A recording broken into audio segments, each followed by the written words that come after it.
Upon awakening from a deep slumber, I found myself among the throngs of the Purple Cloud's palace, one of the 3,000 worldly guests. Surrounding me were not only formidable beings destined to command great power, but also innate sanctified entities blessed with fortune.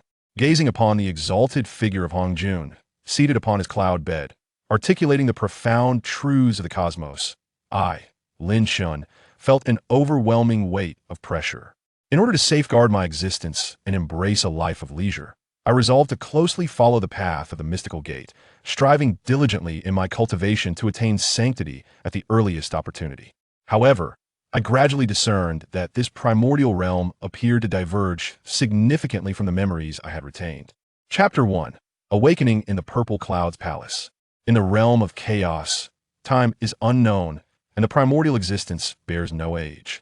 As my consciousness emerged from the depths of boundless darkness and void, my first sensation was one of overwhelming noise. Not the mundane clamor of the world, but rather a grand, primal resonance that seemed to emanate from the very inception of the Tao, the genesis of the universe. Each syllable contained boundless truths, each character an embodiment of the cycles of existence and annihilation. It expounded upon the Tao, a transcendental principle of profound mystery that opens the gateway to myriad wonders.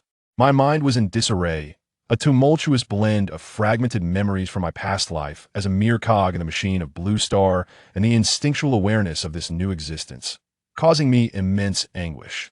I struggled to open my eyes, to discern my surroundings, yet my eyelids felt as heavy as mountains, utterly immovable. Suddenly, strands of the grand sound penetrated my ears, drawing me into a state of involuntary immersion. A jolt surged through my spirit, akin to a thunderclap resounding within my heart. The authority and resonance imbued within this sound were infinitely deeper than any interpretation I had previously encountered. With this realization, I gathered a flicker of strength and valiantly lifted my heavy eyelids. What greeted my vision was an indelible sight, one that would remain etched in my memory for eternity. I appeared to be seated upon a cerulean mat. Beneath me lay a substance akin to tangible clouds. As I surveyed my surroundings, I beheld a palace of indescribable grandeur. Ancient, vast, solemn, and magnificent. Any words I could muster felt utterly inadequate. Each pillar of the edifice seemed to embody the very backbone of heaven and earth, adorned with ancient engravings of celestial bodies, avian and terrestrial creatures, all appearing to ebb and flow, narrating the saga of life's proliferation and decline. Around me, in similar positions, sat indistinct silhouettes. These beings, perhaps they could not be merely termed as humans, exhibited various forms. Some bore regal visages, with golden wheels of merit hovering behind them. Others exuded a sharpness akin to swords, seemingly poised to pierce through the chaos. Some were serene, blending seamlessly with their surroundings, while others had beastly heads upon human bodies, their aura menacing yet subdued by the palace's unseen force. Without exception, each figure radiated an ancient and formidable presence, evoking the sensation of a mere mortal gazing upon the heavens, feeling as insignificant as a speck of dust. At the focal point of every gaze, at the front of the palace, upon a lofty cloud bed, sat an elder clad in a dark Daoist robe. His countenance was archaic, devoid of joy or sorrow, as if he had existed there since time immemorial. His eyes were tightly shut, yet it seemed he possessed insight into the realms of 3 worlds and 6 paths, encompassing both past and future. The profound voice, elucidating the supreme Tao, emanated from his lips. The Purple Cloud's Palace. The 3,000 worldly guests. High above the clouds, the venerable Hongjun Daozu was delivering a sermon. Xuanqin's mind buzzed, completely overwhelmed. Wasn't he just on his way home from work, struck by a vehicle while attempting to save a child who had run a red light? How could he open his eyes to find himself in this mythical realm? The primordial era. This was the most powerful and perilous world of all, where the great Luo golden immortals roamed freely and quasi-saints were as numerous as the stars. Beneath the saints, all were but ants. Yet here he was, a mere traveler who couldn't even comprehend his own status, finding himself at the very heart of the sermon in the Zixiao Palace. Cold sweat instantly drenched his back, if he even had one. He sensed that his existence manifested as a wisp of innate pure energy, barely coalescing into human form. His cultivation, perhaps it was that of a celestial immortal? No, he might not even reach that level, possessing only the shell of an innate Dao body while being utterly empty within. It was over. He was doomed. Xianxun lamented inwardly. He furtively scanned his surroundings with the corner of his eye, surveying his classmates. Closest to him were three particularly distinguished Daoists. To his left sat an elder with white hair and beard, a gentle countenance, radiating an aura of tranquility and naturalness, as if he were the embodiment of the Tao. The one in the middle bore a solemn expression, austere and unyielding, exuding an air of authority and pride, as if all things should adhere to his principles. To his right was the youngest of the trio, with sword-like brows and bright eyes. Though seated, he exuded an undeniable sharpness and ambition, akin to an extraordinary sword poised to be drawn. The three pure ones, Taiqing Laozi, Yuqing Yuanshi, and Shanqing Tantian. There was no mistaking it. It was undoubtedly them. A little further away was a goddess of unparalleled grace and compassionate demeanor, quietly listening, enveloped in an aura of boundless creation. That was Nuwa. Beside her stood two emaciated Daoists with troubled expressions, one wielding a branch, the other appearing sorrowful, representing the Western figures of Jane and Junti. And there, alone in a corner, sat a figure with a sinister gaze, his aura obscure and enigmatic. It was highly likely that he was the demon master Kuimpung. Each one of them was destined to become a formidable force, commanding the cosmic chessboard of the primordial era. And what of himself? Who was he? One of the 3,000 guests of the Zixiao Palace? A passerby whose name would not even echo in the legends of the future? A wave of overwhelming fear and despair engulfed Xuanzhen's heart.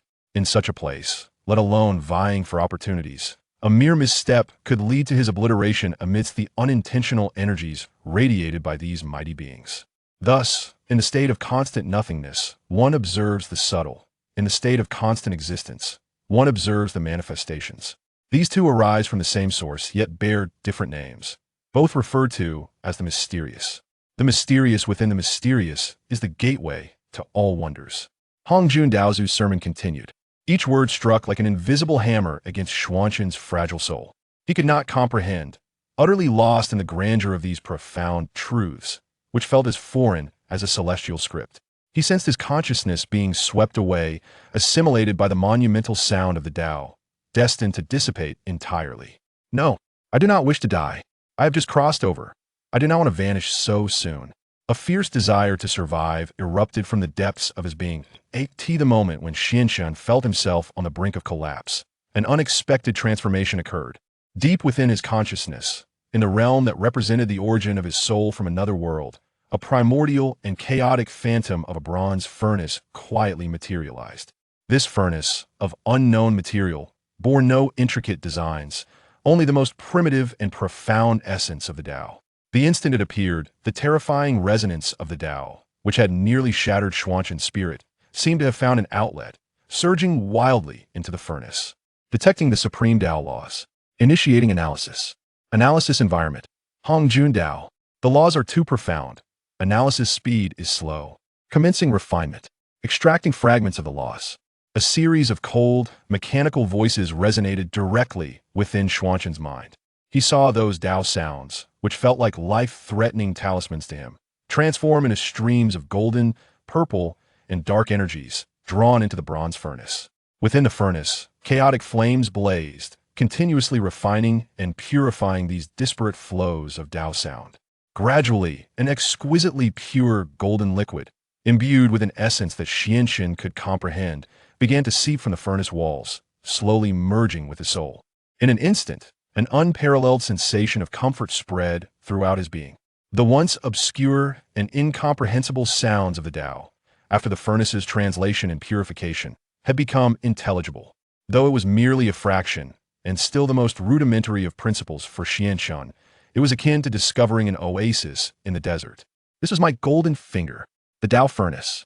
Xuanzhen's heart surged with elation, and he forced himself to suppress his excitement, striving to maintain a facade of calm, while fully immersing his mind in this sudden change.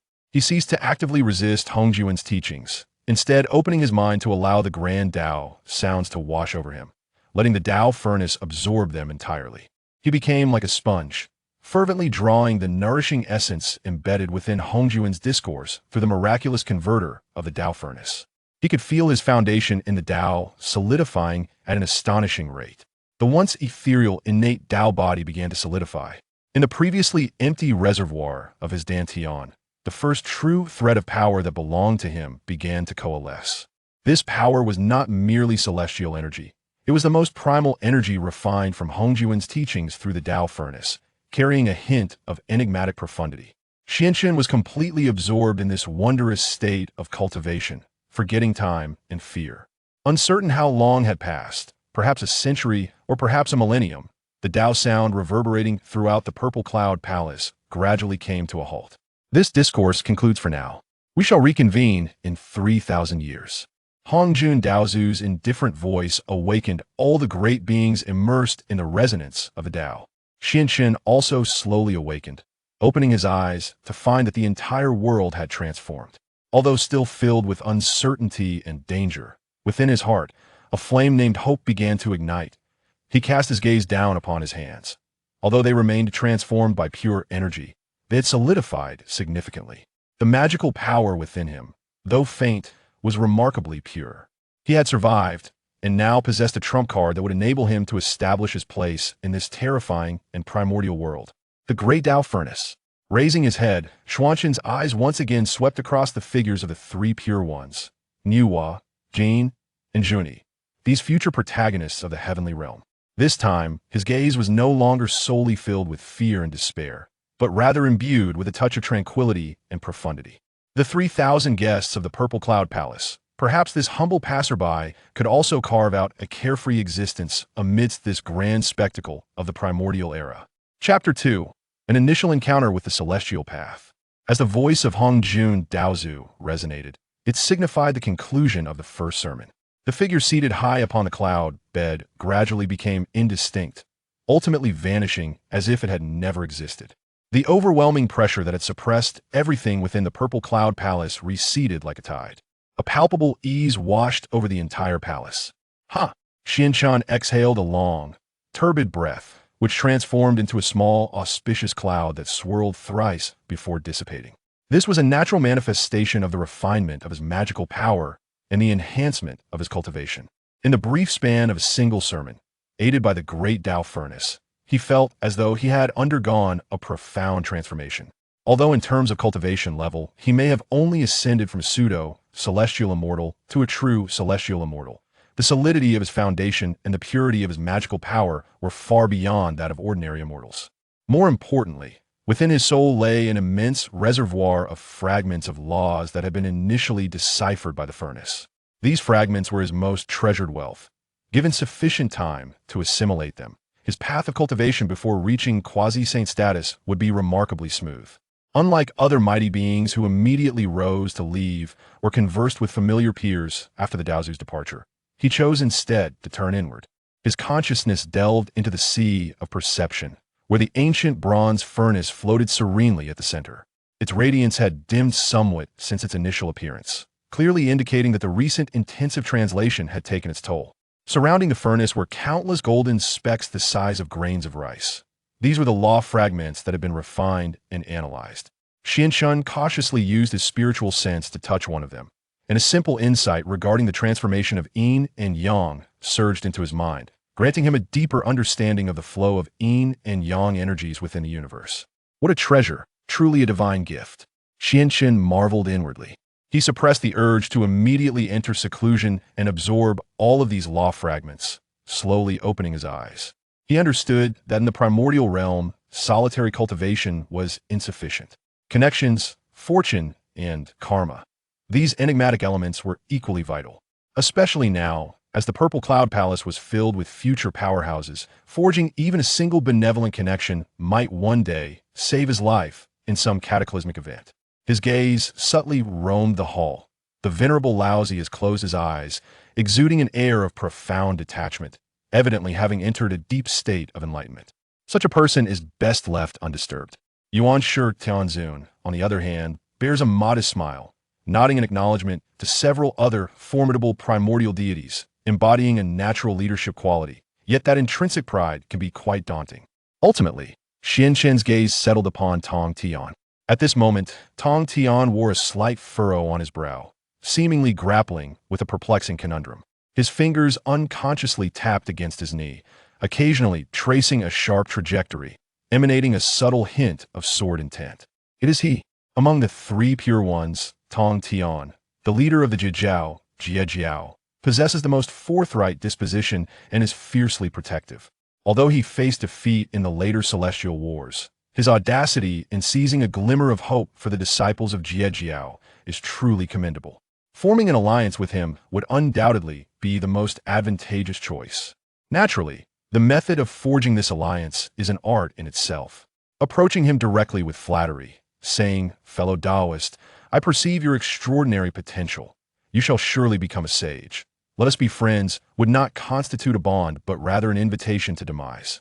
Lin steadied his mind, recalling the teachings imparted by Hongjun moments ago, while simultaneously probing the Dao furnace, searching for fragments of the laws pertaining to sword or sharpness. Before long, he discovered what he sought. Hongjun's discourse encompassed a vast array of subjects, mentioning the Dao encompasses 50, the heavens manifest 49, and humanity eludes 1. This glimmer of hope represents variability and transcendence. At this moment, Tong Tian's apparent perplexity seems to stem from precisely this notion. Naturally inclined towards the path of slaughter, he possesses an innate understanding of the sword path, yet he feels his own Dao may be excessively rigid, lacking the necessary flexibility, which conflicts with the Dao ancestors' notion of a glimmer of hope. The opportunity has presented itself. Lin Chen organized his thoughts and gradually rose, making his way toward the three pure ones. His steps were light, his aura meticulously restrained, akin to a gentle breeze, drawing little attention from those nearby. Stopping 10 paces from the three pure ones, he respectfully bowed and proclaimed, "This humble Daoist, Lin Chen, pays his respects to the three esteemed Daoists." His voice was clear and serene, neither servile nor arrogant. Laozi did not even lift his eyelids, while Yuan Shitian Zun merely cast a fleeting glance before returning to his musings. Only Tong Tian, whose contemplation was interrupted, raised his head, his gaze slicing through the air like a blade, fixed upon Lin Chen. "Lin Chen?" Tong Tian inclined his head slightly, acknowledging the greeting. "What insights do you wish to share, fellow Daoist?" His tone was quite neutral, evidently not placing significant weight on this unremarkable figure of modest cultivation. Facing the invisible pressure, Lin Chen offered a gentle smile and replied, "I am unworthy of such regard. I merely sensed an inspiration from the Dao ancestors' teachings and noted your apparent doubts. Thus, I dared to approach, hoping to discuss a few matters with you." "Oh," Tong Tian raised an eyebrow. "Intrigued, what insights do you possess? Please enlighten me." He was curious to see what profound thoughts this seemingly inconspicuous individual could possibly convey. Lin Chen, unhurried and composed, remarked, "I find myself pondering the words of the Dao ancestor. Humanity eludes its singular fate. Where might this slender thread of opportunity truly lie? Is it within the realms of slaughter, or in the sanctity of protection?" This inquiry struck a chord with Tong Tian. His sword was forged for combat, capable of vanquishing all adversaries. Yet, he sensed that this could not encompass the entirety of the Dao. In a grave tone, Tong Tian declared, "Slaughter is indeed a form of protection. To eradicate all injustices is to safeguard all."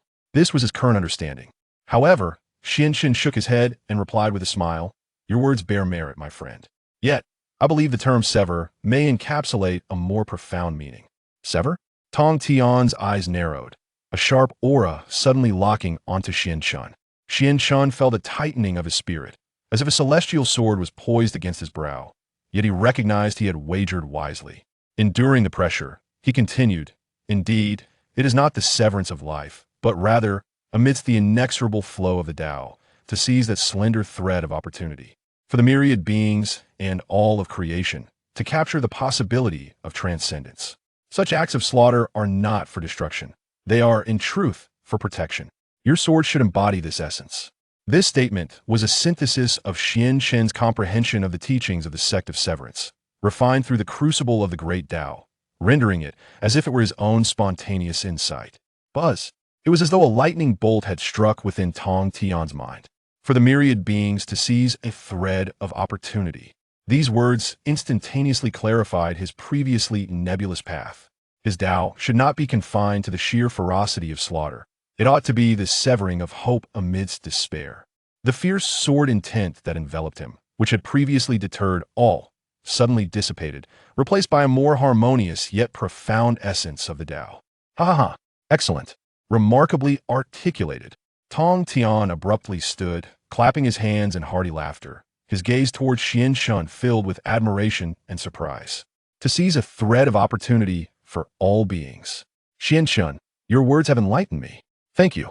His boisterous laughter echoed, drawing the attention of many within the hall. Yuan Tian Zun opened his eyes in mild astonishment, casting a deep glance at Xian Shun, surprised that this individual, whom he had previously underestimated, could articulate such profound reasoning, prompting such an unusual reaction from his brother.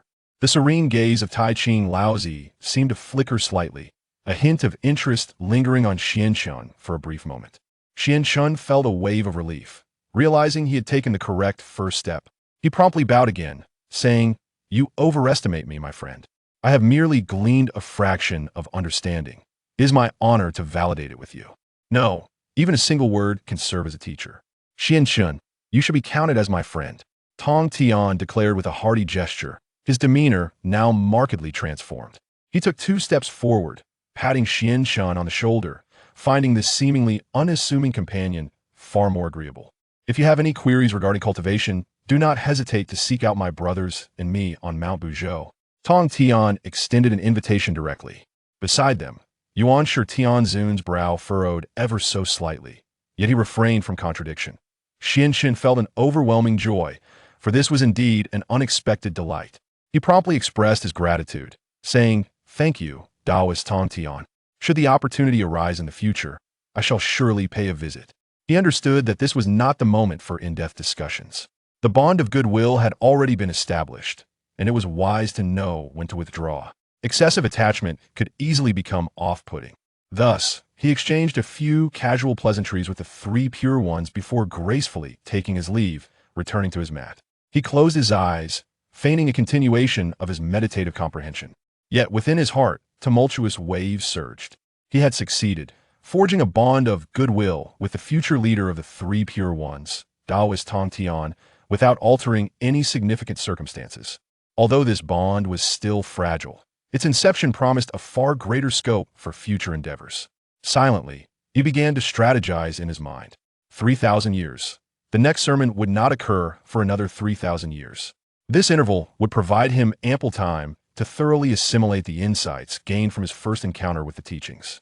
The immediate priority was to find a secure and reliable cave abode, allowing for discreet development. Chapter 3. The distribution of treasures on the rock of dividing wealth. The benevolence of Tong Tian wafted through like a gentle spring breeze, dispelling the last remnants of unease within Xuanzhen's heart. He realized that his audacious gamble had indeed paid off. As the crowd's thoughts diverged, some reminiscing, others engaging in discourse, the once barren cloud bed unexpectedly erupted in a magnificent display of light. A force, more grand and ancient than during the previous sermon, instantly suffused the entire Zixiao Palace. All the mighty beings, including the serene and unperturbed Taiji Laozu, abruptly opened their eyes and turned their gaze toward the high platform. As the radiance faded, a rough, archaic rock materialized in the spot where the cloud bed had been. This seemingly unremarkable stone was adorned with a plethora of exquisite treasures: pearls, lamps, mirrors, rulers, scissors, seals. Each item shimmered with a luminous brilliance and exuded an awe-inspiring, terrifying power. Streams of primordial energy intertwined, nearly threatening to uproot the dome of the Zixiao Palace. The rock of dividing wealth. Hongjun Daozu is about to distribute treasures. Boom. The entire Zixiao Palace erupted in a frenzy. Innate supreme treasures. A startled cry echoed through the chamber, as all eyes were drawn to a scroll and a golden bridge at the center of the stone. On the scroll, the dual energies of yin and yang flowed, evolving into the elements of earth, fire, water, and wind, resembling a complete world. The golden bridge emanated an overwhelming aura capable of suppressing eternity and annihilating all. The Taiji diagram. The Pangu banner. Even the usually solemn visage of Yuan Tianzun revealed an uncontrollable excitement, fixated on a chaotic banner radiating boundless cosmic energy. Meanwhile, Tongtian's attention was captivated by another treasure composed of 4 swords brimming with a murderous intent and an array diagram. The mere presence of these swords distorted the surrounding space with their palpable aura of slaughter. The sword array of extermination. despite Xuanzhen's prior mental preparation. Witnessing these legendary supreme treasures firsthand caused his heart to race uncontrollably. This is the primordial era. This is the true grandeur of the cosmos. Before the crowd could fully react, the Taiji diagram, Pangu banner, sword array of extermination, and several other top-tier innate spiritual treasures, such as the exquisite Linglong Pagoda and the Qiankuan Cauldron, transformed into streams of light, soaring towards the future saints of the three pure ones, Nuwa, and others endowed with great fortune and destiny. Those with virtue shall possess these treasures. Each shall claim their fortune as it comes. The indifferent voice of Daozu resonated within the hall, akin to the sound of a starting gun. In an instant, the entire Zixiao Palace transformed into a battlefield. This treasure is destined for our Western faction. The Daosheng of Zunti, his face a mask of anguish, summoned the 7 treasures Miao tree, unleashing 7-colored divine light towards a radiant trove. Yao Master, this Hichu and Luoshu belong to my demon clan. Dare you? A thunderous roar erupted, as Emperor Jun manifested a colossal bell above his head, its chime resounding melodically, suppressing time and space, thereby immobilizing the powers of Kunping. Ha ha ha, splendid. Dong Wanggong wielded a dragon-headed staff, engaging in fierce combat with another equally powerful being. In that moment, divine powers unleashed, and radiant hues flickered chaotically. The overwhelming pressure of the Deluo Golden Immortal level clashed without restraint, were it not for the protection of Daozu's might within the Zixiao Palace. The surrounding realm spanning billions of miles would surely have been reduced to chaos. In an instant, Xianshun retreated to the farthest corner, meticulously concealing his aura, fearful of being inadvertently crushed by the residual shockwaves from the battles of powerful beings. Observing the titans of the primordial world fiercely vying for a piece of innate spiritual treasure, he felt no envy, only a profound clarity. He was acutely aware of his own standing. In terms of cultivation, he was at the bottom. Regarding background, he was a blank slate. And in terms of treasures, he was utterly empty-handed. Attempting to seize such treasures would be akin to snatching food from a tiger's mouth, a path to certain demise. Yet, his abstention from theft did not imply a lack of ambition. The furnace of the Dao, activate, Xianchen silently intoned. The bronze furnace in his sea of consciousness trembled slightly, and an intangible, esoteric perception emanated from his gaze, subtly enveloping the radiant splitting treasure rock. This time, he refrained from allowing the furnace to analyze the resplendent top-tier spiritual treasures, as that would swiftly deplete him. His focus was drawn to those overlooked fragments, the so-called refuse. Scanning initiated. Target, splitting treasure rock. Energy field 2 chaotic, filtering in progress. Filtering criteria, Dao rhythm subdued, incomplete laws, immense potential. Within Xianchen's vision, the entire splitting treasure rock transformed into a realm composed of countless luminous points. The coveted innate spiritual treasures blazed like suns, dazzling in their brilliance. Yet, at the fringes and corners of this celestial expanse, many dim and nearly extinguished stars floated. These remnants were his true objective. Before long, the furnace provided its feedback. Target detected. Fragment of the chaos law. External form as stubborn stone. Value, exceedingly high. Target detected. Fragment of the creation law. External form as shattered jade. Value, exceedingly high. Target detected. Primordial chi, a remnant of the opening of heaven. External form as Mao light. Value, incalculable. Xianchen's heart constricted sharply. Fragments of the chaos pearl. Remnants of the creation jade plate. And the primordial purple chi left from the opening of heaven. Although merely fragments and remnants, their intrinsic value likely surpassed that of most complete spiritual treasures upon the splitting treasure rock, as they were the remains of treasures from chaos and primordial origins. These items, having suffered damage to their essence, exhibited an extreme suppression of their Dao rhythm, rendering them almost invisible amidst the resplendent innate spiritual treasures, akin to mere dust. They were the ones. Taking a deep breath, Xianshun commenced his approach. He did not employ any sophisticated divine arts, but rather took deliberate steps, akin to a commoner scavenging for bargains at a market, unhurriedly moving towards the edge of the splitting treasure rock. At this moment, most of the spiritual treasures had already found their masters, and the conflicts gradually subsided. The victorious cultivators radiated joy, while the defeated ones, filled with regret, began to gather in small groups to depart, completely oblivious to the presence of this inconspicuous novice. Reaching the edge of the splitting treasure rock, Xianchen bent down and casually picked up a grayish stone, roughly the size of a palm. This stone bore no difference from mundane granite, being a fragment of the chaos pearl. With an impassive demeanor, He tucked it into his sleeve and took a few more steps forward, selecting a shard of dull jade the size of a fingernail from a pile of treasure fragments. After completing all of this, his gaze fixated on the nearly imperceptible strands of primordial purple energy, which resembled mere specks of dust clinging to a shattered inferior, innate spiritual treasure, the gathering dust banner. This treasure had been utterly destroyed in the recent contest, its spirit completely dissipated and discarded as if it were worthless. Xianxin approached, a look of regret on his face as he picked up the tattered banner, gently brushing off the dust that coated it. At that very moment, he discreetly channeled his energy, silently drawing the strands of primordial purple energy into his palm, integrating them within himself. Having accomplished this, he nonchalantly discarded the entirely ruined banner and turned to leave, the entire process fluid and unnoticed by anyone. Or perhaps not by everyone. Tong Tian, who was about to depart alongside Yuan Shi and Laozi, inadvertently caught sight of Xuanqin's actions. Observing Xuanqin's refusal to engage in competition and his choice to gather the neglected remnants, a flicker of approval passed through his eyes. In his view, this fellow Daoist Xianxin not only possessed exceptional insight, but also exhibited a calm disposition, understanding when to advance and retreat, a true man of the way. He did not dwell on it further, merely offering Xianxin a gentle nod of acknowledgement before vanishing in a shimmer of light with his two brothers at the entrance of the Palace of Purple Clouds. Xianxin felt the weight of Tongtian's gaze and returned a warm smile. He understood that his unconventional approach not only garnered immense fortune, but also subtly enhanced his favorable impression in Tongtian's mind. What a tremendous gain! Suppressing the jubilant excitement within, Xianxin slowly exited the magnificent palace that had altered his fate, blending into the throng of people, standing outside the Palace of Purple Clouds. He glanced back as the gates gradually closed, vanishing into the chaos. Ahead lay the vast and perilous expanse of the primordial wilderness. Chapter 4.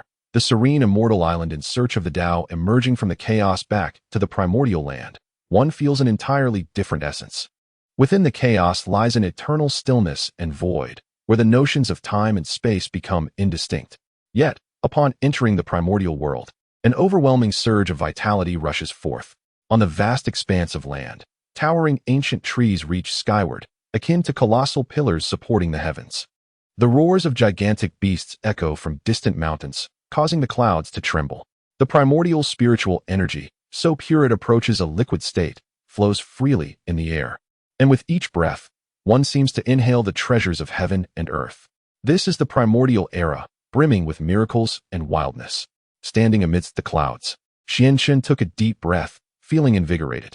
However, he was not captivated by the magnificent scenery.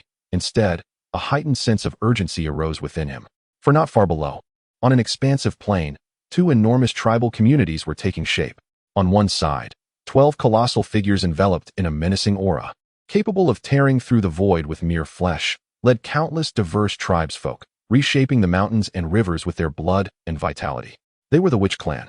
On the other side, amidst the skies, a magnificent Fusang divine tree bore a resplendent palace that flickered into view. Two three-legged golden crows perched atop, exuding imperial majesty, while countless demon soldiers stood in orderly formation, their demonic energy soaring high. They belonged to the Demon Clan.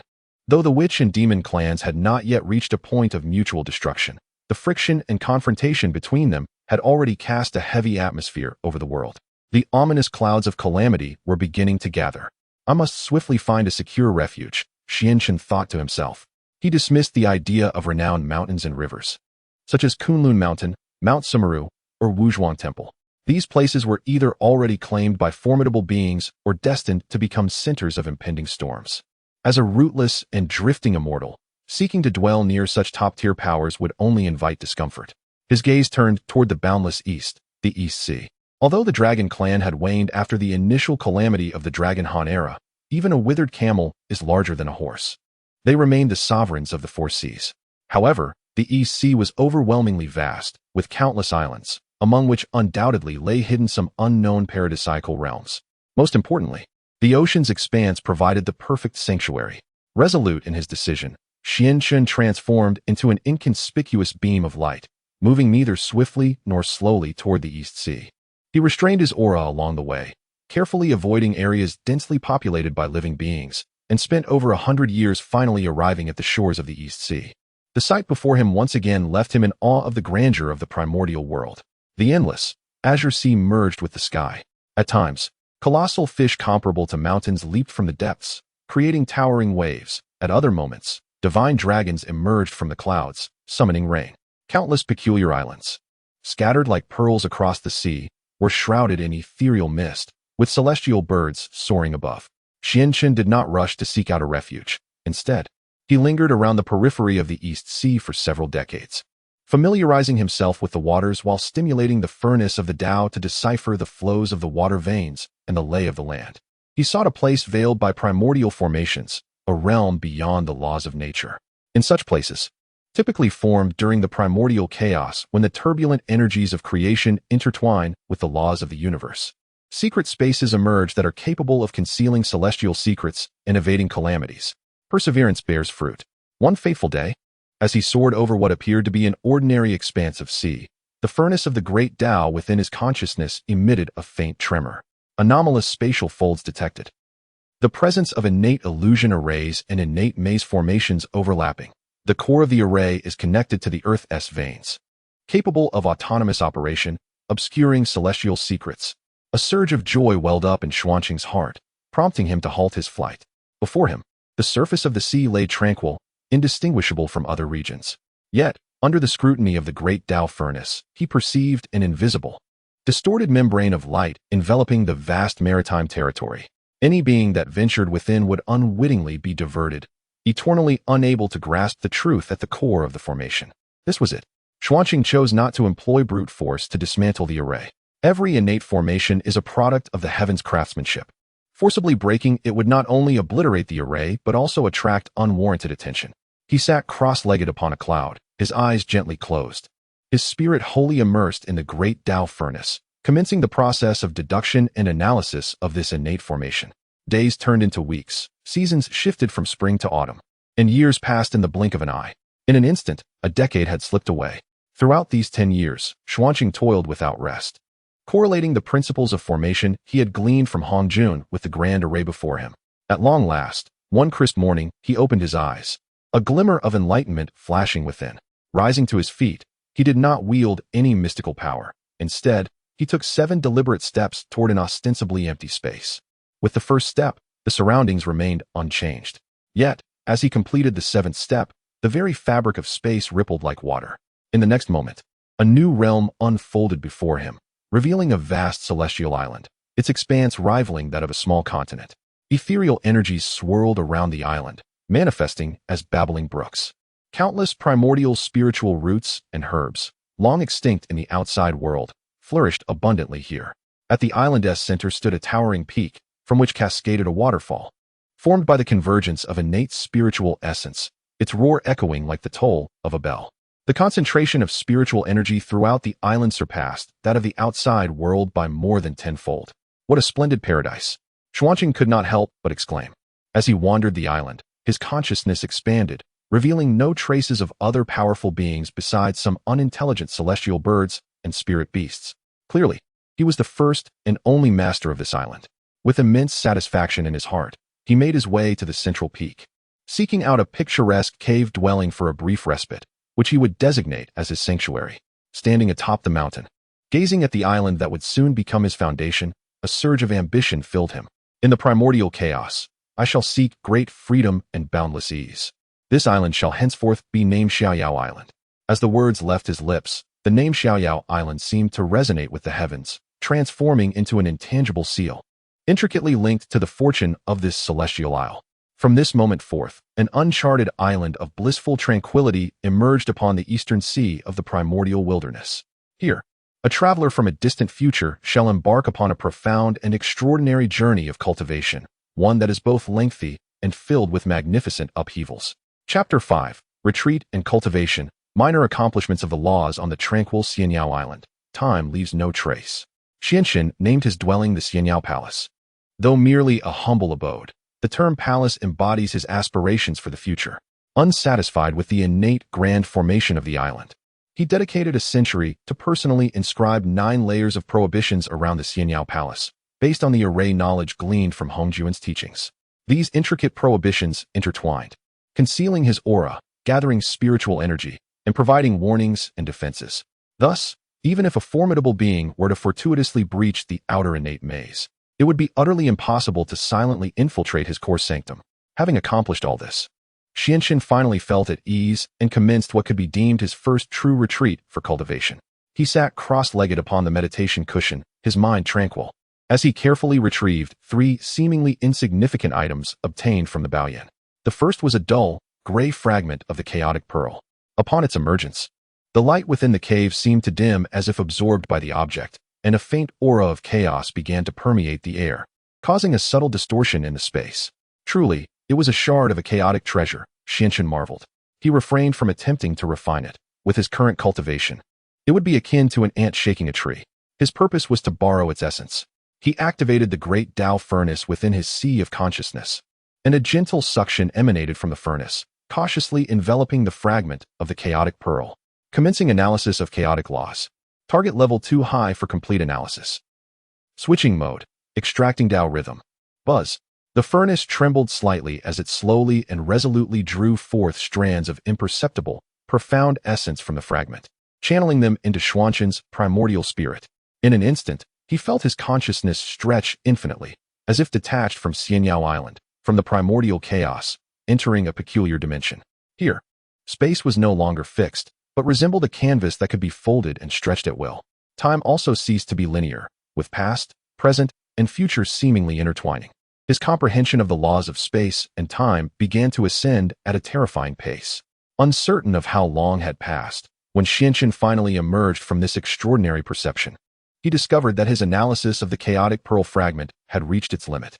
To continue further would risk his primordial spirit being overwhelmed by the vastness of the chaotic Dao rhythm.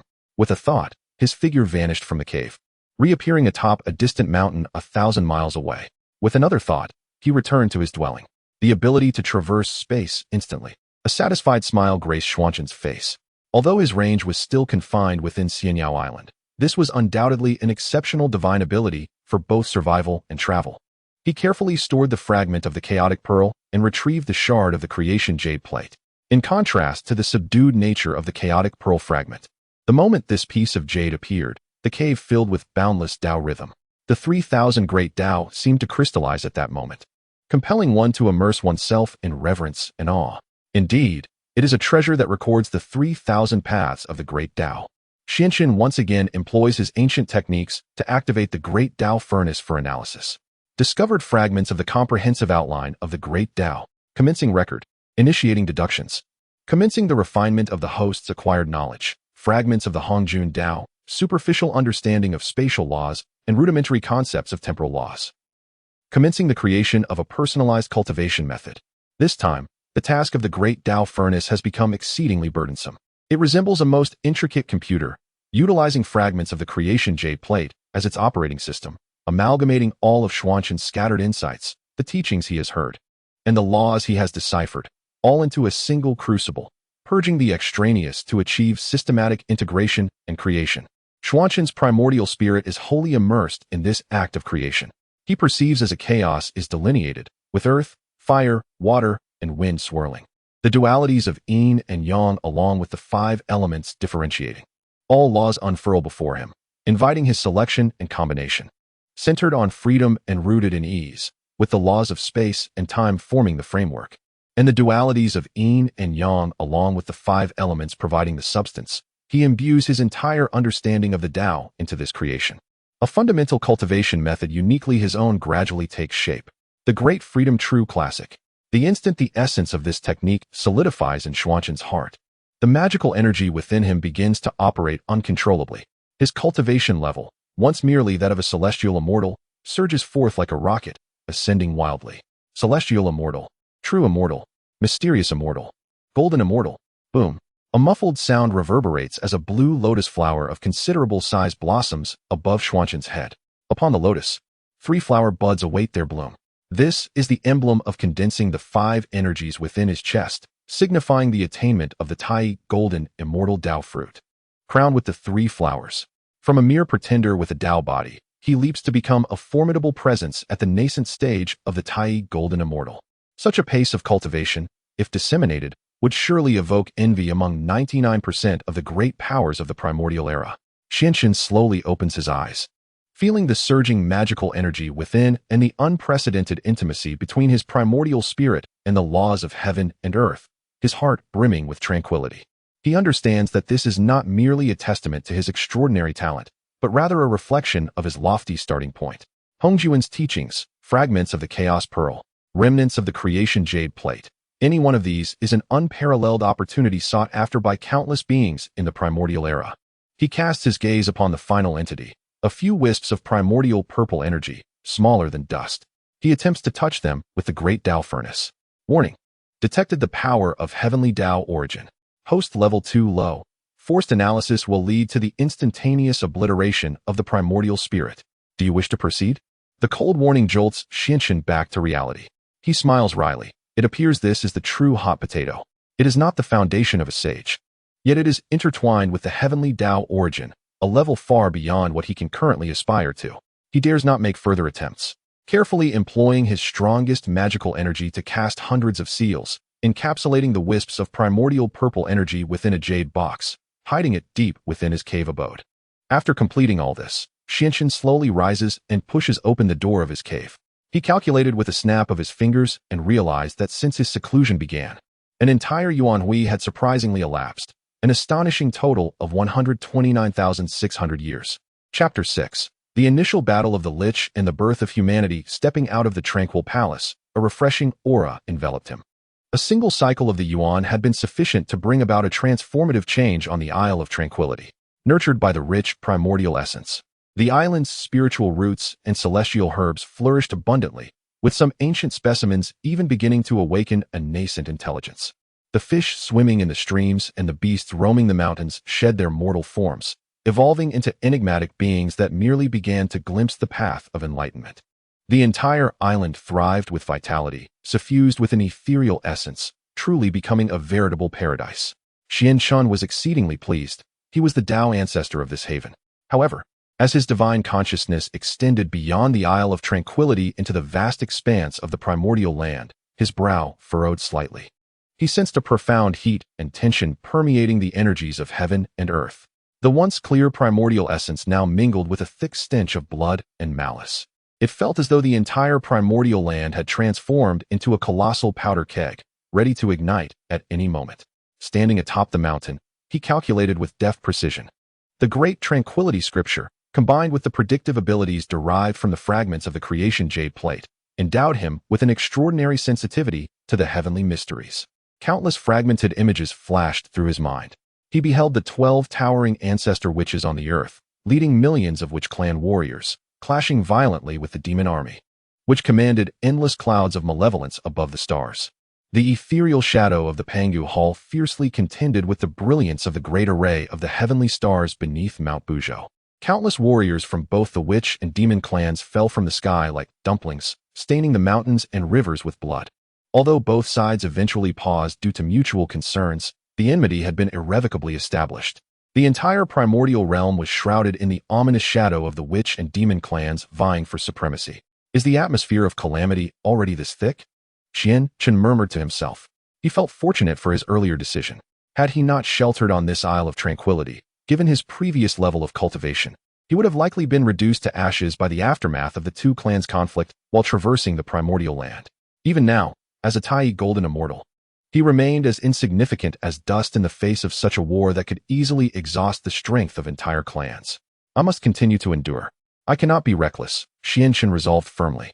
Just as he prepared to retract his consciousness and reinforce the island's protective formation, an indescribable, overwhelming celestial might swept across the western horizon without warning. This pressure was far greater than any he had encountered from other great beings. Even more grandiose and direct than that of Hongjun Daozu during his teachings in the Zixiao Palace. Under this celestial might, the entire primordial world fell into an eerie silence. The winds ceased, the clouds stood still, the roaring rivers froze in place, and the ferocious beasts prostrated themselves, trembling in fear. In the face of this celestial authority, Xianxin's primordial spirit felt as insignificant as a solitary boat, poised to capsize at any moment. He hastily exerted all his strength to operate the great tranquility scripture, barely maintaining a semblance of clarity in his spiritual platform. His gaze turned in astonishment towards the west. There, beyond the 33 heavens, A majestic and infinitely compassionate goddess began to materialize, holding a verdant vine that bore the essence of the 9 heavens, and with a gentle wave, she beckoned forth her divine influence. Countless specks of light cascaded from the vines, descending upon the primordial earth. These luminous particles flourished in the wind, transforming into uniquely shaped beings upon landing. They lacked the robust physicality of the witch clan and the innate divine abilities of the demon tribe. They appeared remarkably fragile and delicate. Yet, within them resided a potential known as the Dao body, an essence so profound that even Xianxin could not fathom it. Human. This word abruptly emerged in Xuanzhen's mind. The creation of humanity by Nuwa. Thunderous echoes resonated as the Heavenly Dao responded, showering boundless merit in golden clouds. The sheer weight and magnitude of these clouds left Xianxin utterly astonished. All the merit surged into Nuwa, causing her aura to soar infinitely, surpassing the great Luo and the quasi-saints, ultimately reaching an indescribable realm. A violet rainbow, piercing through the heavens and the earth, stretched from the east for 30,000 miles, heralding the birth of the first saint among the realms. I am Nuwa. Today, I create the human race, achieving complete merit and becoming a saint. The voice of the saint reverberated throughout the primordial cosmos, echoing in every corner of existence. As Xianxin beheld the towering figure that overshadowed the ages, he felt not only shock, but an overwhelming yearning for power. The statement, "Beneath the saint, all are but ants," rang true. He took a deep breath, suppressing the tumult within his heart. He understood that a brand new era was upon them. The human race, the future protagonists of the celestial realm, had ascended to the stage of history. After much contemplation, Xianxin ultimately resolved to embark on a journey, not for any other reason but to forge a benevolent connection, securing a future fortune for himself and for the Isle of Freedom. Concealing his true form, he transformed into an ordinary, serene youth, quietly departing the Isle of Freedom, heading towards the ancestral land of humanity beneath Mount Buzhou. Upon his arrival, he was met with a scene of struggle for survival. The newly born human race knew nothing of this world. They lacked the knowledge to kindle fire, resorting instead to consuming raw flesh. They were unaware of how to construct shelters, finding refuge only in caves from the elements. They were unskilled in crafting tools, suffering casualties even against the most commonplace of beasts. Although the Saint Nuwa had created them, she refrained from further interference, returning to her celestial palace in the 33 heavens. Observing this scene, Xianxin felt a stirring within his heart. Rather than expounding upon the grand principles like a saint, he chose to embody a mortal, mingling among the people. He broke branches, generating fire through friction, bringing the first warm flames to humanity. He felled trees to construct the first wooden shelter that could shield them from the wind and rain. He sharpened stones, producing the first tools for skinning game and hunting wild beasts. He left no name behind, living among the humans for several decades, quietly imparting the most fundamental survival skills before departing unnoticed. At the moment he turned to leave, a faint yet immensely pure golden light of merit descended from the heavens, merging into his being. Though this merit was insufficient to significantly enhance his cultivation, it rendered his primordial spirit and Dao fruit even more pure and harmonious, solidifying his foundation further. More importantly, he sensed a faint, almost ethereal connection between his own fortune and the newly awakened protagonist of the heavens, the human race. Upon returning to the ethereal heights of the carefree island, Xianxin turned back to gaze at the ancestral land of humanity, now ignited by the spark of hope, a subtle smile gracing his lips. A seed has been sown. As for the blossoms it may yield and the fruits it may bear in the future, that shall be left to the passage of time. Chapter 7. The establishment of the three purities and the flourishing of the mystical sect. The ascension of Nuwa to sanctity was akin to a colossal stone cast into the tranquil surface of a lake, sending forth tumultuous waves throughout the primordial world. All the formidable beings gathered in the purple cloud palace felt an unprecedented pressure and urgency. They finally comprehended the profound significance behind the words of Hongjun, the Dao ancestor, regarding the great Dao, 50 in total, with 4 nines of celestial transformation, leaving humanity with but a single thread of hope, merit. Through her monumental act of creation, Nuwa achieved sanctity, illuminating a clear path for all. In an instant, the entire primordial realm was enveloped in a peculiar atmosphere. Those once fervently engaged in conflict and territorial conquest withdrew into silence, opting instead for seclusion and deep contemplation, seeking their own opportunities for sanctity. Upon returning to the Isle of Leisure, Xuanqing followed suit. He meticulously directed the merit he obtained from the human race into the 3 flowers atop his head. This merit flowed like a crystalline spring, continuously purifying his Dao fruit, causing the 3 budding lotus flowers to become increasingly resplendent and vibrant. It was a revelation to Xuanqing that merit possessed such remarkable utility. Not only could it elevate one's cultivation, but it also purified the heart of the Dao, dispelling the malevolence and karma accumulated through practice. He marveled inwardly, choosing not to rush towards immediate success, but rather to allow this understanding to settle within him as he continued his seclusion, digesting the profound mysteries of the great leisure, true scripture. As time flowed like a gentle river, 1,000 years passed in the blink of an eye. One day, while Xuanqing was in tranquil meditation within the Palace of Leisure, he suddenly heard celestial music descending from the heavens, accompanied by a vast expanse of purple qi, stretching 30,000 miles from west to east. A serene yet supreme pressure of saintly authority once again enveloped the primordial realm. Xuanqing abruptly opened his eyes. Gazing towards the source of the purple qi, Kunlun Mountain, he understood that the second saint had been born. I, the Grand Pure Laozi, today established the human sect, utilizing the innate treasure, the Taiji diagram, to regulate the fate and enlighten the human race. The human sect is established. The resounding voice reverberated through the heavens and the earth, each word imbued with the essence of the supreme, great Dao. As the word established was uttered, the Heavenly Dao once more bestowed boundless merit. Although this merit was slightly less than that which accompanied Nuwa's ascension, it was nonetheless vast and profound. The golden light of merit infused into Laozi's being. His already severed good and evil corpses merged with himself, instantly breaking free from the shackles of quasi-sainthood. Achieving the Dao fruit of the Hongjun de Luo golden immortal, Xuanqing could distinctly sense that the tenuous connection of fate he shared with the human race was, at that moment, enveloped by a far more potent and orthodox power. Indeed, the position of the human sect's leader ultimately fell to the Grand Pure Saint. Xuanqing felt no surprise or disappointment. He had merely sown a seed and never anticipated that such meager merits could contend with a future saint for fate. Establishing a benevolent connection with the human race was already sufficient. Before the aftershocks of Laozi's ascension could settle, another resounding chime echoed across the universe from Kunlun Mountain. A commanding presence, elucidating the Dao of heaven and aligning with the will of the heavens, soon permeated the air. I, the Jade Pure Primordial Beginning, today established the Clarification Sect, embodying the intent to elucidate the great Dao and enlighten all beings. With the Pangu banner suppressing the currents of fate, those who are fated to don fur and horns, the damp offspring of eggs, are forbidden to enter my domain. The teachings are established. The voice of the primordial supreme being resonated with an air of undeniable authority and pride. In an instant, a colossal golden cloud of merit descended from the heavens, aiding him in severing the corporeal manifestations of obsession, merging the 3 corpses into one, thereby achieving sanctification. Before the myriad beings could recover from the shock of witnessing the birth of 2 saints, a resounding cry erupted from the shores of the East Sea, soaring from a celestial isle known as Golden Tortoise Island. This cry was imbued with boundless sword intent and indomitable spirit.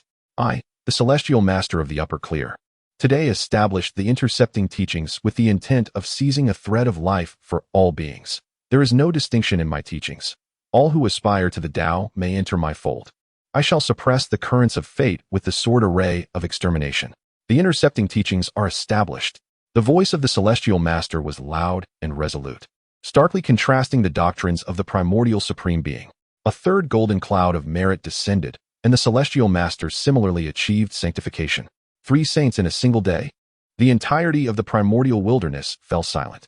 All creatures prostrated themselves upon the ground, expressing their utmost reverence towards the Kunlun Mountain in the east and Golden Tortoise Island. Henceforth, the mystical gate flourished. Xianqin stood upon the Isle of Freedom, gazing at the miraculous scene of the 3 saints attaining enlightenment, his heart a maelstrom of emotions. He vividly recalled his brief interactions with these future saints within the Purple Cloud's palace, particularly the bond he had formed with the celestial master. The era of saints has undeniably arrived, he murmured. After the initial shock subsided, Xuanqin's heart quickly regained its tranquility. He understood that this was not a misfortune for him. The sanctification of the 3 purities signified that the mystical gate would become the orthodox path of the primordial world. As a disciple of Hongjun, he was naturally aligned with the true lineage of the mystical gate, inherently belonging to the ranks of his kin. After a moment of contemplation, he made his decision.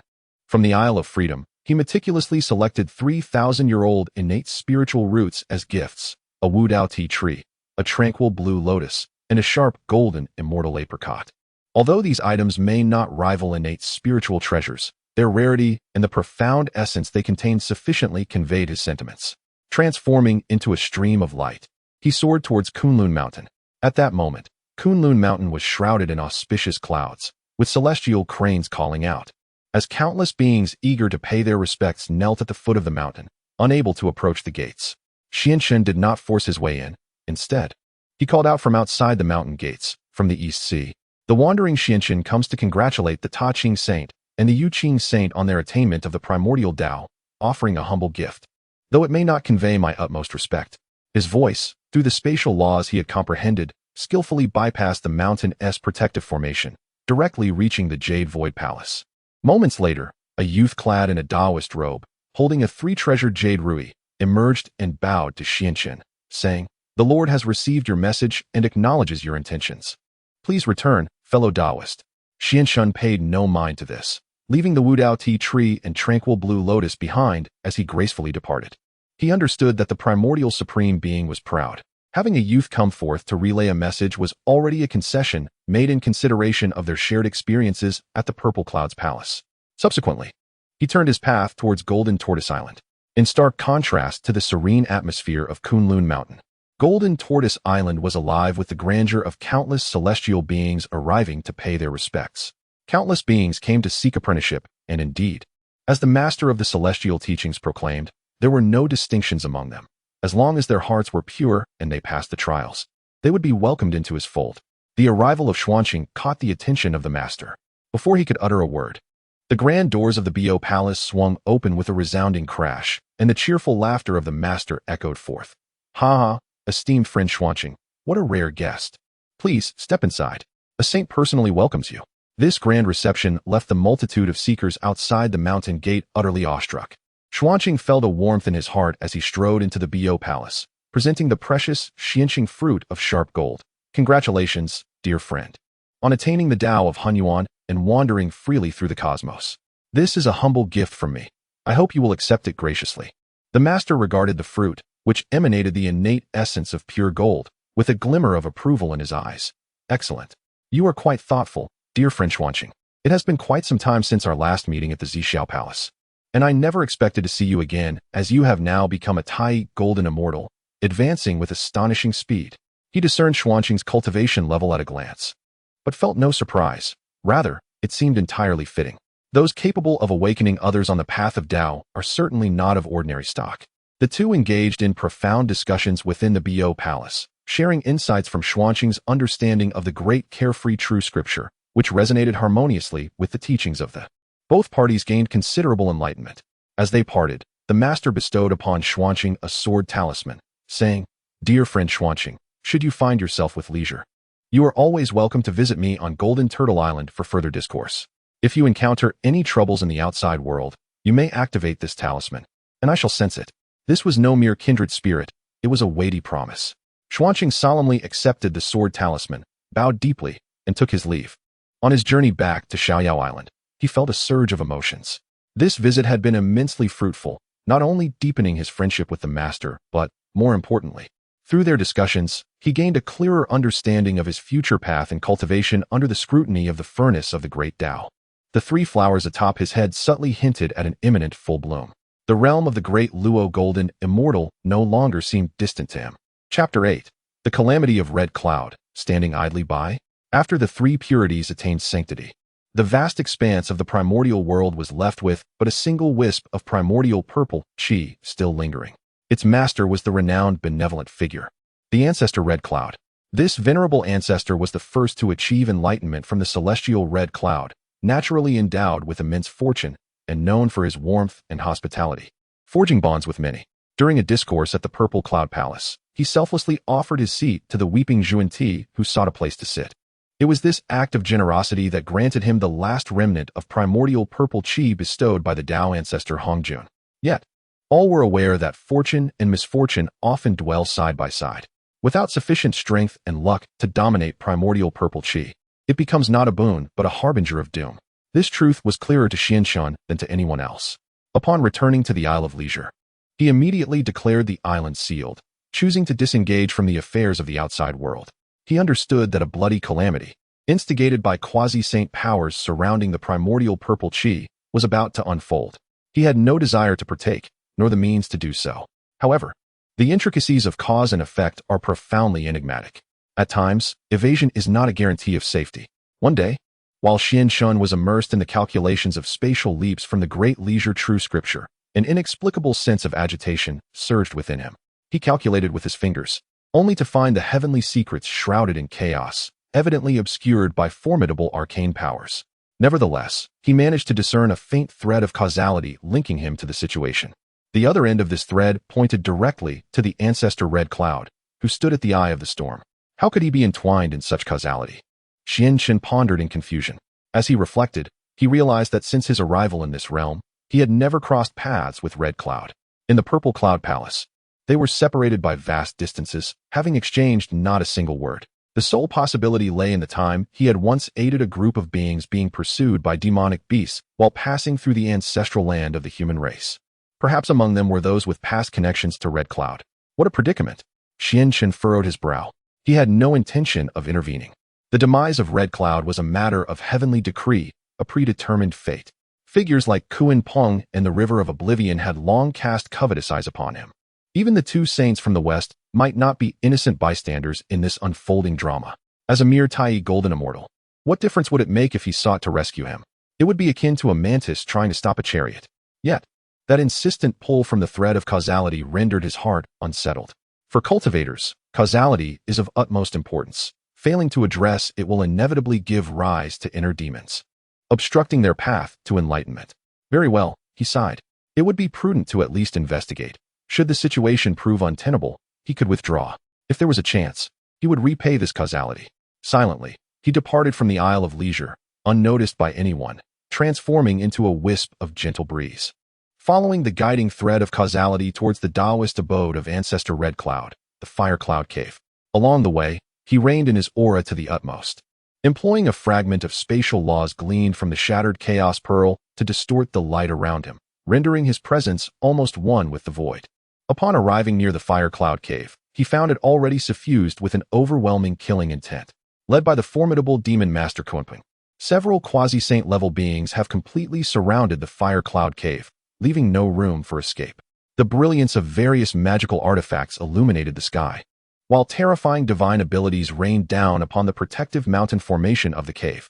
Within the formation, the pale-faced elder Hongjun bore blood at the corners of his mouth, evidently on the brink of collapse. Beside him stood only his close friend, Zinyuanzi of the Five, struggling to hold his ground. Kunpeng, you have gone too far, Zinyuanzi shouted in fury, wielding the earth book and standing upon the pulse of the earth to valiantly resist the onslaught. Elder Hongjun has already surrendered the primordial purple chi. Why do you still seek to annihilate him? Kunpeng replied with a chilling smile, Zinyuanzi, this matter does not concern you. Depart at once, or do not blame me for my ruthlessness. His eyes glinted with resentment and greed as he continued. This old fool Hongjun caused me to lose my saintly position in the Purple Cloud Palace. This enmity cannot be forgiven. Today he must die? Hidden in the void. Xuanqing observed this scene with understanding. Elder Hongjun was, after all, too naive. He believed that surrendering the primordial purple chi would ensure his survival. Yet he failed to realize that possessing such treasures often invites disaster. Once revealed, his fate was sealed. Xuanqing did not reveal himself. He simply awaited the opportune moment. He was not there to be a savior. He was there to settle karmic debts. Boom. At last, under the combined assault of Kunpeng and several powerful beings, the protective formation of the Fire Cloud Cave shattered with a resounding crash. Hongjun, prepare to meet your end. Kunpeng transformed into a colossal bird, its shadow eclipsing the sun as its sharp claws tore through the sky, aiming directly for Hongyun's crown. Though Zinyuanzi yearned to save him, he was firmly entangled by several other mighty beings, unable to break free. Just as it seemed that Hongjun was about to meet a gruesome fate, he forced a bitter smile, a glimmer of resolve flashing in his eyes. Aware that he could not escape his doom, he made a desperate choice to self-destruct his primordial spirit. Boom. The power unleashed by the self-destruction of a quasi-saint was terrifying beyond measure. The violent energy surged across millions of miles, even sending Kunpeng and the others, who were attacking him, careening away in disarray. At the moment when Hongyun's primordial spirit was on the verge of dissipating into the cosmos, Xuanqing, who had been concealed in the void, finally took action. His goal was not to save the entire Elder Hongjun, That would be an act of defiance against fate, one he was neither capable of nor wished to undertake. Instead, his target was a wisp of lingering soul at the core of the explosion and a red gourd flung away by the blast. Time froze. A glimmer of silver light flickered in Xuanqing's eyes as he exerted all his strength to invoke the spatial laws he had comprehended from the fragments of the Chaos Pearl. In an instant, a small portion of space within the core of the explosion was forcibly solidified for a mere thousandth of a second. That fleeting moment was more than sufficient.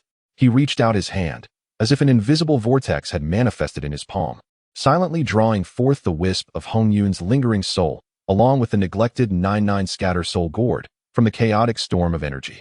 Upon completing all these actions, he did not linger for a moment, his figure seamlessly merging into the void, swiftly retreating towards the abyssal blood sea.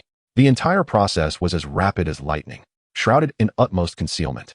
The quasi-saintly beings, left in disarray from the self-detonations, remained utterly oblivious to the fact that amidst this grand banquet, a humble fisherman had quietly absconded with the most crucial of treasures. All they were aware of was that the crimson cloud had perished, and the primordial purple chi had vanished without a trace, igniting yet another tumultuous conflict. Yet, all of this had become irrelevant to Xianchun. He had repaid the karmic debts, and, in doing so, garnered an unexpected boon. Chapter 9. The Compassion of the Earth Mother, the Blood Sea of the Six Realms. A manifestation of the tainted blood from the navel of the great deity Pangu lies in the profound depths of the primordial land, interconnected with the nine hells. This place is perpetually shrouded in a crimson malevolence and boundless resentment, devoid of flora and fauna. Within this blood sea resides a race known as the Azura, created by the master of the blood sea, the ancestor of the dark river. Xianchun concealed his presence and spent several years traversing to this ominous land. His journey was not without purpose. Hongjun had perished, both body and soul extinguished, leaving behind only a remnant spirit. Should it continue to drift aimlessly, it would be assimilated by the malevolence of the world within 3 days, ultimately dissipating completely. The sole glimmer of hope lay in the cycle of reincarnation. However, during this primordial era, the laws of heaven and earth were not yet perfected. Life and death existed, yet reincarnation was absent. Upon death, most souls dissipated, either captured and refined by powerful beings or transformed into wandering spirits, ultimately becoming part of the world's malevolent energy. This was one of the reasons the malevolence of the primordial realm grew ever stronger. Yet, Xianchun understood that this situation would soon change. The pivotal figure to alter everything resided near the Blood Sea. He refrained from entering the Blood Sea, knowing it would instantly attract the attention of the ancestor of the Dark River. Instead, he sought a concealed valley at the edge of the Blood Sea, where he set up a formation and quietly awaited, extracting Hongjun's remnant soul and the 99 soul-severing gourd. He nurtured the faint remnant soul with his pure spiritual power, preventing its immediate dissipation. Thus, he waited for a decade. During these 10 years, he not only solidified his own cultivation, but also studied the 99 soul-severing gourd in his possession. This gourd, born from one of the 10 innate spiritual roots, though not a weapon of offense, possessed the remarkable ability to bewitch the mind and sever the soul, making it a valuable treasure. At last, on a certain day in the 11th year, an immense, compassionate aura emanated from the distance, descending upon the tainted blood sea.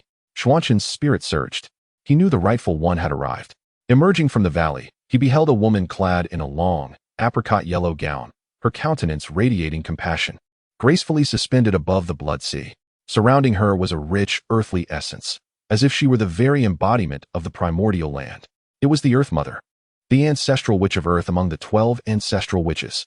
Unlike her kin, who thrived on warfare and exuded malevolence, the Earth Mother radiated a maternal brilliance and deep compassion for all beings. She gazed upon the countless struggling souls within the blood sea, their anguished roars fading into oblivion, and observed the vengeful spirits wreaking havoc upon the primordial land due to their aimlessness. A profound sorrow glimmered in her beautiful eyes. Her brothers sought supremacy. Yet did they ponder where the souls of our witch clan's sons would return after death? All living beings possess a spirit and should have a resting place after death. Otherwise, resentment accumulates, the balance of heaven and earth falters, calamities persist, and how can there be peace? The Earth Mother murmured, her voice filled with compassion. It seemed she had resolved upon a certain determination, a flicker of resolve flashing in her eyes. She turned and bowed towards the direction of Kunlun Mountain, addressing, to the Dao ancestor above, to the Father God Pangu above. In the future, as the earth feels the incompleteness of heaven and earth, and all living beings endure suffering. I wish to transform into the essence of my ancestral shaman, to create a sanctuary for rebirth for the myriad beings of the universe. Thus, in the primordial chaos, life and death shall be orderly, and souls shall find their rest. As these words echoed, she radiated an immeasurable brilliance, warm and peaceful, instantly dispelling the malevolent aura that had lingered over the blood sea for countless eons.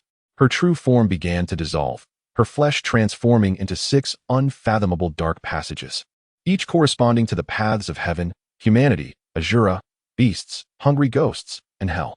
Her bones became the bridges connecting these 6 realms, while her innards formed the hall of judgment for good and evil. The cycle of reincarnation was established. With the final cry of Hutu, the entire primordial world trembled violently. The heavenly laws responded, showering down boundless golden clouds of merit, surpassing even those accumulated by Nuwa and the 3 pure ones upon their sanctification. This was a monumental act of restoring the laws of heaven and earth. However, Hutu had forsaken her physical form. Despite the abundance of merit, she could not attain sainthood. Her last remnants of true spirit were on the verge of merging with the newly birthed cycle of reincarnation, becoming the master of reincarnation devoid of self-awareness. Hutu's compassion, even the 3 pure ones, far away in Kunlun Mountain, and Nuwa, high in the 33 heavens, cast their admiring gazes, collectively expressing their awe. Xinshin, witnessing this scene, felt an immense shock within his heart. He understood that this was his final opportunity. No longer hesitating, he cradled the remnant soul of Hongjun, stepping forth to stand before the newly formed cycle of reincarnation. Compassionate Mistress Hutu, I, the humble Xinshin, seek a favor, he proclaimed loudly.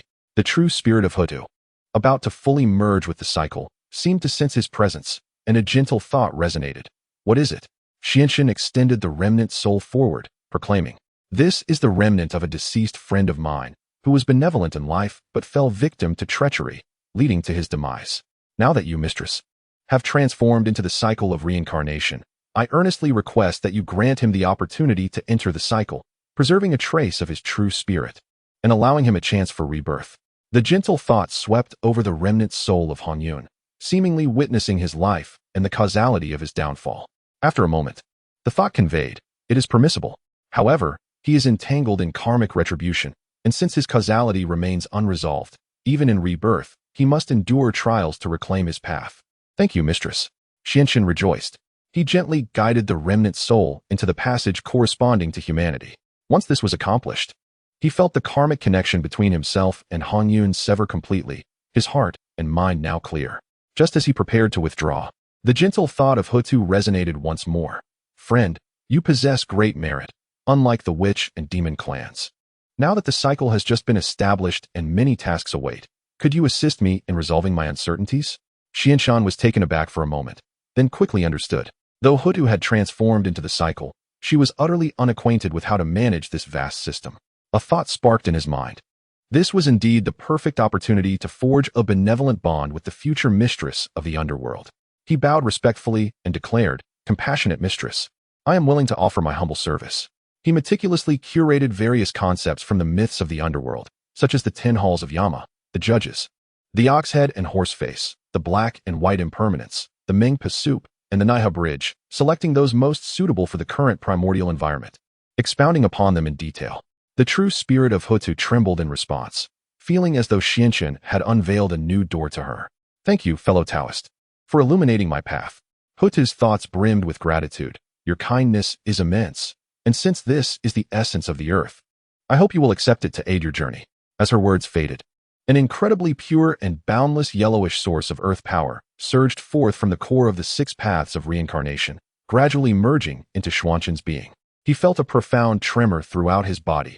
Under the nurturing of this earthly essence, his Taoist body grew ever more resilient, forming an unbreakable bond with the vast expanse of the primordial land.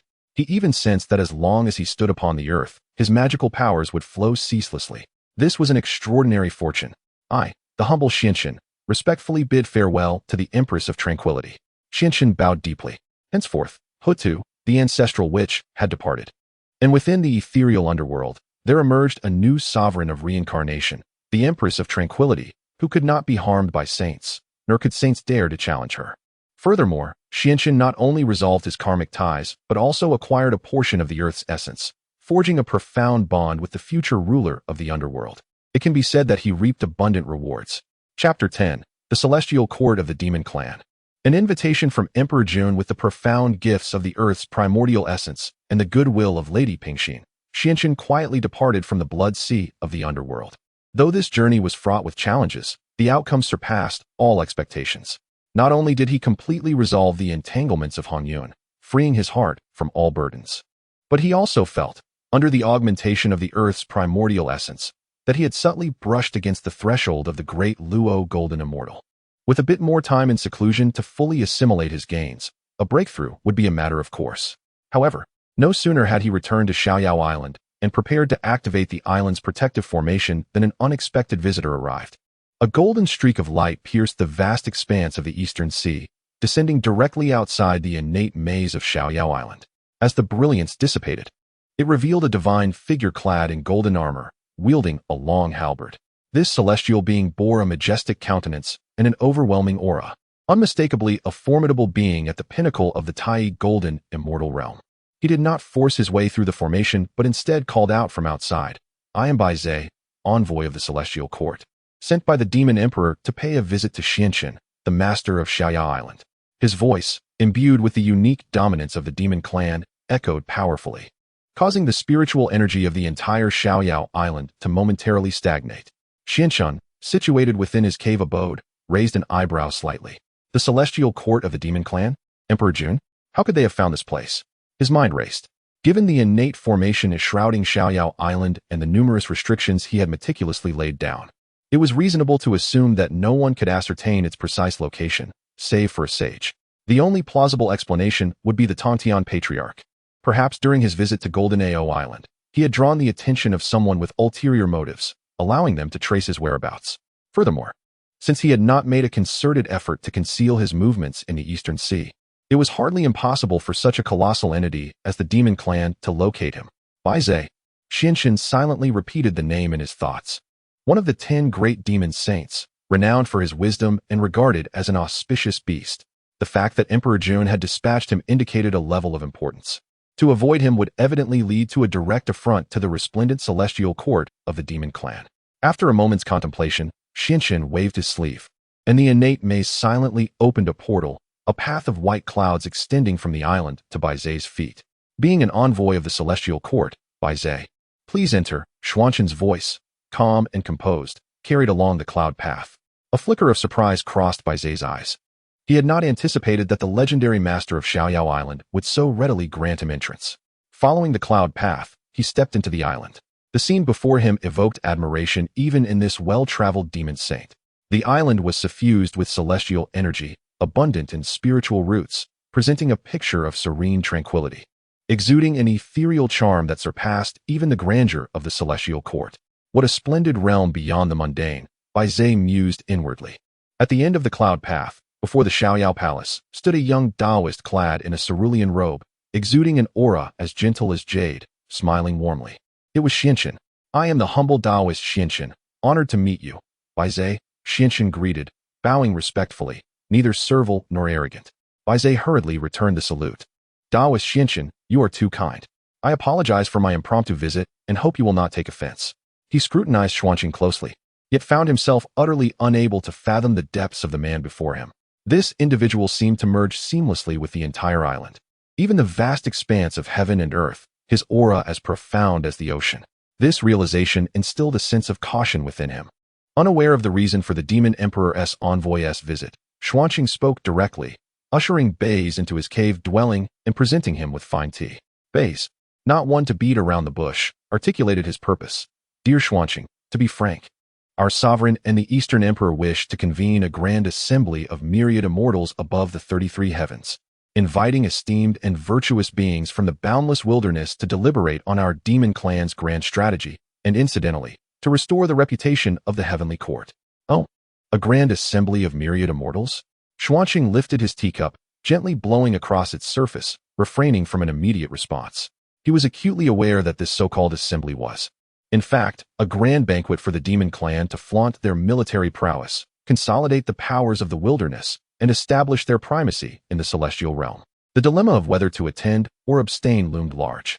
Bai continued, as a guest of the Purple Cloud Palace, favored by the celestial saint. Your profound cultivation is well acknowledged. Our sovereign has long admired you and has entrusted me with the task of delivering this invitation, earnestly requesting your presence at the event. Should you choose to attend, our sovereign is willing to bestow upon you the title of leisurely demon god of the Eastern Sea, granting you a status equal to that of our demon saints. An overt attempt at persuasion. The demon clan had their schemes well laid out. With Xuanqing's amicable ties to the Three Pure Ones and his enigmatic strength, his inclusion in the demon faction would not only bolster their power, but would also serve as a thorn in the side of the Wu clan, who viewed the demons with disdain. Xuanqing couldn't help but scoff inwardly, maintaining a composed exterior. He set down his teacup and replied with a smile. I appreciate the good intentions of the Demon Emperor and the Eastern Emperor. However, I am accustomed to a free-spirited life and am not fond of constraints. Nor do I wish to engage in the disputes between the Wu and Demon clans. I fear I am unworthy of the title of leisurely demon god. His refusal was clear-cut, yet left room for interpretation. He stated his disinterest in conflict without outright declining the assembly. A flicker of disappointment crossed Baze's eyes, though it was anticipated. He chuckled lightly, attempting to smooth over the situation. You jest, dear friend. Given your title of leisurely, it is only fitting that you remain unencumbered. The matter of position is merely our sovereign's goodwill, and you need not take it to heart. However, I sincerely hope you will attend the Grand Assembly, for it is likely that the Three Pure Ones and Lady Nuwa may also send disciples to witness this momentous occasion, a true spectacle of the wilderness. He was subtly leveraging the presence of saints to pressure Xuanqing, implying that if the saints are attending, how could a solitary cultivator like you dare to decline? After a moment of contemplation, Xuanqing nodded. In that case, I shall indeed make my way to the heavenly court and grace the event with my presence. He resolved to attend.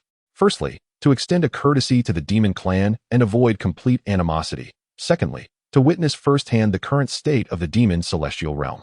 Most importantly, he wished to seize this opportunity to declare his existence and stance. Xuanqing, merely a carefree immortal, unengaged in any conflict. With a confirmed response, Baze sighed in relief, presenting a beautifully crafted gilded invitation, exchanging pleasantries for a few moments before taking his leave. Xinshin placed the invitation on the table, gazing at the two imposing signatures of Emperor Jun, his eyes deepening with contemplation. The trees yearn for tranquility, yet the winds persist. It appears that his desire to remain entirely uninvolved is futile. This gathering of myriad immortals is likely far from simple. Chapter 11. Ascension to the Celestial Realm.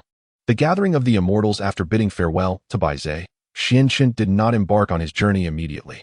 He was acutely aware that the gathering of the demon clan, ostensibly a grand assembly, was in truth a perilous affair. Every participant was a prominent figure of great renown in the primordial world, with countless powers of quasi-saint caliber present. Although his current cultivation had reached the pinnacle of the Tai Golden Immortal Realm, ensuring his own safety, he felt somewhat inadequate for navigating such an occasion with ease. A breakthrough was imperative. A glimmer of determination flashed in Xinshin's eyes. Clutching the Demon Emperor's invitation, he once again entered a state of seclusion. This time, his objective was clear: to strive for the realm of the great Luo Golden Immortal.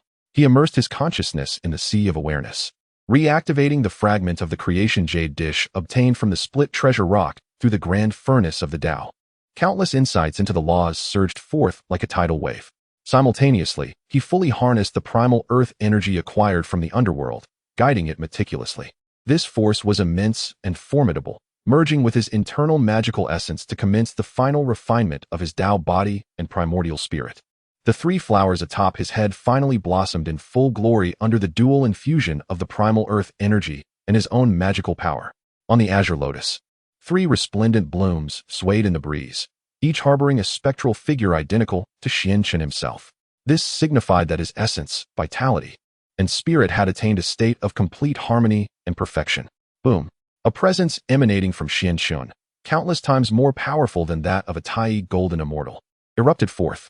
In that moment, his primordial spirit seemed to break free from an invisible constraint, establishing a profound connection with the ceaseless flow of time. He beheld, within that river, his own segment of destiny becoming strikingly clear and resolute. From this moment forth, he transcended the three realms, no longer bound by the five elements.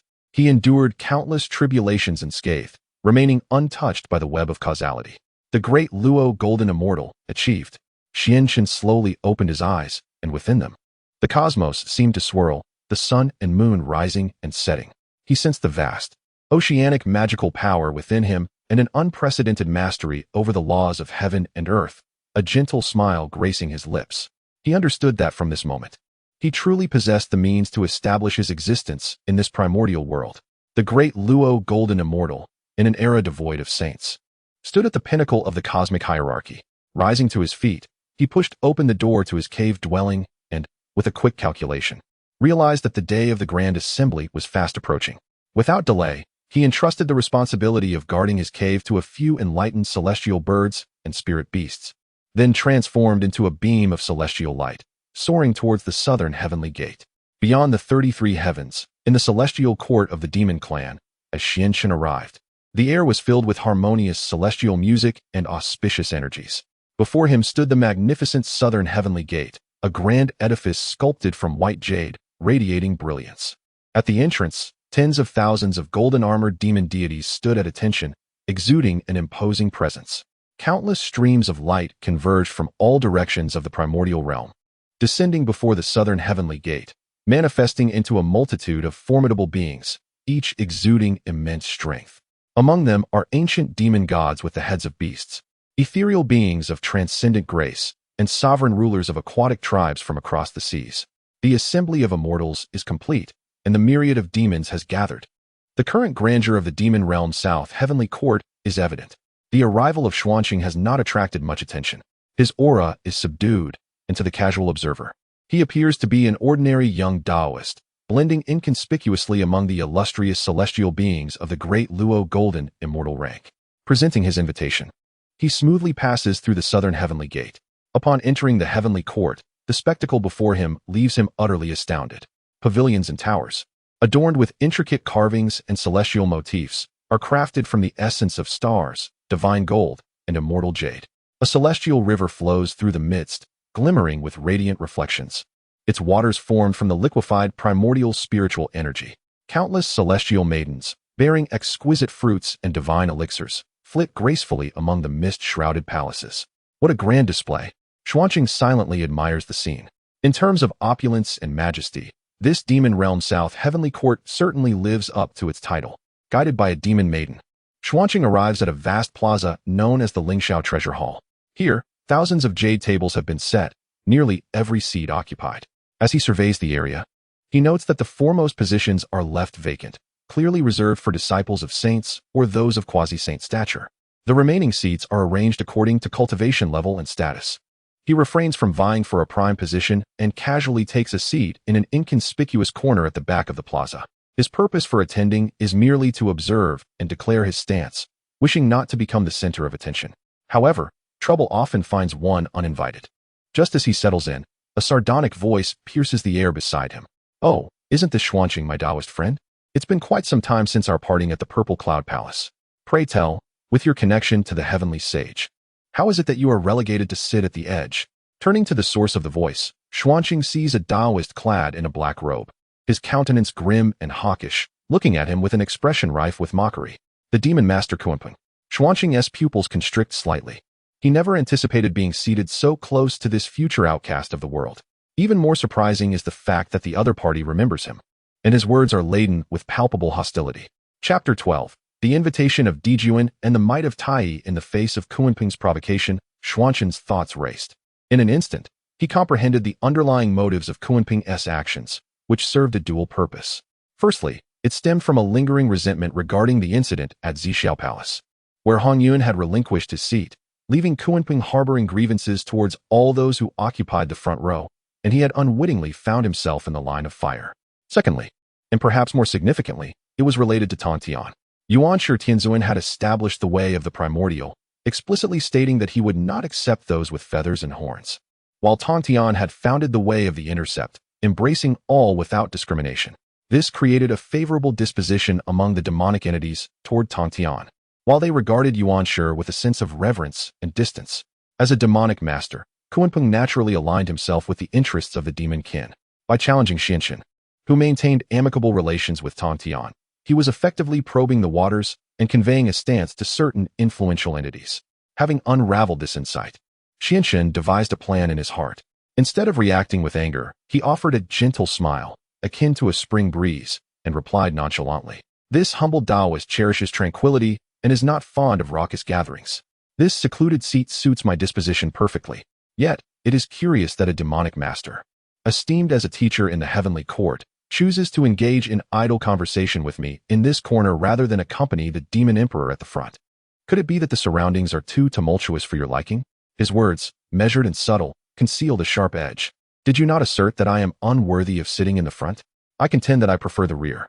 Conversely, you, with your esteemed status, have deigned to approach me in this corner. Is that not a diminishment of your own stature? Kunpeng's expression darkened instantaneously.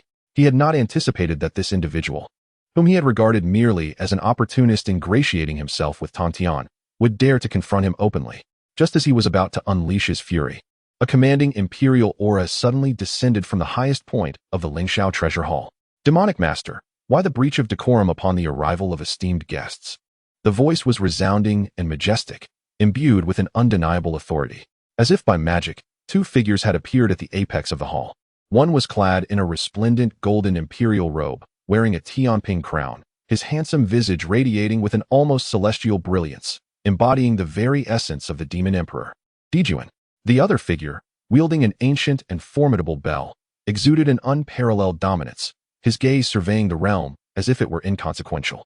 This was none other than the Eastern Sovereign Tai, the ruler of the demon clan, master of the primordial treasure, the Chaos Bell. With the emergence of Dijuan and Tai, the entire plaza fell into an immediate silence. All the powerful beings rose in unison, bowing deeply. We pay our respects to His Majesty the Demon Emperor, and to His Majesty the Eastern Sovereign. Kunpeng's countenance shifted, and with a cold snort, he shot a fierce glare at Xianqin, begrudgingly rising to pay his respects. Xianqin too stood, bowing alongside the others, yet he remained inwardly vigilant.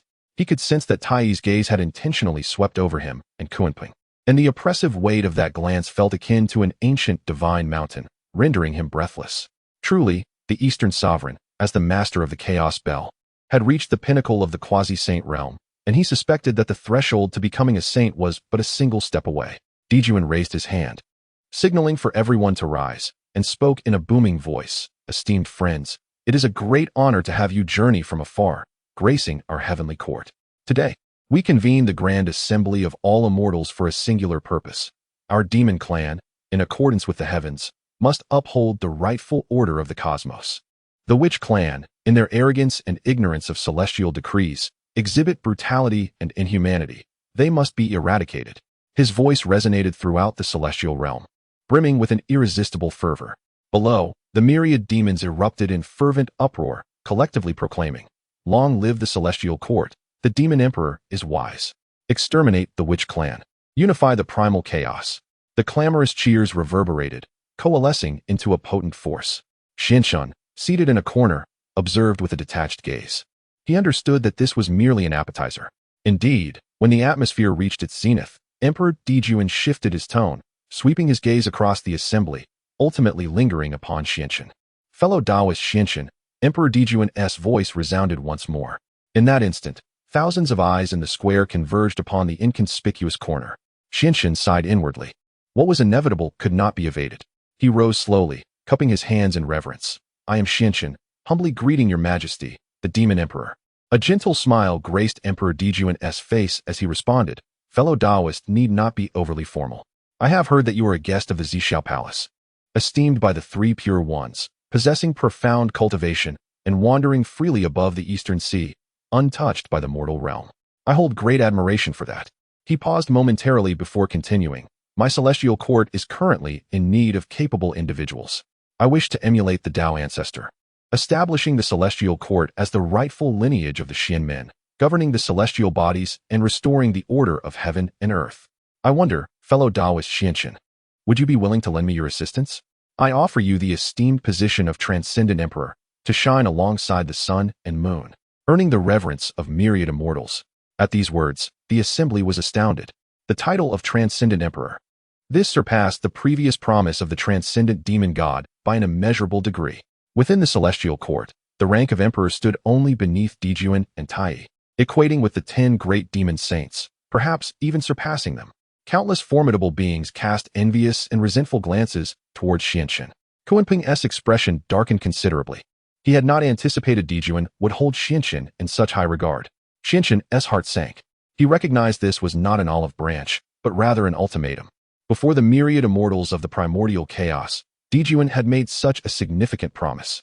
Should he refuse again, it would be tantamount to a grave insult, a public affront to the demon emperor. At that juncture, it would likely not be as simple as merely inviting him for a cup of tea. As Xianqin pondered how to phrase his response, such that he neither acquiesced nor completely severed ties, a disdainful snort resonated like thunderclaps in his ears.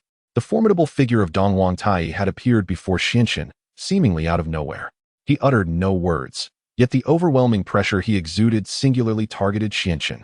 The ethereal image of the chaos bell flickered behind him, suppressing the very fabric of time and space, sealing off all avenues of retreat for Xianqin.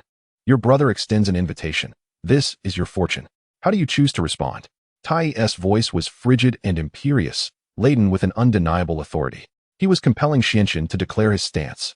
In that fleeting moment, the entire plaza of the Lingxiao Treasure Hall was so silent that one could hear a pin drop. All eyes were fixated upon the figure of the Daoist clad in blue. Chapter 13.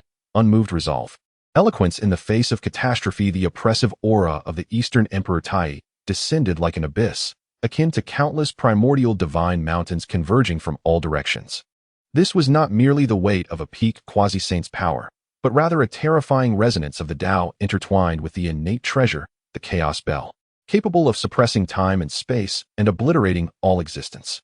Under such immense pressure, even an ordinary great Luo golden immortal would find it impossible to stand.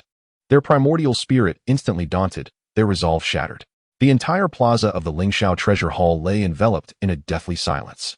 The air seemed to solidify into crystal, every inch of space saturated with heaviness and a sense of impending doom. All the mighty beings held their breath, aware that this moment would determine the fate of Xuanqing. They could almost envision the figure of the azure-robed Daoist trembling beneath the Eastern Emperor's divine might, ultimately kneeling in submission. After all, he was Eastern Emperor Tai, the true lineage of Pangu, the sovereign of the demon clan, wielding the Chaos Bell, a being deemed invincible beneath the saints. Even the esteemed Dijuan bore a knowing smile, understanding that his brother's dominance was the most direct and effective solution to any dilemma. He did not believe there existed any non-saint capable of withstanding Tai's pressure without flinching. However, all expectations were confounded. At the very heart of this terrifying pressure, Xuanqing stood tall, unwavering like a pine. His azure Daoist robe billowed as if moved by an unseen wind, rustling defiantly against the intangible oppression. His countenance remained serene, devoid of fear or disarray. His gaze steady as a tranquil abyss, untouched by the turmoil around him. A flicker of genuine astonishment flashed in Eastern Emperor Tai's eyes for the first time. He could distinctly sense that his overwhelming pressure, akin to a mud bull plunging into the sea, enveloped Xuanqing entirely yet failed to penetrate the slightest fragment of his Dao heart. Xuanqing's primordial spirit seemed shielded by an imperceptible yet indomitable barrier. It embodied a pure, unadulterated sense of freedom. No matter the raging storms, he remained steadfast. No matter the upheaval of heaven and earth, he exuded tranquility. This was an absolute confidence and harmony within his Dao heart. Intriguing. Tai scoffed inwardly, intensifying his pressure further. The ethereal image of the Chaos Bell grew more solid. Strands of chaotic energy cascading down, poised to manifest as a tangible assault. Beneath Xuanqing's feet, the divine golden tiles began to crack, spiderweb-like fissures spreading forth. Yet, he maintained his demeanor of effortless calm. He was not merely enduring. At the moment Tai's pressure bore down upon him, the Dao furnace within his sea of consciousness commenced its rapid operation. The overwhelming force was analyzed, transformed, and metamorphosed into sustenance that tempered his Dao heart. Simultaneously, the primal power gifted by the Empress of the Earth subtly coursed beneath him, channeling much of the pressure into the vast and boundless expanse of the heavenly earth below. Thus, he was able to exhibit such composure. The standoff persisted. The atmosphere of the plaza, once filled with spectatorship, gradually grew heavy with tension. No one is a fool. They perceive that this obscure figure, Xianqin Daoist, possesses a depth of mastery that far exceeds their wildest imaginations. He has indeed withstood the overwhelming pressure of Emperor Tai. The smile on Emperor Jun's face gradually faded. He gazed at the calm figure clad in blue, his eyes now tinged with a sense of gravity and confusion. At last, Xianqin made his move. He chose not to passively endure any longer, for he understood that such a strategy was not sustainable. He lifted his gaze. and for the first time, his serene eyes met the domineering gaze of Emperor Tai in the air. There were no sparks flying, only an expanse of void. Your Majesty, the Eastern Emperor, your divine might is unparalleled. I, a humble Daoist, hold great admiration. Xianxin spoke slowly, his voice not loud, yet resonating clearly throughout the square, unwavering. However, I harbor a perplexity that I must express. Tai raised an eyebrow, coldly commanding, speak. He was curious to see what tricks his opponent could conjure in such a situation. Xianxin smiled slightly, speaking unhurriedly. May I inquire, Your Majesty, what is the purpose of the demon clan establishing the celestial court? This question momentarily stunned Tai. Before he could respond, Emperor Jun, seated above, spoke in a deep voice. Naturally, it is to dominate the wilderness, to harmonize yin and yang, to enlighten all beings, to bring an end to the ceaseless conflicts in this realm, and to secure lasting peace for our demon clan and all living beings.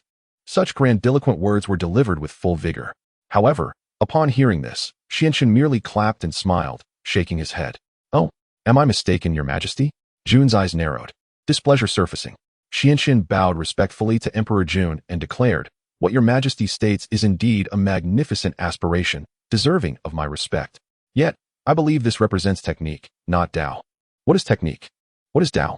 Tai asked coldly, intrigued by the inquiry.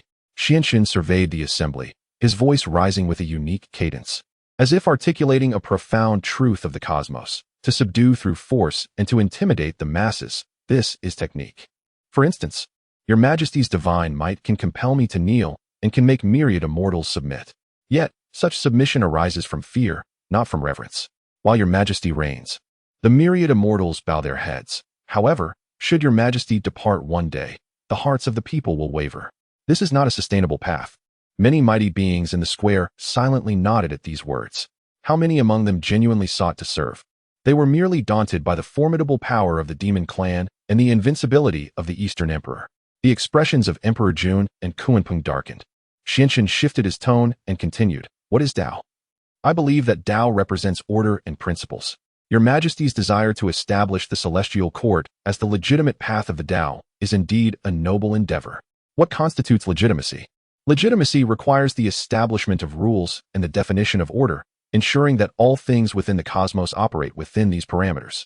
From sages to ants, all must have a foundation upon which to rely and follow. For example, I, a mere wandering cultivator, seek neither dominance nor treasures, but merely wish to meditate in my humble abode. By rights, I have not violated any of the celestial court's regulations. Yet today, Your Majesty the Eastern Emperor has used force to compel my submission.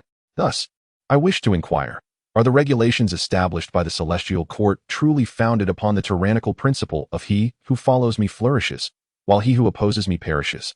Or do they adhere to the noble path of the way of nature dictates all, and each shall find their place? Should tyranny prevail, then today it may subdue but a single individual, yet tomorrow it could overpower myriad immortals. Over time, fear would permeate the hearts of all, and even if the celestial court were to unify the vast wilderness, it would ultimately lose the allegiance of the people, rendering it no different from the ignorant Wu tribe. Should the noble path be pursued, then rewards and punishments must be distinct, governing the realm through established laws.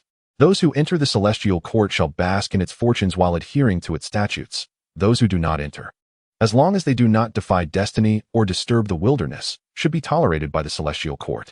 In this manner, with a balance of grace and authority, the hearts of countless immortals may be won, establishing an enduring foundation for generations to come. Such words flowed forth eloquently, resonating with profound clarity, akin to a thunderous clap reverberating within the hearts of all present. The formidable beings gathered were not simpletons. They swiftly grasped the deeper significance of Xianxin's words. Though seemingly a defense of himself, Xianxin had deftly maneuvered a strategic advantage against Emperor Jun, providing an impeccable theoretical basis for all the independent, formidable beings reluctant to fully ally with the demon race. I have committed no crime. By what right do you compel me? Should you force me, then your celestial court is devoid of principles, tyrannical, akin to the Wu tribe. Why should we support you? If you wish for our support, you must embrace the noble path, uphold the law, and allow us neutral parties the space to exist. Astounding, truly astounding. In an instant, the atmosphere in the square underwent a subtle shift. Many formidable beings, who had originally come out of fear, now regarded Xianxin with admiration and gratitude. His words resonated deeply within their hearts. Emperor Jun's expression darkened entirely. He fixed his gaze upon Xianchen, his eyes brimming with astonishment and murderous intent. He realized that he had underestimated this individual from the very beginning. The threat posed by this person lay not in his cultivation, but in his intellect and eloquence. With but a few words, he had dissolved the grand atmosphere Emperor Jun had meticulously crafted, even turning it against him, undermining the legitimacy of the celestial court's rule and digging a tremendous pit. Meanwhile, Dong Wangtai also retracted his overwhelming pressure. He gazed intently at Xianchen, and for the first time, a grave contemplation appeared in his domineering eyes. Though he revered the dominance of strength over all laws, he understood that every word spoken by Xianchen was grounded in reason. He could forcibly slay Xianchen, but that would not silence the voices of the multitude. Should today's events spread, it would deal a significant blow to the celestial court's prestige. To kill or not to kill, just as tensions reached their zenith. A hearty laugh erupted. Well spoken indeed. Emperor Jun suddenly threw back his head and laughed, breaking the suffocating silence. He descended from the high platform and approached Xianchen personally, his face betraying no anger, but rather exuding appreciation. My dear friend Xianchen, you are truly a wise mentor to me. Your words awaken those lost in dreams. Indeed, I shall govern the celestial court by the noble path, not through tyranny. He turned to address all the formidable beings, proclaiming loudly, Today, before the myriad immortals of the vast wilderness, I shall establish a celestial decree. All under my celestial court shall have laws to abide by. Those who enter my celestial realm shall hold esteemed positions and enjoy boundless fortunes. Those who do not, I shall not compel. As long as you adhere to the heavenly principles and refrain from disrupting the primordial chaos, my celestial court shall serve as your most steadfast support. As for my dear friend Xianchen, Emperor Jun turned his gaze once more toward him, his smile radiating sincerity. I have understood your intentions, dear friend. The position of transcendent sovereign remains reserved for you. You may come and go at your leisure. My celestial court shall always welcome such forthright and candid friends. Thus, an impending conflict was elegantly diffused by Emperor Jun in a remarkably astute manner. Not only did he align himself with Xianche's words, crafting an image of a benevolent ruler who is amenable to good counsel and consolidating public support, but he also deftly returned the contentious title of transcendent sovereign back to Xianchen. In his heart, Xianchen silently commended Emperor Jun's brilliance, while outwardly maintaining a composed demeanor. He bowed respectfully, proclaiming, Your Majesty, the Demon Emperor, is indeed wise. I am in admiration. He recognized that today's tribulation had been successfully navigated. Chapter 14, Undercurrents. Disciples of the sage Di Jun's maneuver can be regarded as a quintessential example of imperial strategy. Not only did he deftly avert a crisis, but he also seized the moment to consolidate public sentiment, transforming a potentially detrimental debate into a political spectacle that showcased his magnanimity and poise. The atmosphere in the square grew fervent once again, as countless independent cultivators extolled Di Jun's sagacity. The entire 10,000 Immortals Conference truly felt like a grand occasion where sovereign and subjects harmoniously converged. Xianchen returned to his seat with an air of nonchalance, as if nothing had transpired. Kunpeng's expression was dark enough to draw water, casting a venomous glance at Xianchen and then at the jovial Di Jun seated at the head of the assembly. Ultimately, he chose silence, resolutely committing this grievance to memory. Xianchen sensed the weight of that resentful gaze, but remained indifferent. From the moment he set foot on this primordial land, it was evident that he could not befriend all. Cultivating enmity with someone as callous and vengeful as Kunpeng was merely a matter of time. What weighed more heavily on his mind was Di Jun's disposition. This demon emperor, adaptable and cunning, was undoubtedly a formidable figure of his era. Although he had temporarily navigated today as challenges, he had irrevocably etched himself into Di Jun's memory as an adversary. Should an opportunity arise in the future, Di Jun would not hesitate to lay traps for him. It seemed that this primordial world was fraught with peril at every turn. Xianchen mused, further solidifying his resolve to remain low-key and refrain from aligning too readily with any faction. As the banquet progressed, with wine flowing and dishes savored, just as the conference reached its zenith of enthusiasm, celestial light suddenly emanated from beyond the southern heavenly gate. Guangchengzi of the Chan sect, here to attend the ceremony by the decree of the primordial supreme venerable. Daoist duo Bao of the Jie sect, here to attend the ceremony by the edict of the heavenly master.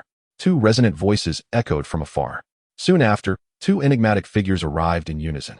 One donned a pale yellow Daoist robe, wielding exuding a calm demeanor reminiscent of the primordial supreme venerable. This was Guang Qingzi, the foremost among the 12 golden immortals of the Chan sect. The other, slightly portly and radiating warmth, bore eyes that glimmered with a divine light. Identifying him as Duo Bao, the leading disciple of the Jie sect, destined to become the future Buddha of treasures. Both were of the great Luo golden immortal level, representing the lineage of the sages, and their entrance captivated all present. Di Jun and Tai Yi personally rose to greet them, escorting them to the highest lotus cushions, honoring the sages with the utmost respect.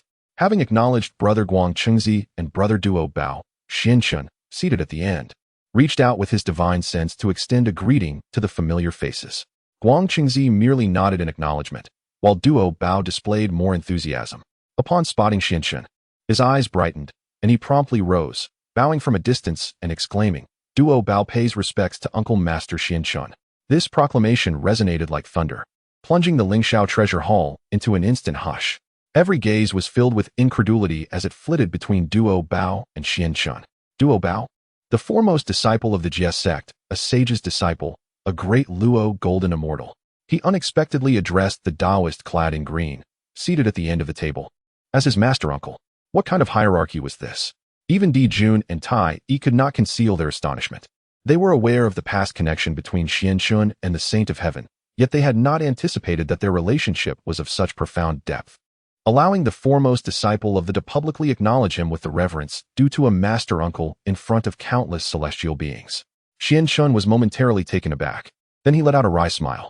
He had not expected Duo Bao to be so forthright as to unveil this relationship. Hastily, he rose to return the greeting from a distance, saying, "Duo Bao, my friend, you are too courteous. I am of the same generation as the Saint of Heaven. You may simply refer to me as friend." However, Duo Bao maintained a serious demeanor and insisted, "That is not permissible. My master has decreed that Xian Chun, the master uncle, is a cherished friend of ours. To meet him should be akin to meeting my master. He is deserving of this bow." Upon finishing his words, he solemnly performed another bow. At this moment, no one dared to underestimate Xian Chun. Here was a being who could withstand the oppressive might of the Eastern Emperor and compel the saint's foremost disciple to publicly pay homage as a master uncle. Who, then, was this Daoist Xian Chun? A tumult of emotions surged within the hearts of countless formidable beings, prompting them to reassess Xian Chun's identity and standing. Kuanping's complexion turned ashen. He suddenly realized the magnitude of the existence he had just provoked. This was not merely an adept wandering practitioner, but a terrifying figure intricately entwined with the lineage of the saints. Should he truly offend such an individual, the Saint of Heaven could effortlessly bring about his utter ruin with but a mere flick of a finger. Cold sweat drenched his back. Meanwhile, Xian Chun regarded Duo Bao, whose expression conveyed the satisfaction of completing his assigned task. Inwardly, he felt a profound sense of helplessness. He understood that the Master of Heaven was reciprocating a favor, publicly supporting him. With the identity of a master uncle from the number of those daring to trouble him in the vast expanse of Honghuang would indeed diminish significantly. Yet, conversely, he had irrevocably been branded with the mark of the faction. His aspirations for a carefree existence, navigating both sides without commitment, had been thoroughly dashed. Truly, was this a blessing or a curse? Amidst this delicate atmosphere, Guang Qingzi of the Chan teaching spoke in a calm tone. He glanced at Duo Bao, then at Xian Chun, and stated indifferently, "My master once said, within the realm of Dao, it is the worthy who take precedence. One may befriend whom they choose without being bound by hierarchy. Duo Bao, you have become overly attached to appearances." On the surface, his words seemed to counsel Duo Bao, yet in reality, they subtly belittled Xian Chun while implying that there was little camaraderie between Xian Chun and his master, the primordial heavenly venerable. Disciples of the were often straightforward in nature. Upon hearing this, Duo Bao furrowed his brow, ready to retort. However, Xian Chun preempted him, smiling as he bowed to Guang Qingzi, saying, "What you have articulated, my friend Guang Qingzi, is indeed quite accurate. This is precisely the principle. I, along with all present, am merely a guest in the Zixiao Palace, a seeker of the Dao." With this light remark, he not only accorded Guang Qingzi the respect he sought, but also reaffirmed his own identity as a peer of their master, suggesting that a younger individual such as Guang Qingzi ought to exercise some restraint in his demeanor before him. Guang Qingzi's expression momentarily faltered before returning to calm, and he chose to remain silent thereafter. A subtle undercurrent, arising from lineage, has thus dissipated into the void. Yet, it is evident to all that between the two esteemed doctrines of the teaching of explanation and the teaching of interception, there exists an irreconcilable contradiction from the very outset. Xinshan, due to his unique relationship with the Tongtian master, has been unwittingly drawn into the eye of this storm. Emperor Jun observes everything with keen insight. Raising his goblet in a distant salute to Xinshan, his gaze profound, shrouded in contemplation. Xinshan reciprocates the gesture, yet his heart remains serene and clear. It appears that the grand assembly of immortals is far from its conclusion. The true tempest may only just be gathering its forces. Chapter 15. On the discrepancies of the Dao and the contest of Daoist lineages, the brief interlude brought by the Daoist of abundant treasures, though fleeting, irrevocably altered Xuanqing's standing at the 10,000 Immortals Conference. Initially, he was merely a nondescript figure seated in a corner, unnoticed by others. Yet now, he had become one of the focal points of attention. The gazes of nearly all the formidable beings present were imbued with reverence, curiosity, and inquiry. This newfound scrutiny was quite unsettling for Xuanqing, who had wished to maintain a low profile. He raised his cup, savoring the exquisite nectar specially provided by the heavenly court. Ignoring the various looks directed his way, as the liquid flowed down his throat, it transformed into pure innate spiritual energy, nourishing his Daoist body and solidifying the somewhat ethereal state resulting from his recent breakthrough. A fine wine indeed, he mused inwardly. Truly, the heavenly court of the demon race, having plundered the celestial spheres, possesses profound resources. At the head of the assembly, Emperor Jun, after exchanging a few pleasantries with Guangchengzi and the Daoist of abundant treasures, deftly steered the conversation back to the conference's main agenda. Esteemed Daoist friends, disciples of the sages and true heirs of the Xianyuan, your presence today brings me great solace. Emperor Jun proclaimed, I have established the heavenly court in the hopes of emulating the Dao ancestor, to organize the primordial chaos and enlighten all sentient beings. Yet, I hold uncertainties regarding the notion of enlightenment and would like to seek the counsel of both esteemed Daoists and the illustrious beings present. At this moment, Xuanqing felt a stirring within. Recognizing that the main event was about to unfold, Emperor Jun's inquiry, though seemingly humble and inquisitive, was, in truth, insidiously calculated. He intended to lay bare the ideological conflict between the Chan and Jie teachings, inviting both parties to engage in a debate before the myriad immortals of the primordial realm. Regardless of the outcome, Emperor Jun stood to reap the benefits. Should the Chan teachings prevail, he could leverage that victory to diminish the Jie teachings' standing among the demon race. Conversely, if the Jie teachings emerged victorious, he could win the hearts of all demons, isolating the Chan teachings. Furthermore, should both sides find themselves at an impasse, the internal discord within the Xianyuan could be exacerbated, clearing the path for his demon race to unify the primordial chaos. What a masterful stratagem! As the foremost disciple of the Chan teachings, Guangchengzi naturally took the lead. Rising, he bowed respectfully to Emperor Jun and spoke solemnly. Your Majesty, the Demon Emperor, I must convey that my master, the Primordial Lord, has stated that the path of enlightenment lies in elucidation. To clarify, the great Dao is to align with the heavens and respond to the people. The heavenly order is established, and among living beings, there exists a hierarchy. Only those with deep roots and abundant fortunes may listen to the great Dao and receive the true teachings of the Xianyuan. As for those wretched beings, lacking in virtue and understanding of the celestial order, even if they force themselves to cultivate, they shall find it difficult to achieve genuine results. Instead, they will become entangled in karmic retribution, wreaking havoc upon the primordial realm. Thus, enlightenment must have thresholds, selecting the worthy, for this is the true path. His words resonated with boldness and were entirely consistent with the elite philosophy upheld by the Chan teachings. Upon hearing this, many noble-born innate deities and some wandering practitioners of the Xianyuan in the square nodded in agreement. The expressions of Emperor Jun and Tai also reflected approval, clearly indicating that this theoretical framework aligned well with their governing aspirations. However, upon listening, the Daoist of abundant treasures furrowed his brow. Rising as well, he offered a respectful bow and countered emphatically, Dear Brother Guangchengzi, I cannot concur with your assertions. My esteemed master, the celestial teacher, once proclaimed, the great Dao encompasses 50, the heavenly transformation encompasses 49, and humanity escapes 1. Beneath the celestial laws, a sliver of hope is bestowed upon all beings. As practitioners, we seek this glimmer of vitality, to intercept the heavenly secrets in pursuit of transcendence. All sentient beings are equal, each harboring a yearning for the Tao. How can one, based solely on their origins or lineage, hastily conclude their inherent inferiority and strip them of their right to seek enlightenment? The essence of teaching should be akin to gentle spring rain, nurturing without sound. To educate without discrimination reveals the impartiality of the great Tao. If we were to select only the elite, how would that differ from the heavenly will? We practitioners inherently defy the heavens. If all actions were to align with celestial mandates, what then would be the essence of cultivation or transcendence? The words of the Daoist master Duobao resounded with fervor, infused with the defiant spirit of the proclaiming that one's fate is determined by oneself, not by the heavens. As his declaration echoed, the square erupted with fervent energy. Particularly, those of humble origins, even those deemed as aberrations within the demon clan, were stirred with emotion, their gazes toward Duobao filled with gratitude and affirmation. Well said. Are we, born as demons, destined to be excluded from the gates of the profound? All beings are equal. Everyone possesses the right to pursue the Tao.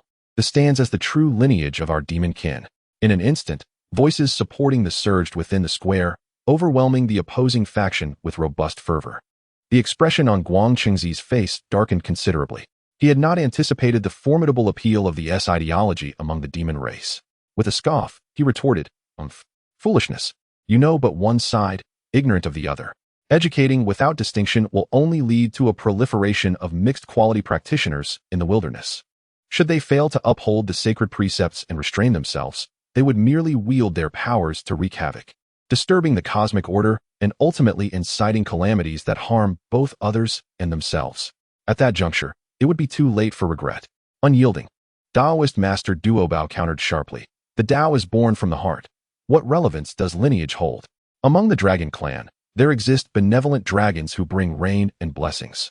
Does the phoenix clan lack malevolent phoenixes that disrupt the world? Can the goodness or wickedness of the human heart be dictated solely by one's origins? To forsake the pursuit of the Tao for fear of potential malevolence is akin to tyranny. Guang Qingzi found himself at a loss for words, adept in elucidating the celestial principles, but unskilled in such debates. The two engaged in a spirited exchange, their discourse traversing doctrines and moralities, transforming the entire Lingxiao treasure hall into their arena of contention. Meanwhile, Emperor Jun and Tai sat aloft, observing with a growing amusement in their eyes. In a corner, Xianchen quietly took in the unfolding scene, shaking his head inwardly. Both Guang Qingzi and Duobao had fallen into the trap set by Emperor Jun. This debate, devoid of a conclusive outcome, was destined to spiral into an unresolvable conflict. Their ideologies, intrinsically devoid of absolute right or wrong, merely reflected differing stances. They followed an elite path, prioritizing quality over quantity, seeking stability and order. They, conversely, embraced a populist approach, valuing quantity over quality, striving for resistance and vitality. Both philosophies held their own rationale for existence, yet in this public arena, magnified to extremes, they inevitably morphed into an irreconcilable struggle for doctrinal supremacy. Xianchen could perceive that as the debate progressed, the invisible rift between the teachings of exposition and the teachings of interception was being torn wider and wider.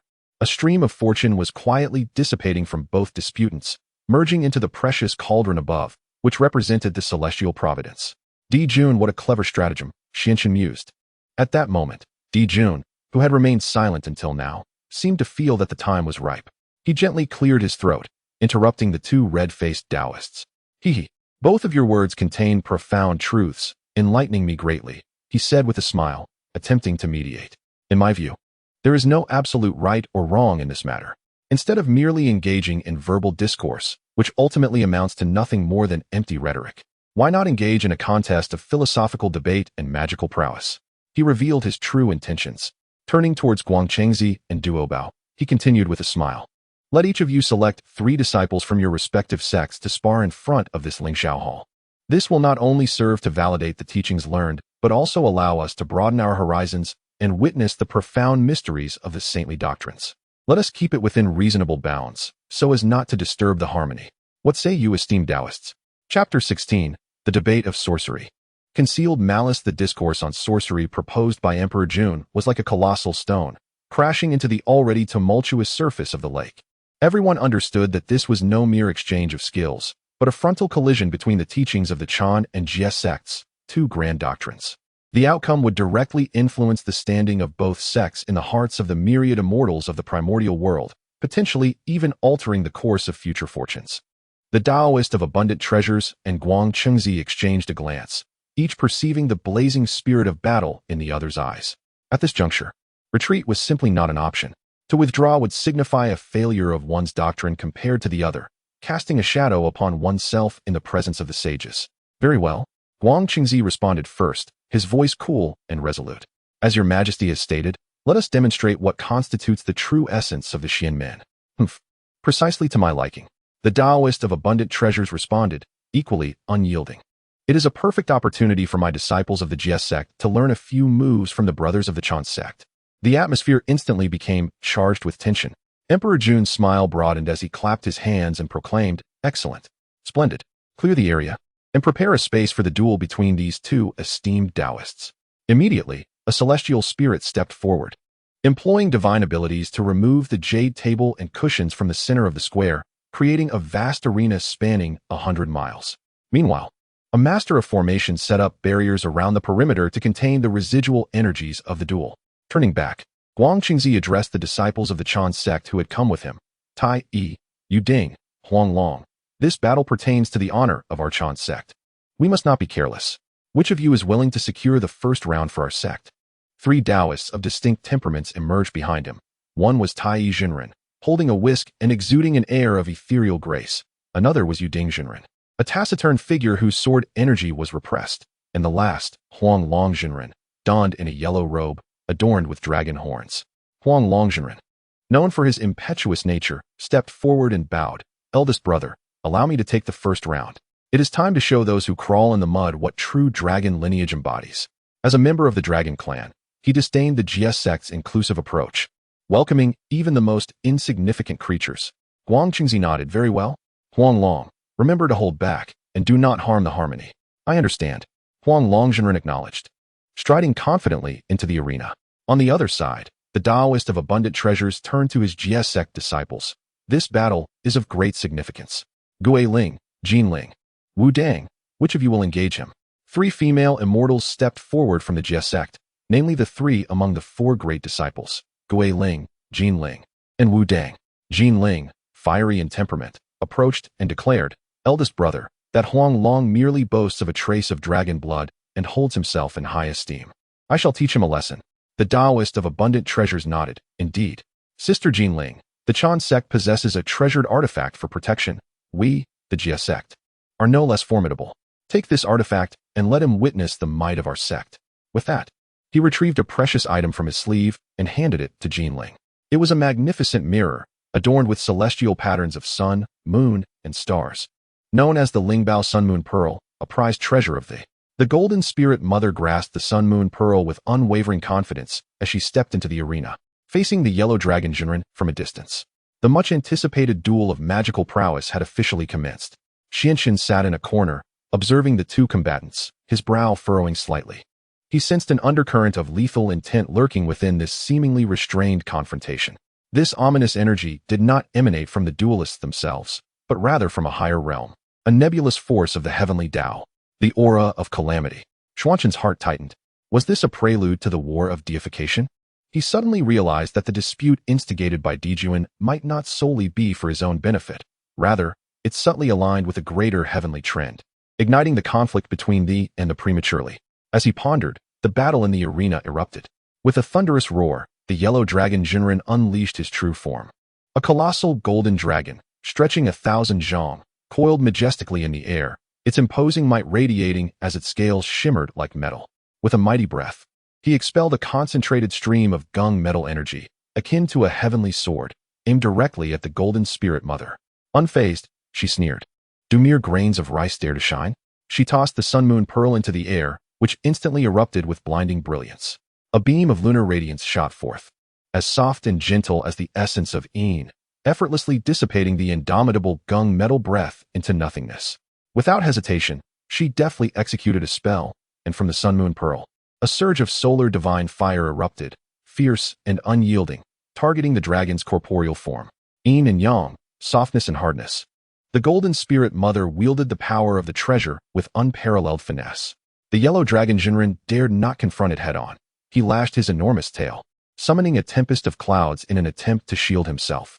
Yet, the solar divine fire, relentless in its nature, easily pierced through the clouds, directly scorching his dragon scales. A sizzling sound filled the air as a charred aroma wafted forth. The yellow dragon Jinren let out a pained roar. A large patch of golden scales turned to blackened ruin, leaving him in a state of disarray. Infuriated and astonished, he had not anticipated the adversary's artifact to be so formidable. Casting aside his reservations, he opened his maw to unleash a dragon pearl, the essence of his cultivation. As it emerged, it summoned the aqueous spiritual energy of the heavens, transforming into a towering wave, seeking to extinguish the solar divine fire. However, the Golden Spirit Mother was a seasoned warrior. Before the yellow dragon Jinren's power could fully manifest, she summoned the Sun-Moon Pearl once more, intertwining lunar radiance and solar fire into a terrifying beam imbued with the power of yin and yang's annihilation, striking fiercely upon the yellow dragon Jinren's head. With a resounding clang, akin to the tolling of a great bell, the dragon's massive head was struck, leaving a deep indentation. Stars danced before his eyes as his colossal form could no longer maintain its altitude, crashing to the ground with a thunderous thud, revealing his human form. Blood gushing from his mouth, gravely injured. One strike. In but a single exchange, the victor was determined. A profound silence enveloped the arena.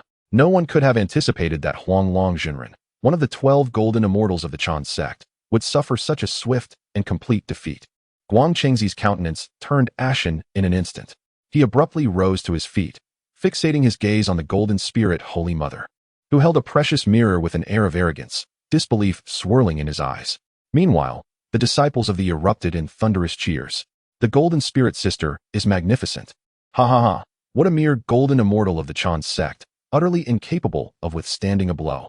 Daoist Du Bao clapped his hands in laughter, his face brimming with pride. Above, Emperor Jun's eyes glimmered with a spark of brilliance as he applauded, exclaiming, "Excellent! What a remarkable Golden Spirit Holy Mother of the..." Truly, her mastery of the Tao is profound, her divine abilities vast. In this contest, he emerges victorious. Although he appeared to be congratulating, he was, in truth, stoking the flames further. Indeed, upon hearing his words, Guangchengzi's expression grew even more grim. He turned sharply to Yuding Jinren, saying, "Junior brother Yuding, take the second formation. You must restore our Chan sect's honor." Yuding Jinren nodded silently. He cast a glance at the severely injured Huanglong Jinren, then at the exuberant immortals of the... A fleeting glimmer of cold murderous intent flashing in his eyes. Xianxian observed everything, sighing inwardly. He understood that this enmity had now been irrevocably established. What had initially been a conflict of ideologies had now transformed into a life-and-death struggle laced with animosity and pride. Emperor Jun had achieved his objective, and the hidden catastrophe lurking in the shadows seemed to have subtly stirred the wheels of fate, beginning to turn ever so slowly.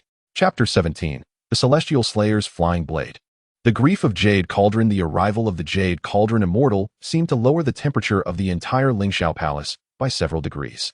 Unlike the flamboyant Huanglong Immortal, or the ethereal Taiji Immortal, he entered the arena silently, his figure standing straight as a sword. He resembled a peerless divine weapon sheathed in its scabbard. Although his brilliance remained concealed, the restrained yet formidable aura emanating from him was sufficient to send shivers through the hearts of all the powerful beings present. On the side, the Golden Spirit Holy Mother returned victorious, and the celestial beings eagerly congratulated her. The Daobao Daoist gazed at the Jade Cauldron Immortal in the arena, his expression growing solemn. He addressed the Turtle Spirit Holy Mother and the Wudong Holy Mother behind him, saying, "Among the 12 golden immortals of the Chan sect, the most formidable is not Guangchengzi, but this taciturn Jade Cauldron. He specializes in the sword path of slaying. Do not underestimate him. Who will face him in the second round?" The Turtle Spirit Holy Mother, with her gentle disposition, disliked conflict, while the Wudong Holy Mother, deep in thought, was reluctant to act hastily. At that moment, a nondescript young Daoist who had been standing behind Daobao suddenly stepped forward and bowed, saying, "Elder brother, allow me to take on the second round." Everyone turned to look, taken aback. This individual was not a direct disciple of the celestial leader, but merely a registered disciple who had fortuitously joined the named Yu Yuan. His cultivation was merely at the early stage of the Taiji Golden Immortal, rendering him inconspicuous among the myriad of celestial beings in the... Daobao frowned and said, "Nonsense. Your cultivation is still shallow. How can you contend with the Jade Cauldron? Step back at once." However, Yu Yuan insisted, "Elder brother, though I may be lacking, I possess a heart for protecting our teachings. Moreover, my master once entrusted me with a peculiar treasure that may counter the Jade Cauldron's sword path." Please grant me this opportunity. His gaze was unwavering. Dao Bao studied him, and then glanced at the small red gourd tightly clutched in his hand. After a moment of contemplation, he finally nodded. Very well. Go and give it a try. Remember, exercise utmost caution and do not overreach. Disciple obeys. Yu Yuan exclaimed joyfully, clutching the red gourd as he strode confidently into the arena. Seeing that they had dispatched merely an obscure registered disciple, the Chan sect erupted in laughter. Is this so devoid of capable individuals that they send a mere early-stage Taiji disciple to his doom? They scoffed. What a motley crew they have. Guang Chengzi's expression lightened slightly. In his view, these actions were tantamount to self-sabotage. In the arena, the Jade Cauldron Immortal regarded Yu Yuan with an icy gaze, even too lethargic to utter a word. Slowly raising the sword in his hand. It was an ordinary-looking long sword of azure steel, lacking any ornate embellishments. Yet it radiated a murderous aura that could unsettle even the Daoist golden immortals. Let me experience the sword of the Chan sect. Yu Yuan inhaled deeply, fully aware of the vast disparity in their cultivation, recognizing that his only chance lay within the peculiar treasure bestowed upon him by his master. He dared not take the slightest risk and launched his attack first. He raised the red gourd high, bowing deeply towards the Jade Cauldron Immortal. Please, turn my treasure. A sharp exclamation erupted, and from within the red gourd, a brilliant beam of light shot forth. Atop this radiant beam rested an entity, complete with eyes and brows. Seemingly animated, traversing the vastness of space with astonishing speed, and instantaneously appearing before the esteemed Jade Dingjinren. This is Lin Chen, seated in a corner, felt his pupils constrict violently. The immortal slaying flying blade. This terrifying weapon, which had shone brightly during the Fengshan War, severing several formidable beings. How could it manifest here? Moreover, in the hands of a mere disciple of the Jiajiao, a tempest of shock surged within him. Indeed, this primordial realm was increasingly diverging from his memories. In the arena, it was evident that Jade Dingjinren sensed the imminent threat. At the moment the beam of light appeared, every hair on his body stood on end. He wished to evade, yet that beam seemed to have locked onto his very soul. No matter how he moved, he could not escape its grasp. Open! In a dire moment, Jade Dingjinren roared, channeling all his magical essence into the sword in his hand. Conjuring a sword light so concentrated it seemed capable of severing fate itself, boldly striking against the beam. However, an unfathomable scene unfolded. The seemingly indomitable sword light, upon contact with the beam, evaporated silently as if ice had met the blazing sun. The beam continued unabated, flashing past the neck of Jade Dingjinren. With a sickening sound, his severed head soared into the air. Blood sprayed, staining the plaza of the Lingxiao Treasure Hall. The headless corpse of Jade Dingjinren remained frozen in the act of wielding his sword, standing upright momentarily before collapsing with a thunderous crash. In that instant, his soul was utterly obliterated by the lethal force contained within the immortal-slaying flying blade. Dead, one of the 12 golden immortals of the Chan Jiao, the future master of Yangjian, Jade Dingjinren, had perished just like that. The entire venue fell into an eerie silence. Everyone was utterly stunned by this sudden and gruesomely violent spectacle. No one had anticipated that this so-called debate of doctrines could indeed lead to death, and the deceased was a core disciple of the Chan Jiao. Junior brother, Guang Chengzi let out a heart-wrenching roar. His eyes ablaze with fury as he fixed an unyielding gaze upon the stunned Yu Yuan, who clutched the red gourd and the blood-soaked remains of Jade Dingjinren. The immortals of the Chan Jiao went into a frenzy. Their murderous intent erupted, summoning their respective treasures, ready to charge forth and obliterate Yu Yuan. On the Jiajiao side, they too were left aghast. Daoist duo Bao had not anticipated that Yu Yuan's artifact possessed such terrifying power, capable of directly severing Jade Ding. He realized the situation had escalated beyond control. Stop! A booming command echoed like the thunder of chaos, subduing the entire assembly. It was Dong Huang Tai. He stepped forward, and the ethereal image of the chaos bell enveloped the entire plaza, forcefully repressing the frenzied murderous intent of the Chan Jiao immortals. Di Jun's expression turned grim. He too had not foreseen that events would spiral so drastically. The death of a named disciple like Huang Longjinren could perhaps be reconciled. However, the death of a core disciple such as the Jade Dingjinren would inevitably lead to an unending enmity. Your Majesty. Guang Chengzi's eyes streamed with blood as he pointed at Yu Yuan, his voice trembling with rage. He has slain my junior brother. A life for a life. Today, if this villain is not handed over, our Chan sect shall not rest until we have justice from your demonic court. He had begun to lose his composure. Di Jun felt a heavy weight in his heart. realizing that this fire had already spread to him. At that moment, Yuan, too, finally regained his senses. He looked at the crimson gourd in his hand, then at the lifeless body of the jade Dingjunren, his face turning pale with terror, his body trembling uncontrollably. I did not mean to. I had no idea it was so powerful. He stammered in a desperate attempt to defend himself. Return my junior brother's life. Tai Yizhenren roared, summoning his 9-dragon divine fire shield, ready to strike. It seemed a greater chaos was on the verge of erupting within the Ling Shao treasure hall. Just then, a calm voice unexpectedly pierced through the tumult. Gentlemen, please hold. The crowd turned towards the sound and saw the green-clad Daoist Lin Chen, who had been seated quietly in the corner, slowly rising to his feet. Chapter 18. The Supreme Golden Elixir. Establishing the cosmos, the emergence of Xianxin resembled a refreshing stream, infusing a pot of boiling oil. On the verge of being ignited by rage and hatred, all gazes instinctively converged upon him. Guang Chengzi, with eyes ablaze, glared at him and bellowed, Xianxin, what business is this of yours? Do you intend to shield this murderous fiend? In his view, since Xianxin was referred to as a senior uncle by Duo Bao, he must undoubtedly be part of the Jie sect. His appearance now surely indicated an attempt to exonerate the murderer, Yuan. Xianxin paid no heed to Guang Chengzi's fury. He simply regarded the scene with calmness, casting a gentle sigh towards the lifeless form of the jade cauldron Jinren. Death cannot be undone, he stated softly, but perhaps it need not be final. This proclamation stunned all present. What could it possibly mean? Xianxin offered no further elucidation. He stepped forward, disregarding the tense atmosphere surrounding him, and approached the corpse of the jade cauldron Jinren. Dongwang Tai furrowed his brow, yet he refrained from intervening. He too was curious to discern what this unpredictable Xianxin Daoist intended to do.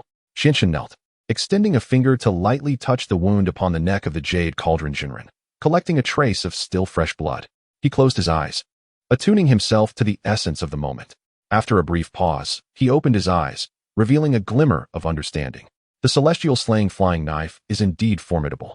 With a single strike, both body and spirit are obliterated. Not only has the physical form been severed, but the primordial spirit has been utterly shattered by that lethal force. Transforming into the purest of energies, dissipating into the cosmos, he mused, as if conversing with himself, yet addressing all present. At his words, Guang Chengzi was consumed by sorrow, howling. What further chilling remarks do you have? Depart at once. Xianxin shook his head, rising to scan the faces of the grieving and enraged celestial beings of the Chan sect, ultimately resting his gaze upon the equally troubled expression of Emperor Jun at the summit. Your Majesty, the Demon Emperor, Xuanxin's voice was steady and resolute. I possess a method that may, perhaps, restore our friend, the Jade Cauldron Daoist. What? This declaration detonated like a weighty bomb within the Lingshao treasure palace. Restore the Jade Cauldron? How could this be? With body and spirit annihilated, the true spirit dissolved, even the chance of reincarnation extinguished. This was, in the primordial world, absolute death. Even a saint would likely be powerless to reverse such a fate. Xianxin Daoist, do you truly mean this? Emperor Jun's voice trembled with incredulity.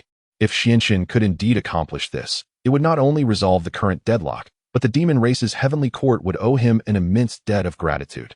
Guang Chengzi was equally taken aback, his gaze fixed intently on Xianxin, filled with skepticism, yet tinged with a flicker of hope. What? What do you mean? Is there really a chance for my junior brother? Rather than answer directly, Xianxin countered with a question. Guang Chengzi, have you ever heard of the Taiji Saint's Golden Elixir? Known as the 9 transformations of the Supreme Golden Elixir? The mention of this name caused Guang Chengzi's body to tremble violently. Of course, he was well aware. That was the prized treasure of his esteemed master, forged through countless natural and earthly materials and an immeasurable passage of time. It is said that this elixir possesses the remarkable ability to reverse death and restore both body and spirit, as long as a trace of true essence remains intact. It can bring one back to life. However, Yuding's true essence has already dissipated. Xianxin seemed to perceive his thoughts, a faint smile gracing his lips as he extended his palm. To his surprise, nestled within his hand was a golden elixir the size of a longan, radiant in purple and gold, exuding an intoxicating fragrance, encircled by 9 intricate patterns of profound significance. A golden pill. As soon as this golden pill appeared, the entire Lingxiao Palace was suffused with a rich aura of life and transformative energy. A single breath of it invigorated one's spirit, enhancing their cultivation. The one who gasped in astonishment was none other than the Emperor Jun at the head of the assembly. His eyes gleamed with avarice and astonishment. How could this supreme divine elixir, which existed solely in legends, be in the possession of Xianxin? Moreover, its quality was evidently that of a perfect nine-transformation golden pill. Xianxin chose not to elaborate on the origins of this golden pill. It was certainly not a gift from the Supreme Lord Laozi. Instead, it was a creation of his own, utilizing the great Dao furnace, drawing upon the merits acquired from the human realm, and employing countless innate spiritual roots from the Isle of Leisure as materials, coupled with his profound understanding of the laws of transformation. He had expended a millennium to refine this singular treasure. Its efficacy was equal to, if not superior to, that of the original crafted by the Supreme Lord Laozi. Cradling the golden pill, he spoke slowly. The complete annihilation of form and spirit indeed signifies death. However, in my humble opinion, as long as this realm remembers the name Yuding, and as long as the memories of his visage and laughter reside in your hearts, he has not truly perished. This elixir contains a sliver of the essence of creation. By utilizing this pill as a catalyst and anchoring it to your memories of our dear friend Yuding, we can reverse the cycles of yin and yang, reconstituting the information that has dissipated into the cosmos, thereby granting him a flicker of life. These words left the assembled mighty beings in a fog, utterly bewildered. What did he mean by information?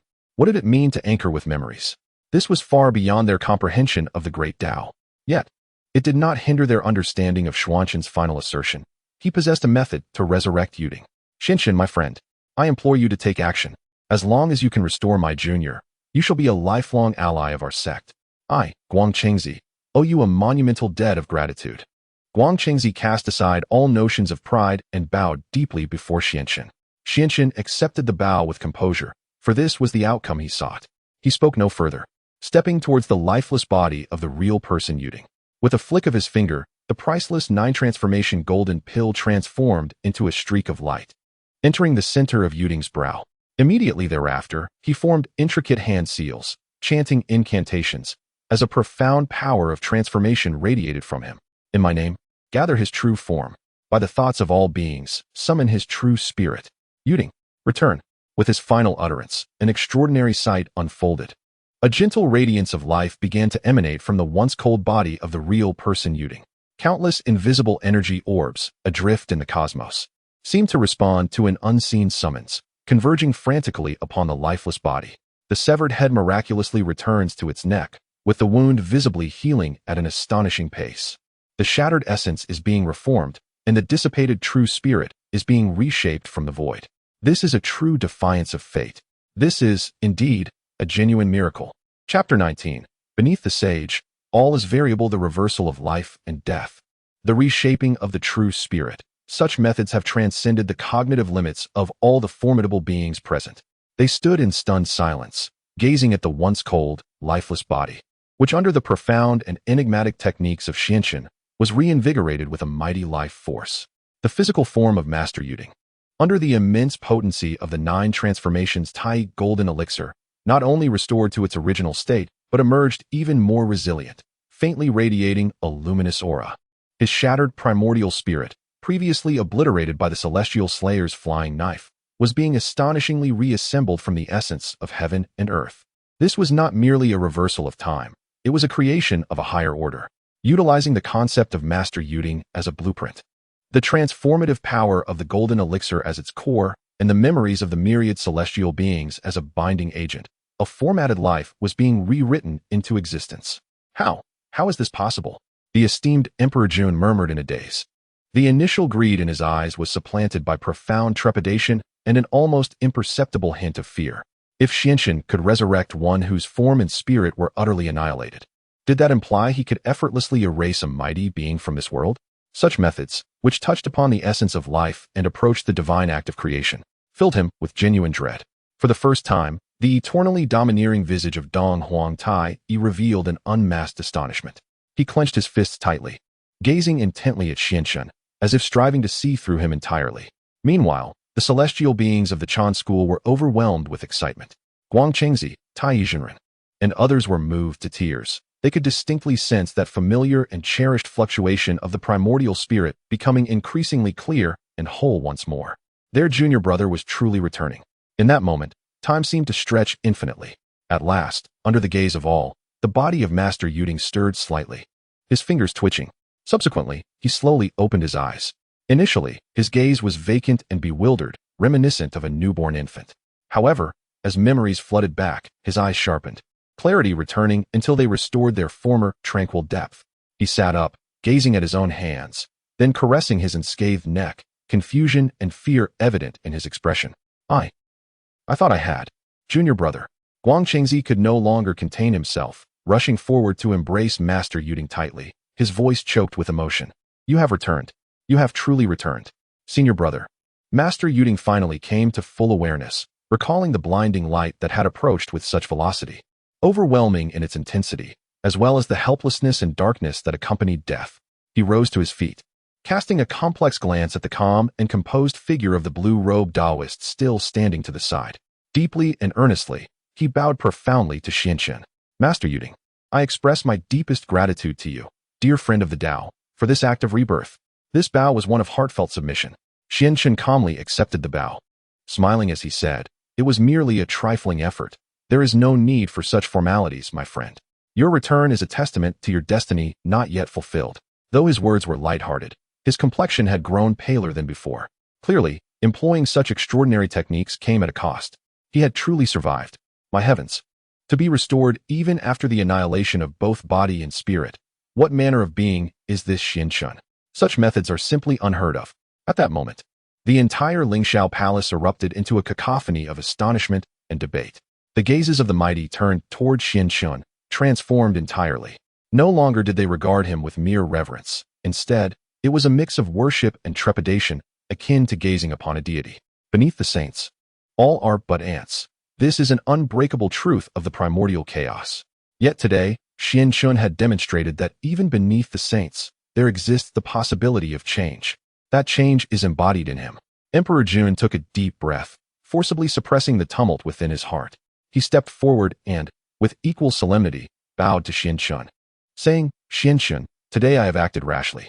Not only have you saved the life of Daoist Yuding, but you have also averted a monumental conflict between my heavenly court and the Chan sect. This grace and virtue shall be eternally remembered by me and the entire demon race. His posture was exceedingly humble, for he understood that from this day forth, Lin Chen's status had irrevocably changed. He was no longer a wandering cultivator to be easily swayed or suppressed, but rather a formidable entity capable of standing on equal footing with the heavenly court and the lineage of saints. Who would dare offend one who holds dominion over life and death? Who would not desire to befriend him? Lin Chen regarded Emperor Jun, then glanced at the fervent-eyed mighty beings surrounding him and sighed inwardly. He recognized that his intention to remain low-key had utterly failed. From the moment he produced that 9 revolutions Tai golden elixir, he was destined to become the epicenter of a storm throughout the primordial world. Yet, he felt no regret. This was precisely the outcome he had sought. Endless retreat and concealment would not yield true freedom. It was only by showcasing power and value that instilled fear in all could one earn genuine respect and autonomy. Your Majesty is too kind. Lin Chen replied with a slight nod, acknowledging Emperor Jun's goodwill. His gaze shifted to the trembling and flustered disciple of the Jie sect, Yu Yuan, and the red gourd in his hand, which now felt exceedingly hot to the touch. Chapter 20. The Enigma of the Red Gourd. The decree of the Dao ancestor, all eyes, drawn by Xuanzhen's gaze, once again converged upon the disciple of the Yu Yuan, who had instigated this calamity. The atmosphere grew palpably tense. Although the Jade Cauldron real person had been revived, the previous blade had indeed struck down with undeniable force. The ramifications of this causality were not so easily resolved. Feeling the weight of everyone's stares, Yu Yuan trembled in fear, nearly discarding the red gourd he held. He cast a desperate glance towards Daobao Daoist, only to find his senior brother equally grave, at a loss for how to proceed. Guang Chengzi regarded Yu Yuan. Though the murderous intent in his eyes had diminished significantly with the resurrection of the Jade Cauldron, it remained frigid. He spoke in a deep, resonant tone, Dear friend Lin Chen, while my junior brother is unharmed, how shall we address this ruffian and the malevolent weapon in his possession? This question was pointed and incisive. To punish Yu Yuan would equate to offending the, yet failing to act would severely undermine the dignity of the. Everyone was eager to witness how Lin Chen, the recently revealed sage, would handle this proverbial hot potato. Lin Chen approached Yu Yuan with deliberate steps, and in response to his terrified gaze, he gently took the red gourd into his hands. Upon contact, a warm and subtly spiritual sensation emanated from it. Lin Chen scrutinized the gourd. his eyes seemingly swirling with chaotic energies as he activated the furnace of the great Dao to unravel the essence of this object. After a brief moment, a look of realization dawned upon his face. This object was not an innate treasure of slaughter. Xianxin spoke slowly, his voice soft yet clear enough for all to hear. What? The crowd gasped in astonishment. Not an innate treasure of slaughter? Then how could it have felled the jade cauldron real person with a single strike?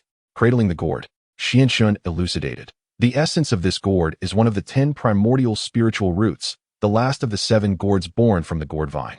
It shares its lineage with Nuwa's demon ensnaring banner, the purple gold gourd of the Supreme Pure One, and the 99 soul-severing gourd of my friend Hongjun. It ought to be an innate spiritual treasure. However, due to its late emergence and insufficient primordial essence, its rank is diminished to that of a postnatal treasure. It possesses no significant lethality by itself. Upon hearing this, the crowd grew even more perplexed.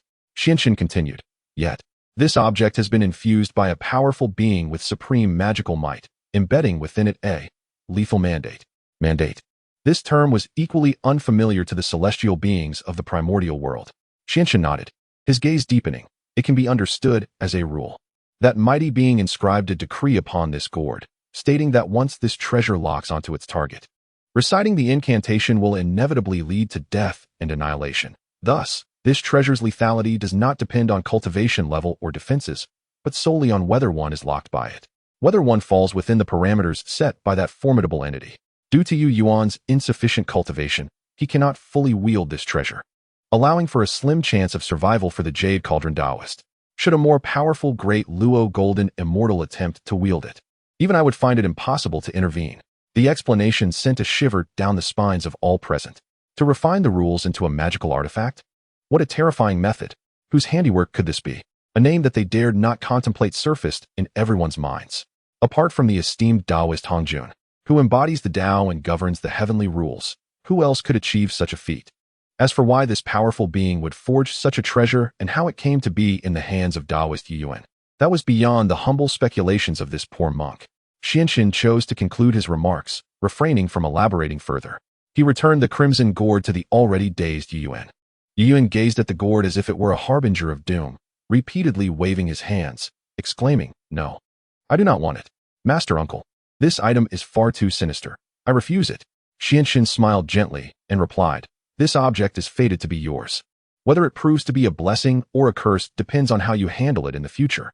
Although your actions today were reckless, the nature of duels is blind, and it was not your intention. Therefore, he turned to Guangchengzi and proposed, My friend Guangchengzi, perhaps we should let this matter rest. What do you say? Let it rest? Guangchengzi's brow furrowed, clearly unwilling to concede. Yet Xianxin continued, The Daoist Yuding has been resurrected. Not only has he suffered no loss in his cultivation, but under the nurturing of the 9 turns golden elixir, his foundation has become even more solid. It could be said that he has turned misfortune into fortune. Moreover, Daoist Yuan, having experienced this incident, will surely come to understand the importance of reverence and caution in the future. This is point 1. Point 2. The origins of this treasure are shrouded in mystery. Its might unfathomable, and the implications are far-reaching. Delving deeper may not bode well for either of our sections. It would be wise to let this matter slide. As a favor to me, Xuanqin's words were both reasoned and persuasive, a blend of gentle firmness. Guangchengzi fell into silence. He recognized the truth in Xuanqin's statements. Although Yuding had faced a calamity, the outcome seemed to favor him. The gourd's origins indeed instilled a profound sense of trepidation in him. Most importantly, he could not afford to disregard Xuanqin's face in this matter. Just as he was grappling with indecision, a distant, emotionless voice resonated from above the 9 heavens, as if it echoed within the very souls of all present. The Wanxian Conference concludes here. The Chan and Jie sects are forbidden from private combat.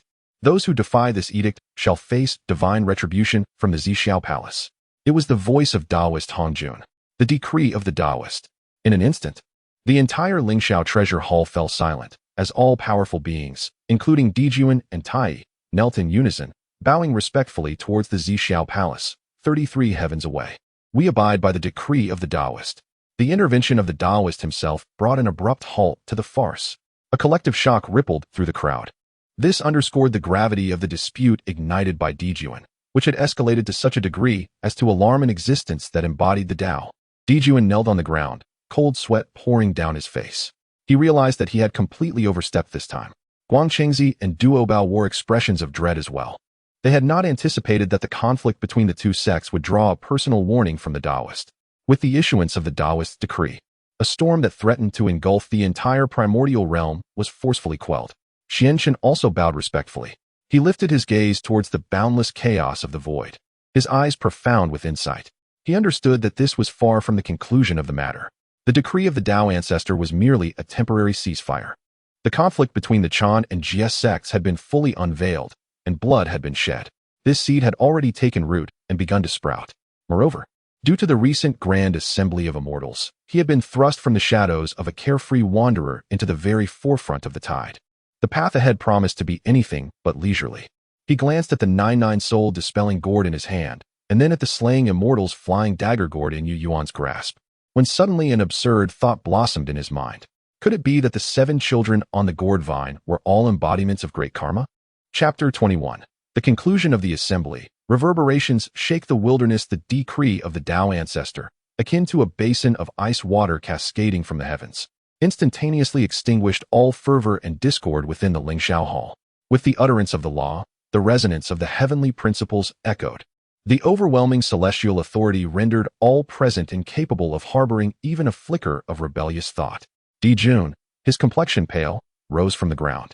Acutely aware that the grand assembly he had meticulously orchestrated, intended to suppress the witch clan, sow discord among the Xian men, and solidify the celestial court's dominion, had prematurely declared its failure. Not only did it fall short of its intended purpose, but the death of the Jade Dingjun Run had ignited a conflagration that nearly severed the ties between the demon race and the Chanjiao, ultimately drawing the attention of the Dao ancestor, leaving him with a reputation for recklessness. It was a classic case of losing the hen while trying to steal the eggs. He forced a semblance of a smile and addressed the assembled immortals with a resonant voice. The Dao ancestor's decree has been proclaimed. This assembly concludes here. Fellow Daoists, you may take your leave. His tone was imbued with an unmistakable weariness and desolation. The immortals present dared not linger any longer. They rose as if granted a reprieve, transforming into streaks of light as they hastily departed from this site of contention. The Chanjiao immortals, led by Guang Qingzi, supported the recently resurrected Jade Dingjun Ren, whose vitality had yet to be fully restored, and left in silence. Before their departure, Guang Qingzi and Jade Dingjun Ren offered a respectful bow to Xianchen, their eyes brimming with gratitude and reverence. This bond of kindness was forged, a debt owed by the entire Chanjiao. Meanwhile, on the Jiejiao side, Daoist Duo Bao was still haunted by the day's events. Approaching Xianchen, accompanied by the equally rattled Yu Yuan and others, he spoke with a countenance of shame. Uncle Master, today's events were precipitated by my recklessness, nearly leading to disaster, and it was you who intervened to save us.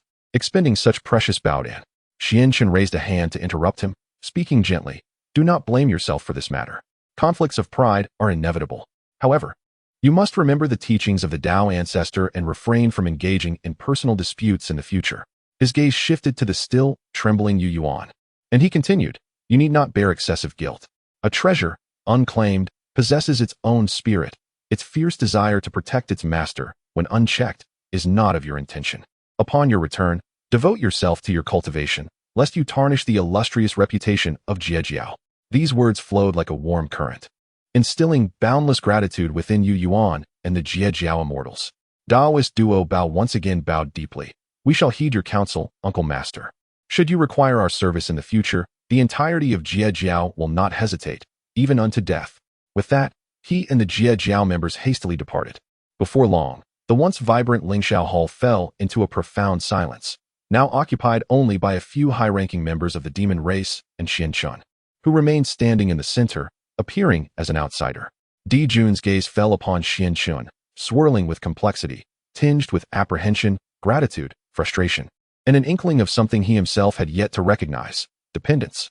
It was Xianchen who, in his moment of utmost despair, had turned the tide and revived Jade Ding, averting an all-out war between the celestial court and Chanjiao.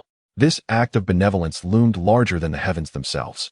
Yet he was equally aware that it was due to Xuanqing that his imperial majesty, the celestial emperor, had been diminished to an all-time low before the myriad of immortals. Everyone witnessed his impotence in the face of the conflict over the explication and interception, ultimately relying on an outsider to resolve the turmoil. Daoist Xuanqing. Emperor Jun opened his mouth at a loss for words. Xuanqing seemed to discern his thoughts, and with a faint smile, he remarked, "Your Majesty, I beg your pardon for any offense today, and I hope for your understanding. It is time for me to take my leave. Please, Daoist, do not be hasty." Emperor Jun urgently called out to him, "You have rendered great grace upon my heavenly court. If I do not express my gratitude, shall I not become the subject of ridicule for being heartless and ungrateful?" With a wave of his hand, the Eastern Emperor Tai, though reluctant, produced an object. It was a token the size of a fist, forged from the essence of celestial stars, radiating a vast power of the cosmos. Engraved upon the token were the words Zhou Tian. "This is the deputy I token of my heavenly court's Zhou Tian star array," Emperor Jun earnestly proclaimed. "With this token, you may freely enter and exit the Zhou Tian star array, harnessing a portion of the primordial power of the stars for your own use. Within the array, even a sage would find it difficult to harm you in the slightest. This item represents the utmost respect and friendship from my heavenly court. I earnestly hope you will accept it." The gesture was indeed grand.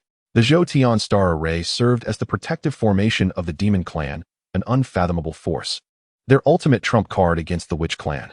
To entrust the authority of a deputy to an outsider was tantamount to placing a portion of one's very life and fortune in another's hands. Xuanqing gazed at the token, his eyes flickering momentarily. He understood that Emperor Jun's actions were driven both by gratitude and the desire to forge a deeper bond between him and the demon clan's heavenly court. After a moment's contemplation, he ultimately extended his hand and accepted the token. "Since that is the case, I shall not refuse." He did not decline, for he recognized that with this token, he would possess an invaluable safeguard for his life in the vast wilderness, especially with the impending calamity of the witch and demon. The value of this token was immeasurable. Upon seeing Xuanqing accept the token, a genuine smile finally graced Emperor Jun's face. Xuanqing secured the token and bowed respectfully to both Emperor Jun and Tai before making his departure, transforming into a stream of clear light, vanishing beyond the southern heavenly gate. Watching Xuanqing's retreating figure, Eastern Emperor Tai could no longer contain himself. "Brother, this individual is far too mysterious, unfathomable. Is it truly wise to entrust him with the authority of the Zhou Tian star array?"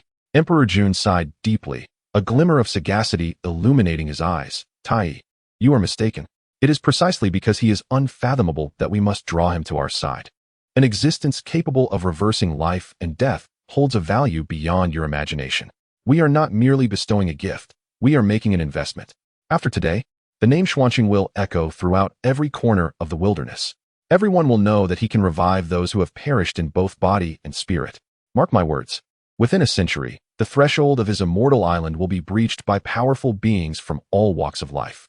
By extending this grand gesture today, we forge a benevolent connection that will surely yield bountiful returns in the future. The primordial waters run far deeper than we could ever envision." Di Jun's words plunged Tai into contemplation. Just as Di Jun had anticipated, following the conclusion of the grand assembly of all immortals, a series of earth-shattering events spread across the expanse of the primordial world with terrifying swiftness, as if they had taken flight. Have you heard? During the assembly, disciples of the Chan school and the Jie school clashed. It was more than mere conflict. The illustrious Jade Dingjinren of the Chan school was slain on the spot by a disciple of the Jie school, named Yu Yuan, using a formidable treasure. What?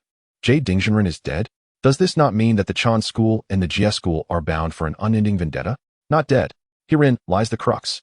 It is said that a mysterious sage named Lin Chen intervened, producing a 9-transformation Tai golden elixir, and miraculously resurrected the Jade Dingjinren, who had been completely obliterated. Incredible.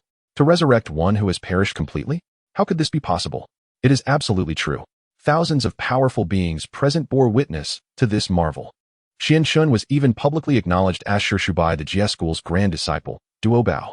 Ultimately, it was only through the decree of the Dao ancestor that the turmoil was quelled. In no time, throughout the primordial realm, from the illustrious mountains and rivers to the most desolate corners, nearly all sentient beings were abuzz with discussions of this affair. The name Lin Chen soared to prominence overnight, striking awe across the primordial world. He was adorned with countless titles: guest of the Zixiao Palace, dear friend of Tongtian, benefactor of the Chan school, and a mysterious master capable of reversing life and death. Each title bore immense weight, sufficient to compel any formidable being to regard him with utmost respect. Countless beings, on the verge of their lifespan or engaged in perpetual conflict, marked the word Xiao Yao Island indelibly in their hearts. They understood that there, perhaps, lay their final hope. A tempest sweeping across the primordial realm was quietly brewing around Xianchun, while the protagonist of this storm had already returned to his Xiaoyao island, once more opting for solitude and seclusion from visitors. Chapter 22. Reflecting on gains and re-entering seclusion above the East Sea, a veil of mist shrouds the surroundings. Xiaoyao Island remains, as ever, enveloped by an innate grand formation, isolating it from all external scrutiny. The figure of Xuanqing quietly materializes in the air above the island. He gazes down at the tranquil and harmonious Daoist temple, reminiscing about the tempestuous events within the heavenly court's Zixiao Palace, feeling as if he has traversed through time.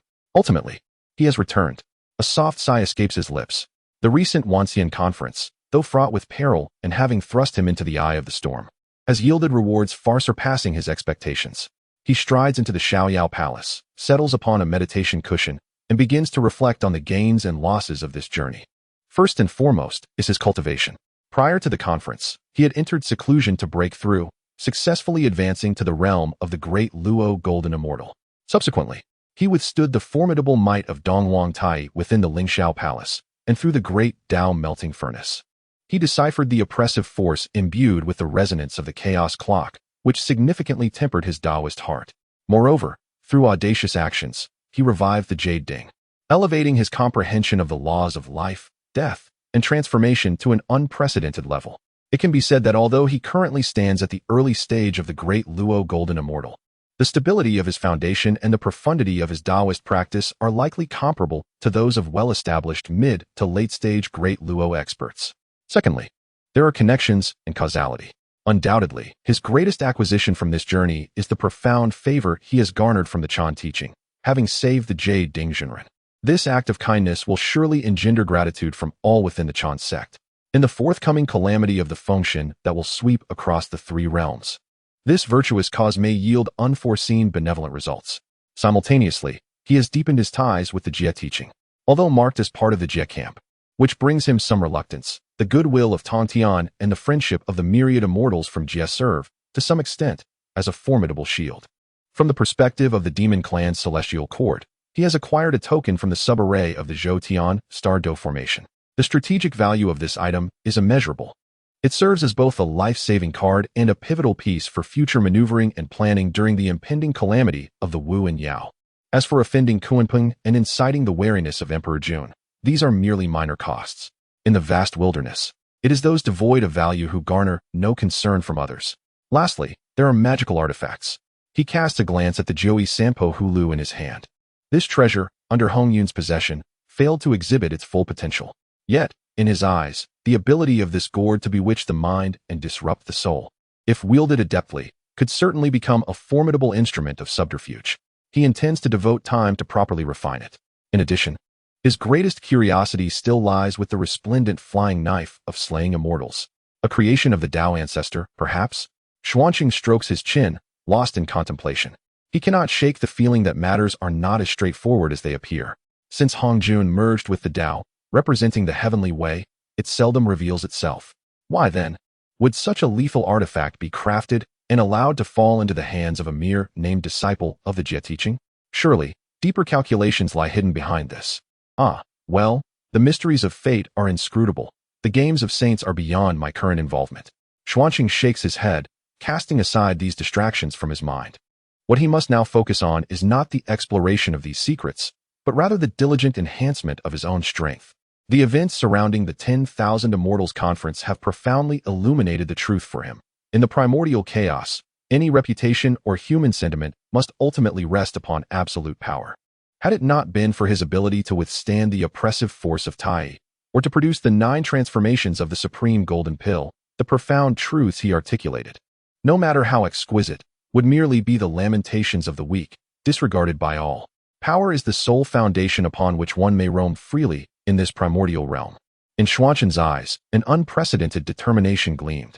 He withdrew the Zhou-Tian Star Command from Dijuan, allowing his consciousness to delve within and begin to unravel the boundless mysteries of this primordial killing formation.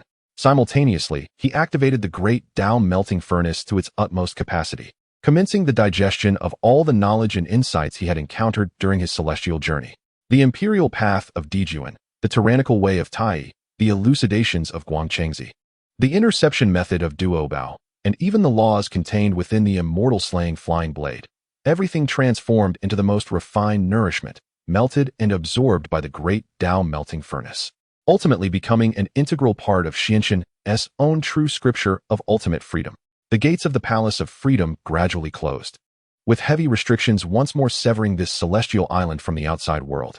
The tempestuous winds and rains of the exterior, along with the cacophony of various legends, no longer pertained to him. Xianxin entered into a prolonged seclusion once more. He understood that by the time he emerged, the landscape of the primordial heavens and earth would likely have undergone a significant transformation, and he must possess the strength sufficient for self-preservation, or even to alter the course of the game, before the cataclysmic calamity that would engulf the heavens and earth arrived. Chapter 23. The Millennial Clash. The final battle of the necromancer as spring gives way to autumn and the seasons shift. On the serene and timeless Xiaoyao Island, verdant pines glisten and celestial cranes dance, seemingly untouched by the passage of time. However, beyond the confines of Xiaoyao Island, the primordial lands have undergone a cataclysmic transformation, an upheaval like no other. Since the great assembly of the immortals, 3,000 years have swiftly elapsed, marked solely by the singular theme of preparation for war. In the heavenly court of the demon clan, following the trials of the immortal assembly, Emperor Jun, deeply reflective, commenced an unprecedented consolidation of the demon forces. Utilizing the foundation of the zodiac star array and adhering to celestial laws, he meticulously crafted the demon race into a precise and efficient war machine. Countless demon soldiers were trained, and an unceasing production of war artifacts and vessels ensued, enveloping the heavenly court in an atmosphere of impending slaughter. On the earth below, the Witch clan was equally industrious. The reincarnation of the Earth Mother intertwined the fate of the Witch clan with the entire primordial realm. The remaining 11 ancestral witches, sensing the immense pressure from the heavenly court, set aside their internal disputes and devoted themselves to channeling the power of the Pangu Hall, awakening the Pangu bloodline within their kin. Countless witch warriors honed their bodies in the blood pools, their roars reverberating through the abyss, reaching the heavens above. Both factions were amassing strength, akin to two volcanoes poised to erupt, with the ominous energy and calamity in the world escalating to unprecedented heights. All powerful beings understood that the inevitable clash between the witch and demon clans was drawing near. This ultimate catastrophe, which would determine the rightful heirs of the primordial realm, could ignite at any moment. Many, foreseeing impending doom among the wandering cultivators, hastily sealed their abodes and withdrew from the world, fearing entanglement in this terrifying disaster. The three pure ones residing in Kunlun Mountain and Golden Tortoise Island had long since declared that their disciples were not to descend the mountains without divine mandate. They dared not disregard the Dao ancestors' warning, yet all were aware that even the saints were merely waiting, biding their time for the outcome of this catastrophe. Amidst this tense atmosphere, a seemingly trivial incident became the spark that ignited the powder keg. The 10 princes of the demon clan. Emperor Jun's 10 sons, 10 three-legged golden crows, ventured recklessly from their haven in Tang Valley, wreaking havoc across the primordial lands. 10 suns blazed across the sky, scorching the earth for miles. Countless beings were reduced to ashes under the searing flames of the sun, including a significant tribe of the Witch clan, the Quafu tribe. The great Witch Quafu, seeking vengeance for his kin, pursued the sun with his staff, but ultimately succumbed to exhaustion. His close friend, the renowned archer Ho-E, was consumed by grief and rage. Armed with the thunderous bow crafted from the divine wood of the Pangu Hall, he nocked an arrow, infusing it with his own essence, and with one mighty shot, felled 9 three-legged golden crows. Boom! 9 suns fell. The entire primordial realm trembled. This incident unleashed chaos. Kill! Kill! Kill! Upon hearing the news of his 9 sons' tragic demise, Emperor Jun was overwhelmed by fury, spewing forth a stream of golden blood. His eyes blazed crimson, plunging him into madness. Witches! We shall not coexist under the heavens. A chilling roar reverberated through the 33 heavens. Boom, boom, boom. The chaotic toll of the bell echoed across the primordial expanse. The Eastern Emperor Tai, equally incensed, brandished the Eastern Emperor bell and was the first to burst forth from the southern heavenly gate. The demon clan's celestial court, in a sweeping exodus, surged forth. The great star array was propelled to its zenith. Countless demon soldiers, riding upon an ocean of dark clouds, advanced like a black shroud toward the ancestral grounds of the Wu clan at the foot of Mount Buzhou, crushing everything in their path. Battle, battle, battle. Upon the earth, the 11 ancestral witches had long awaited this moment. They were equally filled with fury, for the demon clan's 10th prince had mercilessly burned countless of their kin. The great heavenly god slaughter array, activate. As the ancestral witches roared, 12 towering black banners rose majestically from the ground, summoning boundless malevolent energy from the earth. The final confrontation between the witches and the demons was set to erupt in its entirety. Meanwhile, as the world outside descended into chaos, shrouded in darkness and devoid of light, within the depths of the celestial palace, the stone door that had remained sealed for 3 millennia emitted a slow creak. From the shadows emerged a figure clad in azure, the one who had secluded himself for 3,000 years, Lin Chen. At this moment, his aura was even deeper and more restrained than it had been 3 millennia prior. He stood silently, seemingly detached from the entire cosmos, transcending the realms and the 5 elements, untouched by any causality. His eyes resembled the most profound starry sky, reflecting the celestial movements while perceiving the very pulse of the earth. At the pinnacle of the Deluo golden immortal realm, he stood but a step away from grasping the threshold of the primordial sage. During his 3 millennia of seclusion, he had integrated the insights from the 10,000 Immortals Conference and the intricate formations contained within the celestial star order into his grand carefree scripture. His strength had undergone a transformative metamorphosis. He lifted his gaze, as if piercing through the myriad barriers of Carefree Island. Gazing upon the chaotic land of antiquity engulfed in blood and flames, he beheld within the great star array the figures of Dejuan and Tai, seemingly driven mad, summoning the boundless power of the stars, transforming them into cataclysmic celestial bodies that rained down upon the earth. He witnessed within the great heavenly god slaughter array the 11 ancestral witches uniting their might to coalesce into a vague yet towering silhouette of the primordial giant, Pangu. This giant wielded an ethereal colossal axe, each swing capable of shattering stars and tearing asunder the heavens. Countless warriors from both the witch and demon clans fell like mere weeds amidst the clash of these unparalleled killing formations. Blood stained the sky, and resentment obscured the sun and moon.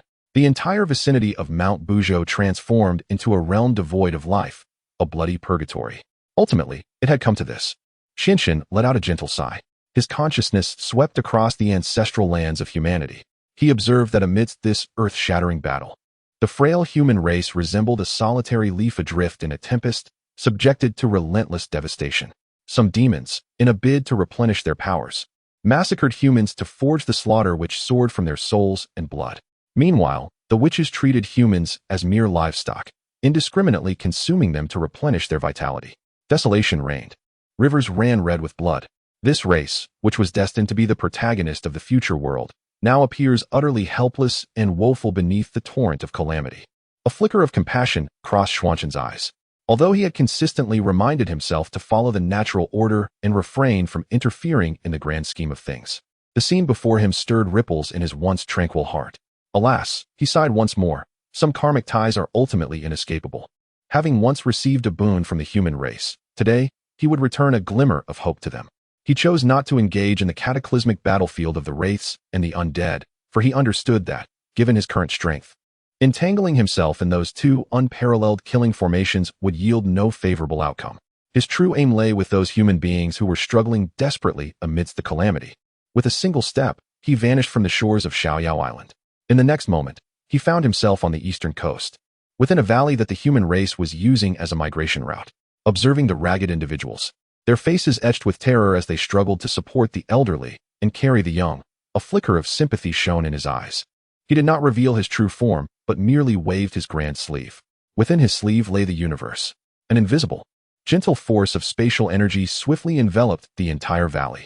In that moment, countless human beings felt a fleeting blur before realizing they had been transported to a paradise teeming with the songs of birds and the fragrance of flowers, a realm brimming with spiritual essence. This was indeed Xiaoyao Island. Through his divine powers, while the wraiths and undead were preoccupied, Lin Chen silently preserved a most vital ember for this beleaguered race. Chapter 24. The Fall of Buzhou Mountain and the 4 Saints Mending the Heavens. Xuanshen's relocation of the human race's spark to the Isle of Leisure was merely the beginning. He did not cease his endeavors there. His figure flitted like a specter across the vast expanse of the primordial land. He witnessed countless fragile beings, such as spirit creatures, earth immortals, and wandering practitioners, who had narrowly survived the war of witches and demons, trembling in their lairs, fervently praying for the calamity to pass. Stirred by compassion, he once again employed his transcendent powers. Rather than bringing all these beings to the Isle of Leisure, which, despite its vastness, could not accommodate the entirety of the primordial refugees, he utilized his formidable magic to temporarily detach mountains and rivers from the primordial earth, concealing them within the interstices of the void through spatial laws, thus creating temporary sanctuaries for these innocent souls. His actions were not merely acts of kindness. Rather, he had come to a profound realization. Water can carry a boat, but it can also capsize it. Xianxin understood that to genuinely navigate the primordial world with freedom, he could not rely solely on his solitary endeavors. He required his own influence. This influence would not manifest as a grand celestial court like that of the demon race, but rather through the subtle dissemination of his path and ideals. The humanity he rescued, these beings, would become the foundation of his future power. When they transcended the calamity and returned to the primordial realm, they would undoubtedly remember the kindness of Xianxin. This gratitude, this connection, this shared fortune, was far more precious than any elixir or miraculous remedy. Having accomplished this, Xianxin turned his gaze towards the ultimate battleground that would determine the fate of the primordial world, Buzhou Mountain. At this moment, the battle had escalated to a fever pitch. Although Pangu's true form was invincible, it was ultimately a synthesis of the 11 ancestral witches, unable to sustain itself for long. Under the relentless bombardment of the great array of celestial stars, the immense shadow began to flicker uncertainly. On the demon race's side, the carnage was equally harrowing. Countless demon saints and gods were reduced to ashes beneath Pangu's colossal axe. Emperor Jun's eyes brimmed with blood. His most trusted brothers and ministers were falling one by one. Kill! Emperor Jun descended into madness, igniting his primordial spirit and unleashing the power of the great array of celestial stars to an unprecedented zenith. Collaborating with Dong Huang Tai Yi, he summoned the primal forces of the sun and moon stars, transforming them into a colossal yin-yang grinding wheel that bore down mercilessly upon the faltering form of Pangu. With a resounding roar that reverberated throughout the primordial realm, the shadow of Pangu's true form shattered under the weight of the yin-yang wheel. The 11 ancestral witches simultaneously spewed forth blood, plummeting from the sky, each grievously injured and their vitality waning. Ha! Let the witch race accompany my children to the grave. Emperor Jun cackled with glee, wielding the river map and Luo book, ready to deliver a final, fatal blow to the wounded ancestral witches. Yet, at that moment, an unforeseen event transpired. The primordial deity of water, Gonggong, gazed upon his companion. The fire deity Zhu Rong, who had been battered to a pulp by the falling stars in his desperate bid for self-preservation. His eyes, aflame with crimson fury, turned skyward as he unleashed a roar of defiance. Dijun, Tai, even in death, my Wu clan shall drag your entire demon race down with us. With a sudden surge of resolve, he rose, expending his final vestige of strength to transform into a streak of light. Launching himself towards the towering pillar that upheld the heavens, Mount Buzhou, with all his might. No, the three pure ones, observing from Kunlun Mountain and Nuwa, situated in the palace of the goddess of creation in the 33 heavens, were taken aback, their expressions shifting dramatically as they gasped in unison. Their attempts to intervene came too late. Boom. The formidable essence contained within Gonggong's primordial form unleashed a cataclysmic force. His reckless collision shattered Mount Buzhou, a celestial bastion that had stood for eons, in two. The crisp sound of its fracture resonated throughout the vast expanse of the primordial world. The sky has collapsed. With the downfall of Mount Buzhou, the entire firmament of the primordial realm tilted ominously toward the northwest. Above, an enormous chasm opened in the heavens, and the endless river of the celestial realm, the weak water, surged down like a deluge unleashed from a broken dam. This weak water was no ordinary stream. A single drop bore the weight of a mountain, capable of dissolving all existence and corroding the very essence of souls. As the torrential waters cascaded down, they became an unmitigated disaster for the primordial land, which had just endured a bloody battle, leaving devastation in its wake. Countless beings, caught unawares, were engulfed by the weak water, swiftly turning to lifeless bones. My children, Dijun cried out in a despairing wail as he beheld the remnants of the demon clan submerged beneath the celestial waters. The surviving primordial deities, witnessing the land devoured by the flood, shared equally anguished expressions. This war had no victors. Both the Wu and the demon clans emerged as casualties of this great calamity. A profound sigh echoed from the heavens, as Nuwa, the saint, appeared beneath the vast rupture in the sky, holding the map of mountains and rivers. Observing the desolation below, her eyes brimmed with compassion and sorrow. Soon after, the three pure ones and the two saints from the west manifested as well. The heavens are collapsing. We must prioritize mending the sky. Laozi of Taiji spoke gravely. The five saints acted in unison. Laozi summoned the Taiji diagram, transforming it into a golden bridge that temporarily stabilized the tilting world. Yuan Shi Tianzun cast forth the Pangu banner, unleashing chaotic sword energy to momentarily halt the rampaging flood. Tong Tianjiao master wielded the Qingping sword, vanquishing the ferocious beasts that thrived amidst the torrent. Jane and Zhuanti summoned golden lotuses and precious trees, guiding the innocent souls to the underworld. Meanwhile, Nuwa soared to the great wilderness mountain, retrieving the five-colored stones and the four claws of the giant turtle from the North Sea, utilizing the three mystical fires to commence her work of repairing the heavens. With the saints united, the order of the universe began to restore itself. Xianchen stood at the eastern shore, gazing upon this spectacle, profoundly shaken by the display of the saints' might, realizing that each of their actions bore immense significance for the existence of the entire cosmos. He refrained from joining the fray. The sage mends the heavens, an embodiment of the celestial order and a grand feast of shared merits. As a great Luo golden immortal, his involvement would yield little impact, instead drawing undue attention. His gaze fell upon the fractured Mount Buzhou. He observed that after the mountain's collapse, an object tumbled forth from its depths. It was an ancient seal, adorned with engravings of rivers and mountains, exuding an aura of gravitas that seemed to suppress the four corners and dominate myriad peaks. The seal of heaven. Xuanshen's eyes sparkled with sudden brilliance. This treasure of postnatal merit, forged from a fragment of Mount Buzhou, destined to belong to Guangchengzi, had merely fallen out. Chapter 25. The acquisition of the celestial seal. The cause and effect of the mysterious gate. The celestial seal, forged from the essence of Mount Buzhou, stands as an unparalleled treasure among the postnatal spiritual artifacts, renowned for its extraordinary offensive power. When unleashed, it descends like the very mountain itself, capable of shattering the bones and sinews of even the most formidable golden immortals, sending their primordial spirits into turmoil. Throughout the later celestial battles, the esteemed Guang Chengzi wielded this treasure to achieve remarkable feats, even causing significant distress to notable figures such as the Saint Mother of the Turtle Spirit and the Daoist of many treasures. In this moment, the formidable weapon of the future lay quietly amidst the ruins of Mount Buzhou, obscured by swirling dust and chaotic spiritual energy, rendering it almost inconspicuous. The attention of all was captivated by the grand act of the saint mending the heavens, leaving this unremarkable stone unnoticed. Xianchen's heart ignited with fervor. Instinctively, he yearned to utilize his spatial abilities to seize this treasure. Yet, just as he was about to act, he forcibly restrained his impulse, a frown creasing his brow.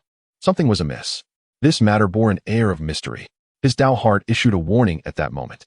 He was not an ordinary being of the primordial world. His understanding transcended the confines of this era. He recognized that the celestial seal was a gift from the primordial heavenly venerable to Guangchengzi, implying a profound connection with the Chan school and the heavenly venerable. If he were to take it now, would the heavenly venerable sense his actions?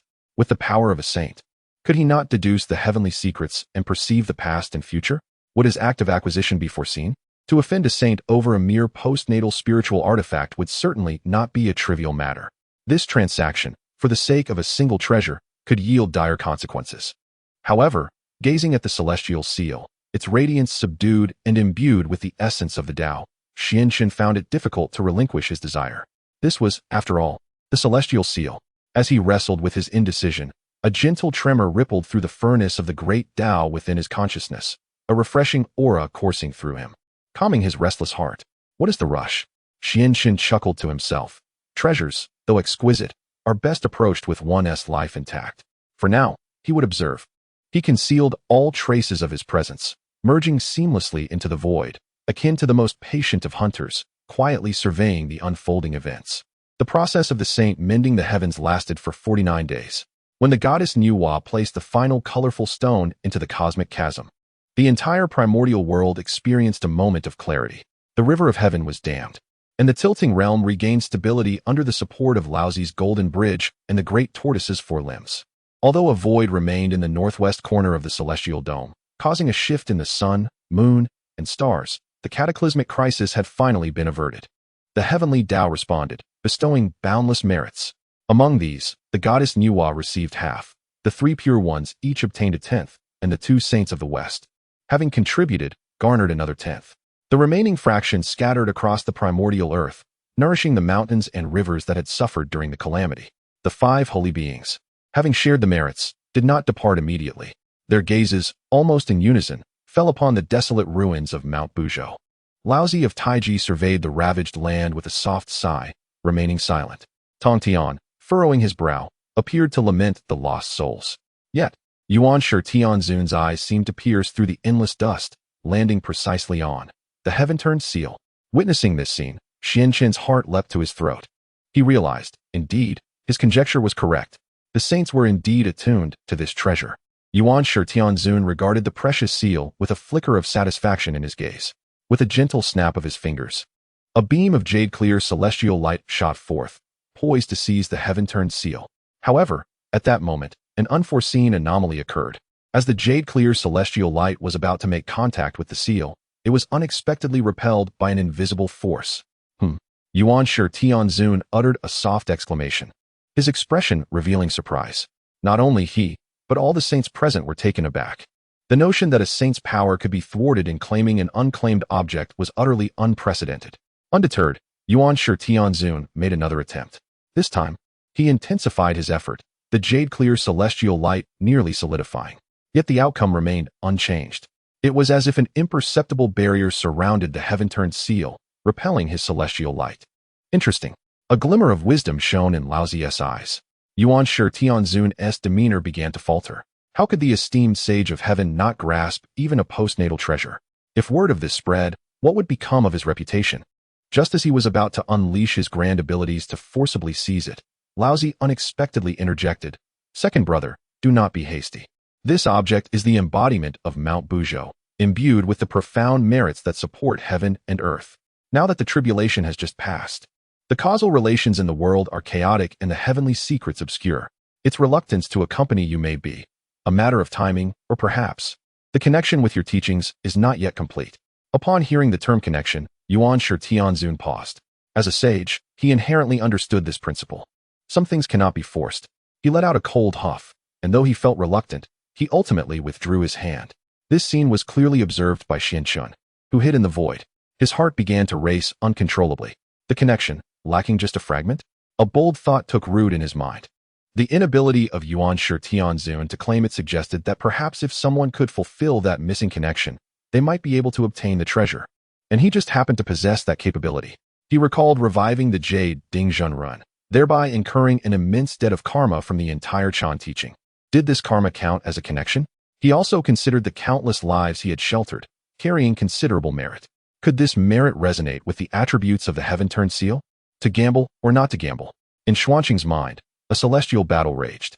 This was undoubtedly a high-stakes gamble. If victorious, a premier postnatal treasure of merit would be within his grasp. If defeated, he would irrevocably offend the primordial supreme being, with dire consequences to follow. At that moment, the 5 saints appeared to have concluded their discussion and were preparing to depart.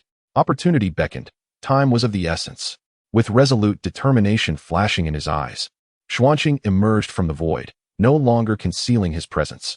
His appearance instantly captivated the attention of the 5 saints. "Xuanqing?"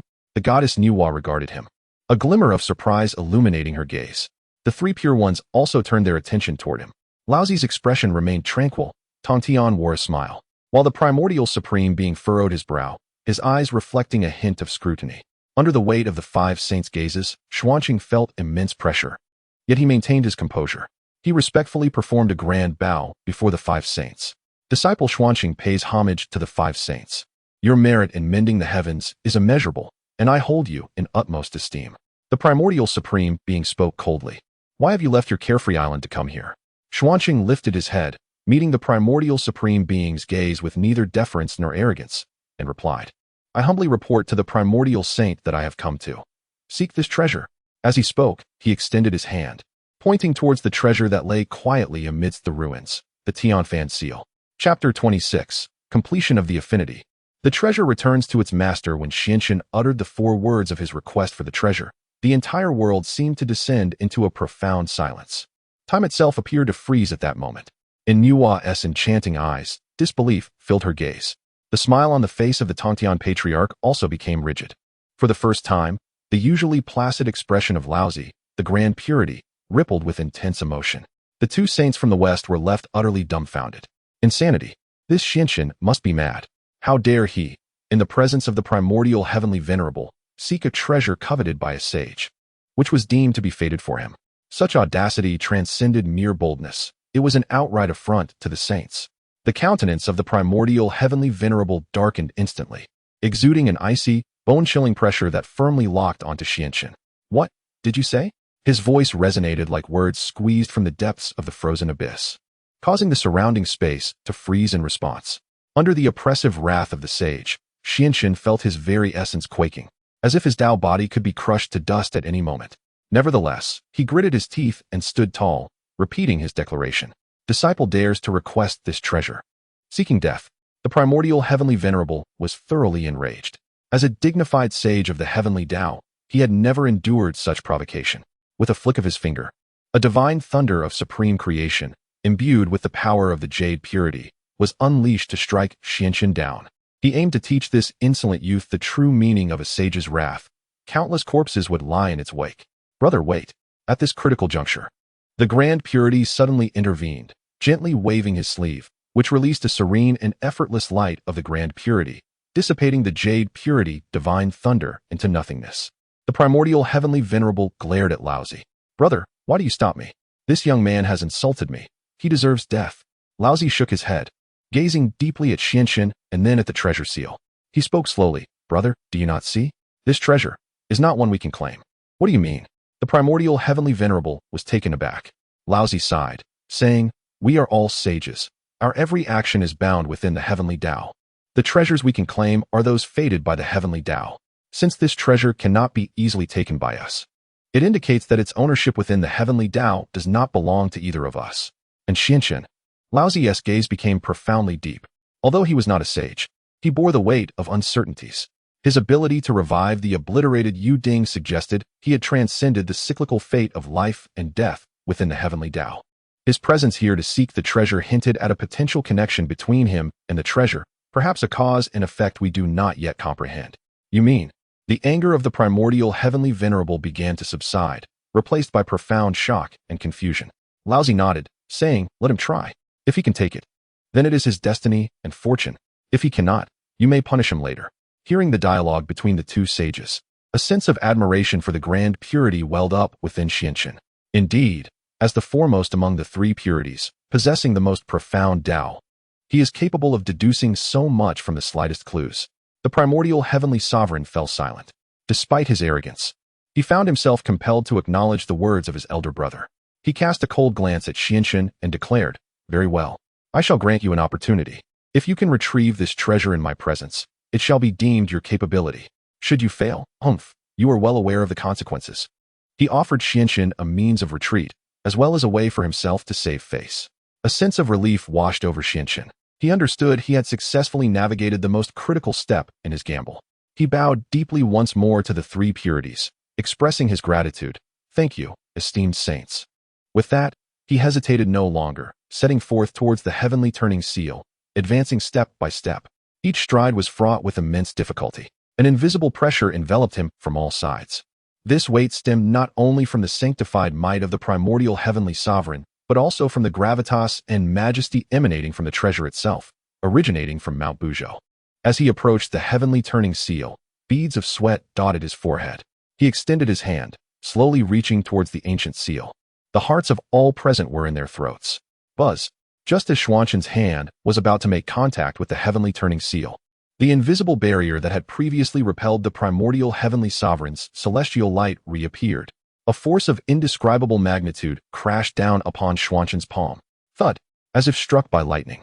He was violently thrown back, spewing forth a mouthful of golden blood, his complexion turning ashen. Haraha. Witnessing this scene, the primordial heavenly sovereign chuckled coldly. You overestimate your abilities. Xianxin struggled to rise from the ground, wiping the blood from the corner of his mouth. Yet, there was no trace of despair in his eyes. Instead, they sparkled with excitement. For in that fleeting moment of contact, he had distinctly sensed a connection between himself and the treasure. Although the repulsive force was formidable, it was not an outright rejection. It felt more akin to a trial. Determined, he stepped forward again. This time, he refrained from using his hands. Instead, He sat cross-legged before the heavenly turning seal. Gradually, he closed his eyes, thoroughly emptying his mind. In the next instant, he unleashed without reservation the immense karmic bond that had arisen from saving the Jade Cauldron true man, a connection to the entirety of the Chan sect. Simultaneously, he summoned all the meritorious golden light accrued from his protection of humanity and the myriad beings of the primordial world, enveloping himself in its radiance. Buzz, buzz, buzz. A wondrous spectacle unfolded. The heavenly turning seal, initially so resistant to him, began to emit a gentle hum upon sensing these two powerful auras. It resembled a proud child who, upon encountering a kindred spirit, lowered its guard and began to approach willingly. The invisible barrier, confronted by the karma and merit emanating from Xianxin, began to dissolve at a visible pace. How could this be possible? The cold smirk on the face of the primordial supreme master became utterly frozen. He could distinctly sense that the connection between the heaven-turning seal and his own school of Chan was being completed by Xianxin in a manner he could not comprehend. Xianxin saved Yuding, which was a favor to the Chan school. The heaven-turning seal, being the embodiment of Mount Buzhou, holds the merit of supporting heaven and earth. Xuanxin's protection of all beings is also a merit. At this moment, the two merits and two causalities intertwined perfectly. Finally, that barrier vanished completely. The heaven-turning seal emitted a joyful hum, transforming into a streak of flowing light, actively soaring up and circling around Xianxin 3 times, before affectionately landing in the palm of his hand. As the treasured seal entered his grasp, a profound sense of bloodline connection surged forth. Xianxin had succeeded. Before the 5 saints, he had successfully collected this heaven-turning seal, which even the primordial supreme master could not take away. The entire world fell into a profound silence. Chapter 27. The saint's astonishment. One word determines cause and effect. The ancient seal, held in his hand, felt smooth as jade, devoid of the previous terrifying force that could resist billions of pounds. A profound heaviness, an ethereal connection to the very bloodline of the vast primordial land, coursed through his palm, gradually flowing into Xuanxin's limbs and bones, ultimately resonating with his primordial spirit in a remarkable harmony. He had succeeded. Yet, this success brought him not joy, but an overwhelming sense of crisis that threatened to freeze his very essence. For he could distinctly feel 5 gazes, powerful enough to pierce through chaos and obliterate time and space, locking onto him with unwavering intensity. Each gaze resembled a complete manifestation of the heavenly path, scrutinizing him. This audacious ant. Among them, one gaze was particularly frigid, imbued with unrestrained fury and murderous intent. Yuan Shi Tianzun. Xianxin harbored no doubt that, were it not for Taiching Laozi standing beside him, the next moment would see the indomitable Pangu banner descending upon his crown with devastating force. He suppressed the tremors emanating from his primordial spirit, maintaining an outward calm. He understood that this was the most critical and perilous moment of his life. One misstep would lead to irreversible calamity. He refrained from attempting to refine the treasure, instead cradling the immense seal and slowly turning to face the ashen-faced Yuan Shi Tianzun once more. You are quite something. Yuan Shi Tianzun spat out 3 words through clenched teeth, his wrath causing the surrounding chaotic energies to surge wildly, disrupting the elemental forces of earth, fire, water, and wind. In all of the primordial world, perhaps only Xianxin dared to brazenly seize something from the hands of Yuan Shi Tianzun. Second brother, Taiching Laozi spoke again, his voice steady yet imbued with undeniable authority. The heavens have decreed thus. There is no need for anger. Should you slay him now, not only would you fail to reclaim this treasure, but you would also forge a negative cause with it, bringing countless detriments to your teachings. Tong Tianjiaozhu rarely withdrew his smile, taking a step forward. Though he spoke not a word, the concealed intent of the sword of immortal execution was palpable, affirming his stance. He could remain indifferent to Xuanxin's actions, but he would not permit his second brother to bully the small in his presence, extinguishing a comrade he held in high regard. Goddess Nuwa and the 2 saints of the West chose silence, reveling in the discord within the ranks of the Xianmen. Yet, their gazes toward Xianxin were laced with profound wariness. This variable had grown to a magnitude that warranted their utmost attention. Xianxin recognized that merely relying on the counsel of the Taiching Saint and the support of Tongtian Jiaozhu was insufficient to fully quell Yuan Shi Tianzun's wrath. Saints value their dignity above all.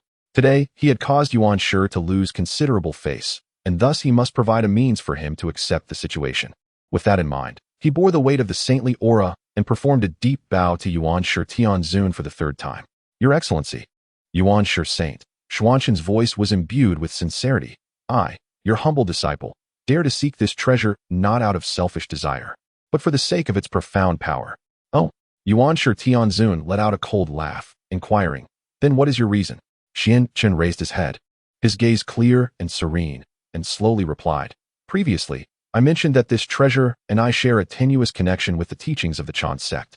As a humble disciple, I fortuitously saved the life of my esteemed friend Yu Ding during the 10,000 Immortals Conference, thus forging a bond of goodwill with the Chan sect. Additionally, having once sheltered humanity and certain primordial beings, I bear a measure of merit. Perhaps it is this intertwining of cause and virtue that fortuitously fulfills the missing thread of connection for this treasure, compelling it to accompany me. His words were a blend of truth and artifice, subtly indicating his benevolent ties with the Chan sect while attributing the acquisition of the treasure to a nebulous fate rather than his own abilities. Essentially, he conveyed to Yuan Shi Tianzun that it was not a matter of his inability to claim it, but rather that the prerequisites for obtaining it had not been met. He merely acted as the fortunate instrument who completed the preliminary task. Upon hearing this, Yuan Shi Tianzun's expression softened notably. Seizing the moment, Lin Chen continued, this treasure is the essence of Mount Buzhou, embodying the merits of the great Pangu who propped the heavens. Its formidable power cannot be wielded by those lacking immense virtue and determination. I, recognizing my own shortcomings in merit and virtue, do not dare to lay claim to such a significant treasure. As he spoke, he performed an unexpected gesture, raising the recently acquired treasure, the Universe seal, with both hands and respectfully presenting it towards Yuan Shi Tianzun. Today, I claim this treasure only to demonstrate this connection to the sage. This treasure rightfully belongs to the Chan sect and should be handled by a sage. I am willing to return it completely, offering it to the sage. What? This time, even Taiching Laozu was visibly moved. Tongtian Jiaozhu widened his eyes in disbelief, as if he no longer recognized Lin Chen. After all the effort, risking the ire of the sage and facing near death to obtain the supreme spiritual treasure, he was now simply giving it away. Yuan Shi Tianzun stood in a state of complete astonishment. He gazed at the Universe seal in Lin Chen's hands, exuding an irresistible allure, momentarily at a loss for how to respond. He wished to accept it, but having previously failed to lift it.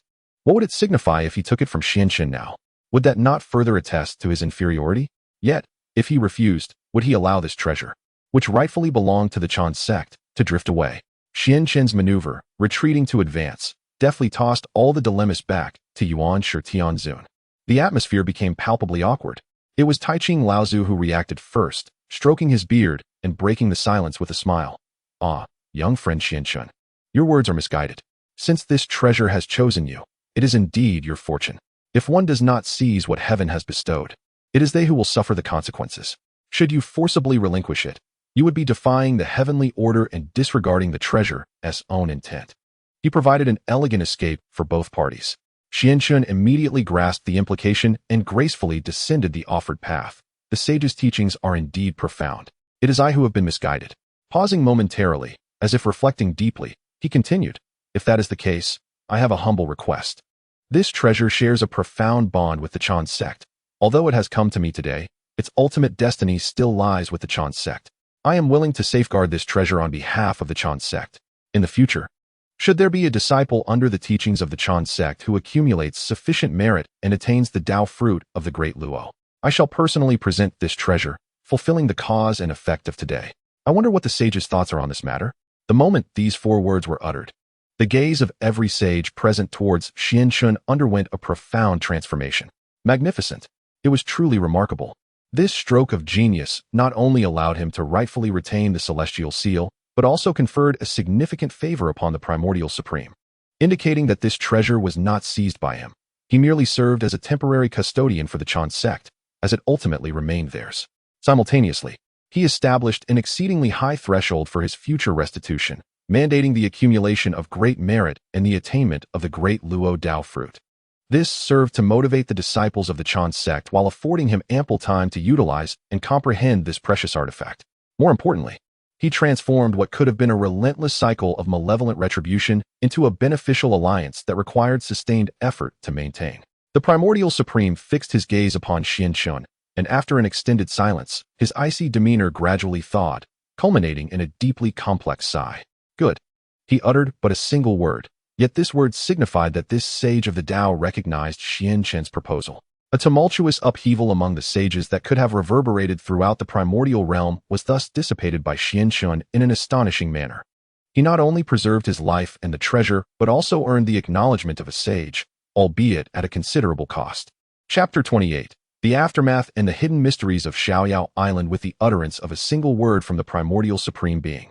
The terrifying pressure that loomed over the ruins of Mount Buzhou receded like a tide. The heart-stopping standoff had finally drawn to a close.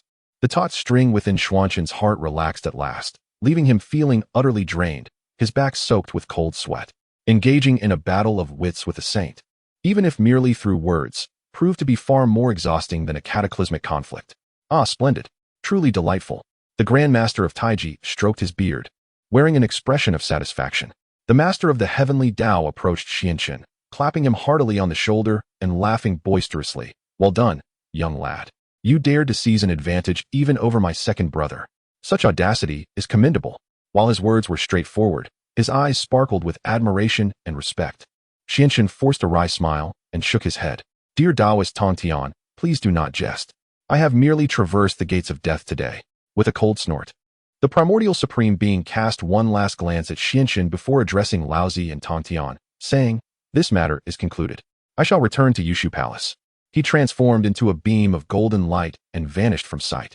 Though he acknowledged Xuanzhen's proposal, his pride compelled him to leave without lingering any longer. Nuwa cast a profound gaze upon Lin Chen, her eyes filled with curiosity. She nodded slightly to the others before turning back toward the palace of Nuwa. The two Western saints chanted a sutra, their faces etched with sorrow, and addressed the assembly. The affairs of the East have concluded. It is time for us to return to Mount Shumi.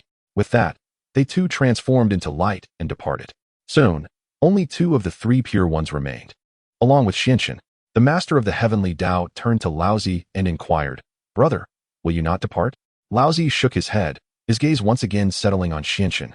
Serene yet seemingly able to perceive all. Young friend Lin Chen, Laozi began slowly, your actions today have averted a conflict. Yet they have also placed you at the very center of the storm within the primordial realm. Do you realize that change is also a calamity? The path ahead may prove to be far from carefree. Startled, Lin Chen understood that this was a sage's counsel. He bowed respectfully, saying, Thank you, honored sage, for your guidance. I comprehend. The path of seeking truth is inherently fraught with challenges. The freedom I seek is not one of retreating from the world or avoiding strife, but rather the tranquility of the heart and clarity of thought. As long as my resolve remains unshaken, even amidst the whirlpool of tribulations, I can attain great liberation. Such a notion of freedom of the heart, Laozi remarked, a glimmer of intrigue flashing in his eyes. He nodded, Your state of mind surpasses that of the ordinary great Luo. In that case, I shall lend you further assistance. With that, he flicked his finger, a profound essence of clarity flowing into Xuanzhen's brow. This is my insight into the transformation of the three purities, along with a text on the Quietude Sutra. It may benefit your path of freedom. Take care of it. As his words faded, Laozi's figure also vanished from sight. Only Xuanzhen and the Tongtian remained standing in place. Xuanzhen felt the profound and expansive teachings resonating in his mind, expounding on the principles of effortless governance and the serene path of enlightenment, his heart filled with shock and gratitude. He never anticipated that he would receive such a generous bestowal from the great sage Taching today. This was the essence of transforming one into three pure ones. Although it was merely an insight rather than a complete divine ability, its worth was undeniably equivalent to that of a top-tier innate spiritual treasure. You, my friend, have truly encountered a remarkable opportunity. The Tongtian, observing nearby, could not help but feel envious. Even the elder brother holds you in such high regard. It seems your variable is indeed a rarity in the vast wilderness. Regaining his composure, Xuanzhen bowed deeply once more to the void. The Tongtian chuckled, All right. This matter is concluded. I must return to my Golden Turtle Island. Having gained such immense benefits, you should find a safe haven to digest it all. Otherwise, many will certainly covet the turning heaven seal in your possession. Xuanzhen nodded, You speak truly, my friend. I am also preparing to return to my cave dwelling, to declare the island's closure and refrain from external affairs. After exchanging a few more pleasantries, the Tongtian took his leave. In the vast ruins of the Buzhou mountain, only Xuanzhen remained. He felt the weight of the turning heaven seal in his hand and reflected on the supreme path imparted by the great sage Taching, his heart brimming with emotion. This journey through calamity had been tumultuous, yielding rewards far beyond his expectations. He dared not linger in that place, discerning the direction before swiftly employing spatial magic, transforming into an imperceptible streak of light, hastening toward the direction of the East Sea's Isle of Leisure. His figure had just vanished from the horizon. On the distant Mount Shumi, the two sages, Jane and Juanti, sat beneath a Bodhi tree. Juanti wore a sorrowful expression, sighing. "Brother, this Xuanqing repeatedly disrupts our plans. First, he revived Yuding, preventing the Western faction from ignoring the internal strife of the Heavenly Gate. Now he has acquired the Turning Heaven seal, forming benevolent ties with the Chan and Jie sections. His influence has solidified. In the future, he may become a significant obstacle on the path of our Western ascendance." Jane closed his eyes, gently moving the prayer beads in his hand, his voice melancholic. "Brother, do not be hasty. This child is a variable and a calamity. Today he basks in glory. Who knows if he will not become a target of scorn in the future? We need only observe the unfolding events. The internal conflicts within the Heavenly Gate have run deep, beyond his singular ability to reconcile. The next calamity may not be far off.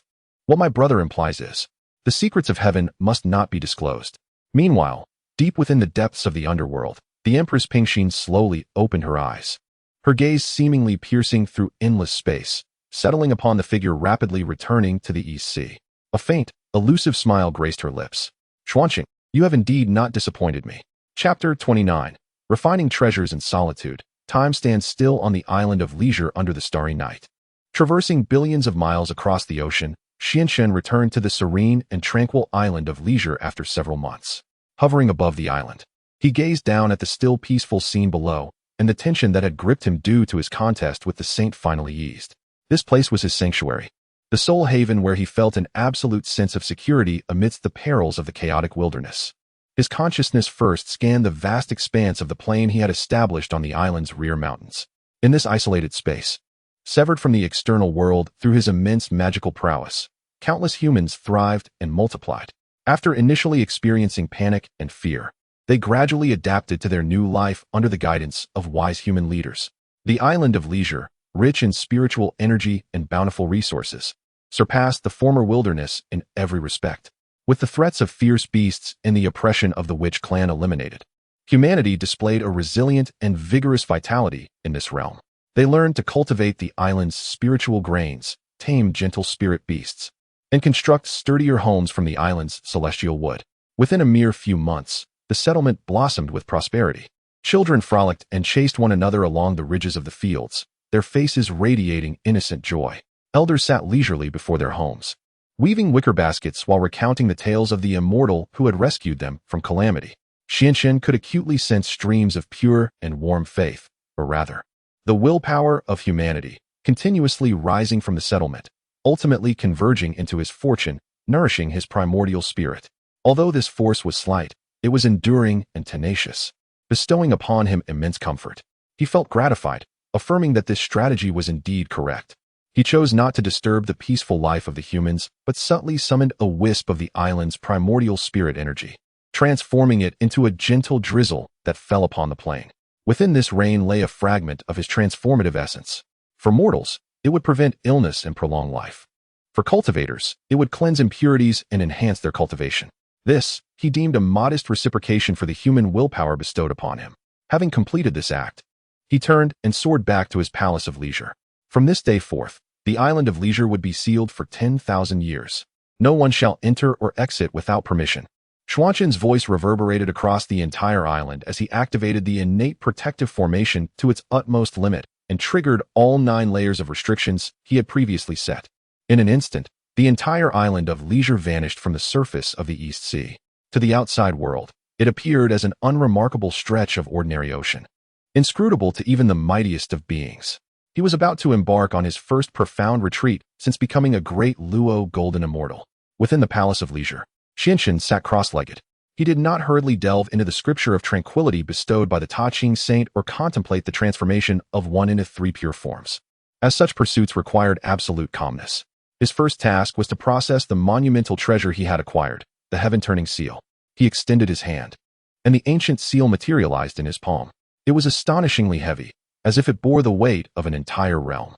The intricate patterns of mountains and rivers etched upon its surface exuded an aura of timelessness, a formidable presence that seemed to suppress eternity itself. What a treasure! Lin Chen exclaimed with genuine admiration. He dripped a drop of his essence onto the seal. With a joyful hum, the seal absorbed his blood entirely, and a profound sense of connection surged within him. The initial refinement was remarkably smooth, a testament to the seal's prior acceptance of its master and the merits he embodied. Yet, Lin Chen understood that this was merely the beginning. Artifacts of this caliber required an indelible imprint within the primordial spirit to wield their true power with ease.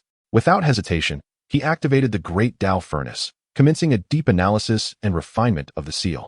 The Great Dao Furnace was capable of dissecting and melting all substances. However, this time, it faced the essence of the half-formed Buzhou Mountain. Initiating analysis. Target: postnatal merit treasure heaven overturning seal. Target material: Buzhou Mountain divine jade. Imbued with the might of Pangu's spine. Energy level exceedingly high. Analysis progress. 1. 2. The pace of analysis was unprecedentedly slow. Lin Chen could sense his primordial spirit power being fervently drawn upon. Each percentage of analysis felt like a struggle against the will of the true Pangu deity. Yet, he did not relinquish his resolve. His primordial spirit merged with the Great Dao Furnace, immersing itself in the vast, profound, and ancient essence of Buzhou Mountain. He envisioned Pangu splitting the heavens and earth, expending his life force, with his spine transforming into Buzhou Mountain, supporting the cosmos in a grand endeavor. He felt the weight of Buzhou Mountain's silent endurance through eons, bearing the burden of solitude and pressure with unwavering resilience. In that moment, time lost its significance. On the Isle of Freedom, the years flowed by. A year, a decade, a century. In the blink of an eye, a millennium had passed. On this day, the stone gate of the long-closed Palace of Freedom slowly creaked open once more. Lin Chen emerged from within.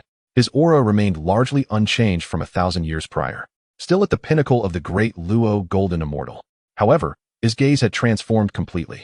If his eyes a millennium ago were akin to a profound starry sky, filled with wisdom and mystery, then now they resembled the boundless earth, steadfast, stable, encompassing all, yet harboring the colossal power to subdue everything. He slowly extended his hand. With a hum, the grand seal manifested in his palm. It was still the ancient heaven-overturning seal, yet now, there was no longer any barrier between it and Lin Chen. It felt as if it were an extension of his very being, ready to unleash its supreme divine might with a mere thought. After a millennium of arduous cultivation, he had finally refined this postnatal merit treasure to perfection. It was time to attend to the next matter at hand.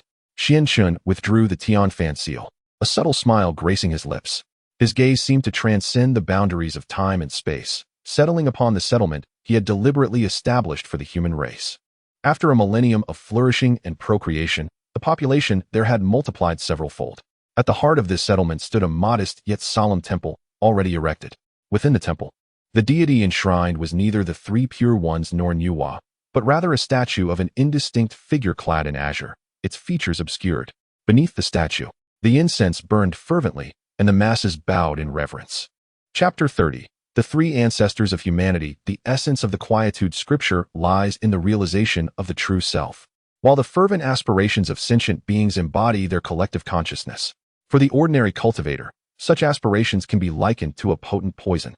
Excessive indulgence may entangle one in profound karmic ties, binding them to the mundane world and clouding their path, rendering any progress nearly impossible.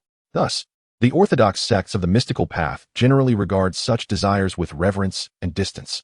However, Lin Chen stands apart from this norm. At the heart of his great carefree scripture lies the very notion of carefree existence. His interpretation of carefree is not the severance of all karmic ties, but rather the ability to navigate within them without being ensnared, traversing a garden of myriad blossoms while remaining untouched by their petals. These sentiments, originating from humanity's most pure and primal beliefs, undergo a transformative alchemy in the furnace of the Great Dao, emerging as the finest sustenance for nurturing his primordial spirit and augmenting his fortune. He gracefully ascends above the settlement of humanity, veiling his presence, quietly observing all that unfolds below. A millennium has passed, a span of time that, for the fleeting existence of humankind, equates to the passage of countless generations. Most of those whom he initially rescued have aged and departed. Yet, the legends of the carefree immortal have been perpetuated through the ages, passed down through the whispers of countless lips. They remember this immortal who, amidst the cataclysmic upheaval of the heavens and the tribulations of existence, provided them a sanctuary to call home. Within this millennium, humanity has given rise to three exceptional leaders. 1. Known as Zixiao, observed the nesting habits of birds upon the island, teaching his people how to utilize the island's colossal trees and vines to construct sturdier homes that could withstand the tempestuous elements, liberating humanity from the confines of cave dwelling. Another, known as Swearin, diligently studied the fire-making techniques left by Lin Chen, refining them until he mastered the art of preserving embers and igniting flames at will, liberating humanity from the era of raw flesh and blood, allowing them to savor cooked food and dispel the darkness. The third, known as Z, possessed a deftness of hand and discovered that the shed pelts of certain spiritual beasts and the fibers of certain plants could be fashioned into garments, clothing humanity for the first time and instilling a sense of modesty, guiding them towards civilization. These three individuals represent the nascent forms of the illustrious three ancestors of humanity in the annals of history. Observing them lead their kin towards civilization and prosperity, Lin Chen felt a swell of contentment and pride within his heart. Every entity adheres to its own path, and the path of humanity lies in unyielding resilience and the transmission of knowledge across generations. He sensed that as humanity's civilization advanced, the collective aspiration of the human spirit grew increasingly robust and refined. He knew that the time had come to offer them a gentle nudge forward. Lin Chen did not reveal himself, but instead seated himself cross-legged upon the clouds, transmitting his voice with a gentle yet resonant timbre into the minds of the three human leaders below.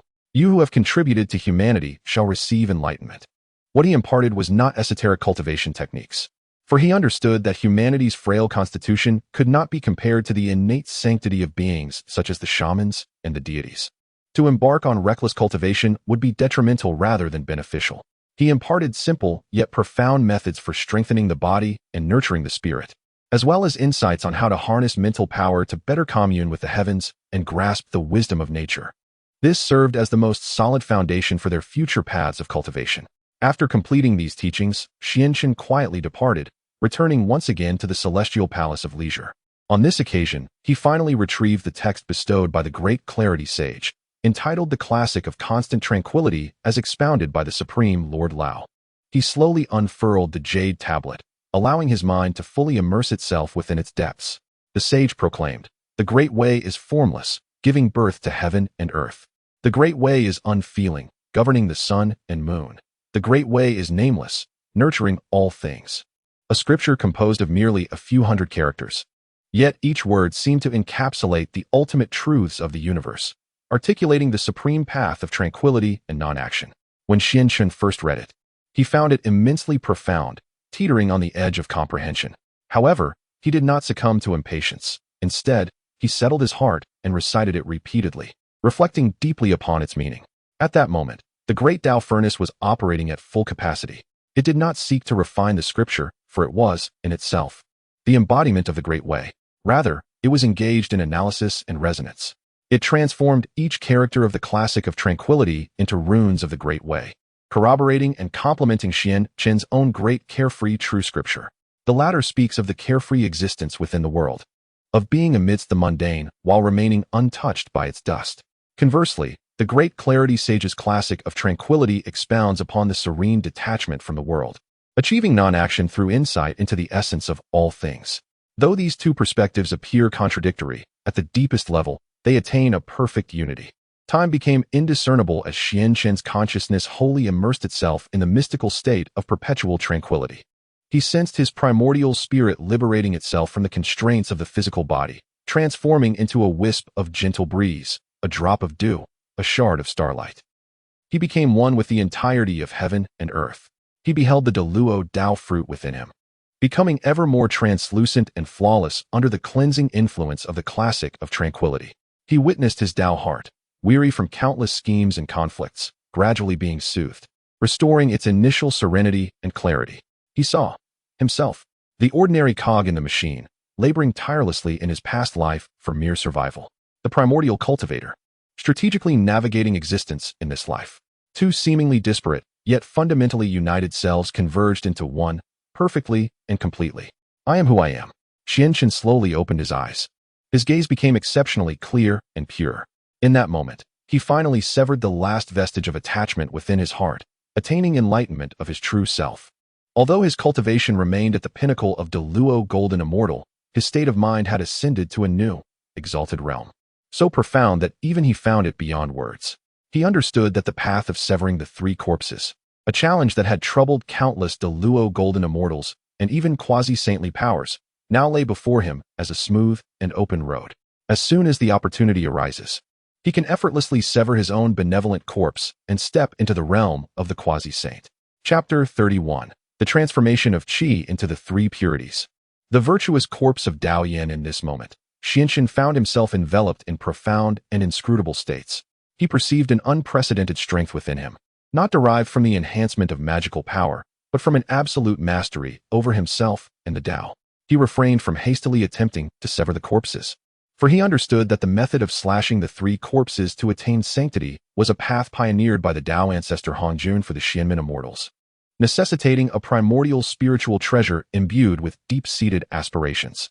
Although he possessed the Turning Heaven seal, this postnatal treasure of merit was evidently insufficient to bear the purity of his benevolent intentions, refined through the teachings of the Jingjing Sutra. To force the issue would only undermine his foundation, rendering the effort counterproductive. Recognizing that the opportunity was not yet ripe, he chose to set the matter aside. His focus then shifted to the other significant opportunity granted by the Taiji sage, the insights of the transformation of Qi into the three purities. This revelation was not a complete method of divine power, but rather a blueprint detailing how Laozi, grounded in his own essence, combined the Xuanmen's authentic techniques of external incarnations, ultimately crafting this supreme divine art.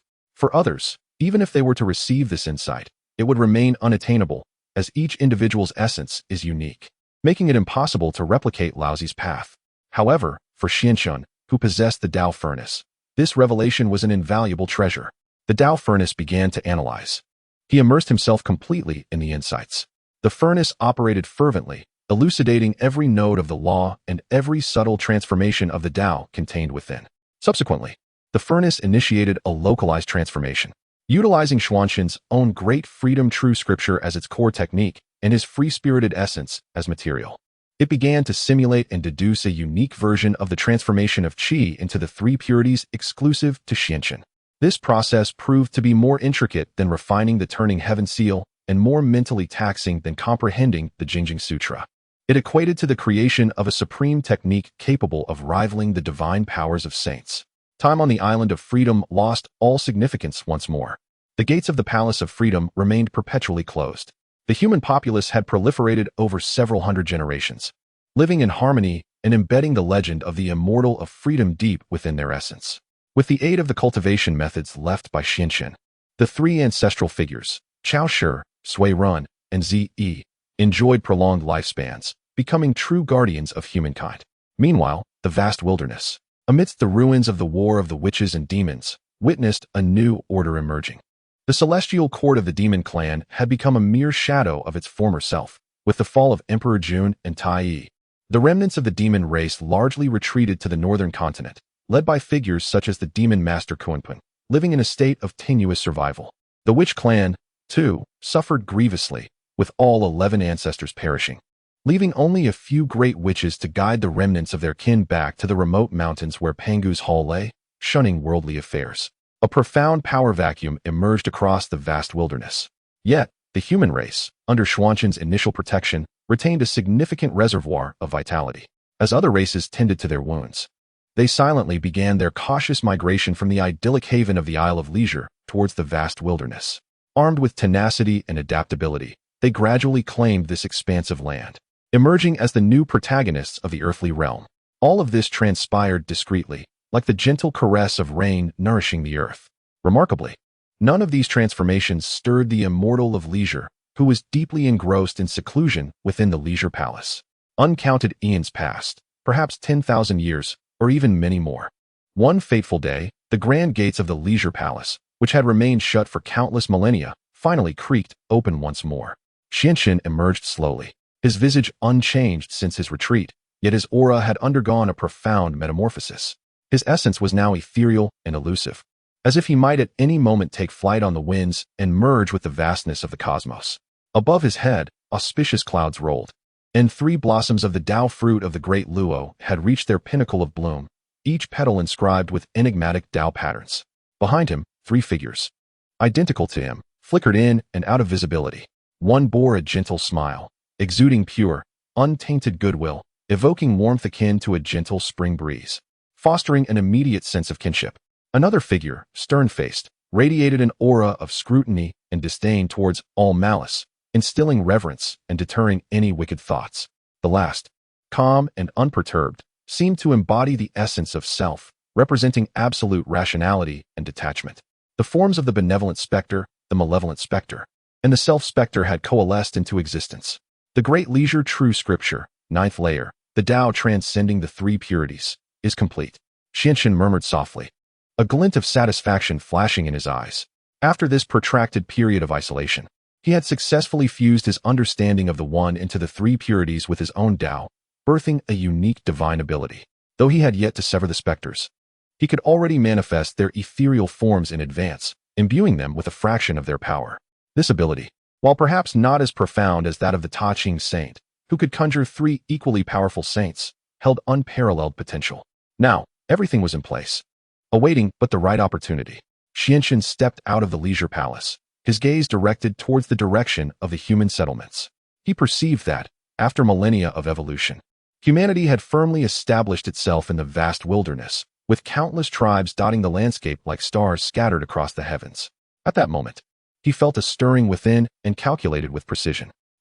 The era of the 3 sovereigns and 5 emperors is about to commence. A spark of brilliance ignited in Xuanzhen's eyes. He understood that his opportunity had arrived. The flourishing of humanity was the grand design of the heavenly order. Assisting the emperor of humanity and enlightening the people was a monumental virtue. This act of virtue, pure and vast, serves as the finest prelude to vanquishing the malevolent spirits. Very well, having received the fervent wishes of humanity for countless years, it is time for me to genuinely contribute to their cause. With a resolute thought, Xianxin hesitated no more. He faced the direction of the ancestral temple of humanity on the Isle of Freedom and proclaimed in a resonant voice, Chao Shi, Sui Ren. And Zi, heed my decree. 3 streams of radiant light burst forth from the ancestral temple, instantly coalescing before Xianxin into the forms of 3 venerable elders.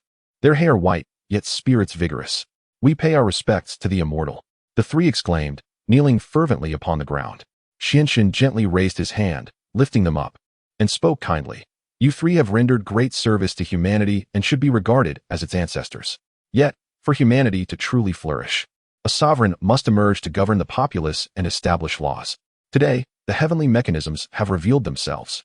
You shall carry my token to the banks of the Weishui River, where you will seek a woman named Hua Su. She shall bear the first sovereign of humanity. You must diligently assist her in her growth. This is the decree of heaven and your meritorious deed. As he spoke, he bestowed upon the 3 ancestors 3 jade talismans, forged from his own magical essence. The ancestors, upon hearing this, did not dare delay, receiving the talismans with solemn gratitude before promptly setting forth towards the vast expanse of the primal lands. Xianxin, watching their departing figures, wore a faint smile. He chose not to become the teacher of the human sovereign himself, for that would draw too much attention and entangle him in profound consequences. Instead, he opted to be the guiding light for the one destined to become the sovereign. He graciously allocated this tremendous merit to the 3 ancestors with whom he shared the deepest karmic ties, content to remain in the shadows, sharing a portion of the auspicious fortune. This, indeed, is the true path of freedom. Having completed this, Xianxin seated himself in meditation, and above him, the ethereal figure representing goodness began to solidify. He softly chanted the verses of the Sutra of Tranquility. A wave of pure, compassionate intent, eager to bring welfare to all sentient beings, surged forth from his heart. The moment has arrived. Today, I shall vanquish the malevolent spirits to certify my ascension to sanctity. With a gentle exclamation, he called forth the benevolent spirits, and the gentle, ethereal figure sprang forth with a decisive step from the auspicious clouds above his head. Chapter 32. The Wheel of Virtue and the Esteemed Sage. As the ethereal figure embodying benevolence stepped forth from the auspicious clouds, the entirety of the serene isle and the vast expanse of the eastern sea trembled with its presence. From the heavens above, celestial melodies descended, flowers cascaded from the skies, and golden lotuses erupted from the earth. An immense, boundless force, imbued with the warmth of jade and suffused with compassion and goodwill, emanated from Xuanqing.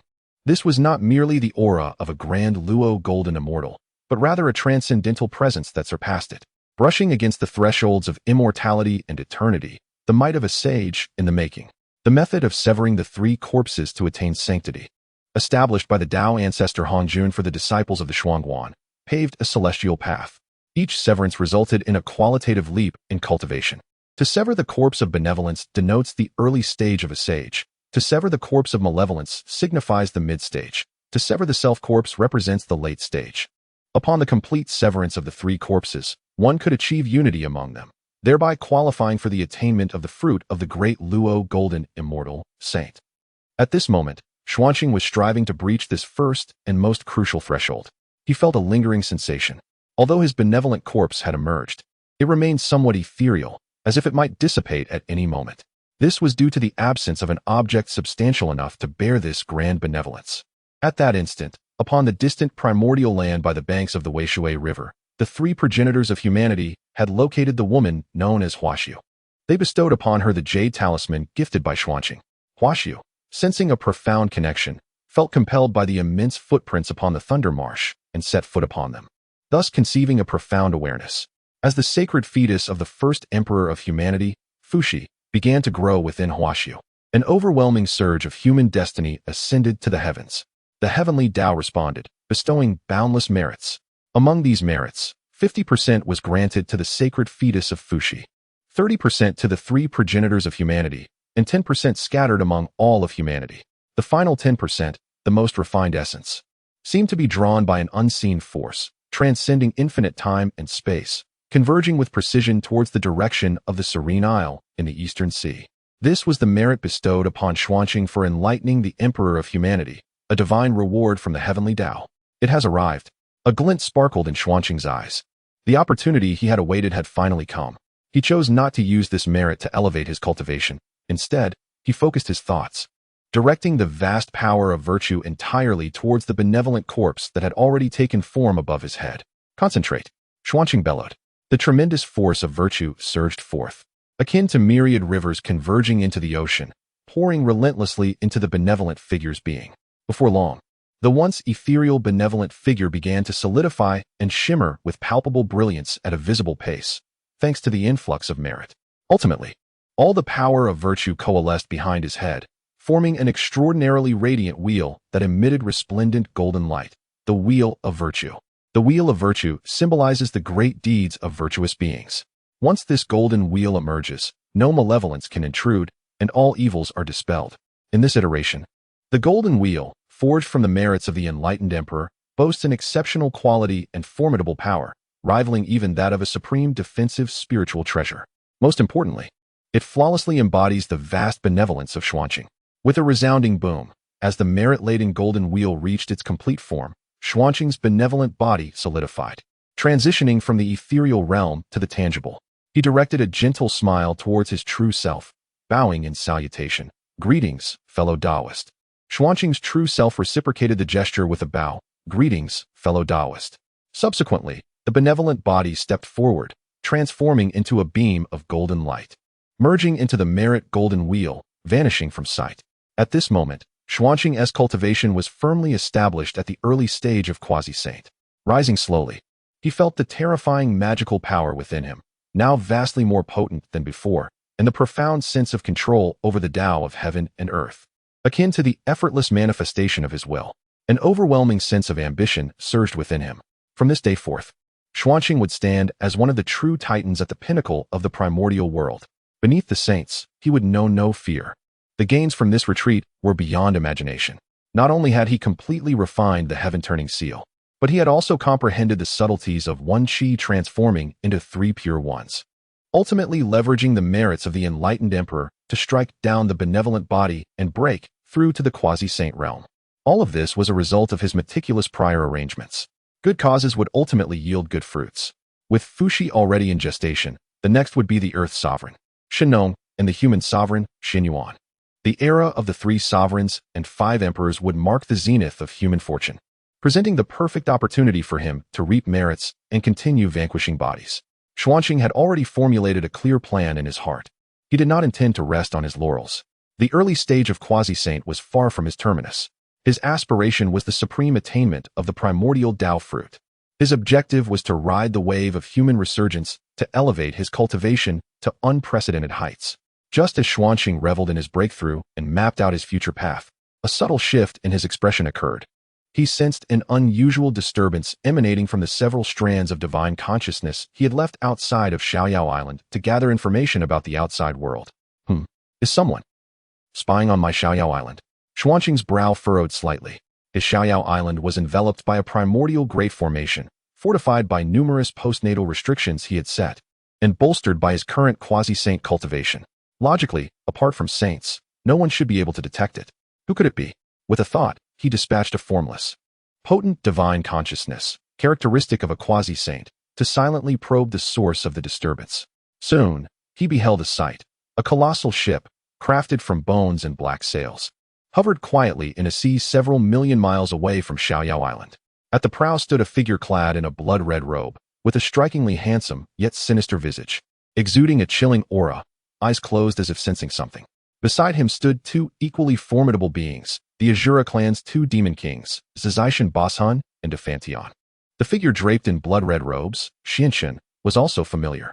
He was none other than the master of the Netherblood Sea, intricately linked to the demise of Hongjun, the ancestor of the Underworld River. Chapter 33. A glimpse into the river of the underworld, turbulent currents in the blood-soaked sea of the underworld. Where waves of malice surged ominously, the ancestor of the river of the underworld stood upon a skeletal blood vessel formed from the dual swords of Yuantu and Ubi. An oppressive aura of sanguine malevolence enveloped him. With his eyes firmly shut, intricate tendrils of blood, akin to a spider's web, unfurled within his consciousness, reaching towards the distant depths of the eastern sea. Xiaoyao Island, he murmured, a flicker of uncertainty and apprehension crossing his features. Since the calamity of the Witch Lich, the primordial forces had undergone a profound reshuffling.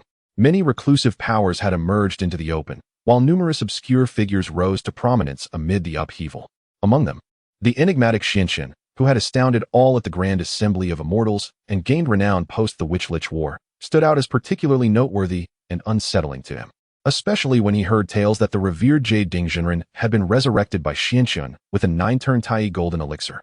His heart was stirred by tumultuous waves of concern. The 9-turn Tai golden elixir. That was a treasure of utmost significance, safeguarded by the Supreme Lord. How could a solitary cultivator possess such a divine artifact?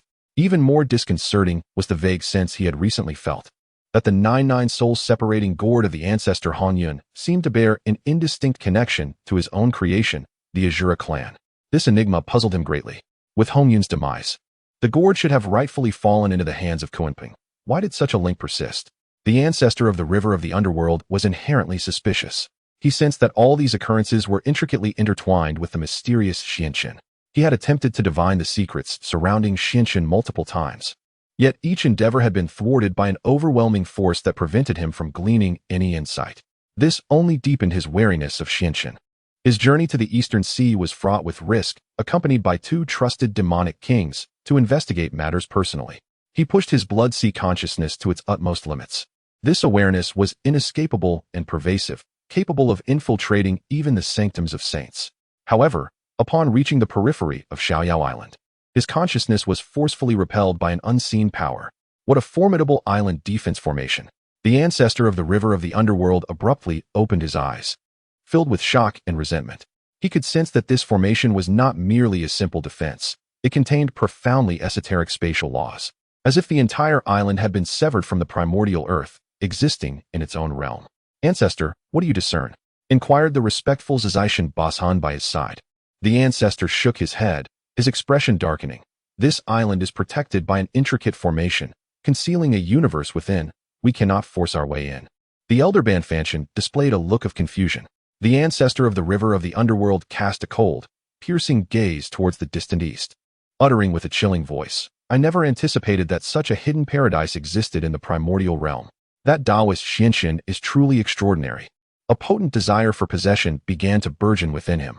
Such a spiritually abundant island, capable of concealing the heavenly mysteries, was the very sanctuary his blood sea lineage had longed for. Yet, he understood well that a brute force assault would yield no success. The one capable of erecting such a formidable formation and resurrecting the once vanished Jade Dingjinren was undoubtedly no ordinary foe. He pondered for a moment, let out a cold snort, and turned to step onto the blood-soaked vessel of bones. "Let us go to the sea of blood." He was acutely aware that now was not the opportune moment for action. Yet, the seeds of trepidation and scrutiny had already been sown. Within the confines of the illusory island, Lin Chen's divine consciousness distinctly captured the probing gaze of the ancestor of the underworld river, along with the avarice and resentment that flickered in his eyes as he departed. The ancestor of the underworld river, Lin Chen murmured softly, a glint of cold light flashing in his eyes. He understood that the entanglement with the ancestor of the red cloud had ultimately drawn the underworld river to him. The 99 dispersing soul gourd may have resonated with him. It seemed that in this primordial world, even though he had attained the quasi-saint realm, he could not truly live free from worldly strife. Lin Chen sighed inwardly. He recognized that today, the ancestor of the underworld river was merely testing the waters. Yet the latter's ambitions would undoubtedly not cease here. The Blood Sea lineage had long been a troublesome force in the primordial realm, unrestrained by the heavenly principles. Acting with impunity, preparation was imperative. Lin Chen contemplated deeply. Although he had severed the good corpse and achieved the quasi-saint status, the number of quasi-saints in the primordial realm was staggering. Though Emperor Jun and Tai had fallen, formidable beings such as the monster master Kunpeng, along with those quasi-saints loathed by the saints from the west, and even the ancestor of the underworld river from the Blood Sea, were not to be trifled with. Especially the ancestor of the underworld river, wielding the karmic red lotus and the dual swords of Yuan-Tu and Ubi, was unparalleled in slaughter. Moreover, with the Blood Sea's inexhaustible nature and the peculiar supernatural powers of the underworld river, incurring his enmity would undoubtedly lead to considerable trouble. Lin Chen resolved to enter a profound seclusion once more before the emergence of the three sovereigns of humanity, to thoroughly stabilize his quasi-saint realm and fully integrate the divine ability bestowed by the Taiji saint, transforming one into three pure ones, into himself, thereby refining two independent avatars capable of combat. This technique, upon achieving great success, would enable him to face three adversaries simultaneously, even commanding three avatars of equal cultivation, greatly enhancing his capacity for self-preservation. In addition, he needed to find a suitable vessel for the heaven-overturning seal. Although he had already refined the seal, it remained inherently connected to Guangqingzi. His task was to inscribe the future karmic affiliation with the Chan teachings onto the precious seal in a special manner, without diminishing its power, while also preventing petty individuals from harboring intentions to overturn the heaven-overturning seal. With these thoughts in mind, Lin Chen closed his eyes once more. The gates of the illusory palace shut completely, isolating him from the clamor of the outside world. Chapter 34. The Reforging of Divine Powers. The emergence of the human sovereign on the serene shores of the Isle of Leisure. Gentle breezes caressed the land, while waves softly kissed the rocks. During the protracted period of Lin Chen's seclusion, the primordial earth underwent profound transformations. Under the guidance of the three ancestors, the human race surged forth like mushrooms after a spring rain. By the banks of the Weishui River, the illustrious Huashu lineage, spurred by the mighty call of the Thunderfoot, bore a child after 12 years of gestation. This child, possessing the head of a dragon and the body of a man, was endowed with extraordinary talents. Able to articulate words upon his birth, he was none other than Fuxi, the first sovereign of humankind. The three ancestors of humanity, adhering to Lin Chen's divine decree, assisted Fuxi in learning to weave knots for record-keeping, studying celestial phenomena, discerning geographical features, and interpreting the I Ching to fathom the principles governing the cosmos. Fuxi, with his unparalleled wisdom, could draw inferences from a single example. Under his leadership, human civilization began to flourish rapidly. The people learned the arts of fishing and hunting, embraced pastoralism, and began to form tribal alliances, establishing a rudimentary social order. With each of Fuxi's accomplishments, streams of virtuous light descended from the heavens, nourishing Lin Chen, who remained in seclusion on the Isle of Leisure. Although Lin Chen's cultivation did not experience significant growth, his comprehension of the great Dao deepened. The magical powers within him grew increasingly pure and refined. He devoted all his focus to the refinement of transforming unity into the three purities. In this moment, the great Dao furnace resembled an unparalleled alchemical forge, utilizing Lin Chen's quasi-saintly essence as its foundation and drawing upon the insights of the Taiching saint. It melded together his virtuous corpse, the golden wheel of merit, and the recently refined turning heaven seal, with the virtuous corpse as the skeleton. The golden wheel of merit as armor, and the turning heaven seal as a divine weapon, he forged his embodiment of virtue.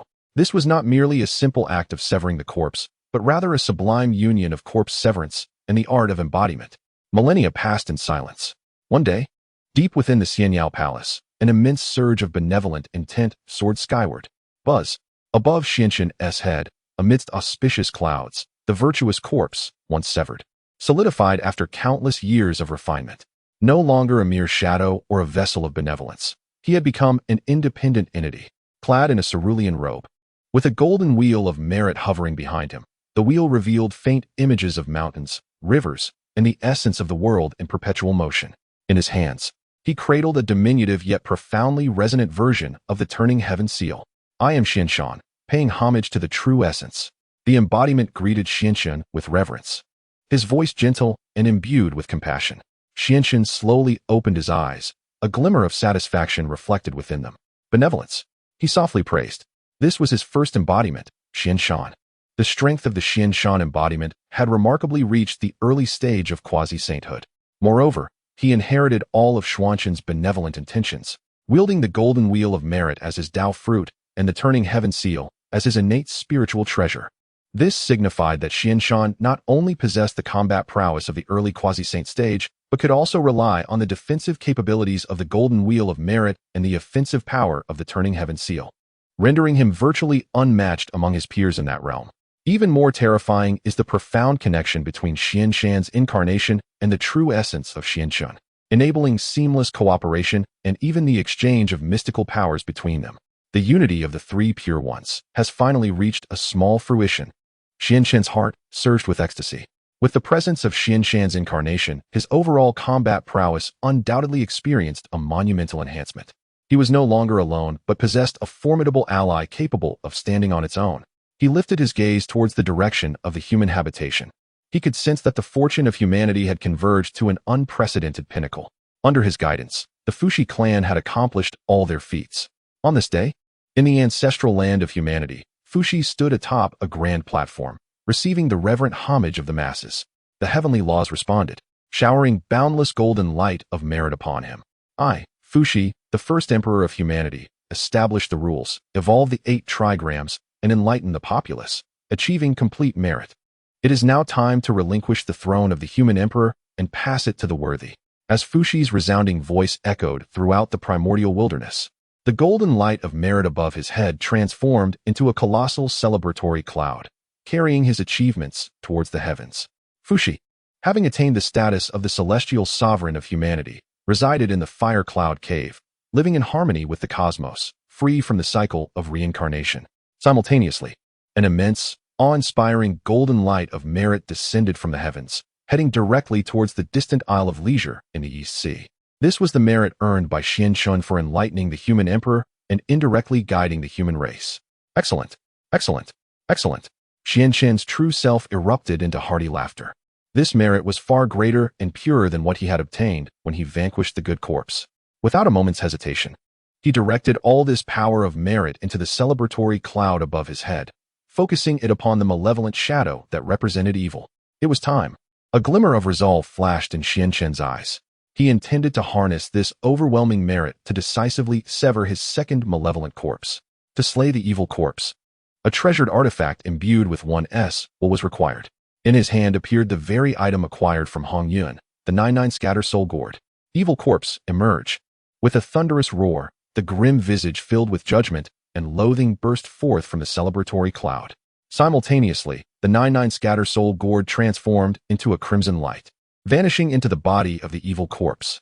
I am Xianyi. I have met the true self. A figure identical to Xianxun, yet exuding a more chilling aura. With flickering blood light behind him, materialized before Xianxun. In his grasp was a blood-red long knife radiating overwhelming malice. This was the 99 scatter soul gourd, refined by the furnace of the great Dao, transformed into the most suitable artifact to sever Xianxun's will, his innate spiritual treasure. Mid-stage of quasi-saint, Xianxun's cultivation experienced another qualitative leap.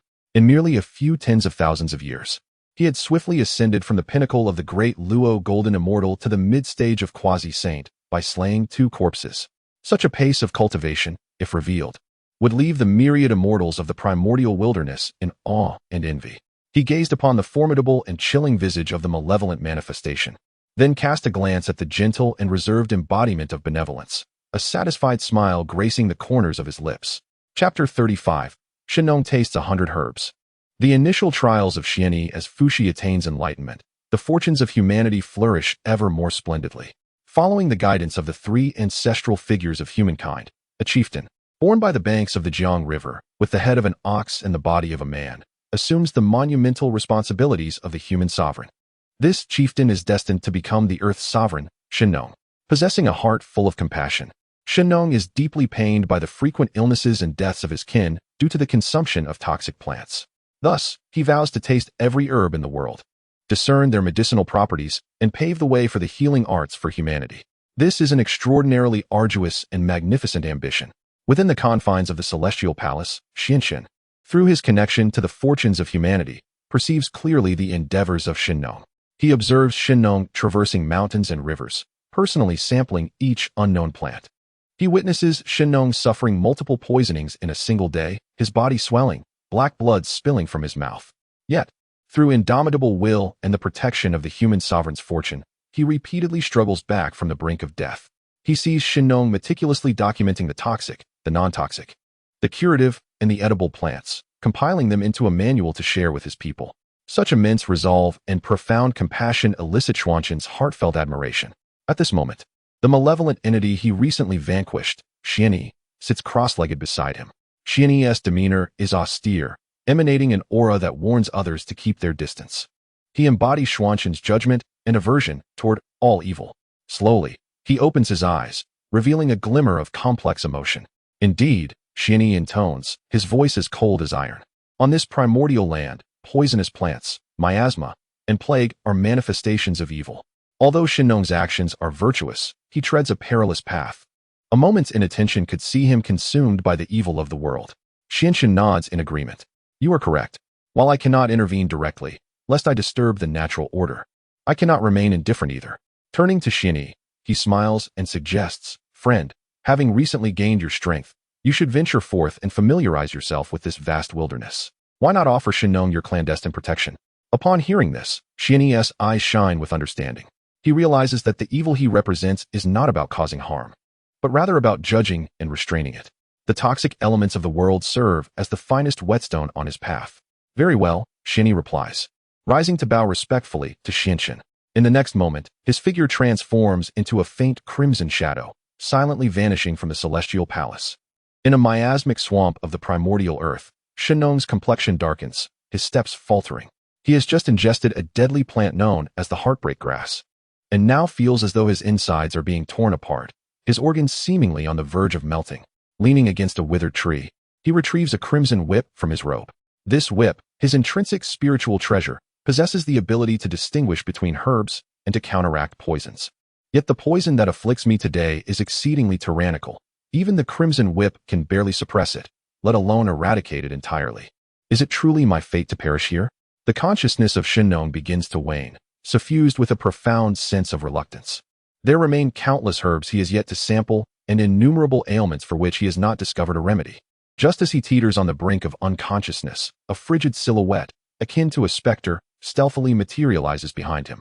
It is none other than the malevolent Daoist. Observing Shinnong's dire condition with an impassive countenance, he extends his hand, not to offer aid, but to seize the plant that has poisoned Shinnong, the deadly. He slowly raises the herb to his lips. In an instant, a dense black aura emanates from his being.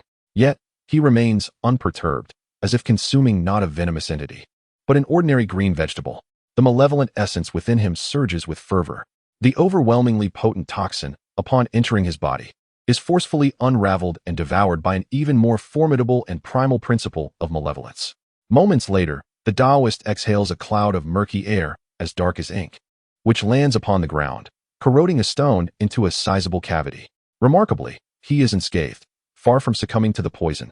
He has transformed the toxicity of the into nourishment for his own cultivation.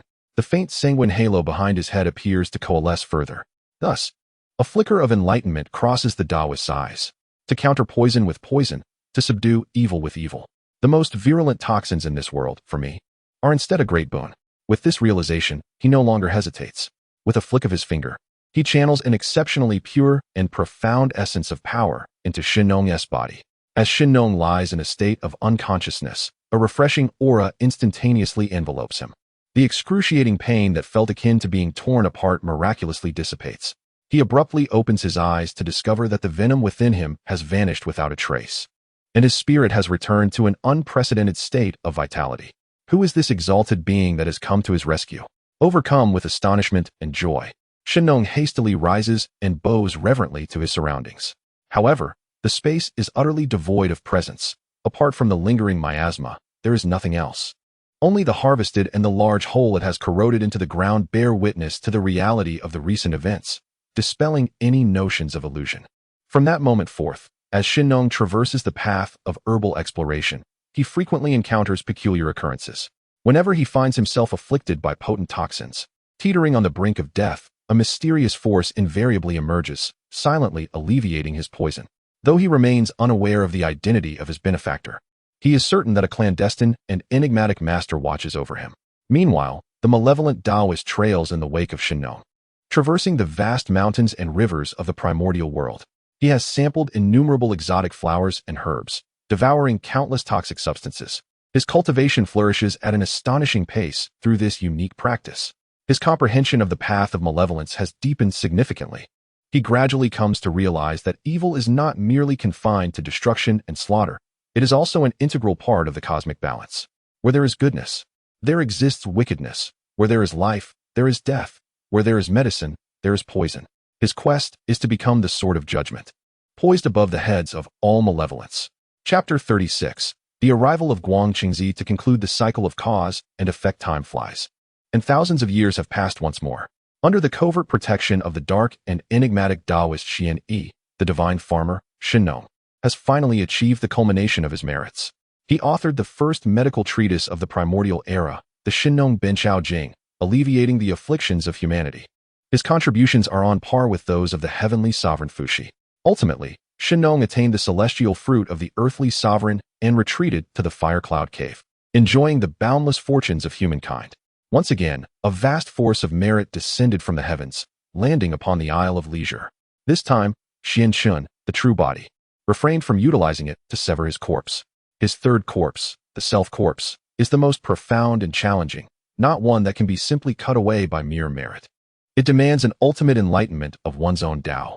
Xianchun divided this merit into two parts. One portion was integrated into the merit golden wheel of Daoist Xianshan, enhancing its brilliance and fortifying its defensive capabilities. The other portion was employed to continue refining his own fated treasure. He did not opt for the Tianfan seal or the Jiujiusan Pagord. Instead, he chose the mysterious Daoist furnace that had quietly hovered within his sea of consciousness, a profound secret of his own. He had a premonition that this enigmatic furnace was the key to his future attainment of the Dao. Meanwhile, after ensuring Shinnong's success, Daoist Xian Yi quietly returned to the Isle of Leisure, continuing his seclusion to digest the insights gained from consuming endless toxins, steadily advancing towards the pinnacle of quasi-sainthood. On this day, Xianchun was within the Leisure Palace, contemplating the intricacies of the self-corpse in the Ichi Hua Sanqing. Suddenly, he felt a subtle movement in his heart and opened his eyes. He sensed a faint disturbance from the myriad prohibitions he had laid out beyond the island. The visitor did not forcefully breach the barriers, but politely halted outside the formation. Daoist Guangqingzi, on the orders of the Yuanshi Tianzuan, seeks an audience with Daoist Xianchun. A familiar and clear voice resonated through the array. Guangqingzi. Xianchun raised his brow slightly, taken aback. It had been several tens of thousands of years since their last parting at the Unzao Mountain. Why would this foremost disciple of the Chan teaching suddenly come to visit? Claiming to bear the decree of the Yuanshi Tianzuan, Xianchun dared not be negligent. Although he had now attained the mid-stage of quasi-sainthood, he still held a profound reverence for the saints. With a thought, the protective formation of the island silently opened a portal. Daoist Guangqingzi, what an unexpected guest. Please enter. The figure of Guangqingzi appeared outside the Leisure Palace. After so many years, his cultivation had reached the peak of the great Luo Golden Immortal. His aura harmonious, hinting at a potential breakthrough. Clearly, the previous incident with the Tianfan seal, though embarrassing, had invigorated his resolve, leading to significant advancements in his cultivation. Greetings, Daoist Xianchun. Guangqingzi, upon seeing Xianchun, respectfully performed a grand bow. He no longer dared to regard Xianchun as an ordinary loose cultivator. This individual was a mysterious existence that even his master, Zhong, found formidable. There is no need for such formalities, my friend.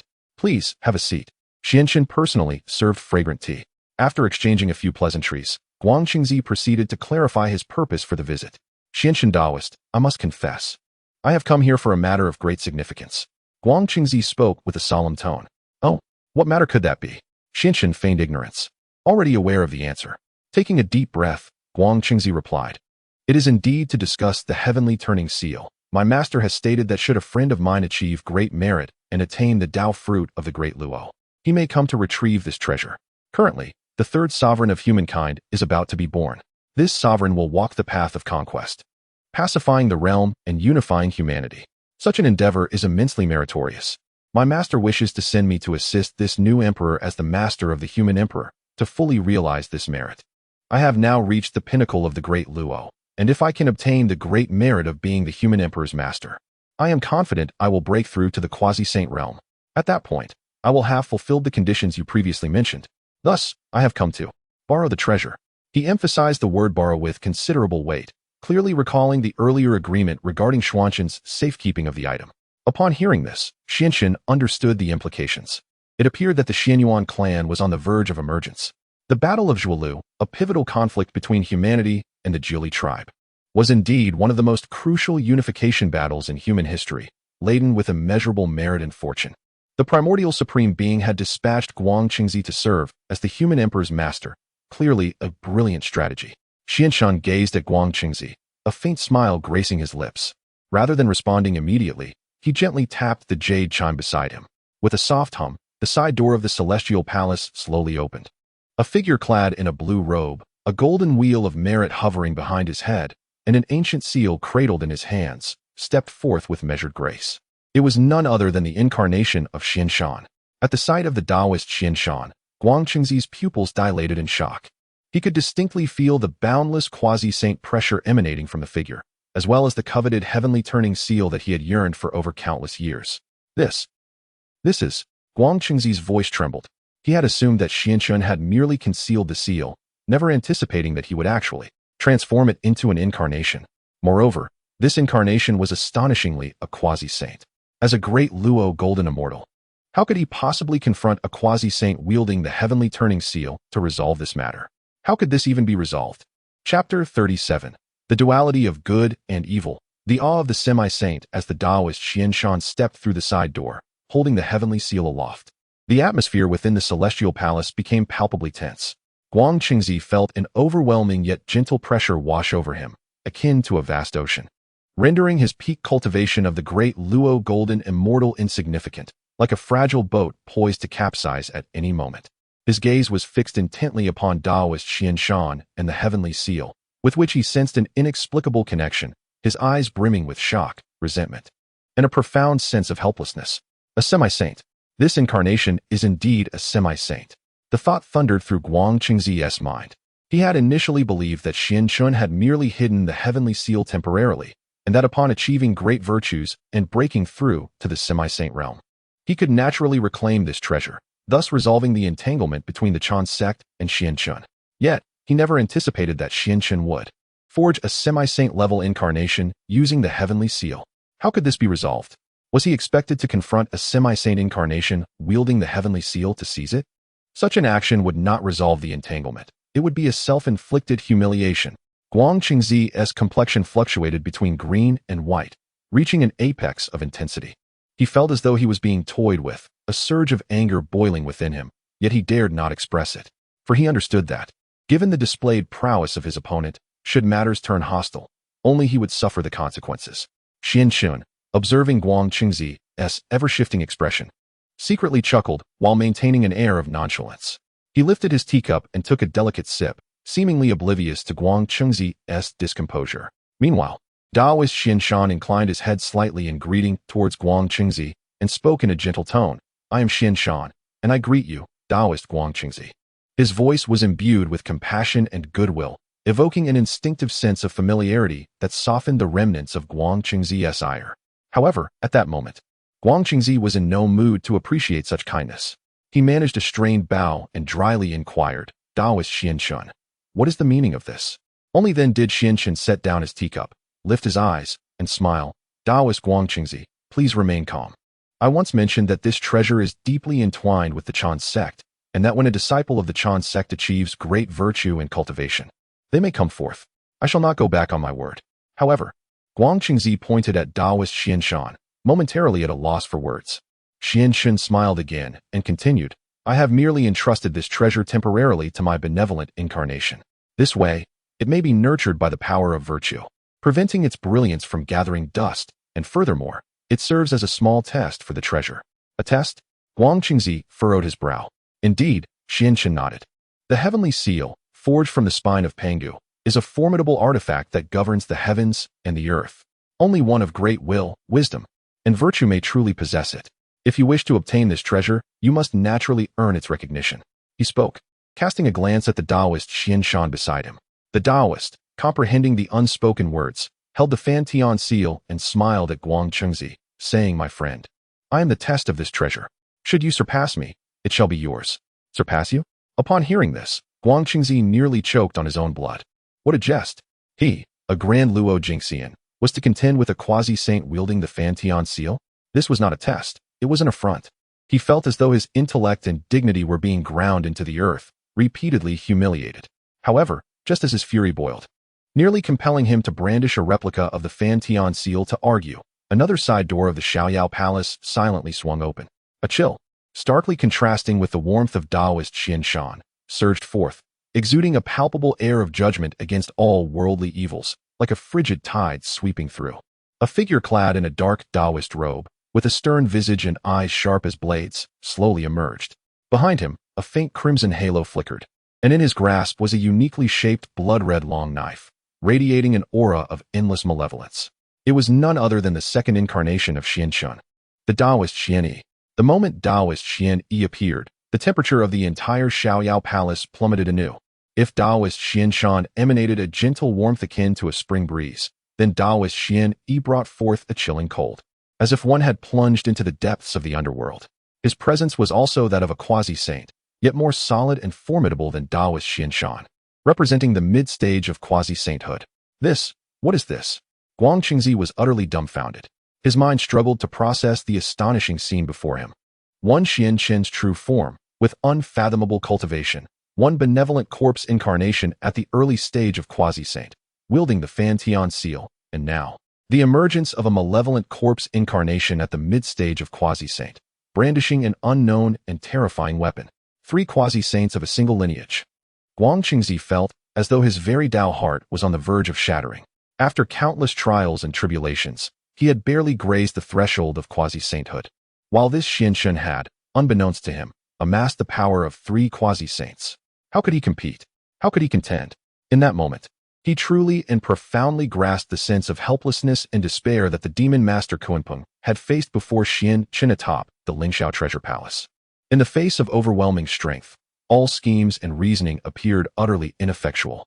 After Daoist Xianyi emerged, he merely cast a cold glance at Guang Qingzi and then disregarded him.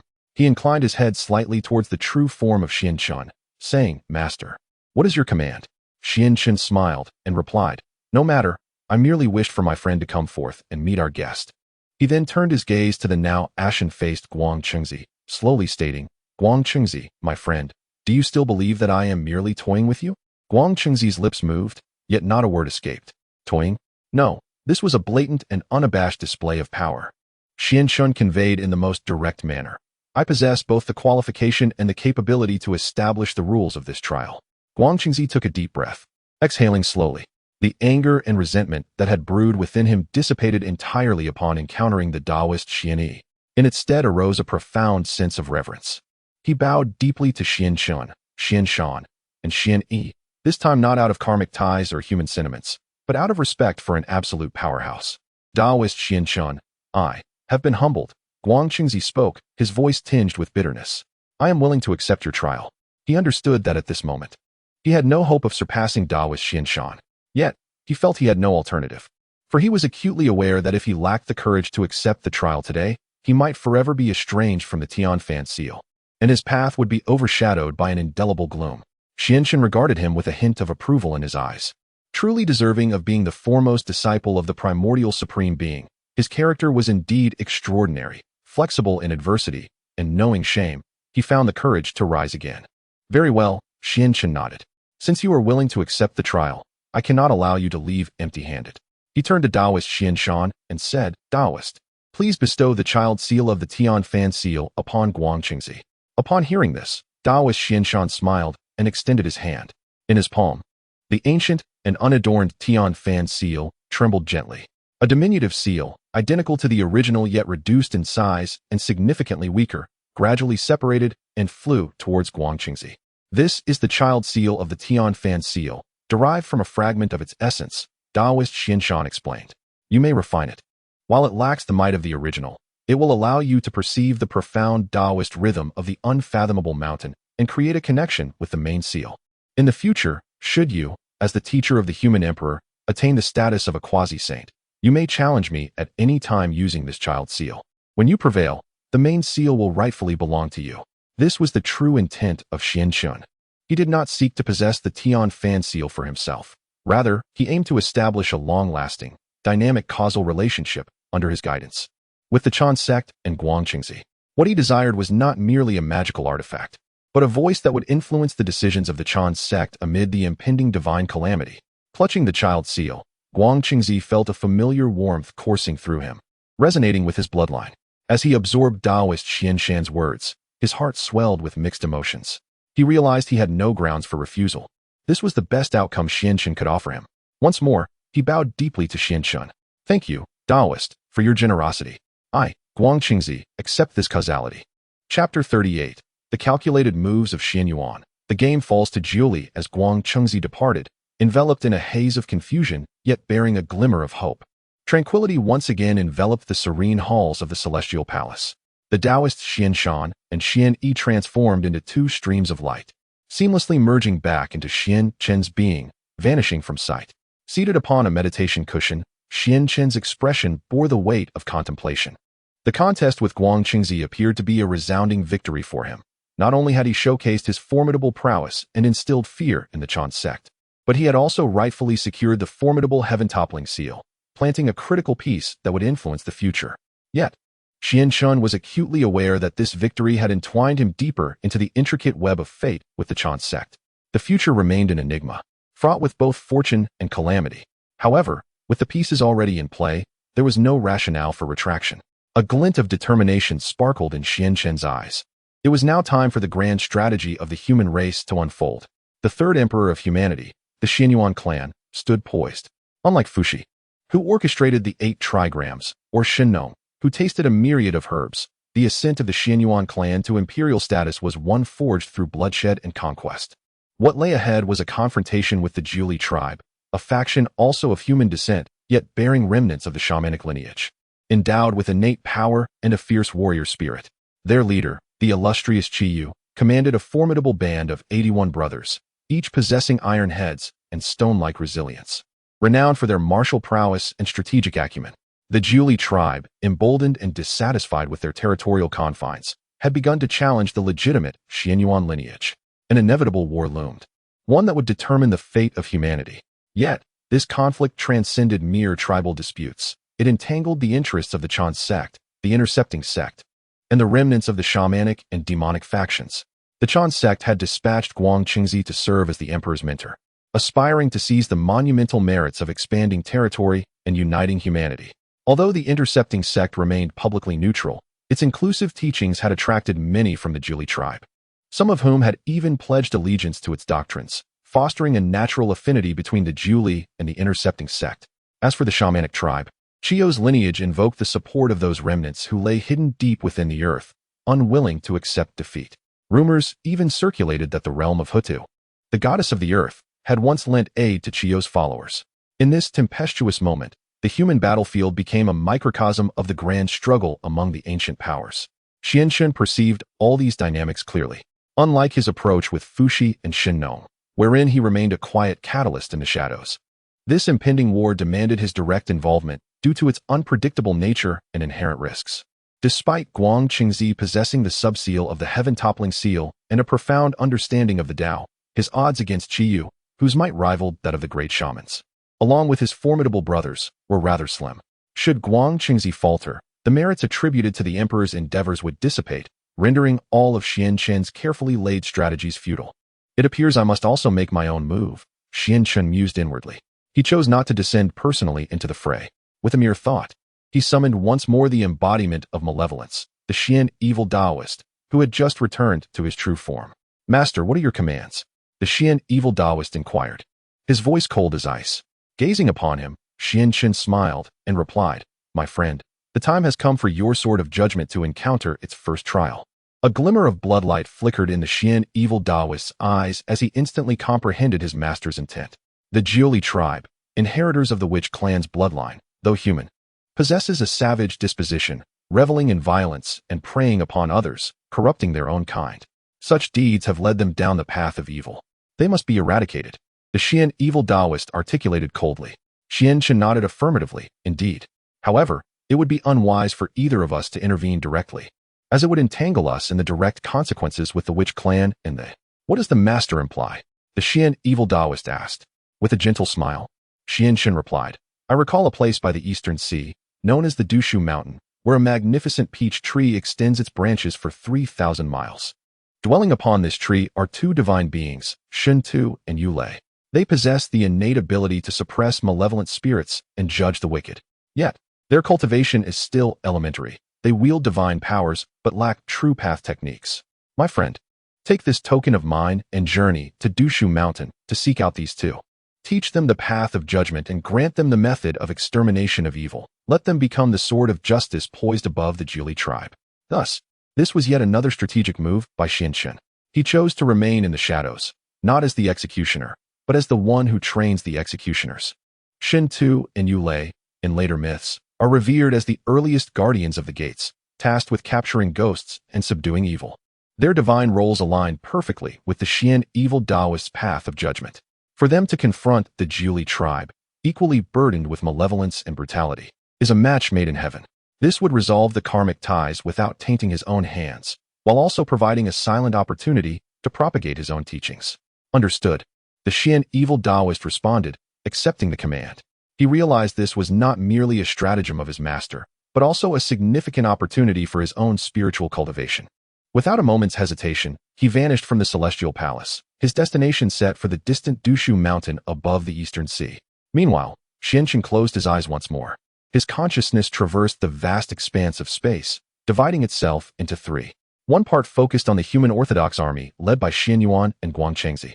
Another part observed the Jiuli tribe, under the leadership of Qiyu and the Wind and Rain Masters.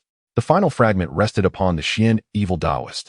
En route to Dushu Mountain, the entire expanse of the primordial world now resembled a colossal chessboard. And though Lin Chen was not the most formidable player upon this board, he possessed the power to influence the entire course of the game, the right to make his move. Chapter 39. The Twin Deities of Dushuan Mountain. Under the imperial decree descending the mountain on the shores of the East Sea, shrouded in mist, stands an array of celestial islands. In a remote maritime expanse, countless billions of miles from the tranquil Xiaoyao Island, there lies a remarkable mountain. This mountain does not yield celestial gold, nor does it bear spiritual roots. It is entirely comprised of an unimaginably colossal peach tree. This is Dushuan Mountain, also known as Peach Capital Mountain. The massive branches of the peach tree are robust and serpentine, stretching infinitely towards the heavens, its canopy nearly obscuring a 3,000-mile radius of ocean. Amidst the northeastern branches, a natural portal is formed, referred to as the Ghost Gate, serving as an entrance and exit for myriad spirits. Residing atop Peach Capital Mountain are two innate deities, Sainthood and Yulei. Born from the essence of the peach tree and the solar energy of the East Sea, they possess an innate ability to counteract malevolent spirits and ghostly entities. Armed with peachwood staffs, they guard the Ghost Gate, adjudicating the countless souls that traverse it. Any evil spirit that dares to disrupt the peace shall be seized and fed to the ferocious tigers dwelling within the mountain. Yet, despite their divine duties, they lack profound techniques. Their cultivation merely reaches the realm of golden immortals, which, amidst the myriad powers of the primordial world, is hardly significant. One day, the brothers were seated cross-legged before the Ghost Gate, inhaling the auspicious purple qi emanating from the east. Suddenly, a chilling, murderous presence, imbued with unparalleled authority, descended upon their consciousness without warning. Dushuan Mountain's deities, Sainthood and Yulei, heed my decree. The voice seemed to emanate from the judgment throne beneath the nine nether, causing the brothers to tremble, their souls quaking in fear. Lacking even the thought of resistance, they instinctively knelt upon the ground. Little deities, we are here, Shintu stammered, "May I inquire which exalted being has graced us with their presence?" The frigid presence did not respond to his inquiry, but continued. "You bear the divine duty of judgment, yet possess no means to vanquish evil, much like a treasured sword gathering dust, a precious pearl hidden in darkness. Today, seeing your pure hearts and diligent service, I bestow upon you the great judgment mystical art and the refining methods for ghost binding chains and evil slaying blade. You must diligently cultivate these teachings without negligence." As the words fell, countless profound symbols and information surged into the brothers' minds like a tidal wave. The great judgment mystical art elucidated the supreme techniques for adjudicating malevolence, condensing sinister energies to halt violence and counter evil with evil. Its profundity far surpassed their previous self-exploration techniques by countless magnitudes. Moreover, the refining methods for the ghost-binding chains and the evil-slaying blade filled them with ecstasy. Though they protected the innate spiritual root of Peach Capital Mountain, they had previously been unaware of how to harness its power, resorting only to using the most ordinary peach wood branches as weapons. These two teachings instruct how to extract from the core divine wood of Peach Capital Mountain, using their own divine blood and judgmental energies to forge powerful artifacts capable of binding souls and vanquishing malevolent entities. This was a transcendent legacy tailor-made for them. Thank you, Exalted One. Thank you for bestowing these teachings. The brothers, overwhelmed with emotion, wept tears of joy as they bowed repeatedly to the void. The cold presence resonated once more. The teachings must not be lightly transmitted. You, who have received my path's teachings, must also assist me in a particular matter. Speak your orders, O Celestial One. My brother, and I shall not hesitate to face any peril. Shintu and Yulei replied without a moment's doubt. Excellent. The thought resonated, stating that within the human realm, there exists the Jiuli tribe, led by Chiyu, who bears the bloodline of the shamanic clan and possesses a violent temperament. His 81 brethren, with their iron-clad heads and bronze bodies, feast upon the living, spreading devastation far and wide. They embody great malevolence. You are required to forge a magical artifact and cultivate profound skills within a century. Upon completion, you shall descend the mountain, journey to the realm of humanity, and aid the Emperor Xianyuan in vanquishing the Jiuli, judging their transgressions and extinguishing their evil. This is your divine mandate and the commencement of your path to enlightenment. Once the task is accomplished, you may come to the Isle of Leisure in the East Sea and join my sect as named disciples. With these final words, the icy yet imposing thought receded like a tide, vanishing without a trace. Shintu and Yulei rose from the ground, exchanging glances filled with astonishment and elation.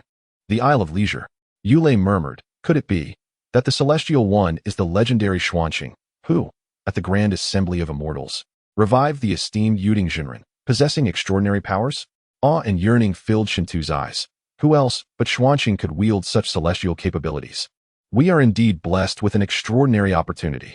They had merely been inconspicuous deities within the vast primordial wilderness, guarding a treasure trove without knowing how to utilize it. Yet, unexpectedly, they had garnered the favor of such a being, who not only bestowed upon them supreme teachings, but also promised them the status of named disciples. This was indeed a chance to ascend to the heavens. Brother, do not linger. Quickly, we must commence our training at once. Within a century, we must forge our magical artifact and perfect our profound skills.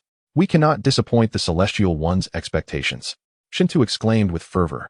Indeed, Yulei nodded vigorously. The two brothers, filled with determination, wasted no time. They immediately began to extract the core of the millennium-old peach wood from Taodu Mountain, while also drawing forth their divine blood, invoking the sinister energies of the ghostly gate, and starting the ritual to forge their first magical artifact. Meanwhile, in the realm of humanity, within the Xianyuan tribe, Guangchengzi stood atop a towering platform, observing the spirited yet inadequately equipped human army below, his brow furrowed in concern. As the foremost disciple of the Chan sect and the teacher of the human emperor, he devoted himself wholeheartedly. He imparted some of his military strategies and formations to Xianyuan. Yet the results were disheartening. For their adversaries, the Jiuli tribe, were exceedingly unreasonable. Chiyu and his 81 brethren were each endowed with formidable physical prowess. Impervious to blades and spears, they were ignorant of military tactics and formations. In battle, they simply charged forward recklessly. The ordinary swords and daggers of the human soldiers barely left a mark upon their hides. In contrast, their massive axes and bronze hammers could reduce human soldiers, shields and all, to mere pulp with a single swing. After several confrontations, the Xianyuan tribe suffered devastating defeats, their casualties mounting and morale plummeting to the lowest depths. Master.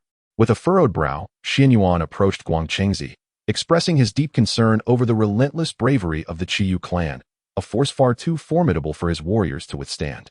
If this continues, the morale of our army will inevitably crumble. Guangchengzi sighed, acknowledging the truth of Xuanyuan's words. It is not a lack of valor on your part. Rather, the disparity in equipment is insurmountable. He gazed at the human soldiers, whose access to iron tools was painfully limited, feeling a wave of helplessness wash over him. Despite his vast powers, it was impossible to conjure up hundreds of thousands of exquisite suits of armor and weapons out of thin air. In the midst of his despair, a thought suddenly flashed through his mind. He recalled the words of Xuanqing from millennia ago on the island of leisure. If you can utilize the merits of the human emperor's forces to break through to quasi-saint status, you may challenge me at any time with this seal. Instinctively, he retrieved the heaven-turning seal. Initially, he had believed this seal to be merely a token, a symbol of challenge. However, as he probed its depths once more, he was astonished to discover that it concealed a hidden message. This was a treatise on the art of crafting weapons. It detailed everything from mining ores to smelting divine metals, from forging armor to inscribing basic runes upon these armaments that could resist spells and enhance their power. The intricacies of this weapon-making method were exquisite and remarkably accessible, seemingly tailored for the current human race. This is... Guangchengzi was utterly taken aback. In an instant, he comprehended that this had been a contingency plan prepared by Xuanqing long ago for him and for Xianyuan. The enigmatic sage appeared to have foreseen the challenges they would face today from the very beginning. A tumult of emotions surged within Guangchengzi: gratitude, admiration, and above all, a profound sense of helplessness. He felt as though he, along with the entire Chan teaching, was merely a pawn on Xuanqing's chessboard, each move meticulously calculated. Master, what troubles you? Xianyuan inquired, noticing Guangchengzi's unusual demeanor. Regaining his composure, Guangchengzi stowed the seal away, inhaling deeply as a spark of hope reignited in his eyes. Addressing Xianyuan with solemnity, he declared, Xianyuan, swiftly gather all the artisans from our clan. I have received a divine method that will enable our people to forge weapons capable of contending with the Jiuli. Chapter 40. The Emergence of Divine Weapons. The celestial maiden descends to the mortal realm. The forging techniques imparted to Guangchengzi were akin to a timely rain, utterly transforming the waning fortunes of the Xianyuan tribe. Under the meticulous organization of Xianyuan, the entire human tribe morphed into a colossal armory. Countless human artisans toiled day and night, diligently extracting ores, erecting furnaces, and crafting weapons and armor according to the profound methods. The first batch of armor and weaponry, forged from divine iron blended with red copper and inscribed with resilient runes, was completed. Xianyuan personally conducted tests, allowing the most valiant warrior of the human race to wield a copper hammer seized from the Jiuli tribe and strike fiercely against the new armor. Clang! A thunderous sound erupted, sending sparks flying. The copper hammer, capable of reducing an ordinary soldier to pulp, merely left a shallow dent upon the armor this time. The soldier clad in the armor emerged unscathed.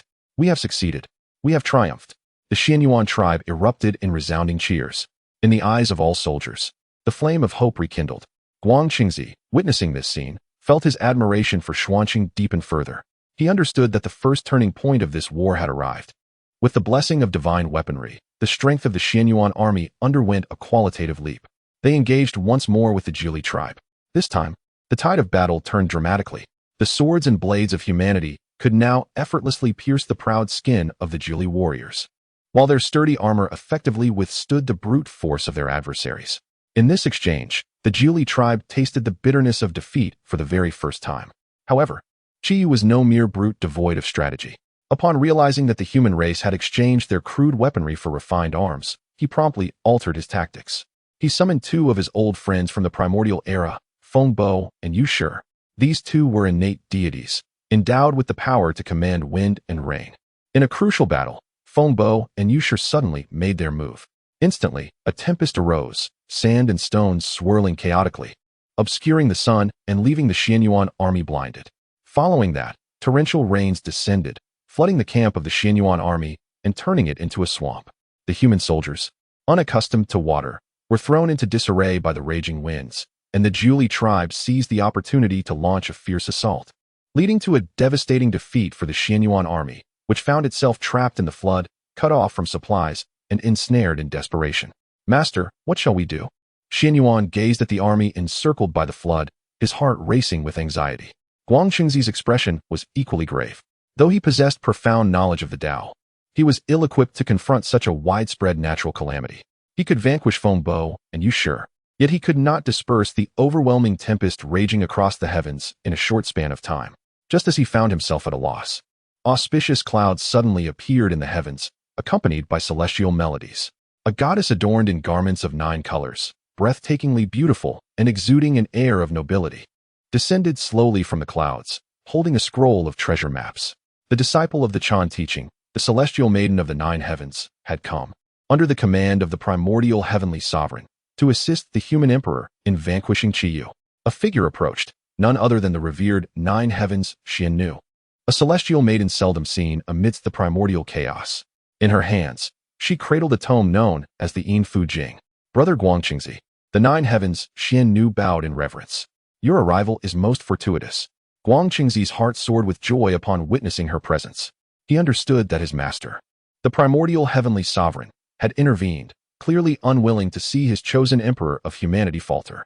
The 9 heavens Xian Nu extended the Yin Fu Jing towards Xian Yuan, proclaiming, Your Majesty, this is a celestial gift, containing strategies for military maneuvering, the summoning of winds and rains, and the commanding of spirits. It can counter the arts of Feng Bo and Yu Shi. Xian Yuan beamed with delight, accepting the tome as if it were a priceless treasure, and immediately delved into its profound teachings. Simultaneously, the 9 heavens Xian Nu produced a small banner and gently waved it over the raging floodwaters below. Miraculously, the waters began to recede, parting to grant the army a path to safety. Thus, Xuanyuan's forces were liberated. With the assistance of the 9 heavens Xian Nu and the arcane knowledge contained within the military text, Xian Yuan felt emboldened. He swiftly mastered the techniques to combat the tempest. In a climactic battle, he commanded the creation of numerous guiding vehicles to navigate through the thick fog, while also summoning his daughter, the drought deity, who possessed the innate ability to control drought, to counteract the deluge summoned by the rain deity. Ultimately, after a cataclysmic clash, Feng Bo and Yu Shi were vanquished upon the battlefield, leaving the Jiu Li tribe bereft of their greatest ally. Meanwhile, on the distant Isle of Leisure, the true essence of Xian Chen observed the unfolding events with keen interest. His awareness of the 9 heavens Xian Nu's appearance was not unexpected. He recognized that the contest for the Emperor of Humanity had transcended the rivalry between Xian Yuan and Qiyu, evolving into a power struggle among the factions of the Chan, Jie, and Wu. The Chan sect would not passively witness Guang Qingzi's defeat. Yet, Xian Chen shook his head, knowing that Qiyu still possessed a final trump card. His 81 invulnerable brothers, endowed with immense strength, and the last vestiges of support from the Wu clan. Indeed, in the ensuing conflict, as Qiyu found himself cornered, he unleashed his ultimate gambit. He constructed a fearsome formation composed of his 81 brothers, which stirred the earth's murky essence into a dense fog that enveloped Xuanyuan's forces, rendering them helpless.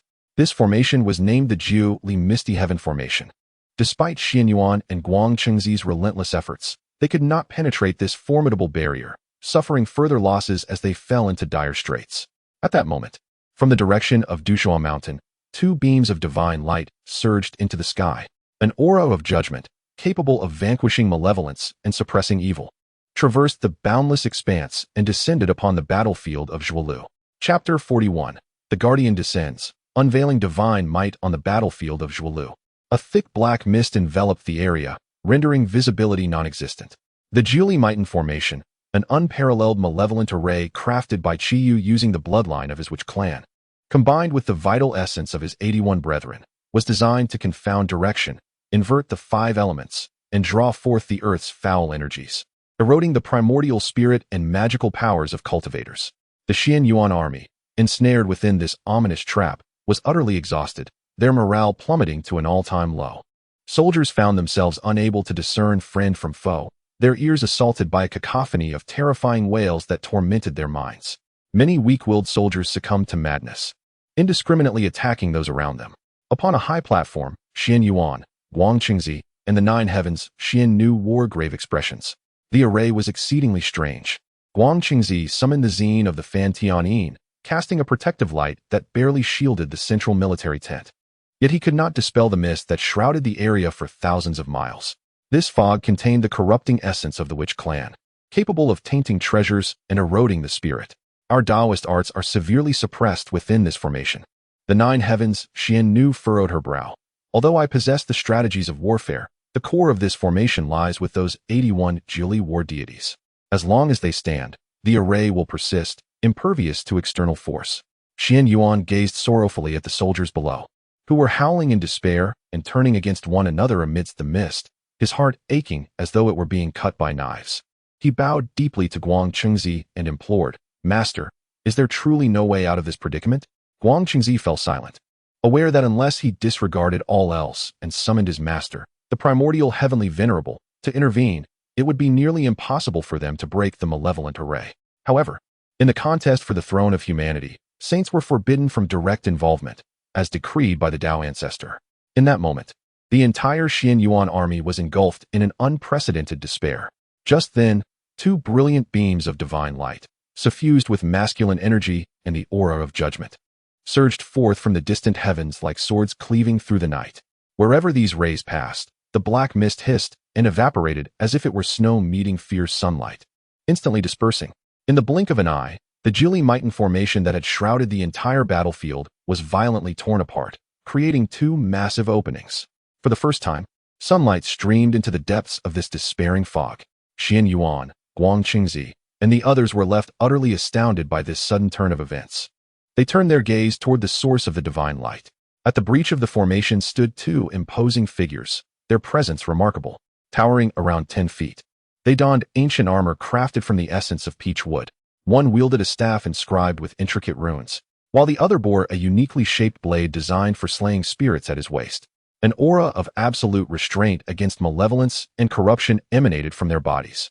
These were Shun Tu and Yu Lei, who had traveled from Dushuo Mountain in obedience to the decree of Xianyi. After a century of arduous training under the unyielding guidance of the Xianyi Daoist, the brothers' powers had evolved beyond compare. They not only cultivated the great judgment profound art to a minor success, but their cultivation also ascended to the early stage of the great Luo Golden Immortal. Moreover, they successfully refined their respective companion treasures into postnatal merit spirit treasures. In the hands of Shintu was the binding ghost god staff, while at Yulei's waist hung the evil slaying god blade. These 2 artifacts, in conjunction with their divine duties and techniques, were natural adversaries to the 9 Li mission's formation, which contained an abundance of turbid malevolent energy. Who dares to disrupt my grand formation? A furious roar emanated from the core of the formation, belonging to Chiyu. Shintu, wielding the divine staff, stepped forward, his voice booming like a great bell, resonating across the battlefield. "I am Shintu, the deity of the eastern seas, Dusha Mountain." Yu Lei unsheathed the divine blade from his waist, its edge gleaming coldly as he coldly declared, "I am Yu Lei, the deity of the eastern seas, Du Mountain." The 2 brothers shouted in unison, "We, on behalf of the Zixiao Palace's supreme evil celestial, have come to judge your 9 Li's crimes. Chiyu, surrender at once." The names Zixiao Palace and Supreme Evil Celestial sent a shockwave through Guang Chengzi and the 9 heavens, Xian Nu. They understood that to be addressed as a celestial meant one was at least a quasi-saint level powerhouse, yet they had never heard of this Supreme Evil Celestial. However, knowing it was affiliated with the Zixiao Palace, they recognized an undeniable connection to the mysterious Xuanqing Daoist. It dawned upon Guang Chengzi that the latter had long since laid plans for contingencies. A complex emotion surged within him. It seemed he was perpetually ensnared in Xuanqing's schemes. "Ha! Who are these 2 insignificant gods to dare speak so boldly before me?" Chiyu's derisive laughter echoed through the mist. "Come, tear them apart." At his command, the mist roiled as 81 towering figures of the 9 Li battle gods, with copper heads and iron foreheads, wielding colossal axes and hammers, charged forth from all directions towards Shintu and Yu Lei. The overwhelming malevolent aura they emitted was enough to instill dread in even the most formidable great Luo Golden Immortals. "Come forth." A glint of divine light flashed in Shintu's eyes as he hurled the binding ghost god staff into the air. The staff expanded with the wind, transforming into a colossal peachwood apparition that obscured the sky. Countless branches, akin to golden chains, ensnared the 81 battle gods of the 9 Li, enveloping them in a relentless embrace. Bind. Although the 9 Li battle gods possessed immense strength, they found themselves ensnared by the golden chains specifically designed to counter malevolence. As if mired in a quagmire, their movements abruptly slowed. The turbid malevolent energy surrounding them was continuously purified and diminished by the peach wood's divine radiance. Strike! At this moment, Yulei sprang into action.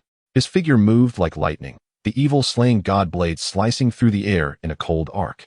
The blade's glow appeared unremarkable, yet it harbored the power to sever causality and dispel illusions. With a swift thrust, one of the foremost ninely battle gods, caught unawares, found his once invulnerable neck effortlessly cleaved by the divine blade. A massive head soared into the sky. No blood, only an endless surge of dark mist erupted from the severed edge, swiftly purified by the divine light of peach wood. A single strike, and death was instantaneous. The synergy between Sainthood and Yulei was flawless, one commanding the battlefield while the other executed the kill. One wielded the sacred power of peach wood to weaken and bind the enemy, while the other brandished the supreme blade of judgment to sever the roots of their malevolence. This was a perfect combination, seemingly tailor-made to confront the Jiuli tribe. Chapter 42. The End of the Warlord. The Battle of Zhuolu determines fate. The emergence of Sainthood and Yulei was akin to a piercing dagger, ruthlessly plunging into the very heart of the Jiuli Mission formation. The duo, one offensive and the other defensive, exhibited a remarkable synergy. The divine light emanating from Sainthood's ghost-binding staff, transformed from peach wood, possessed an innate restraining effect against the foul energies of the witch clan that enveloped the Jiuli warriors. Those once mighty and impervious Jiuli war gods found their strength diminished by at least 30% and their movement slowed under the divine radiance. Meanwhile, Yulei's evil-slaying divine blade served as their death knell. This blade seemingly disregarded physical defenses, specifically targeting malevolence and sin. With each strike, it effortlessly pierced the Jiuli war god's skin, severing their vitality. On the battlefield, the tide of battle shifted in an instant. My hand. No, this cannot be. My body. For the first time, anguished cries erupted from the once indomitable Jiuli war gods. They were horrified to discover that their once proud flesh had become feeble before these two unexpected gatekeepers. In but a moment, 7 or 8 Jiuli war gods fell beneath Yulei's blade, dissipating into black mist. Damn it! Form the formation. Gather now. From the depths of the mist, the furious roar of Chiyu echoed. The remaining 70-odd Jiuli war gods, no longer daring to fight individually, swiftly regrouped into a peculiar formation, pooling their power to conjure a tremendous, singular shadow of a Kuei bull, composed of foul energies, which charged fiercely towards Sainthood and Yulei. Come on. The brothers, undaunted, exchanged a glance and infused their divine power into their respective treasures. Judgment, divine light, bind the ghosts and subdue evil. Sainthood bellowed. The immense shadow of peach wood radiated a brilliant light, as countless golden chains twisted together to form a celestial net, ready to confront the colossal Kuei bull. Slash evil, shatter illusions, one strike to sever. Yulei, too, melded with his blade, transforming into a dazzling arc of light, closely following suit. Boom. The clash between the blade and the Kuei bull, the heavenly net against the ferocious beast, erupted at the heart of the battlefield in a ferocious collision. A terrifying tempest of energy engulfed the surroundings. The Kuei bull shadow, comprised of foul energies, emitted a lamentable howl under the purification of the judgment divine light and the slicing of the evil-slaying blade, ultimately shattering into fragments. The 70-odd Jiuli war gods, constituting the formation, simultaneously spewed forth black blood, their formation thrown into disarray. Meanwhile, Sainthood and Yulei were also staggered by the immense recoil, retreating several steps, their faces slightly pale. Clearly, the confrontation had not been without its toll. A golden opportunity. From atop the platform, Guang Qingzi, who had been observing the battle, suddenly gleamed with insight. He addressed Xianyuan, Your Majesty. The Jiuli formation has been broken, and their morale is in disarray. Now is the prime moment for a full-scale assault. All forces, heed my command. Charge forth and slay. Xianyuan, having awaited this moment, unsheathed his golden sword and issued the order for a total offensive. Kill, kill, kill. After enduring prolonged suppression, the Xianyuan army surged forth with unbridled morale, akin to a flood unleashed through a breached dam, crashing into the heart of the Jiuli formation.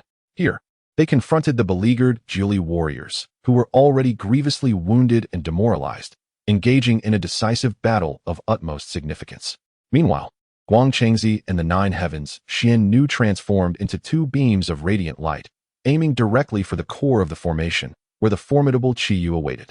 Chiyu, your malevolent deeds have plagued humanity. Today marks your demise. Guang Qingzi's voice thundered as he summoned the sub-seal of the heaven-toppling seal. Although merely a sub-seal, in the hands of this pinnacle of Deluo golden immortals, it radiated an earth-shattering power. The subseal morphed into a boulder-sized entity, imbued with the weighty essence of Buzhou Mountain, and descended upon Qiyu with great force. Do you presume that you can triumph over me with a mere imitation? Qiyu bellowed, revealing his war form of 3 heads and 6 arms. In his grasp, a colossal tiger soul demon blade materialized, cleaving fiercely against the heaven-toppling seal. The clash echoed through the heavens, the sound of metal clashing resonating far and wide. Guangchengzi's subseal was sent flying, while Qiyu, too, staggered backward from the immense force. At this moment, the 9 heavens, Xiannu, also took action. Her weapon tomes stirred without wind, and golden runes soared forth, weaving a celestial net that ensnared Qiyu's movements. Cursed be this! Qiyu struggled vehemently, but found himself unable to break free. Meanwhile, the brothers Shintu and Yulei re-entered the fray. They disregarded the ordinary Jili soldiers, targeting instead the gravely injured Jili war gods. With their ghost-binding staff immobilizing foes and the evil-slaying blade claiming lives, they swiftly decimated the remaining 70-odd Jili war gods. As the final 81 warriors fell, Qiyu's aura diminished abruptly. He was linked to the fate of his brothers. Their deaths inflicted grave harm upon him as well. With a violent cough, he expelled a torrent of blood, unable to maintain his war form, his spirit waning. It is over. Seizing the opportunity, Guangchengzi once more invoked the subseal, this time striking true upon Qiyu's head. Alas, the once mighty warlord, despite his overwhelming combat prowess, succumbed to the convergence of destiny, magical artifacts, and the collective onslaught of various forces, ultimately falling in despair, his colossal form crashing to the ground. With Qiyu's demise, the entire Jili tribe crumbled.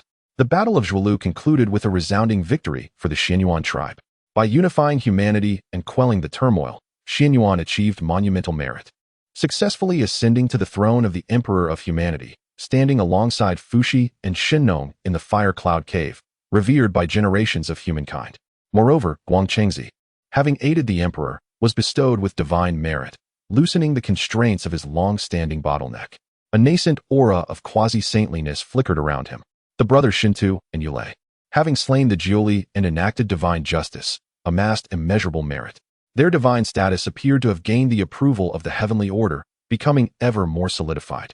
Thus, from this grand conflict, multiple parties emerged rejoicing. Only the countless corpses strewn across the mountains and the lingering resentment of the Jiuli tribe, carried away by the wind, bear witness to the brutality of this war. In an unnoticed corner, after Qiyu's demise, a drop of his essence quietly merged with the earth, vanishing without a trace. On the distant island of Xiaoyao, the true form of Xuanqing slowly opened his eyes. He sensed the immense merit and fortune flowing from Guangchengzi and Shintu. A satisfied smile gracing his face. The era of the 3 sovereigns has come to an end. What follows is the age of the 5 emperors. This is also my final opportunity to sever my own corpse and ascend to the pinnacle of quasi-sainthood. Chapter 43, on Merit and Reward. Planting the seeds of goodness with the dust of the Battle of Zhuolu settled, the human race stood united, and Xuanyuan's achievements reached their zenith, culminating in his ascension as the sovereign of humanity. On this day, above the city of Chengdu, auspicious clouds gathered, and the golden light of merit illuminated the earth. Xianyuan, atop a high platform, began to confer rewards for contributions made. Guangchengzi, as the imperial teacher, held the greatest merit, blessed by the fortunes of the human race, and thus received the most substantial portion of merit. After bowing deeply to Xianyuan, he eagerly returned to Kunlun Mountain, preparing to harness this merit to vanquish his foes and ascend to the realm of the quasi-saint. The 9 heavens, Xiannu also played a significant role in assisting, earning her share of merit. With a gentle smile towards Xianyuan, she returned to the heavenly court to report. Meanwhile, the brothers Shintu and Yulei, having slain the main forces of the Jiuli tribe, also garnered considerable merit. They too received a generous share of golden light, which not only solidified their status as great Luo golden immortals, but also lent legitimacy to their divine roles in judgment, seemingly endorsed by the Heavenly Dao. The brothers were overwhelmed with excitement, fully aware that their achievements stemmed from the enigmatic Tianzuan of Xianyi. They did not linger in Chengdu. After bowing to Xianyuan, they followed their prior agreement, conjuring divine light as they soared towards the distant East Sea, the direction of the Island of Freedom, eager to pay homage to their master and enter the gates of the Palace of Freedom. Once Xianyuan concluded these matters, he scanned the jubilant crowd below, and a pang of melancholy stirred within him.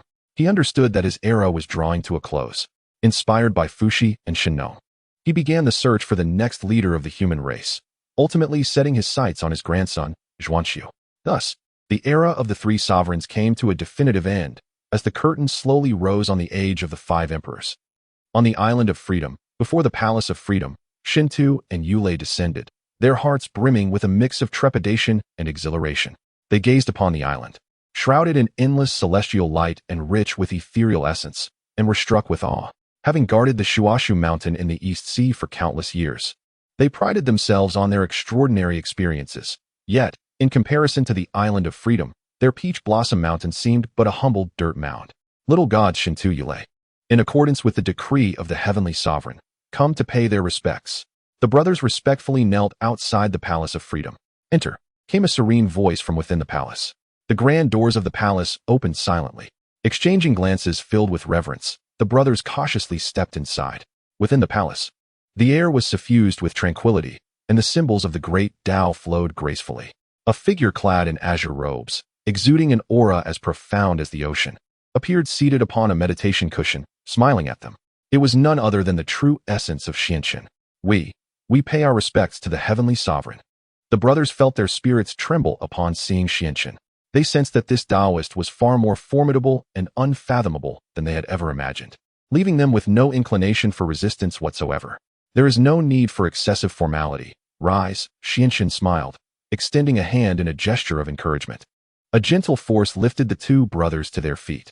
Xianchen surveyed them with satisfaction, nodding in approval. Well done. Slaying the Jiu Li has earned you considerable merit, and your cultivation has stabilized. Most importantly, your hearts remain untainted by the bloodshed, retaining a sense of fair judgment. All thanks to the heavenly sovereign's bestowed teachings. The two brothers quickly responded in unison. Xianchen smiled gently and remarked, I am not the Xian evil heavenly sovereign you speak of. The two brothers were momentarily taken aback. With a mere thought, Xianchen summoned his malevolent avatar, the Xian evil Daoist, draped in a dark robe, exuding a chilling aura, who stepped forth from behind him. It was he who embodied that fearsome presence. Upon spotting the Xian evil Daoist, Sainthood and Yulei immediately sensed the familiar and awe-inspiring aura of judgment that struck deep into their bones. We pay our respects to our master. The brothers knelt once more, overwhelmed with excitement, as they performed the grand gesture of bowing to their new teacher. The Xian evil Daoist, his expression impassive, nodded slightly in acceptance. His voice, cold and resolute, echoed, Although you have entered my fold, my path is one of judgment and slaughter. The rules are stringent. Should there be any who abuse their powers for wrongdoing, I shall personally cleanse the ranks without mercy. We shall heed our master's teachings. The brothers responded in unison, their hearts solemn. Xianchen, observing this scene, smiled and declared, From this day forth, you shall be recognized as nominal disciples of my Zixiao Palace. Seek out a cave dwelling on the outer islands to cultivate at your leisure. Should you encounter any challenges in your practice, do not hesitate to consult your master. Thank you, immortal Xianchen. Thank you, master. The two brothers were elated, expressing their gratitude once more before cautiously departing from the Zixiao Palace. Watching their retreating figures, Xianchen smile deepened in contemplation. Accepting Sainthood and Yulei was yet another significant strategic move for him. These two, bearing the mantle of judgment, were destined to be indispensable within the underworld's hierarchy. By bringing them under his wing, he had forged a deeper connection with the future realm of the dead. Moreover, through them, he had subtly disseminated the teachings of his path of judgment. More importantly, with these two formidable guardians of the Dao at his side, his Zixiao Island had gained an additional layer of protection. With the matters of the three sovereigns concluded, the focus now shifted to the five emperors.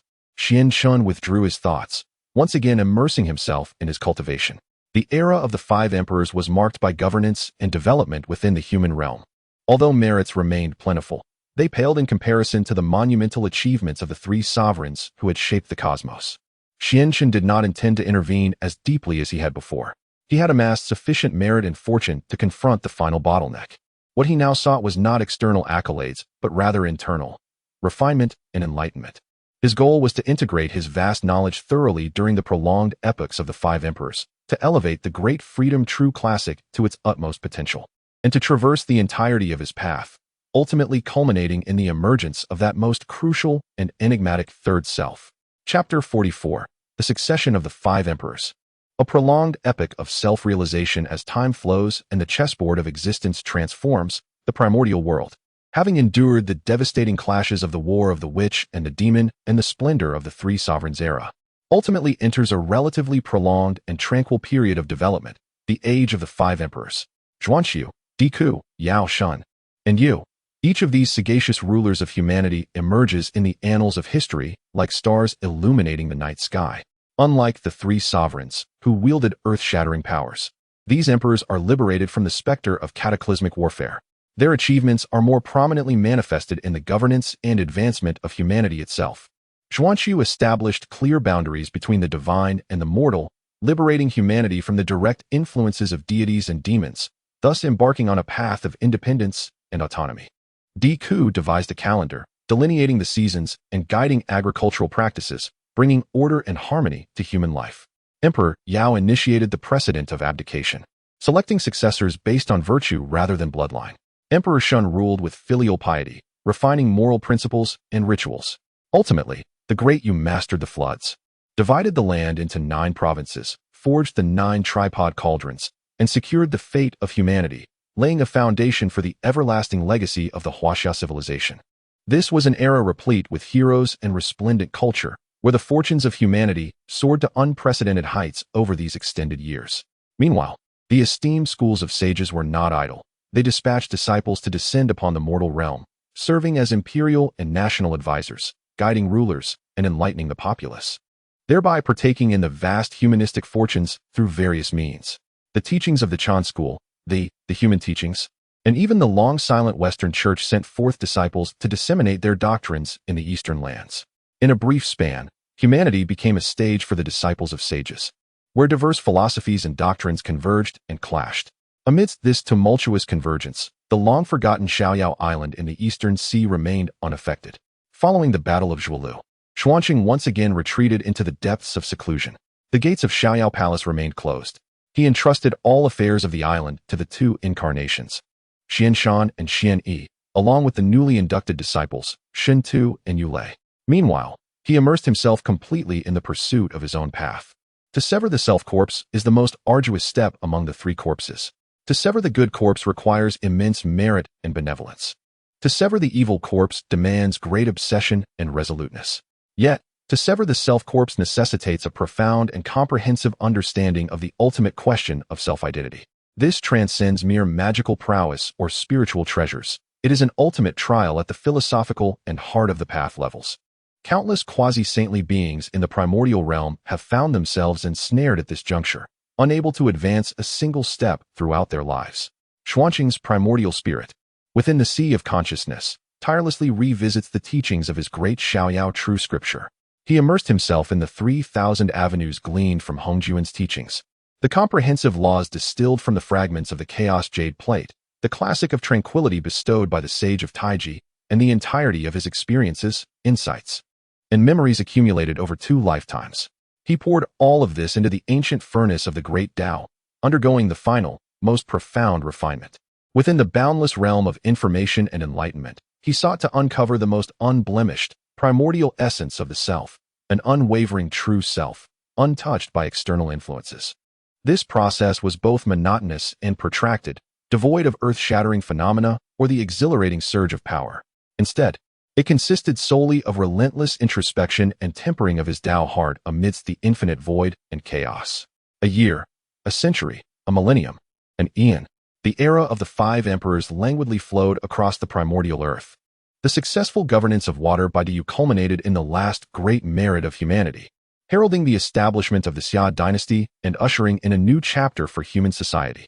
Yet within the Hall of Leisure, Xianqin remained in tranquil meditation, resembling a timeless statue, dust settling gently upon him. His breath grew increasingly faint and ethereal, as though he might dissolve into the void and merge with the Dao at any moment. However, his eyes shone ever brighter and deeper. Reflected within those eyes was no longer the celestial bodies or flowing rivers, but a complete world, one that belonged solely to Xuanqin's heart. In this realm, he beheld the myriad experiences of his past life and the present, witnessing bustling cities as well as untamed lands. He observed his joys, sorrows, anger, and desires. He saw both his virtues and vices. Ultimately, all sights and emotions gradually faded, leaving only a singular, pure, and untainted thought: I am me. When this thought resounded with crystal clarity in his heart, the thick layer of dust upon Xianchen silently fell away. He slowly opened his eyes. In that moment, the entire Hall of Leisure, the whole Isle of Leisure, and even the vast primordial world seemed to lose all color in his gaze. All things, heaven and earth, saints and ants, were merely links within the grand cycle of the Tao. Only I exist as a true and tangible reality.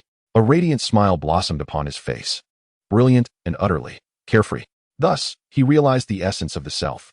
He extended his hand, and within his palm, no magical artifacts materialized. Instead, a faint light appeared, seemingly encompassing the entirety of the universe. This light was the manifestation of his Tao heart, the embodiment of his true self. The self that ought to be severed was now reconciled. He gently blew upon that point of light, which gracefully ascended and settled atop his head, enveloped by auspicious clouds. Above the auspicious clouds, a silhouette embodying the essence of self, previously tranquil and devoid of sorrow or joy, abruptly opened its eyes upon encountering the radiant light of the Tao. Within those eyes resided neither benevolence nor malevolence, but rather a profound detachment from all things, a serene indifference. I am the true mystical one, having witnessed the true essence. A figure, identical to that of the primordial celestial being, yet seemingly transcendent and unbound by this realm, stepped forth from the auspicious clouds. Lacking any magical artifacts or imposing presence, he stood there as if he were the very embodiment of the Tao itself. Late stage, semi-saint. 3 corpses severed. Chapter 45. The 3 corpses are vanquished and the path begins to form. A stir in the purple sky palace the moment the self-manifested corpse of Xuanqing, the true Daoist, stepped forth from the realm of celebration. The very laws of the wandering island resonated in response. There were no earth-shattering phenomena, nor was there an overwhelming oppressive force. Everything appeared so unremarkable, so natural, as if his breakthrough was the most inevitable occurrence in the cosmos. The true Daoist bowed respectfully to the true form of Xuanqing before transforming into a beam of pure light, merging seamlessly into Xuanqing's brow, vanishing without a trace. Subsequently, the 2 incarnations, Xianshan and Xianyi, also returned to their original essence. The vanquishing of the 3 corpses was not merely the division of oneself into 3 parts, but rather the severance of one's virtues, vices, and obsessions, allowing the true self to emerge, thus attaining a state of sublime unity, unaffected by external influences. In that moment, Xuanqing embodied this essence. He felt an unprecedented purity and strength within his primordial spirit. His connection to the grand principles of heaven and earth reached an astonishing level. He sensed that, should he desire, he could effortlessly command the laws of an entire realm. His words shaping reality and binding myriad laws at will. This was the potency of the late stage of quasi-sainthood, the vanquishing of the 3 corpses. Only one final step remained before he could achieve the exalted state of the primordial saint, the unification of the 3 corpses. The arduous cultivation over countless cycles had ultimately proven worthwhile. Xuanqing rose slowly, the dust accumulated from his prolonged seclusion silently dissipating into motes of light. He pushed open the grand doors of the wandering palace, and blinding sunlight poured in. Outside, the brothers Sainthood and Yulei had been waiting patiently. They sensed the profound change in the aura within the palace, their hearts filled with reverence and excitement. Congratulations, Master, on your significant advancement in cultivation. They both knelt before him in unison. Rise, Xuanqing's voice was calm and gentle. How long have I been in seclusion? Sainthood respectfully replied, reporting to you, Master. It has been 129,600 years since your last retreat, precisely 1 cycle of the Yuan. 1 cycle of the Yuan, indeed. Xuanqing mused, a hint of nostalgia creeping in. Time in cultivation is timeless. In the blink of an eye, eras shift. He cast his gaze upon the vast primordial land. He observed that after the Great Yu, his son Qi abolished the abdication system and established the Xia dynasty, ushering in an era of familial rule. Humanity entered a new phase of society. With humanity firmly established as the principal force on Earth, various factions entered a relatively peaceful period, each licking their wounds from the calamity of the war of sorcerers and demons, gathering strength in silence. The entire primordial realm appeared tranquil.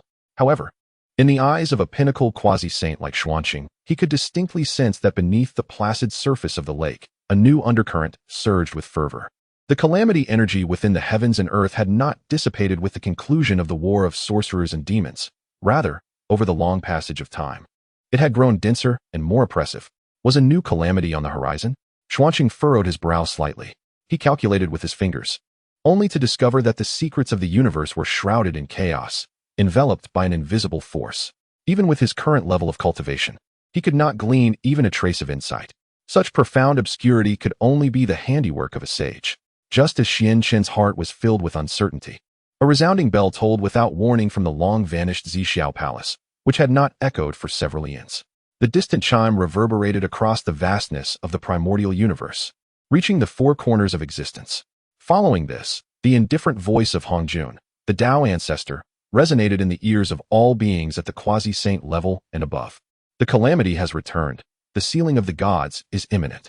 All 3,000 guests within Zixiao Palace hastened to convene and deliberate on the matter of godly sealing.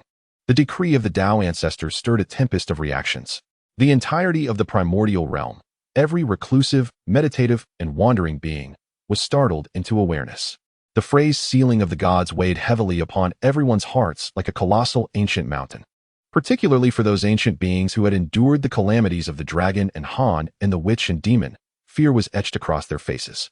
They understood better than anyone the bloodshed and terror that the term calamity entailed. At Kunlun Mountain, within the Jade Void Palace, the primordial beginning, the celestial worthy, slowly opened his eyes, surveying the gathering of the 12 golden immortals and countless disciples below, a flicker of barely perceptible worry crossing his gaze. On Gold Turtle Island, within the Green Touring Palace, the Master of Heaven ceased his teachings, his brow furrowing at the sight of the multitude of celestial beings congregating, their fortunes flourishing. In the palace of Enwa beyond the 33 heavens, the goddess Enwa sighed softly, lost in her thoughts. At the western Shumi Mountain, the two figures of Jin and Zhuanti exchanged glances, their eternally solemn faces betraying a hint of concealed joy. Brother, the time for the flourishing of our western domain has finally arrived. On the Isle of Leisure, upon hearing the decree of the Dao ancestor, Lin Chen's expression turned gravely serious. The calamity of sealing the gods had indeed arrived. Though he had anticipated this moment, the weight of pressure was nonetheless overwhelming when it finally came. He understood that on the surface, this calamity was meant to appoint 365 deities to fill vacancies within the celestial hierarchy. Yet at its core, it was a game of strategy among the sages, a reshuffling of fortunes among the teachings of the West, as well as an explosive culmination of internal discord within the Daoist sections. In this calamity, beneath the sages, all were but pawns. Even quasi-saint level beings faced the peril of falling. The deliberation at Zixiao Palace, it seemed unavoidable. Lin Chen sighed. As one of the 3,000 guests of Zixiao Palace, personally summoned by the Dao ancestor, he had no choice but to attend. He instructed his brothers, Shintu and Yulei, I shall proceed to the Zixiao Palace beyond the heavens for the meeting, uncertain of my return. After my departure, the Isle of Leisure shall be sealed once more, and no one is permitted to enter or leave. You must guard well, diligently cultivate, and not grow lax. Disciples obey. The two brothers responded respectfully. Lin Chen nodded, resolute, and without further hesitation, he set forth. He took a step forward, and his figure vanished from the Isle of Leisure. In the next moment, he reappeared above the East Sea.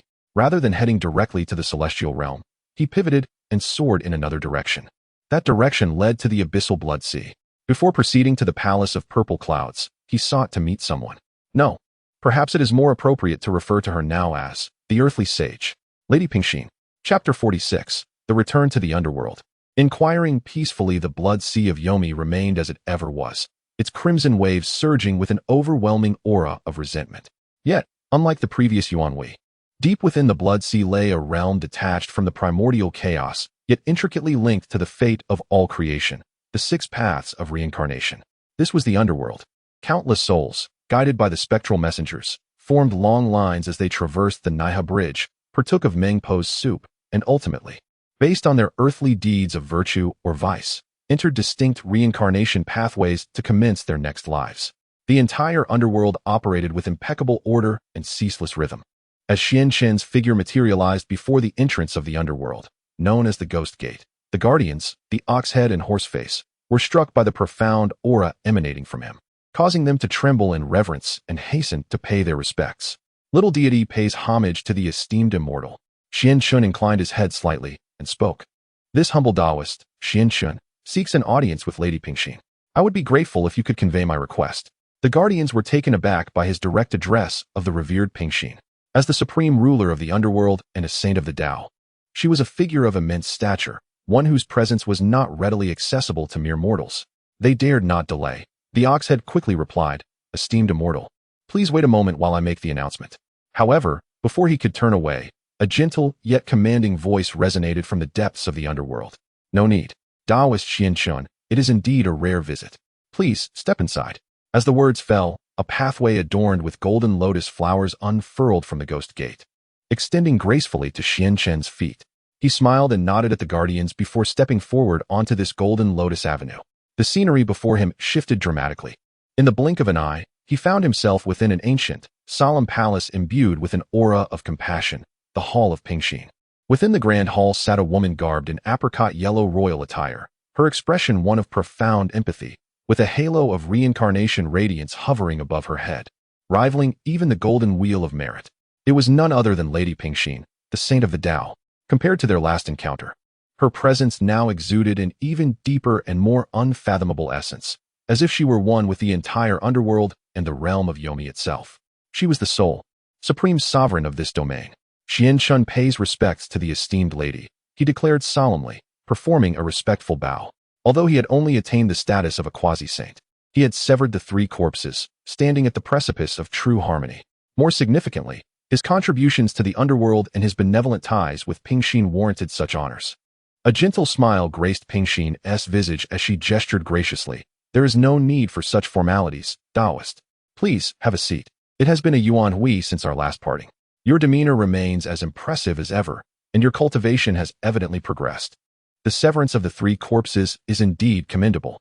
Lin Chen offered a wry smile, replying, "Your grace is too kind, esteemed lady. In comparison to your unity with the Dao of the underworld, which remains impervious to time's ravages, my modest accomplishments are but trifles." The two engaged in a brief exchange of pleasantries before Lin Chen promptly delved into the matter at hand. "Your Highness, I trust you have received the decree from the Dao ancestor. The calamity of the Fengshun is about to unfold, and the wilderness shall once again be drenched in blood and chaos. I have come to seek your guidance on this matter." He spoke directly, without preamble. "Though you reside in the underworld and cannot leave, Your Highness, your connection to the earthly path grants you insight into the grand tapestry of the wilderness that rivals even the greatest of the Heavenly Dao saints. Furthermore, your intricate ties with the Wu clan place you in a position of relative detachment from the direct governance of the Heavenly Dao. Consulting you is undoubtedly the wisest choice." Upon hearing this, the Empress Pingxin sighed softly. "Friend, you are indeed a variable. Why seek counsel from one entrenched in the game?" Lin Chen shook his head. "It is precisely because I am a variable that I must perceive the board clearly. A single misstep could lead to irreparable consequences. Though I do not fear tribulations, I am unwilling to become a mere pawn, unwittingly donning the garments of another." The Empress regarded him in silence for a moment, as if contemplating something profound. After a considerable pause, she began, "This calamity, known as Fengshun, is, in essence, a killing disaster. Its origin lies in the vacancies within the celestial positions. The Jade Emperor lamented in the Zixiao Palace, and the Dao ancestor, moved by his sincerity, decreed the Fengshun list to appoint 365 righteous deities to restore the balance of the Heavenly Dao. Secondly, the teachings of the Chan and Jie sects are intertwined with excessive disciples, their fates entangled, leading to a cloud of karmic retribution, particularly within the Jie sect. Where countless immortals gather, the fortune is abundant, yet it is fraught with chaos, as many disciples bear the weight of their past deeds. This calamity serves as an opportunity for a necessary reckoning. Lastly, it presents a prime opportunity for the burgeoning Western teachings. The two from the West have meticulously orchestrated numerous gatherings, anticipating such a moment to reap benefits and enlighten those in the East, thereby strengthening their own sect. With just a few words, the Empress elucidated the essence of the Fengshun calamity. Lin Chen nodded in agreement, finding her insights consistent with his own understanding from the future. He pressed on, "What do you believe is the best course of action for me during this calamity?" The Empress looked at him, her gaze deepening. "You have three paths before you. The first is to engage with the world. You share a favorable bond with both the Chan and Jie sections. Whichever you choose, you will be met with respect. However, within this calamity, even the saints may find themselves lost. The deeper you immerse yourself in the world, the heavier the karmic ties you will accrue, and should you falter, you risk being inscribed upon the Fengshun list. The second option is to withdraw from the world. With your profound understanding of the mystical island and your current cultivation, should you resolutely choose to remain secluded, even the saints cannot touch you. This method is the most prudent, ensuring your safety through the tribulation. Upon hearing this, Xianchen shook his head. If mere safety were my only aim, why have I persevered in my cultivation thus far? One may evade the immediate, but not the eternal. The cycle of calamity is relentless. There will come a day when evasion is no longer possible. The Empress seemed to have anticipated his response, and with a smile, she said, "Then only the third path remains. Please, illuminate this for me." The Empress rose gracefully, walking to the front of the grand hall, gazing into the boundless realm of the underworld, and spoke thoughtfully, "Step beyond the chessboard and establish your own domain. In this divine sealing, the celestial deities of the heavenly court are enshrined, establishing the order of the Tao of heaven. However, the trinity of heaven, earth, and humanity is essential for completeness. Beneath the Tao of heaven, there exists the Tao of earth and the Tao of humanity. The underworld still lacks numerous divine positions, and within the cycle of reincarnation, there are many imperfections. Although the Tao of humanity is safeguarded by the 3 sovereigns and 5 emperors, it also requires the protection of immortals and deities to endure in perpetuity. My friend, do you grasp my meaning?" Upon hearing these words, Xianchen was struck as if by lightning, standing frozen in place. In an instant, he comprehended the intent of the Empress Pingxin. It was not to enter the divine sealing list, nor to become a deity of the heavenly court. Rather, it was to forge a new path, to establish a separate domain, to enshrine the deities of the underworld, to enshrine the deities of humanity. What a grand undertaking this is. What an audacious spirit it embodies. This seeks to wrest a piece of flesh from the mouth of the Tao of heaven itself. Chapter 47. The underworld as the foundation, humanity as the guide. Establishing a new divine platform. The words of Lady Pingxin reverberated like a thunderclap, shattering the chaos within Xuanqing's consciousness. Stepping beyond the confines of the chessboard, he established his own axis, to seal the deities of the underworld, to seal the deities of humanity.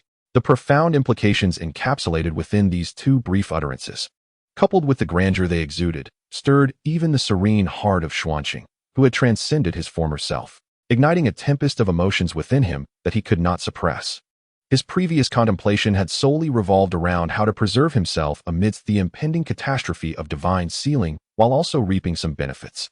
Whether he chose to partake in the worldly fray or to retreat into seclusion, he remained fundamentally a player or an observer within the parameters set by the heavenly way. Yet, he had never envisioned that he possessed a third option, to overturn the table. No, this was not merely overturning the table. It surpassed that by 1,000-fold. This was about setting up an entirely new chessboard adjacent to the existing one, establishing a fresh set of rules, and then proclaiming to all pieces, beyond the struggles on that old board, there exists a novel avenue here for exploration. Lady Pingxin's intent was to have this humble Daoist contend with the heavenly way for the authority of divine sealing. Xuanqing inhaled deeply, striving to regain his composure, though his voice still quivered with barely contained excitement. Lady Pingxin turned, her compassionate gaze shimmering with wisdom. She slowly shook her head and said, "It is not a matter of contention, but rather of supplementation." "What does supplementation entail?" Xuanqing inquired. "The heavenly way governs heaven, overseeing the celestial bodies and orchestrating the winds, rains, thunder, and lightning. This constitutes the order of heaven. The earthly way governs earth, presiding over the cycles of reincarnation and the judgment of good and evil. This represents the order of earth.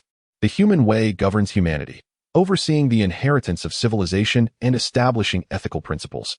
This embodies the order of humanity. Heaven, earth, and humanity. These 3 entities should ideally coexist in harmony to achieve completeness. However, following the calamity of the witch and demon war, the collapse of Mount Buzhou has left a void in both heaven and earth. The heavenly way has flourished, while the earthly and human ways have both waned. Thus, the Tao ancestor, in this divine sealing, is appointing the deities of the celestial realm to mend the deficiencies in the order of heaven. At this juncture, Lady Pingxin paused slightly, her gaze piercing as she looked at Xuanqing. However, the orders of earth and humanity also possess shortcomings, which equally require rectification. Fellow Daoist, do you comprehend? Upon hearing this, Xuanqing experienced a moment of enlightenment, his mind clearing as if a veil had been lifted. He fully grasped her meaning. Lady Pingxin was not urging him to oppose the heavenly way or to vie for one of the 365 divine positions on the divine sealing list. Instead, she was encouraging him to leverage the vacancies within the earthly and human realms to forge a new path. The heavenly court requires deities to organize the cosmos. Does not the underworld require the same? the 10 Yama kings, the judges, the ox-head and horse-face, the black and white impermanences. These divine offices are largely mere titles now, often filled by lesser spirits who cannot genuinely uphold the dignity and order of the underworld. The same holds true for humanity. Although the 3 sovereigns and 5 emperors have suppressed the fate of the human race, they are ultimately leaders of humanity rather than deities safeguarding it. Among humanity, mountains have mountain gods, earth has land deities, cities have city gods. These divine positions now mostly stand vacant, awaiting fulfillment. These deities do not belong to the celestial order, but rather to the terrestrial and human orders. These divine positions are beyond the jurisdiction of the divine authority, and equally untouched by the holy ones of the celestial path. The goddess implies that I should emulate the Dao ancestor and establish a deity list of the underworld and a deity list of humanity? Lin Chen's breath quickened slightly. The goddess smiled and nodded. Precisely so. The celestial way has its deity list, utilizing the power of the heavenly scriptures to confer divinity.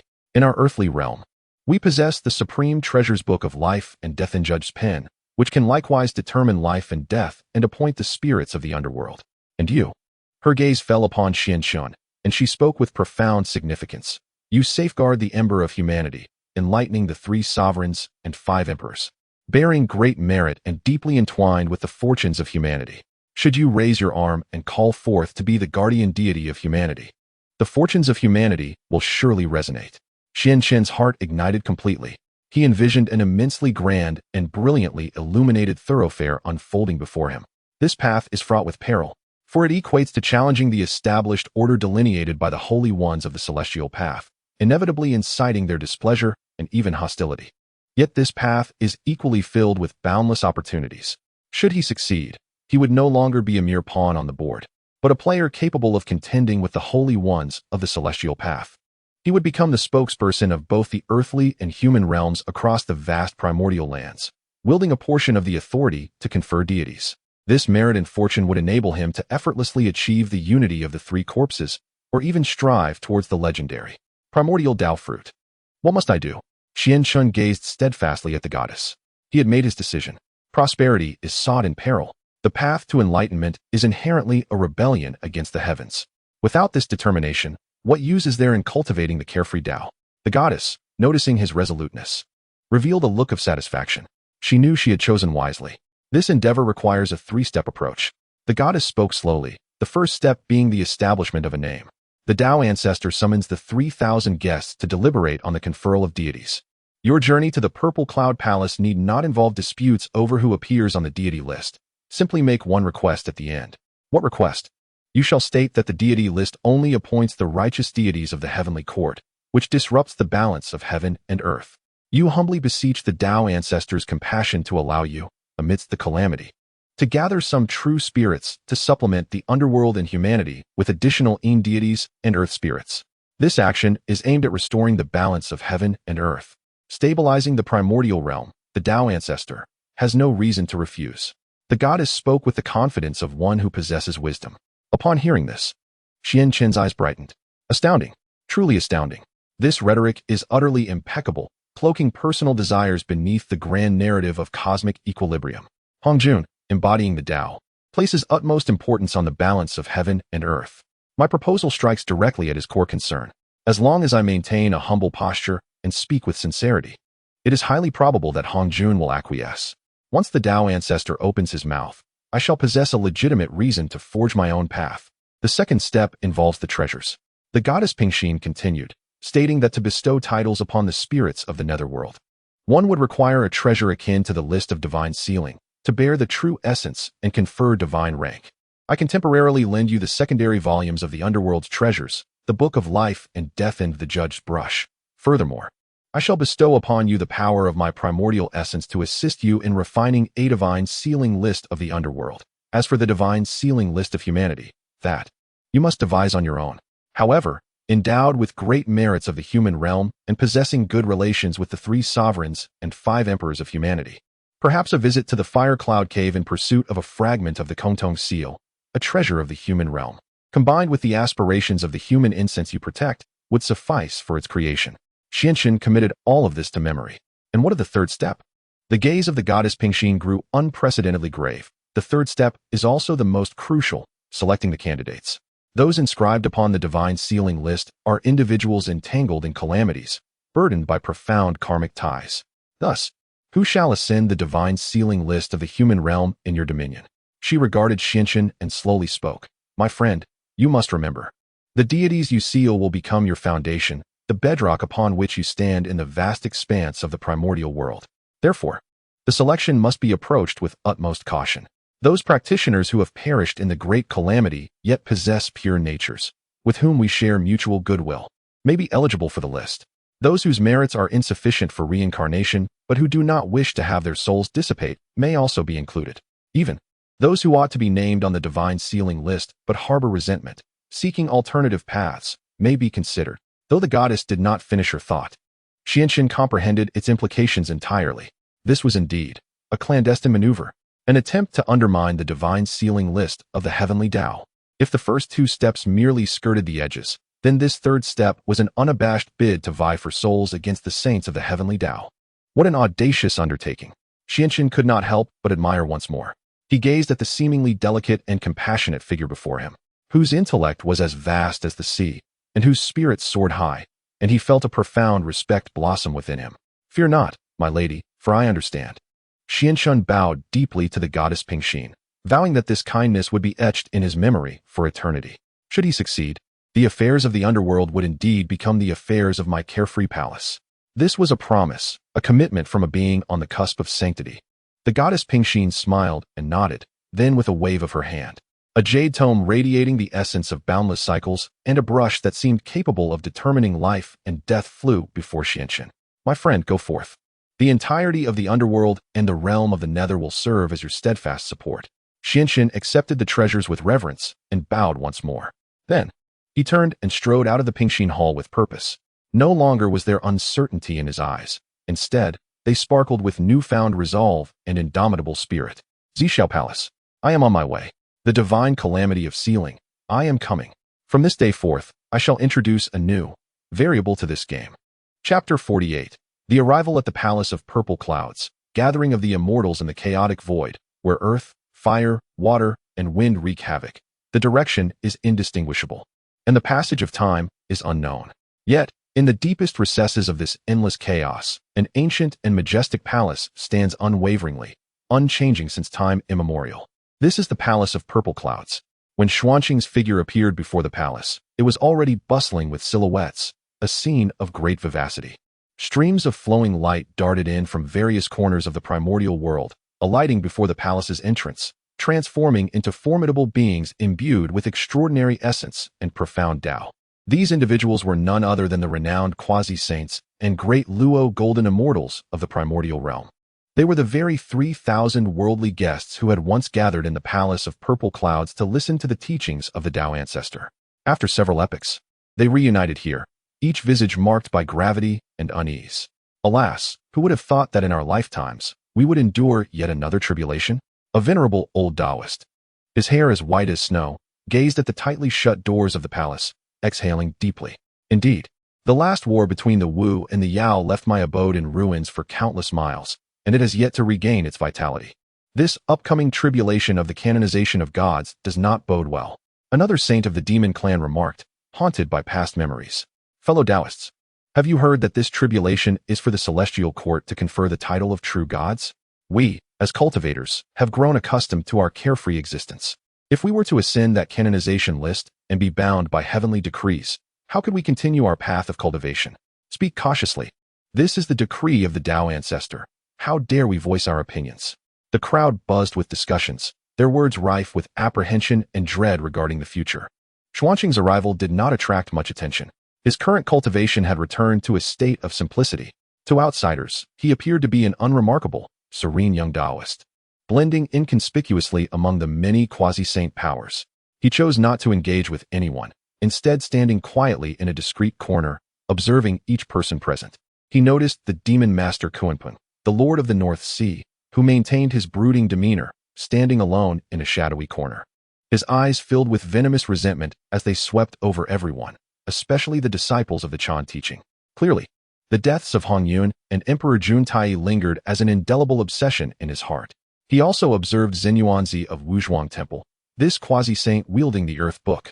engaged in hushed conversation with several familiar Daoist friends, his face betraying a hint of worry. He recognized many others, renowned figures from later legends, who had vanished into obscurity during the canonization war. Xuanqing understood in his heart that most of these individuals were likely to become the sacrifices of this forthcoming tribulation. At that moment, several auspicious clouds appeared from the east. Leading them were the 12 golden immortals of the Chan teaching, including Guang Qingzi, Qi Jingzi, and Tai Yi Zhenren, followed closely by the Daoist of the Lantern. As the Chan teaching members arrived, the previously raucous atmosphere quieted significantly. Everyone instinctively parted to make way for them. Guang Qingzi, now a quasi-saint, exuded a steady aura, and with a sweeping glance, he quickly spotted Xuanqing in the corner. He faced Xuanqing, performing a solemn bow from a distance. Behind him, a multitude of golden immortals from the Chan sect followed suit in reverence. This scene left all the mighty beings present utterly dumbfounded. Who was this individual that could command such respect from the celestial beings of the Chan sect? I do not recognize him. He appears rather unfamiliar. It dawns on me. He resembles that person who revived the Jade Dingzhenren at the 10,000 Immortals Conference, and later, before the Yuanshi Saint, claimed the heaven-turning seal on Buzhou Mountain. Xuanqing Daoist. What? It is indeed him. In an instant, the gazes directed at Xuanqing transformed. From previous indifference, they shifted to astonishment, curiosity, reverence, and a profound sense of trepidation. Xuanqing smiled and nodded slightly to the Chan sect members in acknowledgement.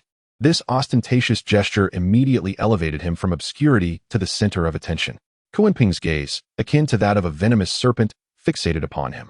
A flicker of peculiar light flashed in Xinyuanzi's eyes as well. At that moment, a more magnificent celebratory cloud rolled in from the East Sea. Long before it arrived, the overwhelming aura of countless immortals converging was enough to draw the attention of everyone present.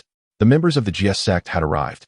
Leading them were the 4 principal disciples, the Daobao Daoist, the Golden Spirit Holy Mother, the Wudong Holy Mother, and the Turtle Spirit Holy Mother.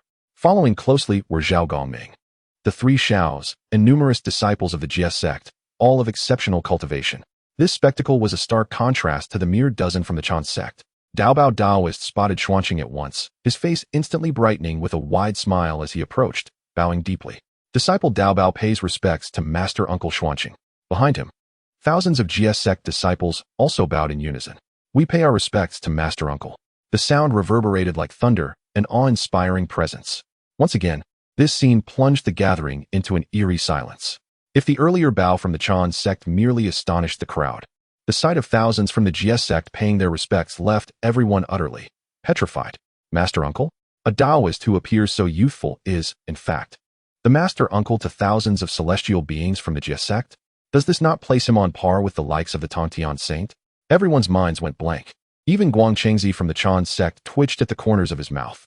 He was aware of Xuanqing's close relationship with the Tongtian sect leader, yet he never anticipated it to such an extent.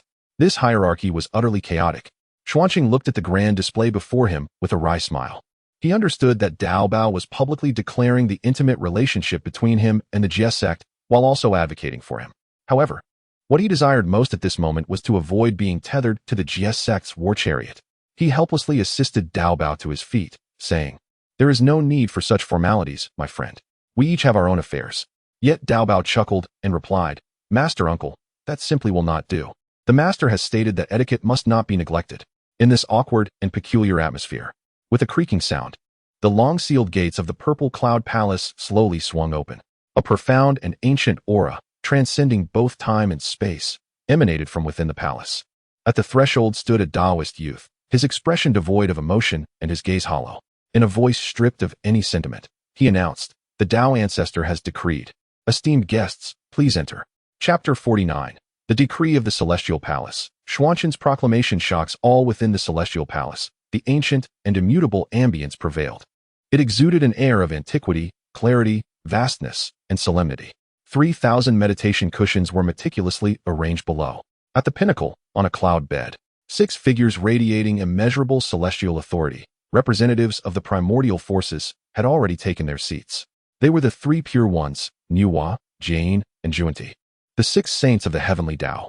They sat in tranquil silence, as if they were one with the entirety of the Celestial Palace and the boundless chaos beyond. An imperceptible holy might pervaded the atmosphere, inducing a tremor deep within the souls of all the formidable beings who entered the palace. instilling in them a profound sense of reverence. The assembly entered in succession, each seeking their designated seat from years past. Xianxin remained in an inconspicuous corner, acutely aware of several gazes directed towards him, some emanating goodwill from the Chan sect, others signifying closeness from the Jia sect, along with the malice of the Kuanping and the curiosity of solitary cultivators like Xinyuan Zai. Yet, he paid them no mind and simply observed, maintaining a calm demeanor. Once the final powerful entity settled, the grand doors of the celestial palace thunderously shut. The entire hall fell into an absolute silence, with all eyes converging upon the cloud bed enveloped in infinite Daoist resonance. After a brief moment, a figure clad in a dark Daoist robe, bearing an ancient visage devoid of joy or sorrow, slowly materialized from the void. It was Hongjun Daozu. "Greetings, Master." Led by the 6 saints, all present rose in unison, bowing deeply in reverence. "There is no need for excessive formalities. Please be seated." Hongjun's voice was detached and ethereal, devoid of any trace of emotion. He appeared as the very embodiment of the Heavenly Dao, surveying the multitude below. Once everyone was seated, Hongjun's gaze swept over the assembly, and he began to speak. "The purpose of gathering you here should already be clear to your hearts. Since the calamity of the witch and demon war, the heavens and earth have been incomplete, and the specter of slaughter pervades. Furthermore, with the celestial positions vacant, the order of the 3 realms is unstable. Thus, the Heavenly Dao operates, decreeing this divine sealing calamity." As he spoke, he gently waved his hand. 3 items appeared before him, a scroll shimmering with the radiance of the Heavenly Dao, imbued with boundless profundities, a heavy, ancient divine whip inscribed with the symbols of the great Dao, and a seemingly ordinary jade book. These 3 items were the list of divine sealing, the divine whip, and the heavenly book. Hongjun's voice conveyed no tremor as he explained.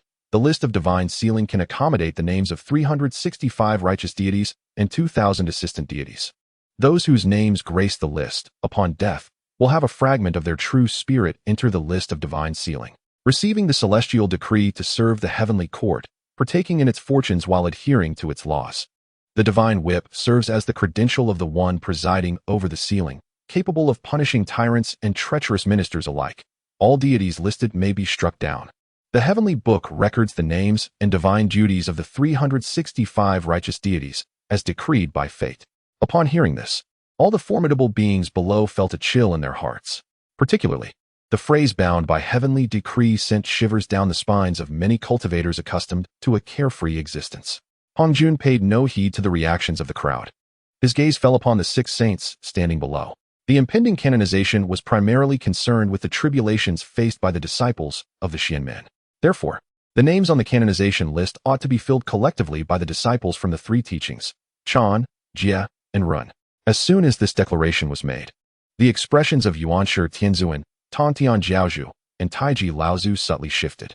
Yuanshi Tianzuan was the first to speak, stating, "Respected teacher, the disciples of our Chan sect are all individuals of profound roots and deep fortunes, wholly devoted to the cultivation of the great Luo Dao fruit, and should not be subjected to such tribulations in the mortal realm." His intention was clear. The disciples of Chan should not be included on the list. However, upon hearing this, Tongtian Jiaozhu furrowed his brow, letting out a cold snort. "Brother, your words are misguided. Under the heavenly path, all beings are equal. If there is a calamity, who can remain uninvolved? Do you imply that only the disciples of Jia should appear on that canonization list?" His sect, comprising a mix of countless immortals, bore the deepest karmic connections and thus naturally became a primary target for the upcoming canonization. How could he fail to perceive the implication behind Yuanshi's words? As it seemed that the 2 saints were about to argue before the Dao ancestor, Taiji Laozu slowly interjected, seeking to mediate. "Brothers, let us not be hasty. This matter requires careful deliberation." At that moment, the 2 Western saints, who had remained silent until now, suddenly spoke up. The Daoist of purity appeared pained and sighed.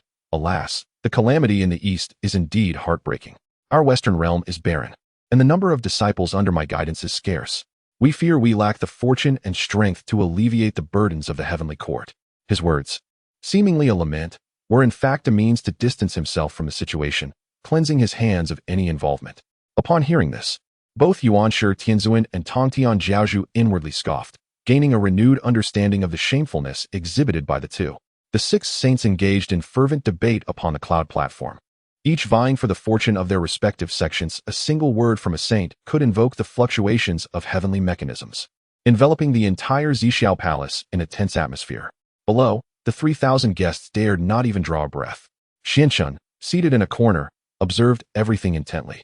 He understood that the outcome of the saints' debate would inevitably lead to the signing of the canonization list, allowing the disciples to rely on their own abilities to determine who would be named amidst the calamities. He had no interest in participating in this fruitless quarrel. Instead, he quietly awaited an opportunity, one that would allow him to implement the strategy of the goddess Pingxin. Time passed, and the argument among the 6 saints gradually subsided under Hongjun's indifferent gaze. Ultimately, it was Taiji Laozu who proposed a compromise. Respected teacher, I believe that since the heavenly decree is established and we cannot defy it, it would be wise for the 3 teachings to jointly endorse this canonization list. The names upon it shall remain vacant for now, and once the tribulation begins, let each disciple seize their own fortuitous chances. Those who perish and dissolve in the path shall be deemed fated for the heavenly court and thus ascend this list. What do my 2 brothers think of this proposal? This proposal essentially shifts the responsibility to the disciples below. Though both Yuanshi Tianzuan and Tongtian Jiaozhu each harbor their own intentions, they recognize that this is indeed the best outcome achievable at present. Consequently, both nodded in agreement. Thus, under the witness of Hongjun, the 3 pure ones collectively inscribed their names upon the investiture of the gods, laying the groundwork for a cataclysmic upheaval that would shape the primordial landscape for millennia to come. Good, Hongjun nodded. He was about to announce the finalization of this matter when, at that moment, a calm yet remarkably clear voice resonated from a corner below, respectfully addressing the Dao ancestor. I, disciple Xuanqing, have a word to express, though I am uncertain if it is appropriate to do so. In an instant, all eyes within the Zixiao Palace, including those of the 6 exalted saints and the indifferent Hongjun Dao ancestor, converged upon the figure of the slowly rising Daoist in azure robes. It was he, the enigmatic Xuanqing Daoist. What did he intend to convey? At such a critical juncture, in this esteemed gathering, how dare he speak? A wave of astonishment and confusion swept through the hearts of the assembly. Yuanshi Tianzuan's brow furrowed once more, while a flicker of concern crossed Tongtian Jiaozhu's eyes. Taichu Laozu displayed an expression of keen interest. For the first time, Hongjun Dao ancestors' eternally unchanging gaze lingered upon Xuanqing for a moment longer. Speak, came a word, devoid of warmth, from Hongjun's lips. Bearing the immense pressure that could shatter even those on the verge of sanctity, Xuanqing stood resolutely, his voice resonating clearly, respectfully addressing the Dao ancestor. I believe that while this investiture of the gods aligns with the celestial order and responds to the will of the people, there remains an aspect that lacks completeness. Oh, Hongjun's tone hinted at a ripple of intrigue. Drawing in a deep breath, Xuanqing intertwined the words imparted by the Lady of Peace with his own understanding and articulated his thoughts. The Dao ancestor once stated that heaven, earth, and humanity together constitute completeness. This investiture of the gods, which designates the deities of the heavenly court, governs the order of the heavens.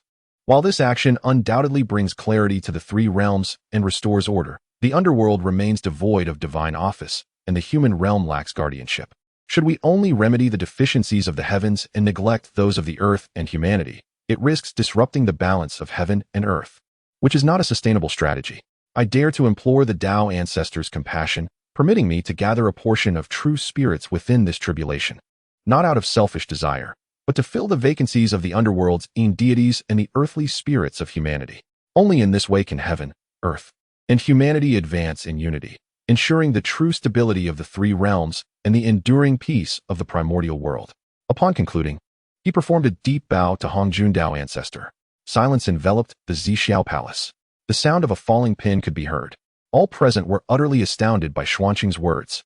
They could scarcely have imagined that he would propose such a earth-shattering suggestion to forge a new path, to stand in opposition to the heavenly investiture. This was not merely audacity, it was sheer madness. Chapter 50. The Dao ancestor nodded, and Xianchen initiated the establishment of a new divine platform. His words resonated like a supernova igniting a tranquil universe, instantly erupting within the entirety of the Zixiao Palace. All the mighty beings regarded the bowing figure of the Qingyi Daoist on the ground with eyes that spoke of madness, as if awaiting the final judgment. What had they just heard? Filling the underworld's spirits? Supplementing the earthly deities of humanity? Such notions were utterly unprecedented, thoughts too outrageous to contemplate.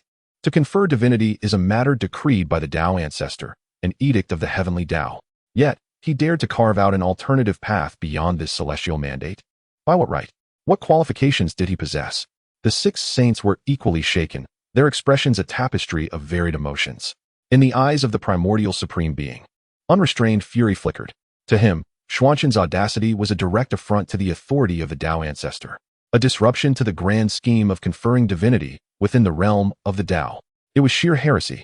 The face of the celestial teacher was etched with concern and confusion. He could not fathom why his usually prudent companion would engage in such reckless behavior. The beautiful eyes of Nuwa sparkled with intrigue. As a saint of the demon sect and architect of humanity, she possessed a deeper comprehension of the concept of humanity than the other saints. Xuanzhen's proposal undoubtedly resonated with a sensitive chord within her heart. Meanwhile, the 2 saints of the West, Jane and Zhuanti, after an initial shock, exchanged glances that revealed a subtle glimmer of insight. Chaos had ensued. The waters were thoroughly muddied. This was an unexpected boon for them, who had long sought to navigate the tumultuous eastern waters for their own advantage. Only the Taiji Laozi gazed deeply at Xianchen, his eyes seemingly capable of unraveling all mysteries, revealing for the first time an inscrutable expression. Within Xianchen, he perceived a path entirely distinct from the Heavenly Dao, yet equally profound and expansive. Preposterous. The primordial supreme being could no longer contain himself, his voice rising in sharp reprimand. Xianchen, you possess tremendous audacity. Before the Dao ancestor, how dare you spout such nonsense?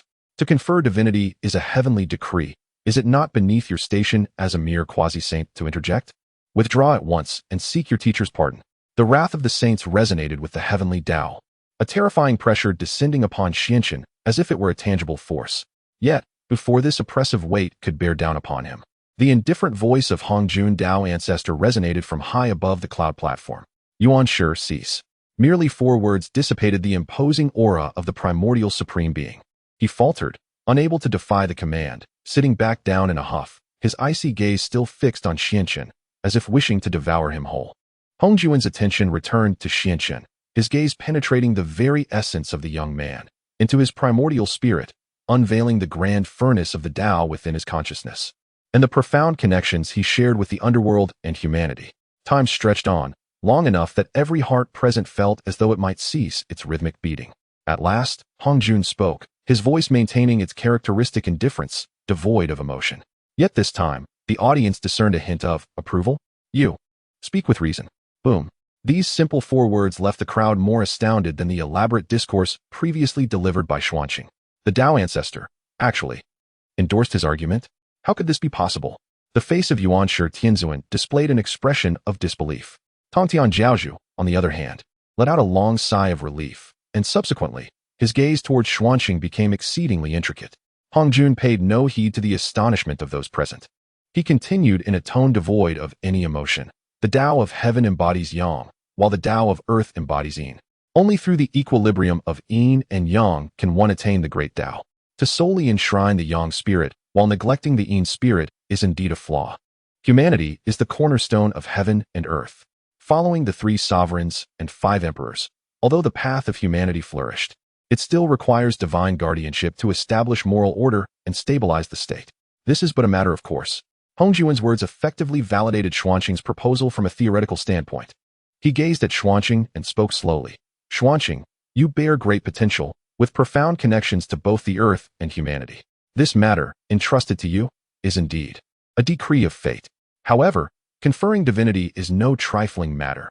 It necessitates a treasure to suppress the cosmic fortunes, a vessel to embody true spirits. What do you possess as assurance? A surge of joy filled Xuanzhen's heart as he realized the pivotal moment had arrived. Without a moment's hesitation, he waved his sleeve. Before him appeared a jade book exuding the essence of endless reincarnation, seemingly chronicling the life and death of all beings. A brush, imbued with the power of judgment and decree, hovered above a pen's tip. A grand seal, woven from immeasurable human will and golden merit, faintly bore the ancient characters of Kongtong. 3 treasures manifested out of thin air. These were none other than the Life and Death Book, a subsidiary volume temporarily lent to him by the Lady of Balance, a pen akin to the judge's, and the illusory seal of Kongtong he had long simulated using his own merit and the fortunes of humanity. I beseech the Dao ancestor, Xuanzhen proclaimed with a resonant voice. I possess the treasure of the earth, the Life and Death Book, and the judge's pen as evidence, capable of determining the names of the Een spirits and conferring authority over the netherworld. Furthermore, I possess this treasure forged from the will of humanity as a foundation, and I wish to refine the humanity's decree of divine conferral to embody the true spirit of the guardian deity of humanity. His declaration rang with conviction and resounded through the air. The entire Purple Cloud Palace was once again enveloped in profound silence. Everyone was thoroughly captivated by Xuanqing's display of prowess. Not only had he proposed a theory, but he had also prepared the instruments for its execution. This individual had come well prepared. The 6 sages regarded the 3 items, though not their true forms, yet possessing extraordinary resonance with the Dao, with grave seriousness. They understood that Xuanqing was no longer making a request, he was delivering a proclamation. Hongjun Dao ancestor scrutinized the 3 treasures, and within his ageless eyes, a subtle ripple of intrigue seemed to shimmer. Ultimately, he nodded slowly. Good. It was still that same word. Yet this time, it seemed imbued with boundless power, signifying the ultimate decree of the Dao. Henceforth, the conferment of divinity shall be divided into 3 paths. The Dao of heaven shall, through the divine conferral list, enshrine 365 righteous deities into the celestial court, governing the cosmic order. In the realm of the underworld, one finds the book of life and death, sealing the 10 halls of Yama and the 72 deities of the netherworld, thus presiding over the order of the earth. In the realm of humanity, the divine ranking of mortals is established, sealing the 5 sacred mountains and the 4 rivers, along with the deities of city gods and local lands, governing the affairs of the mortal realm. Xianshun, you shall be the presiding host for the divine sealing of both the earthly and human realms. This matter is both your tribulation and your opportunity. Proceed with prudence. As these words faded, the figure of Hongjun, the Dao ancestor, gradually vanished from the cloud platform, leaving behind a hall full of saints and mighty beings, all rendered speechless. In the center of the grand hall stood the Qingyi Daoist, quietly holding 3 supreme treasures, a faint smile gracing his face. He had succeeded. Before all the saints, he had boldly approached the Dao ancestor and secured for himself, as well as for the Empress of Tranquility, the qualification to forge a new path and share in the divine fortunes of the sealing of gods. From this day forth, the divine sealing of the primordial realm shall no longer be confined to a single list, but shall expand to encompass 3. Chapter 51. The thoughts of the saints differ. The figure of Hongjun, the Dao ancestor, vanished, yet his words lingered like eternal imprints, deeply engraved in the hearts of every powerful being within the Zixiao Palace. To establish the canon of deities, one must follow 3 paths. This outcome was unforeseen by anyone, even the 6 heavenly saints. The grand hall fell into an eerie silence. All gazes instinctively averted from the figure still standing quietly at the center, Xianshun. In their eyes, Xianshun had transcended from being merely a peaked quasi-saint. He was now the appointed host of the canon of deities for both the earth and human paths, chosen by the Dao ancestor himself. Although he bore no title of a saint, he possessed an essence akin to one, elevating his status above all present, even rivaling the exalted 6 saints in a contest of power. After an indeterminate interval, Taiji Laozi was the first to shatter the silence. He slowly rose, his calm gaze scrutinizing Xianshun before ultimately dissolving into a deep sigh. The course of destiny had shifted. He uttered no further words, instead bowing to the ethereal cloud bed before turning, transforming into a wisp of clear energy and disappearing from sight. Following him, Yuanshi Tianzuan also stood, his expression dark and foreboding. He glared at Xianshun with resentment and bitterness, wishing to voice his thoughts, yet found himself utterly speechless. The Dao ancestor had spoken, and the Heavenly Dao had acknowledged it. No matter his anger or unwillingness, he could not alter this reality. With a cold huff of dissatisfaction, he too departed in silence. Tong Tian Jiao master approached Xianshun, his expression a tapestry of complex emotions. He regarded his former companion, opening his mouth as if to speak, yet uncertain of where to begin. Eventually, he could only place a heavy hand on Xuanqing's shoulder, offering a wry smile. My friend, your game has escalated tremendously. Proceed with caution henceforth. With that, he sighed and turned away, aware that from this day forward, Xianshun would no longer be a casual peer to him. Their relationship was now tinged with the nuance of rivalry. Lady Nuwa, her beautiful eyes shimmering, stepped forward to Xianshun, softly saying, My friend, congratulations. Should you require assistance in matters of humanity, do not hesitate to seek me at the Nuwa Palace. Her words were a gesture of goodwill. As the mother of humanity, her alignment with Xianshun, now overseeing the canon of deities for humankind, placed them on the same side. Xianxin smiled and bowed in gratitude. Thank you, Your Majesty. I shall remember your kindness. Nuan nodded and subsequently departed. In the end, only the two saints from the west remained. Jane and Zhuanti exchanged glances, each revealing an unmistakable thrill and joy in their eyes. Zhuanti, typically bearing a perpetual expression of sorrow, now smiled like a blooming chrysanthemum. He hastened to Xianxin, exclaiming with fervor, "Ah, Xianxin, no, you must now be addressed as Dao Master. The Dao Lord, in this endeavor, has established order within heaven and earth, achieving immeasurable merit. Truly a paragon for us cultivators. I, a humble practitioner, have always known that the Dao Lord is no ordinary being. It is only a matter of time before he soars to great heights." Such flattery was utterly nauseating, causing Xianxin to involuntarily shudder. He regarded the speaker with a half-smile, remarking, "Saint Zhuanti, if you have something to convey, please do so directly."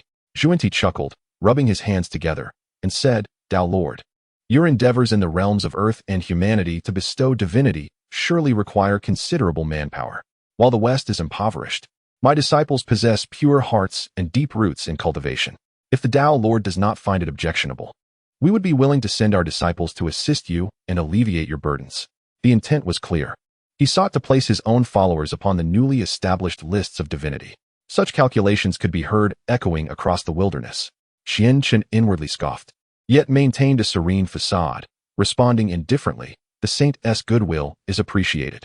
But the individuals on these lists must possess a fateful connection with the realms of earth and humanity. Ultimately, it depends on destiny and opportunity. I cannot force the matter." His words were impeccably crafted, neither outright rejecting nor accepting the proposal. Zhuanti was about to add more, but alongside him, Jane gently pulled him back. Proclaiming a Buddhist chant to Xianxin, "What you say is indeed wise. It appears we have misjudged the situation. Farewell." With that, he took the reluctant Zhuanti away, vanishing in a flash of golden light. Soon, the entire Zixiao Palace once again fell into silence, leaving Xianxin alone. He gazed at the empty hall, letting out a long breath of exasperation. From this day forth, he had firmly aligned himself with the six saints, standing upon the same chessboard. The path ahead, whether it leads to fortune or misfortune, remains uncertain. Yet he understood that there was no turning back. He stowed away the three treasures and bowed deeply to the vacant cloud platform. Then, he turned and strode out of the Zixiao Palace, a place that had altered the landscape of the wilderness and his own fate. As Xianxin's figure re-emerged upon the vast expanse of the wilderness, he distinctly sensed a shift in the world's perception of him. The Heavenly Dao seemed to harbor a subtle aversion towards him, yet mingled within it was an undeniable recognition. The earthly Dao emanated an unprecedented warmth and kindness towards him. Meanwhile, the boundless aura of humanity surged towards him like fledglings returning to their nest. He realized this was because he had become the rightful representative of both the earthly and human Dao. He did not return immediately to the Isle of Freedom. His first destination was the Fire Cloud Cave. The Fire Cloud Cave, a sanctuary for the three sovereigns and 5 emperors after their enlightenment, also served as a confluence of human destiny. He required the support of the 3 sovereigns to forge the list of divinity for humanity. When Xianxin's silhouette appeared before the entrance of the Fire Cloud Cave, the cave's doors were already wide open. The 3 sovereigns, Fuxi, Shinnong, and Xianyuan, along with the 5 emperors, had been awaiting his arrival at the entrance. We pay our respects to the Lord of the human Dao's list of divinity. At the forefront, the 3 sovereigns, accompanied by the 8 supreme beings of humanity, approached Xianxin with profound reverence, performing a grand salute. Their eyes shimmered with excitement and gratitude. Although they were situated within the Fire Cloud Cave, the happenings within the Zixiao Palace had long since conveyed vital information regarding the fate of humanity to them. They understood better than anyone the significance of Xuanxin's actions for the entire human race. This signified that humanity would no longer merely play the role of the protagonist in the realm of the heavens, nor would they remain mere subjects shepherded by sages. Humanity would possess its own divine system, complete with genuine guardians to protect their kin. This achievement was worthy of standing alongside the 3 sovereigns and 5 emperors, destined to be renowned throughout the ages. Xianxin gazed at the 8 supreme beings of humanity before him, filled with emotion. With a gentle gesture, he raised them up and smiled, saying, "Esteemed friends, there is no need for such formalities. I have come here precisely for this purpose, to forge the list of divine sealing for humanity. I will require the assistance of all of you, as well as the treasured artifact of humanity, the Kongtong seal." Fuxi laughed heartily, declaring, "You jest, master. It is only due to your guidance that we and the entire human race stand here today. If you command, we shall not hesitate to comply." Xianyuan, brimming with enthusiasm, added, "Indeed. Master, whatever you require of us, please feel free to instruct us." Xianxin nodded, no longer holding back his gratitude. He strode boldly into the fire cloud cave, thus commenced a grand endeavor that would shape the future of humanity and his own path of enlightenment. The great undertaking of refining treasures. Chapter 52. The refinement of treasures within the fire cloud cave. The emergence of the human path divine list. The fire cloud cave serves as a confluence for the essence of human destiny. Within this cavernous abode, a distinct realm unfolds. Lacking the grandeur of celestial mountains and the peculiarities of hidden layers, what remains is the purest and most profound essence of humanity. It appears to be a microcosm of the entire human civilization. Xianxun perceives the eternal truths left behind by Fuxi during the creation of the 8 trigrams. The life force imbued by Shenong, while tasting myriad herbs, the indomitable will from Xuanyuan's battle against Qiyu, and the illuminating civilization fostered during the reign of the 5 emperors. These essences intertwine, forming a vast and boundless golden celebratory cloud that envelopes the entire fire cloud cave.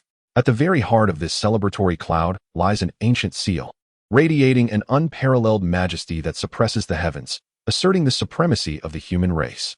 This is indeed the treasured Kongtong seal of humanity. What a sacred sight for the human path! Xianxin exclaimed in genuine admiration. Fuxi, Shenong, and Xianyuan guided Xianxun to stand beneath the Kongtong seal. Fuxi spoke. "Master of the path, this is the foundation of our human destiny, the Kongtong seal. Should you wish to forge the divine list of the human path, this treasure shall greatly aid your endeavor." Xianxin nodded, aware that to create a list capable of bearing the true spirits of deities and bestowing their authority, 3 essential components must be obtained. Firstly, a sufficiently powerful vessel is required, one that acts as a solid foundation, capable of bearing and protecting the refined treasure. It must possess adequate strength and stability to prevent any mishaps during the refining process. Secondly, a core that can suppress destiny and gain the recognition of humanity is essential. This core embodies the soul of the treasure, endowing it with unique attributes and powers. Only when this core possesses the ability to effectively suppress destiny can the treasure truly fulfill its intended purpose. Lastly, and most critically, is the irreplaceable authority held by the one conducting the refinement. This authority signifies the refiner's dominant position and decision-making power throughout the process. Only with sufficient authority can the refining proceed smoothly, ultimately resulting in a flawless treasure. Remarkably, Xianxin now possesses all 3 essential components. This undoubtedly provides him with a tremendous advantage, laying a solid foundation for the successful refinement of an unparalleled treasure. He bowed respectfully to the 3 sovereigns and 5 emperors, stating, "Esteemed friends, during the refinement process, I shall require your primordial powers and the boundless will of humanity. I humbly request your assistance." "Rest assured, Master of the Path," the 3 sovereigns and 5 emperors replied in unison. They each sat cross-legged, linking their minds with the essence of human destiny within the fire cloud cave. Xianxin hesitated no longer. With a grand sweep of his sleeve, an object materialized before him. It was neither a primordial treasure nor a rare celestial material, but rather a scroll, a vast and ancient map crafted from beast hide, adorned with depictions of mountains, rivers, tribes, and fortresses. This is, indeed, the very first delineation of the human realm, crafted by the 3 ancestors of the human race during their flourishing existence on the Isle of Leisure. Though this map may lack grandeur, it embodies the inception of humanity's journey from the wilds to civilization, encapsulating the most primal and unadulterated spirit of human exploration. It is most fitting to serve as the vessel for the divine ranking of humanity. Go. With a flick of his finger, Xianxin sent the animal skin map gently soaring towards the base of the Kongtong seal. Subsequently, he retrieved his own ethereal projection of the Kongtong seal, conjured from the boundless willpower and virtuous golden light of humanity, and infused it into the animal skin map. This serves as both a prelude and a key. "Assist me," Xianxin bellowed. The 3 sovereigns and 5 emperors, upon hearing his command, did not hesitate, immediately channeling their imperial energies into the Kongtong seal above. With a hum, the Kongtong seal sensed the familiar essence and the impetus from the supreme authority of humanity, erupting in a magnificent radiance, an exquisitely pure source of power, imbued with the utmost dignity of humanity, shot forth from the Kongtong seal, landing with pinpoint precision upon the animal skin map below. As the map encountered this source of power, it ignited as if set aflame, beginning to burn intensely. However, it was not the physical material that was ablaze, but rather the mundane essence contained within. Under the purifying fire of the human origin, the animal skin map underwent a profound metamorphosis. Its composition transformed into something neither metal nor jade, becoming indestructible. The previously coarse lines upon it sharpened and became three-dimensional, as if a tangible world was gradually taking shape within the map. Yet, this was not sufficient. Xuanzhen's gaze sharpened. He understood that the most crucial step had arrived. He plunged his consciousness deep into the sea of awareness, merging with the vast currents of human destiny. Extending his hand, he pointed towards the evolving inscription, proclaiming in a grand and solemn voice, I, Xianxun, hereby decree in the name of the Lord of the divine ranking of humanity. This ranking shall become a divine artifact of humanity, to be named the divine ranking of humanity. Within this ranking, there shall be positions for the deities of the 5 sacred mountains, to stabilize the lands in all directions. There shall be positions for the dragon gods of the 4 rivers, to govern the waterways of the world. There shall be positions for the city gods of the 9 provinces, to oversee the balance of good and evil in each realm. There shall be countless land deities, to safeguard the peace of each region. With each proclamation, the entire human destiny within the fire cloud cave surged with fervor. The 3 sovereigns and 5 emperors generously infused their understanding of humanity and insights into civilization into the creation. Countless offerings of willpower arose from the numerous tribes of humanity across the primordial lands, transcending infinite time and space, converging like 100 rivers returning to the sea, flowing into the forming divine ranking of humanity. The entire fire cloud cave was bathed in a resplendent golden hue. This process persisted for 81 days. After the culmination of those days, all the radiance gradually receded. A brand new scroll, emanating an aura of boundless dignity and gravitas, adorned with 5 ancient characters inscribing the humanity deification list, floated serenely before Xuanzhen. Its divine light was restrained, yet harbored a terrifying power capable of stirring the hearts of even the most formidable saints.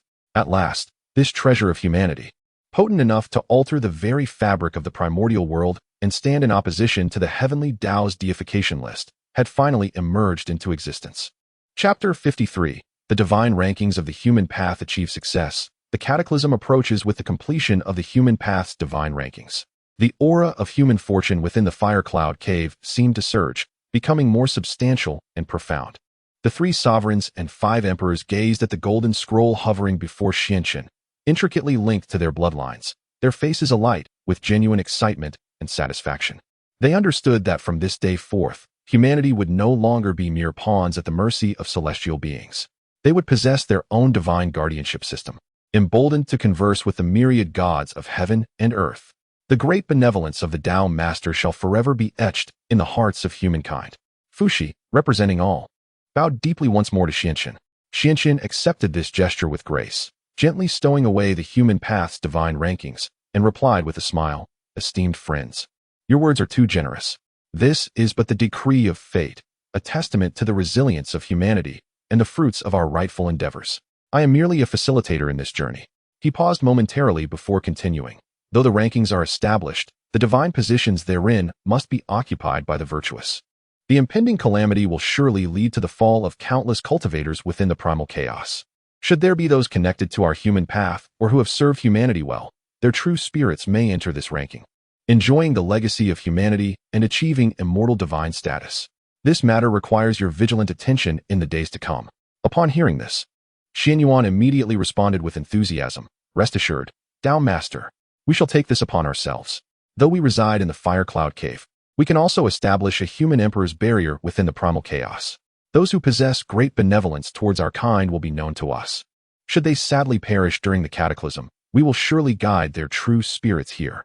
With this solemn promise from the 3 sovereigns and 5 emperors, Xianxun felt a profound sense of relief. The affairs of humanity had reached a temporary resolution. After discussing further details regarding the future consecration of human deities, he took his leave. His next destination was the underworld. When Xuanzhen's figure reappeared at the Gate of Ghosts, it seemed as though the entire underworld had received word in advance. The 10 Yama kings, Qin Guang Wang, Chu Jiang Wang, Song Di Wang, and others, primordial deities birthed from the sinister energies and forces of reincarnation, had already led the ghostly figures, including the ox head and horse face, as well as the black and white impermanences, to await respectfully at the bridge of helplessness. We bow before the master of the divine rankings of the human path. Their voices resonated powerfully, imbued with a chilling aura, yet characterized by order and majesty. Xianxin observed the more refined establishment of the underworld since his last visit and nodded inwardly. It seemed that Lady Pingxin had not been idle during this cosmic gathering. There is no need for such formalities. Xianxin gestured with a hand. He exchanged no extended pleasantries with the Tinyama kings, but was directly escorted to the hall of Pingxin. Lady Pingxin maintained her compassionate demeanor as she regarded Xianxin. Smiling, "It seems your journey to the Purple Cloud's palace has yielded even greater rewards than anticipated." Xianxin smiled in return. "Without your guidance, dear lady, how could I have achieved such success? Your benevolence shall forever remain in my heart." The two shared a knowing smile. As much was conveyed without the need for words. Xianxin refrained from further discourse, directly retrieving the copy of the Book of Life and Death, lent by the serene goddess Pingxin, along with the judge's pen. "Goddess, the human path's deification list has been completed. Next, we shall address the earthly deification list." With a gentle nod from the goddess, she extended her jade finger and delicately touched the void. Suddenly, a tremendous rumble echoed as the entire cycle of reincarnation trembled violently. A power, deeper and more ancient than the fortunes of the human realm, containing the eternal secrets of life and death, emerged from the very core of the six paths of reincarnation, the primal force of the earthly path. This force manifested in a profound, pitch-black hue, interwoven with the visions of countless beings undergoing the cycles of reincarnation, drawing one into its depths with a mere glance. "Dear friend, you may commence," Goddess Pingxin instructed. Xianxin nodded and repeated his previous method. This time, however, the vessel he utilized was not a beast skin map, but rather a stone tablet. A tablet entirely black, its material unknown, adorned with countless natural fissures. This ancient stone tablet was a remnant of the mountain's foundation that Xianxin had quietly gathered from the ruins after the furious clash of Gonggong with Mount Buzhou. Buried deep beneath the earth for years, it withstood the relentless weight of Mount Buzhou while absorbing the earth's impurities and the malevolent aura of Pangu. Its solidity and heft were unmatched, rivaling even the core of the Tiantian seal. It was perfectly suited to bear the true spirit of the deities of the underworld and to subdue the dark fortunes of the netherworld. Xianxin raised the stone tablet, subsequently infusing it with the Book of Life and Death and the mimic judge's pen. With the primal force of the earth as the flame and the power of reincarnation as the hammer, he declared, "In the name of Xianxin, I command. This tablet shall be the divine artifact of the earthly path, named the Earthly Deification Tablet. Within this tablet shall reside the 10 halls of Yama to adjudicate the good and evil of all beings. There shall be the 5 ghost emperors to govern the 5 directions of the netherworld. There shall be positions for the 72 chief deities to oversee the various realms of reincarnation." The entire underworld surged in response to Xuanqin's decree. An endless torrent of reincarnation power and boundless malevolent energy rushed toward the stone tablet. Goddess Pingxin spared no effort in contributing her own essence, assisting with utmost vigor. This refinement of the artifact was even grander than that undertaken in the Fire Cloud Cave. The entire netherworld quaked violently, with countless lost souls trembling in awe beneath this overwhelming divine might, bowing in reverence. Likewise, after 81 days, when all phenomena subsided, a massive stone tablet, entirely black and inscribed with blood-red runes filled with divine titles, stood silently before the hall of Pingxin. The earthly deification tablet was complete. Henceforth, Xianxin wielded the authority to confer divinity over both the human and earthly paths. He bowed solemnly to Goddess Pingxin once more, stating, "Goddess, the task is accomplished. I must take my leave now. The deification cataclysm approaches, and I must return to my temple to make final preparations." Goddess Pingxin nodded, imparting a caution, "Dear friend, remember, amidst the tribulations, human hearts are inscrutable, and even the sages may find themselves bewildered. Proceed with utmost caution." Xianxin understood. As Xianxin bid farewell with a tranquil heart and stepped forth, he departed from the realm of the underworld. Upon his return to the Isle of Leisure, the atmosphere of the primordial world had become unbearably oppressive. The aura of calamity in the heavens and earth was so dense that it seemed almost tangible. In the mountains and forests, the once playful spirit beasts had vanished, and the rivers no longer hosted the frolicking of ethereal creatures. All cultivators felt as though they were akin to ants sensing an impending storm, retreating into their secluded abodes, living in a state of perpetual unease. A terrifying calamity, sweeping across the 3 realms and leaving no one unscathed, had already begun to unfurl its ominous prelude. Chapter 54. The Fall of King Zhou and the Brewing of Malice in the Nuwa Palace. As time flows inexorably, the dynasties of the Xia and Shang rise and fall. The lineage of humanity evolves continuously through the annals of history. On this particular day, the 33rd sovereign of the Shang dynasty, Emperor Xian, known in later ages as King Zhou, made his way to the Nuwa Palace to offer incense. This Emperor Xian, endowed with divine strength and both martial and literary prowess, initially devoted himself to the governance of his realm, leading the Shang to unprecedented heights of power, earning the fealty of the Four Seas. Accompanied by his ministers, he arrived at the Nuwa Palace, situated just outside the city of Chaoga. Within the palace, the sacred statue of Nuwa radiated an aura of solemnity and compassion. King Zhou lit incense and bowed in reverence, adhering to the customary rites. However, as he completed his worship and prepared to depart, an unexpected gust of wind swept into the Nuwa Palace, lifting the veil that concealed the statue and exposing Nuwa's breathtaking visage to the king. Though a ruler, King Zhou was but a mortal, unrefined by cultivation and lacking stability in his heart. The moment he beheld Nuwa's unparalleled beauty, his spirit was shaken and his soul disoriented, giving rise to an impious desire. Compelled by an unseen force, he seized brush and ink and inscribed upon the palace walls a poem steeped in lewdness. Amidst the splendid phoenix and dragon canopies, adorned with exquisite mud-gold designs, the distant mountains shimmer in vibrant hues. As fluttering sleeves dance against the rosy dawn, pear blossoms weep with envy, peonies shrouded in mist flaunt their allure. If only one could possess such enchanting grace, to return to the king in joyous revelry. Upon the emergence of this verse, the faces of all the ministers turned ashen. My lord, this cannot be. For this is the ancient and righteous deity, the holy mother of humanity. How dare you profane her? Prime Minister Shang Rong, struck with terror, fell to his knees, fervently imploring the king to reconsider. Yet, at that moment, King Zhou appeared entranced, deaf to Shang Rong's pleas. Instead, he laughed heartily, proclaiming, I behold Nuwa's beauty, unmatched in the realms. If I could have such a divine presence by my side, it would not be in vain for me to be a king. Ha ha. His audacious words silenced all present, leaving them in a state of shock. Meanwhile, in the Nuwa Palace, 33 heavens away, the goddess Nuwa, who had been meditating with closed eyes, suddenly opened them wide. For the first time, her gaze lacked the usual compassion, replaced instead by a chilling fury. What a disgraceful ruler! What a tyrant devoid of virtue! How dare you insult me? In her wrath, the heavens trembled. The entire primordial realm appeared to freeze in that instant. Nuwa calculated the events that had transpired and discerned that the Shang still possessed 28 years of fortune. As a sage, she could not allow her personal grievances to bring about immediate divine retribution and annihilate their dynasty. Thus, a glint of cold light flickered in her eyes. Since you are devoid of virtue, I shall lend you a hand, so that your reign may swiftly turn to ashes. She retrieved the enchanted banner, obtained long ago at the splendid treasure rock, capable of summoning all demons of the world. With a gentle wave, a beam of golden light burst forth from the Nuwa Palace, soaring across the vast expanse of the primordial earth. Soon, 3 formidable figures, exuding an air of malevolence, were summoned by a beam of golden light, arriving at the gates of the palace of Nuwa. These were the 3 spirits from the Xianyuan tomb, the millennium-old fox spirit, the 9-headed chicken spirit, and the jade pipa spirit. The little demons bowed and proclaimed, We pay our respects to your majesty. Trembling with trepidation, the 3 spirits knelt upon the ground.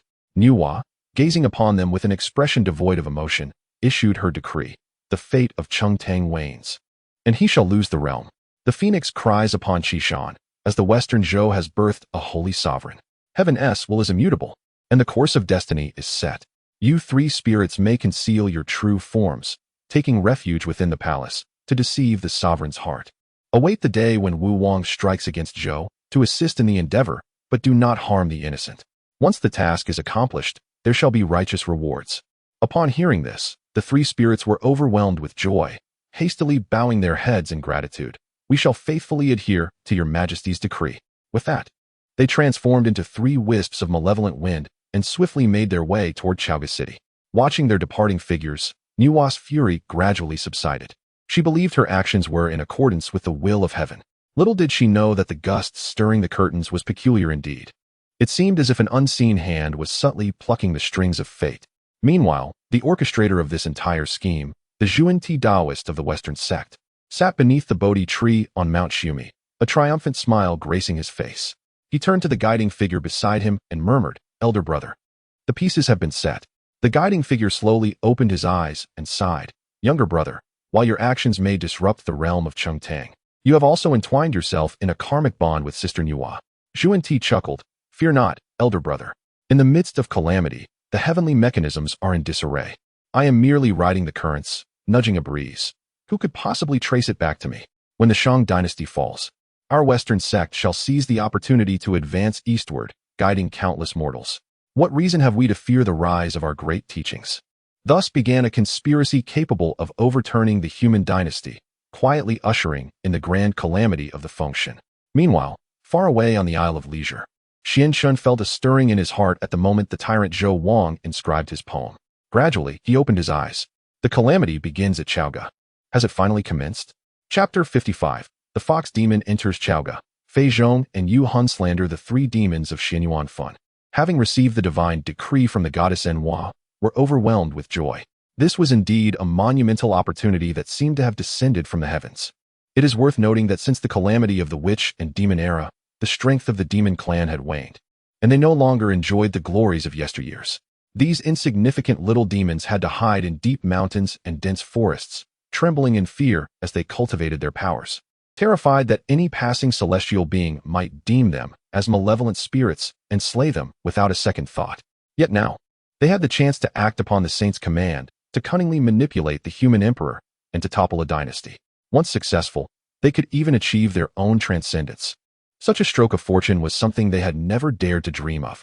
The leading 1,000-year-old fox spirit, the most adept in sorcery and the most cunning in mind, addressed the nine-headed pheasant spirit and the jade peepus spirit, saying, "Dear sisters, we shall certainly abide by the goddess's decree. However, Chaoga is the capital of the human king, and its aura of state will suppress us. If we recklessly enter in our demon forms, we shall surely be harmed by the king's dragon energy and meet an untimely demise."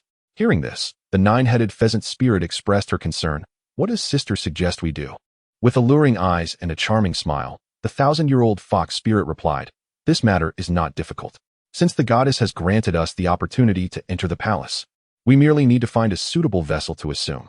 I have foreseen that the Marquis of Jizhou, Suhu, has a daughter named Daji, who possesses unparalleled beauty and the fate of a phoenix. She is destined to enter Chaoga and will soon be sent there by her father.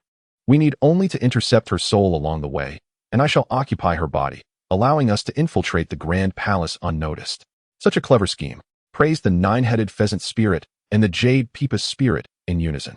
With their plan established, the three demons transformed into a gust of wind and quietly made their way towards Jizhou. Meanwhile, within the city of Chaoga, King Zhou, after receiving incense from the Enhua Palace and composing licentious poetry, seemed to have lost his soul, spending his days in a daze, consumed by thoughts of the goddess's exquisite visage. One day, he hosted a banquet in the palace, drinking with his ministers. As the wine flowed, he became melancholic, sighing deeply. Alas, amidst all the scholars and warriors of the court, and the lords from all corners, is there truly no one who can procure for me a peerless beauty to alleviate my heart's longing? Upon hearing this, the ministers fell silent, for they all understood that their sovereign was afflicted by unrequited love, and the object of his desire was none other than the exalted human saint. Who would dare to respond to such a delicate subject? However, two individuals exchanged glances, perceiving this as an exquisite opportunity for flattery and advancement. These two were none other than the treacherous courtiers, Fei Zhong and Yu Han. Understanding one another without words, Fei Zhong stepped forward with a sycophantic smile and said, "Your Majesty, you are the sovereign of myriad chariots, rich beyond measure, and the treasures of the world are but your domain. Why worry over a mere beauty? It is only that your Majesty, being diligent in state affairs, we do not dare to present such diversions. Since your Majesty is in such a refined mood today, I happen to have a strategy that could procure for you a transcendent beauty." Upon hearing this, King Zhou instantly perked up. "Oh? What excellent plan do you have, my dear minister? Speak quickly." Fei Zhong smiled sinisterly and remarked, "I have heard that the Marquis of Jizhou, Suhu, has a daughter named Daji. She is a beauty of extraordinary grace, akin to a celestial being, and truly a rare gem among mortals. Your Majesty need only issue a decree to summon her to the palace. Suhu, being merely a vassal lord, would never dare to defy your imperial authority." Upon hearing this, King Zhou's heart leaped with joy, and he immediately set about drafting an edict. At that moment, Prime Minister Shang Rong stepped forward once more. expressing his deep concern and cautioning, "Your Majesty, this is a grave mistake. Su Hu is the protector of Jizhou and is known for his virtue. His daughter, Daji, is already betrothed to the son of the Western Duke. If your Majesty forcibly takes her, it will chill the hearts of all the lords and violate the principles of humanity. This is a path to chaos." However, King Zhou, intoxicated by the allure of beauty, paid no heed to the wise counsel. In a fit of rage, he pointed at Shang Rong and shouted, "You old scoundrel! I am the son of heaven. All women in the realm are mine to claim, and it is their fortune. Speak further, and I shall show no mercy." With that, he commanded the drafting of the edict and dispatched Fei Zhong and Yu Han as envoys, instructing them to hasten to Jizhou to summon Su Hu's daughter, Daji, to the palace. Thus, the farcical prelude to a nation's demise, orchestrated by a sage's scheming, driven by treacherous ministers, and executed by a deluded monarch, commenced absurdly. On the distant island of Xiaoyao, within the Xiaoyao Palace, the true form of Lin Chen observed everything with clarity. A cold smile curled at the corners of his mouth. What a seamless maneuver, what divine will already set in motion.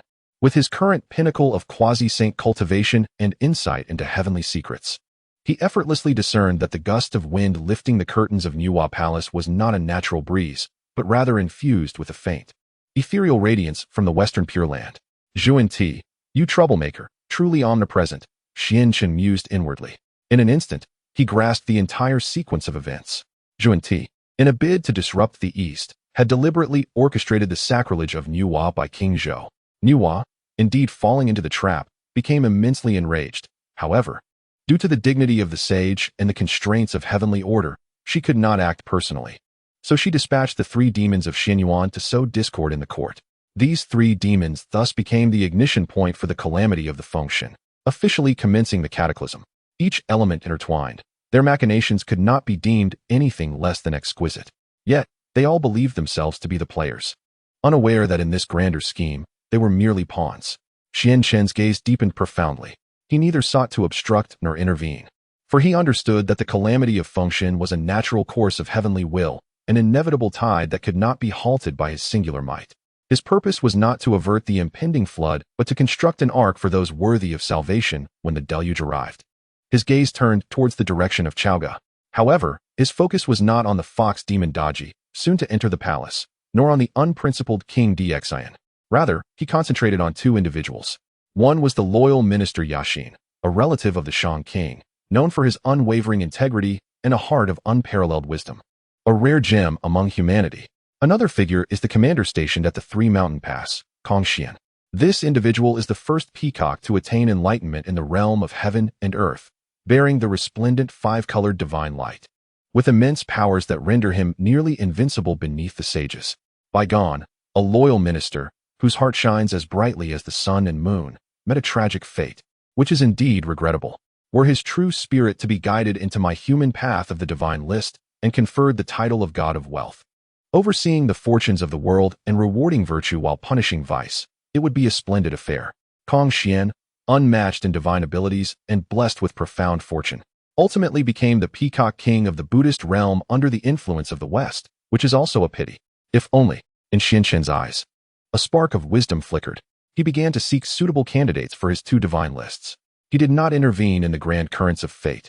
Yet within this great tide, he could subtly salvage treasures and tuck them away in his own pocket.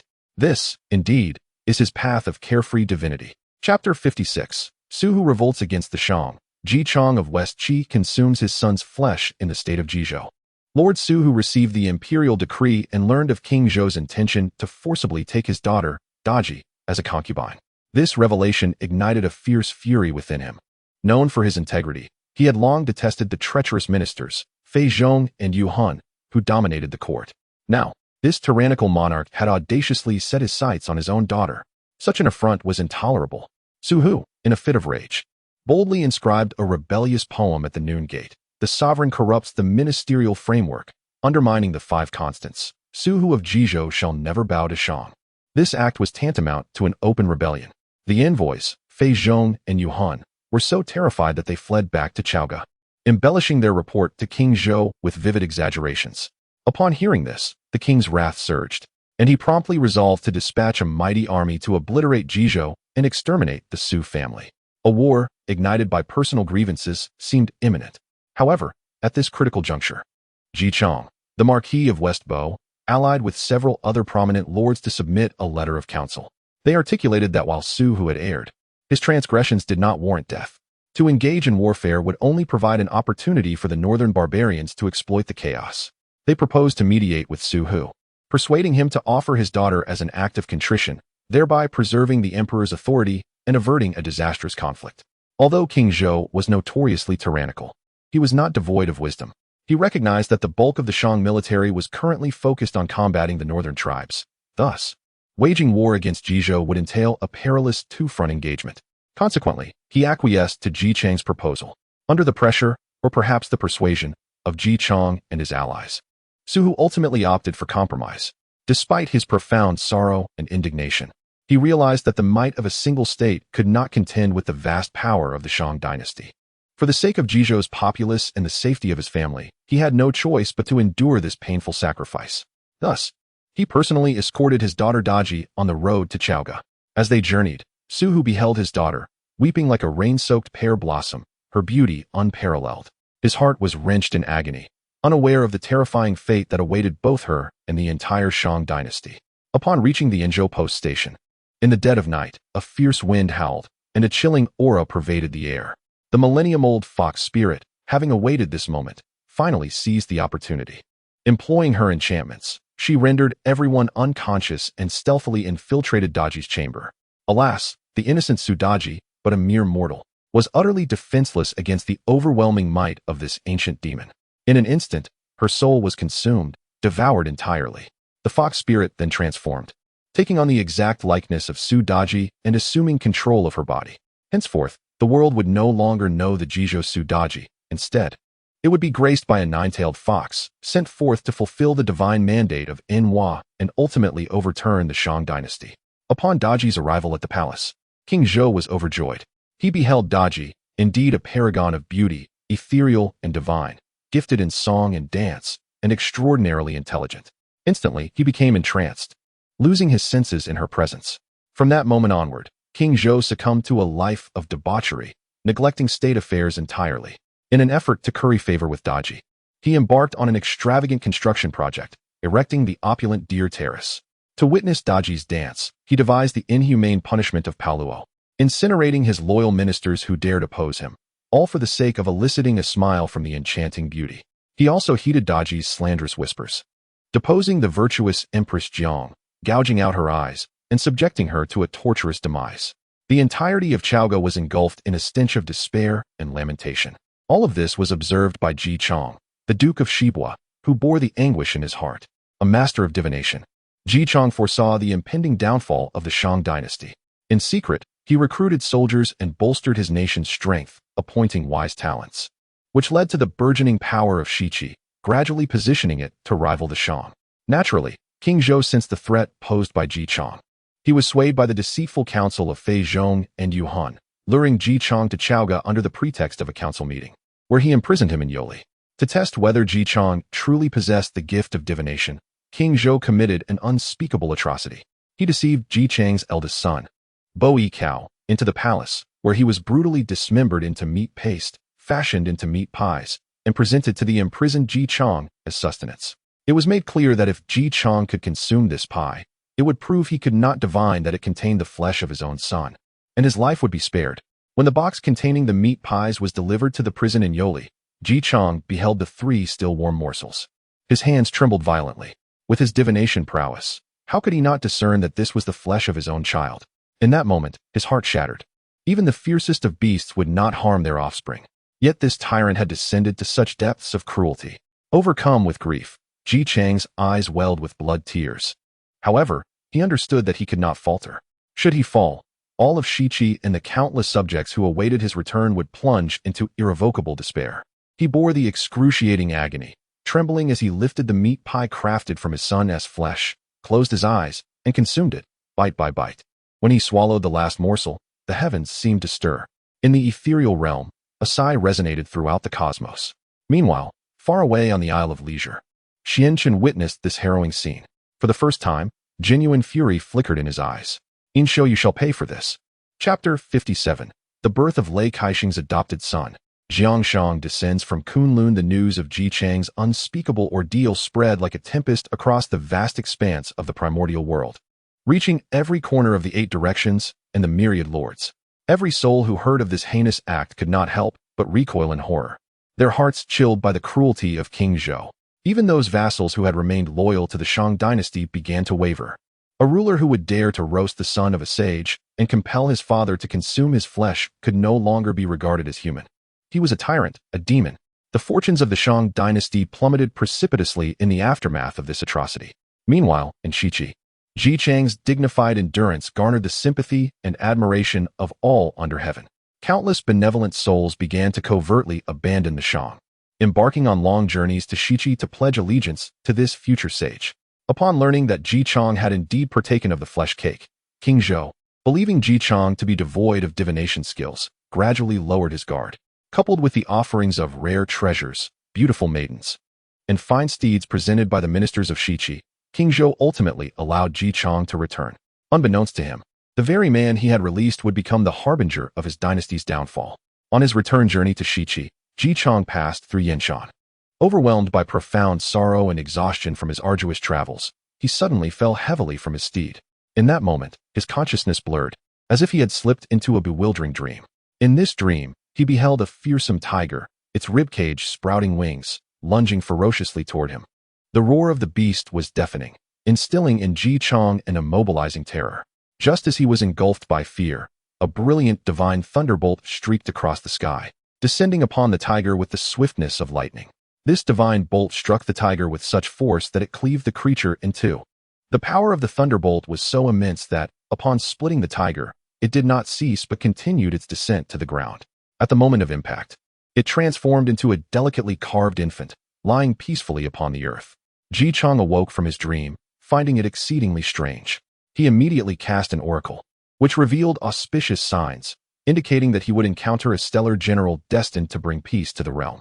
Indeed, shortly thereafter, a messenger arrived to report the discovery of an abandoned infant in the woods ahead, undisturbed despite the rumbling thunder. Ji Chang was overjoyed. Recognizing this as the divine gift of an adopted son, he cradled the child, admiring its exquisite features and fullness of brow. Inspired by the dream's portent of a soaring bear, he named the child Lei Junzi, adopting him as his 100th son, vowing to send him to the celestial mountains for cultivation to achieve greatness. At the very moment Ji Chang accepted Lei Junzi, the primordial celestial master in the Jade Void Palace of Kunlun smiled faintly and spoke to the white crane boy beside him. The time has come.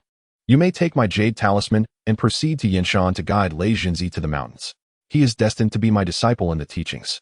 He paused momentarily and turned his gaze towards the venerable old Daoist kneeling below, his hair already white, yet still possessing an ethereal grace. Disciple Jiangshang is here. The old Daoist quickly bowed in reverence. The primordial celestial lord regarded him and spoke slowly. You have spent 40 years on Kunlun Mountain. Your destiny is frail, and the path of immortality is difficult to attain. You are better suited to enjoy worldly riches. Now that the reign of King Cheng has drawn to a close, the Zhou dynasty is destined to rise. You and I shall labor together in sealing the gods, descend the mountain to assist a wise ruler. As a general or minister, it will not be in vain for you to have ascended the mountain for your cultivation. This place is not meant for your prolonged stay. You may prepare to depart. The old Daoist was none other than Jiang Zia, the pivotal strategist in the battle to seal the gods. Upon hearing these words, Jiang Zia was struck with alarm. He beseeched fervently, Master, your disciple is devoted to the Dao, earnestly cultivating. Though my understanding may be limited, I have never dared to be negligent in my practice. I implore you, Master, to show mercy and allow me to continue my training on the mountain, even if it means serving as a humble disciple sweeping the grounds. I would willingly accept that. After dedicating half his life to the pursuit of immortality, how could he acquiesce to descending the mountain to indulge in worldly wealth? The primordial celestial lord shook his head, stating, This is the decree of heaven, beyond our power to alter. Your fate is thus. There is no need to force it. Go. With that, he closed his eyes, disregarding Jiang Zia further. Realizing there was no room for negotiation, Jiang Zia felt a profound sorrow. With tears in his eyes, he bowed farewell to his master, gathered his simple belongings, took the god-sealing list and the divine whip, and descended Kunlun Mountain, glancing back thrice. Little did he know that his departure would unleash monumental waves across this boundless land, and that his role as the bearer of the God-sealing list would become the focal point of reverence. Fear, envy, and hatred among countless deities. Meanwhile, on the distant Isle of Leisure, Lin Chen observed all that transpired. Thunderous Zizi, Jiangxia. The pieces are already entering the arena, he murmured to himself. He understood that with Jiangxia's descent, the calamity of sealing the gods had truly begun, heralding the commencement of a grand battle. Next would unfold a fierce and relentless struggle between the disciples of the Chan and Jia sects, with the lands of Shiqi and Chaoga serving as their chessboard and the lives of countless beings as their pieces. Numerous formidable beings who had once crossed paths with him in the Zixiao Palace would perish in this calamity, their souls ascending the God-sealing list. It is time for me to prepare for my two lists. Lin Chen rose, his gaze deepening with contemplation. Unlike other sages who dispatched their disciples to assist particular factions, he chose a different path. His list of sealing gods of humanity honored the guardian deities who had contributed to humanity yet met untimely ends. His tablet of sealing gods of the earth recognized those of pure heart who perished unjustly or lacked sufficient merit. His intention was not to orchestrate death, but to retrieve the precious pearls lost amidst this brutal calamity. With a thought, three figures emerged simultaneously from within him, embodying his three incarnations, Xianshan, Xianyi, and Xianjun. We have come to pay our respects to the true self. The three incarnations bowed respectfully before Xianshan. Xianshan nodded slightly, his expression solemn as he spoke. Esteemed friends, the calamity has commenced, and the atmosphere is rife with murderous intent. Although we may not wish to be embroiled in this tribulation, we cannot remain indifferent. Today, I have three matters that require your assistance and will necessitate your presence. Chapter 58. The three corpses emerge, each with their own destiny. Xianshan gazed upon the three incarnations before him, each exuding a distinct aura yet originating from the same essence. His heart swelling with ambition. He understood that the culmination of his years of arduous cultivation was finally at hand, a moment to showcase his brilliance. He first directed his attention to the benevolent incarnation, Xianshan Daoren, who bore a serene smile with a golden wheel of merit hovering above his head. Xianshan, my esteemed friend, Xianshan began, your path is one of benevolence. Upon descending the mountain, there are two benevolent deeds that require your resolution. Xianshan Daoren replied with a smile, please, enlighten me. Xianshan spoke deliberately. The first task pertains to the loyal minister, Bygone. He is a kin of the Yinshang dynasty, a paragon of loyalty among humanity. Possessing a heart of exquisite wisdom, he ought to have served the king with great insight. Alas, due to the depravity of King Zhou, who heeds the slander of a wicked concubine, Bygone shall soon face a tragic end, forced to have his heart extracted. This act is a profound affront to both man and deity, inciting universal outrage. You may reveal yourself at the moment of his demise. Gently take his heart of exquisite wisdom with your unparalleled powers to safeguard it, and subsequently guide his dissipating essence into my human path conferred God list. I have already reserved a divine position for him as the god of wealth, governing earthly riches and discerning loyalty and treachery. In doing so, not only will his noble name be preserved, but we shall also gain a formidable ally for our celestial court. Upon hearing this, Xianshan Daoren bowed in reverence. It shall be done. To rescue the loyal from peril is indeed our duty.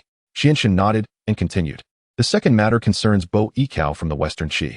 This young man, in his commendable filial piety to save his father, tragically falls victim to malevolence.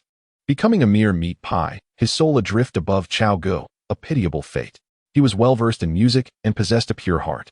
After completing your task, you may journey to Chao Gu to locate his lingering spirit and similarly guide him into my human path conferred God list. I wish to enshrine him as the emperor of the northern polar purple microstars, overseeing the celestial bodies and assisting the Jade Emperor, allowing him to reunite with his family.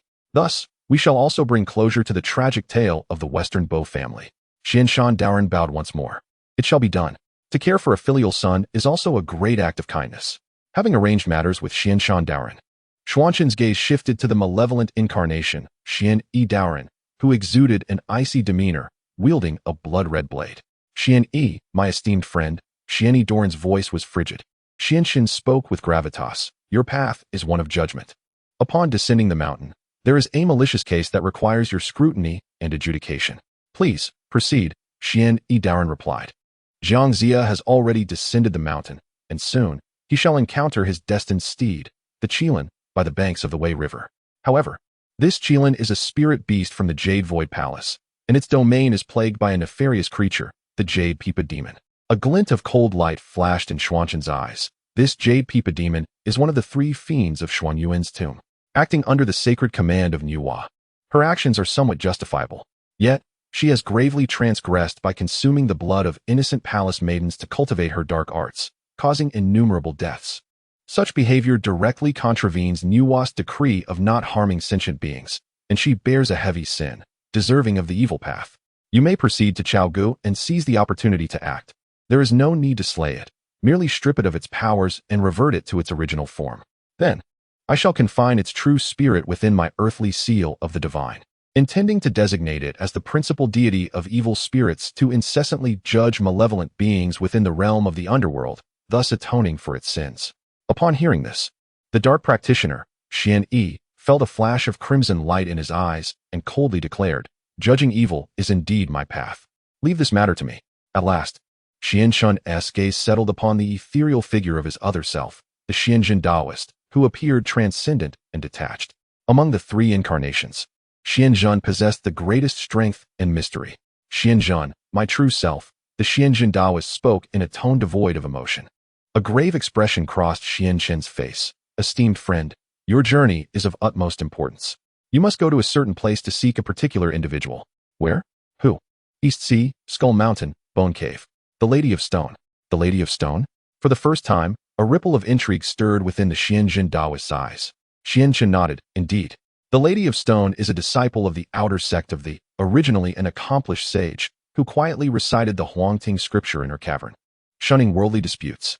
However, when one of her disciples was wrongfully slain by the reckless Neza, a disciple of the Chan sect, she sought to reason with Tai Junrin but was tragically burnt to death by his 9-dragon divine fire, her 1,000 years of cultivation obliterated in an instant. She is truly among the most wronged and tragic figures in the saga of the divine sealing. This karmic entanglement is of no concern to me. Yet, a glimmer of insight flashed in Xianzhen's eyes. I perceive an opportunity within her plight, one that could potentially alter the entire divine sealing game. Esteemed friend, your mission does not necessitate any confrontation. Simply visit the Lady of Stone quietly before Neza discharges that arrow, and engage her in a discourse on the Tao. The Xianjun Daoist, possessing unparalleled wisdom, instantly grasped his true self's intent. A subtle smile graced his otherwise transcendent visage, revealing a hint of amusement. "I comprehend. Good and evil are but reflections. Only the true self endures. Discussing the Tao is also to converse with the heart. This matter holds intrigue." Xianshun regarded his 3 incarnations with solemnity. "This divine sealing is fraught with peril. Even the saints are ensnared in confusion. You 3 must prioritize your own preservation. Should circumstances become untenable, retreat immediately. The Isle of Freedom shall always remain our foundation." "We understand." The 3 incarnations bowed deeply in unison to Xianshun. In the next moment, 3 brilliant streaks of light, akin to meteors, surged forth from the Isle of Freedom, slicing through the vast sky, each racing towards Chaoga, Shichi, and the East Sea's Skull Mountain, vanishing silently into the horizon. These 3 luminous trails represented Xianshun's 3 incarnations, each bearing distinct opportunities and missions. Meanwhile, the true self of Xianshun stood as a steadfast mountain, gradually closing his eyes, seemingly orchestrating events with perfect control. His pieces had already been set. The grand game of divine sealing had commenced. Henceforth, he would remain at the center, akin to a masterful chess player, calmly observing the ever-shifting dynamics of the game, awaiting each variable and opportunity that arose. Chapter 59. The Birth of Neza and the Stirring of Events at the White Bone Cave on the eastern shores, at Chintang Pass. General Li Jing wore a troubled expression. His wife, Lady Yin, had been pregnant for 3 years and 6 months, yet she had yet to give birth. This matter had spread throughout Chintang Pass, prompting discussions among the military and civilians alike, with many claiming that Lady Li was carrying a demon spawn. As a general and a disciple of the Taoist master Dui, Li Jing was deeply concerned, yet felt utterly helpless. One night, Lady Yin experienced intense labor pains, signaling that the time had finally come. Outside the delivery room, Li Jing anxiously awaited the outcome. Suddenly, he beheld a radiant red light descending from the heavens, piercing directly into the room. Moments later, a resounding cry of a newborn echoed within. Startled, Li Jing rushed inside, only to find no baby on the delivery bed, but rather an enormous, wriggling mass. A demon spawn. Li Jing was both astonished and enraged, believing his wife had indeed given birth to a monster. He drew his treasured sword, prepared to cleave the grotesque mass in two. However, at that very moment, the mass split open, and from within emerged a chubby boy. His skin as smooth as jade, adorned with a golden bracelet on his right arm and a red silk sash around his waist. He looked up at Li Jing and sweetly exclaimed, "Father." Li Jing was taken aback by this miraculous sight, a blend of astonishment and joy momentarily rendering him motionless. Just then, a celestial youth arrived to announce, "General, there is a Daoist seeking an audience outside, claiming to be Tai Junren from the Golden Light Cave of Qianyuan Mountain." Li Jing, alarmed by this news, hurried outside to welcome the visitor. There, he beheld a Daoist with an ethereal presence, holding a whisk and radiating a benevolent smile. "I did not know the master had arrived. I apologize for my lack of proper welcome." Li Jing bowed deeply. Though he was not a direct disciple of Tai Junren, they shared the same Taoist lineage, thus addressing him as master was entirely fitting. Tai Junren chuckled and helped him to his feet, saying, "Generally, there is no need for such formalities. I have come to offer my congratulations. Your child shares a karmic connection with our sect. He is the reincarnation of the Spirit Pearl and is destined to be my disciple.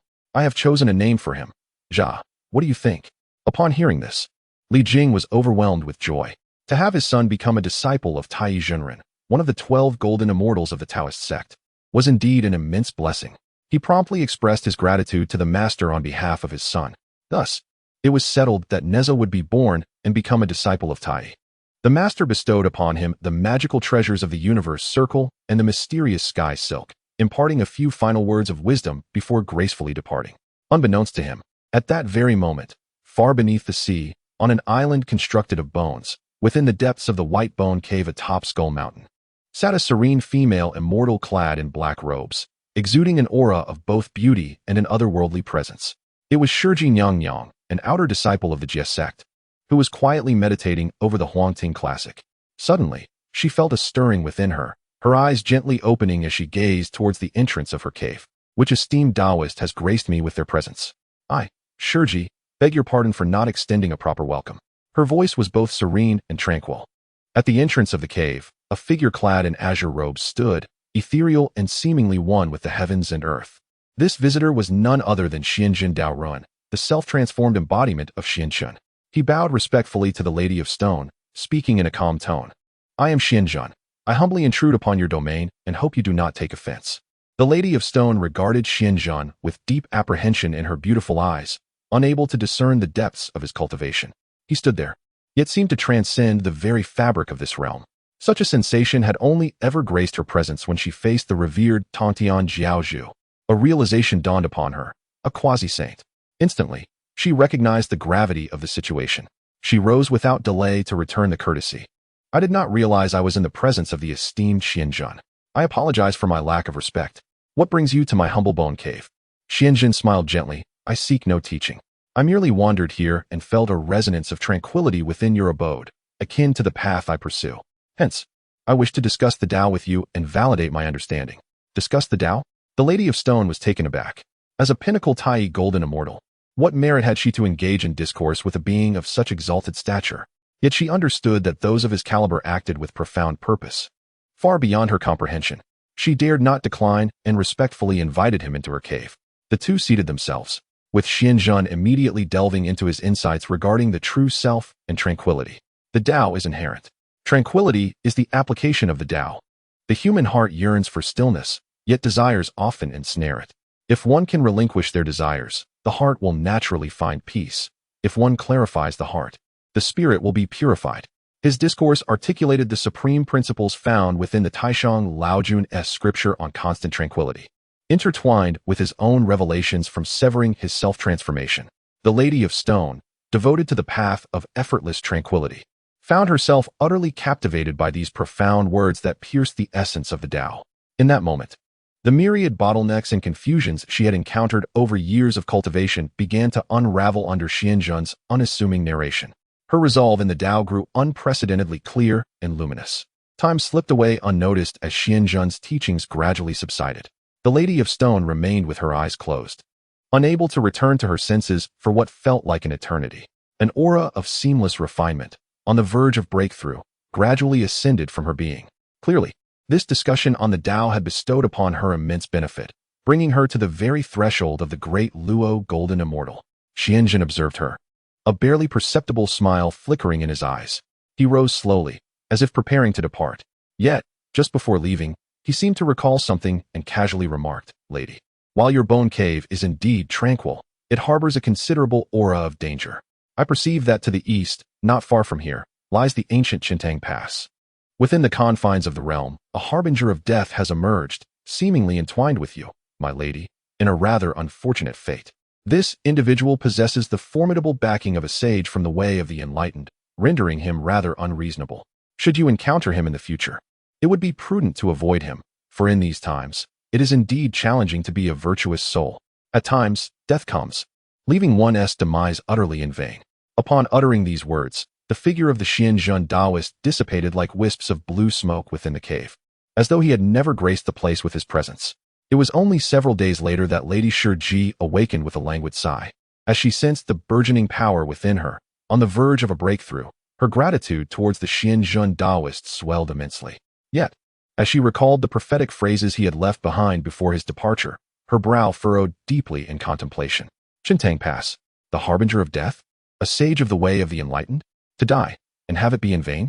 These phrases, akin to seeds, were silently sown within her heart, casting a shadow of vigilance and doubt upon her once tranquil and untroubled Daoist mind. Chapter 60. The Heart of the Seven Apertures. The god of wealth returns in the city of Chaoga, prosperity still reigns. Yet beneath this facade of affluence lies a tumultuous undercurrent, rife with peril. Since Daji's entrance into the palace, the entire Shang dynasty has become akin to a colossal giant, its foundation hollowed out, inexorably marching towards decay and demise. On this day, the nine-tailed fox spirit sensed an unsettling disturbance in her demonic aura. Upon calculating the cause, she discovered that her distant kin at Xuanyuan's tomb faced imminent catastrophe. Alarmed, she hastily approached King Zhou, feigning a grave illness, claiming that only the heart of the seven apertures could serve as the crucial ingredient for her recovery. In this realm, only one individual possessed such a heart, the esteemed Grand Minister, Bygone. King Zhou, already ensnared by Daji's enchantments, was oblivious to the truth and utterly obedient to her whims.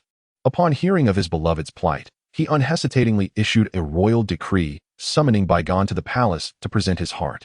Upon receiving the imperial edict, Bygone felt as though struck by lightning.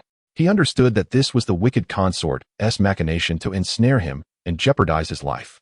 Anguish and rage surged within him, yet he recognized the unavoidable duty of a loyal subject. To fulfill his last act of fidelity, he donned his finest attire and resolutely entered the palace, already shrouded in demonic miasma. In the grand hall, King Zhou and Daji sat imperiously upon their thrones, coldly observing him. "Minister Bai," King Zhou intoned expressionlessly, "my beloved consort is gravely ill, and the royal physicians have declared that your heart of the seven apertures is essential for her recovery. Given your loyal service, I assure you that upon your sacrifice, I shall ensure your family's prosperity." Bygone, enraged to the point of laughter, pointed an accusing finger at Daji and rebuked her vehemently. "What a vile enchantress! You beguile the sovereign and bring ruin to the loyal. The illustrious legacy of our Shang dynasty, spanning 7 centuries, is at risk of being extinguished by the hands of a wretched harlot like you. Should I perish today, I shall bear witness in the underworld to your inevitable downfall." With that, he turned away from the deluded King Zhou and, raising his voice to the heavens, proclaimed, "Ancestors of the Shang, I am powerless. Today, I offer my fervent blood and unwavering loyalty as a sacrifice to this crumbling nation." Upon concluding his declaration, he drew a sharp dagger from within his robes and without hesitation plunged it into his chest. With his own hands, he extracted his still beating, crystal-clear heart, an exquisite jewel with 7 apertures, gouging it from his body. "Foolish monarch, vile consort, here lies my heart for you." He cast the bloodied heart forcefully onto the floor of the grand hall, and, in an instant, his eyes widened as he collapsed, lifeless. Thus fell a paragon of loyalty. King Zhou and Daji gazed upon the pulsating heart and Bygone's lifeless form, devoid of any compassion, their eyes glimmering with morbid excitement. Yet, as Daji prepared to advance and claim the heart of the 7 apertures, an unforeseen occurrence transpired. A gentle, benevolent light, imbued with immeasurable kindness, burst forth from the void without warning. This golden radiance disregarded the palace's formidable barriers and the king's sovereign aura, precisely enveloping both the heart of the 7 apertures and Bygone's dissipating spirit. In the next moment, a brilliant flash of golden light appeared, and both the heart and the true spirit vanished without a trace, as if they had never existed. Who could it be? King Zhou and Daji were startled by this sudden turn of events, leaping from their thrones in alarm. They scanned their surroundings in fear, yet found not even a shadow of a ghost. The one responsible for this was none other than the Daoist Xianshan, who had long been waiting in concealment among the clouds of the 9 heavens. At that moment, he held in his hands the still-warm 7-aperture Linglong heart, along with the somewhat bewildered true spirit of bygone. Alas, the loyal minister met with misfortune. It was a calamity for the nation. Xianshan let out a gentle sigh, showing no hesitation as he waved his grand sleeve. The prepared human path deification list unfolded out of thin air. The Lord of the human path, Xianshan, has issued a decree. Xianshan proclaimed in a voice both grand and solemn, bygone. The loyal and valiant minister of the Shang dynasty possessed an upright character, devoted himself to his country, and met his end by self-sacrifice. His loyalty shines like the sun and moon. His spirit shall be passed down through the ages. Today, I hereby decree his elevation to the position of civil god of wealth within the human path divine court.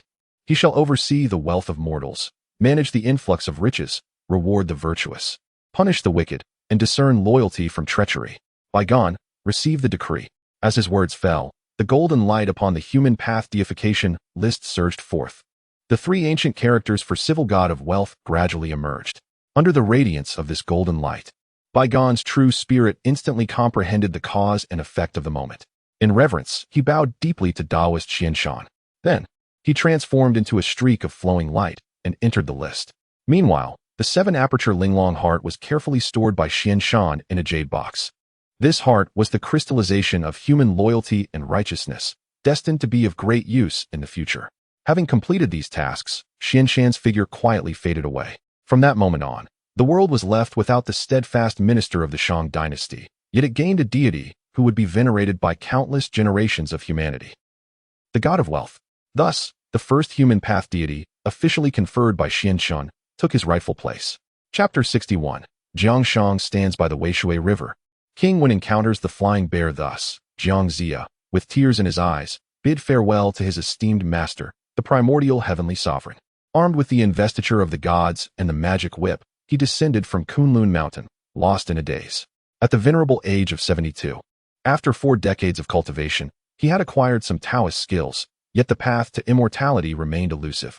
Cast down the mountain by his master, he faced an uncertain future, unsure of his next destination. In his contemplation, he remembered a brother-in-arms from his youth in Chaoga named Song Iran. Thus, he resolved to seek refuge with his brother before making further plans. Upon seeing Jiangxia, who he had not encountered for decades, Song Iran welcomed him with open arms. Noticing Zhang's solitary state at such an advanced age, he eagerly arranged a marriage for him, uniting him with the 68-year-old Ma. Jiangxia, a man of the way, was utterly ignorant of worldly affairs. After the marriage, in pursuit of livelihood, he ventured into various trades, selling sieves, peddling flour, opening a tavern, and practicing fortune-telling. Yet, without exception, he met with failure at every turn. Ma, disheartened by his incompetence, scolded and belittled him daily, reducing him to a state of despair. Jiangxia, though burdened with sorrow, felt powerless to change his fate. He often found himself gazing towards Kunlun Mountain, sighing deeply, pondering when he, a man destined for a significant role in the divine mandate, might finally emerge from obscurity. One day, while he was engaged in fortune-telling on the street, a beautiful woman approached him, testing his abilities. She was, in truth, the Jade Pipa spirit from the 3 demons of Xianyuan tomb. Jiangxia, discerning her true nature at once, utilized the 3 mystical fire talismans taught by his master to reveal her original form, a Jade Pipa. This incident soon captured the attention of Daji in the imperial palace. Alarmed and enraged by the capture of her sister, Daji feigned admiration for Jiangxia's profound abilities, inviting him to the palace and whispering slanderous words into King Zhou's ear, branding Jiangxia as a deceiver who misled the populace. King Zhou, already foolish and dismissive of cultivators, immediately ordered Jiangxia's execution. With no alternative, Jiangxia resorted to his water escape technique, fleeing Chaoga in disarray. This episode left him utterly disillusioned with the decaying Shang dynasty. Hearing of the lord of Shiqi, Duke Ji Chong, renowned for his wisdom and thirst for talent, he journeyed towards Shiqi. However, he refrained from immediately seeking out Ji Chong, knowing he bore a divine mandate that required careful timing. He waited for the opportune moment to assert his ambitions and rightfully assume control of the investiture of the gods. Thus, he settled by the Weishui River, seeking a secluded spot where he could fish with a simple hook, patiently casting his line into the clear waters. Day after day, year after year, he remained undeterred by the elements. Meanwhile, Duke Ji Chong, having endured humiliation upon returning to Shichi from Chaoga, dedicated himself to diligent governance. He enacted benevolent policies, reducing taxes, which led to the flourishing of Shichi's strength and the prosperity of its people. Talented individuals from all corners, drawn by his virtuous reputation, flocked to him. In a short time, Shichi seemed poised to surpass Chaoga and emerge as a dominant force in the realm. Yet, within Ji Chong's heart lingered an unfulfilled regret. He was acutely aware of his advancing age. Despite his tireless efforts in laying a solid foundation for the West Qi, he realized that achieving the monumental endeavor of the King Wu's campaign against the tyrant Zhou to restore justice for the people necessitated the presence of a remarkable talent, one capable of strategizing and securing victory from afar. This concern weighed heavily on his mind day and night. That evening, after attending to state affairs, he succumbed to exhaustion and fell into a deep slumber. In his dream, he found himself by a picturesque riverside, where he beheld a black bear, adorned with wings, descending from the sky to rest upon his knees. Just as he was enveloped in astonishment, he noticed an elderly man, his hair as white as snow and exuding an ethereal aura, seated by the riverbank, smiling at him. "My lord, the arrival of the flying bear in your dream heralds the emergence of a great sage." Upon awakening, Ji Chong recounted the dream to his ministers. The strategists, including San Yisheng, promptly interpreted it. "My lord, this signifies divine favor. The flying bear symbolizes the future assistance that will aid you in achieving your grand ambitions. This individual shall be found by the banks of the Wei River." Joy surged within Ji Chong upon hearing this. He immediately observed a 3-day fast, purified himself, and personally led the civil and military officials in a grand procession towards the Wei River to seek this destined sage. Meanwhile, on the Isle of Leisure, Xuanqing, the true essence, observed all with clarity. The quest for wisdom by the Wei River and the initiation of the divine ordainment were finally about to commence. He mused softly to himself. However, his gaze did not linger on Jiangxia, but rather pierced through the vast expanse, resting upon the ruins of Yuli City. There, he witnessed a solitary soul, rife with resentment and unfulfilled desires, wandering endlessly, none other than the filial son Bo Yikao, transformed into a meat pie. His unjust demise had left him burdened with heavy grievances, denying him even the opportunity for reincarnation, trapping him in this sorrowful realm with no escape. Alas, poor soul! Xuanqing thought, his heart stirred. The long-awaited benevolent manifestation, the Xianshan Daoist, once again emerged from within him with deliberate grace. "It is time to conclude this second act of kindness," Xuanqing murmured softly. The Xianshan Daoist bowed respectfully to the essence and smiled. "Good." His figure transformed into a gentle golden light, vanishing in an instant from the Isle of Leisure. Chapter 62. The Return of the Purple Tenuity Emperor and Kong Xian's initial foray into the mortal realm within the confines of Yoli. The prison that once held the Western Prince Ji Chong captive for 7 years now lay in ruins, its walls crumbling and overgrown with wild grass. This forsaken place, infamous for the ghastly event of cannibalism, was steeped in resentment and had become a no-go zone for miles around, shunned by all. Here, the spirit of Bo Yikao was ensnared, enduring relentless torment from the pervasive malice and hatred, his mind gradually slipping into obscurity, save for an enduring and profound hatred for King Zhou and Daji. Just as his true essence teetered on the brink of being entirely consumed by the vengeful energies, destined to become a mindless specter of slaughter, a gentle and compassionate golden light, abundant with boundless benevolence, emerged like the first light of dawn, illuminating the dark ruins. The figure of Xianshan Daoist quietly appeared before Bo Yikao. "Foolish child, awaken." The Daoist's soft admonition resonated deep within Bo Yikao's spirit like the tolling of a bell at dusk and dawn. The sound, imbued with the supreme principles of the Quietude Sutra, instantaneously dispersed the endless resentment enveloping Bo Yikao, restoring a glimmer of clarity to his muddled consciousness. "You, who are you?" Bo Yikao gazed at the venerable Daoist, whose radiant visage was adorned with a halo of merit, and asked in bewilderment. With a smile, the Daoist replied, "I am Xianshan. Seeing your filial piety and innate goodness, yet burdened by such an extraordinary injustice, I could not bear to leave you in this sea of suffering. And thus I have come to guide you to liberation." With a grand sweep of his sleeves, The human path canonization list unfurled once more. The master of human path canonization, Lin Chen, issues a decree. Xianshan Daoist proclaimed solemnly. Bo Yi Cao of West Qi, for the sake of saving his father, bravely faces peril, his filial conduct touching the heavens. Yet, he has fallen victim to treacherous men, his body reduced to carrion, his plight evokes pity. And his devotion is commendable. Henceforth, I hereby confer upon him the title of Emperor of the Purple Tenuity in the North Celestial Pole, ranking among the stars, assisting the Celestial Emperor in governing the heavenly laws and earthly principles, overseeing all celestial bodies, rewarding virtue and punishing vice, and safeguarding humanity. Bo Yi Cao, receive the decree. With a resounding boom, as Xianshan Daoist's words echoed, the heavens above erupted in a cascade of starlight. The most resplendent and noble of imperial stars, the Purple Tenuity star, suddenly burst forth in a dazzling brilliance, casting a divine beam of starlight that transcended the bounds of time and space, directly illuminating Bo Yi Cao's spirit.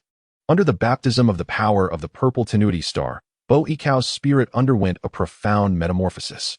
The resentment that had once clung to him was entirely cleansed.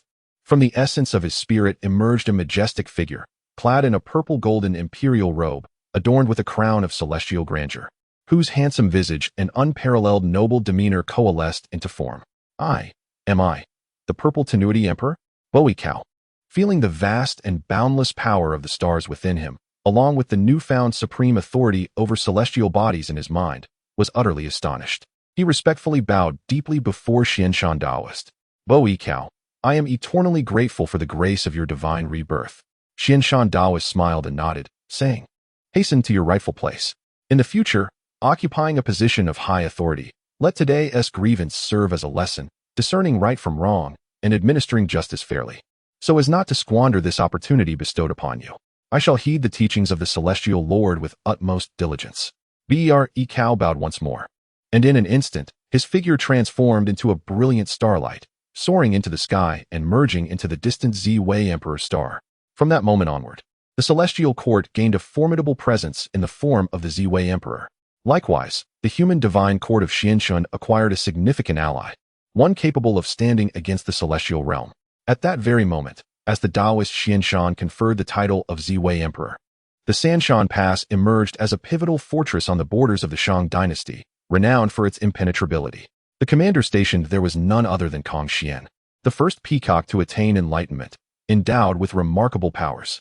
At present, Kong Xian sat in quiet meditation within the commander's residence. Suddenly, he felt a stirring in his heart and slowly opened his eyes. His gaze seemed to penetrate layers of void, directing itself toward the distant western Qi. He sensed a vast tide of fortune gathering there, a storm of transformation poised to sweep across the entire Shang dynasty. The mountain rain approaches. The winds fill the building, he sighed softly. Although he held the position of commander in the Shang dynasty and enjoyed the king's bounty, he discerned that the Shang was already on the brink of collapse, its fate drawing to a close. He had no desire to engage in the tumultuous affairs of the earthly realm, merely wishing to cultivate in peace, and once he resolved his karmic ties with the Shang, to seek an idyllic island afar for a life of leisure. However, at that moment, a chilling thought, imbued with judgment and authority, descended upon his consciousness without warning. Kong Xian. The voice was exceedingly plain, yet it caused the invincible Kong Xian to shudder. He was alarmed to discover that his primordial spirit could not muster even a trace of resistance before this thought. The other party's realm was far beyond his own. Who could this sage be? Kong Xian forced himself to calm his mind and respectfully inquired with his divine thought. The cold voice did not respond to his question but stated directly, the tribulation has begun, the Shang shall perish, and the western Zhou shall rise. This is the divine decree. You carry the fate of the Phoenix clan and should not be ensnared in this earthly calamity. Alas, you are entangled with the Western teachings. Without external intervention, you will inevitably find yourself at the mercy of others, losing your freedom and regretting it too late. What? Kong Xian's heart surged with tumultuous waves. To be reduced to another steed?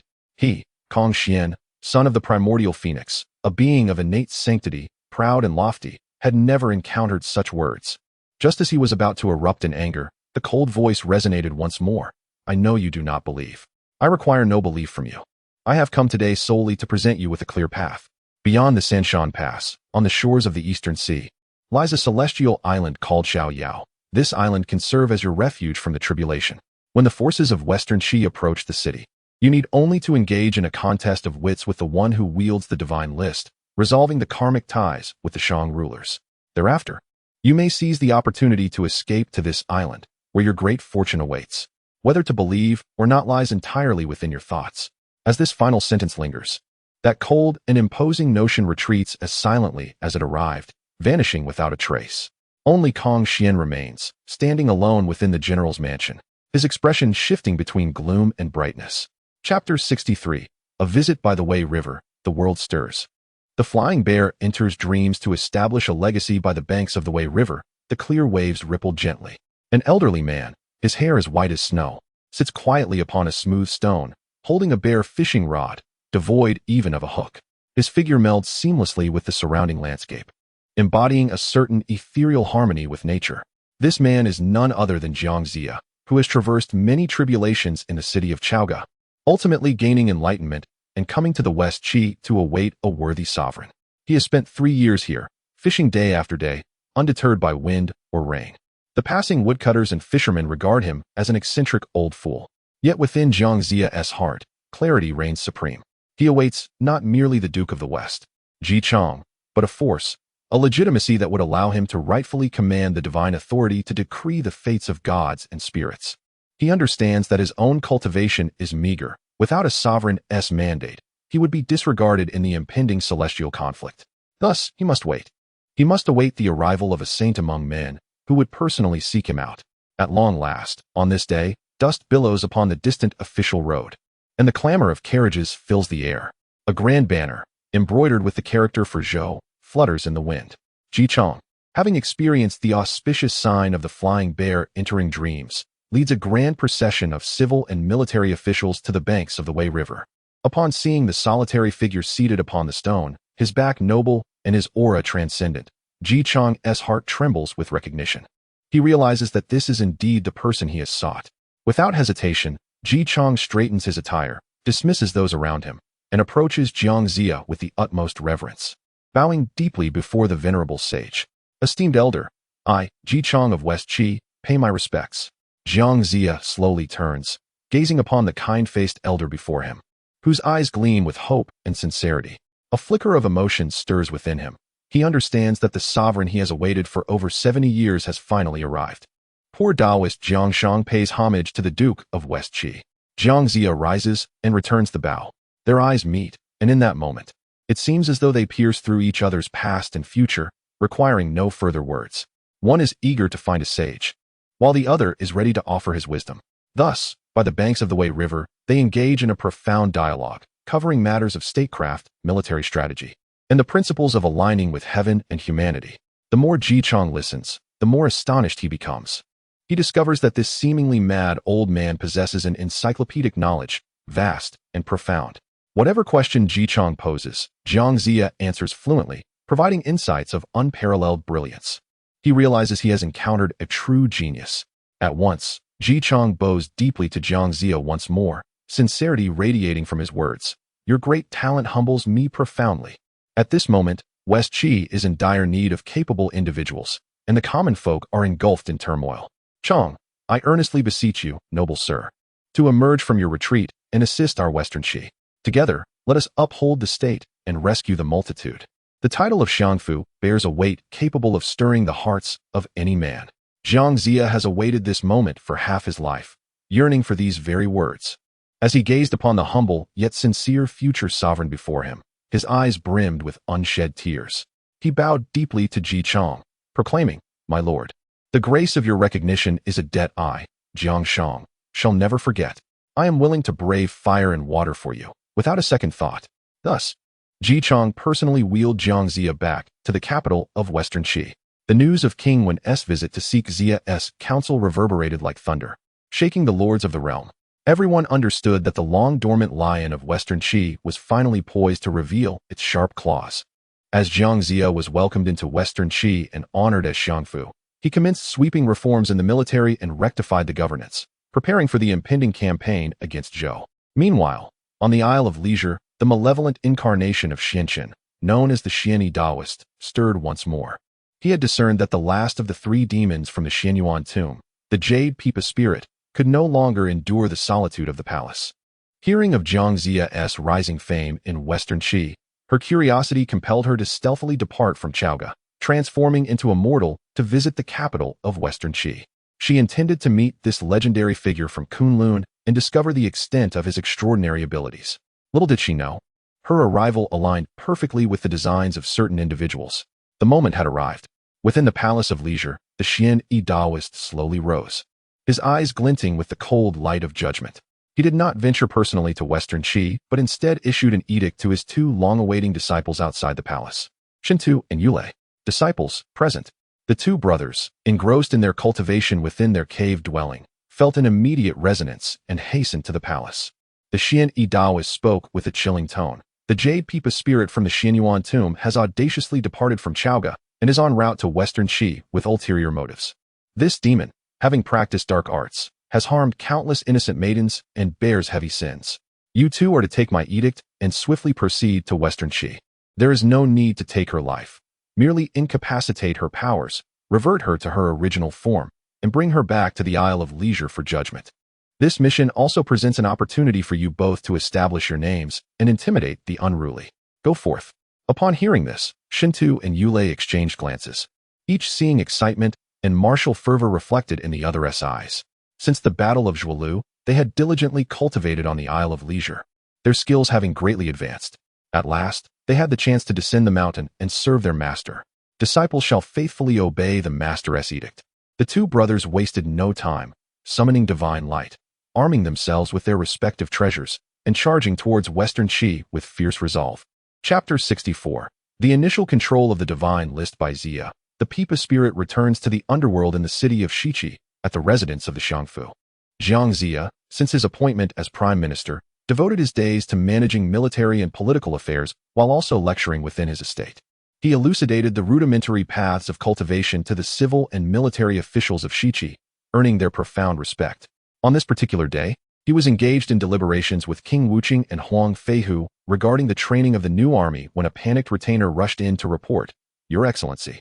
At the market in the southern part of the city, there is an oddly behaving woman sowing chaos, uttering heretical words, and has injured several of our patrolling soldiers." Upon hearing this, Jiang Zia furrowed his brow. After a moment of calculation, he discerned that a demon was at play. He mused to himself, having just arrived in Shiqi. My foundation is not yet solid. I have been seeking an opportunity to demonstrate my celestial teachings and establish my authority. This demon's arrival is quite fortuitous. He then addressed Huang Feihu and the other generals. Gentlemen, please remain calm. I shall confront this demon forthwith. With that, he armed himself with a peachwood sword and strode purposefully towards the southern market. Upon his arrival, he found the marketplace thronged with people in a state of disarray. At its center stood a lavishly dressed woman of enchanting beauty, captivating every man who approached her, rendering them entranced. Any soldier attempting to drive her away would, upon coming within 3 feet of her, inexplicably find themselves weak and collapsed on the ground. This was none other than the Pipa spirit.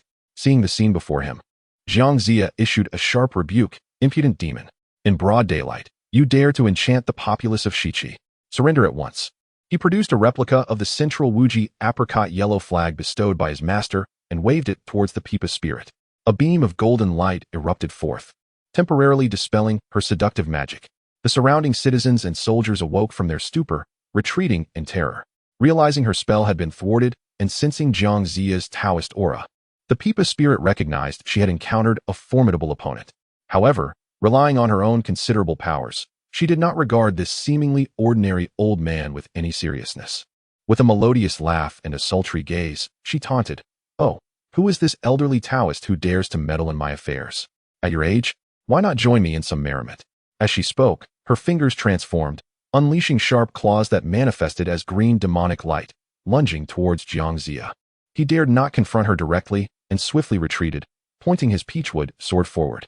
With a command, a faint bolt of lightning shot forth from the sword, colliding with the demonic light and dispersing it entirely. Jiang Zia was taken aback, astonished by the formidable prowess of this demon, far beyond his capabilities. Just as the demonic light threatened to strike him, 2 radiant beams of divine light descended from the heavens. "Impudent demon, cease your rampage," a thunderous voice echoed, reverberating through the entire city of Shiqi like the roar of divine thunder. Sainthood and Yulei, Two brothers adorned in divine armor and wielding magical artifacts descended upon the marketplace like celestial beings.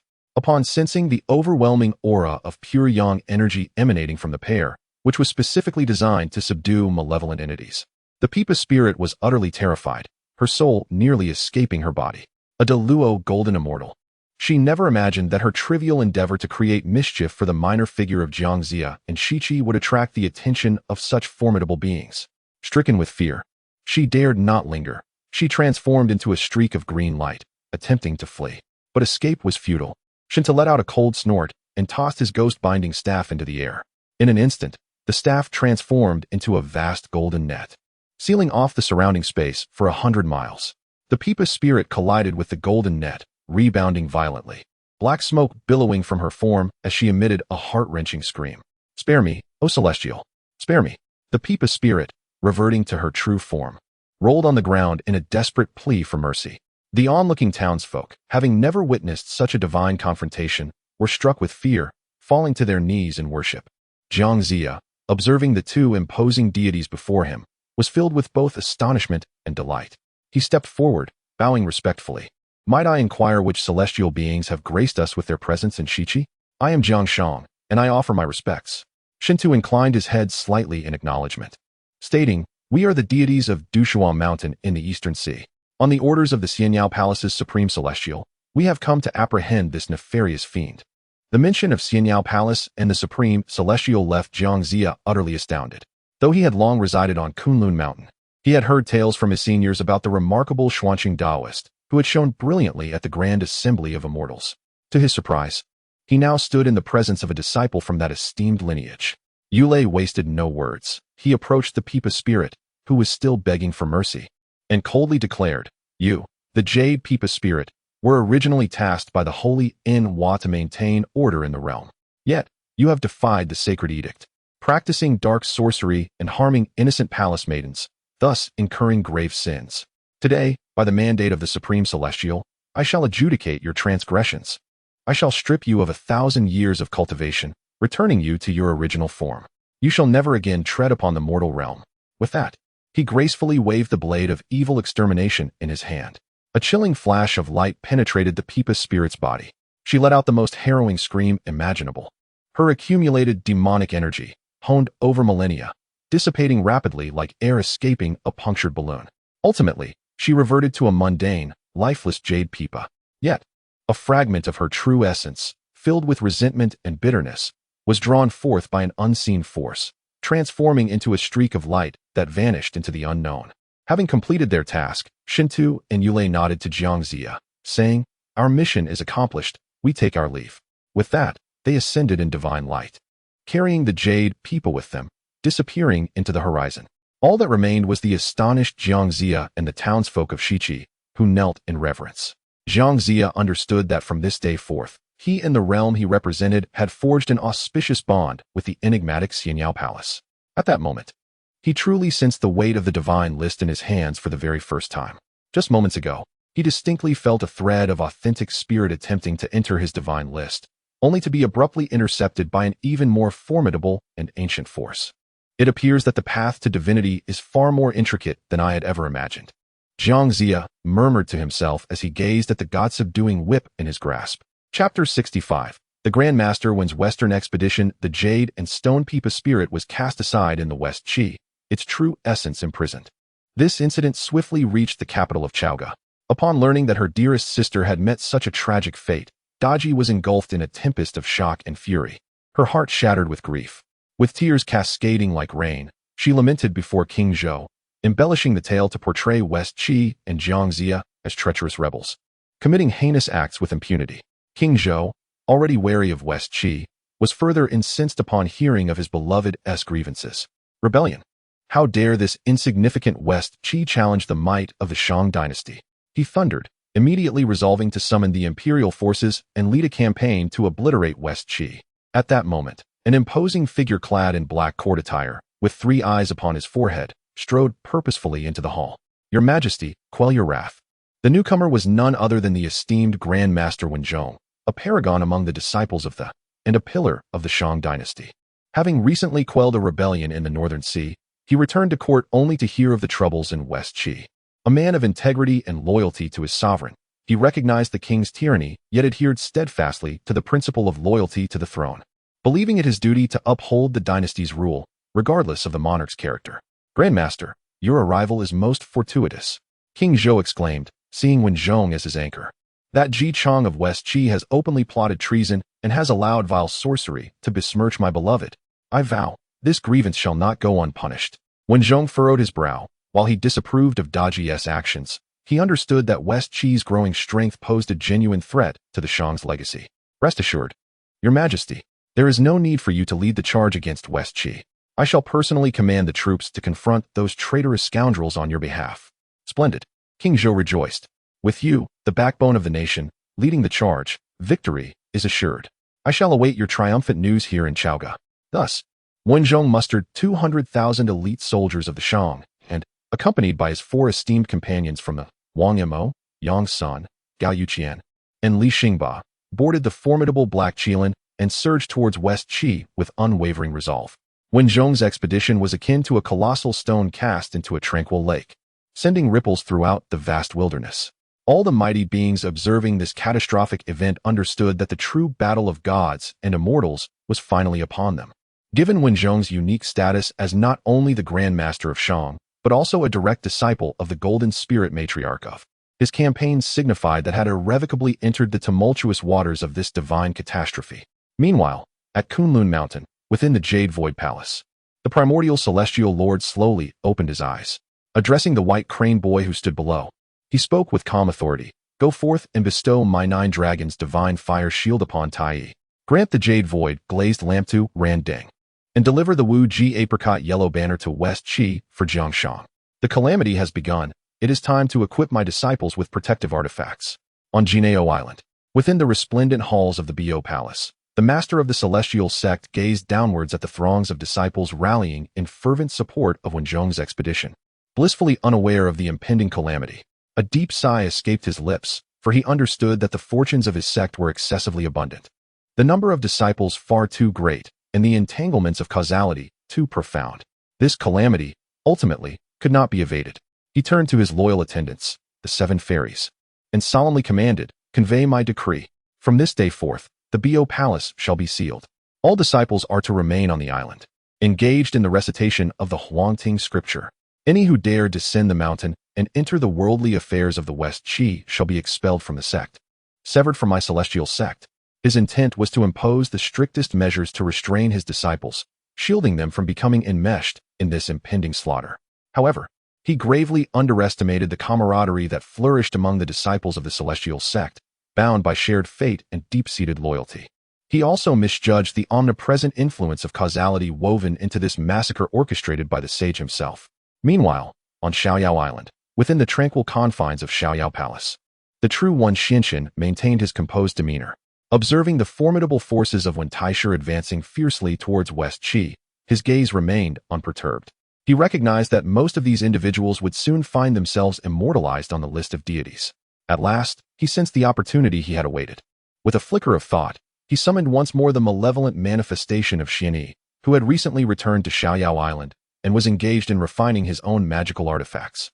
"My true self," Xianchen addressed him, "it is time for you to embark on a journey to West Qi. The commotion there is bound to intensify." Xianyi's eyes glinted with a flash of crimson, instantly comprehending his true self's intent. In a cold voice, he declared, among Wen Zhong's ranks, "The 4 saints of 9 Dragons Island, although celestial beings of the celestial sect, practice no virtue, relying on malevolent arts to harm living beings. Their steed, the Bayan beast, feeds on the souls of the living, bearing significant sin. These 4 must be brought to my earthly path of deification monument." Xianchen smiled and replied, "Indeed, that is precisely the case. However, it would be unwise for you to confront this matter directly. I have already procured a suitable proxy for you." "Oh," Xianchen flicked his fingers, sending a stream of light that transformed into a jade tablet in Xianyi's hand. "This individual is the daughter of the Yellow Emperor. Known as NBA, she possesses the innate ability to control drought. During the Battle of Zhuolu, she aided her father in vanquishing the wind and rain deities, earning great merit. Yet, as a consequence, she became tainted by the malevolent aura of war and resentment, her mind fractured, unable to return to humanity, nor ascend to the heavens as a deity.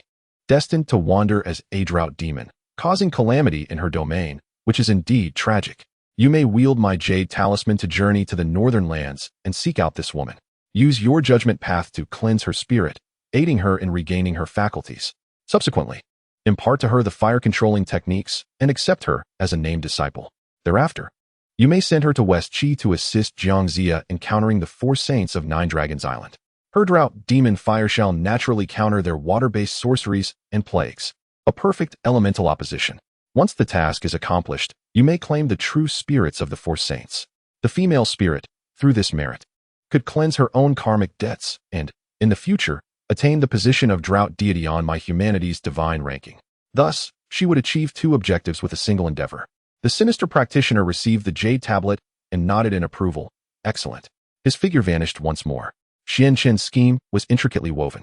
He sought not only to gather the true spirits to fill the ranks, but also to seize this opportunity to recruit those individuals who had met tragic fates in the original divine trajectory or remained nameless despite their contributions, into his own fold, turning them to his advantage.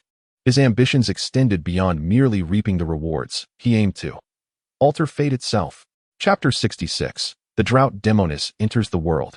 The 4 saints showcase their might in West Qi City in the northern lands. By the banks of the Red Water, a desolate expanse stretches endlessly, parched and barren, with not a blade of grass in sight. This land is cursed by the presence of a terrifying entity, the Drought Demoness, clad in azure garments. She possesses a delicate visage, yet her crimson eyes burn with chaos and madness as she wanders aimlessly across the scorched earth. Wherever she treads, the ground fractures. Rivers dry up, and all vitality is stripped away by an invisible force. She is the daughter of the Yellow Emperor, once a heroic figure among humanity, now lost to her identity and former glory. Her heart is consumed by an insatiable desire for slaughter and a compulsion for destruction. At that moment, a cold figure materializes before her, the Daoist. Awaken, he commands, and the 2 words emerge with an unparalleled magical potency, plunging directly into the turmoil of the demoness's chaotic consciousness. A cry of anguish escapes her lips as she clutches her head, collapsing to the ground, her body trembling violently. Fragments of shattered, bloody, and glorious memories flash frantically in her mind. The Daoist, with an impassive expression, extends a finger to her brow. A pure essence, imbued with the powers of judgment and order, surges into her being, forcefully untangling the chaos wrought by the bloodshed of war within her soul. The process is excruciating, yet the results are profoundly transformative. Time elapses, and gradually, the crimson madness in her eyes diminishes, replaced by clarity and an overwhelming sorrow. I remember, she whispers. I and the drought demoness tears, long dried for millennia, begin to flow from her sunken eyes. She gazes reverently at the cold Daoist who has roused her from her endless nightmare and kneels before him. Demoness, I thank you, celestial master, for your enlightening grace. The Daoist retracts his finger and replies calmly, rise. You were once a meritorious figure of humanity, not deserving of such a fate. I can take you as a named disciple, impart to you the righteous fire control techniques, and assist you in purging your karmic debts. In the future, I may also secure a rightful position for you on the humanity's deification list. Do you consent? Disciple consents. The demoness replies without hesitation. Thus, the Daoist temporarily lingers by the banks of the Red Water, commencing her instruction in cultivation. Meanwhile, outside West Qi City, the 200,000 troops under Grand Tutor Wen surge forth like a black tide, a formidable force sweeping toward the city. Their banners flutter ominously in the wind. War drums thunder, and the battle cries echo deafeningly, as if to engulf all of West Qi in a torrent of war. Standing atop the city walls, Jiangxia gazes into the distance, observing the imposing might of the Shang dynasty army, their morale soaring. The sunlight glints off their armor, casting a cold light, and their weapons gleam with lethal sharpness, radiating an aura of malevolence. At the forefront of this grand army, riding a dark Qilin, the formidable Wen Taisher exuded an imposing presence, wielding dual whips with a gaze so piercing that it was difficult to meet his eyes. Inwardly, Jiangxia sighed, acutely aware of the daunting challenge that lay ahead. Not only did Wen Taisher command a vast force, but his subordinates, the 4 saints of Nine Dragons Island, were also exceptional in their prowess. Each of these 4 individuals, disciples of the outer sect of the, possessed profound skills and remarkable treasures, far from ordinary adversaries. As Jiangxia pondered, The 4 saints of Nine Dragons Island had already arrived at the foot of the city, loudly issuing their challenge. Their voices thundered like a tempest, echoing through the city of Shichi, instilling fear among its inhabitants. Wang Mo, brandishing the heaven-opening pearl, struck with precision at his foes, leaving no room for defeat. Yang Sun, wielding the earth-splitting pearl, inflicted grievous harm upon his opponents, demonstrating unparalleled ruthlessness. Gao Yuqian, bearing the primordial treasure pearl, could transform into countless forms, rendering defenses futile. Li Xingba, shouldering the formidable demon-dispelling pestle, unleashed immense power.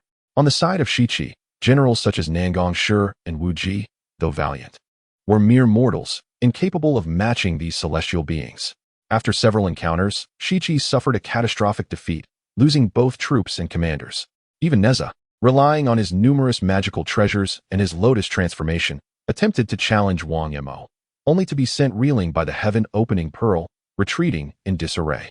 In that moment, the morale of the Shichi army plummeted, and no one dared to venture outside the city to confront the enemy. Jiang Zia, in despair, could only raise the white flag of truce while dispatching swift riders to Kunlun Mountain, seeking aid from his revered master. Meanwhile, when Taisher daily paraded beneath the city, flaunting his might and hurling insults with unrestrained arrogance. On this particular day, the 4 saints of Nine Dragons Island once again called out their challenge. Jiang Zia, you white-haired old fool, will you only cower like a turtle? Come forth and meet your demise. If the rebels of Shichi do not surrender when we breach your walls, we shall rend you to pieces. Their taunts were unbearable. Just as the people of Shichi seethed in silent fury, a clear yet slightly raspy voice, imbued with the essence of unquenchable flames, echoed from the horizon. Humph! Is this how the disciples of the conduct themselves, devoid of proper decorum? The crowd turned to see a young woman clad in azure, her beauty striking, yet her eyes burned with a faint flame as she descended, riding upon a cloud of fire. Wherever she passed, the air grew scorching and arid. Who are you to meddle in the affairs of Nine Dragons Island?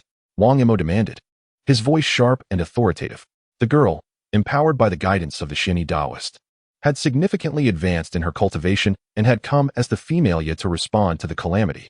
She regarded the 4 saints below with no trace of fear, only a hint of disdain, and coldly declared, I am the Female of the Zixiao Palace, sent by my master to summon you 4 to ascend the function list.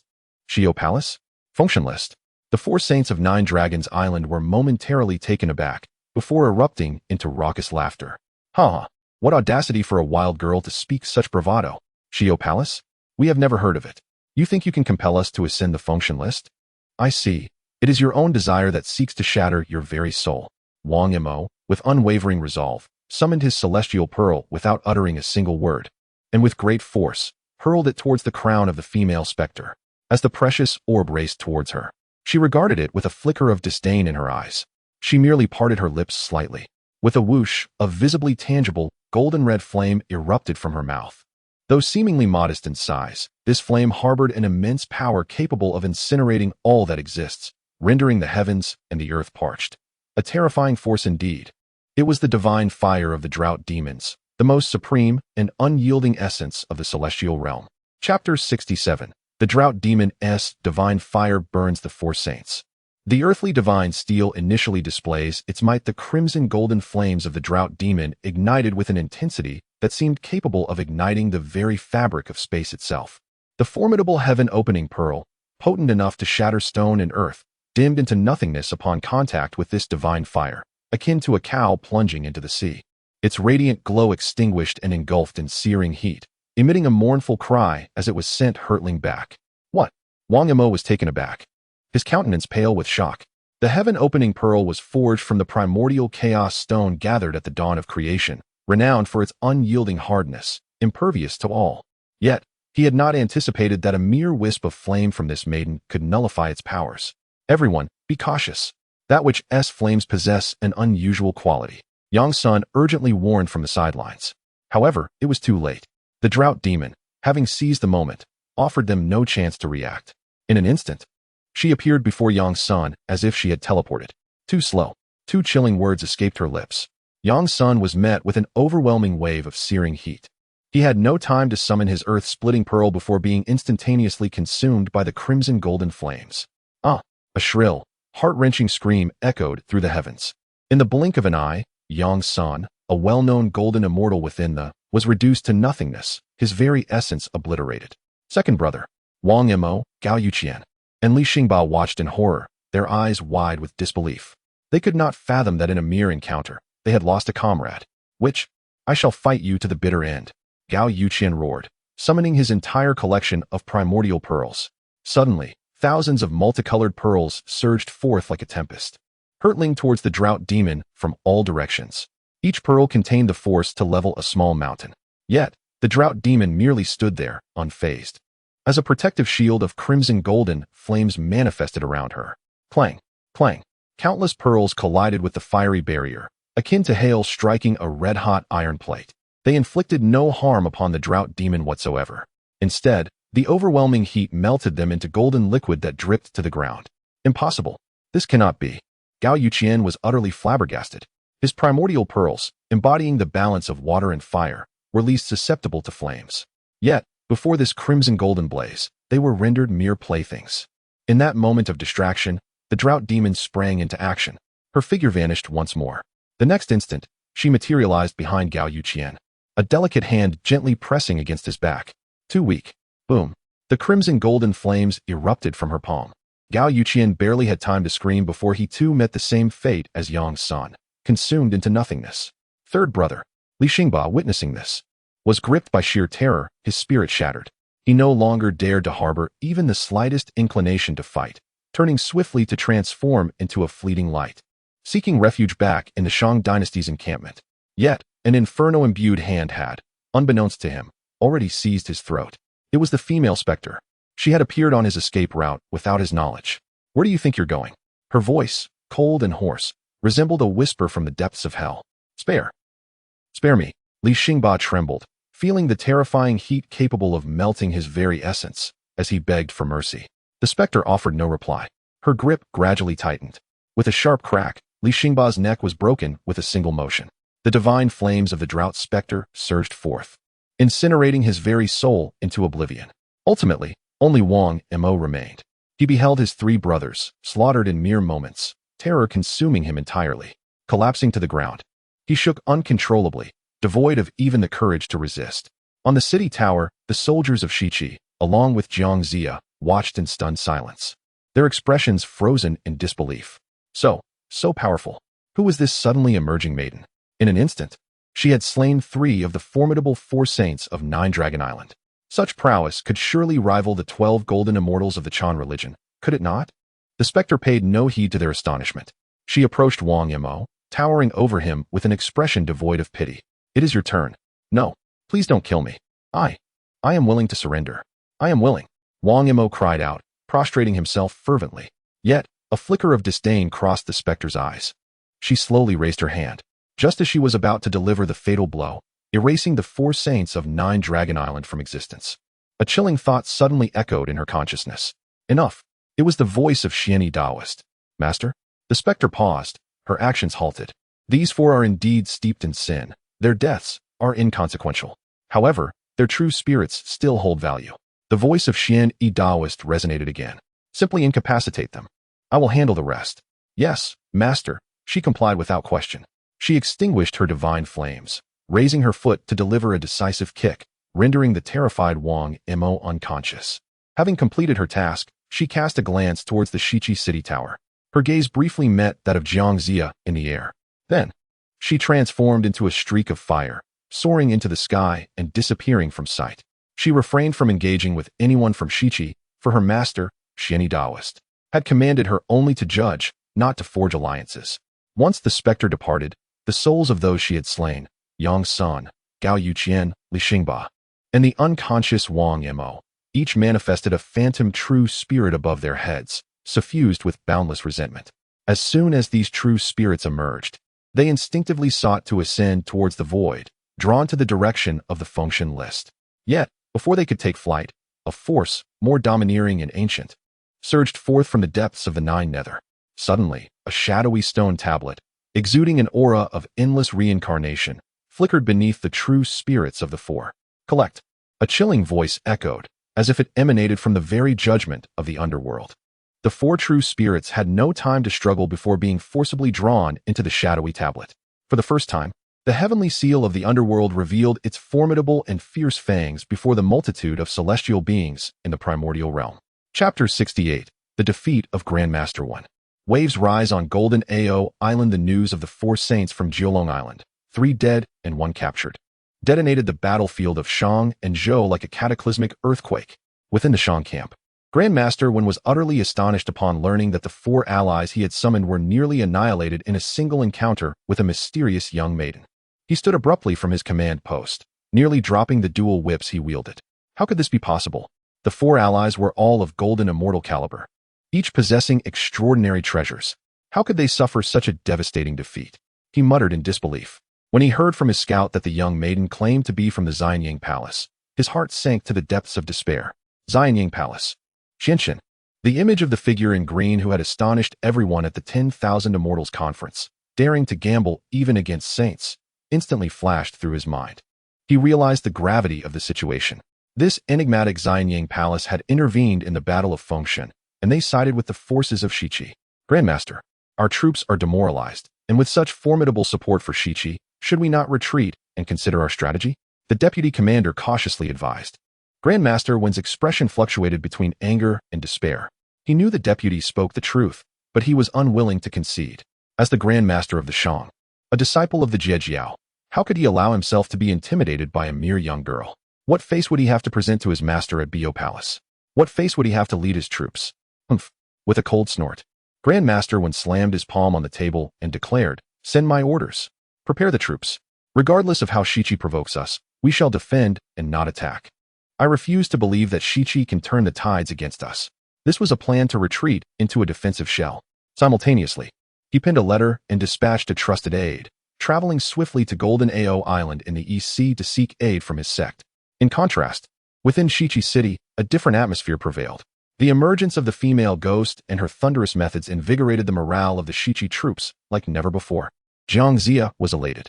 Not only had he eliminated a significant threat, but he had also confirmed that the mysterious Zixiao Palace was indeed on his side. Although their actions were shrouded in secrecy and they did not communicate with him, the enemy of my enemy is my friend. With such a powerful clandestine ally, Jiang Zia felt emboldened. He immediately ordered a full-scale assault against the beleaguered Shang camp, which had retreated into a defensive posture. As the tides turned, the Shang army suffered successive defeats with heavy casualties. In just a few months, Grandmaster Wen's force of 200,000 was reduced to less than 100,000, ultimately retreating in disarray to a perilous location known as Julong Ridge, struggling for survival. And while Grandmaster Wen found himself in dire straits, anxiously awaiting rescue from his sect on Golden Ao Island at Bo Palace, the Master of Heaven gazed at the plea for aid written in blood by Wen Zhong, his expression darker than ever before. Outrage, utter outrage. With a single strike, he shattered the jade table before him into dust. The fury of a sage transformed the entire Golden Ao Island, stirring up tempests and causing the myriad immortals to tremble. Below, figures such as Duo Bao, Jin Ling, and Wu Dang fell to their knees in terror, rendered speechless. I had long commanded that no one was to descend the mountain without permission. Why did Wen Zhong disobey? And those 4 saints of Nine Dragon Island? How foolish they were to provoke the carefree palace. The Master of Heaven was genuinely enraged. He understood better than anyone the terrifying nature of Xianshun, who had even bested his second brother, the primordial heavenly sovereign. While his sect, the Zhijiao, was powerful, they were neither willing nor, one could say, daring to easily forge a deadly enmity with the enigmatic carefree palace. Yet now, one of his most favored disciples had nearly faced total annihilation in the West Qi. Should he seek retribution or not? To pursue vengeance would mean a complete violation of his own command to seal the mountain, equating to a direct confrontation with the carefree palace. Conversely, to refrain from action would leave the Zhijiao's reputation and the unity of its disciples in tatters. How could he face his thousands of disciples?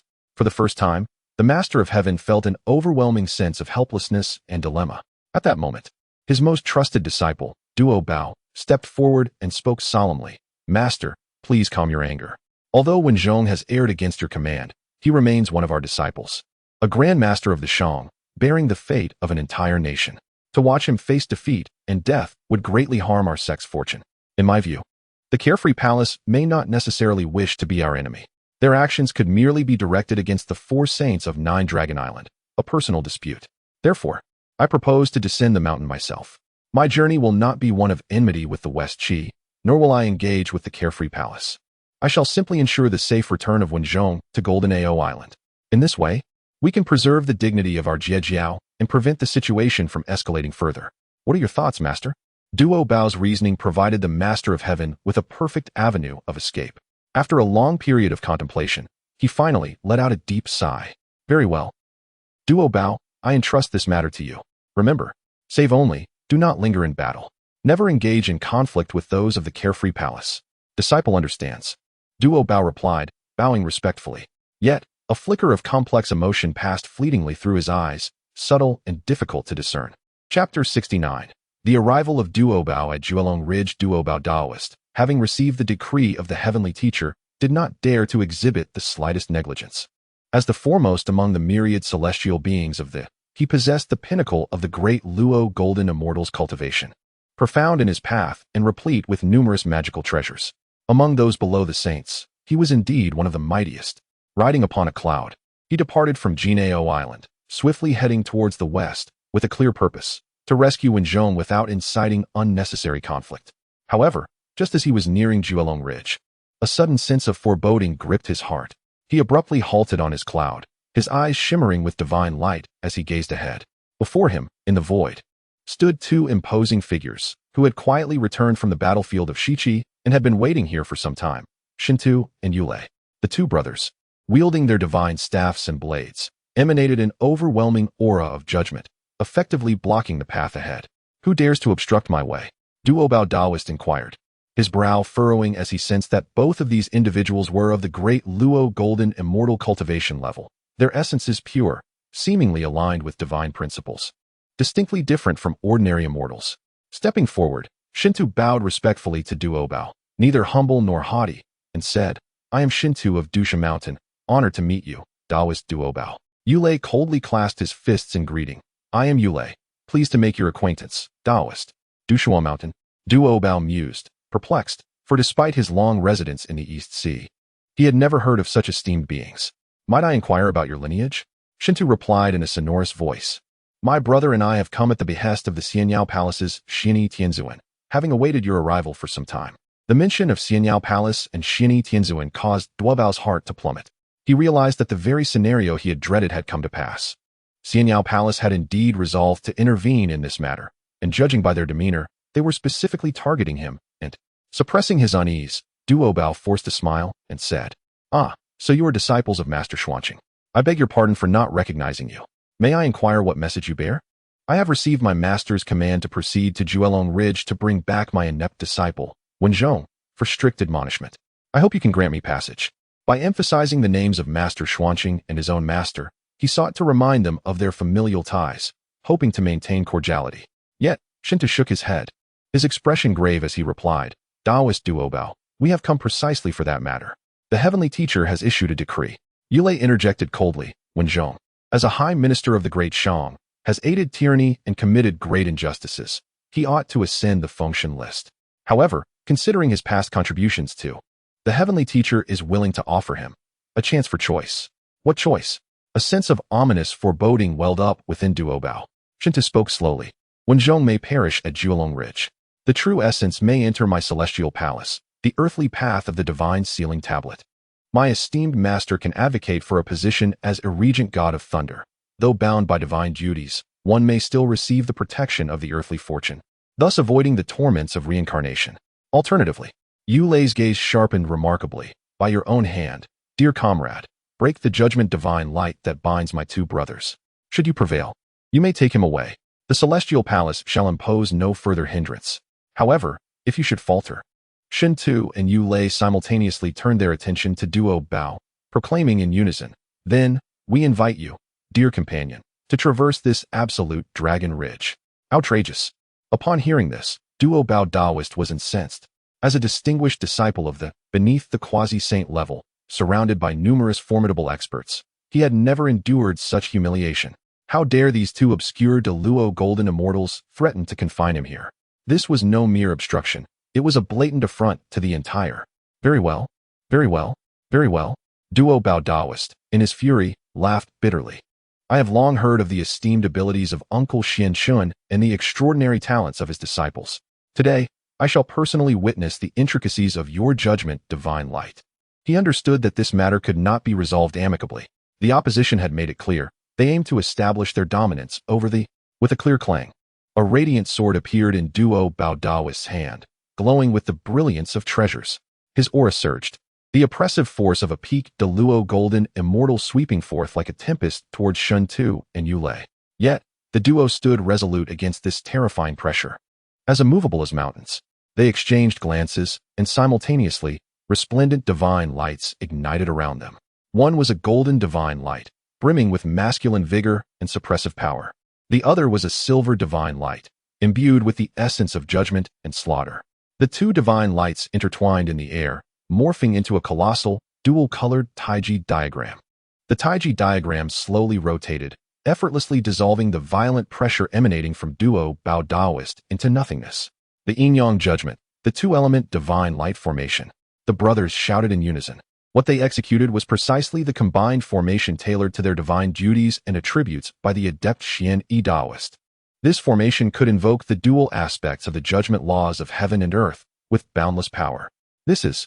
Duo Bao Daoist gazed at the profoundly mysterious Taiji diagram, his pupils contracting sharply. From this formation, he sensed a hint of the saintly Dao rhythm. He realized he had underestimated his opponents. Chapter 70. The radiance of judgment shocks Duo Bao.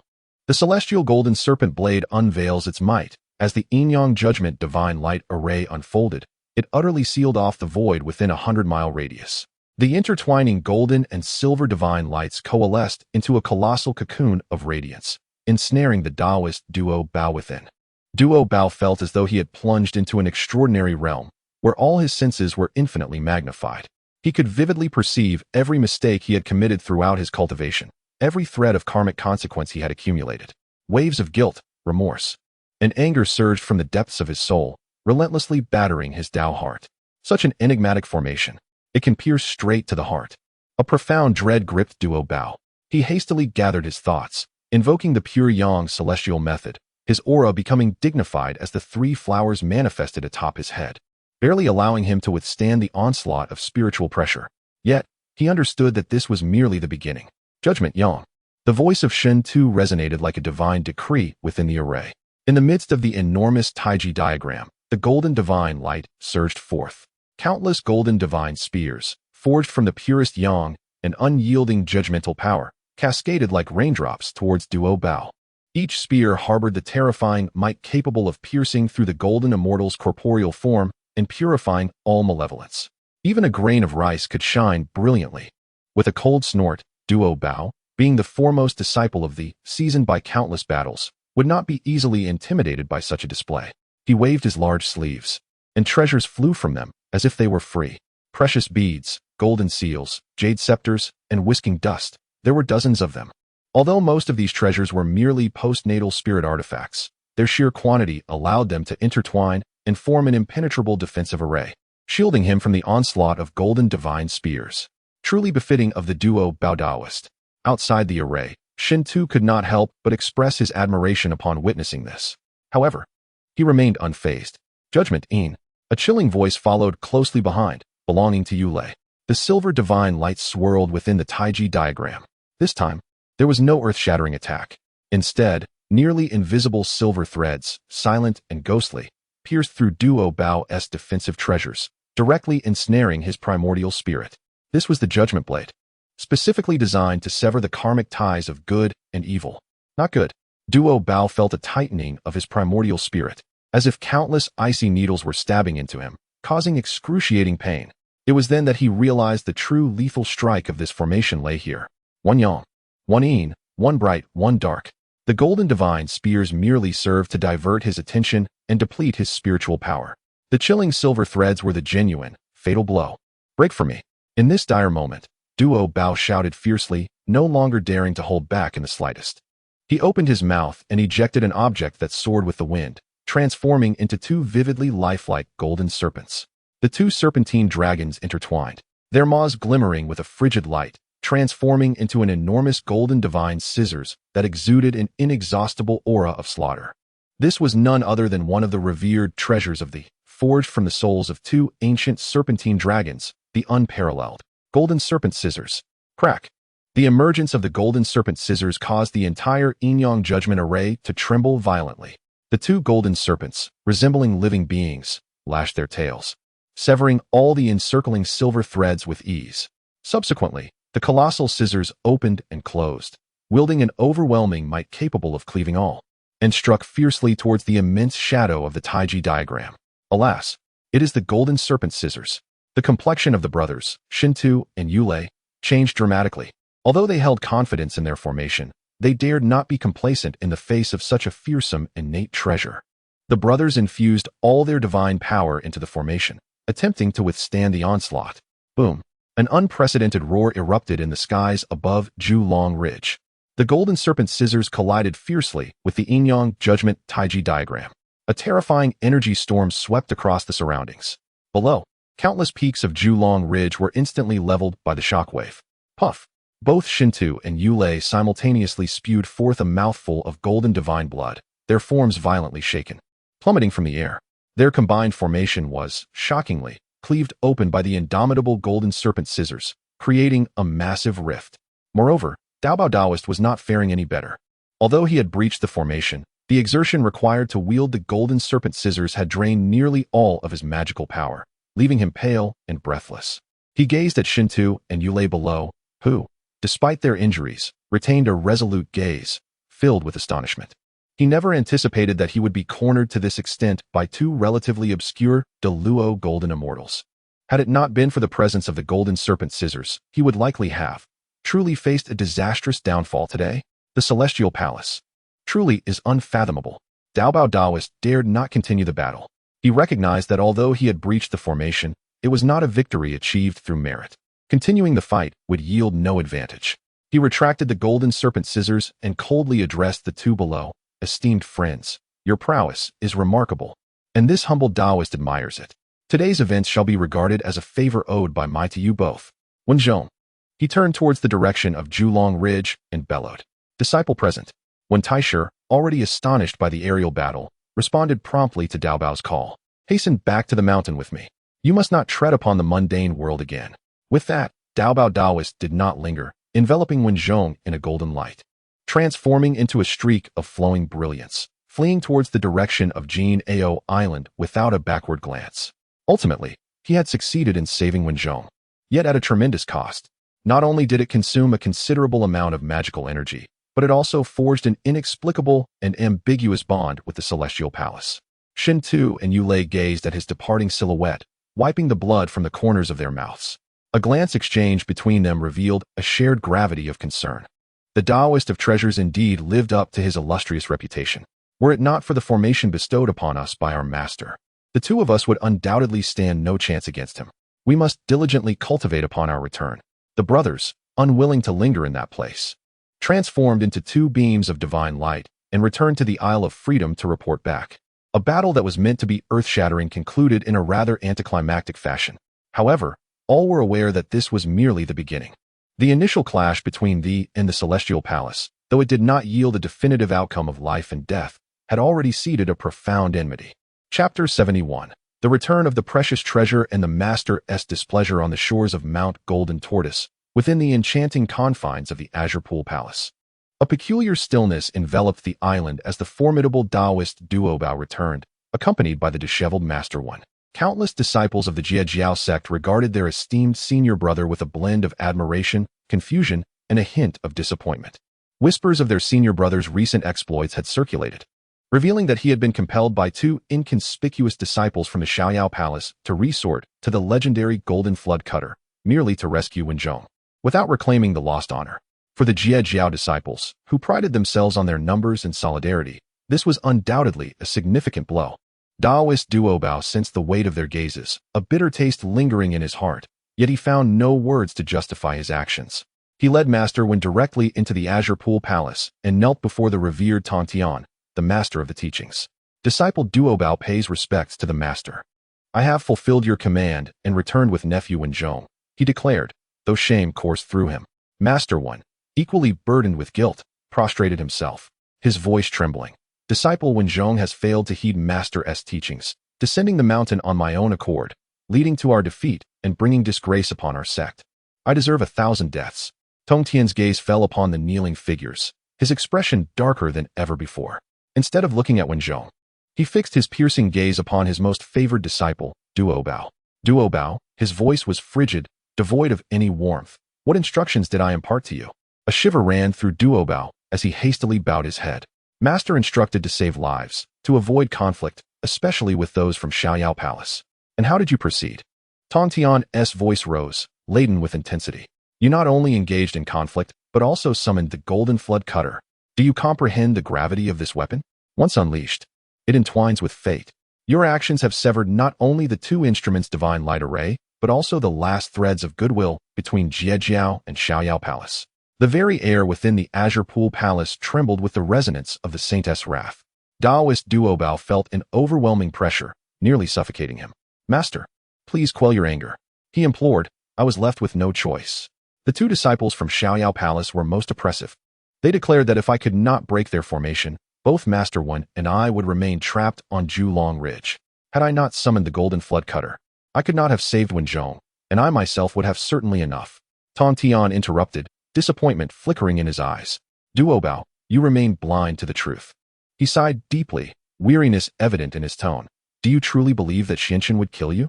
If he desired your demise, would he not have sent more than 2 great Luo golden immortals? His actions were merely to establish authority, to declare the position of Zixiao Palace to the entire primordial realm. What he sought was merely a show of attitude. Had you, at that moment, been willing to humble yourself and engage in earnest discourse with those two, meticulously dissecting the transgressions of Wenzhong and subsequently offering some assurances, there may have been a possibility for reconciliation. Yet, you chose the most foolish course, attempting to overpower the situation. Did you emerge victorious? You did not. You merely disrupted the formation, rescuing one who was destined to be on the list. In doing so, you have irrevocably positioned my sect in stark opposition to the Zixiao Palace. Do you comprehend the terrifying adversary you have constructed for our sect?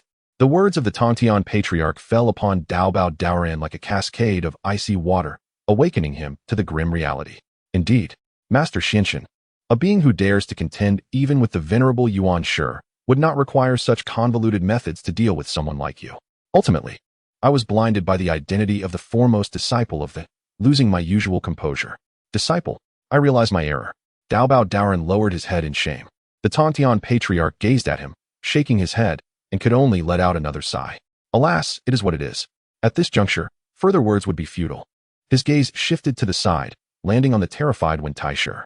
Wenzhong, I am here. Your ties with the rulers of the Shang dynasty have been severed. From this day forth, you shall remain on Jinao Island, never to step beyond its confines without my decree. Engage in the recitation of the Huang Ting, cleansing yourself of the worldly bloodshed. Disciple, I obey. When Taisher understood this to be his master's utmost protection. After dealing with the two, the Tongtian patriarch slowly rose, his towering figure appearing somewhat desolate in that moment. Addressing the multitude of eager disciples outside the palace, he issued a decree in a tone that was unprecedentedly grave and resolute. Relay my command. From this day forth, Bo Palace is to be completely sealed. I shall establish the Zhuxian sword array to encircle the entirety of Jinao Island. No disciple of my sect shall descend the mountain for any reason. Should anyone dare to contravene this, they shall no longer be recognized as a member of my sect. Life and death shall henceforth have no connection to us. Those who defy the order shall meet the same fate as this stone. With that, he pointed his finger like a sword and gently traced it across an ancient, unyielding stone at the palace entrance. An invisible sword energy flashed, and the incredibly hard stone was instantaneously reduced to dust. All disciples of the felt a chill run through them, falling silent in fear. They realized that their master was truly enraged this time. A tumult triggered by Wenzhong's western expedition ultimately culminated in the complete closure of our sect's mountain. The Tongtian patriarch sought to employ this most extreme measure to completely sever his disciples from the increasingly brutal calamity of enshrining the gods. Yet, he was unaware that once the threads of causality intertwine, they are not so easily severed. The tree wishes for stillness, yet the wind does not cease. Chapter 72. The 10 Absolute Arrays block West Qi, and the lantern lends treasures to assist Gong Ming upon hearing of the defeat of Marshal One. The morale of West Qi surged, and they pursued their victory with unstoppable momentum, swiftly reaching the critical pass of Zishui. However, at that moment, they encountered an unprecedented obstacle. Before Zixiao Pass, an array of 10 colossal and terrifying formations had been laid out, each distinct in its terrifying nature. Some blazed with fierce flames, others emanated chilling ice. Some radiated a vengeful aura, while others shimmered with golden light. Each formation exuded a terrifying presence that could instill fear even in the hearts of the highest celestial beings. These formidable arrays were crafted by the renowned 10 heavenly lords of Golden Ao Island, who, upon learning of Marshal Wen's defeat, acted out of righteous indignation, defying the edict of the Celestial Master to descend the mountain and exact vengeance for their friend. The 10 arrays were named: the Celestial Severance Array, the Earthly Fury Array, the Wind Howl Array, the Frost Array, the Golden Light Array, the Blood Transformation Array, the Blazing Flame Array, the Soul Drop Array, the Crimson Water Array, and the Crimson Sand Array. Each array was a culmination of the 10 heavenly lords' lifelong research into various lethal energies of the cosmos, interconnected and immensely powerful. Zhang Zia led his troops to assault the formations multiple times, only to be repelled, suffering heavy losses. Even formidable disciples like Neza and Lei Jinzi from the third generation of the Chan sect found themselves in disarray within the arrays, nearly facing annihilation. In desperation, Zhang Zia had no choice but to once again raise the white flag and send envoys to Zixiao Palace seeking assistance. This time, the primordial heavenly master dispatched his most profound and unique deputy, the Lantern Daoist. The Lantern Daoist, having attained enlightenment through the primordial coffin, was even older than the 3 pure ones. Upon arriving in West Qi and surveying the 10 absolute arrays, he furrowed his brow in concern. He understood that the array's might was tremendous. To forcibly break through it would exact a significant toll, even on him, and would require sufficient personnel to fill the gaps in the formations. Thus, he instructed Zhang Zia to distribute invitations far and wide, calling upon the wandering practitioners of the mysterious arts to come to their aid. Simultaneously, he summoned all 12 golden immortals of the Chan sect to West Qi, preparing to collaborate in dismantling the formidable arrays. As the Chan sect busily prepared to breach the arrays, a significant figure from the Jie sect could no longer remain idle. On a Mei mountain, within the confines of Luofu Cave, Zhao Gongming, the Jie sect's esteemed disciple known as the God of Wealth, sighed deeply upon hearing that his friends, the 10 heavenly lords of Golden Ao Island, had set up the 10 absolute arrays in West Qi. He recognized that his younger brethren were acting recklessly, a course of action that would surely bring calamity upon themselves and the entire Jie sect. He intended to intervene and persuade them to return to Golden Ao Island. However, as he emerged from his cave, he was halted by 2 former friends, the 3 heavenly maidens of Sanxian Island, Yunyao, Xiongyao, and Bichao. "Brother Gongming, where are you headed?" inquired Yunyao gently. Zhao Gongming offered a wry smile. "Sisters, you are aware of the situation? The 10 lords are being utterly foolish. I am going to persuade them to return." The celestial maiden, Bixiao, possessed a fiery temperament. With her delicate brows furrowed, she exclaimed, "Retreat? Why should we retreat? The Chan sect has gone too far, first forcing our brother Wen Zhong into defeat, and now gathering so many to assault the grand formation of our brother, the 10 heavenly lords. Are we to tolerate their aggression while we, the Jie sect, are forbidden from retaliating?" "Indeed," echoed the celestial maiden, Xiongxiao. "We, the myriad immortals of the Jie sect, are bound by shared fate. How can we stand idly by as our own brethren are humiliated by outsiders?" Hearing their impassioned words, Zhao Gongming felt an increasing headache. "Sisters, you do not comprehend. This matter is entangled in the machinations of saints, beyond our involvement. Our master has already decreed a closure of the mountains and palaces. Should we proceed further, it would be a violation of his command." Yunxiao gazed at him, letting out a deep sigh. "My friend, we are all caught in a calamity of slaughter, with little choice in the matter. It is no longer a question of whether you wish to go." She retrieved a precious mirror and turned it towards Zhao Gongming. In the reflection, a dense black mist hovered ominously above his head. "This is the aura of slaughter," Yunxiao explained. "You have a karmic connection with the Chan sect's burning lamp. This calamity you cannot evade." Zhao Gongming stared at his reflection in silence, ultimately releasing a long sigh. "Very well. If I cannot escape, then I shall confront the eminent figures of the Chan sect." With that, he mounted his steed, the Black Tiger, wielding a divine whip and carrying the formidable sea-calming pearls, charging fiercely towards the direction of Shiqi. Zhao Gongming's descent from the mountain ignited the fuse for an all-out war between the Chan and Jie sects. Meanwhile, on the distant Isle of Xiaoyao, the true essence of Xianqin slowly opened his eyes, a complex expression flickering within them. Zhao Gongming, the 3 Xiaos. They have ultimately entered the calamity. He recognized that these individuals were the true pillars of the GS sect, possessing profound virtue and formidable cultivation. Their downfall would mark a pivotal moment in the sect's descent into oblivion. Well, in the past at Zixiao Palace, I received a kindness from my friend Tongtian. Today, I shall repay that karmic debt. A plan formed in Xuanzhen's heart. He summoned his own avatar, the Xianzhen Daoist. My friend, I must trouble you once more for a journey. The Xianzhen Daoist, with an ethereal countenance, displayed a rare expression of reluctant resignation. It seems I am destined to become a laboring corpse. Though he voiced his complaints, his figure quietly vanished from Xiaoyao Palace, headed towards the battlefield of Shiqi, where the grand conflict loomed imminent. Chapter 73. The Return of Xianzhen to the Borders of Shiqi. The mystery of the sea-settling pearl outside the city of Shiqi, the 10 absolute formation, surged with a malevolent aura. Standing in stark contrast to the golden light and auspicious clouds of the celestial sect, creating a vivid tableau of conflict. A great battle was imminent. Yet, at this moment of heightened tension, the arrival of Zhao Gongming subtly altered the dynamics of the battlefield. Mounted on a black tiger, wielding a divine whip, and enveloped by the radiant light of 24 sea-settling pearls, he illuminated the heavens with an overwhelming presence that even seemed to overshadow the 12 golden immortals of the celestial sect. Greetings, esteemed friends of the celestial sect. Zhao Gongming boomed with a hearty laugh, though a hint of chill lingered in his tone. The burning lamp Daoist gazed at him, his expression turning gravely serious. He quietly addressed his companions, including Guang Qingzi. The newcomer is Zhao Gongming, the foremost disciple of the outer sect of the intercepting teaching. His mastery is profound, and his powers boundless, especially those 24 sea-settling pearls in his grasp, innate treasures from the dawn of creation, wielding tremendous might. We must not underestimate him. Upon hearing this, Guang Qingzi and the others felt a chill run down their spines. They were well aware of Zhao Gongming's formidable reputation. Zhao Gongming, the burning lamp Daoist, stepped forward and bowed respectfully. Why have you abandoned your tranquil cultivation on Mount Ame to wade into this worldly turmoil?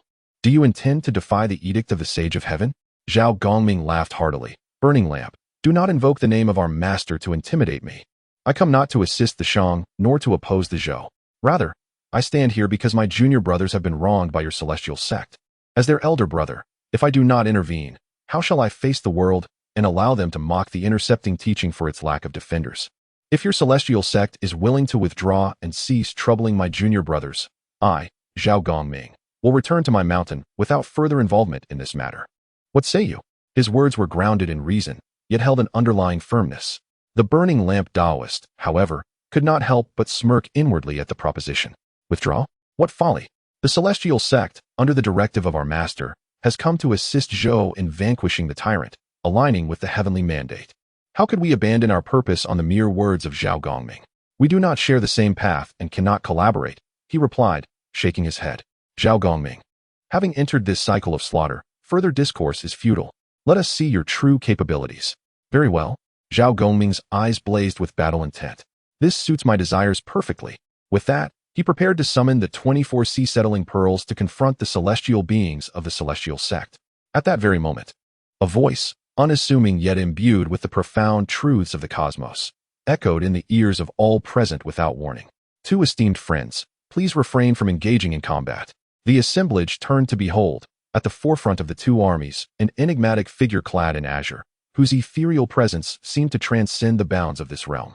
It was none other than Xianzhen, the self-transformed embodiment of Xianzhen. It is you.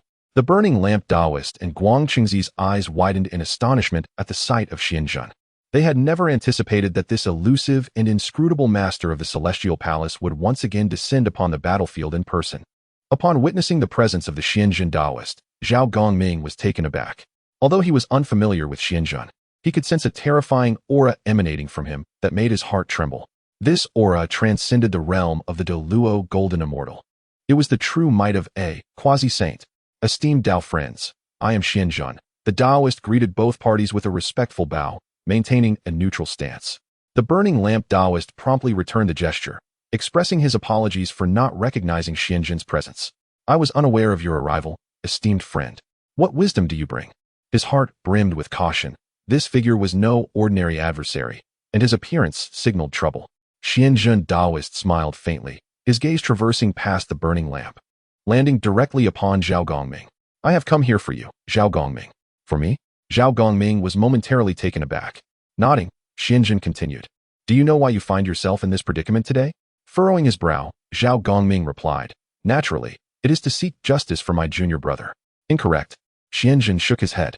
You are here not for your own desire, nor for your junior brother's sake, but because of this. As he spoke, Xianjun extended his hand, pointing towards the 24C stabilizing pearls that hovered behind Zhao Gongming, radiating a dazzling array of colors. What do you mean by this? A sense of foreboding began to stir within Zhao Gongming. Xianjun Daoist spoke languidly. These pearls, known as sea stabilizing, were originally crafted to suppress the sea eyes during the initial calamity of the Dragon Han era. However, their true fortune lies not in stabilizing the sea, but in manifesting the heavens. Manifesting the heavens? Zhao Gongming and all present were left in a haze of confusion. Xianjun continued. Do you know that if you could find an additional 12 sea stabilizing pearls, bringing the total to 36, you could transform them into the 36 heavens, thus creating your own realm? The power you would wield would rival that of a congenital supreme treasure. And this is the root of the calamity you face today. Though Xianjun's voice was soft, it struck Zhao Gongming's heart like a thunderclap, transforming into 36 heavens, comparable to a congenital supreme treasure. He had possessed these sea-stabilizing pearls for countless epochs, aware of their formidable offensive capabilities. Yet he had never fathomed such terrifying potential hidden within them. Beside him, the burning lamp Daoist's eyes ignited with an uncontrollable glimmer of greed upon hearing the phrase, transforming into the heavens. As a guest of the Purple Cloud's palace, his extraordinary insight allowed him to grasp the implications of Xianjun's words. If he could acquire these 24C stabilizing pearls and manifest a realm of his own, integrating it into his own path, would not his cultivation? Xianjun, observing the burning lamp's expression, inwardly smiled and turned back to Zhao Gongming, saying, Esteemed friend, you possess this remarkable treasure yet remain oblivious to its profound utility.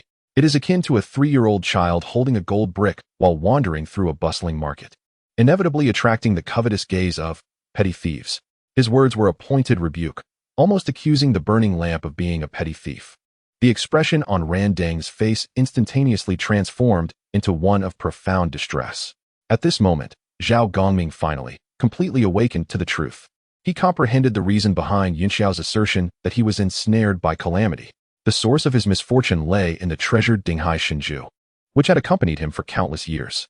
It became evident that someone had long been fixated on this precious artifact of his. He abruptly turned his head to gaze at the opposite figure, the pale-faced Randang Daoist. Randang, it is you, Zhao Gongming bellowed, his hair bristling with fury. At this juncture, everything became clear to him. Chapter 74. A single word awakens the dreamer. Zhao Gongming retreats to the mountains to avoid the killing calamity. Zhao Gongming is no fool. Quite the contrary. His ascension as the foremost disciple of the outer sect of the GS sect attests to his exceptional intellect and insight. Previously, he was ensnared by the camaraderie of his fellow disciples and the ominous aura of impending doom, which clouded his judgment. Now, however, he has been unambiguously enlightened by Xianjun Daoruan, a transcendent strategist operating from outside the fray. If he fails to comprehend this, all his countless epochs of cultivation would be in vain. No wonder Randang adopted such an unyielding demeanor upon their first encounter.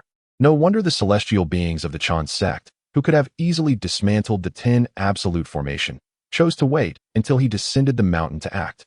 It turns out their target was never the 10 heavenly lords or the conflict in Shichi. From the very beginning, it was himself. It was the 24 divine sea pearls that resided within him, capable of manifesting myriad heavens. Randang, how despicable, how shameless. Zhao Gongming trembled with rage, pointing accusingly at Randang, exclaiming, How dare you, a guest of the Zixiao Palace, an ancient sage who has attained enlightenment, resort to such treachery and deceit? I, Zhao Gongming, shall not rest until we are at odds. To have his darkest schemes unveiled before the multitude of celestial beings on the battlefield was unbearable. Randang's countenance instantly turned a shade akin to that of raw liver. You, do not dare to slander me, he retorted in a fit of rage, pointing at Xianjun Daoruan. This man is a silver-tongued charlatan, sowing discord among the disciples of the Xianmen. Zhao Gongming, do not fall into his nefarious trap. Yet, his defense seemed feeble and unconvincing, for all present were not blind. They had witnessed the unabashed greed in his eyes when the subject of manifesting the heavens arose. A truth clear to all. Even the likes of Guang Qingzi and other golden immortals of the Chan sect regarded Randang with a hint of disdain and estrangement. While they also harbored disdain for the Jie sect, they abhorred Ran Deng's underhanded machinations to usurp another's treasure. Xianzhen Daoren observed Ran Deng's flustered demeanor and merely smiled faintly, choosing not to speak further. His objective had been accomplished. He sought not to assist either party, but rather to stir the waters further, bringing to light the hidden schemes lurking in the shadows. At that moment, Zhao Gongming's heart burned with fury, yet he also felt a chilling sensation coursing through him. He realized that Xianzhen Daoren spoke the truth. He was indeed the child clutching a gold brick amidst a bustling market. Even without the revelation from Xianzhen Daoren, once he engaged in battle with the Chan sect and summoned the divine sea pearl, Ran Deng would undoubtedly resort to every means to seize this treasure. At that juncture, his strength would be no match for the multitude, and with a saint scheming behind him, the outcome would likely mirror the ominous predictions of Yun Shao, death and the loss of his treasures. As this realization struck him, Zhao Gongming broke into a cold sweat, gazing at the increasingly cowardly Ran Deng before him. Once more, he cast a glance towards the enigmatic Xianzhen Daoist, whose expression remained unperturbed, as if he held dominion over all that transpired. The fervor for battle within him was doused instantaneously, akin to being doused with a bucket of icy water. Engage in combat. What folly! To persist would be to willingly throw oneself into the abyss of destruction. He inhaled deeply, forcibly suppressing the ire and murderous intent that surged within. To the Xianzhen Daoist, he bowed deeply, expressing his gratitude. Thank you, esteemed friend, for your awakening today. This kindness, Zhao Gongming shall never forget. He then turned to the 10 bewildered celestial beings of Jinao Island, his voice booming. You 10 fools. Is your shame not yet sufficient? Quickly, dismantle the formation and return to the mountain with me. Do you truly wish to be reduced to ashes in this land of Shiqi and be inscribed upon the Feng Shenbang? The 10 celestial lords, jolted by his commanding voice, regained their senses. They surveyed the menacing presence of the Xian Daoist disciples opposite them, and then glanced at the inscrutable Xianzhen Daoist. They understood that justice was unattainable this day. Lingering would only lead to their demise. The 10 celestial lords, not daring to delay, swiftly enacted their incantations, retracting the formidable array of lethal energy. Meanwhile, Zhao Gongming cast a final, frigid glance at the lantern bearer, his eyes brimming with both murderous intent and a hint of pity. Lantern bearer, I shall remember today's events. Await your reckoning. With that, he ceased to linger, summoning the black tiger, gathering the 10 celestial lords, and transforming into a streak of light, departing towards Jinao Island without a backward glance. Could it be that they simply departed like this? A clash that was destined to resound through the heavens and spill rivers of blood, dissipated into nothingness due to the mere utterances of the Xianzhen Daoist? All were left in stunned silence. On the side of Shiqi, Jiang Zia and his companions were both astonished and elated. Conversely, the expression of the lantern bearer from the Chan sect darkened to an extreme. Not only had his schemes to seize the treasure been thoroughly exposed, leading to his disgrace, but he also witnessed the 24 celestial beings, almost within his grasp, slip away right before his eyes. He harbored all his resentment towards the one who had thwarted his plans, the Xianzhen Daoist. Xianzhen, the lantern bearer ground his teeth in fury. You have repeatedly opposed my Chan sect. What is your true intention? The Xianzhen Daoist merely smiled faintly in response. I harbor no intention of opposing anyone. I merely wish for those who ought not to perish, to live, and for those who are meant to be inscribed. Not a single one to escape. With those words, his figure dissipated slowly, like wisps of smoke, fading away into the ether. Chapter 75. The fiery lantern's fury towards the Jade Void Palace. Yuan Shi's schemes with the treasure of the golden money. The figure of the Xianzhen Daoren vanished, yet his words lingered like the most malevolent curse. Deeply etched into the heart of the fiery lantern Daoren, they condemned those who ought not to perish to remain alive, while ensuring that none who were destined for the list could escape their fate. What did these words signify? Initially, the fiery lantern Daoren was consumed by rage, but as he regained his composure and contemplated them more deeply, an icy dread surged from his tailbone to his very crown. He suddenly became aware of a terrifying possibility. On the surface, Xianzhen appeared to be aiding Zhao Gongming, thwarting the fiery lantern's good intentions. Yet, from another perspective, was he not also assisting the Chan sect? Who is Zhao Gongming? The foremost figure of the outer sect of the, wielding the sea-calming pearl, and formidable to all beneath the quasi-saint level. Should he truly resolve to oppose the Chan sect, the celestial beings of the Chan sect present here today, apart from himself, would likely find no one capable of resisting him. In the ensuing bloodshed, Would any of the 12 golden immortals of the Chan sect fall and ascend the list of deities? Quite possibly. And Chen, with mere words, had effortlessly dissuaded the greatest threat, Zhao Gongming. This was tantamount to preserving the Chan sect's power without a single blade drawn. What was his true intention? A tempest of turmoil surged within the heart of the fiery lantern Dao Ren. He realized he could not fathom the rationale behind Chen's actions. At times, he appeared to be an adversary of the Chan sect, as with the matter of the Tian Fenin, yet at others, he seemed to be aiding them, as in today's events. Each of his moves seemed to operate from a higher dimension, manipulating the entire game in a manner incomprehensible to all. This sensation filled him with profound dread. An unpredictable and uncontrollable enemy, or perhaps an ally, was far more fearsome than a powerful foe. This cannot stand. This matter must be reported to the master immediately. The fiery lantern Dao Ren dared not linger any longer in the Western Qi. He coldly cast a glance at the bewildered Jiang Zia and the 12 golden immortals, uttering, "This matter is concluded. You must fend for yourselves," before transforming into a streak of light, hastily departing towards the Jade Void Palace on Kunlun Mountain. He needed to convey all that had transpired today in its entirety to Yuan Shi Tianzun. He yearned for the sage to determine how to confront this increasingly elusive variable. Within the Jade Void Palace on Kunlun Mountain, Yuan Shi Tianzun sat serenely upon his cloud bed. After listening to the embellished report of the fiery lantern Dao Ren, a rare expression of gravity and confusion appeared on his eternally unchanged sage visage. Chen, he pondered the name softly. Master, the fiery lantern Dao Ren knelt below, his face a mask of indignation that Chen has repeatedly disrupted the grand affairs of our Chan sect. First, he seized our treasured Tian Fenin, and now he brazenly incites discord at the forefront of Western Qi, allowing Zhao Gongming to evade calamity. This child harbors wolfish ambitions and clearly seeks to become our foe. If we do not eliminate him swiftly, he will undoubtedly become a grave internal threat to our Chan sect in the future. He was stoking the flames, seeking to eliminate the thorn in his side, Chen, by leveraging the hand of the saint. However, the primordial Heavenly Venerable did not respond to his wishes and erupted in rage. The wisdom of the saint is not something that Randall could ever comprehend. The gaze of the primordial Heavenly Venerable seemed to penetrate endless time and space, observing the dissipating aura of slaughter on the battlefield of Shichi. After a prolonged silence, he slowly spoke. Randall, you are misguided. Master? Randall was taken aback. The primordial Heavenly Venerable continued, though Chen acts out of self-interest. He has indeed resolved a calamity for our teaching. Had it not been for his persuasion of Zhao Gongming, today, at least 2 or 3 of my unworthy disciples would have found their names upon the function list beneath the sea-settling pearl. Upon hearing this, Randall's heart chilled. He had not anticipated that his master would see through this. The primordial Heavenly Venerable went on. However, you are correct. This individual acts in secretive ways, defying logic. He is neither my enemy nor my ally. Such uncontrollable variables are ultimately a nuisance. A glint of cold calculation flickered in his eyes. The sea-settling pearl, being an evolved treasure of the heavens, is indeed unrelated to our teaching. But since Zhao Gongming has entered the calamity, how could he easily escape it? A cold smirk crept across the lips of the primordial Heavenly Venerable. He instructed Randall, come closer. Randall promptly leaned in.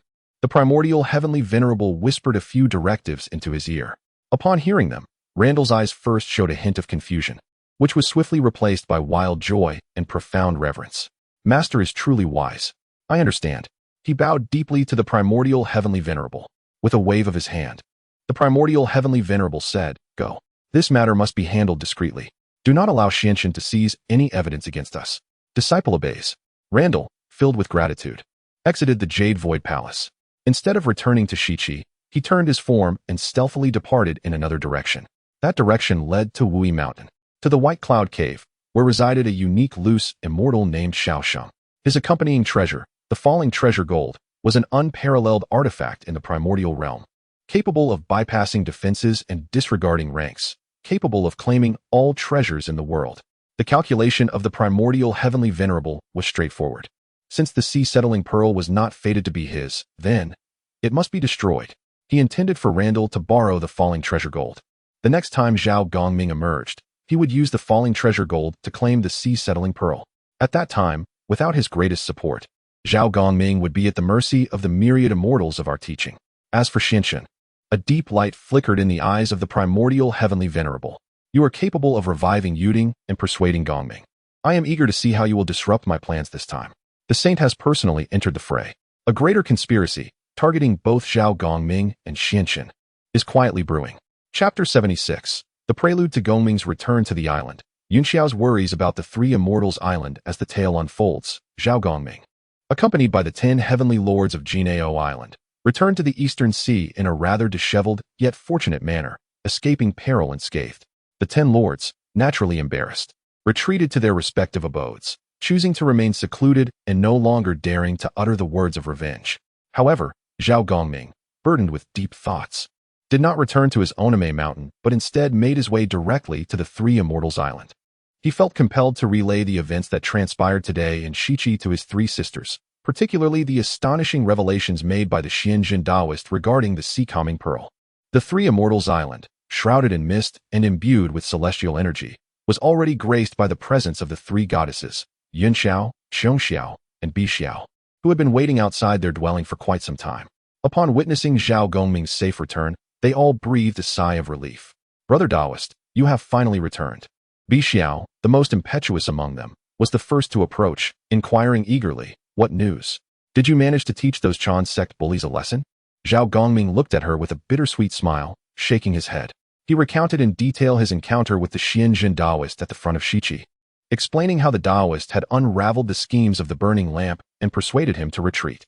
As he spoke of the sea-calming pearl's ability to manifest the 36 heavens, the three goddesses were taken aback, their expressions turning pale with astonishment. Is this truly the case? Exclaimed Xiongxiao in disbelief. Bixiao, furiously arching her brows and widening her eyes, shouted, what a despicable act by the burning lamp. What a disgrace to the Chan sect. How utterly shameless to conspire against your treasure behind your back. They claim to be a righteous sect, disciples of a sage. Only the eldest sister, Yunxiao, fell into a prolonged silence after hearing the tale. Rather than displaying anger, her face revealed a deep-seated worry. Brother Daoist. Yunxiao gazed at Zhao Gongming, speaking softly. Do you realize that although you have evaded a deadly calamity today, you have also incurred a debt that is far weightier than the calamity itself? Zhao Gongming was taken aback. What do you mean, sister? Yunxiao sighed softly. Why did that Xianjin Daoist choose to assist you? He must possess a chivalrous spirit, unable to tolerate the vile actions of the Chan sect. Zhao Gongming replied uncertainly. Incorrect. Yunxiao shook her head. Brother Daoist, we are no ordinary beings. At our level, our actions are not merely driven by momentary whims. That Xianjin Daoist, being the master of the Zixiao Palace and a mighty being of the quasi-saint level, intervened today not solely to aid you, but to make a strategic move. A strategic move? Zhao Gongming echoed, puzzled. Indeed, Yunxiao's gaze sharpened with profound wisdom. He publicly exposed the schemes of the burning lamp, binding you in an unbreakable enmity with him and the Chan sect. This hatred will compel you to act whenever you hear of the Chan sect in distress during the impending tribulations. Simultaneously, he has bestowed upon you a grace of enlightenment, a life-saving favor, which will render you unable to refuse when the Zixiao Palace calls upon you. With a deft maneuver, he has ensnared both you and me, binding us, along with the forces of the celestial sect and the tranquil palace, with an invisible thread. Brother Dao, you have become a mere pawn on his chessboard, entirely at his mercy. Yunxiao's words fell like a bucket of cold water, extinguishing Zhao Gongming's recent elation at having escaped calamity. Upon reflection, he realized the truth of her assertion. He had intended to return to the mountains and forsake the affairs of the mortal realm. Yet, the mere thought of Ran Dang's vile countenance ignited a seething hatred within him. Could he truly restrain himself from striking back if disciples of the tranquil sect were to descend upon the world again? It seemed exceedingly unlikely. Moreover, the Xianjin Daoist had saved his life. In the future, if the tranquil palace were to seek his assistance, could he refuse? That too appeared improbable. Zhao Gongming found himself utterly at a loss for words. He felt as though he had tumbled into an invisible net, tightening its grip with every futile struggle. Bai Xiao and Xiongxiao, having absorbed their elder sister's analysis, paled visibly. What shall we do? Bai Xiao inquired, a hint of panic in her voice. Yunxia gazed towards the distant West Qi, shrouded in malevolent energy, her expression grave and resolute. There is no way out. The game has been set. We are all ensnared within it. Our only recourse now is to proceed with utmost caution. She turned to Zhao Gongming, her tone earnest. Brother Dao, I implore you, remain here on our Three Immortals Island from this day forth. Do not venture elsewhere. The sea-defending pearl must not be displayed lightly. Furthermore, we must prepare for the worst-case scenario. A flicker of determination crossed Yun Xiao's eyes. Should it come to pass, should our celestial sect truly find itself at the brink of annihilation, and the tranquil sect grow excessively tyrannical, we shall seek out the esteemed Daoist Lin Chen of the Tranquil Palace. Since he has taken a step into this game, he must have his own ambitions. Perhaps he is our celestial sect's sole glimmer of hope amidst this impending catastrophe. Chapter 77. The return of the god of wealth to his position and the awakening of Kong Xian, the Daoist Xianshan, was conferred the title of the Great Emperor of Ziwei. Although this affair remained shrouded in secrecy, it ultimately became known to the most formidable beings within the primordial realm as the celestial mechanisms turned. In the heavenly court, within the Zixiao Palace, the Supreme Emperor looked upon the Ziwei star, now shining with tenfold brilliance, and the tenuous connection it shared with the fortunes of humanity. His expression was unprecedentedly grim. Chen, he nearly spat these words through clenched teeth. The great Emperor of Ziwei served as his aide, governing the myriad stars, and holding an unparalleled position of esteem. Convention dictated that such divine appointments should be reported by him, the Heavenly Emperor, to the Dao ancestor for final judgment. Yet, unexpectedly, Chen had preemptively claimed this honor under the guise of the humanity's decree of divine bestowal. It felt as if he had received a resounding slap across the face. Your Majesty, please temper your anger, advised the Tai-Bai star. Daoist Chen is a chosen figure of the Dao ancestor, the sovereign of humanity's divine bestowal. His authority runs parallel to that of the heavenly decree. While his conferral of the great Emperor of Ziwei may appear presumptuous, it nonetheless adheres to established protocols. Hearing this, the Supreme Emperor's fury intensified. Protocols? Protocols. I am the sovereign of the three realms. I am the Heavenly Emperor. How dare a mere quasi-saint presume to stand alongside me? Though he seethed with anger, he found himself helpless. He recognized that Chen had evolved beyond his control. Behind him loomed the shadow of the Jie sect, the benevolence of the Chan sect, and the support of the Lady of Peace from the underworld. Now, he also had the backing of the three sovereigns and 5 emperors of humanity. The momentum had solidified. Humph. The Supreme Emperor scoffed, directing his gaze towards the battlefield of divine conferment below. Issue my decree. Command the deities of thunder, fire, and plague to closely monitor the conflicts in Shiqi. Should any nefarious beings from the Jie sect arise, descend immediately to assist Zhou in vanquishing Zhou. I shall see how long their fortunes can endure. Thus, he transferred his wrath towards the Jie sect, closely associated with Chen. Meanwhile, Daoist Xianshan, having conferred the title to Bo Yikao, did not return immediately to the Isle of Leisure. He had foreseen that the family of the loyal minister Baigon had suffered immensely after his demise, persecuted by Deji and left destitute. Therefore, he quietly manifested and guided Baigon's wife and children to a secluded paradise far removed from the capital, bestowing upon them celestial elixirs and imparting basic cultivation techniques sufficient to ensure their peaceful existence. Upon completing these benevolent deeds, the Dao sensed his actions, and a faint golden light of merit enveloped him. It was only then that Daoist Xianshan returned to the Isle of Leisure, presenting the exquisitely nurtured 7-orifaced Linglong heart with utmost reverence to his true self. Your efforts have not been in vain, the true self acknowledged. As he accepted the jade box and beheld the heart, still vibrant, and now even more translucent than before, he nodded in satisfaction. Excellent. You have worked diligently, he remarked, carefully placing the heart into the great Dao's furnace, nurturing it with the most refined power of merit. He possessed an uncanny premonition that this heart, rich in humanitarian loyalty and wisdom, might serve an unexpectedly remarkable purpose at a pivotal moment in the future. At the Sand Mountain Pass, within the general's residence, Kong Xian remained restless, troubled by the sudden voice that had echoed in his mind that day. To become a mere mount for another. The notion of the tranquil island as a refuge. These phrases pierced his proud heart like sharp thorns. He, Kong Xian, was the foremost peacock of the cosmos, the son of the primordial phoenix, endowed with the innate 5-colored divine light, and unmatched in nobility and strength. How could he possibly be reduced to another steed? Such a thought was utterly ludicrous. Yet a voice within him incessantly reminded him. The master of that thought possessed unfathomable prowess, far beyond mere threats and bluster. In the midst of his turmoil and indecision, a streak of light soared from beyond the pass, landing in his hand and transforming into a jade slip. It was an urgent military report from the Chaoga. The slip detailed the devastating defeat of Marshal I in the west, and how the 4 saints of 9 Dragons Island were slaughtered by a mysterious woman named En Ba in the blink of an eye. This En Ba claimed to be a disciple of the Tranquil Palace. Upon encountering those 3 words, Kong Xian's pupils constricted sharply. In an instant, He connected this occurrence with the thought that had descended upon him thousands of years prior. So it was him? A tempest surged within Kong Xian's heart. He finally comprehended that the enigmatic presence that had once warned him was not merely speaking in vain. This entity truly wielded such terrifying power and influence.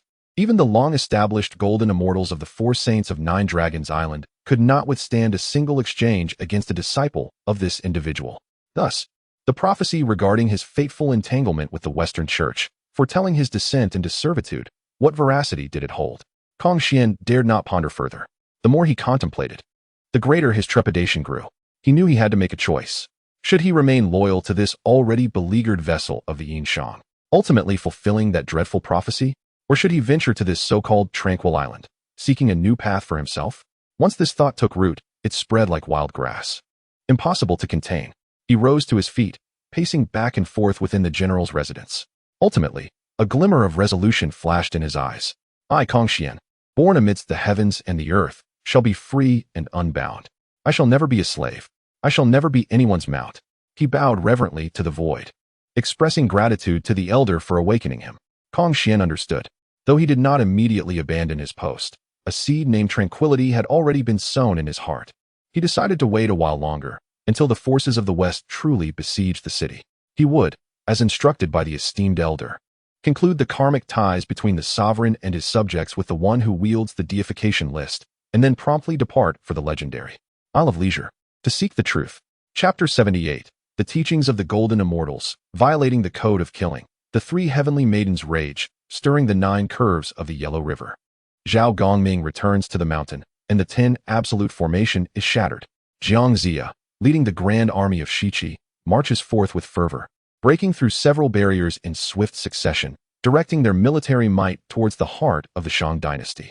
The morale of the disciples of the Chan sect soars, as they believe the Jie sect has been sufficiently intimidated, too fearful to descend from their mountain. Yet, they underestimate the profound camaraderie among the Jie sect disciples and the omnipresent influence of karmic retribution inherent in this divine calamity. On this day, one of the 12 golden immortals of the Chan sect, the true monarch of clear void and virtue, while pursuing the defeated troops of the Shang, passed by a celestial mountain known as White Deer Island. Sensing the abundant spiritual energy of the place, he became intrigued. Unbeknownst to him, this island was the sacred ground of the Holy Mother of Fire Spirit, a direct disciple of the precious treasure Daoist, who had reached the pinnacle of the Tai golden immortal realm and wielded the formidable golden cloud crown. Upon noticing the intrusion of a celestial being from the Chan sect, the Holy Mother emerged to confront him. A disagreement ensued, escalating into a conflict. The true monarch, relying on his seniority and profound cultivation, inadvertently struck down the Holy Mother with a single sword strike. This act was akin to a spark igniting a powder keg, unleashing the wrath of the entire Jie sect. The Chan sect's transgressions were intolerable. To slay one of their own, this enmity could not be overlooked. Their master had forbidden them from descending the mountain. Yet could they merely stand by while their sisters were slaughtered at will? On Golden Ao Island, emotions ran high, particularly the 3 heavenly maidens, who shared a sisterly bond with the Holy Mother, were engulfed in sorrow and fury upon learning of the tragedy. Eldest sister, second sister, let us descend the mountain. We must seek justice for our sister, the Holy Mother, cried the fiery Bixiao, tears streaming down her face.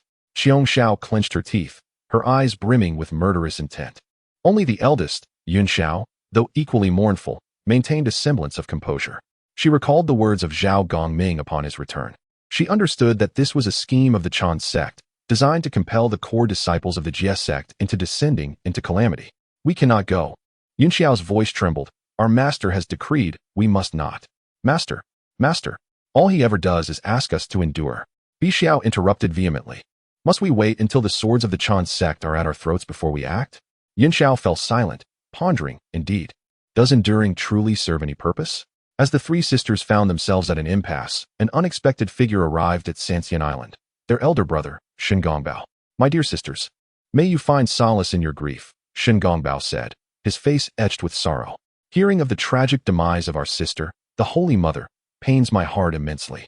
The ruthlessness displayed by the Chan sect, leaving no room for mercy, is truly disheartening. In mere moments, his words ignited the flames of fury within the hearts of the 3 heavenly maidens. Shen Gongbao. Yun Xiao gazed at him, coldly stating, What brings you to my Sanxian island when you are not assisting Jiangxia and Shiqi? Are you here merely to witness the ridicule of my Jia sect? Shengguo Bao hastily waved his hands, exclaiming, Sister, you misunderstand. I have long seen through the hypocrisy of the Chan sect and have parted ways with Jiangxia. I have come today to lend my support to the three sisters and to avenge the blood debts of our Jia sect. As he spoke, he produced two treasures from his bosom. One was the dragon binding rope, and the other was the heaven-opening pearl. Both relics left behind by the four saints of Nine Dragon Island. These two treasures were entrusted to me by Master when to pass on to the three sisters. He declared. Shengguo Bao continued his deceitful narrative, asserting that the Chan sect had a saint who favored them, and that if they wished to exact revenge, they must undertake extraordinary measures. He urged the three sisters to set up the ancient and fearsome Nine Curves Yellow River Formation before the Shiqi array. This formation could sever the three flowers atop the heads of immortals and suppress the 5 energies within the chests of cultivators, regardless of the 12 golden immortals. Anyone who entered this formation would be cast down into the mortal realm, their millennia of cultivation obliterated in an instant. When the time came to slay them, it would be as easy as turning one's palm. Upon hearing the name of the Nine Curves Yellow River Formation, Yunxiao's expression shifted dramatically. She recognized this formation as the most sinister array, a last resort of the three sisters. Once unleashed, it would undoubtedly forge an irreconcilable enmity with the Chan sect. There would be no room for negotiation. No, this formation is too malevolent. It offends the heavens. Yunxiao instinctively sought to refuse. However, upon hearing the formation's formidable power, Bixiao and Xiongxiao's eyes sparkled with excitement. Very well, let it be as you say. We shall set up the Nine Curves Yellow River Formation. Those hypocrites of the Chan sect shall taste the might of our Jia sect. Ultimately, swayed by the insistence of Bixiao and Xiongxiao, along with Shengguo Bao's incessant persuasion, Yunxiao relented. The three masters of the primordial golden dipper, filled with rage and vengeance, led their brother Zhao Gongming, departing from Sanxian Island with great fervor, heading straight for the battlefield of Shiqi. A tempest, poised to engulf the entire Chan sect and even ensnare the saints, had already begun to brew. Chapter 79. The Haunting Aura of the Three Heavens. Observing the chessboard with hands folded outside the city of Shiqi, at Golden Rooster Ridge, the sky was shrouded in gloomy clouds, and an ominous atmosphere permeated the air. Ever since the 10 Absolute Formation was shattered, this place had become the primary battleground for the celestial beings of the Chan and Jia sections. However, today, the ambience of this battlefield was strikingly different from before. A presence, far more terrifying and oppressive than that of the 10 Absolute Formation, had inexplicably enveloped the entirety of Golden Rooster Ridge.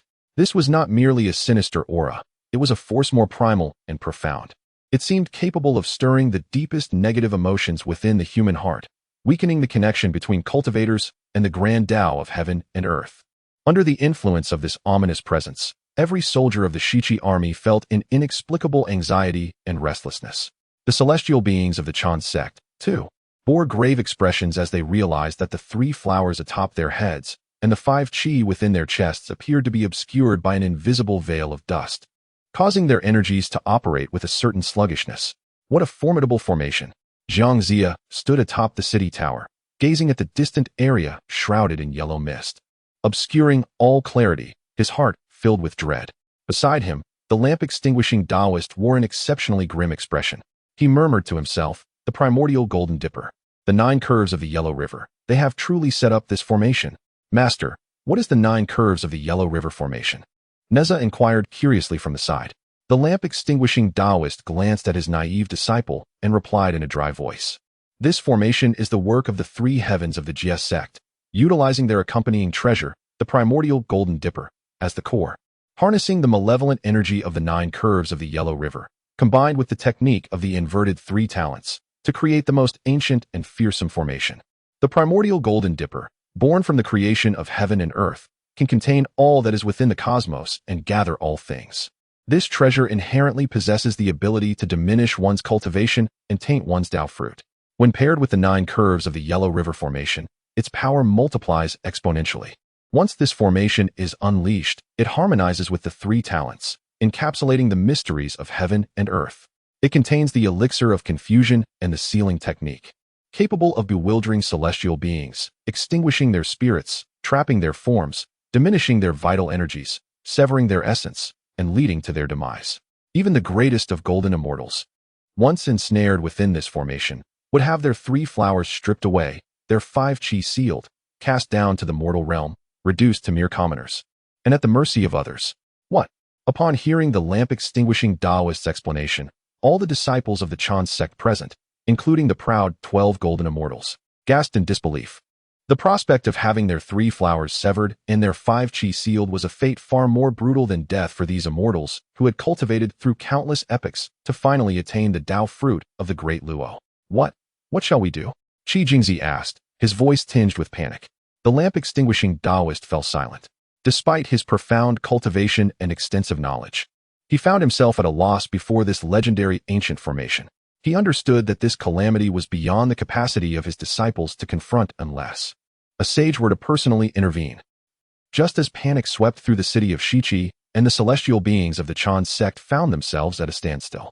In the heart of the 9 Curves Yellow River Formation, the 3 deities, Yunxiao, Xiongxiao, and Bixiao, gazed coldly towards the direction of Shiqi. Beside them stood Zhao Gongming, who had returned after an absence. At this moment, Zhao Gongming's countenance bore none of his previous nonchalance and grandeur. Instead, it was marked by profound worry and resignation. Must my 3 sisters truly proceed to this extent? He bitterly inquired, observing the swirling yellow mist and the ominous aura emanating from the formation. Bixiao, wielding the golden jiao scissors, scoffed, "Brother, what purpose does your lament serve at this juncture? They have slain my fire spirit sister, and now they flaunt their might before us. If we do not impart a bloody lesson, they will indeed mistake our sect for a mere soft persimmon to be squeezed at will." Xiongxiao concurred, "Indeed, once this formation is unleashed, they shall learn the true meaning of regret." Only Yunxiao, though equally frosty in demeanor, concealed a flicker of enduring unease within her gaze. She was acutely aware that the seductions of Shun Gongbao, her sister's impulsiveness, and her brother's vengeance had irrevocably thrust them to the precipice of a point of no return. Casting a glance at Zhao Gongming, she softly asked, "Dao brother, has the Xianzhen Daoist truly not reappeared?" Zhao Gongming shook his head. "Since that day of parting, there has been no word. Perhaps he is reluctant to intervene in the disputes between our 2 sections." Upon hearing this, the last vestige of hope within Yunxiao shattered. With a melancholic sigh, she fell silent. Unbeknownst to them, 1,000 miles away, upon a cloud, a figure clad in azure robes, exuding an ethereal presence, quietly observed the unfolding drama. It was the quietly arriving Xianzhen Daoist. He gazed upon the 9 Curves Yellow River Formation, shrouded in endless calamity and resentment, and for the first time, a solemn expression graced his eternally unchanged visage. "What a formidable formation," he murmured to himself. With his peak quasi-saint cultivation, he discerned the terrors within this array. It was no longer merely a formation. It had intertwined with the heavenly calamities of the Dao and the karmic ties of the entire primordial world. Not to mention a great Luo golden immortal. Even a quasi-saint would face dire consequences if they rashly trespassed. Yunxiao was indeed a wise individual, but alas, she was enmeshed in calamity, unable to see through or escape her predicament. Xianzhen Daoist shook his head. He did not act immediately, for the time was not yet ripe. His purpose here was not to thwart the impending battle. He understood that the discord between the Chan and Jie sects had festered for countless eons, reaching an irreconcilable impasse. The 9 Curves Yellow River Formation was the culmination of this conflict's inevitable eruption. Without undergoing a baptism of blood, true awakening would remain elusive. He had come not to intervene, but to seize an opportunity and to resolve the karmic ties owed to the Tongtian patriarch. What he sought to achieve was, at the most critical juncture, to preserve a glimmer of life for those who ought not to perish. He cast his gaze upon the figures of the 3 celestial maidens within the grand formation. The 3 heavens are extraordinary beings, especially Yunxiao, whose disposition and enlightenment are of the highest caliber. Were it not for this calamity, there might still be a chance in the future to ascend to the quasi-saint realm. To simply fade away or to be inscribed upon the divine list, bound by the celestial laws, is indeed a lamentable fate. And then there is Zhao Gongming. The gaze of Xianzhen Daoist deepened profoundly. His treasure, the calming sea pearl, bears significant ties to the Western teachings. The Lantern Master would not let him escape unscathed. Yet, in him, I perceived another possibility. He ceased to speak, merging his form entirely with the surrounding void. He resembled a masterful chess player, patiently awaiting the pivotal move upon the board. After several days of deliberation, the Changjiao faction ultimately resolved to forcefully breach the formation. They had no retreat left. The Lantern Master addressed the 12 golden immortals with solemnity. "Though this array is perilous, it is not without its vulnerabilities. It requires a person of considerable weight to respond to the calamity, to fill the array's eye, and to deplete its essence. Once its power diminishes, we can combine our strengths to assault its core with our treasured artifacts, thus holding a glimmer of hope for resolution.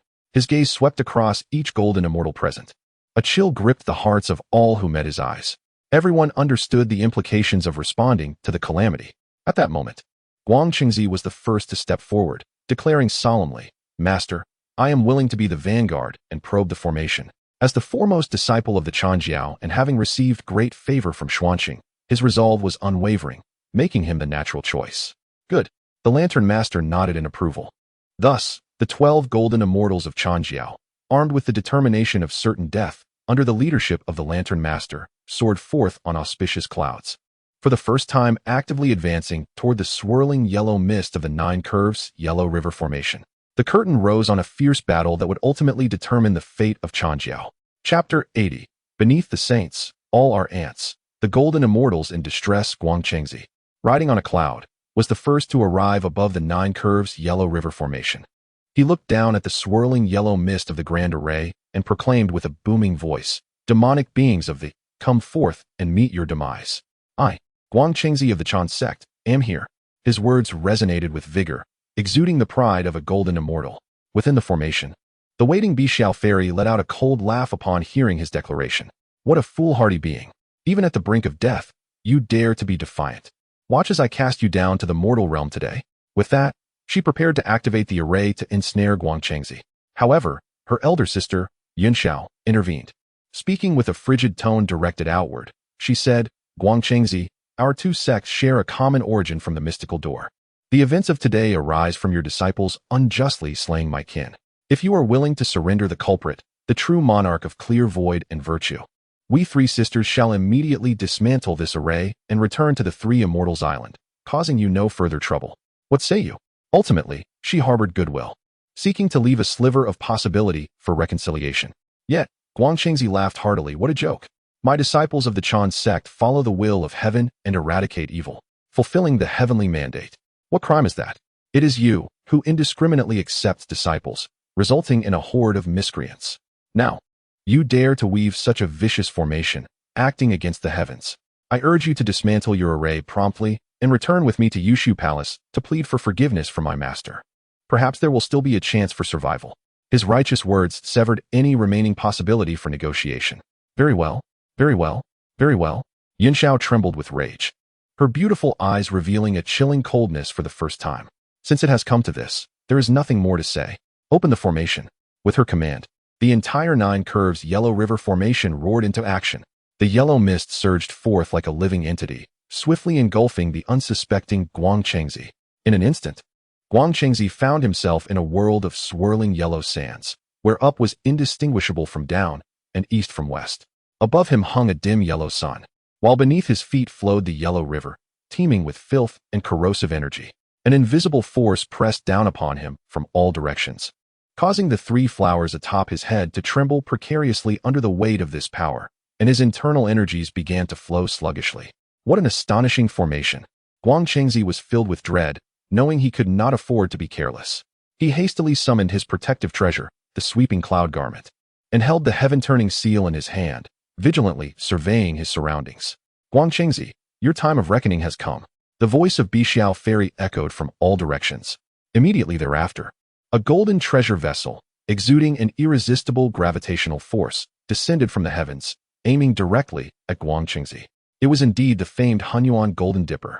Upon witnessing this, Guangqingzi dared not confront it directly. He hastily threw the turning heaven seal into the air.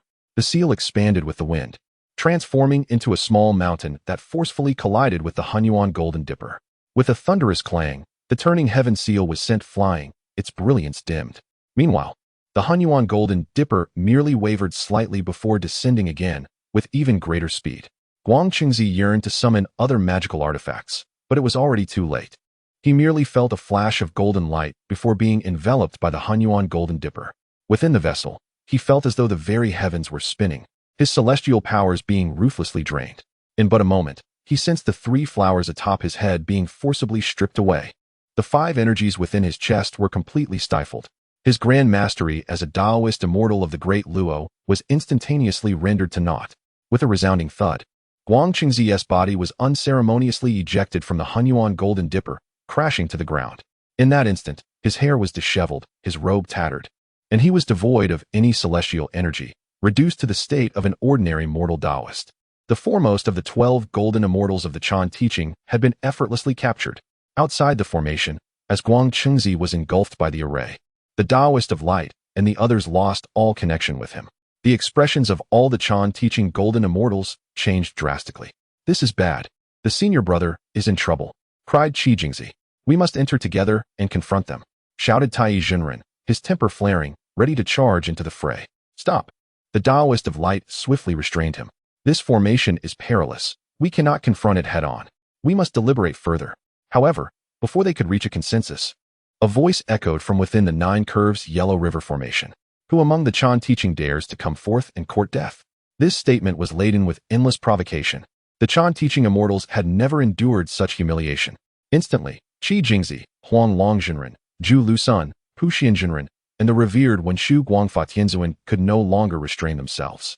They roared in unison, riding upon clouds, and surged into the rolling yellow mist of the Nine Curves Yellow River formation. They were determined to defend the dignity of their Chan teaching through action. Little did they know, their advance was precisely what the three heavens desired. Awaiting them was a gruesome and merciless spectacle of decapitation. Above the clouds, Xuanzhen Daoist observed this scene and gently shook his head, ensnared by calamity. Even immortals find it hard to rescue themselves. Chapter 81.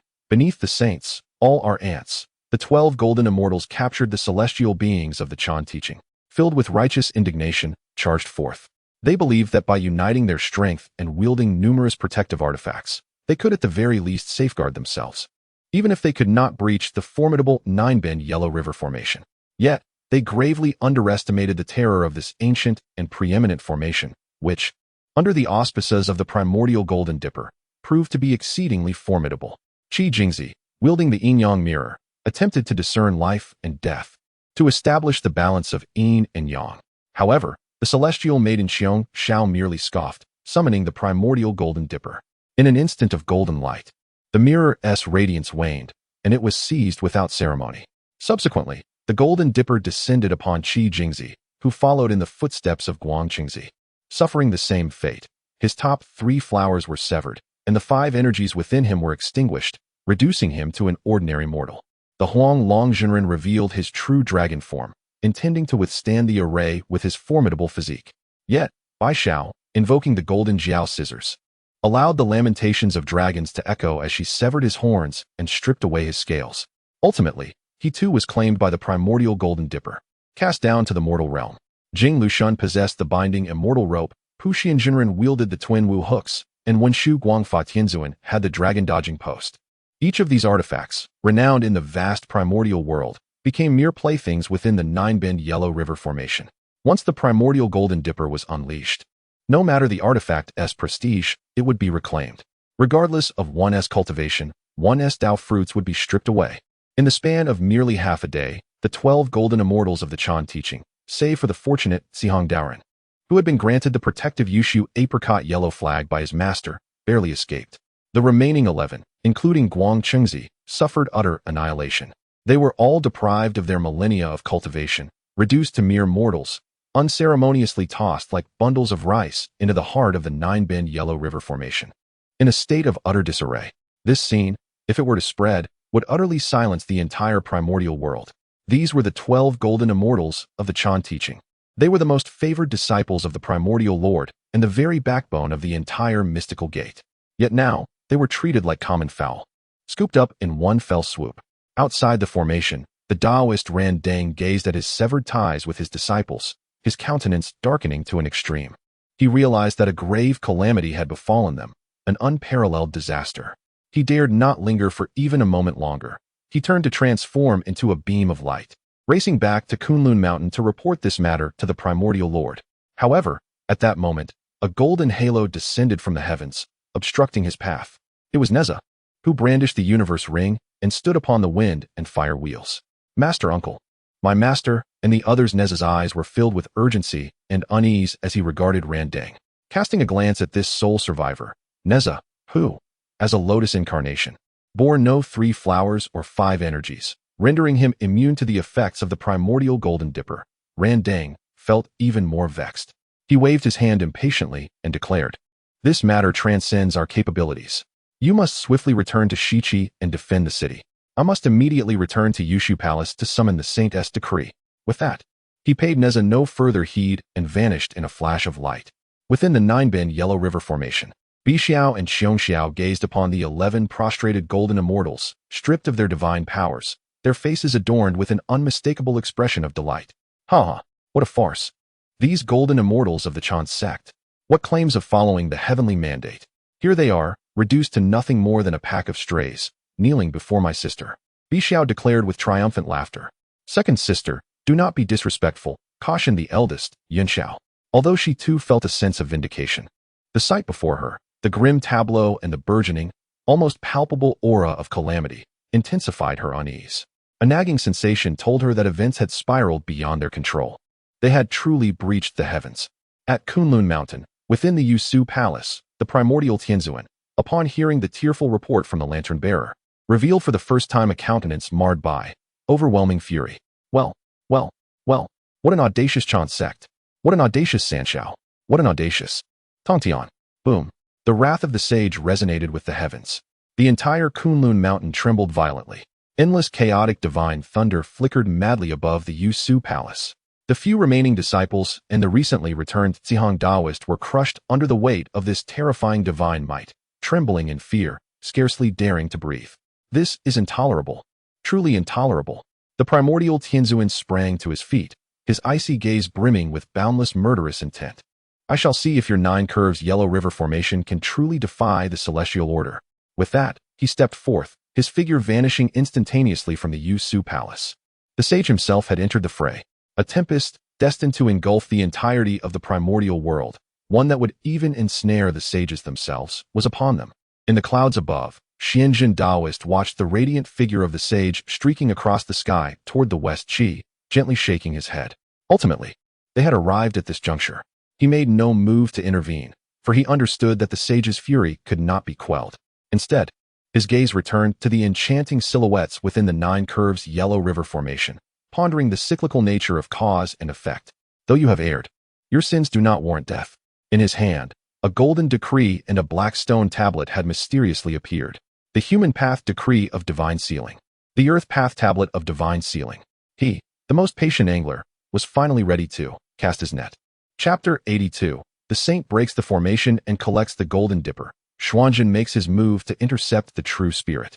The primordial supreme being has arrived. That overwhelming, supreme aura, embodying the will of the Heavenly Dao, instantly enveloped the entire battlefield of Shichi. Within the 9 curves Yellow River Formation, the once triumphant Bixiao and Xiongxiao, upon sensing this terrifying presence, turned ashen, devoid of any color. A saint. They could scarcely believe that they had truly compelled a saint from the Chan sect to emerge. Only the eldest sister, Yunxiao, though also shaken to her core, managed to maintain a semblance of composure. She bowed respectfully towards the figure emanating boundless celestial majesty outside the formation and trembled as she spoke. "Disciples of the Yunxiao pays respects to the primordial master.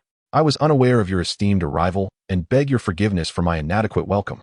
Beyond the formation, the figure of the primordial supreme being gradually materialized. His countenance was as frigid as frost, and his gaze, icy and penetrating, scrutinized the tumultuous yellow fog of the sinister formation below, as well as the 3 sisters within it. Humph! A cold snort escaped his lips. The sound reverberated like a myriad of chaotic divine thunders, simultaneously exploding in the consciousness of the 3 sisters. PFF. The weakest among them, Bixiao and Xiongxiao, immediately coughed up blood, their vitality waning. Even Yunxiao, the most powerful of the trio, who was on the brink of entering the quasi-saint threshold, turned pale, her form swaying dangerously, as if she might fall. Beneath the saint, all are but ants. This assertion holds true. You have laid this malevolent formation, harming my disciples, acting against the heavens. Your sins are profound. The voice of the primordial supreme being was devoid of any emotion, and today, I shall cleanse your sect on behalf of your master. With that, he ceased to utter further words. Extending a hand, as pure and white as jade, he gently struck down upon the 9 curves Yellow River Formation below. The gesture appeared nonchalant, Yet at the moment of impact, it transformed into a colossal hand that obscured the heavens. Upon this giant hand, the symbols of the Tao flowed and resonated with the laws of heaven and earth. The entire 9 curves yellow river formation beneath this immense hand resembled a fragile sand table, beginning to crack inch by inch. Not good. Eldest sister, Bixiao and Xiongxiao were horrified. Yunxiao clenched her silver teeth, channeling all her magical energy into the primordial golden dipper, desperately attempting to resist. Yet, all efforts were in vain. Boom. The colossal hand descended with a thunderous roar. The formidable 9 curves yellow river formation, which had imprisoned the 12 golden immortals of the Chan sect and gained a fearsome reputation, could not withstand even a single breath against this overwhelming force and was utterly reduced to dust. The yellow fog dissipated, and the malevolent aura collapsed. Within the formation, the 11 bound golden immortals were finally liberated, while the 3 daughters of the heavens fell from the sky like kites with severed strings, each severely wounded and on the brink of collapse. Their accompanying innate treasure, the primordial golden dipper, emitted a mournful cry, its radiance dimming as an invisible force drew it into the hands of the primordial supreme being. Gazing at this immensely powerful treasure, a cold glint flickered in his eyes. He flicked his fingers towards the now defenseless 3 sisters. 3 bolts of divine lightning of the pure Yang realm were poised to reduce them to mere ashes. He intended to cleanse the humiliation endured by the Chan sect in the most ferocious manner. Yet, just as the 3 divine strikes were about to descend, and the 3 heavens were on the brink of vanishing, a deep sigh echoed through the cosmos, as if emanating from the highest heavens or the deepest abyss. Elder brother, please show mercy. A streak of azure sword light arrived ahead of time, effortlessly intercepting the 3 bolts of divine lightning. The figure of the celestial master appeared before the primordial lord, his face etched with sorrow and helplessness. Elder brother, after all, they are my disciples, despite their many faults. It is I who should decide their fate. The primordial lord regarded him coldly, retorting, your people, you neglect. Now, I shall take charge, and you dare to object? Elder brother, no need for further words. The primordial lord interrupted him, declaring, today, these 3 shall surely perish. No one can impede this. With that, he struck again. The celestial master, in resignation, summoned his Qingping sword to defend against the onslaught. The 2 heavenly sages indeed faced off on the battlefield of the West Qi. As all eyes were drawn to the confrontation between these 2 sages, an unnoticed figure, transcending the mundane, quietly appeared beside the nearly extinguished 3 heavens. It was the Xianjin Daoist. Observing the 3 extraordinary female immortals on the brink of demise, he gently shook his head. Foolish children, foolish children. He did not attempt to save their lives, for he knew that when a sage sought to slay, no one could intervene. He simply extended his hand at the moment when the 2 sages were about to unleash a cataclysmic clash, their overwhelming divine might poised to obliterate the essence of the 3 heavens. Silently, 2 treasures emerged in his grasp, the human path divine seal and the earth path divine tablet. Receive. He uttered but a single word. Under the sage's oppressive might, the bodies of the 3 heavens shattered, transforming into a myriad of luminous specks. Chapter 83. The Clash of Saints, an Entangled Fate. A fisherman gains the advantage. The confrontation between the 2 heavenly saints instigated a tumultuous upheaval throughout the primordial world. The primordial supreme being was resolute in his intention to slay the 3 heavens, to serve as a dire warning, and to cleanse the disgrace of the Chan teaching. Conversely, the Master of Heaven could not bear to witness the tragic demise of his most beloved 3 disciples at the hands of his elder brother, and thus he fought with utmost desperation. In the skies above Shiqi, the ethereal radiance of the jade purity and the supreme purity clashed violently, causing the very laws of the great Tao to shatter. In the void, chaotic energy surged forth, as if the elemental forces of earth, fire, water, and wind were about to re-emerge. Below, both the armies of Shiqi and the recently liberated celestial beings of the Chan teaching were rendered powerless, prostrating themselves on the ground, gripped by an overwhelming dread. It was at this moment that they truly comprehended the profound truth of the phrase, beneath the saints, all are but ants. In the face of such formidable power, the distinctions between themselves, mere golden immortals, great Luo, and mortals, were rendered meaningless. Amidst this chaos, as the threads of fate intertwined to their utmost complexity, the patient fisherman, the Daoist Xianjun, finally made his move. He did not attempt to salvage the corporeal forms of the 3 heavens, for he understood that in the aftermath of the saints' clash, their bodies had already been crushed by the laws of the great Tao, leaving no hope for restoration. His true aim was their impending true spirits, which were on the verge of being entirely obliterated by the overwhelming saintly force. Alas, dust returns to dust, and earth returns to earth. The physical body is but a vessel, the true spirit, once eternal, remains everlasting. With a quiet sigh, Daoist Xianjun contemplated this truth.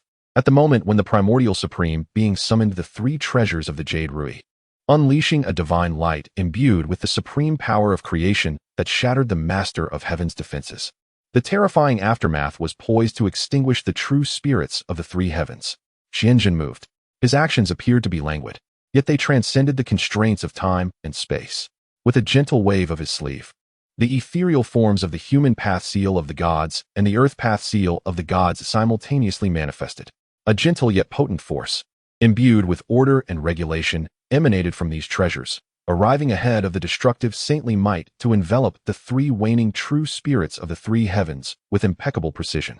Among them, the most accomplished and composed, the fairy Yunxiao, who had once cultivated a benevolent bond with humanity, found her true spirit drawn into the resplendent human path seal of the gods. Meanwhile, the fiery and decisive Qiongxiao and Bixiao, burdened with the weight of numerous karmic debts, had their true spirits absorbed by the dark and profound earth path seal of the gods. Receive. Xianjun softly uttered a single word. The three true spirits vanished without a trace, not even causing a ripple, as if they had never existed. The entire process transpired with the swiftness of lightning, shrouded in utmost secrecy. Furthermore, with the two saints engaged in a fierce battle, the threads of destiny had become a chaotic mess. Even the primordial supreme being and the master of heaven remained oblivious to the fact that, right beneath their noses, someone had intercepted the spoils of their fierce contention. They only witnessed the true spirits of the three heavens extinguished, as if it were a matter of course, under the collision of their divine powers. Tongtian, do you still remain obstinately ignorant? The primordial heavenly sovereign gazed at the already deceased three heavens and sternly admonished the Tongtian patriarch. Tongtian looked upon his three beloved disciples, who had left not even a trace of their true spirits, utterly vanishing from this realm. His eyes instantaneously turned crimson. A previously unimagined, frenzied intent to kill, potent enough to obliterate the entire primordial chaos, erupted violently from him. Primordial, you have gone too far. Today, I shall make you understand what it means to summon the array of 10,000 immortals. He was utterly consumed by rage, his mind clouded. The primordial heavenly sovereign, sensing the resolute malice emanating from him, felt a shiver run through him. He realized that matters had escalated beyond redemption. At that moment, high above in the heavens, the figures of the grand Purity Laozi and the two saints of the West simultaneously emerged. Fellow disciples, cease your hostilities. Laozi's voice rang out, as he summoned his earthly and heavenly mystical tower, temporarily pacifying the tumultuous elements of fire, water, and wind. The path of guidance also sorrowfully urged, fellow Daoists. As true practitioners of the mystical path, why must you harm each other's harmony over a few disciples? However, at this juncture, Tongtian could no longer hear anything. He gazed at Primordial, as well as the newly appeared Laozi and the two saints of the West, his eyes filled with disappointment and madness. Very well, very well, very well. You have all banded together to bully me, believing my sect to be without support, have you? Today, this 9 curves Yellow River array is merely a prelude. I shall set up the execution of a mortal's sword array at the boundary gate. I will see if you 4 saints can break through my primordial chaos ultimate killing formation. Having spoken, he no longer lingered, whisking away the already astounded Zhao Gongming, transforming into a beam of sword light that soared towards the direction of Golden Turtle Island, never looking back. He intended to lay down the execution of a mortal's sword array that only the 4 saints could breach. A greater conflict, one that would inevitably draw even the saints into its maelstrom, was now unavoidable. The primordial heavenly sovereign watched his departing figure, his expression fluctuating between gloom and brightness. Meanwhile, high in the clouds, the Xianjun Daoist, having silently collected the true spirits of the 3 heavens, had long since accomplished his task and vanished without a trace. He resembled a masterful assassin, striking true amidst the most chaotic battlefield and retreating 1,000 miles away, on the island of leisure, within the palace of leisure. When the true embodiment of Xianshun beheld the returning Xianjun Daoist, alongside the 3 true spirits carefully secured within 2 lists, a satisfied smile graced his face. The words cloudy sky gradually emerged upon the human path deification list, yet the divine position remained vacant. Xianshun had reserved for her an immensely significant place. sensing the essence of the earthly immortal, also known as the mother of children, who presides over human reproduction and offspring. This is the very foundation of humanity, a merit of immeasurable worth. Upon the Dai Dao Feng Shin Bei, the names Qiong Xiao and Bai Xiao are also prominently displayed. Their divine positions have been reserved for the judgment deity of the underworld prison, who will assist the 10 Yama kings in judging those wicked spirits of utmost malevolence. Lin Chen nodded slightly, aware that his audacious actions, though perilous, have yielded immeasurable rewards.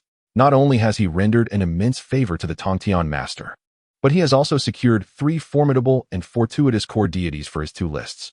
With these exemplars, his future endeavors to gather other true spirits will undoubtedly be far more successful. Next comes the Extermination Sword Array and the Grand Array of 10,000 Immortals. Lin Chen's gaze deepened profoundly, for that is when my 2 lists will truly experience a bountiful harvest. Chapter 84. The Gathering of Saints Before the Extermination Array. The fisherman contemplates new schemes enraged. The Lord of Heaven returned to the realm and set up the infamous Extermination Sword Array at the barrier gate. As the array activated, a surge of murderous intent soared into the sky, enveloped in a veil of darkness. Above the array's entrance hung 4 ancient celestial swords: the Extermination Sword, the Slaughter Sword, the Entrapment Sword, and the Absolute Sword. Within the array, threats lurked, radiating a myriad of crimson lights. The Lord of Heaven personally presided over the array and declared to the 3 realms with fiery wrath and unwavering resolve: this array can only be breached by the 4 saints. If the Chan sect wishes to pass this threshold, let us, as brothers, confront one another within this array and resolve all karmic ties. Upon hearing these words, the entire primordial world fell into stunned silence. Everyone understood that the leader of the was genuinely cornered and prepared to fight desperately. In the west, Jiangxia, having rescued the 11 brothers cast down to the mortal realm, gazed mournfully at their pitiful state, stripped of their powers and resembling mere mortals. He was engulfed in sorrow, aware that the Extermination Sword Array ahead was beyond his capacity to confront. All he could do was establish a camp at the barrier gate, day by day yearning for his master's swift arrival. Meanwhile, upon returning to the Jade Void Palace, the primordial heavenly master was consumed by rage at the sight of his 11 disciples, nearly rendered useless. However, he understood that relying solely on his strength to breach the Extermination Sword Array, personally orchestrated by the Lord of Heaven, was utterly impossible. With no other option, he reluctantly set aside his dignity as a saint. He first visited the 8 Scenery Palace to seek the counsel of his elder brother, the Grand Purity Old One. My brother, the Lord of Heaven has truly lost his mind. He has set up the Extermination Sword Array to obstruct the Western Qi army, defying the natural order. I implore you to descend with me and dismantle this wicked array, to fulfill the grand undertaking of canonization. The Grand Purity Old One sighed deeply, ultimately nodding in agreement. The bond of brotherhood, after all, is Psi. Subsequently, the primordial heavenly master personally journeyed to the western Mount Shumi. Esteemed friends, he greeted the enlightenment and the precise teachings with a respectful bow. Now, as the critical moment of the canonization catastrophe approaches, the Lord of Heaven has laid down this malicious array, obstructing the heavenly order. I, a humble practitioner, am unable to contend with it alone. I beseech you both, as fellow disciples of the profound gate, to lend me your strength. Upon success, anyone from the east who shares a bond with you may accompany you to the west and glorify your teachings. He made a solemn promise. The enlightenment and the precise teachings had awaited this moment for countless ages. They exchanged glances, their eyes reflecting uncontrollable joy. They hastily returned the greeting, their faces etched with solemnity, saying, "Brother, you overstate the matter. We are all disciples of the Dao ancestor, bound as one. When you face adversity, we shall undoubtedly offer our utmost assistance." Thus, through the tireless efforts of the primordial heavenly master, the Chan sect, the human sect, and the Western sect united in an unprecedented alliance. The Grand Purity Old One, the primordial heavenly master, the enlightenment, and the precise teachings, 4 celestial saints gathered at the barrier gate. In an instant, the entire primordial realm was enveloped in a magnificent aura, with purple mist soaring towards the heavens. All beings trembled beneath this formidable pressure, prostrating themselves on the ground. They were acutely aware that a cataclysmic battle of sage-level proportions was on the verge of erupting, one capable of reshaping the very fabric of the primordial world. Far away on the serene isle of Shaoyao, the true form of Xinshen observed all of this with clarity. There was no trace of surprise upon his visage. Everything unfolded in accordance with the memories of his past life, progressing meticulously as it was destined to. Yet now, he was no longer a mere bystander. His gaze fell upon the four imposing sages gathered before the boundary marker, and then shifted to the solitary, resolute figure within the extermination sword array, where a flicker of complex emotion crossed his eyes. Tongtian ultimately faced defeat, he murmured softly. The extermination sword array, though proclaimed unbreakable except by the four sages, was merely indomitable, not invincible. Under the relentless assault of four sages of equal caliber, the downfall of the Tongtian leader was an inevitable outcome. Once the extermination array was breached, the would lose its last card to contend against the Chan and Western sections. The subsequent grand formation of the myriad immortals would merely be a final act of desperation and a fleeting flicker of brilliance. Thus, my two lists shall soon witness a bountiful harvest, Lin Chen thought, his eyes glistening with wisdom. He understood that the battles of the extermination array and the myriad immortal array would mark the moment of greatest loss for mighty beings within the entire canon of deification. Among there were indeed extraordinary talents, such as Zhao Gongming, the Seven Attendants, and the Holy Mother of Turtle Spirit. It would be a lamentable fate if these individuals were to ascend the Heavenly Daoist deification list or be reduced to ashes. It was time to prepare a contingency for them. A new scheme took root in Xuanchen's heart. He refrained from dispatching his three corporeal incarnations, for the chaos of the sage battle rendered the heavenly mechanisms exceedingly tumultuous.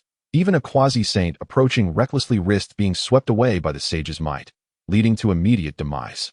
What he needed to do was to weave a grander net before that moment arrived.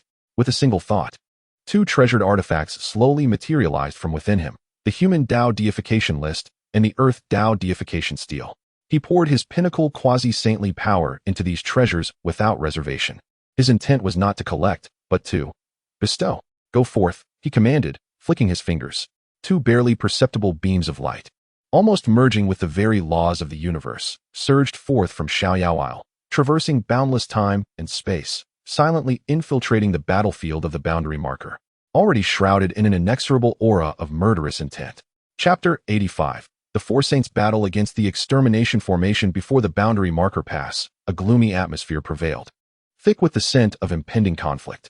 The four heavenly saints each occupied a corner, surrounding the dark, mist-laden extermination sword formation, where sword chi surged like a tempest. Taiching Laozu, astride a blue ox and wielding a wooden staff, bore atop his head the exquisite pagoda of heaven and earth, impervious to all forms of attack. Yuanshi Tianzuan, seated on the nine-dragon Agarwood palanquin, had auspicious clouds emerging from behind, with the ethereal image of the Pangu banner shimmering in his grasp, exuding a terrifying aura that threatened to rend chaos itself.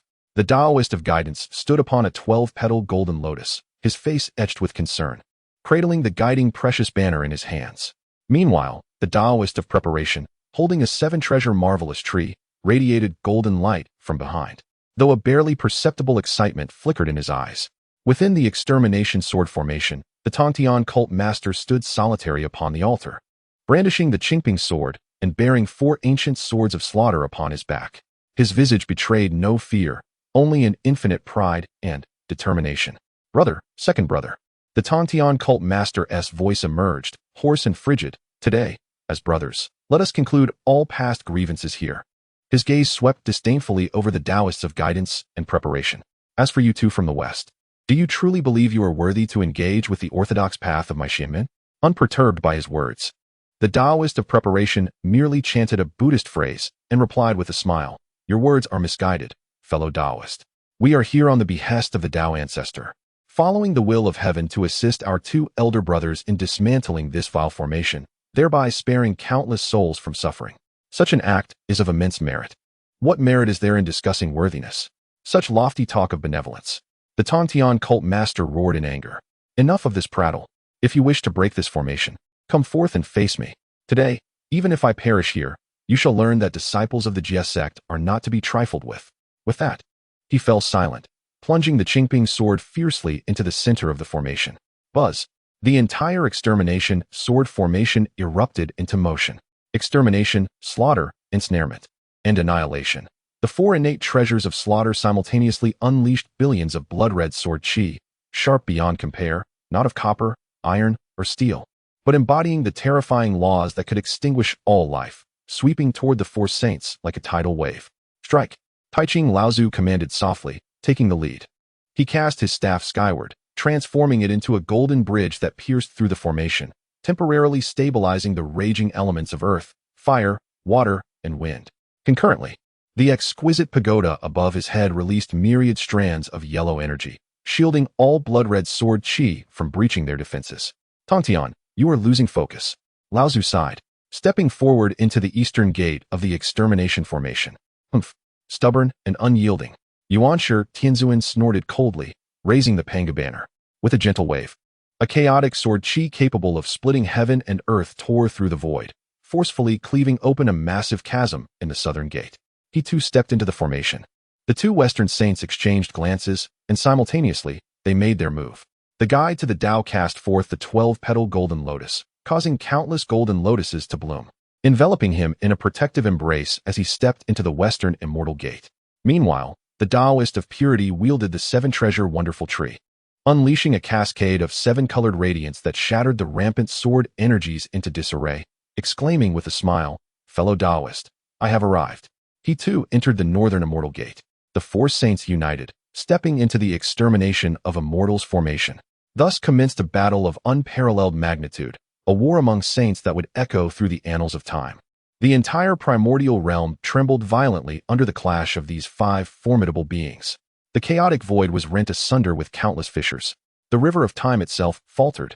Worlds upon worlds flickered into existence and perished amidst the collision of their divine powers. Yet, the celestial master, ultimately, stood against four. Though aided by the extermination sword formation, the four saints each bore their own treasured protections.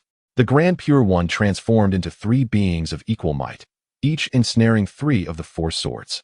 Meanwhile, the primordial supreme being, alongside the guide and purity, joined forces to besiege the celestial master in his true form. From the outset, the battle tilted overwhelmingly against the celestial master.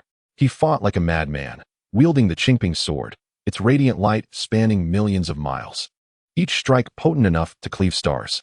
However, against the onslaught of three saints of equal caliber, he found himself. One pair of fists could not contend with 6 hands. In scarcely half an hour, he bore numerous wounds, his hair disheveled, a trickle of golden holy blood escaping the corner of his mouth. Ha! The celestial master laughed maniacally, his voice brimming with sorrow and unwillingness. Elder brother, second brother, is this our bond of brotherhood? The Grand Pure One and the primordial supreme being exchanged glances, a flicker of compassion passing through their eyes. Yet, they ultimately did not relent. At that moment, the Daoist of purity seized upon a flaw in the celestial master's defense, his seven-treasure wonderful tree surging forth. Fellow Daoist, you have been defeated. The seven-colored radiance struck the celestial master's back. Thud! The celestial master, as if struck by lightning, coughed up another mouthful of holy blood, staggering perilously, almost toppling from his mouth. His control over the grand formation wavered as a result. Now was the time. A glint of determination flashed in the eyes of the primordial supreme being as he summoned his 3 treasures, Jade Rui, transforming it into a streak of light that fiercely struck the 4 swords hanging above the formation. Clang, clang, clang, clang, for resounding echoes rang out. The extermination of immortals' swords were simultaneously dislodged. The extermination sword formation was breached. And in that fleeting moment, when the formation crumbled, amidst the unnoticed void beyond, a nearly undetectable golden tablet, harmonizing with the laws of heaven and earth, and a pitch-black stone tablet suddenly radiated brilliance. They appeared as 2 masterful hunters, instantaneously capturing the fortune belonging to the myriad immortals of that spilled forth from the shattered formation, as well as the true spirits of those disciples who, caught in the aftermath of the saints' battle, met with untimely demise. Collect. A voice, ethereal and enigmatic, resonated within the cores of 2 extraordinary artifacts. Those true spirits, which ought to have dissipated into the cosmos or been sensed by the heavenly path's deification list, were unexpectedly intercepted by these 2 sudden interlopers. Moreover, at the moment when the master of the heavenly sect, caught off guard, prepared to retreat with his remaining disciples back to Gold Turtle Island, a beam of golden light silently erupted from the deification list, traversing boundless space, and directly penetrating the brow of Zhao Gongming. As Zhao Gongming anxiously observed the battle from 3 Immortal Island, he felt a tremor coursing through his body. Instantly, a piece of information materialized in his mind. The sea-calming pearl, entwined with the West, is the source of chaos. To gain, one must relinquish. If one is willing to part with this treasure, Come to the Isle of Leisure, and I shall bestow upon you the esteemed position of Vice Master. Chapter 86. Seeking the Tao of the Earth with Zhao Gongming. The winds of change stir before the array of 10,000 immortals. The information that surged into Zhao Gongming's mind struck him like a thunderclap, leaving him rooted to the spot. The Deputy Master of the Earth Tao. What an exalted and noble promise this is. The Earth Tao stands alongside the Heavenly Dao and the Human Dao, constituting one of the three fundamental principles of the vast primordial world. The Master of the Earth Tao is the revered Lady Pingxin, a being of saintly stature. Although the specific powers of the Deputy Master remain unknown, their esteemed position surely rivals, if not surpasses, that of the four sovereigns of the Heavenly Court. Most importantly, this promise emanates from the enigmatic Master Xuanqing, a terrifying entity capable of foreseeing one's tribulations, commanding the reluctant retreat of the lamp of enlightenment, and instilling dread even in saints. Can his words be trusted? A tempest of emotions surged within Zhao Gongming. Instinctively, he glanced at the 24 floating and shimmering divine sea pearls beside him. This innate treasure, which had accompanied him through countless epochs, was his greatest reliance. Must he truly relinquish it? Brother, what troubles you? The true spirits of his three sisters, Yunxiao, Qiongxiao, and Bixiao, currently resided within the essence of three immortal islands. Noticing Zhao Gongming's unusual demeanor, they promptly inquired through their divine thoughts. Regaining his composure, Zhao Gongming recounted Xuanqing's message in its entirety to his three sisters. After hearing his account, the true spirits of the three sisters fell into a prolonged silence. After what felt like an eternity, it was Yunxiao, with her cool and sagacious voice, who spoke slowly. Brother, you must let it go. What? Both Qiongxiao and Bixiao exclaimed in astonishment. Eldest sister, that is the divine sea pearl. It is the foundation of Brother's path to enlightenment. How can you suggest he simply relinquish it? Yunxiao's true spirit sighed deeply. Second sister, third sister, do you not yet comprehend? We are already beings who have perished and faded from existence. Were it not for Master Xuanqing's unparalleled powers, which allowed our true spirits to be ensconced within his list of the human and earth Tao, we would have long since vanished from this realm. He has bestowed upon us the grace of rebirth. Moreover, Yunxiao's tone grew gravely serious, for her words held profound truth. The divine sea pearl constitutes the very path to destruction for you, brother. Today, the Chan sect covets it through the lamp of enlightenment.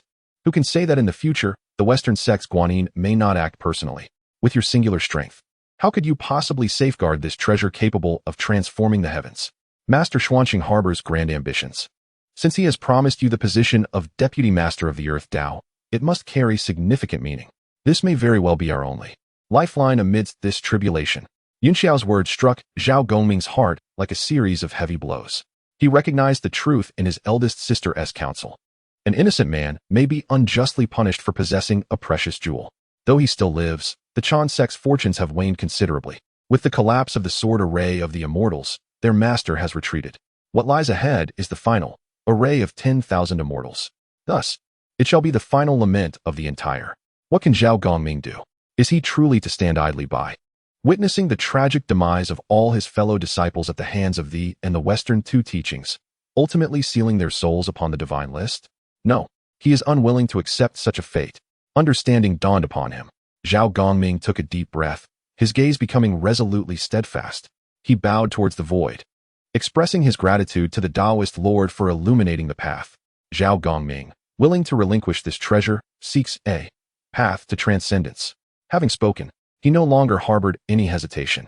Enduring pain akin to flesh being torn from bone, he forcibly severed his spiritual connection with the 24 sea calming pearls.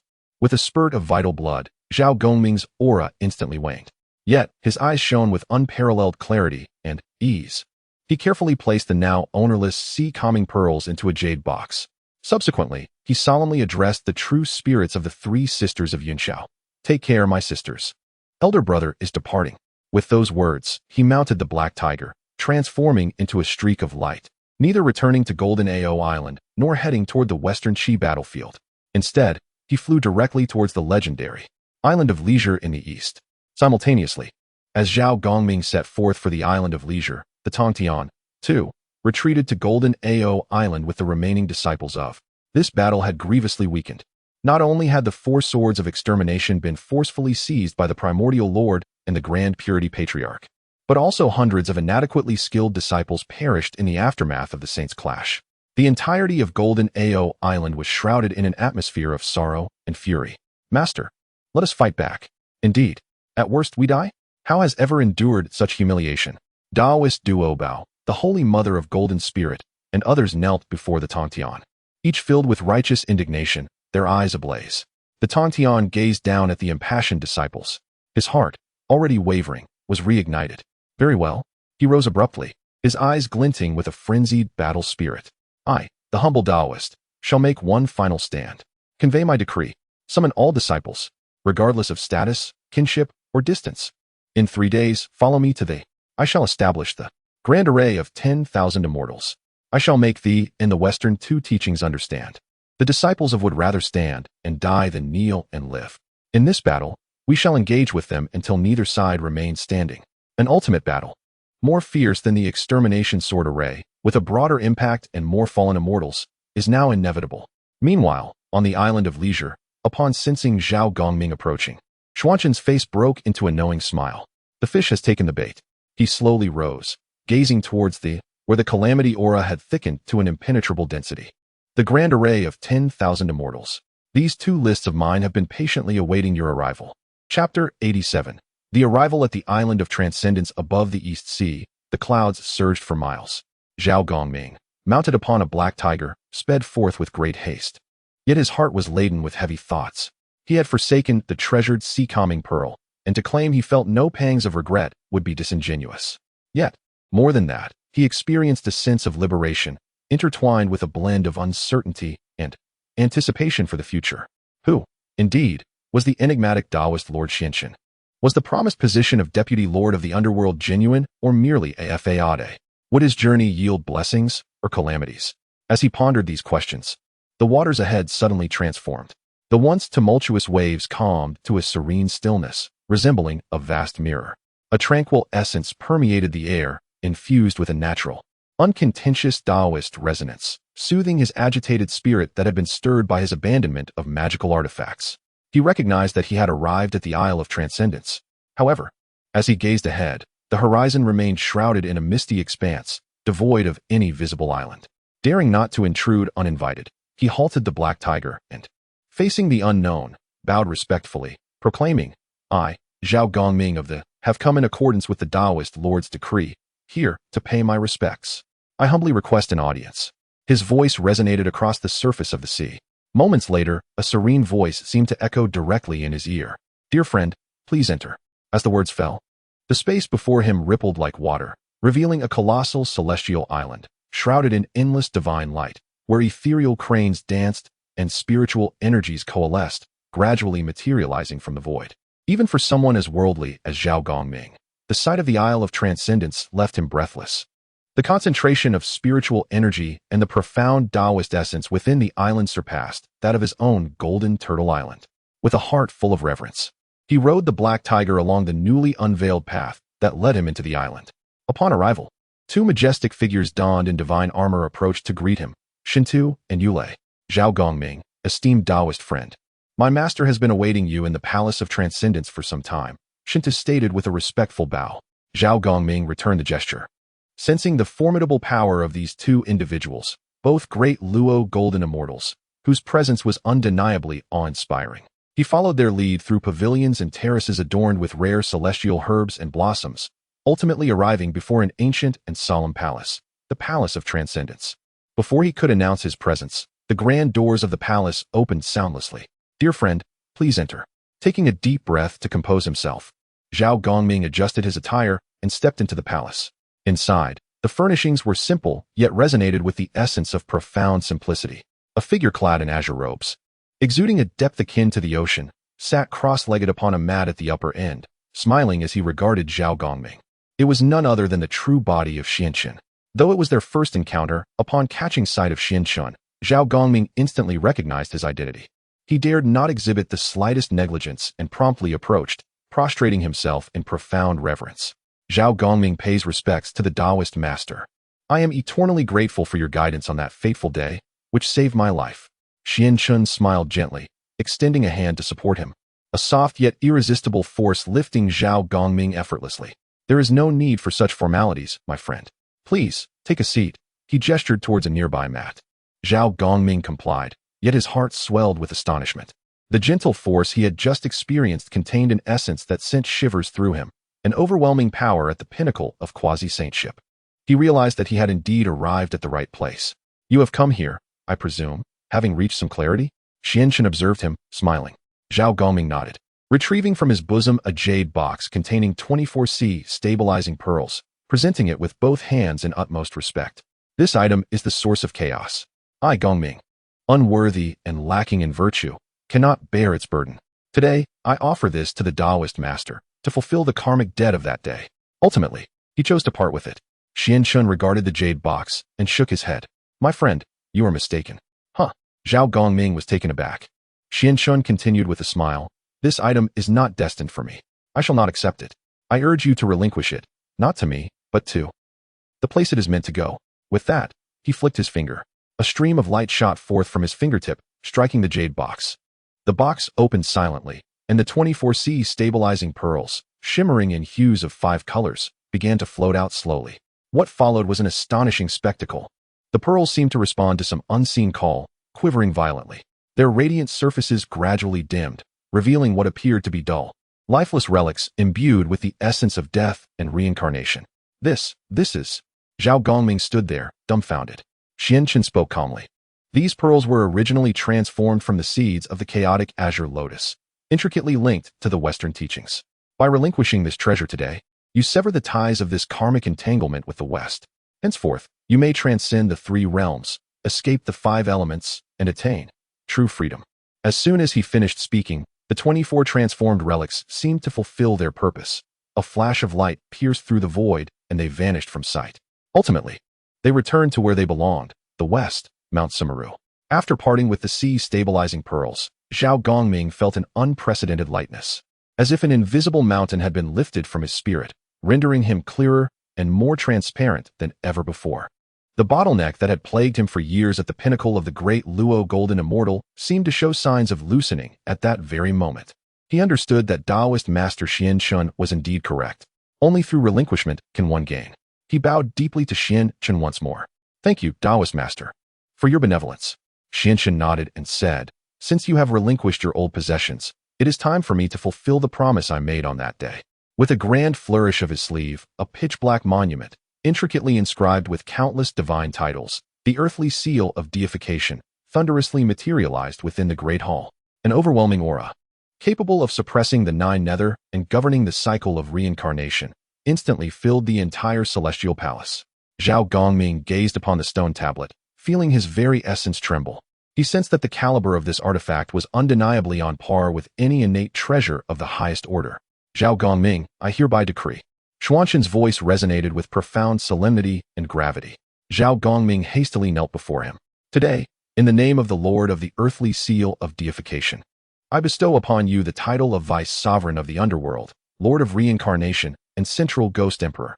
I grant you the authority to command the cycle of reincarnation, lead the 5 directional Ghost Emperors, assist the Lady of Tranquility in suppressing the netherworld, and passing judgment upon all souls. This divine position is equivalent to the 4 sovereigns of heaven. It is untouched by calamity and free from karmic entanglements, enduring through the ages. Do you accept? Disciple. Disciple is willing. Zhao Gongming trembled with excitement, his voice tinged with emotion. He never dreamt that Xuanshan's promise would bestow upon him such a revered and exalted divine title.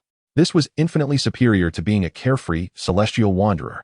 As his words fell, the earthly seal of deification radiated a brilliant light. The 7 crimson characters spelling Central Ghost Emperor Zhao Gongming gradually emerged. A dark divine light, imbued with the infinite laws of reincarnation and the authority of the earthly realm, shot forth from the monument, instantly piercing into Zhao Gongming's brow. Boom. In that moment, Zhao Gongming's aura began to surge uncontrollably. From the pinnacle of the great Luo Golden Immortal to the early stages of Semi-Saint, and then to the mid-stages of Semi-Saint. His cultivation level, through the immense authority and fortune of the earthly realm, forcefully ascended to the mid-stages of Semi-Saint. Although this was merely a divine cultivation, not a reflection of his own Taoist attainments, it was sufficient to allow him to stride through the vast wilderness with confidence. Thank you, Dao Master, for this gift of rebirth. Zhao Gongming, feeling the boundless power coursing through him, was overwhelmed with joy. Xianxian regarded him with a smile and nodded gently. Chapter 88. The Rise of the 10,000 Immortals Array at the Boundary Gate. The final elegy of the Jie sect as Zhao Gongming ascended to the esteemed position of Ghost Emperor on the serene shores of Xiaoyao Island. The ultimate battle that would determine the future of the Honghuang realm finally commenced before the Boundary Gate. The Tongtian teacher, leading all his disciples gathered, set forth the magnificent and unparalleled 10,000 Immortals Great Array. This formation, rooted in the collective fortune of the Jie sect, utilized the principles of Taiji, the 2 yin, the 4 symbols, and the 8 trigrams as its focal points, encompassing countless smaller formations that interlinked in a myriad of transformations. The direct disciples, including Daobao Daoist, the Golden Spirit Holy Mother, the Wudong Holy Mother, and the Turtle Spirit Holy Mother, each guarded a core area, accompanied by the 7 immortals, the 28 lunar mansions, the 9 stellar officials, and the scattered immortals from the 3 mountains and 5 peaks. Tens of thousands of Jie sect immortals infused all their magical prowess and Dao fruits into this grand array. In an instant, the entire Boundary Gate was enveloped in a kaleidoscope of celestial radiance. The treasures surged to the heavens, and auspicious colors intertwined, creating a spectacle so grand that it surpassed even the earlier grand array of the demon race's celestial court by a third. This was the final brilliance of the Jie sect, and also their last elegy. Within the array, the Tongtian teacher donned a robe adorned with 9 dragons. Wielding the Qingping sword, seated majestically upon a qinyo, his expression unervingly serene. So tranquil, it bordered on the terrifying. He gazed outward at the equally prepared forces of the Chan sect and the Western 2 sects, as well as the 4 exalted Heavenly Dao saints. His eyes devoid of anger, replaced instead with an icy silence. He understood that, after today, the Jie sect might cease to exist. Yet, he held no regrets. He intended to utilize this battle to convey to all, to proclaim to the unjust Heavenly Dao that although the disciples of the Jie sect may tread different paths, they all possess a heart devoted to the Dao. Though their cultivation levels may vary, they all share a bond of brotherhood. The disciples of the Jie sect would rather die standing than live kneeling. Beyond the grand array, on the side of the Chan sect, the primordial supreme being observed the flourishing fortune and dazzling celestial light of the 10,000 immortals great array, a fleeting glimmer of jealousy flickering in his eyes. He could not deny that, in terms of discipleship and the prominence of the sect, he was indeed overshadowed by his third brother. However, he quickly suppressed this emotion, replacing it with a colder intent to kill. A rabble of horned, feathered beings. Even when gathered, they are merely a disorganized mob. Today, let you all be reduced to ashes. He turned to the Taiji Laozi beside him and the 2 saints of the West, bowing respectfully. Brothers, this array embodies the last vestige of the Jie sect's fortune. We need not hold back any longer. Today, let us strike with full force to shatter this wicked array, cleanse the universe, and fulfill the grand undertaking of sealing the gods. Taiji Laozi gazed at the countless familiar and unfamiliar faces within the array, letting out a deep sigh before ultimately nodding. Well, meanwhile, Jane and Zhuanti could hardly contain their eagerness. They watched the myriad Jie sect immortals, their eyes gleaming with a predatory light. In their view, these were not foes at all. These events herald the teachings of the future West. O fated ones.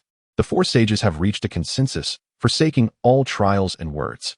In unison, they unveiled their most formidable treasures, showcasing their unparalleled divine powers. Laozi of Taiji, crowned with the exquisite tower of heaven and earth, wielded the Taiji diagram. With a mere flick, he unfurled a vast expanse, drawing forth a corner of the grand celestial array into an abyss of chaos and void. Yuan Shi Tianzun took a more direct approach, brandishing the primordial treasure, the Pangu banner, the first weapon to cleave the heavens.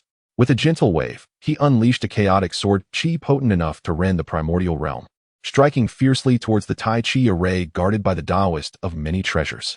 Meanwhile, the Daoist of guidance cast forth his 12-petal golden lotus, a myriad of golden lotuses blossoming into a resplendent ocean, gradually eroding the celestial radiance of the grand array. The Daoist of purity, with fervor, wielded the 7 treasures mysterious tree, transforming into a towering golden figure, akin to a madman, charging into the grand celestial array and indiscriminately unleashing chaos upon the disciples of the Jie sect. This treasure is fated to be with our West. This individual is destined for our West. All are intertwined with our West. The saints descended personally, unreservedly unleashing a massacre. From the very outset, this conflict plunged into its most brutal and inevitable phase. Though the Jie sect boasted a multitude of immortals, under the combined onslaught of the four sages, they fell like waves of grain before a tempest. The Daoist of many treasures barely withstood 3 strikes from the chaotic sword chi of the Pangu banner before he was sent reeling, bloodied, and battered. His countless treasures shattered and in disarray. The Golden Spirit Holy Mother, besieged by the future Buddhist masters of Samantabhadra, Manjushri, and Xiong, fought valiantly but ultimately succumbed to a stealthy strike from the Daoist of Burning Lamp, meeting her demise in a flash. The Tortoise Spirit Holy Mother fared even worse. Pursued by the Daoist of Purity, in her panic, she revealed her true form, only to be drained of her essence by a mosquito spirit, leaving behind but an empty shell. The 7 celestial attendants, among them the Cloudy Immortal, were captured by the Daoist of Purity, becoming steeds. The Dragon-Headed Immortal, the Spiritual Tooth Immortal, and the Golden Light Immortal were transformed by Manjushri, Samantabhadra, and Xiong, respectively, into future mounts. A massacre of unparalleled ferocity. The entire realm of the Boundary Gate morphed into a blood-soaked hell on earth. Countless disciples of the Jie sect, in despair, opted for self-detonation of their primordial spirits, hoping to perish alongside their foes. Yet, before the saints, all of this proved futile. Tongtian, witnessing his disciples perish one after another before his eyes, felt his heart bleed. In a frenzy, he grasped the Qingping sword, recklessly intent on charging forth to confront the 4 sages in a desperate struggle. However, he was ensnared tightly by his elder brother, Laozi of Taiji. "Brother, cease this folly." Laozi's voice resonated with helplessness. "The will of heaven is unalterable." "To hell with the will of heaven." The celestial master roared furiously, wielding his sword repeatedly against the eternally unassailable tower of celestial and terrestrial mysteries. Meanwhile, at the chaotic edge of the battlefield, unnoticed by all, the grand net woven by Xuanqing finally began to draw in its catch. The ethereal shadows of the human path list of deities and the earth path steel of deities flickered in the void. They resembled 2 highly efficient harvesters, voraciously capturing the fallen, unclaimed true spirits of the immortals, one by one, into their ranks. The Golden Spirit Holy Mother. Her true spirit entered the human path list of deities, with a divine position reserved for the deity Dumu of the Kan Palace, presiding over the celestial stars. The Turtle Spirit Holy Mother. Her remnants entered the earth path steel of deities, with a divine position reserved for the deity Abang of the Blood Sea of the Netherworld, governing the order of the Blood River. The Fire Spirit Holy Mother, the Winged Immortal, Luo Xian. One by one, the immortals, who in their original destinies either ascended to the divine list of heavenly path or were reduced to ash, found their fates quietly rewritten in this moment. Xuanqing, in his own way, was preserving the last ember for the soon-to-be perished. Chapter 89. A terrifying glimpse into Hongjun's intentions. As the grand ceremony of canonization comes to a close, the blood-soaked battle of the 10,000 immortals array raged on for a grueling 7 days and nights. After this protracted conflict, the once resplendent and prosperous formation lay in ruins, a river of blood flowing through its remnants. Countless disciples of the stood, but few remained unscathed. The Daoist master Duobao was swept away by the Taiching Laozi, imprisoned within the Xiandu cave of the 8 scenic palaces.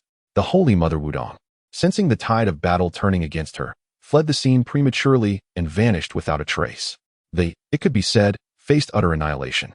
The Tongtian surveyed the desolate scene before him, gazing upon the lifeless bodies of his fallen disciples. His once proud heart shattered completely. He relinquished his Qingping sword, tilting his face skyward as he let out a mournful and heart-wrenching wail. Enough, enough. Today, they concede defeat. Tears of blood streamed down his face. Meanwhile, they and the 2 saints of the West, despite the fruits of their victory, wore expressions devoid of joy. Their hearts were burdened with a heavy weight. The cost of this battle was far too grim, and the glory of victory felt tainted. At this moment of universal sorrow, when all things fell silent, a wave of purple mist surged from the heavens above. The figure of Hongjun Daozu reappeared before the gathered crowd. Observing the hellish scene below, the timeless expression on his face betrayed a hint of helplessness for the first time. He addressed the Tongtian with a measured tone. "Tongtian, do you acknowledge your transgressions?" The Tongtian met his gaze with a bitter smile. "What crime have I committed? I merely sought justice for my disciples." Sighing, Hongjun shook his head. "The fates are thus. They cannot be altered by your will or mine. Your disciples, many of whom are unrefined and lack virtue, are entwined in calamity and thus must endure this tribulation. Your unwillingness to accept this fate, your defiance against the heavens, has wrought suffering upon countless beings, incurring grave sins. Henceforth, I shall impose a penalty upon you. Hongjun produced 3 crimson elixirs and proclaimed, "These are the fallen saint pills. You, along with Laozi, and shall each consume one. These pills are not intended to harm your lives, but to restrain you.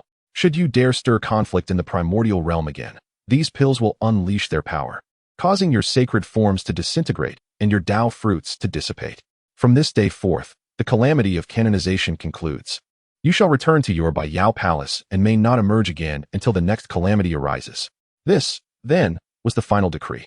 The Tongtian gazed at the 3 pills, offering no resistance. He understood that he had lost, utterly and completely. Accepting the pills, he swallowed one without hesitation. He then turned to Laozi and, coldly stating, "From this day forth, our brotherhood is severed. There shall be no further ties." With that, he turned his back on all present, rolling up the remnants of the 10,000 immortals array and the few surviving disciples, transforming into a mournful streak of sword light as he returned to Jinao Island. Laozi and watched his departing figure, their expressions complex, ultimately resigning themselves to a sigh as they too swallowed the pills. Hongjun's gaze shifted towards the 2 saints of the West. "Though you too have contributed to this endeavor, you have also instigated discord. As a consequence, for a millennium, the Western teachings are forbidden from stepping foot in the Eastern lands. Adhere strictly to the decree of the Dao ancestor." Ji Ying and Zhuan Ti quickly responded. Despite the punishment, their hearts brimmed with joy, for in the midst of chaos, they had managed to guide 3,000 worldly guests from the sect, among whom were many formidable beings of the golden immortal and Tai caliber. This venture had yielded immense rewards. After resolving all matters, Hongjun's gaze seemingly wandered towards the distant Xiaoyao Island in the Eastern Sea.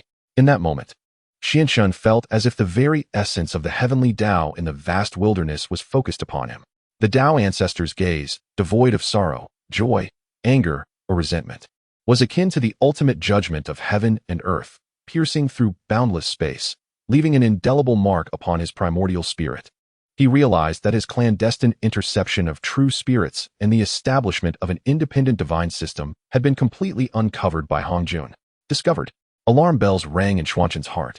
His mind raced, preparing to confront the impending judgment from the saint. He even devised a justification, ready to attribute everything to the incompleteness of the Heavenly Dao, asserting that the realms of earth and humanity urgently required deities to rectify the deficiencies. However, to his astonishment, that oppressive force, that gaze, lingered for less than a breath before receding like the tide, vanishing without a trace. Hongjun did not impose any punishment, nor did he issue any decree. Not even a flicker of emotional disturbance. What could this mean? Confusion flooded Xianshun's mind. Given Hongjun's nature, his actions undoubtedly interfered with the Heavenly Dao, challenging the authority of the 3 teachings of the Xianmen.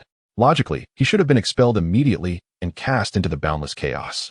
Yet, Hongjun chose silence. This silence was more unsettling than any words. Could it be? A bold speculation flashed through Xuanzhen's mind. Could it be that all he had done truly aligned with the will of the Heavenly Dao? Or perhaps, after Hongjun attained the Dao, the Heavenly Dao he represented sought genuine balance and completeness? And what he had done was precisely to restore order to the realms of earth and humanity. With this thought, Xianshun finally breathed a slight sigh of relief. Yet, he became even more vigilant. He understood that the interplay among saints was profoundly intricate. Hongjun's silence might merely signify acquiescence, rather than endorsement. Henceforth, he needed to tread with utmost caution. He ceased his inner turmoil and focused all his thoughts on the 2 lists that had just harvested countless true spirits, the Human Dao list of canonization and the Earth Dao tablet of canonization. At this moment, within these 2 treasures, the celestial radiance was subdued, yet the sheer number and purity of the true spirits contained within were enough to astonish anyone. The myriad celestial beings of the had suffered great losses within the myriad celestial formation, with most of those above the great Luo golden immortal being captured by thee and sent to the west. Yet those who were engulfed by the aftermath of the saints' confrontation, instantly reduced to ashes, or those who chose to self-detonate their primordial spirits, resolute in their defiance, the celestial beings of thee, found that their true essences were largely surreptitiously intercepted by Xuanzhen's 2 lists. Truly, this journey was a bountiful return. A gleam of ecstasy danced in Xuanzhen's eyes. He had amassed sufficient power to construct his own divine system.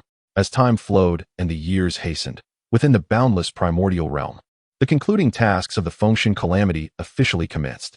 Jiangxia, under the decree of the primordial heavenly sovereign, erected a towering Fengshen platform atop the Qishan of West Qi.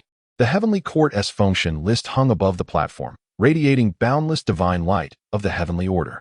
Jiang Zia, once a forsaken disciple of Kunlun, now donned a Daoist robe, wielding the god-slaying whip, stood upon the Fengshen platform, initiating the unprecedented Fengshen ceremony. He proclaimed aloud the names and divine titles of the 365 righteous deities of the Heavenly Court, consigning those true spirits who had perished in the calamity yet held ties to the Heavenly Court, one by one into the Fengshen list, receiving the celestial decree. The Grand Duke is present. All gods shall abdicate. With each declaration, he resonated with the laws of heaven and earth. Countless true spirits ascended the Fengshen list. The departments of thunder, fire, plague. In combat, each pivotal divine position of the Heavenly Court began to be filled sequentially.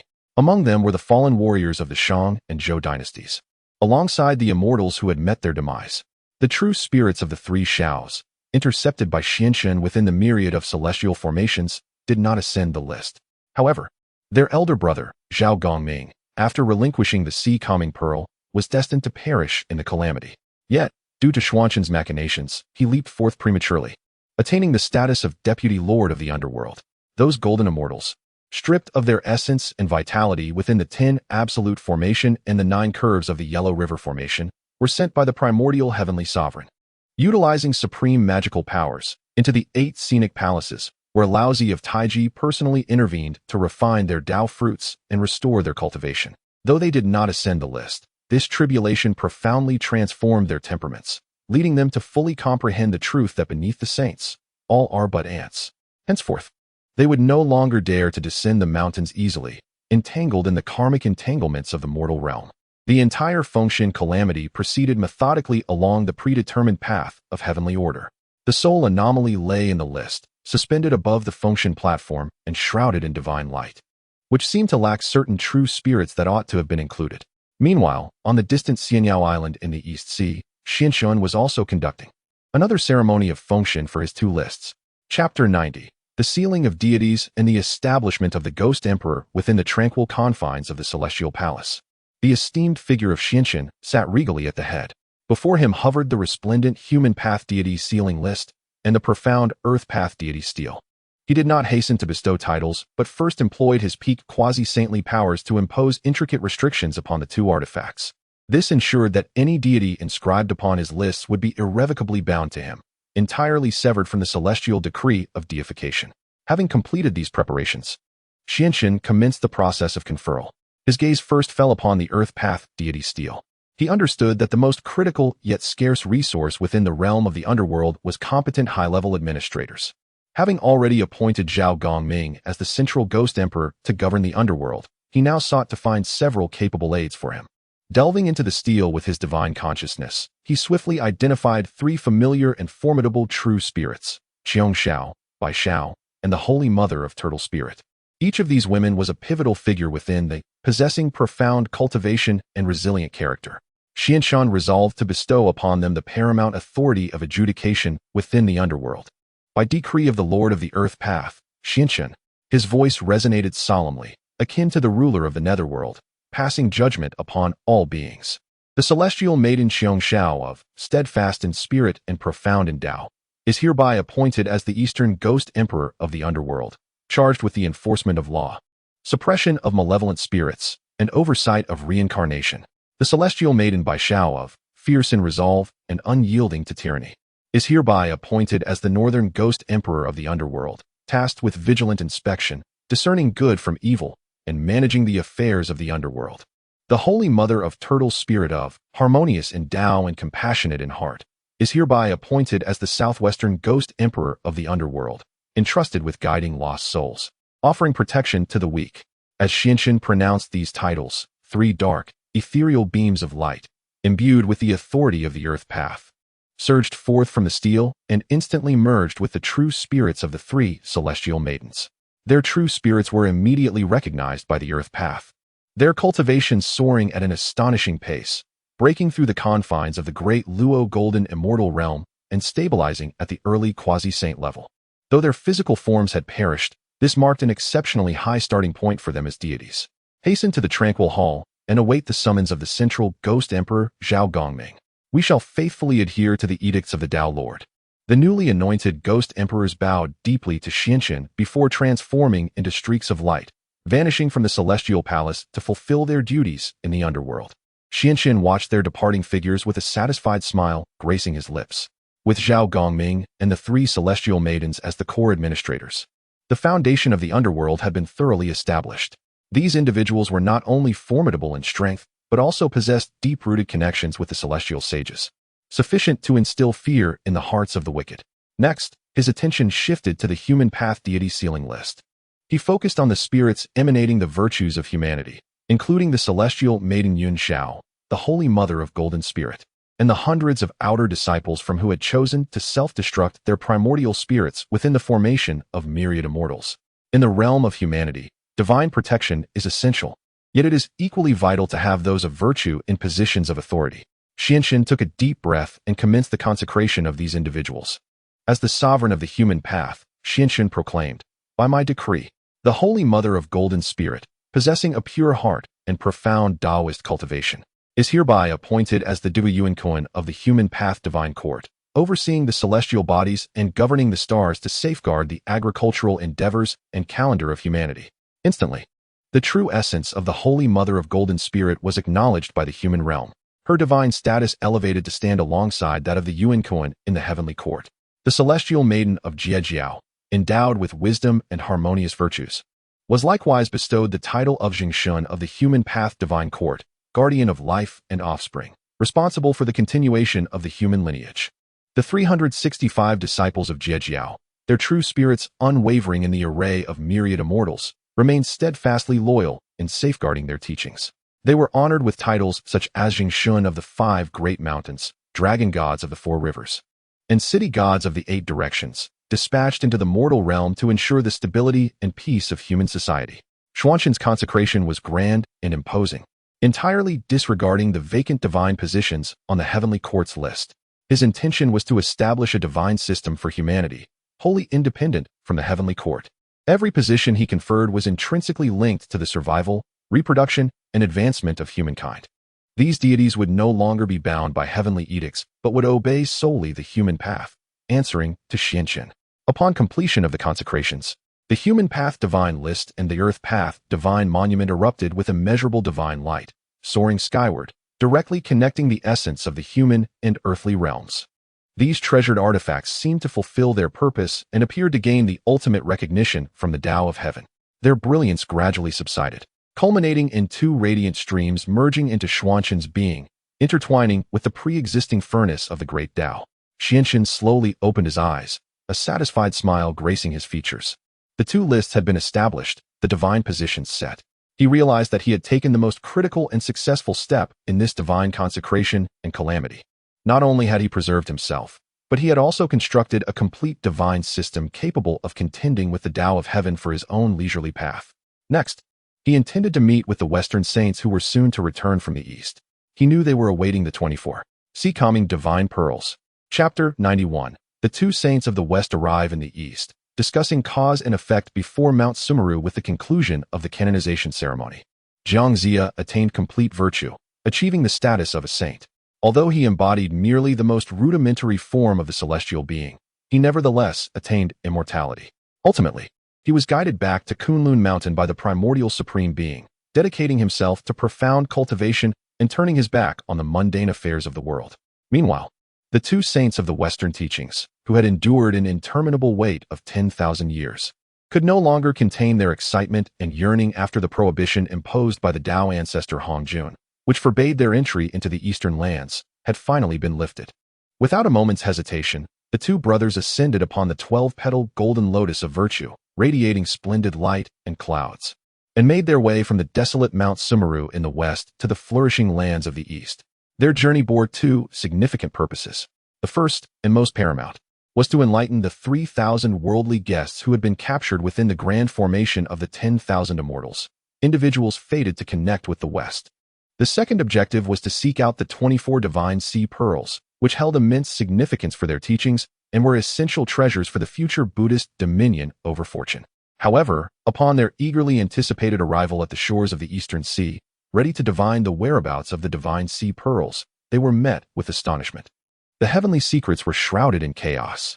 To their dismay, with their exalted status as saints of the heavenly way, they could not discern any trace of the 24 divine sea pearls. How could this be? The face of the saint named Zhuanti was etched with disbelief and confusion. This treasure is interconnected with the fortune of our Western teachings. Logically, we should be able to sense its position with clarity. What? Is there not a single clue? The saint named Jane also furrowed his brow, calculating with his fingers for an extended time, ultimately releasing a long sigh. Brother, it seems there may be complications. Complications? Upon hearing this, Zhuanti's heart stirred, and he suddenly recalled the enigmatic figure clad in blue from the purple cloud's palace, whose words had captivated all. Brother, do you mean Xuanqing? Jane nodded slowly. Besides him, I can think of no other. This individual bears great fortune and acts beyond the ordinary. His specialty lies in obscuring heavenly secrets. It is highly likely that the divine sea pearls have fallen into his possession. How infuriating!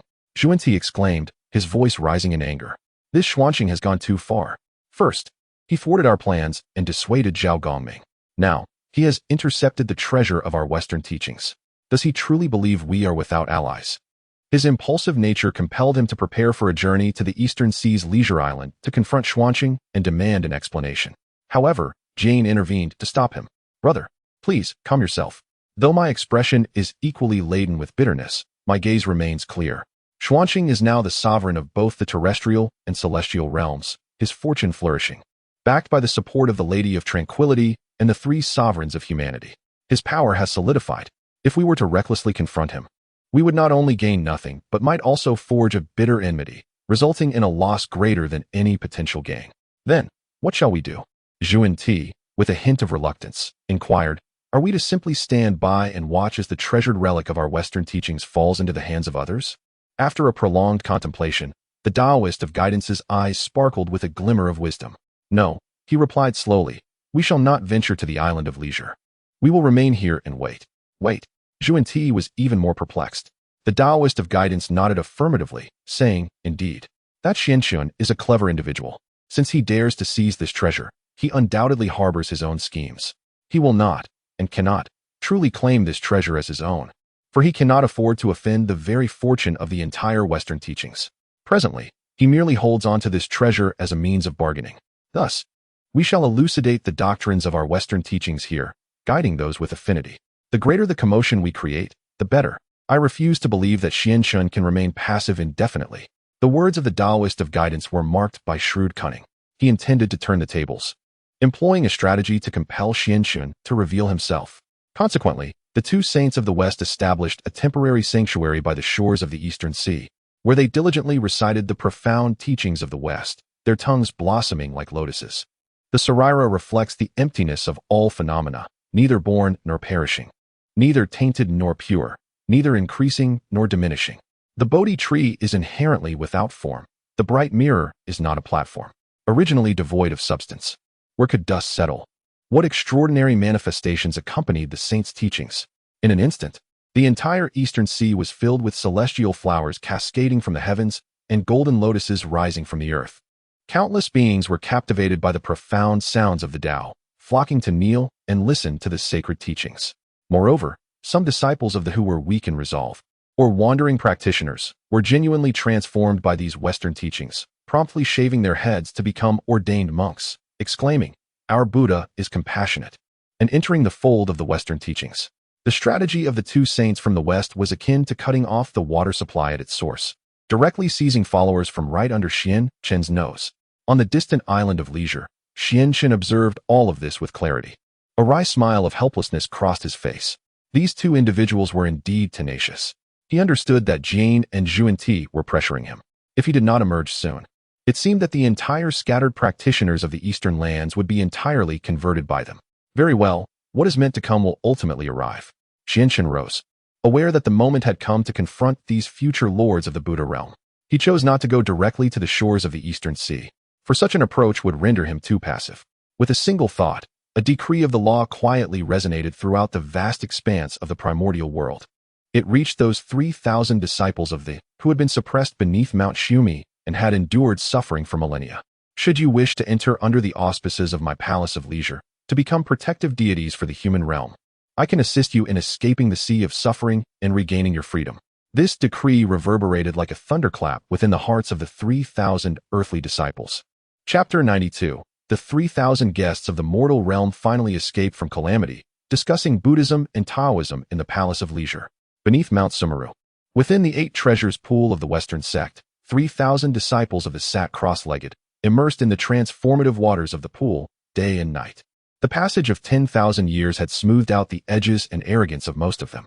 The celestial aura of the had significantly diminished, replaced by a radiance akin to that of the teachings of Jane and Zhuanti. Evidently, the doctrines of the Western sect had subtly reshaped their minds. However, at that moment, the decree from Xuanqing fell like a stone cast into a tranquil lake, stirring tumultuous waves in their once numb hearts. The Palace of Leisure? Master Xuanqing? Will he assist us in escaping this sea of suffering and regaining our freedom? Is this truly so? Instantly, the entire 8 treasures pool erupted in fervor. Some faces shone with ecstatic joy. They had long endured the hardships and confinement of Mount Sumeru, yearning for the legendary Palace of Leisure. Others displayed hesitation. After being indoctrinated for millennia, they had developed a sense of belonging to the Western sect. Yet, there were those who wore expressions of disdain. The Palace of Leisure? Merely another cage. We are born as immortals and shall die as spirits. We shall never serve 2 masters. Before they could reach a consensus, a vast and boundless divine presence, imbued with the powers of judgment and order, descended upon Mount Sumeru without warning. The ethereal shadow of the seal of the divine path flashed across the heavens. The central ghost emperor, Zhao Gongming, led the eastern ghost emperor, Qiong Shao, the northern ghost emperor, Bai Shao, the southwestern ghost emperor, the holy mother of tortoise spirit, and numerous ghostly commanders, forming a colossal shadow that enveloped the entire Mount Sumeru. By the decree of the Lord of the Divine Path, Xuanqing, Zhao Gongming's voice, cold and authoritative, reverberated throughout Mount Sumeru. The 3,000 guests of the have profound ties with my underworld. Now that the calamity is over, it is time for my realm to guide their true spirits into reincarnation or to become ghostly deities. The Western sect, release them at once. Should anyone defy this, they shall be considered enemies of my underworld and the divine path. There shall be no mercy in slaying. Boom. At Zhao Gongming's proclamation, the entire Western sect was shaken. The Bodhisattvas and Vajra guardians stationed at Mount Sumeru turned pale with fear, trembling at the terrifying presence of Zhao Gongming, who had reached the mid-stage of quasi-sainthood. Along with the early-stage ghostly emperor powers of the 3 Shao, they had never anticipated that the underworld would mobilize such force for these captives, marching directly to their doorstep. Meanwhile, Jane and Zhuanti, preaching enthusiastically by the Eastern Sea, were petrified upon sensing their stronghold under siege, nearly spewing a mouthful of blood. Xuanqing, you are exceedingly overbearing. The Daoist of Zhuanti cried out in rage, trembling uncontrollably. He never anticipated that Xianxin would employ such a cunning strategy to encircle Wei and rescue Zhao. No, this was no longer merely a tactic. It was akin to a direct incursion into the very heart of one's homeland. The face of the guiding sage darkened with a deep shade of anger. He realized that he had underestimated the prowess and audacity of this master of the carefree palace. He dared not linger in hesitation any longer and hastily urged his companion. Junior brother, we must return to the mountain at once. Zhao Gongming is no longer the Na'vi figure from Wu. He now wields the authority of the land. If we are absent, none shall stand in his way. With that, the 2 sages could no longer concern themselves with enlightening any destined souls in the east. They hastily summoned auspicious clouds, like frightened hounds, racing back toward Mount Shumi. Meanwhile, as the 2 sages from the west hurried back to their lair to engage in amicable negotiations with Zhao Gongming and his allies, Xianxin had silently appeared atop the sacred mountain where they had previously delivered their teachings. He gazed down at the bewildered followers, left in a state of confusion by the sudden departure of the sages. A cryptic smile graced his face. He did not reveal himself, but conveyed his voice in a gentle yet profoundly wise manner that resonated in the ears of each individual present. What is Buddhism? A simple question, yet it echoed like thunder in the hearts of all who heard it. The recently enlightened followers were momentarily taken aback. Xuanqin's voice continued to resonate. Buddha is neither a deity, nor an immortal, nor a demon, nor a ghost. Buddha is the awakened one, who perceives all worldly suffering, recognizes oneself, perceives the universe, and understands all living beings. The teachings of the West emphasize crossing over, liberating individuals from the sea of suffering and guiding them to bliss. This is the lesser vehicle. In the East, however, we possess the greater doctrine, emphasizing awakening. To awaken oneself is to embody the universe and attain bliss. Anyone can become a Buddha, and everywhere can be a sacred mountain. This is the essence of the greater vehicle. What Xinshan articulated was a synthesis of Buddhist philosophy from his past life, intertwined with his own teachings of the carefree Dao, culminating in a unique doctrine, his own carefree Zen. His words were far more accessible and resonated deeply within the hearts of the listeners than the esoteric scriptures of the guiding sage and the sage of preparation. The beings below, who had already begun to place their faith in the Western teachings, were struck as if by lightning upon hearing this profound doctrine of the greater vehicle. So it is.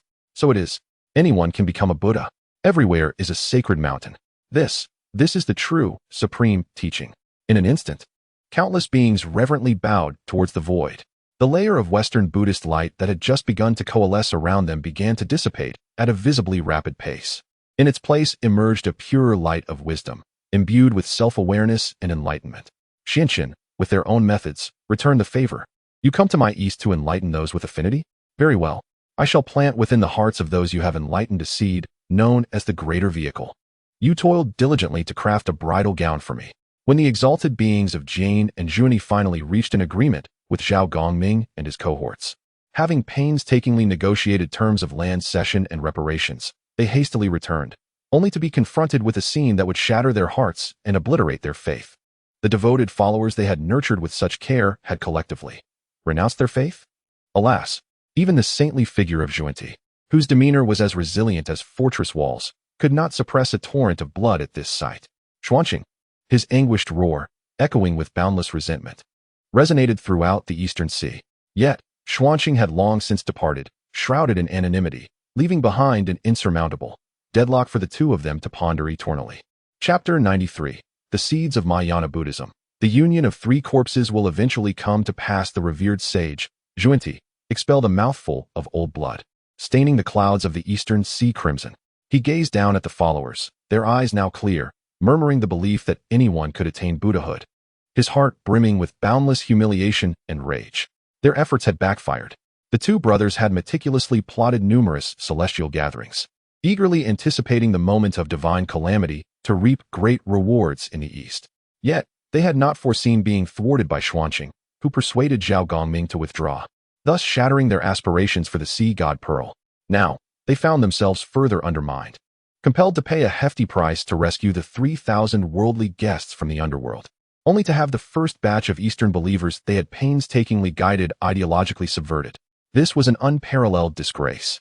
Brother, I cannot coexist with Xuanqing.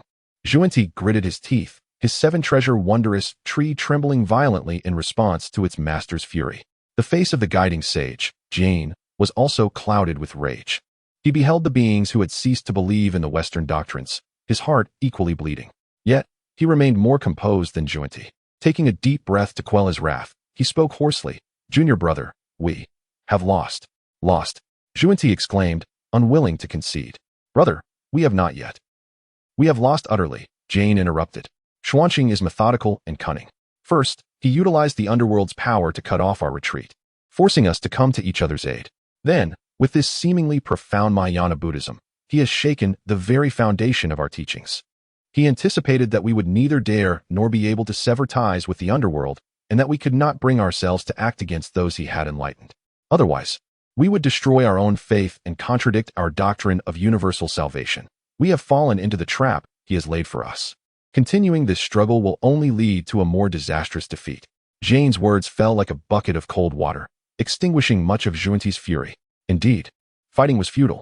Zhao Gongming now wielded the authority of the underworld, already at mid-stage quasi-saint, bolstered by the three heavens and the ghost emperor. Should they not be on Mount Sumeru, no one could stand against them. Reasoning? Xuanqing's rhetoric was more compelling than theirs.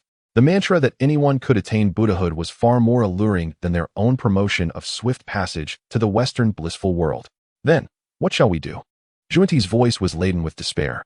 Jane looked at the beings below, now dispersing in small groups, preparing to seek enlightenment on their own.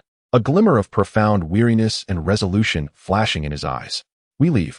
Leave? To where? To return to Mount Sumeru. Jane's voice turned icy. Since the East is fraught with peril, we shall no longer venture there. From this day forth, our Western teachings shall fully seal the mountain. We shall sever all ties with the East. If Xuanqing desires to be the savior of the East, so be it. I shall yield this entire Eastern realm to him. I am eager to observe how he will navigate his existence when the next calamity arises. The two of us shall remain upon Mount Simru, quietly reciting the Yellow Court scripture, watching him ascend his lofty towers, hosting grand banquets, and ultimately witnessing the collapse of his edifices. Jane has indeed succumbed to fear, having been thoroughly haunted by the psychological shadow cast by Xuanqing. He resolved to sever ties with the East in the most extreme and desperate manner possible. If I cannot provoke him, can I not also evade him? Upon hearing this, although there lingered a multitude of grievances in his heart, Junti recognized that this might be the singular option available to them at present. Thus, the two saints of the Heavenly Dao, burdened with profound humiliation and resentment, returned to the western Mount Simru like two stray dogs, tail between their legs. They indeed initiated the protective mountain formation, declaring an eternal retreat.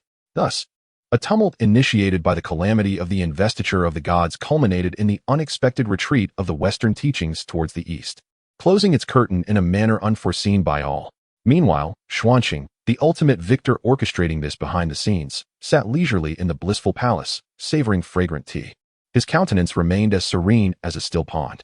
He felt no surprise at the concession of the two saints from the West, for all of this lay within the scope of his calculations.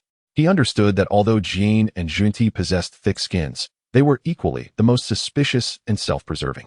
Once they sensed that the balance of investment and return was skewed, perhaps to the extent of incurring total loss, they would flee faster than anyone else. The seeds of Mahayana Buddhism have already been sown. In due time, when the opportunity arises, they shall naturally blossom and bear fruit, Xuanqing mused inwardly. He did not anticipate that merely through a few slogans, he could genuinely establish a Buddhist sect. What he desired was to cast another stone named Buddhism into the turbulent waters of the primordial chaos, rendering the waters even murkier and, indeed, more intriguing. Through this encounter, Xuanqing effectively instilled fear in all petty entities within the primordial expanse. Even the two saints from the West suffered a significant loss in silence under his hand. Henceforth, it is likely that no one shall dare to provoke him lightly on this blissful isle. He could finally anticipate a period, in the truest sense, of uninterrupted, tranquil years. He once again sealed the blissful isle completely and entered into the deepest stage of seclusion. This time, his goal was unequivocally clear: to strive for that supreme primordial saint position. Chapter 94. The fusion of the three corpses and the manifestation of the great unity deep within the tranquil chambers of the celestial palace. Xuanqing's true form sat cross-legged, exuding an aura of solemn majesty. Above him, three figures, identical in appearance yet radiating distinctly different energies, hovered in a triangular formation. These were the manifestations of his goodness, evil, and self, his three corpses. The Xian good Daoist, with a resplendent wheel of merit behind his head, cradled the heaven-toppling seal in his hands, emanating compassion and serenity. The Xian evil Daoist, with a gaze as cold as steel and a faint bloodlight flickering behind him, wielded the judgment blade forged from the 99 soul-dispersing gourd, exuding an air of ruthlessness and authority. The Xian true Daoist, with the most ethereal presence, was devoid of joy or sorrow, seemingly transcending the material realm, embodying the purest essence of self and ultimate truth. Having severed the three corpses, he stood at the pinnacle of quasi-sainthood. The next step was the unification of the three corpses, merging these representations of his own goodness, evil, and obsessions back into his true form, cutting away all distractions, transcending the web of causality, and ultimately attaining the indestructible, eternal state of the great Luo golden immortal Dao fruit. This was the path to sanctification illuminated by the Dao ancestor Hongjun for the practitioners of the Xianmen. In the vast wilderness, countless quasi-saint powers found themselves stymied at this juncture. For while the three corpses are easily severed, their unification proves to be a formidable challenge. Good and evil are fundamentally opposing forces. Forcing their amalgamation may result in a light descent into madness or the collapse of one's Dao fruit, and in severe cases, the explosion of the primordial spirit leading to immediate demise. Furthermore, there lies the most enigmatic and elusive self-corpse, adding to the complexity of the task. However, Xianqin did not intend to adhere strictly to the path delineated by Hongjun, for he possessed the great Dao furnace. He also held a path uniquely his own, the path of freedom. The severing of the three corpses is a method of the Dao ancestor. Though it is a grand and legitimate approach, it remains ultimately a path of others. Xuanzhen's eyes slowly opened, shimmering with an unprecedented brilliance of wisdom. His path is one of freedom. Freedom does not equate to the absence of good and evil, nor does it imply detachment from worldly matters. Rather, it signifies that goodness, evil, and self are all manifestations of one's heart, all for one's own purpose. When the thought arises, one can become a benevolent celestial savior. When the will is enacted, one can transform into a demonic entity that judges all wickedness. Yet the true essence remains untouched by good or evil, undisturbed by external influences. This is the essence of true freedom. A profound clarity surged within him. What he sought was not the unification of the three corpses, but rather to use himself as the foundation, with goodness and evil as his wings, thoroughly integrating the powers of the three corpses into his own true scripture of great freedom. He intended to forge a path entirely unprecedented, one that had neither been trodden before nor would be followed again. The great Dao furnace arise. With a gentle command from Xianchen, the ancient bronze furnace erupted forth from his consciousness with a thunderous manifestation. This time, it would not refine treasures or techniques. Instead, it would forge Xuanzhen's own Dao fruit of the three corpses. Xiangood, return to position. The Daoist Xianshan smiled gently and nodded, transforming into a radiant beam of golden light, the first to plunge into the furnace. Boom! The aura of the golden wheel of virtue and the heavenly seal erupted violently within the furnace. Xianyi, return to your place. The Daoist Xianyi, with an expression as stoic as stone, followed suit, morphing into a stream of sanguine light and casting himself into the furnace. The endless malevolence of the blade of judgment clashed fiercely with the benevolent light of virtue within the furnace, igniting the most intense collision. The entire great path furnace trembled violently, as if it would be torn apart by these two opposing forces at any moment. Xianzhen, subdue it. Finally, the Daoist Xianzhen, his figure transcending the mundane, transformed into a stream of pure light and entered the heart of the furnace. With absolute rationality, he endeavored to reconcile the ultimate contradiction between good and evil. Rumbling. At that moment, Xianzhen's entire sea of consciousness surged with towering waves. His primordial spirit endured unimaginable tearing pain. This was far more perilous and frenzied than any prior cultivation he had experienced. Yet, his gaze remained unwaveringly resolute. He poured forth his entire understanding of the celestial path and every insight gained from 2 lifetimes into the furnace, serving as the fuel for this ultimate refinement. Time, at this moment, lost all significance. Upon the Isle of Freedom, the winds and clouds transformed. At times, golden light illuminated the sky, and auspicious clouds stretched for miles. At other moments, a sea of blood surged, malevolence piercing the heavens. Occasionally, silence reigned supreme, returning to the void. A myriad of extraordinary phenomena continuously alternated, as if a brand new world was being conceived and birthed within. It was impossible to tell how long had passed, perhaps 10,000 years, perhaps 100,000 years, or perhaps merely a fleeting instant. When all anomalies finally subsided, the great path furnace, suspended within Xianzhen's sea of consciousness, gradually ceased its operation. It neither shattered nor grew stronger. Instead, it transformed into an enigmatic purple aura, seemingly encompassing all colors of the universe, the legendary primordial purple qi. With 3 corpses as its material and the great Dao as its fire, it had miraculously forged a foundation for sanctification. Xianzhen's true form slowly opened his eyes. Within them, there was no longer good or evil, nor self. All that remained was a profound understanding of the essence of all things, transcending everything. Absolute freedom. His aura had completely transcended the realm of quasi-sainthood. He had succeeded. He had traversed the unique path to sanctification that belonged solely to him. At this moment, he stood merely a step away from the supreme Hongjun saint position. That step was to fully integrate the primordial purple qi he had refined with his primordial spirit. Just then, the entire primordial world seemed to respond, whether in heaven or on earth. In the heavens above, purple qi flowed eastward for 30,000 miles. Beneath the 9 abysses, golden lotuses bloomed across 100,000 zhang. An unparalleled, sublime force, the essence of the primordial universe, has at last descended. Chapter 95, Resonance of Heaven and Earth, the Primordial Machine, the Rise of Inner Demons, and the Inquiry of True Self at the moment when the primordial purple energy, forged from the great Dao's furnace and the fruits of the 3 corpses, appeared in the sea of consciousness of Xianzhen. The entire primordial world fell into a profound stillness. Whether it was the primordial lord, Meditating in the Jade Void Palace on Kunlun Mountain, the Master of Heaven, sorrowfully reflecting in the Bio Palace on Golden Turtle Island. Or the Laozi of Ta Ching, sitting quietly in the Eight Sceneries Palace. All the saints of the Heavenly Dao abruptly opened their eyes in unison, casting their gazes towards the distant Eastern Sea. Their expressions were imbued with disbelief and shock. The opportunity for sanctification. How could this be possible? Under the Heavenly Dao, the ranks of saints were already filled. Why would a new opportunity for sanctification arise? This aura did not belong to the Heavenly Dao, nor to the earthly Dao, and certainly not to the human Dao. This is the Self-Dao. Someone is about to validate the primordial Dao fruit through their own path. Within the hearts of the saints, tumultuous waves surged, even more intense than those during the Battle of the Gods. Their sanctification was granted by the Hongjun Dao ancestor through the primordial purple energy, relying on the Heavenly Dao to achieve success. Though their paths were formidable, they were ultimately confined within the framework of the Heavenly Dao. Yet at this moment, this new opportunity for sanctification was overwhelmingly dominant and utterly pure.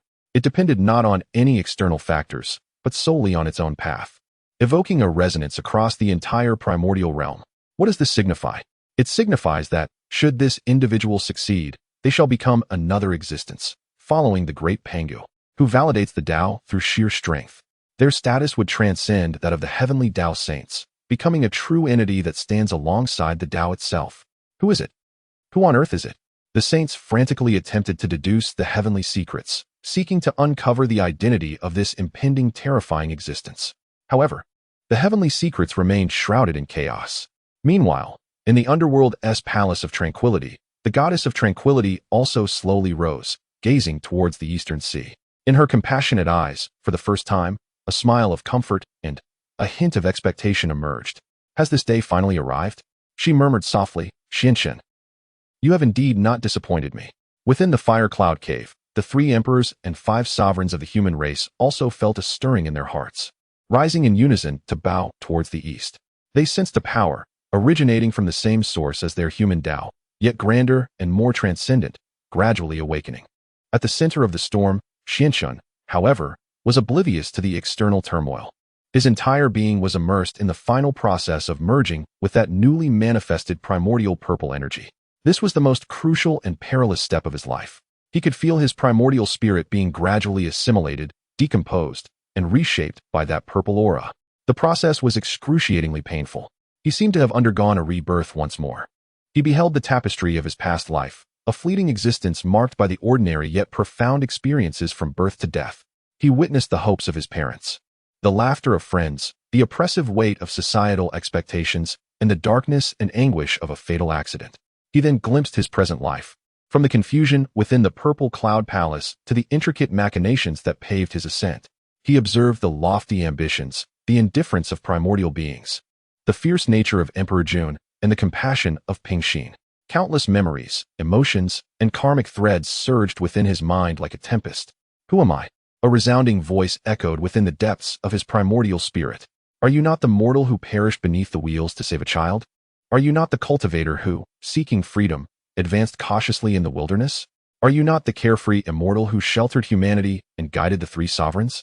Are you not the Lord of the Divine who forged a new path to challenge the heavenly order? The inner demons. The tribulation of enlightenment. The trial of the heart. This is the ultimate test imposed by the Dao upon the seeker. Should one fail to penetrate the profound enigma of who am I, they would be consumed by endless karma and emotions, resulting in the collapse of their primordial spirit, the dissolution of their Dao fruit, and a complete transformation into dust. At that moment, Xuanzhen's consciousness plunged into unprecedented turmoil. He felt as though he had fragmented into countless shards. Each one was him, yet none were the complete essence of himself. His resolve began to fracture under the weight of that monumental inquiry. Just as he was on the brink of total descent, poised to be devoured by inner demons, a scripture emerged unbidden within his consciousness, gradually unfurling. The Dao is formless, nurturing heaven and earth. The Dao is devoid of sentiment, orchestrating the sun and moon. It is the scripture of constant tranquility bestowed by the supreme Laozi. It is the supreme method granted by the sage of Ta Ching. Under the cleansing resonance of this tranquil and effortless Dao, Xuanzhen's chaotic consciousness gradually regained a semblance of clarity. Who am I? He asked himself once more. This time, He refrained from recalling past identities or entangling himself in complex karmic webs. His mind was left with a singular thought, pure and resolute. I am who I am. I am Xianchen, whether in the guise of an ordinary mortal in a past life or a cultivator in this current existence. Whether as the carefree immortal or the lord of the divine, these are merely roles I have played across different times and places. Yet, my true self has never wavered. My path is one of freedom. My heart is also one of freedom. Where the heart leads, there the Tao resides. My heart remains unmoved. All things are but illusions. Inner demons, do not dare to obstruct me. Break. With a roar that emanated from the depths of his primordial spirit, his already harmonious and unblemished resolve erupted forth, radiating immeasurable brilliance. That radiance does not belong to goodness, nor to evil, nor to any known principle. It solely belongs to the mysterious celestial being. Boom. Within his sea of consciousness, those countless illusions, transformed by the heart's demons, evaporated instantaneously before this pure light of his true self, as ice and snow succumb to the blazing sun. The trial of the heart's demons is shattered. At this moment, the primordial purple aura, which had already fused with his primordial spirit for the most part, became completely inseparable from him. Chapter 96. The ultimate achievement of primordial Tao, the supreme being of the carefree path. The inner demonic tribulation is overcome, and the true self is manifested.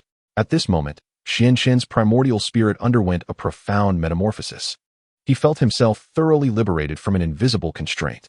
This was no longer merely transcending the three realms or escaping the five elements, but rather a transcendence of a higher order. He could perceive the ceaseless river of time, which spanned the entirety of the primordial past, present, and future. He stood at the riverbank, gazing down at the countless surging waves within. Each wave was the destiny of a living being.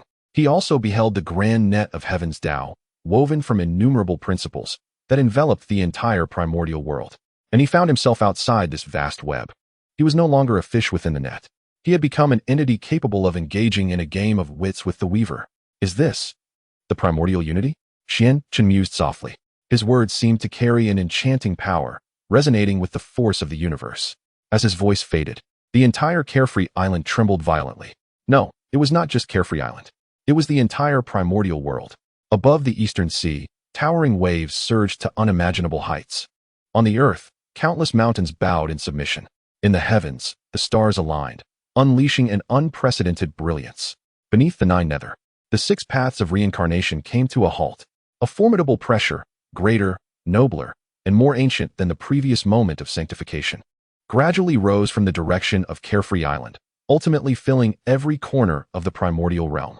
In the face of this overwhelming force, whether mortals or immortals, whether great Luo or quasi-saints, all beings instinctively felt a profound submission from the depths of their souls.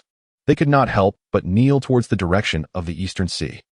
At Kunlun Mountain, in the Jade Void Palace, the three treasures Rui in the hands of the primordial heavenly sovereign shattered into powder with a resounding crack. He gazed vacantly towards the eastern sea, murmuring to himself, truly, it has succeeded. At Jinao Island, in the Azure Ocean Palace, the azure grass sword held by the celestial master of heaven emitted a reluctant hum, as if paying the highest homage to the newly born supreme existence. In the Eight Scenic Palace, at the Xiandu Cave, Laozi of Taiji slowly opened his eyes, observing the boundless purple energy flowing from the east, which ultimately transformed into a long sigh. The great Tao comprises 50, with the heavenly transformation being 49. To remove one. So this is the true one. In the western Shumi Mountain, the bodhisattvas Jin and Junti were already pale as death, trembling like chaff. They felt the horror that completely surpassed them, leaving only endless regret and fear in their hearts. They understood that they had offended an existence they should never have crossed. On Carefree Island, Xianchen slowly stepped out of the Carefree Palace. He was not merely crossing the threshold of the palace. Moreover, he has transcended the realm of quasi-saints. With each step he takes, golden lotuses of the great Tao blossom beneath his feet. Surrounding him are boundless principles, akin to the most devoted guardians, cheering and singing in his honor. Behind him, there is no need for a wheel of merit. Rather, a celestial wheel embodying the myriad phenomena of the universe and the cyclical nature of existence gracefully revolves. He is the Tao, and the Tao is he.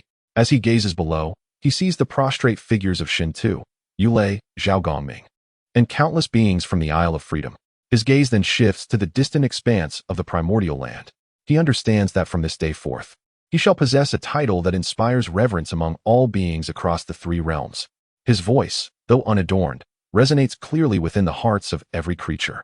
I, Lin Chen, attained enlightenment amidst the chaos and absorbed the teachings within the palace of the purple clouds, enduring through countless tribulations without faltering. I have realized the Tao through immeasurable epochs. Today, I have severed the three corpses, revealing my true self as the singular essence. By my own effortless Tao, I have attained the fruit of the supreme primordial golden immortal path. Henceforth, I shall be known as the Supreme Lord of Great Freedom. As the final syllable escapes his lips, the entire primordial world reverberates with the resonance of heaven, earth, and humanity, the three ways in harmony. Thunderous roars reverberate through the 9 heavens. Yet this thunder is not a harbinger of punishment, but rather a celebration. Boundless golden light of merit flows forth from the void, not descending, but in worship. The entire primordial realm pays the highest tribute to this newly ascended Lord of Freedom, who has transcended the 3 ways and exists beyond the 5 elements, attaining the supreme fruit of the primordial Tao. From this moment, the primordial world has gained an additional being above the 6 saints of the Heavenly Dao, an exalted entity, gazing down upon the ages. The Supreme Lord of Great Freedom. Chapter 97. The Celestial Master expounds a new chapter. All saints assemble at the tranquil palace of supreme freedom. The title of the Great Supreme Freedom Celestial Master, heralded by Xuanqing's achievement of enlightenment, resonated throughout the vast expanse of the primordial world like the harmonious tones of the Tao, etching itself into the very souls of every living being. Surpassing the saints, he stood as the supreme celestial master of the primordial chaos. This signified a transformation in the celestial hierarchy of the primordial realm. No longer would the celestial order be governed by the 6 saints of the Heavenly Dao in concert with the reclusive Hongjun Daozu. Instead, a being had emerged who could truly stand shoulder to shoulder with Daozu and, in certain respects, even eclipse him, a supreme existence. In an instant, the entire primordial realm was engulfed in an unprecedented fervor and reverence. Countless surviving practitioners from the divine calamity and those who harbored doubts about the saintly lineage glimpsed a newfound hope. They spontaneously bowed towards the East Sea, reverently chanting the sacred name of the Great Supreme Freedom Celestial Master. On the Isle of Tranquility, Zhao Gongming, Shintu, Yulei, and others were overwhelmed with excitement. They could scarcely believe that their revered master had attained such an exalted state of the Tao. This was no mere ascent. It was akin to embracing the very essence of the cosmos. We humbly pay our respects to the Great Supreme Freedom Celestial Master. May the Master's holy life be boundless and the Tao flourish eternally. The thunderous sounds of their veneration reverberated in the skies above the Isle of Tranquility. Xuanqing, no? He must now be referred to as the Supreme Freedom Celestial Master, hovered serenely in midair, accepting the homage of myriad beings. Though he bore no overwhelming aura, the transcendent Tao energy exuding from him, as if he were one with the universe, was far more compelling than any display of celestial might. He understood that the first task after his enlightenment was to impart wisdom, a discourse capable of altering the entire landscape of cultivation in the primordial realm. He slowly raised his hand and gently pressed downward, silencing all voices in an instant. His voice reverberated within the hearts of every living being. The Tao encompasses 50, and the heavenly transformations yield 49. In times past, the Daozu imparted the true teachings of the mysterious gate within the purple cloud palace, initiating the path of the immortals. A meritorious endeavor. However, the path of immortality is not the sole path. Now that I have attained the Tao of primordial chaos, I shall establish the palace of supreme freedom on the Isle of Tranquility, where I will expound upon my supreme freedom Tao for 3,000 years. This path does not sever the 3 corpses nor rely on merit. It seeks only to clarify the mind and realize the true self. All who are destined, regardless of their origins or cultivation levels, may come forth to listen. At the end of 3,000 years, the teaching will conclude, and the primordial realm shall usher in a new era. Boom. The words of the Supreme Freedom Celestial Master were even more shocking than his prior enlightenment. Not severing the 3 corpses, not relying on merit, only seeking to clarify the mind and realize the true self. This heralded the inception of an entirely new cultivation system, distinctly separate from the teachings of Daozu and the mysterious gate. In that moment, the primordial realm erupted in a frenzy. Countless practitioners displayed expressions of ecstatic yearning, especially those remnants of the Jia sect, who were calculated against by the saints during the calamity of the Fengshen and had long since lost hope in the orthodox teachings of the Xianmen. or those quasi-saintly beings who struggled without connections and could not sever their own corpses.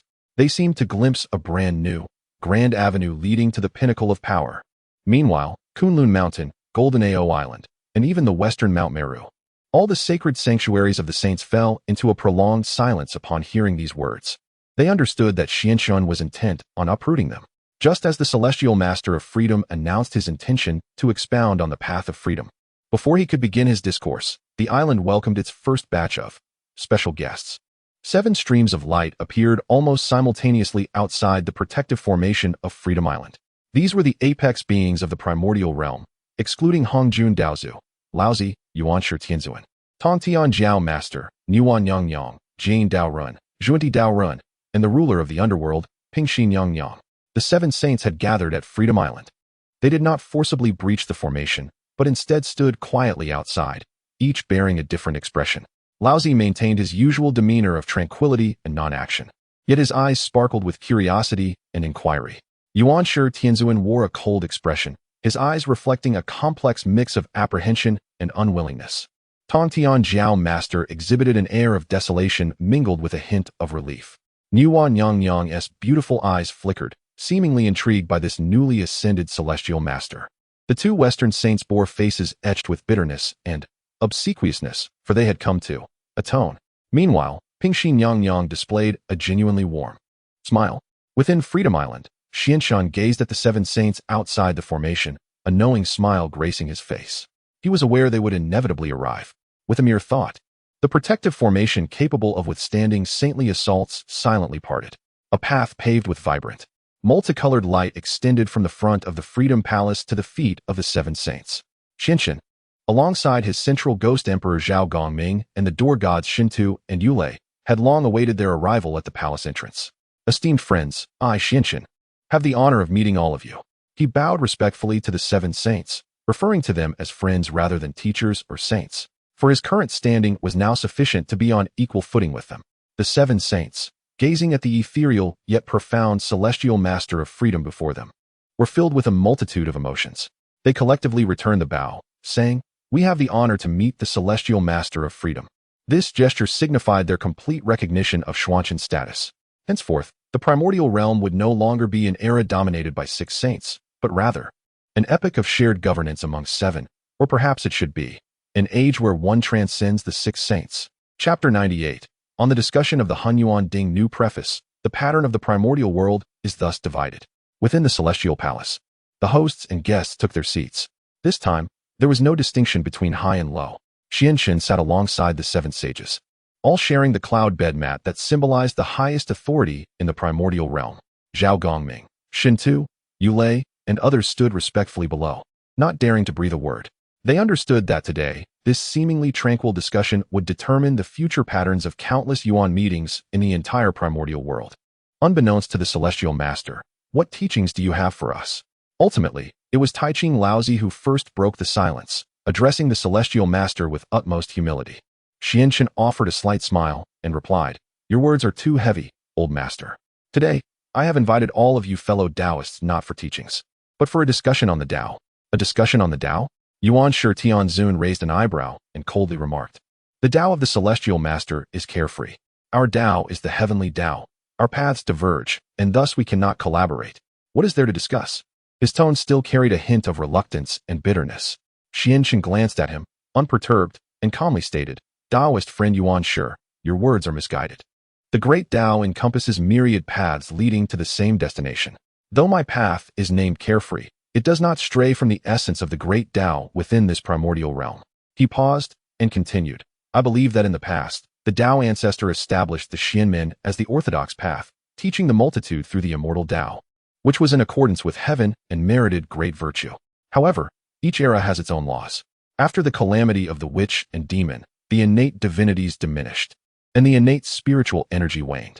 Following the calamity of the investiture of the gods, the immortals and deities became separated, and there emerged a clear distinction between the mundane world and the celestial realm. If we attempt to apply old laws to new matters, it would surely be improper." Xianxun's words, spoken neither hurriedly nor slowly, plunged all present sages into contemplation.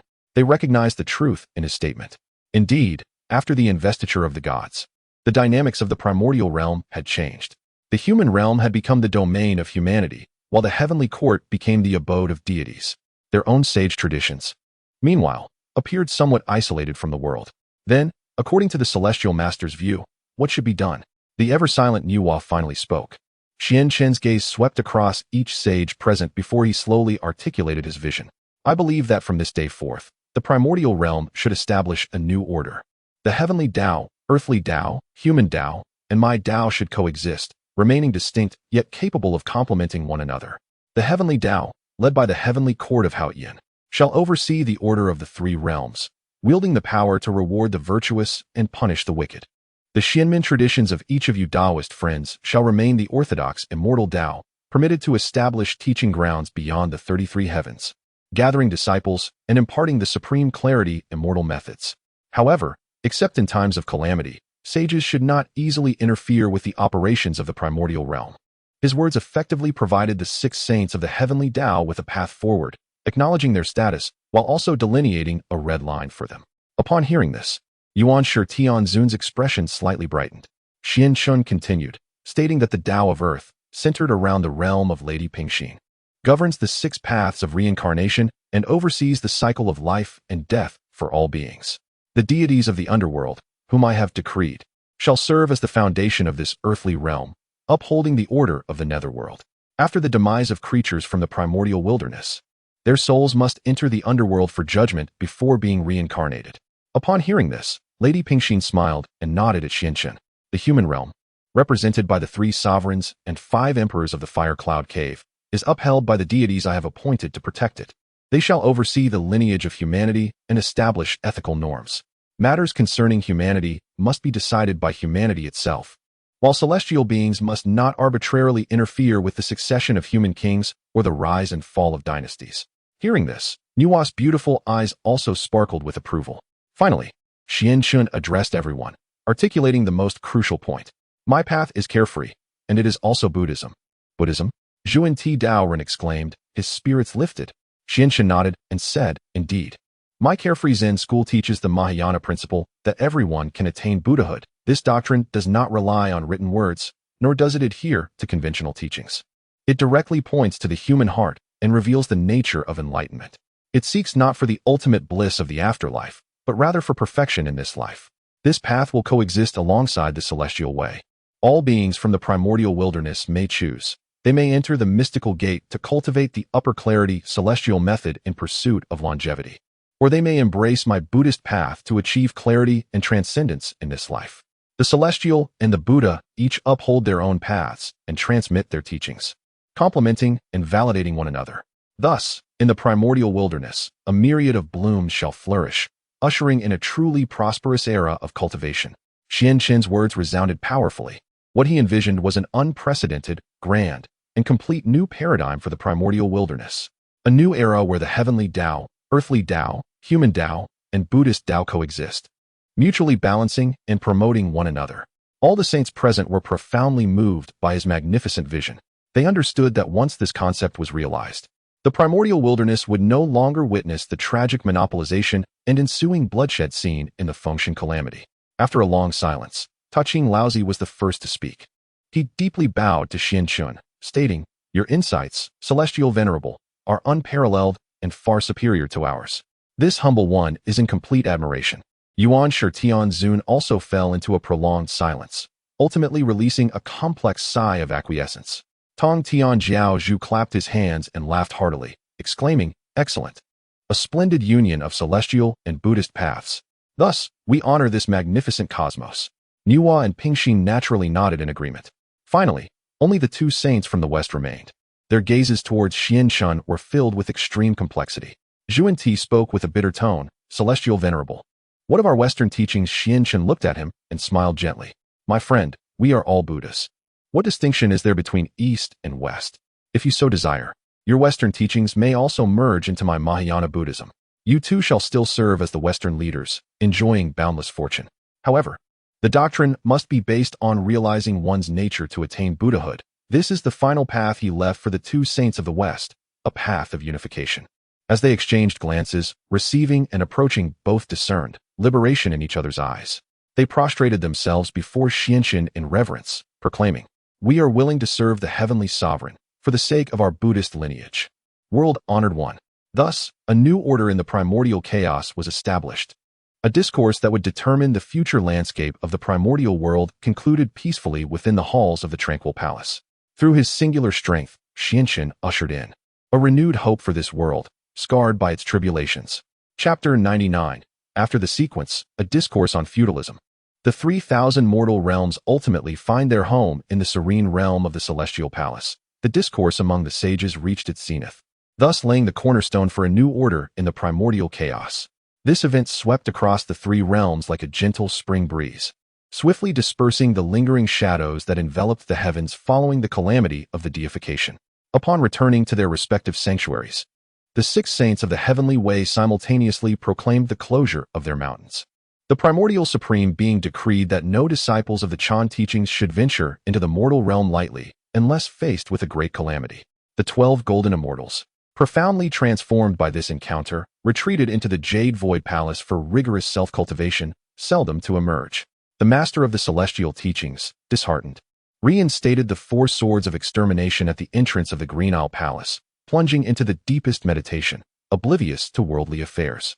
Although the fortunes of the had dissipated, its foundation remained intact, supported by disciples such as the unrivaled Holy Mother, who valiantly upheld its legacy. Upon returning to Mount Sumeru, the 2 saints of the West undertook sweeping reforms to the doctrines of their teachings.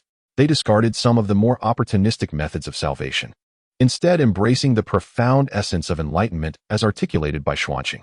Consequently, while the momentum of expansion within the Western teachings may have slowed, their doctrinal foundation became more stable and profound than ever before.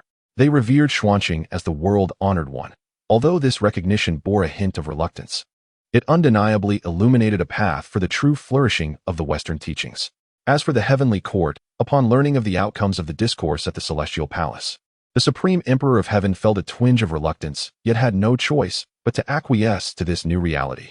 He recognized that from this point forward, his dominion would be limited to the order beneath the heavenly way, with neither the underworld nor the mortal realm subject to his direct control. Nonetheless, he also reaped benefits.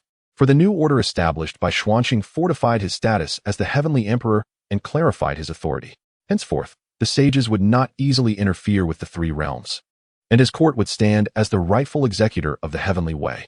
In a fleeting moment, the entire primordial chaos entered an extraordinary period of tranquility. Immortals, gods, mortals, and spirits each followed their paths and fulfilled their duties. The architect of this harmony, the celestial master Xuanqing, after bidding farewell to the 7 sages, turned his attention to his own domestic affairs. His foremost task was to address the 3,000 disciples of the whom he had redeemed from the Western teachings under the guise of the underworld. At that moment, these 3,000 erstwhile celestial beings gathered anxiously on an auxiliary celestial isle. Their expressions a tapestry of emotions, relief from their previous sufferings intertwined with uncertainty about the future. They were unaware of how this enigmatic celestial master would choose to address them. Just then, Xuanqing's figure materialized before them, devoid of any oppressive aura, merely observing them with a gaze imbued with tranquility and compassion. "Dear fellow practitioners, I trust you are well," he spoke, and his words momentarily stunned all present disciples. "I, Xianxin, once had a fleeting encounter with you all in the esteemed Purple Cloud Palace." Upon hearing these words, the seasoned disciples of the Zhijiao, such as the Golden Hoop Immortal Ma Sui and the Pai Lu Immortal, were taken aback.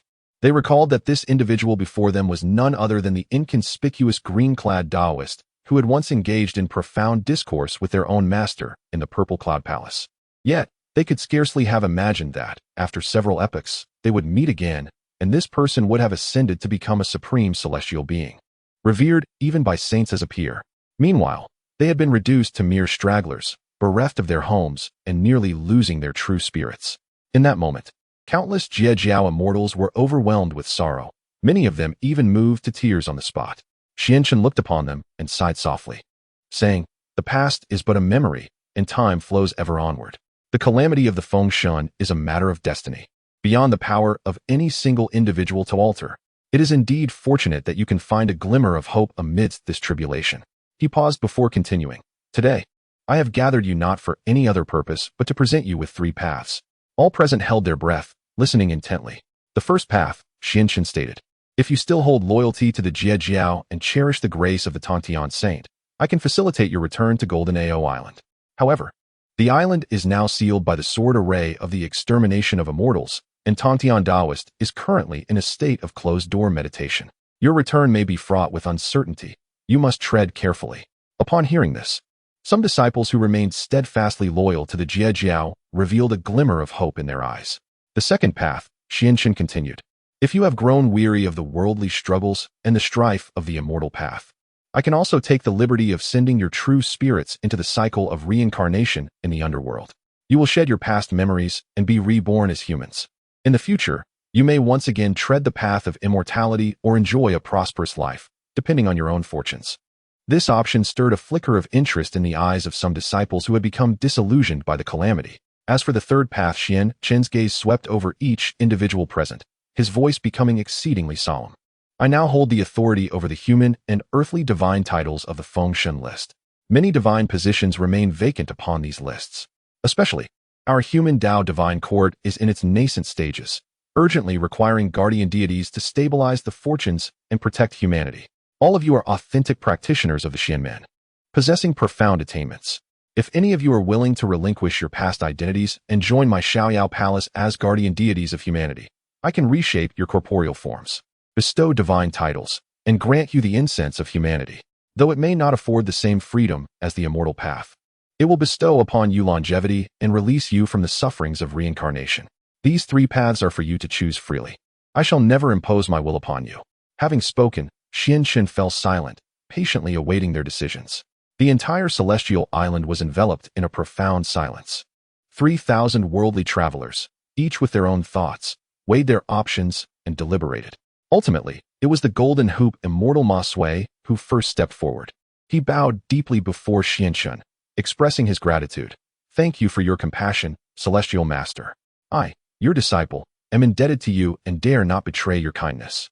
I wish to return to Jinao Island. Lin Chen nodded approvingly. Well, with a wave of his hand, a portal of space materialized before Ma Sui.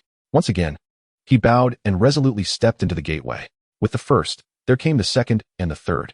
One after another, hundreds of loyal disciples of the chose to return to Jinao Island. Subsequently, hundreds of disheartened disciples opted for reincarnation. Lin Chen granted each request, ensuring their paths were well arranged. Ultimately, only over 2,000 remained on the celestial island. Led by Pai Lu, this group of over 2,000 immortals exchanged glances, each discerning a flicker of determination in the other's eyes. In unison, they knelt before Lin Chen. We have witnessed too much slaughter and wish not to enter the cycle of reincarnation again. We are willing to enter the palace of carefree and serve as guardians of humanity. We are willing to labor for the celestial master. They implored, their voices merging into a powerful tide that resonated through the heavens. Lin Chen gazed upon the multitude kneeling below, and a satisfied smile finally graced his face. He understood that from this day forth, his palace of carefree and his divine court of humanity had at last acquired their first true foundation. Chapter 100. Reshaping the divine body and bestowing divine positions. New regulations established in the celestial palace. Good. A single word escaped Xuanchen's lips. Yet, this solitary utterance seemed to harbor boundless enchantment, instilling a profound sense of tranquility within the hearts of the over 2,000 prostrating celestial beings of the Zixiao sect. He rose slowly, an immense and boundless divine majesty, imbued with the forces of creation and order emanating from him. Those of you who wish to enter my celestial palace and serve as protectors of humanity, I shall not treat you unjustly. Today, I shall use my supreme magical prowess to reshape your divine bodies and bestow upon you divine status. With a sweeping gesture of his grand sleeves, the humanity deification list, gleaming with golden radiance, floated above the heavens. Simultaneously, he produced the 7-aperture Linglong heart, a heart nurtured by his virtuous power for tens of thousands of years. This heart embodies the essence of loyalty and righteousness, as well as the source of wisdom. Today, I shall use it as a guide to assist you in shedding your mortal forms and achieving the divine path. With a flick of his finger, the 7-aperture Linglong heart transformed into a stream of light, soaring into the humanity deification list. Boom! The entire list, upon receiving this heart, seemed to come to life instantly. No longer was it a mere collection of cold text. It appeared to possess a brain capable of thought and judgment. Humanity decree, absolve. Lin Chen exclaimed once more. Suddenly, Over 2,000 beams of golden divine light shot forth from the humanity deification list. Each beam precisely landed upon the true spirits of the Zixiao, celestial beings below. Zing. Those celestial beings who had lost their physical forms during the calamity of deification, now reduced to mere true spirits, found their bodies beginning to visibly regenerate under the illumination of this golden light. This was not a mere gathering of magical power. It was a divine body formed of human fortune as its foundation, of the fervent wishes as its flesh, and of the illuminating wisdom of the seven-aperture Linglong heart as its guide. Though this divine body could not be cultivated and elevated like a celestial body, it was impervious to all forms of harm, untouched by karma, and intricately linked to human fortune. As long as humanity endures, they shall achieve eternal life. My body has returned. This is a divine body. I feel no trace of karma. Thank you, Celestial Lord. Thank you for your gift of rebirth. The over 2,000 celestial beings, overwhelmed by the sensation of their newly restored bodies and the unprecedented closeness to human fortune, were moved to tears, bowing in gratitude. Xianshan beheld their transformation, a satisfied smile gracing his features. He understood that from this moment forth, these individuals had truly severed their past karmic ties with Zixiao, becoming integral parts of his celestial palace and the divine court of humanity. Rise. Xuanshan's voice resonated once more. The divine bodies have been formed. It is time to bestow divine positions. His gaze turned towards the foremost figure, the most accomplished and composed Pai Lu immortal. Pai Lu Xian. Step forward to receive your decree. Pai Lu Xian promptly advanced, kneeling respectfully before the assembly. Xianshan declared in a resonant voice, Today, I hereby appoint you as the Eastern Protector of the human Dao Divine Court.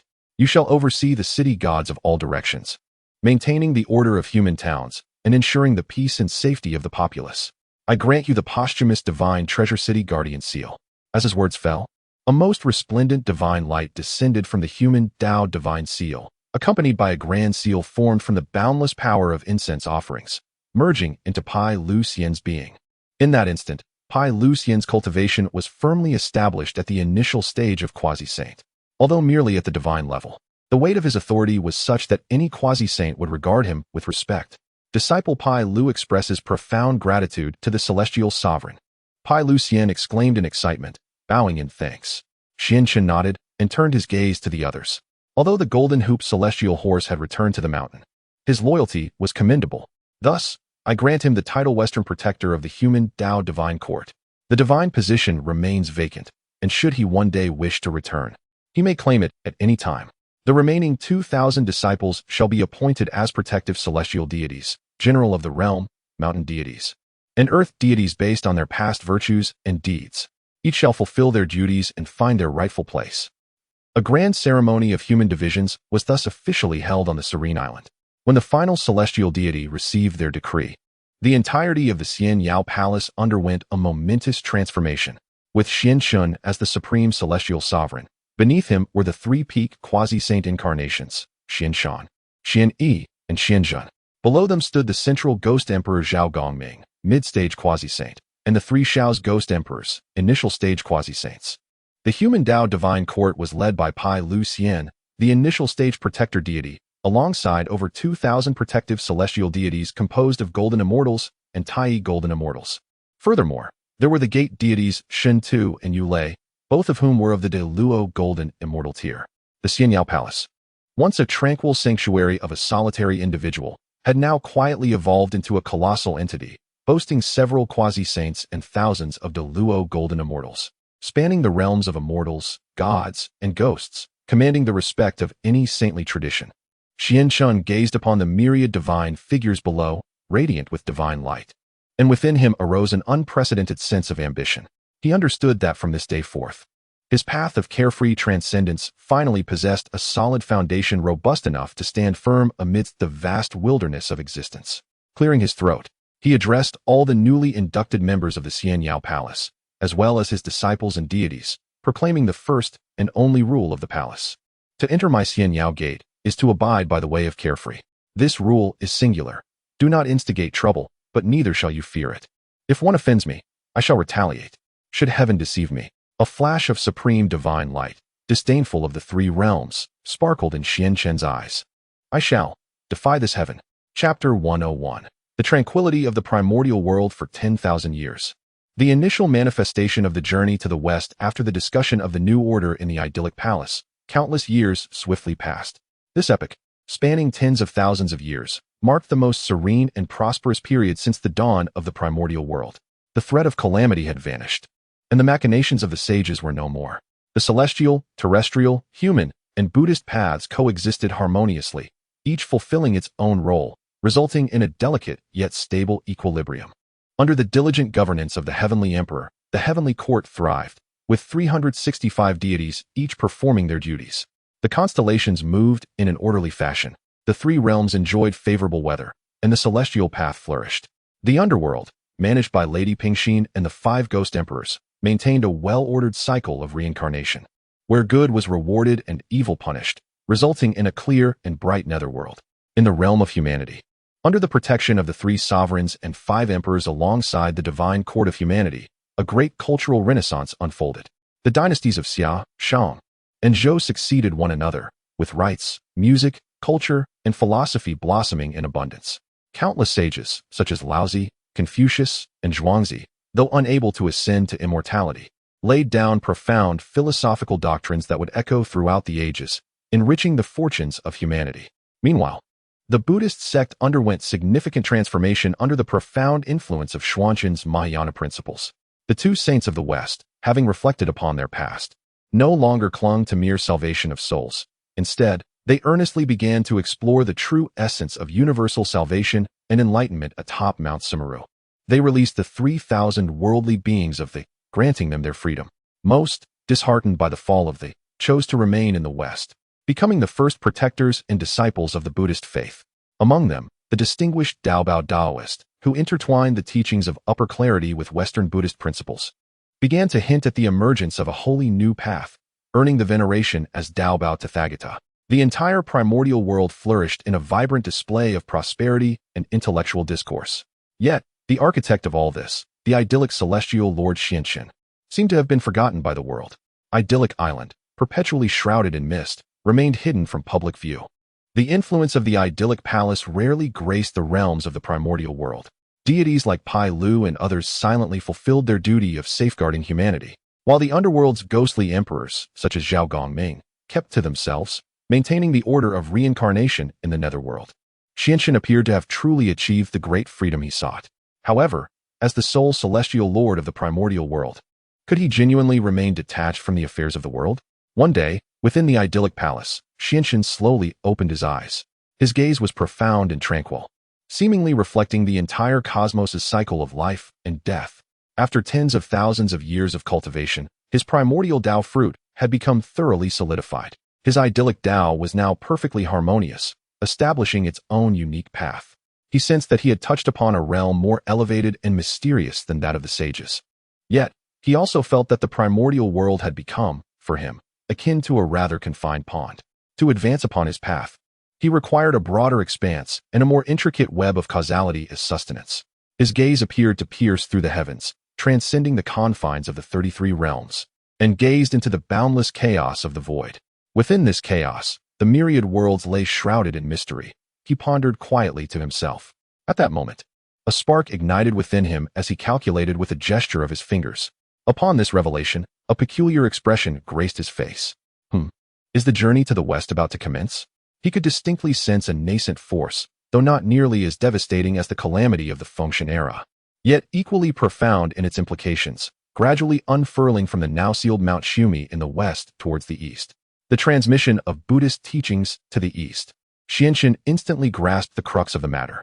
Although the 2 saints of the West had been enlightened by him to comprehend the profound Buddhist doctrines, they ultimately remained the sovereigns of the West, with their sect's foundation rooted there. To genuinely elevate their teachings, they must reinstate their influence back into the prosperous eastern lands. The propagation of Buddhism to the east was, indeed, their most prudent strategy. Quite intriguing. A subtle smile played upon Xuanzun's lips. Having remained a reclusive turtle in the mountains for so many years, he could no longer resist the urge to intervene. He understood that this impending calamity of the journey to the west, on the surface, was about the dissemination of Buddhist teachings and the elevation of the Buddhist faith. Yet, Beneath the surface, it remained a contest between the sages, a direct confrontation between the Eastern Daoist lineage and the Western Buddhist doctrines. Moreover, it was a significant maneuver by the Heavenly Court, seeking to solidify its dominion over the three realms following the Fengshen episode. But, have you sought the opinion of this sovereign of the Buddhist door? Xuanzhen's eyes gleamed with a hint of amusement. Initially, he had sown a seed of Mahayana Buddhism merely to vex the two Western saints, yet unexpectedly, that seed had indeed flourished under their care. Now, as they aimed to transmit this Buddhism back to the East, were they not ensnaring themselves? Xianxin did not immediately intervene. Instead, he quietly observed the shifts in the celestial mechanics. He beheld, far atop the distant flower fruit mountain, a celestial stone imbued with the essence of the sun and moon, pulsating with boundless transformative energy, beginning to tremble violently. He witnessed, within the dragon palace of the Eastern Sea, the iron pillar meant to suppress the sea's eye also beginning to hum ominously. He discerned that at the Heavenly Court stables and within the Peach Blossom Garden, critical narrative junctures were quietly aligning under the orchestration of the heavenly will. Everything seemed to unfold as though scripted in advance. Yet, this script appeared too seamlessly logical. Xuanzhen's brow furrowed slightly. At his current level of understanding, he sensed that beneath this seemingly transparent celestial design lay a more profound and sinister aura. That aura did not belong to the celestial, nor to the divine, nor to the Buddha, nor to the specter. It was imbued with destruction, chaos, and finality. Could it be demonic? A fleeting thought crossed through Xuanzhen's mind. He recalled the figure who, during the initial calamity of the dragon and Han, had contended with the Daoist ancestor Hongjun for the sacred position, but ultimately transformed into an otherworldly demon, proclaiming that while the Dao stands a foot high, the demon towers a yard above. The demon ancestor Luoho. Could it be that this journey to the West was not merely a conflict between Buddhism and Taoism? Rather, was it the continuation of the struggle between the Dao and the demon? For the first time, a genuine sense of gravity began to stir within Xuanzhen's heart. Chapter 102. 500 years later, the stubborn stone cracks, and Wukong is born in search of immortality. 5 centuries, for mortals, signifies the passage of generations and the rise and fall of dynasties. Yet, for the celestial beings, it is but the blink of an eye. In the Eastern Victory Divine Continent, within the proud nation of Aulai, atop the majestic flower and fruit mountain, a divine stone that has absorbed the essence of the sun and moon over countless millennia finally could no longer withstand the immense creative force within it. With a sharp crack, the stone shattered, sending forth a radiant light that soared into the heavens, reaching the very constellations. Even the lofty heavenly court was shaken by this event. The Supreme Emperor, seated upon his throne, observed the phenomenon with clarity. With a mere calculation, he discerned the cause and effect, a knowing smile gracing his lips as he remarked, "What lies below is merely the essence of heaven and earth, nothing extraordinary." He had long been apprised by the Dao ancestor of the entire plan concerning the journey to the West, and thus had no intention of intervening. From within the divine stone emerged a stone monkey, adorned with golden fur and eyes that gleamed with brilliance. As he tumbled forth, he swiftly grew to the size of an ordinary monkey. This was none other than the future great sage equal to heaven, Sun Wukong. This extraordinary stone monkey, endowed with innate prowess, soon leaped into the water curtain cave, where he was revered by the other monkeys of Flower and Fruit Mountain as the beautiful Monkey King. Henceforth, he led a carefree and untroubled existence amidst the mountain. However, such bliss was not to last. Birth, aging, illness, and death are the immutable truths of the universe. When the beautiful Monkey King witnessed an elder monkey by his side pass away, transforming into mere bones, a sense of fear arose within him for the first time. A profound dread of death and a yearning for immortality took root in his heart.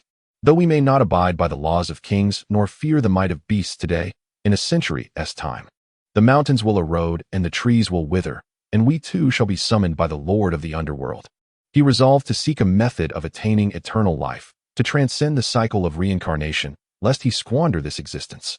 Under the guidance of a wise monkey, the beautiful Monkey King learned of 3 beings within this realm who could escape the cycle of reincarnation and coexist with the cosmos, the Buddha, the immortal, and the divine.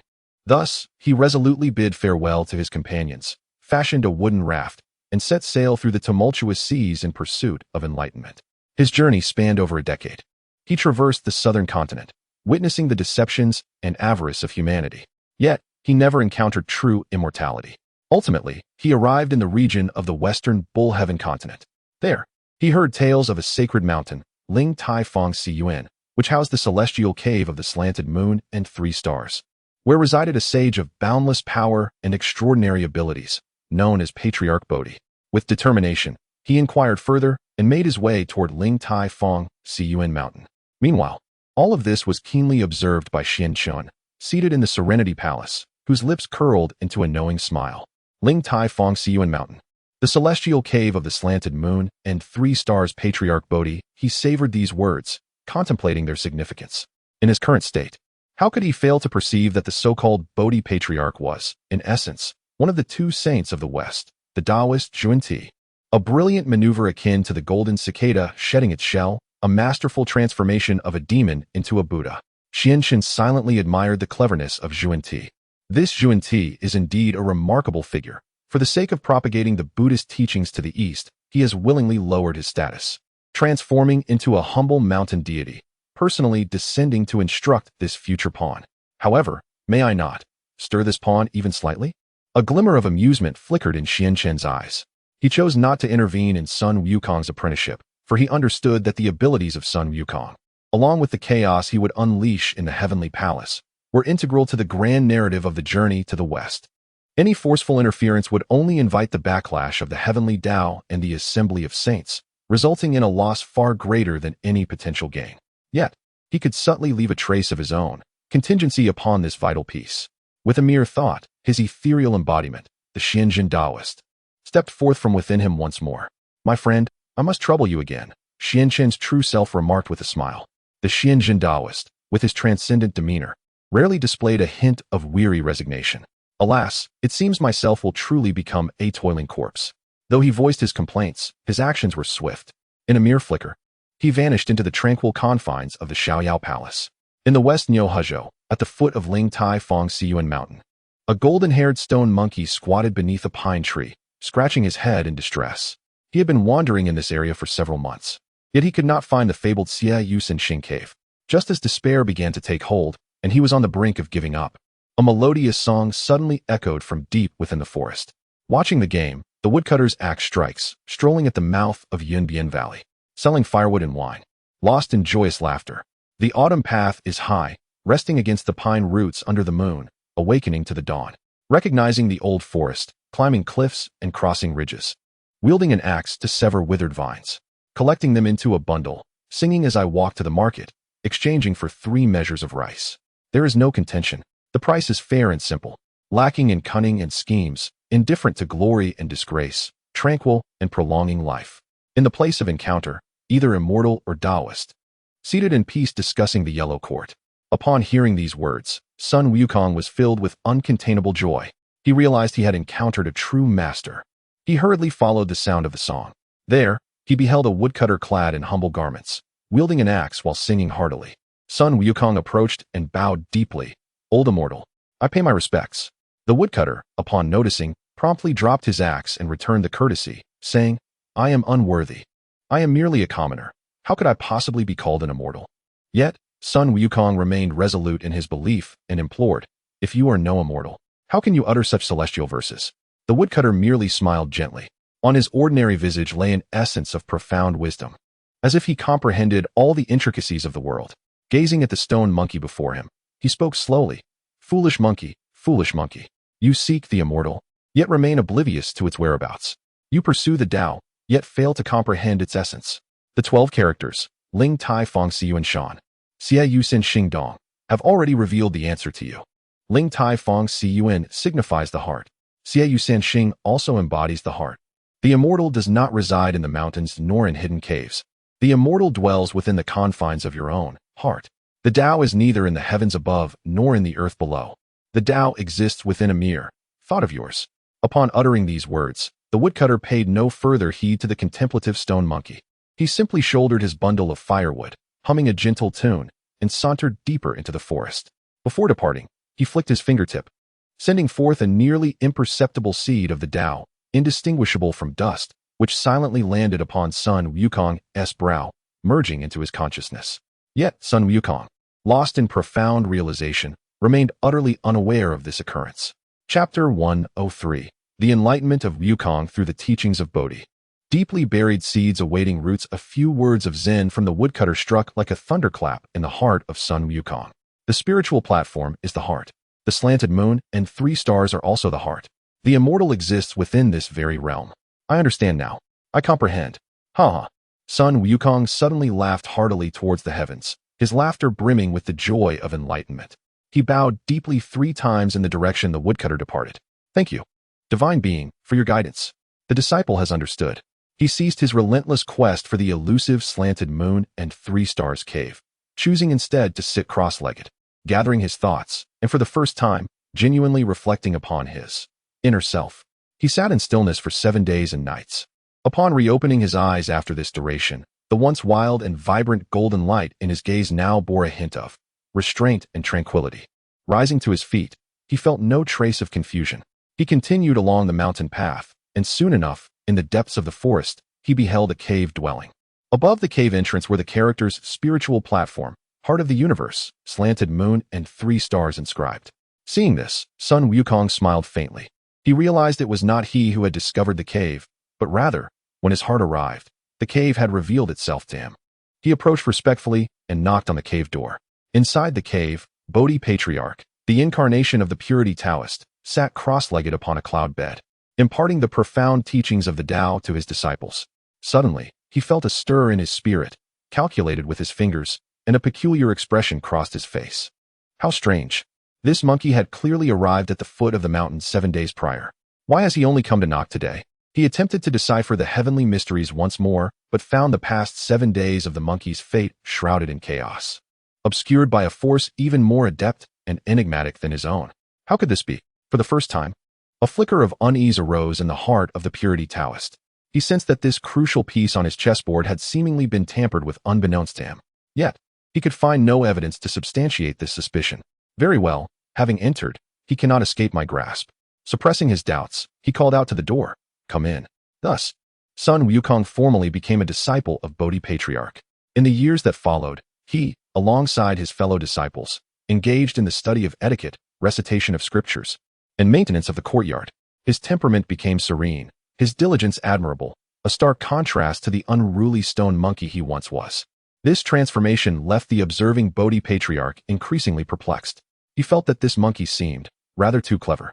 Finally, after 7 years, Bodhi Patriarch decided to cease his tests and began to formally impart to him the true methods of attaining immortality.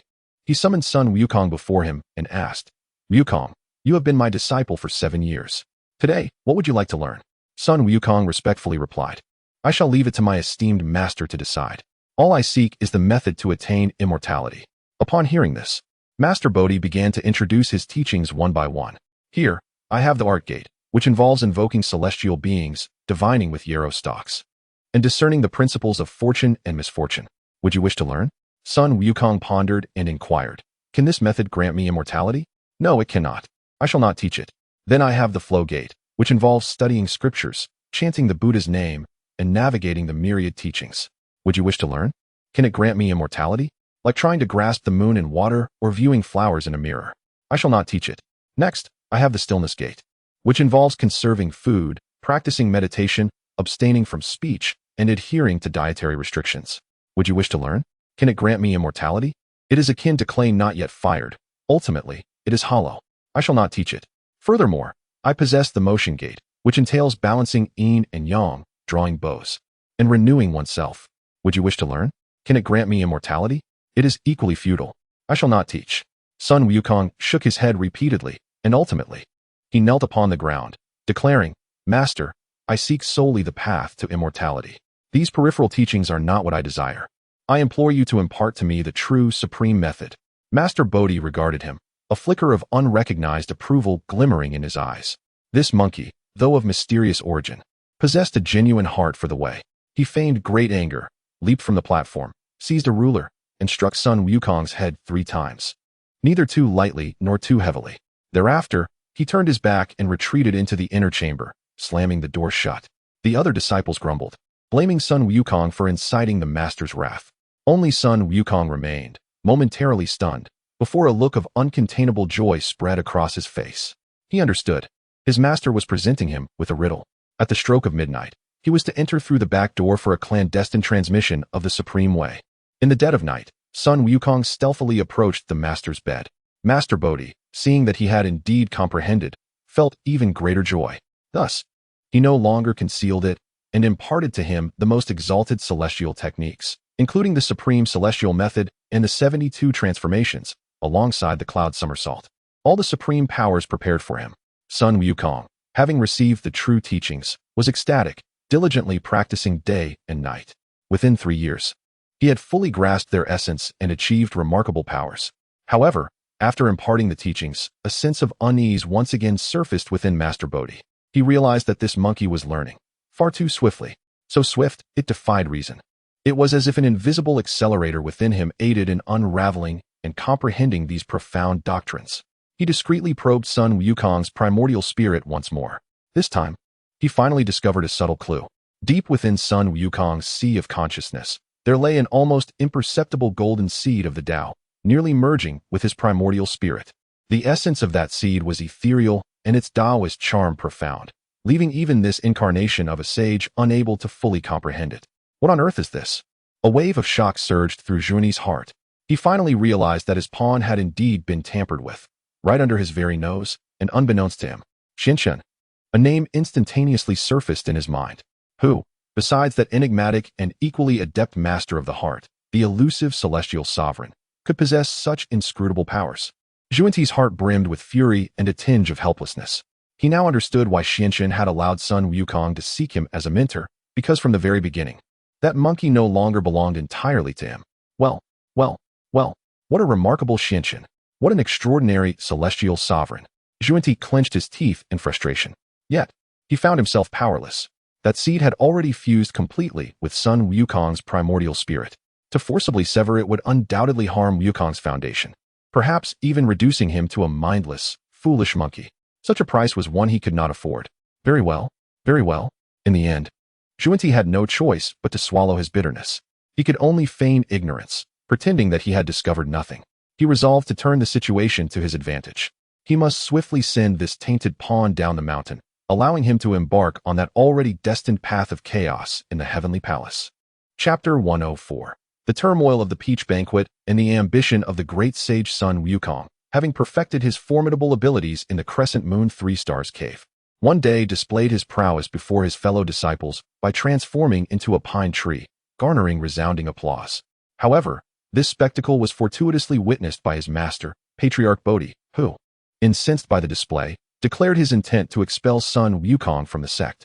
You audacious monkey, how dare you flaunt your talents in my presence? Do you not realize that if you showcase your divinity before others, they will inevitably seek your assistance? To impart your skills is to divulge celestial secrets.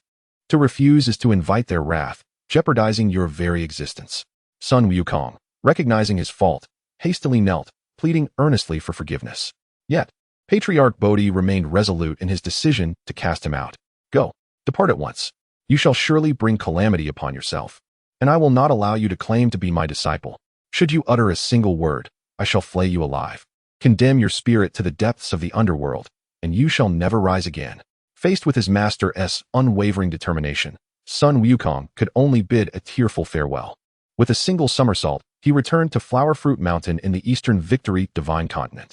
Upon his return, Sun Wukong, emboldened by his extraordinary abilities, forcibly seized the Rui Jingu Bang from the Dragon Palace in the east, claiming it as his weapon.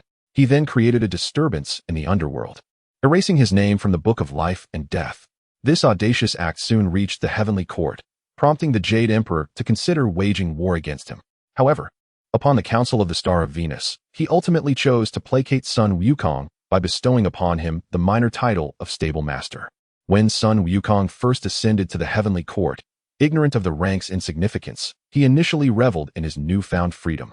Yet, upon discovering that the title of Stable Master was merely a menial position responsible for tending to horses, his pride was instantly ignited. I, the great sage, King of Flower Fruit Mountain, shall not be reduced to mere horse tending. I refuse. I shall return. He immediately burst forth from the southern heavenly gate, returned to Flower Fruit Mountain, and declared himself king, raising the banner of the great sage equal to heaven. Enraged, the Jade Emperor dispatched the formidable General Li Jing, alongside the giant spirit god and Prince Neza, leading an army of 100,000 celestial soldiers to quell the uprising. However, they returned in utter defeat. Reluctantly, the Jade Emperor was compelled to extend another offer of reconciliation, acknowledging Sun Wukong as the great sage equal to heaven. Yet this time, the title came with nothing more than an empty honor, relegating him to oversee the Peach Garden. Behind these events, the two saints from the West and the Heavenly Court conspired in secret, aiming to inflate the pride of this monkey, nurturing his ambition to unprecedented heights, ultimately leading him to commit a transgression that would shake the three realms. At long last, the day arrived for the Heavenly Court to convene the Grand Peach Banquet, an event held once every several millennia, inviting all esteemed celestial beings from across the 10 directions and the 4 seas. Yet, conspicuously absent from the guest list was the newly minted great sage equal to heaven. Upon learning of this slight, the humiliation and fury within Sun Wukong erupted with fervor. "You old fool, Jade Emperor! I, the great sage equal to heaven, ponder how it is that I am excluded from such a grand assembly. Very well. Since you have chosen not to extend an invitation to me, I shall venture forth on my own accord to seek out the fabled peaches, celestial nectar, and golden elixirs, to discover for myself their true essence. First, I ensnared the 7 fairies who had come to pluck the peaches, devouring the finest of the great peaches until not a morsel remained. Then I burst into the jade pool, indulging in the exquisite nectar prepared for the gathering until I was blissfully intoxicated. In my stupor, I stumbled into the abode of the supreme Lord Laozi, consuming the 9-turn golden elixir, which was meant for the Jade Emperor, as if it were mere roasted beans. Such audacity surely stirred the heavens. Upon regaining my senses, I realized calamity loomed near. Fearing the wrath of the celestial realm, I swiftly departed through the heavenly gates, returning to my home in the Flower and Fruit Mountain. Meanwhile, chaos erupted in the heavens. The Jade Emperor, surveying the disarray of the Jade Pool and listening to the frantic report of the supreme Lord Laozi, finally revealed an inferno of fury upon his timeless visage. "Proclaim my decree. Mobilize the celestial navy of 100,000 from the Milky Way. Summon the 4 heavenly kings, the 28 lunar mansions, the 9 celestial stars, and the 12 Yuan Shun. Ensnare the heavens and earth in a net. I shall reduce Flower and Fruit Mountain to rubble and obliterate that treacherous monkey." Thus commenced a true upheaval in the heavenly realm. Meanwhile, far away on the Isle of Leisure, Lin Chen observed these events unfold with keen clarity. A peculiar smile graced his face, for he knew that the seed of enlightenment he had sown within the monkey's consciousness was finally beginning to sprout. Chapter 105. The Heavenly Net Ensnaring Flower Fruit. The great sage's divine might emerges in a fit of rage. The Jade Emperor summoned the formidable forces of the Heavenly River, commanding the 10,000 celestial water soldiers, led by Marshal Tianpeng, to ride the boundless black clouds towards the Flower Fruit Mountain in the eastern Victory Divine Continent. As if the river of heaven had burst its banks, the 4 heavenly kings, armed with their magical treasures, guarded the 4 cardinal gates, severing all escape routes from Flower Fruit Mountain. The 28 constellations, the 9 luminaries, and the 12 zodiac signs transformed into a vast canopy of stars, establishing the renowned celestial net formation, enveloping the entire Flower Fruit Mountain and its surroundings in an impenetrable grip. This time, the Heavenly Court was indeed deadly serious. A chilling aura ascended to the heavens, causing all living beings in the eastern Victory Divine Continent to tremble in fear. In the water curtain cave of Flower Fruit Mountain, Sun Wukong had just returned, barely having the chance to boast to his monkey kin about his exploits in the Heavenly Court, when he beheld the dark battalions of heavenly soldiers, like a storm cloud, surrounding his homeland. "Children, do not panic." Though Sun Wukong was startled, his courage, bolstered by his exceptional skills and the recent consumption of countless peaches and elixirs, brought him to his peak power. He struck the ground with his golden staff and bellowed, "Lads, arm yourselves.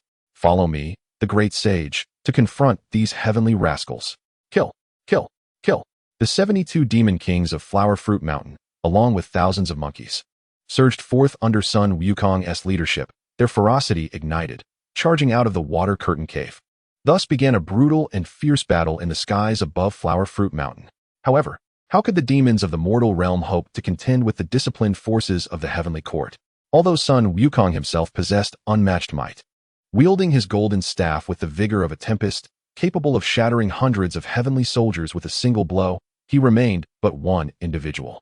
The monkeys and the 72 demon kings, when faced with the well-trained heavenly soldiers clad in divine armor and wielding sharp blades, proved utterly outmatched. In just half a day's time, the landscape of Flower Fruit Mountain was drenched in blood, strewn with corpses. Countless demon kings fell before the onslaught, while innumerable monkeys perished beneath the blades of the celestial army. As Sun Wukong watched his children perish one by one before his eyes, his gaze turned a furious crimson. An unprecedented aura of rage and madness erupted from him. "Ah, you shall all pay for this," he roared to the heavens. And with his golden staff lengthening in the wind, it transformed into a colossal pillar of destruction, thrusting violently towards the celestial net. Boom! The entire celestial net formation trembled violently under this terrifying blow. The overseers of the formation, the 9 luminaries, spat forth divine blood, their faces pale with shock. Yet, Sun Wukong remained relentless in his assault. He summoned the 9-turn golden elixir, stolen from the Supreme Old Lord, along with the potent essence of countless peaches, and unleashed their full power. In that moment, his body seemed to transform into an endless black hole, voraciously absorbing the surrounding spiritual energy of heaven and earth. His aura surged relentlessly. Initial stage of the Tai Golden Immortal, mid-stage, late stage, pinnacle. Astonishingly, he was but a step away from breaking through to the realm of the Deluo Golden Immortal. Break, break, break. Sun Wukong, in a frenzy, wielded his Rui Jingu Bang, striking the heavenly net again and again like relentless raindrops. Crack. Finally, after enduring hundreds of Sun Wukong's full-force assaults, the heavenly net, which had been known to confine even the most adept saints for a moment, was forcefully breached by him, creating a fissure. "Oh no, stop him!" exclaimed Li Jing, the pagoda-bearing heavenly king, his face pale with alarm as he hastily issued orders. Yet, it was too late. Seizing the opportunity, Sun Wukong somersaulted and darted through the breach. He chose not to flee. Instead, like a tiger among sheep, he plunged directly into the ranks of the Celestial River-S forces. He sought vengeance for his tragically perished children. Far away on the Isle of Freedom, within the Palace of Freedom, Xianxun observed all with clarity. A faint smile of affirmation graced his face. The Dao seed had finally begun to sprout. He could distinctly sense that in Sun Wukong's furious state, the Dao seed, quietly planted in the depths of his consciousness by the Daoist Xianxun, had been activated for the first time. This seed did not grant Sun Wukong any additional magical power. Rather, it merely preserved a sliver of clarity within him at the moment he was on the brink of being consumed by boundless slaughter and rage, teetering on the edge of becoming a mindless, destructive beast. This sliver was enough for him to maintain a semblance of thought amidst the chaos, a rationality. This was precisely what Xianxun desired. He sought not a mad monkey, but a sharp, powerful weapon that could be guided. Next, it was time for Erling Shun's entrance. Xianxun's gaze drifted toward the distant heavens, toward the Guanjiangku. He understood that the true spectacle was just beginning. At that moment, however, a flicker stirred within his heart. His sight penetrated the boundless void, landing deep within the depths of the underworld, in the realm of reincarnation. He beheld a faint yet defiant and resentful true spirit, drifting uncertainly within the endless cycle of rebirth. This true spirit's aura was familiar to him. It belonged to the warlord Qiyu, slain by Xianyuan in the Battle of Zhuolu. He had not completely perished. Instead, a remnant soul had escaped into the cycle of reincarnation. How intriguing. A playful smile curled at the corners of Xianxun's lips. It seemed that the Witch clan had also preserved a contingency plan for themselves. Chapter 106. The Divine Erling reveals his power in battle against Sun Wukong. The seed of Dao awakened Sun Wukong broke through the encirclement, unleashing a tempest of carnage amidst the ranks of 100,000 celestial soldiers. In his grasp, the golden-banded staff, weighing a staggering 13,500 pounds, became an instrument of death, striking down foes with a mere touch. In an instant, the heavenly water forces were thrown into chaos, cries of despair echoing through the air. Yet, the celestial realm's foundation was not to be trifled with by the demons of Flower Fruit Mountain. Under the command of Li Jing, the 4 heavenly kings and the 28 constellations swiftly regrouped, encircling Sun Wukong once more. A myriad of magical artifacts rained down upon him, relentless and overwhelming. Though valiant, Sun Wukong found that even his indestructible body could not withstand the onslaught indefinitely. After braving several waves of attacks, wounds began to mar his formidable form. Just as he approached the brink of exhaustion, a resonant voice filled with unyielding pride echoed from the direction of the southern heavenly gate. "Your Majesty, there is no need for anger. Allow this humble saint to confront the monkey demon." The crowd turned towards the source of the voice. Beholding a young divine general clad in golden armor, crowned with a purple golden diadem, wielding a three-pronged blade. Accompanied by his 6 brothers from Meishan and a divine hound, he descended upon the clouds. This figure, with a countenance as radiant as jade and eyes like shooting stars, bore 3 eyes upon his forehead, exuding an awe-inspiring presence. He was none other than Yang Jian, the nephew of the Jade Emperor and the foremost disciple of the Chan school's 3rd generation, the flesh and blood saint of the river Jiang. The arrival of Erlang Shun invigorated the celestial troops. Upon seeing Yang Jian, Sun Wukong felt an unprecedented surge of battle spirit ignite within his fiery golden eyes. He sensed that this individual was unlike the other celestial soldiers. Here was a true rival worthy of his prowess. Ha! Excellent. Pray tell your name, Divine One. I, Sun Wukong, do not slay nameless specters, he declared, his laughter resonating with fervor. Yang Jian regarded him with equal admiration and combat fervor, responding with a cold snort. I am Yang Jian, nephew of the Jade Emperor, bestowed with the title of the Spirit Protector King Erlang, dispatched by the Jade Emperor to apprehend you, the rebellious steward of the Heavenly Palace. Monkey demon, yield at once. A royal relative, you say? Sun Wukong exclaimed, his excitement palpable. Perfect. I revel in battling those who abuse their power. With that, he ceased his banter, raising his golden-banded staff to strike down upon Yang Jian. Unfazed, Yang Jian brandished his 3-pronged blade, transforming it into a gleaming arc that met the blow head-on. Clang! The clash of weapons erupted in a shower of sparks. The 2 combatants found themselves evenly matched, igniting a momentous duel that would echo through the annals of Journey to the West. They battled from earth to sky, and from the heavens back to the ground, one wielding the powers of transformation and the other, the sanctity of a fleshly saint. In a fierce contest of prowess, magic, transformation, and strength, the arena was engulfed in chaos, shrouding the heavens and darkening the earth, rendering the sun and moon devoid of light. The entire flower and fruit mountain lay utterly leveled beneath the tumultuous aftershocks of their battle. Amidst this intense struggle, high above in the 9 heavens, several sage-like beings observed the unfolding spectacle in silence. Bodhisattva Guanyin, holding her precious jade bottle, furrowed her brow with concern. In contrast, the Supreme Old Lord, stroking his beard with an air of serenity, appeared unfazed, as if he had everything under control. Meanwhile, on the Isle of Freedom, the true essence of Xuanqing watched with great interest, a smile playing at the corners of his lips, a smile that only he could comprehend. For he perceived something that even the sages could not fathom. He witnessed that with each fierce collision between Sun Wukong and Yang Jian, and with every moment Sun Wukong pushed his powers to the zenith, the seed of freedom quietly sown deep within his consciousness by the Daoist of true purity began to stir. It acted like a masterful hacker, silently deciphering Sun Wukong's celestial techniques, unraveling his 72 transformations, and even analyzing the vast potency he had acquired from consuming countless peaches and elixirs. What was it doing? It was optimizing Sun Wukong. It was refining and merging the chaotic energies forcibly implanted within him by the Daoist of Kuani into their purest form. It was harmonizing the somewhat lopsided nature of Sun Wukong's sorcery, and, most crucially, it infused a trace of the essence of self and freedom into his unruly and tempestuous demon nature. This was the true aim of Xuanqing. He did not seek to alter Sun Wukong's fate. Rather, he desired to enable this piece, meant to be entirely under control, to possess the potential to leap from the chessboard at a pivotal moment in the future. Almost there, Xuanqing mused softly as he gazed down at the 2 combatants, who had exchanged blows for 300 rounds yet remained evenly matched. He understood that the Supreme Old Lord was poised to intervene. Indeed, at that moment, from the 33 heavens above, in the palace of Do Shuo, the Supreme Old Lord addressed the 2 attendant youths at his side. That demon monkey possesses immense abilities. Victory remains elusive against Erlang Shun. Very well, I shall lend him a hand. With that, he retrieved a resplendent, white ring from his sleeve, the legendary diamond cutter, the foremost treasure of innate merit. He hurled it downwards at Sun Wukong, who was caught up in his fierce skirmish with Yang Jian, striking him squarely atop his head. Unaware of the impending assault from above, Sun Wukong felt a sudden pain on his crown, stumbled, and was sent sprawling to the ground by the force of the diamond cutter. Witnessing this, the celestial hound immediately lunged forward, sinking its teeth into Sun Wukong's calf.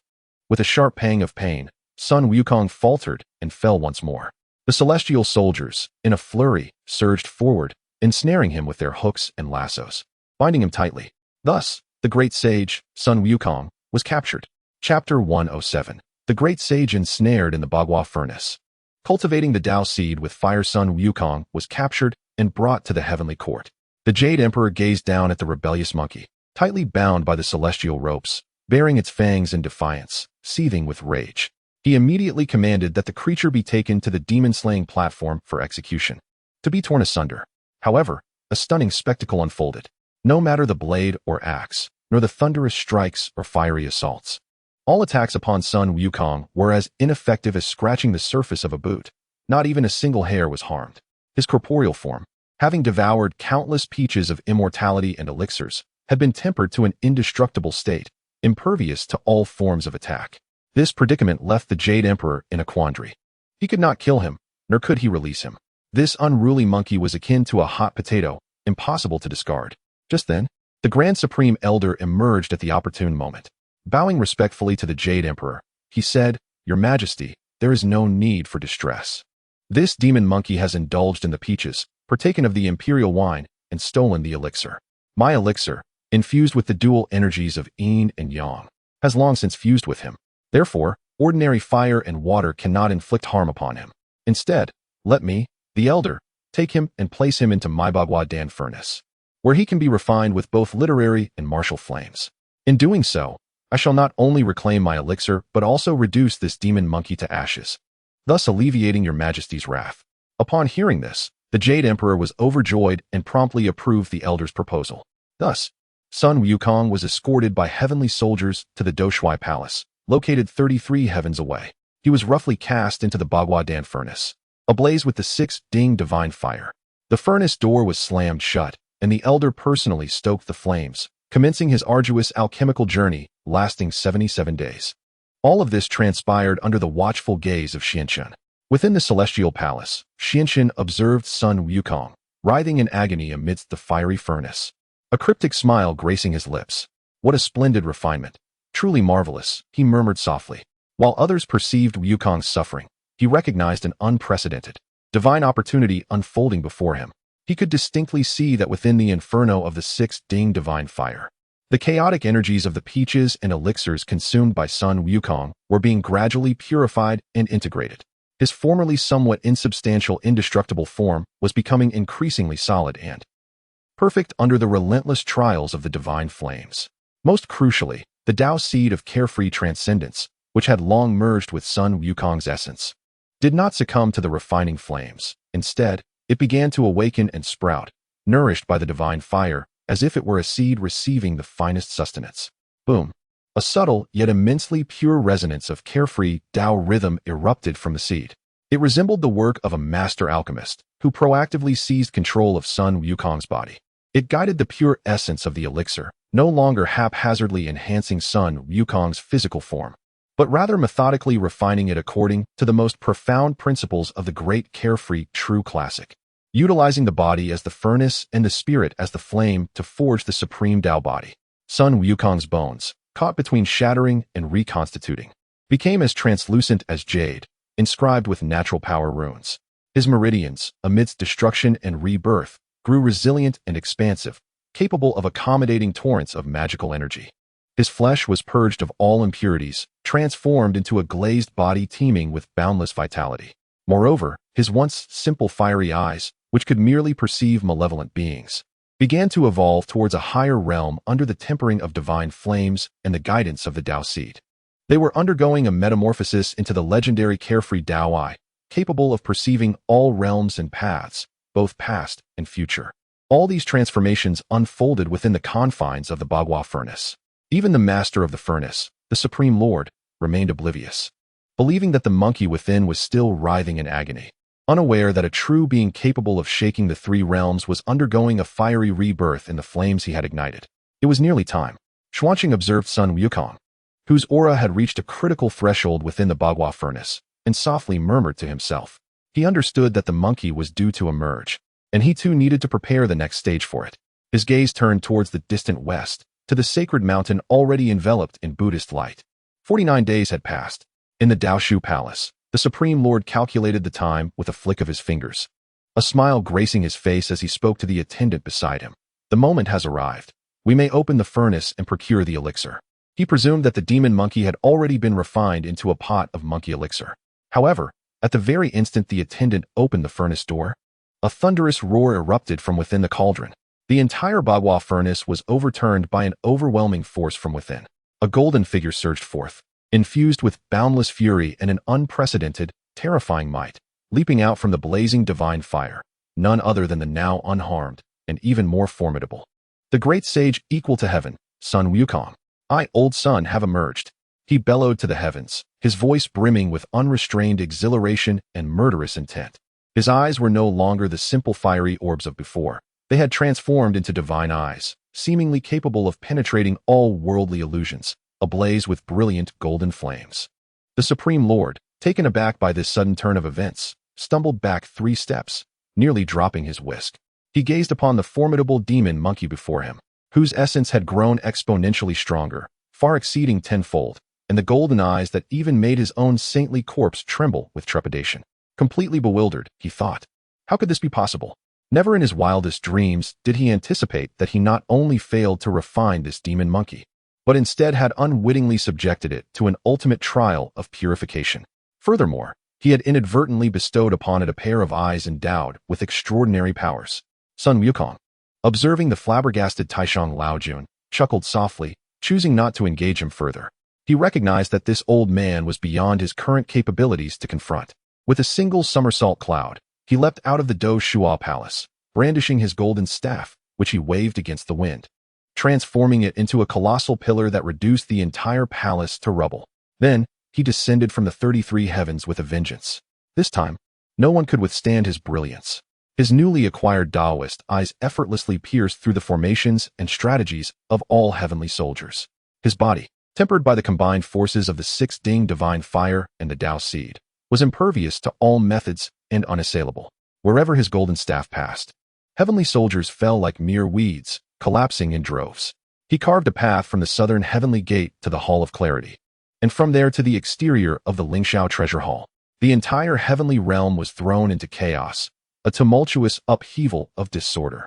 Inside the Lingxiao Treasure Hall, the Jade Emperor gazed at the unstoppable Sun Wukong wreaking havoc outside.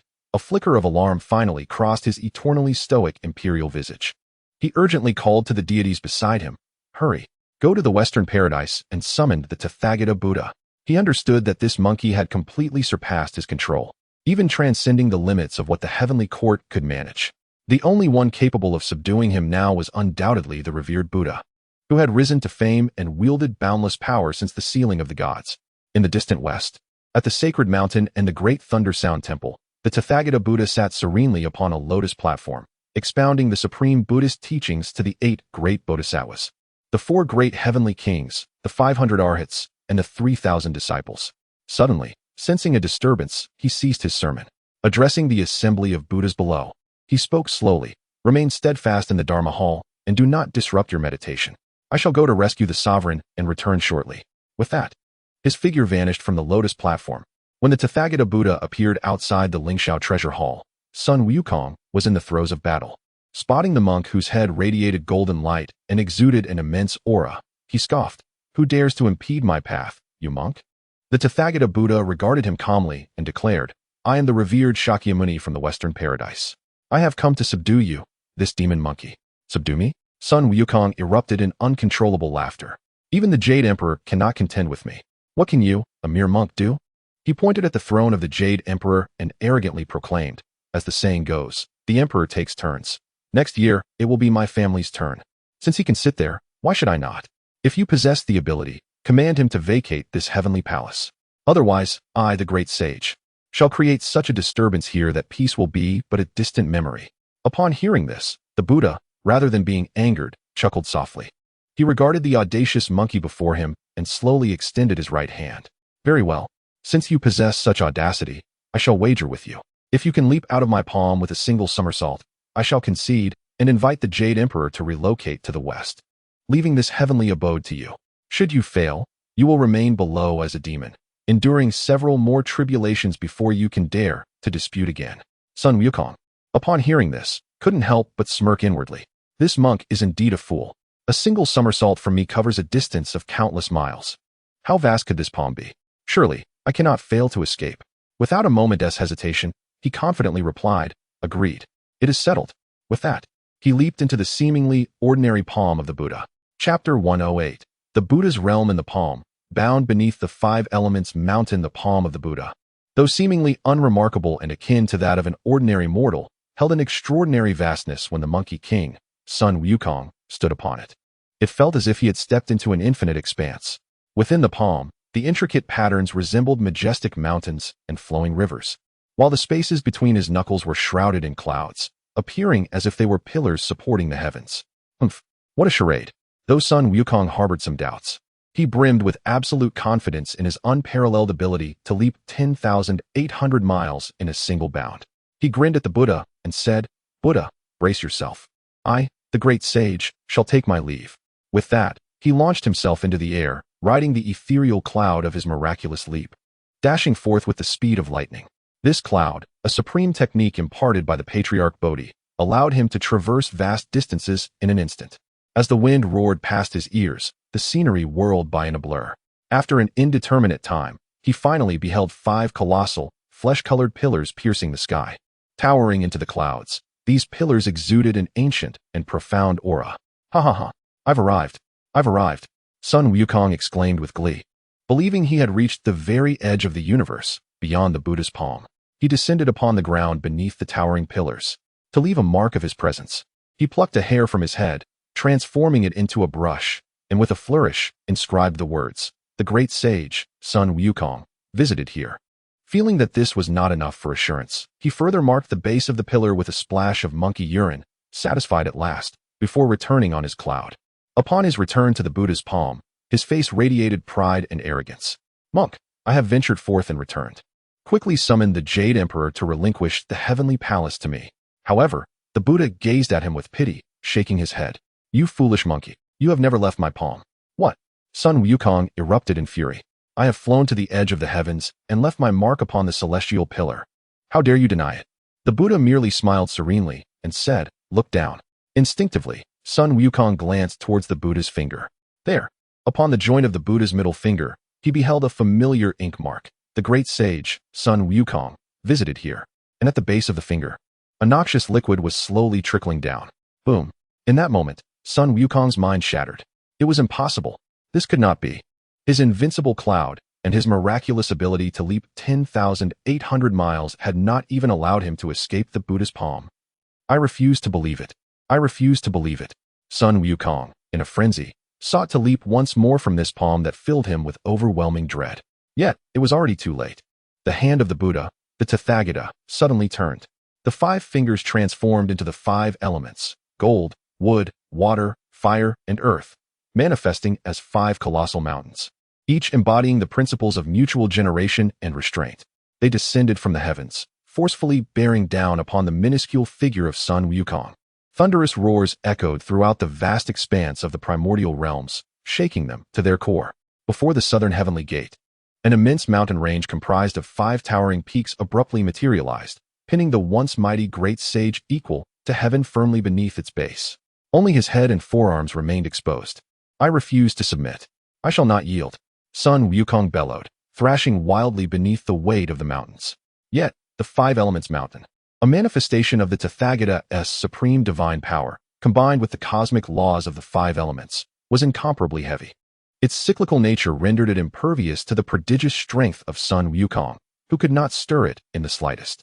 "Amitba," intoned the Tathagata, as he extracted a golden scroll from his sleeve, upon which 6 grand characters were inscribed through mystical means: Om, Mani, Padme, Hum. With a gentle flick, he sent the scroll soaring, where it transformed into a radiant beam of golden light, landing atop the highest peak of the 5 Elements Mountain. With a resounding hum, the entire mountain surged with newfound brilliance, becoming even more steadfast as it intertwined with the very veins of the primordial earth. All of Sun Wukong's struggles became utterly futile. "You, demon monkey, have committed grave transgressions. Reflect deeply beneath this mountain. When your period of tribulation concludes, aid shall come to liberate you." With these final words, the Tathagata's figure gradually vanished beneath the awestruck gazes of the celestial beings, marking the conclusion of a grand tumult in the heavenly court. On the distant Isle of Leisure, Xianxin observed everything with clarity. There was no hint of surprise upon his countenance. All unfolded precisely as he had anticipated. However, His attention did not linger on the imprisoned Sun Wukong beneath the Five Elements Mountain, but rather on the Tathagata, who had silently returned to the western spiritual mountain. Treasure. A glimmer of amusement flickered in Xianxin's eyes. He distinctly perceived that at the very moment the Tathagata suppressed Sun Wukong, an imperceptible yet exquisitely pure strand of fortune was subtly drawn from the eastern lands, from the heavenly court, and quietly ascended to the western spiritual mountain. The momentum of the Buddhist order had already commenced. A splendid maneuver, indeed, a rescue and a subjugation. Not only did it bestow a monumental favor upon the heavenly court, but it also seamlessly entwined his own influence within the heart of the eastern lands. Furthermore, by subduing Sun Wukong, he bound the fortune of the Buddhist order irrevocably to the entire journey of the westward expedition. Ah, treasure. Your reincarnation skills have greatly surpassed those you exhibited during your time with the Xianxin mused inwardly, filled with admiration. Yet he also perceived a subtle danger that eluded the eyes of others. In that moment when Sun Wukong was imprisoned beneath the Five Elements Mountain, the seed of the carefree Dao that had long taken root in his consciousness was not suppressed. Instead, it resembled a seed planted in the most fertile soil, beginning to voraciously absorb the primordial elemental energies emanating from the mountain: metal, wood, water, fire, and earth. The interplay of growth and restraint. These constitute the fundamental laws that form a world. Duobao, you believe you are subduing a mere monkey. Yet you are unwittingly nourishing a seed within your own Buddha realm that has the potential to upend your entire Buddhist order. A cryptic smile graced Xuanqing's lips. He understood that 500 years would be a punishment, a trial for Sun Wukong. However, for the Dao seed he had sown, it would be the optimal period of growth. 500 years hence, when this monkey reemerges, he shall no longer be the mere demon known for his penchant for violence. He will transform into a true practitioner, one who has genuinely comprehended himself and the essence of power. And Xuanqing must also prepare for the next chapter of this soon-to-be reborn wanderer's journey. Chapter 109. 5 centuries of change. The winds of Chang'an are rising 5 centuries. For mortals, signify the rise and fall of dynasties, the cycle of life and death through countless generations. A span long enough to level mountains and transform seas into fertile fields. For the monkey, trapped beneath the Five Elements Mountain, these 500 years have been an endless torment of tempest and solitude, of hunger gnawing at iron orbs and thirst quenching with copper essence. During this protracted epoch, his once indomitable pride was gradually tempered into a profound and pure yearning for freedom. In contrast, for the carefree Dao seed buried deep within his consciousness, these 5 centuries have been a sumptuous feast. It has, like a sapling of the world tree, voraciously absorbed the primordial laws of the 5 elements concealed within the mountain. Skillfully merging these principles with Sun Wukong's own grand celestial arts, his 72 transformations, and his primordial Dao body, achieving a flawless synthesis that reshapes Wukong's foundational essence. Meanwhile, the world of the primordial realm has undergone earth-shattering transformations. The human kingdoms of the East have transitioned from the Zhou dynasty to the flourishing Tang dynasty. The Tang dynasty, with its immense national strength, has become a beacon drawing nations to its capital, Chang'an, the most prosperous and thriving center of the mortal realm. In the West, after 5 centuries of accumulation, the fortunes of the Buddhist realm have reached an unprecedented zenith. The Buddha, Tathagata, also known as the precious Daoist, believes that the time has come to formally initiate the grand plan of spreading Buddhist teachings to the East. On this day, he convened the Ulambana assembly atop the spiritual mountain, summoning the Buddhas, Bodhisattvas, and Arhats, and proclaimed, "I observe that in the southern continent, sentient beings are ignorant, indulging in lust and calamity, rife with killing and conflict. As the saying goes, the tongue is a fierce battlefield, and disputes are a treacherous sea. I possess the Tripitaka, which can guide them toward goodness. Yet, who will retrieve it?" Among the assembly, the Bodhisattva Avalokitesvara, already understanding, stepped forward, hands clasped in reverence, and said, "Disciple wishes to journey to the eastern land to seek a virtuous believer, to endure hardships across mountains and rivers, to come to my Thunder Sound Temple and request the true scriptures, to liberate all beings. What do you think?" The Buddha, upon hearing this, rejoiced and responded, "Excellent, excellent. This task is yours alone." Thus, Avalokitesvara received the divine mandate, accompanied by the sage Huayan, Wujia, wielding a staff and adorned in a brocade robe. They set forth amidst auspicious clouds towards the eastern Tang to seek the scripture bearer. All of this transpired under the watchful gaze of Xianxin on the Isle of Carefree. Is it finally beginning? A subtle smile graced Xuanqing's face. He understood that the true narrative of the journey to the west would commence with Avalokitesvara's quest for the scripture-bearer, Tang Sung, Sun Wukong, Zhu Beiji, Sha Monk, and the white dragon horse. Each vital piece of this grand chess game would soon make their entrance. Yet, it was time for him to make his own moves on this board. With a thought, Xianxun prepared to act. That signifies benevolence, the embodiment of virtue. The Xianshan Daoist, with a golden wheel of merit suspended above his head, once again stepped forth slowly from his own being. Esteemed one, fellow Daoist. The Xianshan deity nodded and said, I must trouble you once more for a journey. The Xianshan Daoist smiled and replied, for the sake of all sentient beings. How can one speak of toil? Xianxun spoke gently. The Bodhisattva Guanyin is journeying to the eastern lands, first to seek the one who will carry the scriptures, and secondly, to enlighten the guardian of the West on his pilgrimage. Among them, there are two individuals with ties to my carefree palace, whom you must assist in resolving their fates.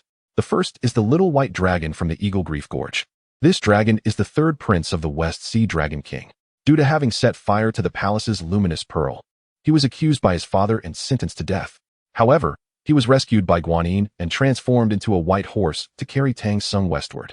This is his destiny. Yet, I have foreseen that this dragon has a younger sister named Dragon Maiden, endowed with great intelligence, yet overlooked by the dragon clan due to her femininity, leading her to live in perpetual melancholy. You may visit her. Enlighten her with the profound teaching of my carefree palace that all sentient beings are equal and can attain the Tao. Furthermore, grant her a drop of ancestral dragon's blood to assist her in shedding her mortal form and achieving her true dragon body. In the future, she may join my carefree palace as a guardian dragon deity. Upon hearing this, the Xianshan Daoist bowed and said, Excellent. To enlighten the lost is indeed our duty. Xianxun continued. The second is the Zhu Beiji from the Yunzhan Cave on Fulling Mountain.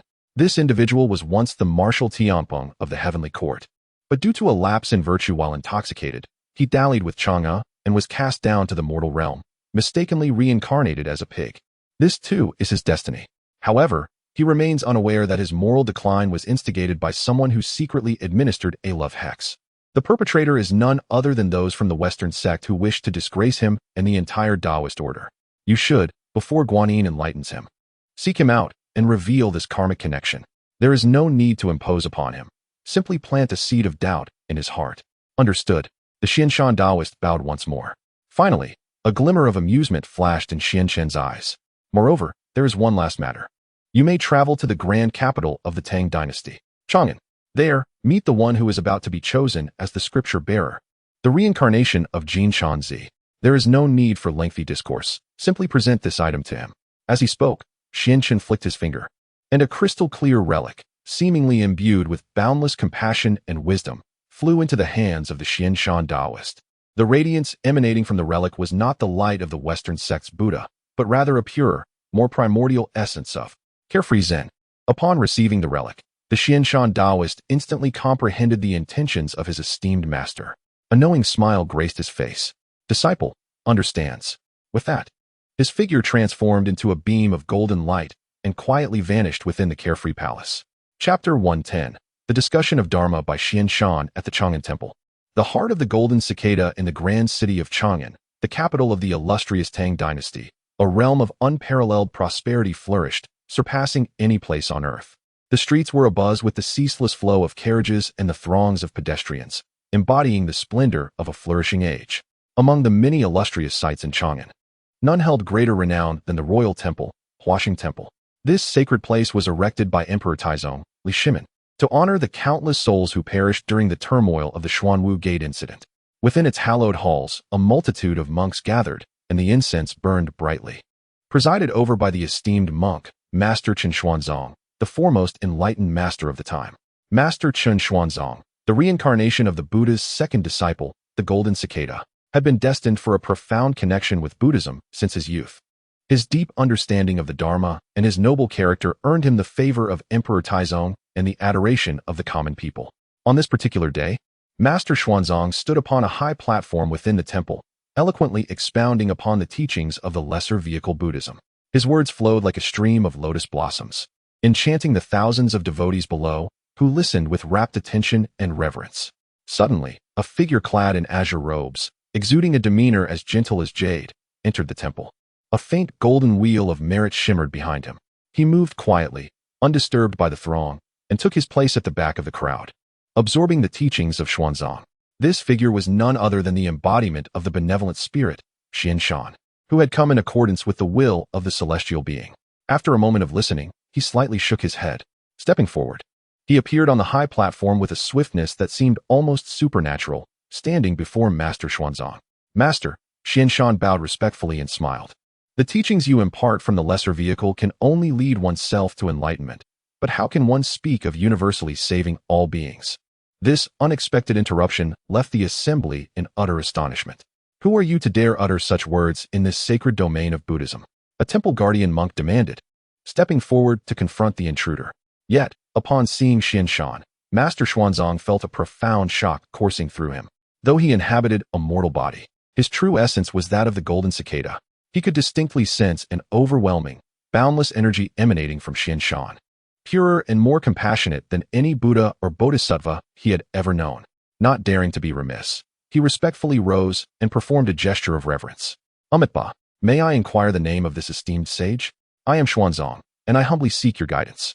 What is the essence of the lesser vehicle? And what of the greater vehicle? Xianshan regarded him, a flicker of approval glimmering in his eyes. Indeed, you are the reincarnation of the golden cicada, possessing remarkable insight and breadth of understanding. He chose not to respond directly, but posed a question in return. Master, tell me, what is a Buddha? Xuanzang hesitated for a moment before answering. A Buddha is one who is awakened, who comprehends all phenomena of the world and alleviates all suffering. Good, Xianshan nodded. Now consider this. Has the suffering in this world diminished even a fraction due to your teachings? At this, Xuanzang fell silent. Xianshan continued, you encourage others toward goodness, promising them blessings in the next life. Yet many beings remain ignorant, living only for the present. The rewards of the next life seem too elusive. Today, they continue to toil for their sustenance, still subjected to the agonies of birth, aging, illness, and death, and remain ensnared by greed, anger, ignorance, and hatred. You only guide those who believe in you, speaking solely of the teachings of the afterlife. This, indeed, is the lesser vehicle. Yet, my Mahayana Buddhism speaks of the present moment and of all beings. The Buddha is not in the Western paradise, nor on the sacred mountain. The Buddha resides within the hearts of you and me. Everyone possesses Buddha nature, and anyone can achieve Buddhahood. There is no need to wait for the next life. One simply needs to awaken to their true nature in the present, transcend ego, and thus attain Buddhahood right here and now. This is the genuine path capable of universally liberating all beings and transforming the world into a pure land. The supreme and wondrous Dharma. Boom. The words of the Daoist Xianshan struck Chen Xuanzang's heart like a series of thunderclaps. Anyone can become a Buddha. Liberation can be attained in the present. This was utterly unprecedented, yet it seemed to open a door leading to a new world for him. He stood frozen in place, his mind churning with tumultuous waves. Meanwhile, amidst the crowd, an ugly monk clad in tattered robes, wielding a 9-ringed staff, and a beautiful youth transformed into a Daoist disciple, witnessed this scene, their expressions turning exceedingly grim. They were none other than the transformed Avalokiteshvara and the wandering monk Huiyan.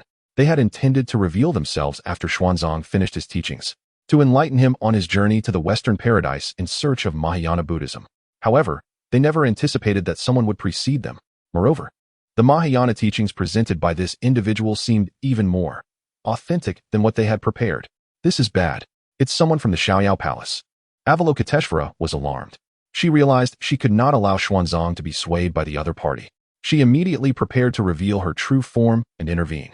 Yet, the Daoist Xianshan seemed to have anticipated this. He gave Avalokiteshvara no chance whatsoever. Gazing at the enlightened Chen Xuanzang, he smiled and flicked a prepared Xiaoyao Zen relic with his fingers. The relic transformed into an almost imperceptible golden light, swiftly entering Xuanzang's third eye. Master, this artifact is bestowed upon you. Within it lies the true scriptures of the Mahayana, which can assist you in awakening to your true nature. All phenomena arise and perish. This humble monk takes his leave. With these final words, Xianshan's figure dissipated like ethereal smoke, vanishing quietly from the scene. The entire process was as swift as lightning, flowing like water. By the time Avalokiteshvara reacted and sought to intervene, it was already too late. She could only watch helplessly as the relic, imbued with heretical Buddhist principles, merged into the very being she had chosen for the journey. Infuriated, Avalokiteshvara gritted her silver teeth. yet found herself powerless. She knew she had once again been outmaneuvered by the elusive Xiaoyao Palace. Meanwhile, upon the high platform, Chen Xuanzong, having received the relic, seemed to plunge into an enigmatic state of profound understanding. In his mind, countless profound principles of carefree Zen and the sublime teachings of the Mahayana are surging forth with fervor. Chapter 111. The Bitter Fruits of the White Dragon's Infatuation. Xianshan's enlightenment and fortuitous connections. The Daoist Xianshan departed from Huaxing Temple, not immediately returning to the Isle of Freedom. His figure transformed into that of an ordinary wandering priest, journeying westward to the treacherous Eagle's Cry Gorge at Snake Coil Mountain. Here, the torrent surged fiercely, and the violent waves rendered it nearly impossible for ordinary beings to cross. Standing at the edge of the gorge, Xianshan gazed at the murky waters. Letting out a gentle sigh, he was aware that deep within these waters lay a white dragon, awaiting his destiny. He did not rush into the water, but instead sought a flat piece of azure stone at the gorge's edge, seated himself cross-legged, and took out a jade flute, beginning to play softly. The melody was both melodious and crystalline, devoid of any magical power, yet imbued with an essence capable of soothing all agitation and cleansing every sorrow, a true harmony of the Tao. The flute's notes danced on the wind, cascading into the depths of the secluded gorge. Within the watery realm, a pure white dragon with striking horns swam restlessly. Back and forth. He was Ao Lai, the third prince of the Dragon King of the West Sea. On his wedding night, upon discovering that his bride, Princess Wansheng, had been unfaithful with the nine-headed serpent of the Baibo pool, he had, in a fit of rage, destroyed the luminous pearl gifted by the Jade Emperor. Consequently, his unfeeling father had condemned him to death before the heavenly court. Fortunately, through the intercession of Avalokiteshvara, he was spared execution and instead relegated to this place, awaiting a pilgrim to redeem him from his sins. At this moment, his heart was filled with boundless humiliation, fury, and resentment. He could not fathom what he had done to deserve such a fate. It was then that the enchanting notes of the flute reached his ears. For some inexplicable reason, his restless heart began to calm under the soothing influence of the melody. Following the sound, he quietly surfaced from the water. He beheld on the shore a Daoist clad in green robes, radiating a warmth akin to jade, seated cross-legged, playing the flute before the tumultuous waters. "Who are you?" Ao Lai inquired warily. Transforming into human form, Xianshan ceased his playing, looked at him, and smiled. "I am Xianshan, a humble wanderer. The beauty of this place is indeed extraordinary, and I merely wish to rest here for a while." Ao Lai regarded him, feeling an inexplicable sense of familiarity and warmth emanating from this Daoist, causing him to lower his guard. With a bittersweet smile, he replied, "Extraordinary beauty? Ha, Daoist, you jest. This place is merely a prison for a sinning dragon." "Oh," Xianshan feigned surprise. "What brings you to such a conclusion?" Perhaps having been imprisoned for too long and overwhelmed by his own despair, Ao Lai, as if compelled by an unseen force, began to recount his tale to this chance acquaintance. From the joy of his nuptials to the discovery of betrayal, then to the fury that led him to destroy the pearl, and ultimately his downfall. His story was filled with tears and endless grievances. Xianshan listened quietly, not interrupting him. Only once he had finished did Xianshan slowly respond, foolish child, foolish child." He shook his head, proclaiming, "You know but one side of the story, unaware of the other. You are consumed by anger, yet fail to recognize that today's fruits are merely the consequences of yesterday's seeds. The seeds I have sown?" Ao Lai, upon hearing this, grew even more furious. "What wrong have I committed?"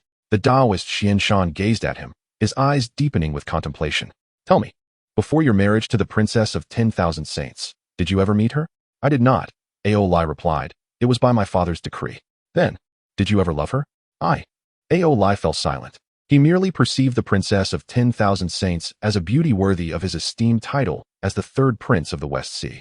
The notion of love had never crossed his mind. With a sigh, Xianshan remarked, "Your father, in pursuit of alliance with the power of the Dragon King of 10,000 Saints, hastily arranged this engagement for you. You, wishing to uphold your princely dignity, readily acquiesced. The union between you two was, in essence, a mere transaction, wherein love has no place. The Princess of 10,000 Saints has long been enamored with the nine-headed worm, yet bound by the Dragon King's command, she is compelled to marry you. In her heart, she harbors resentment. Your act of burning the pearl appears to be an expression of rage, yet, in truth, it is your pride that has been trampled. Your father's admonitions may seem like noble righteousness, but they are, in reality, a means to preserve his dragon lineage's reputation a pledge of allegiance offered to the heavenly court. This entire affair has been a farce driven by interests and face.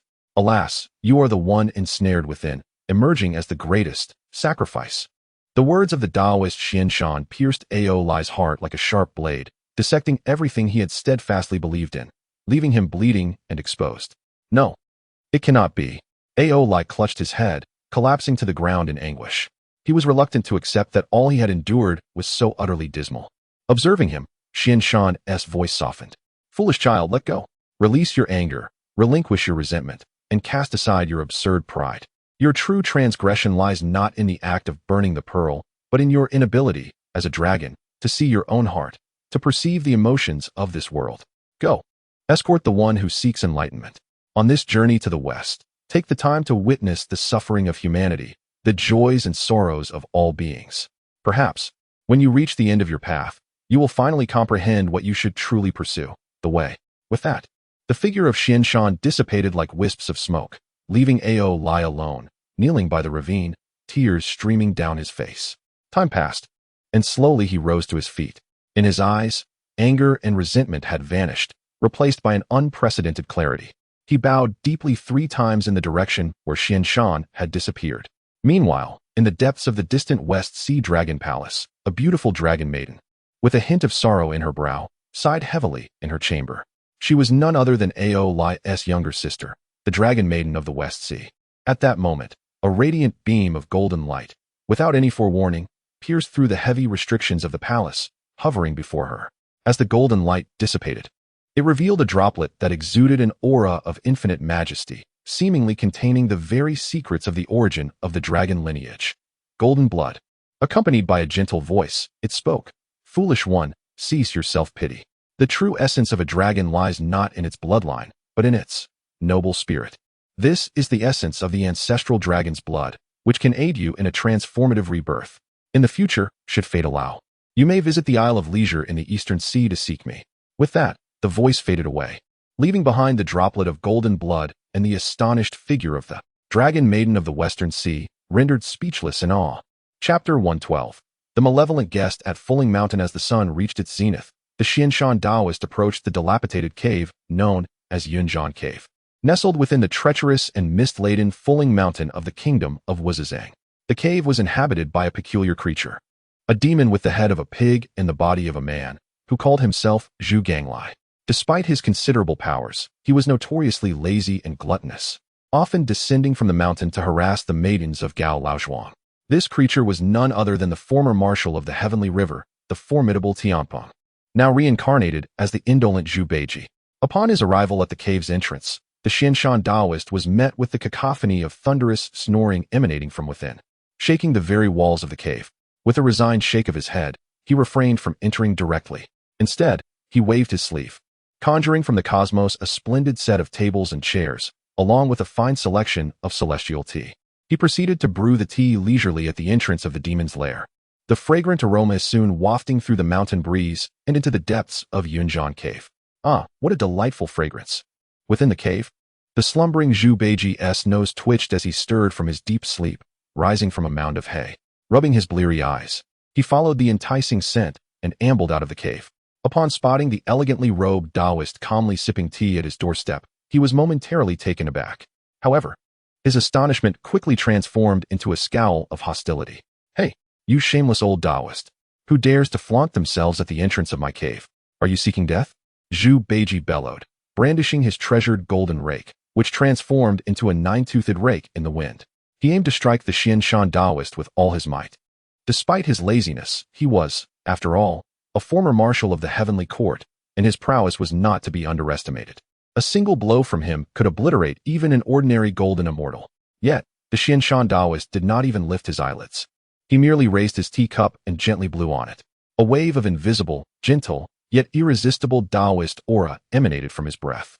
The formidable 9-toothed rake, powerful enough to cleave mountains and shatter stones, found itself ensnared as if it had plunged into cotton, its force rendered impotent.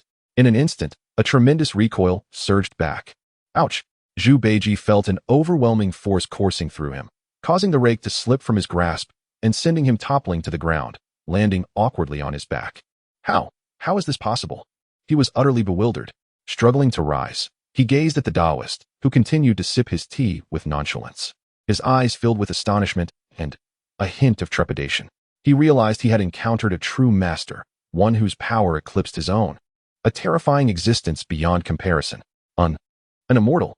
Zhu Beiji's demeanor underwent an instantaneous transformation, his countenance adorned with a sycophantic grin as he scurried over, bowing and scraping, uttering, "Might I inquire as to which esteemed immortal has graced us with their presence?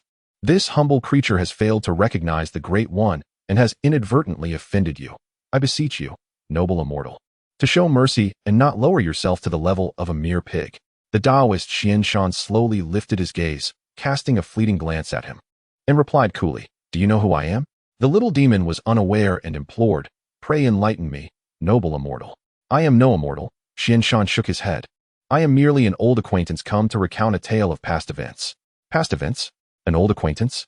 Zhu Beiji was further engulfed in confusion. Xian Shan, with a gentle gesture, extended a finger and lightly tapped Zhu Beiji's brow. Buzz, a golden stream, imbued with benevolence and purifying energy, surged into Zhu Beiji's muddled consciousness. Zhu Beiji felt a tremor coursing through him as countless memories, long forgotten or obscured by the mysteries of his birth, flooded back like a relentless tide. He beheld himself, once the marshal of heavenly hosts, brimming with vigor as he commanded the water army above the celestial river. He saw himself at the peach banquet, reveling with the celestial beings, exchanging toasts in joyous camaraderie. He also witnessed, beneath the moonlight of the jade pool, the enchanting Chang'e, whose ethereal beauty haunted his dreams. And he recalled, after consuming a cup of exquisite wine offered by a dear friend, losing control of his senses, behaving disgracefully, culminating in a monumental blunder. That fateful moment. Zhu Beiji clutched his head, collapsing to the ground in anguish, emitting a primal roar reminiscent of a wounded beast. He remembered everything. He recalled why he had succumbed to impropriety after drinking, why he had dared to tease Chang'e. It was not his intention. It was due to that cup of wine. That cup, presented by a colleague, an informant planted in the heavenly court by the Western sect. There was something sinister within that wine. Why? Why did it unfold this way? Zhu Beiji's eyes turned crimson. Tears mingled with remorse streamed down his grotesque visage. He had always believed that his fall from grace and subsequent transformation into a pig were deserved punishments. Yet, he never fathomed that such a malevolent conspiracy lay beneath. Xian Shan observed him and sighed softly. "Foolish child, do you now comprehend? Your fault lies in your drunken debauchery and indiscretion. This is a minor transgression. The true malevolence lies with those who conspire behind the scenes with malicious intent. This is a grave evil. You suffer greatly for a minor fault, while those who commit great evils remain unscathed, living in comfort. Are you content with this?" Each of Xian Shan's words struck Zhu Beiji's heart like a sharp blade. "Not content. I, the old pig, am far from content." Zhu Beiji howled to the heavens, his voice resonating with boundless fury and desolation. He finally comprehended that he was merely a pawn, casually sacrificed amidst the games of saints. He bowed deeply before the Xian Shan Taoist, performing 3 resounding prostrations. "Thank you, esteemed immortal, for your enlightening grace. This kindness and virtue, Zhu Ganglai shall never forget." Yet, as he lifted his head, his gaze brimmed with confusion. The little demon, now insignificant and weak, realized that knowing the truth changed little. Could he truly seek justice from the saints of the Western teachings? The Xian Shan Taoist regarded him with a shake of his head. Justice is not something to be sought. It is something to be striven for. He rose slowly, consuming the last sip of celestial tea from his cup. Soon, a bodhisattva would descend from the Western paradise to illuminate your path. She would guide you to take a monk from the Eastern Tang as your master and escort him to the West to seek the true scriptures, thus atoning for your sins. This is your tribulation, as well as your opportunity. Whether to go or not, how to proceed, all rests within your own thoughts. With these profound words, the figure of the Xian Shan Taoist quietly dissipated, just as he had arrived, leaving Zhu Beiji alone, kneeling on the ground, his expression shifting like the weather. The Taoist's words echoed ceaselessly in his mind. Justice is something to be striven for. After a long while, he gradually rose from the ground. He gazed at the cold 9-toothed rake in his hand, then looked towards the distant direction of the western celestial mountain. For the first time, a glimmer of calculation and vengeance flickered in his once simple and lazy eyes. Chapter 113. Sighing at the sands of time by the flowing sand river. The general of the curtain will ultimately return having departed from Fulling Mountain. The figure of Xian Shan Dao Ren did not pause. He journeyed westward, traversing countless rivers and mountains, and ultimately arrived at the banks of an immensely broad river with tumultuous black waters. This river was named the Flowing Sand River. The water here was no ordinary fluid. It was the weak water of the nine heavens, infused with boundless resentment and malevolence, coalescing into a formidable current. Within its depths, feathers could not float, and birds found it nearly impossible to traverse. Concealed at the riverbed lurked a terrifying water monster. Its visage marked by a green face and jagged fangs, with hair as fiery red as flames. He was the once mighty general of the curtain, who had served the Jade Emperor in the celestial realm, now banished to the mortal plane, enduring the torment of flying swords piercing his heart day and night, the Sand Monk. Xianshan Daoren stood at the riverbank, observing the swirling black waters and the spectral skulls that faintly emerged, imbued with an essence of unwillingness and suffering. He understood that these skulls were the reincarnations of the previous 9 lives of the Golden Cicada. They had all been devoured alive by this water monster in the Flowing Sand River. Alas, foolish child, Xianshan Daoren let out a sigh, echoing his previous lament. He recognized that the Sand Monk, much like Zhu Beiji, was also a pitiable soul. His banishment stemmed from the accidental shattering of a glazed lamp, a seemingly just retribution. However, as the Jade Emperor's trusted aide, the General of the Curtain possessed cultivation at least at the golden, immortal level. Would he truly have been careless enough to break a mere glazed lamp? If there were no ulterior motives behind this, Xianxin would be the first to disbelieve it. He refrained from appearing before the Sand Monk as he had with Zhu Beiji, for he knew that the Sand Monk's heart had long been tortured into a state of vigilance and hostility by the relentless agony of the swords piercing his heart. To appear recklessly would only provoke his attack. Xianshan Daoren sat cross-legged, and once again, a jade flute, smooth as the finest jade, materialized in his hands. The melodious notes, imbued with kindness and purifying intent, began to resonate gently along the banks of the Flowing Sand River. The flute's sound seeped into the murky, violent waters like a tranquil spring, quietly infusing them with serenity. Beneath the river, within the water palace, the Sand Monk curled in agony upon the ground. His chest was pierced by 7 golden swords formed from the punitive powers of the heavenly court, incessantly cutting through his heart and primordial spirit. This was the torture he endured daily, and he had long since become numb to the pain. All that remained within him was an endless well of hatred. Hatred for the Jade Emperor's ruthlessness, hatred for the indifference of the gods, and hatred for his own foolish loyalty. Yet, at that moment, the melodious flute sound reached his ears. For reasons unknown, his heart, filled with excruciating pain and resentment, found a hint of long-lost tranquility in the soothing notes. The intense agony in his chest seemed to lessen somewhat. Who is it? The Sand Monk raised his head, a flicker of confusion passing through his crimson eyes. He followed the sound of the flute, quietly surfacing from the depths of the water. He beheld the figure clad in green, seated by the riverbank, playing the flute. Instinctively, he felt an urge to rush forward and rend this intruder, who disturbed his tranquil cultivation, into shreds.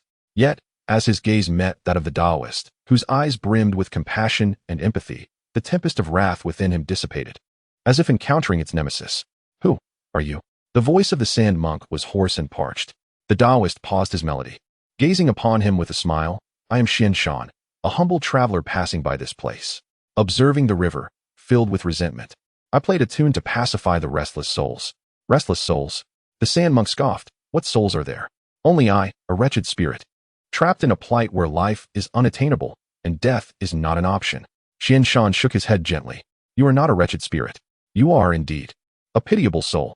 With this, he slowly raised the jade flute in his hand. A glimmer of light flashed from the flute, and scenes began to unfurl before the Sand Monk, like ephemeral reflections in water. He beheld the grand banquet of the peaches of immortality. He saw himself, adorned in golden armor, wielding a treasured staff, standing majestically behind the Jade Emperor. He also recognized the figure of the martial Tianpeng, who toasted him as a brother. Furthermore, he witnessed an inconspicuous celestial maiden inadvertently brushing past him, causing him to drop the once indestructible glass lamp, shattering it into fragments. Then came the wrath of the Jade Emperor, the indifferent gazes of the deities, and his own subsequent fall from grace, suffering day and night in a pitiful fate. This is... The Sand Monk stood transfixed before the unfolding scenes. He had always believed it to be his own misstep. Yet, he realized that it was not an accident at all, but rather a trap meticulously designed. What? His voice trembled. Xianshan regarded him solemnly and replied, Because someone requires a culpable hero among the ranks of the celestial generals to execute a suffering strategy for the journey to the east.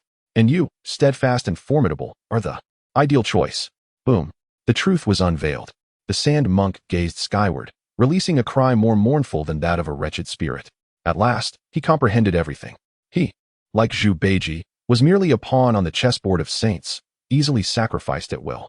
His loyalty, his diligence, held no value in the eyes of those exalted figures. He chuckled bitterly, laughter more distressing than tears, weeping as he did so. The entire flowing sands of the river seemed to echo his lament. After a prolonged moment, he ceased his laughter. He looked at Xian Shan, devoid of malice, devoid of resentment, leaving only an abyss of tranquility. He bowed deeply before the master Xian Shan, expressing his profound gratitude. Thank you, revered Daoist, for enlightening me. I have attained understanding. He did not even inquire about the identity of Master Xian Shan, for that had become inconsequential. What truly mattered was that he had discovered his new path. He would no longer pledge allegiance to anyone. He yearned to live for himself, to witness with his own eyes what the so-called Western paradise and the purported true scriptures truly entailed. Chapter 114, Guanin's Journey East concludes. Tang Sung embarks on his Western pilgrimage from the Huasheng Temple in Chang'an.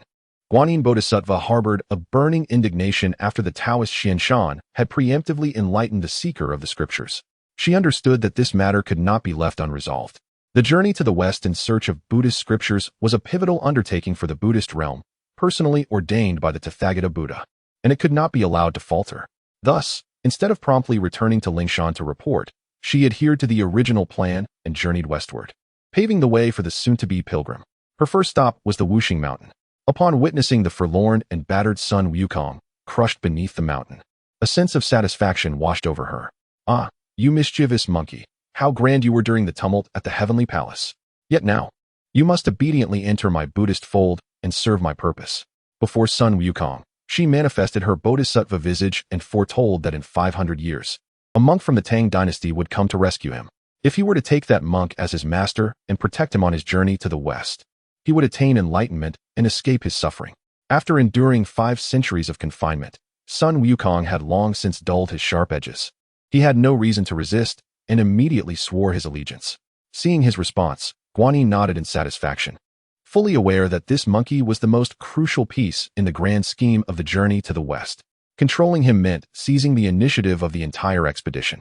Without delay, she hastened to Yingqiu Gorge, Fulling Mountain, and the flowing Sand River, where she enlightened the already awakened by Long, Zhu Beiji, and Sha Monk. She promised them that if they aided Tang Sung in his journey westward, they would be restored to their former positions and achieve their rightful destinies. By Long, Zhu Beiji, and Sha Monk had already been enlightened by Xian Shan regarding their past karmic ties and had lost any loyalty to the heavenly court or the Western teachings. However, they were astute individuals, aware that they were ensnared and had no room for negotiation. Thus, they feigned gratitude and readily acquiesced, yearning only for an opportunity to escape their suffering. Pleased with the return of these 3 protectors to their rightful roles, Guanyin felt a sense of triumph. She believed that everything was still within her control, unaware that she had already fallen into a larger scheme laid by Xian Shan, one that ensnared both her and the entire Buddhist realm. The 3 protectors she had recruited were not genuinely devoted to her cause. Their hearts had already been sown with seeds of doubt and self-interest by Xian Shan. Upon completing her tasks, Guanyin finally returned to Chang'an.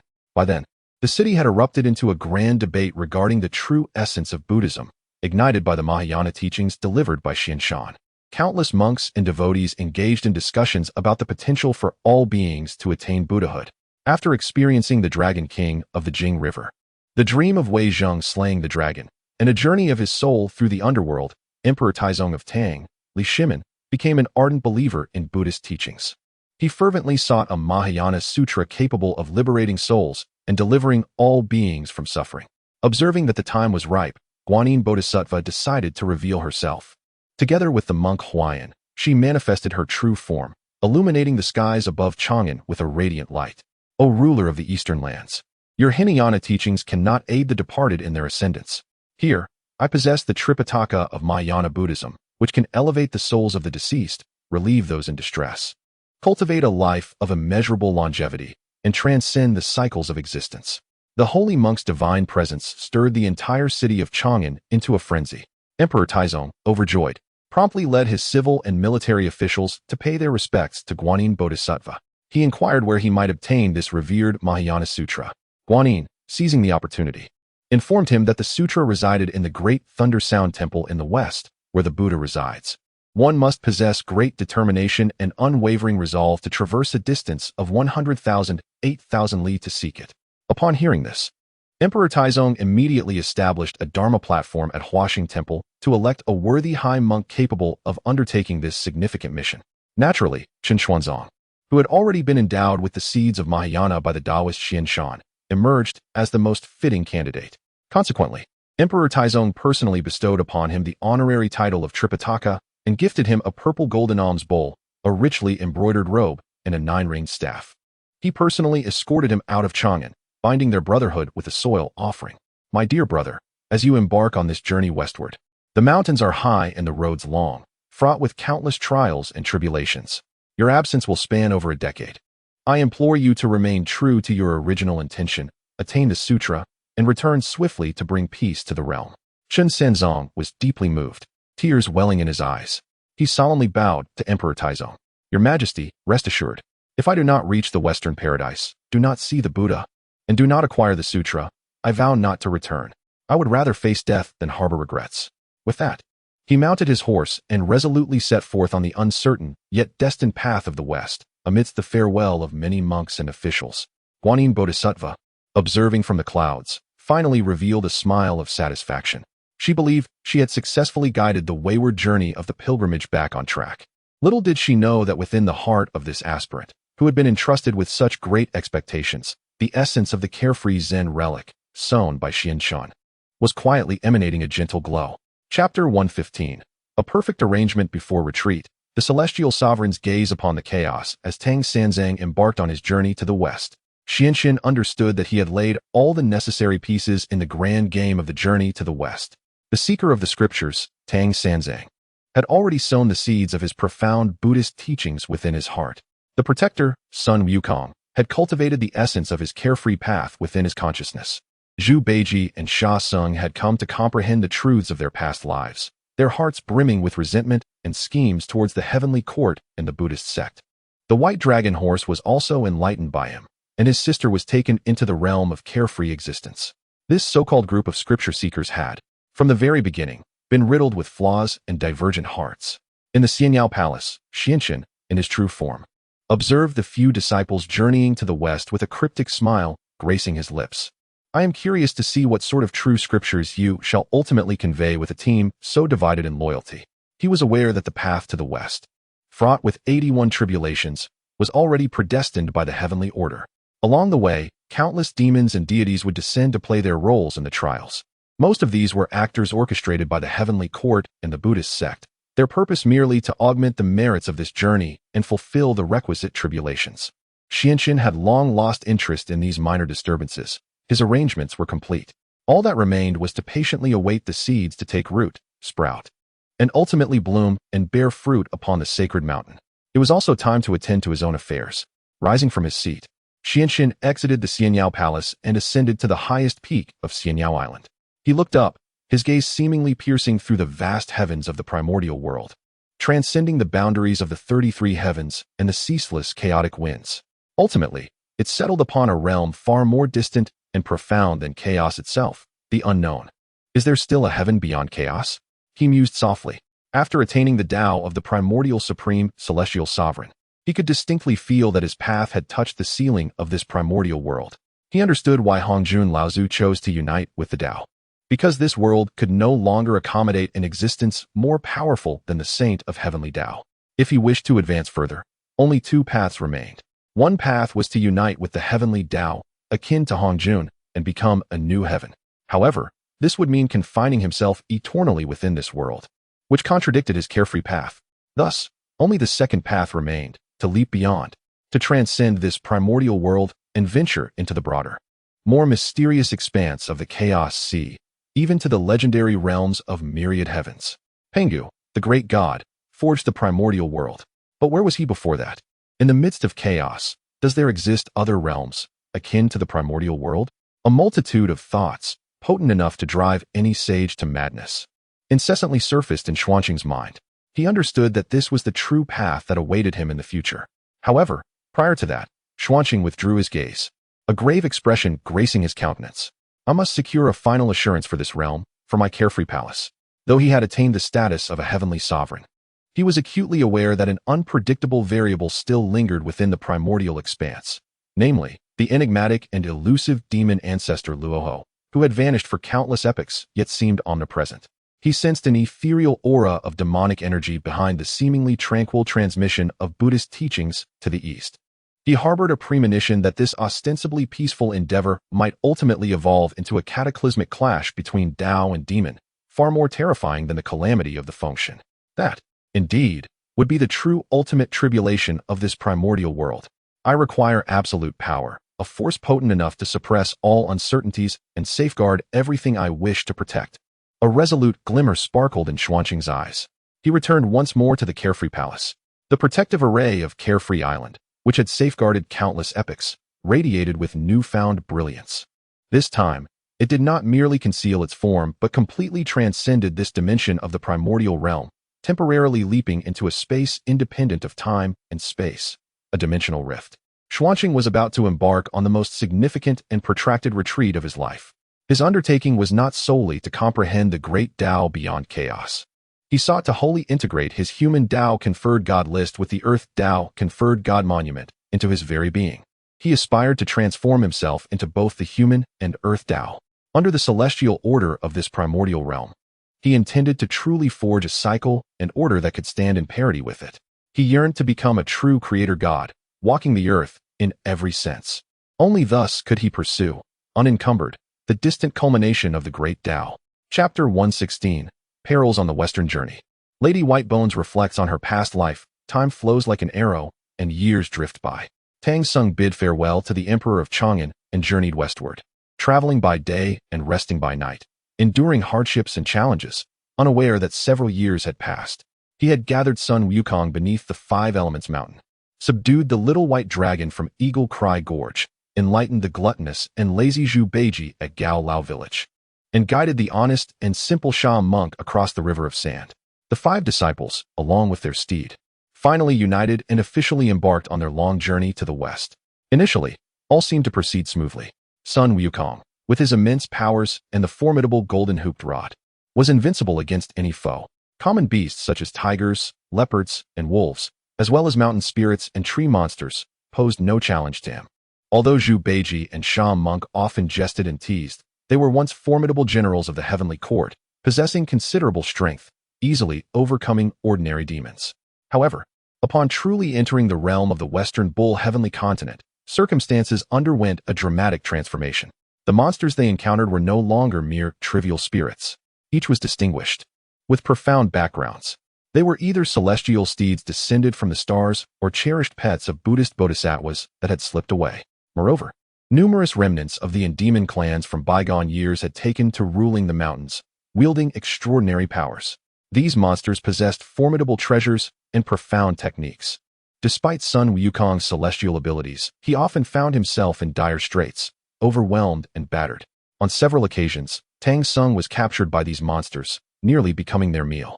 In such moments, Sun Wukong had no choice but to appeal to the heavens, traverse the underworld, and seek aid from the South Sea, only to find that those so-called reinforcements were often the masters of the very monsters they fought. They would appear at the most critical juncture, feigning reproach towards their mounts and pets, before effortlessly whisking them away, sparing them from death. What began as hair-raising tribulations ultimately revealed itself to be a preordained farce. Gradually, Sun Wukong sensed something amiss. His heart, long influenced by the carefree teachings of Taoism for 5 centuries, began to ponder. Peculiar. Often at night, he would sit atop a mountain, gazing at the moon, scratching his head in confusion. Why did these monsters conveniently appear along their destined path? Why, when they captured his master, did they always delay their feast, insisting on waiting for him to summon aid? Why were those monsters of notable backgrounds ultimately taken away, while those without such status succumbed to his rod? Was this journey to the West truly for the sake of acquiring scriptures, or was it merely a performance? These questions lingered like enigmas in his mind, leaving him perplexed. For the first time, the monkey heart that only knew of combat began to harbor doubts regarding this so-called heavenly mandate. One day, The group arrived at a treacherous mountain range known as White Tiger Ridge. In this mountain, the aura of malevolence surged, and resentment permeated the air. With a mere glance from his fiery eyes, Sun Wukong discerned that a formidable demon was indeed at play in this locale. He hastily cautioned Tang Sung to exercise utmost vigilance. Yet, Tang Sung, a mere mortal with untrained eyes, could not perceive the lurking fiends. Soon after, a beautiful village maiden, carrying a basket of food, appeared before them. Sun Wukong instantly recognized her as a transformed spirit. Without hesitation, he raised his golden staff and struck her down. The demon's skull shattered, leading to her immediate demise. However, her essence swiftly dispersed into a wisp of green smoke and fled, vanished into thin air. Tang Sung, witnessing this, erupted in furious indignation. Wukong, you rascally monkey, why have you wantonly committed murder, slaying this innocent villager? He recited the incantation of the tightening curse, bestowed upon Sun Wukong by the Bodhisattva Guanyin. Sun Wukong writhed in agony, his head pounding as he could not defend himself, helplessly watching as the demon reappeared in the guise of an old woman, seeking her kin. Once more, Sun Wukong struck her down. Tang Sung recited the curse again. Ultimately, he was utterly disillusioned with Sun Wukong. You incorrigible monkey, your wickedness knows no bounds, indiscriminately slaying the innocent. This humble temple cannot harbor a deity such as yourself. Depart now. From this moment, our bond as master and disciple is severed. With a decree of banishment, Sun Wukong was irrevocably expelled from the sect. Within, Sun Wukong was consumed by a profound sense of injustice and sorrow. He could not fathom why, despite his endeavors to subdue demons and eliminate evil, his master continually doubted him. With tears in his eyes, he bid farewell to his master and, with a somersault cloud, returned to the now altered and desolate Flower Fruit Mountain. Meanwhile, having expelled Sun Wukong, Tang Sung soon found himself ensnared by the white-boned spirit. Taken back to her lair, in White Tiger Ridge, within the bone cave, the white-boned lady gazed upon the delicate and tender Tang Sung. Bound to a stone pillar, a triumphant smile gracing her face. It is said that consuming the flesh of this Tang Sung grants eternal life. Today, I shall savor it. Once a mere bone spirit who had cultivated for a millennium atop White Tiger Ridge, she had significantly advanced her powers by absorbing the resentment of the area. Just as she was about to commence her sinister feast, a gentle yet profoundly authoritative voice unexpectedly resonated in her ear. Wretched creature, cease your actions. The white-boned lady was taken aback. She frantically scanned her surroundings, yet found not even a trace of a ghost. Who dares to play tricks? Show yourself at once. The voice echoed again, tinged with a faint sigh. Ah, foolish one, have you truly forgotten who you are? As the words fell, a golden radiance, imbued with benevolence and purifying power, descended from the heavens, enveloping the white-boned lady. She shrieked in torment. She felt as though something within her mind was being forcefully torn apart. Countless unfamiliar yet profoundly familiar fragments of memory surged forth like a tidal wave.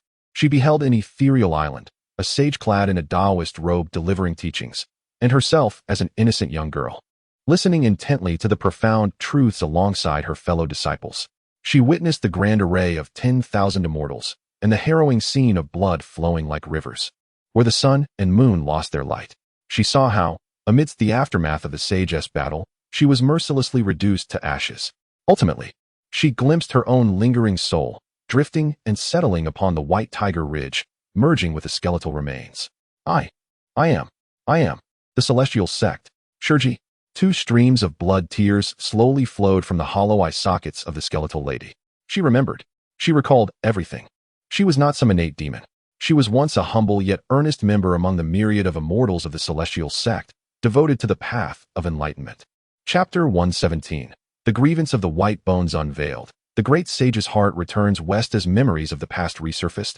It felt as though eons had passed.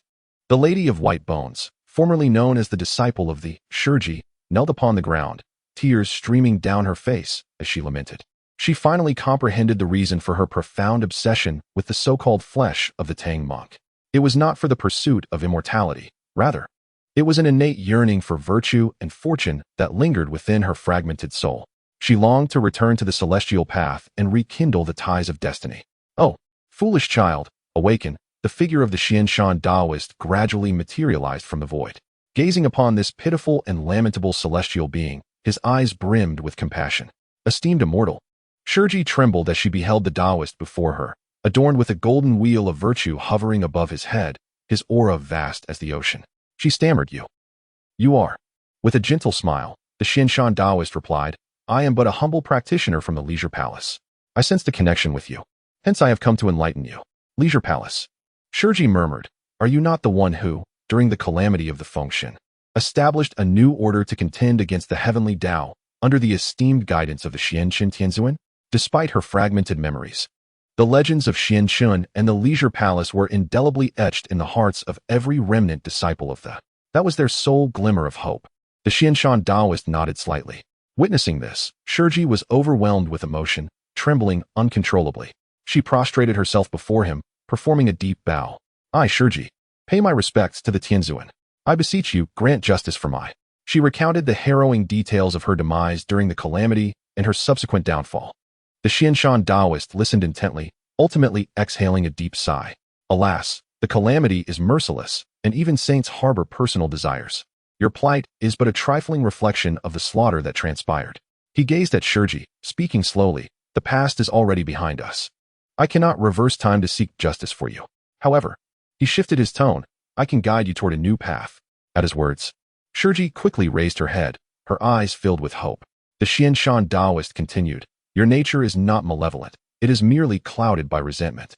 Now that the past has awakened, know that indiscriminate slaughter will only bind you to sin, preventing your transcendence for eternity.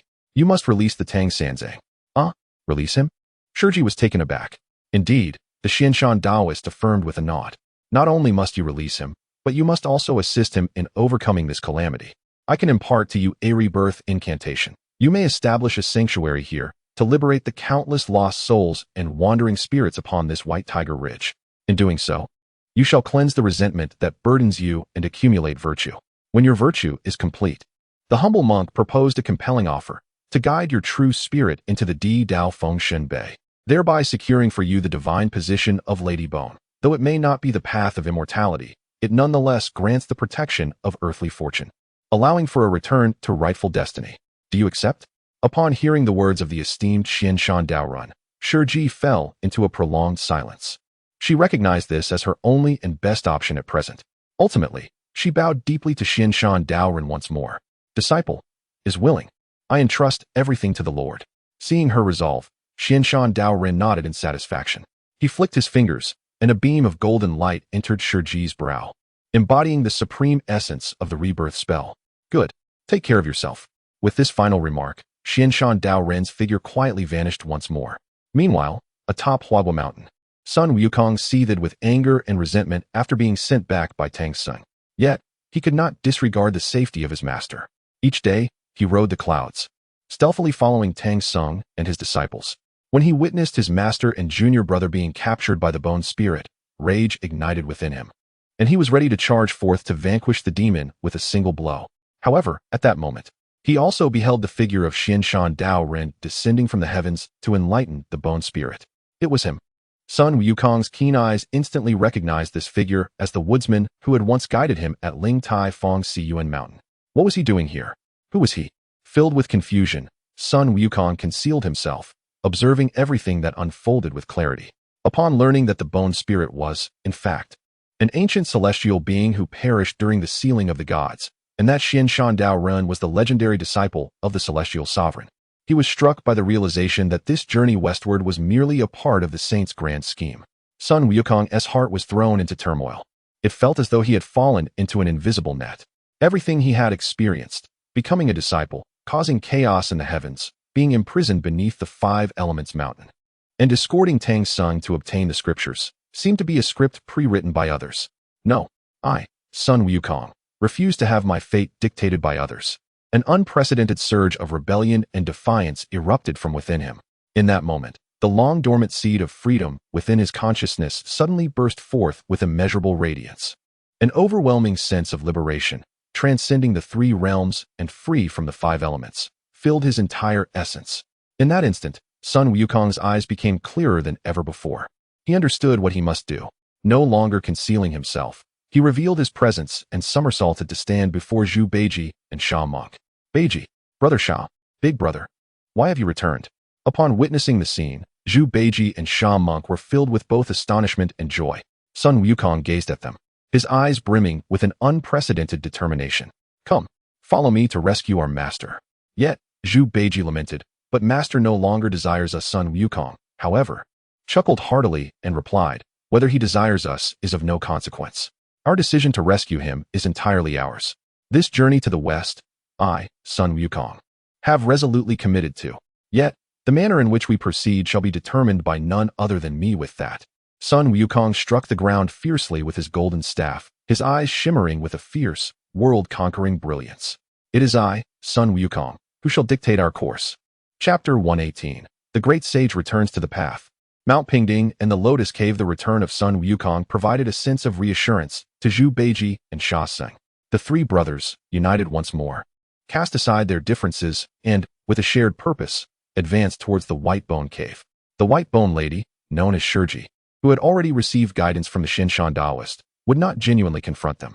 She feigned resistance for but a few exchanges before succumbing to Sun Wukong's golden staff, leaving behind a mere skeletal doppelganger while she slipped away in a wisp of azure smoke. Tang Sung was successfully rescued.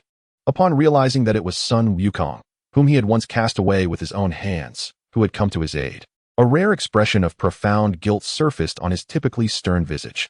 Wukong, master, I have wronged you, he admitted for the first time, refraining from reciting the tightening spell, instead proactively acknowledging his error to Sun Wukong. As Sun Wukong gazed at him, the last remnants of resentment within him dissipated like mist. With a chuckle and a scratch of his head, he replied, Master, what are you saying? I, old Sun, am tough-skinned and not easily frightened. The four of them, having reconciled their past grievances, set forth once again on their journey westward. However, from that moment on, subtle transformations began to unfold quietly within this pilgrimage. Sun Wukong no longer acted impulsively, nor did he resort to brute force at every turn. Instead, he began to employ his fiery eyes, now bearing the nascent form of the celestial eye, to observe and contemplate the underlying causes behind each tribulation.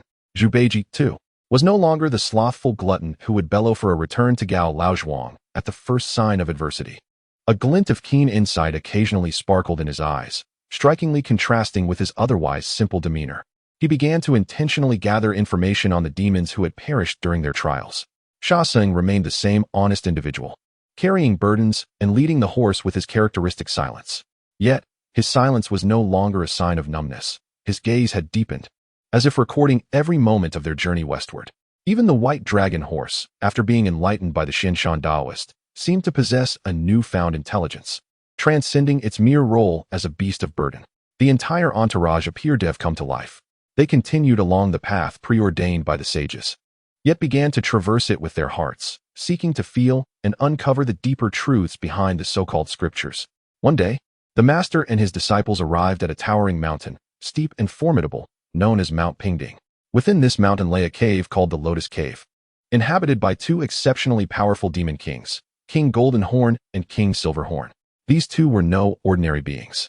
They were the fire-tending youths guarding the golden and silver furnaces under the auspices of the Supreme Lord in the Daoist Palace beyond the 33 heavens. They were acting upon the divine decree of Guanyin Bodhisattva, deliberately setting a trial in this place to test the pilgrimage team. Not only did they possess formidable strength, but they had also surreptitiously pilfered several immensely powerful innate treasures from Laozi. The purple gold-red gourd could call upon a person's name. Once summoned, the individual would be drawn within and, in the blink of an eye, transformed into a puddle of pus. The sheep-fat jade clean bottle, akin to the red gourd, wielded even greater potency. The seven-star sword, a weapon of the supreme Laozi, was unparalleled in sharpness. The banana leaf fan could unleash boundless true fire of samadhi. And then there was the golden rope, the very belt with which Laozi secured his robe, designed specifically to bind immortals and Buddha alike. Once ensnared, no matter the divine powers possessed, one would be unable to escape. These two demons, emboldened by their plethora of magical artifacts, regarded Sun Wukong and his companions with utter disdain. Initially, they employed a scheme of shifting mountains, using Mount Shumi, Mount Ame, and Mount Tai to trap Sun Wukong beneath their weight. Subsequently, they effortlessly captured Tang Sung, Zhu Beiji, and Sha Monk, whisking them back to the Lotus Flower Cave, preparing for a grand feast of Tang Seng's flesh. Trapped beneath the mountain, Sun Wukong found himself immobile. In his desperation, he had no choice but to summon the mountain god, the earth god, and the five directions revealer to assist in relocating the mountain. Once freed, he learned that his master and fellow disciples had been captured, igniting a furious blaze within him. He diligently sought out the lotus flower cave. Yet, unlike before, he refrained from barging in with brute force. For, through his carefree Daoist vision, he discerned a familiar aura above the cave, Taoist light of the highest clarity. It was that old fellow. In an instant, Sun Wukong grasped that these two demons were mere actors dispatched by some eminent figure. Humph, such tricks again. A cold smile crept across Sun Wukong's heart. However, he chose not to expose their ruse. Instead, he resolved to turn the tables. Eager to observe what antics these lofty deities intended to orchestrate, he first transformed into a small demon, infiltrating the cave to ascertain the origins and effects of those magical treasures. Soon after, he engaged in a battle of wits and courage with the two demons, Jin Jiao and Yin Jiao, over the treasures. He initially disguised himself as an old Taoist, deceiving the silver-horned king into relinquishing the purple-gold-red gourd. He then morphed into a fly, entering the cave to stealthily snatch the sheep-fat jade clean bottle. Ultimately, he engaged in a game of transformation with the silver-horned king, ultimately trapping him within the gourd, reducing him to a mere puddle of pus. Chapter 119. The Great Sage's Wits Against the Golden and Silver Horns.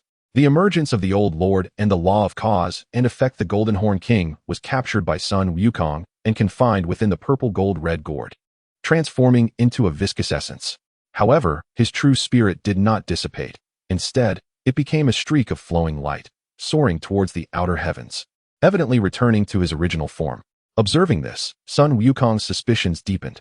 Indeed, these creatures possessed revival armor. He smirked inwardly, realizing that he could now act without restraint. With the gourd in hand, he was poised to dash into the cave to confront the Golden Horn King and rescue his master. Yet, he was unprepared for the cunning of the Golden Horn King. Realizing that his brother had not returned, he quickly relocated Tang Sanzang and the others to the back cave, while he himself brandished the seven-star sword and the banana leaf fan, blocking the entrance. To complicate matters, he summoned his mother, the nine-tailed fox, and his uncle, King Fox Aki, to join the fray. The nine-tailed fox wielded a rope specifically designed to subdue Sun Wukong, the golden binding rope. In a moment of carelessness, Sun Wukong found himself ensnared by the binding rope. The Golden Horn King, elated by this turn of events, intended to cast Sun Wukong into the cave and incinerate him with the true fire of Samadhi. However, Sun Wukong was not so easily subdued. Despite being entangled, he remained remarkably composed. His golden Daoist eyes spun rapidly, deciphering the principles embedded within the binding rope. Ah, so it is. This rope was forged from the dual energies of yin and yang, intertwined with the laws of heaven and earth, specifically designed to bind a person's primordial spirit rather than their physical form. My primordial spirit has long since merged with my physical body, inseparable. To bind me is no simple task. With a clever plan forming in his mind, Sun Wukong transformed into a diminutive insect, deftly slipping through the gaps in the rope. He then morphed into a fierce tiger and devoured the King Fox Aki, who had come to assist. Utilizing his cloning technique, he bewildered the nine-tailed fox and reclaimed the golden binding rope. In the end, armed with 3 treasured items, the purple-gold-red gourd, the jade bottle of sheep fat, and the golden binding rope, he stormed back into the lotus flower cave. The Golden Horn King, witnessing this, was struck with terror. He could hardly fathom that this monkey possessed such formidable abilities, not only breaking free from the binding rope, but also turning his summoned reinforcements against him. Fearful of further confrontation, he turned to flee. Yet, Sun Wukong would not allow him such an opportunity. Stay? Sun Wukong hurled the golden binding rope into the air. The rope, as if possessed of its own sight, swiftly ensnared the Golden Horn King with a firm grip. Monster, I shall call you by name. Do you dare respond? Sun Wukong taunted, brandishing the purple-gold-red gourd with a grin. The Golden Horn King, pale with fright, dared not answer. Seeing his fear, Sun Wukong paid it no mind. He understood that this creature was not to be killed. Instead, he secured the Golden Horn King to a stone pillar at the cave's entrance. Suddenly, he swaggered into the cave, liberating his master and junior disciples. Tang Song, witnessing the scene, felt a lingering fear and repeatedly chanted Buddhist prayers. Meanwhile, Zhu Beiji gazed greedily at the tied-up Golden Horn King, as well as the banana leaf fan and the 7-star sword lying on the ground. He approached Sun Wukong and chuckled. Brother Monkey, these treasures are indeed remarkable. Why don't we divide them? Upon hearing this, Sun Wukong shook his head. He looked at Zhu Beiji, and a profound expression flickered in his eyes. Fool, have you forgotten? These items belong to the public. We cannot take them. Doing so would invite great trouble. After saying this, he ignored the bewildered Zhu Beiji and called out into the void, "Old fellow over there, your disciple's performance has ended, and the treasures should return to their rightful owner. If you do not emerge, I, old son, shall skin your disciple and serve him as a delicacy." His words resonated with vigor, brimming with unrestrained mockery. As the echoes faded, auspicious clouds drifted from the heavens. Taishang Laojun, riding a green bull, descended from the clouds. Looking utterly resigned, he glanced at the bound Golden Horn King and then at the mischievous smile of Sun Wukong, ultimately letting out a long sigh. "Alas, you troublesome monkey. Truly a source of chaos." He bowed to Sun Wukong, saying, "Great sage, please show mercy. These two are my disciples, entrusted with guarding the elixir furnace. They only set this challenge at the behest of Guanyin Bodhisattva. I implore you, for the sake of my humble self, spare them." Upon hearing this, Sun Wukong released the Golden Horn King, returning the 5 magical treasures to Taishang Laojun. The latter took back the artifacts and cast a deep glance at Sun Wukong. He felt that this monkey was somehow different from 500 years ago, though he could not quite pinpoint the change. He simply sensed that the gleam in the monkey's eyes seemed to pierce through all facades. Not daring to linger further, he led his 2 troublesome disciples back to the Zixiao Palace, leaving with a sense of defeat. Thus, a thrilling calamity came to a close. In this battle, Sun Wukong emerged unscathed, instead gaining profound insights into the wondrous applications of the innate spiritual treasures. In that moment, his restless monkey heart seemed to awaken once more. He gazed toward the distant realm of the heavenly court, a mysterious and mischievous smile curling at the corners of his lips, one that no one could decipher. Chapter 120. The Ghost King of the Kingdom of Wujiguo seeks justice. The 3 brothers stealthily investigate Baolin Temple after passing Mount Pingding. The 4 disciples continued their journey westward. This leg of the journey was remarkably tranquil, free from the formidable demons they had previously encountered. Instead, they faced only petty bandits and insignificant mountain spirits. Sun Wukong often felt disinclined to intervene personally, as Zhu Beiji and Sha Monk would swiftly overpower their adversaries, sending them fleeing in terror. Seeing this, Tang Sanzang felt a surge of joy, believing that his sincere devotion to Buddhism had moved the heavens, resulting in such a smooth passage. One day, they arrived at a prosperous nation known as Wujiguo. This land enjoyed favorable weather and peace, with its citizens living in harmony and radiating joy. Observing this splendid sight, Tang Sanzang couldn't help but exclaim, "How wonderful! This nation's ruler must be a wise monarch to govern so effectively." The disciples then sought refuge in a royal temple within the capital, named Baolin Temple. However, in the dead of night, a chilling wind swept through, flinging open Tang Sanzang's door. A ghost, drenched and pale, crowned with a diadem, silently appeared at his bedside. "Holy monk, save me, please." The specter bowed repeatedly, wailing in despair. Though a revered monk, Tang Sanzang was still a mortal man, unaccustomed to such terrifying apparitions. He was so frightened that he fell from his bed, shouting, "There's a ghost! A ghost!" His cries roused Sun Wukong from the next room. With a somersault, Sun Wukong leaped inside, his discerning eyes quickly unraveling the situation before him. He restrained Tang Sanzang and addressed the ghost sternly. "Who are you, wretched spirit? Why do you disturb my master at this hour? Speak the truth, or I shall strike you down." Terrified by Sun Wukong's fierce demeanor, the ghost trembled and recounted its grievous tale. It revealed that it was, in fact, the rightful king of Wujiguo. 3 years prior, a severe drought had plagued the land, leading to widespread suffering. At that time, a Daoist from the Zhongnan Mountains arrived, capable of summoning rain and alleviating the drought. The king was overjoyed and welcomed the Daoist as a brother, sharing his home and life with him. However, unbeknownst to the king, the Daoist harbored treacherous ambitions. One day, he cunningly lured the king to the octagonal glazed well in the imperial garden and, catching him off guard, pushed him into the well. He then sealed it with a stone slab and covered it with dirt. The usurper transformed himself to resemble the king, seizing the throne and the royal harem. The unfortunate king met his end in obscurity, his spirit lingering as a mere wisp, protected by a gem of tranquility from the dragon king of the well, ensuring his essence remained intact. Today, having anticipated the arrival of the holy monk from the eastern Tang, he risked everything to plead for justice and the eradication of the demon.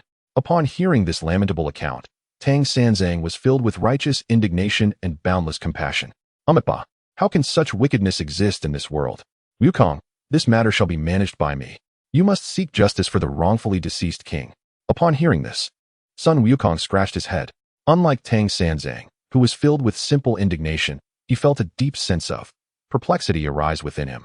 His golden Daoist eyes scrutinized the ghost king before him, and he sensed that the situation was far from straightforward.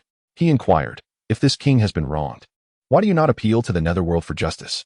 The underworld has the 10 Yama kings and the 5 ghost emperors, who are tasked with adjudicating injustices of the mortal realm.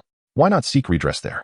The ghost king, upon hearing this, shook his head with a bitter expression and replied, the holy monk is unaware. That demon sorcerer possesses immense powers. He has already cast spells to seal my palace both inside and out.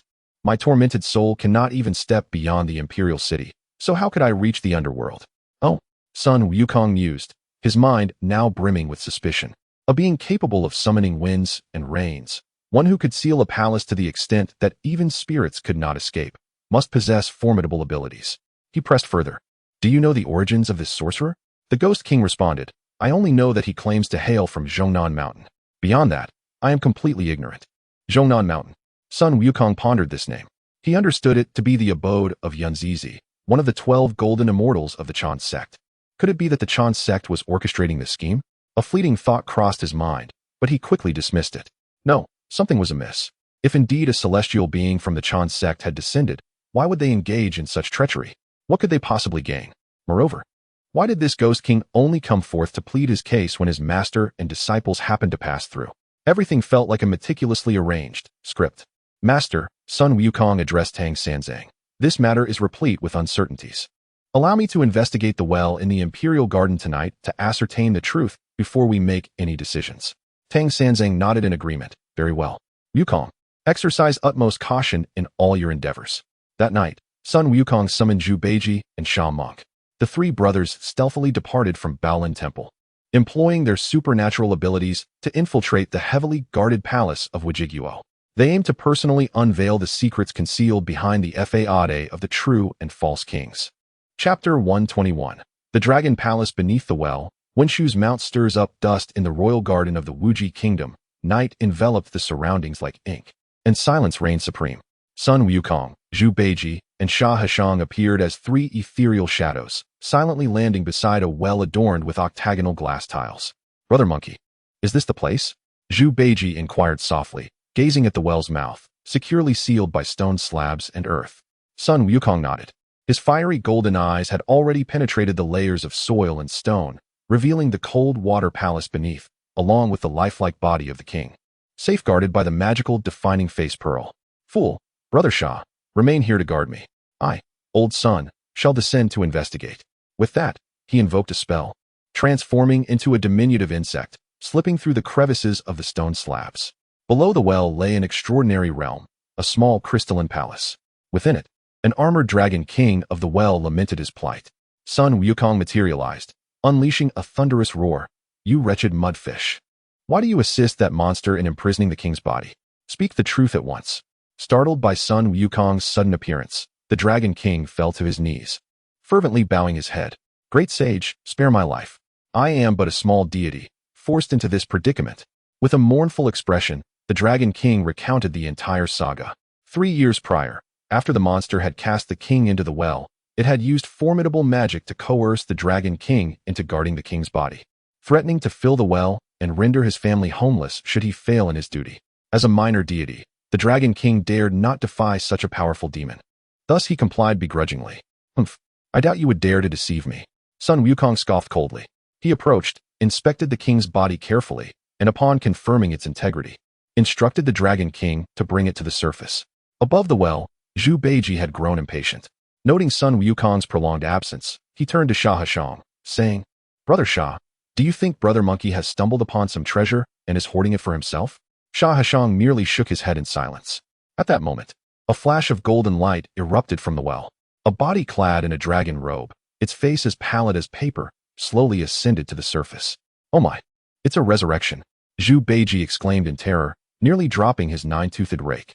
Fortunately, Sun Wukong's figure swiftly followed, emerging from the well. Fool, what are you shouting about? This is the true form of the king of Wuji. The 3 brothers retrieved the king's body from the well and quietly transported it back to Baolin Temple. The next morning, as the dawn broke, Sun Wukong devised a plan. He instructed Zhu Beiji to disguise himself as a young eunuch and infiltrate the king's palace to steal a precious white jade tablet belonging to the demon. Suddenly, he transformed into the very likeness of the monstrous king, while the true king's corpse was cleverly concealed through the art of illusion. With everything in place, Sun Wukong strode confidently into the Golden Palace, embarking on his very first morning court session. The false king, the green-maned lion spirit, awoke in his chamber to discover his precious jade tablet missing, instantly consumed by anxiety. This jade tablet was the emblem of his royal identity, and its loss would spell great trouble. In a frenzy, he rushed to the Golden Palace. Thus, there stood two identical kings of the Wajiji kingdom before the court. The entire assembly of officials and warriors stood in stunned silence, utterly bewildered. "Impudent demon monkey, how dare you impersonate me? I shall slay you." The false king, both astonished and enraged, was poised to reveal his true form and confront Sun Wukong. However, Sun Wukong merely chuckled, unfazed, and produced the genuine jade tablet from his bosom. "You are the impostor. Behold, I possess the treasure as proof." At this revelation, the false king was left utterly dumbfounded. Just then, Tang Sanzang, accompanied by Zhu Beiji and Sha Wujing, entered the Golden Palace, bearing the true king's lifeless body. "Amitabha, Your Majesty, the truth is plain to see. Both witness and evidence are present." The false king realized he had been completely unmasked. With a thunderous roar, he unveiled his true form, a fearsome, green-maned lion, with sharp fangs and an imposing presence. He opened his gaping maw, intent on devouring the entire assembly. Yet, how could Sun Wukong allow him such an opportunity? He had been waiting for this moment, and with a mighty swing of his golden staff, he struck down upon the lion's head with unparalleled force. Just as it seemed the lion would meet a dire fate beneath the staff, from beyond the southern heavenly gate, auspicious clouds approached. A bodhisattva, wielding a treasured sword and riding a celestial crane, called out in a resonant voice, "Great sage, spare him." The newcomer was none other than Manjushri Bodhisattva from Mount Wutai. He bowed respectfully to Sun Wukong and said, "Great sage, this creature is my steed. Long ago, the Wajiji king bound me and cast me into the royal water river for 3 days and nights. Thus, by the decree of Buddha, he was to be immersed in a well for 3 years to repay the misdeeds of the past. Now that the 3 years have elapsed, I have come to retrieve him." Upon hearing this, Sun Wukong smirked inwardly. Yet another rehearsed narrative, another preordained script. He looked at Manjushri Bodhisattva and chuckled. "Bodhisattva, your arrival is indeed timely. However, your steed has wreaked havoc here, usurping the throne and humiliating the royal harem. How do you propose to settle this matter?" Manjushri Bodhisattva's face flickered with a hint of embarrassment. He was aware of his own fault. He could only bow repeatedly to Sun Wukong and offer words of persuasion. Sun Wukong, however, had no genuine intention of slaying the green-maned lion. He merely sought to seize this opportunity to observe once more the hypocritical visage of the celestial Buddhist realm. Ultimately, at the repeated entreaties of Manjushri, Sun Wukong graciously spared the life of the green-haired lion. Manjushri, expressing profound gratitude, rode away in a despondent manner back to Wutai Mountain. Meanwhile, Sun Wukong procured the 9 turns soul rejuvenation pill bestowed by the Supreme Old Lord, successfully reviving the king of the Crow Kingdom. Overcome with gratitude, the king immediately offered to abdicate his throne in favor of Tang Song, who naturally declined the honor with polite refusal. Thus, the farcical tale of the false monarch reached its conclusion. The 4 disciples resumed their journey westward. However, within Sun Wukong's heart, the last remnants of reverence for this so-called Buddhist doctrine dissipated into thin air. Chapter 122. The Saint Infant King blocks the western route. The true fire of Samadhi reveals its divine might. After passing through the kingdom of the crow, the 4 disciples continued their journey westward. Along the way, they encountered a few obstacles, yet, under the increasingly skillful gaze of Sun Wukong and his ever-smoother handling of matters, they navigated through these challenges without any real danger. Tang Song, having experienced the affair of the false and true kings, found his trust in Sun Wukong at an unprecedented height. He no longer easily fell for Zhu Beiji's provocations, resulting in an ever more harmonious relationship among the disciples. One day, they arrived at a towering mountain. Its heights steep and its terrain rugged, with desolate pine trees dotting the landscape and red earth covering the ground. Observing this barren sight, Tang Sing could not help but feel a sense of foreboding. "Wukong, this mountain appears quite ominous. I fear there might be some demons causing trouble."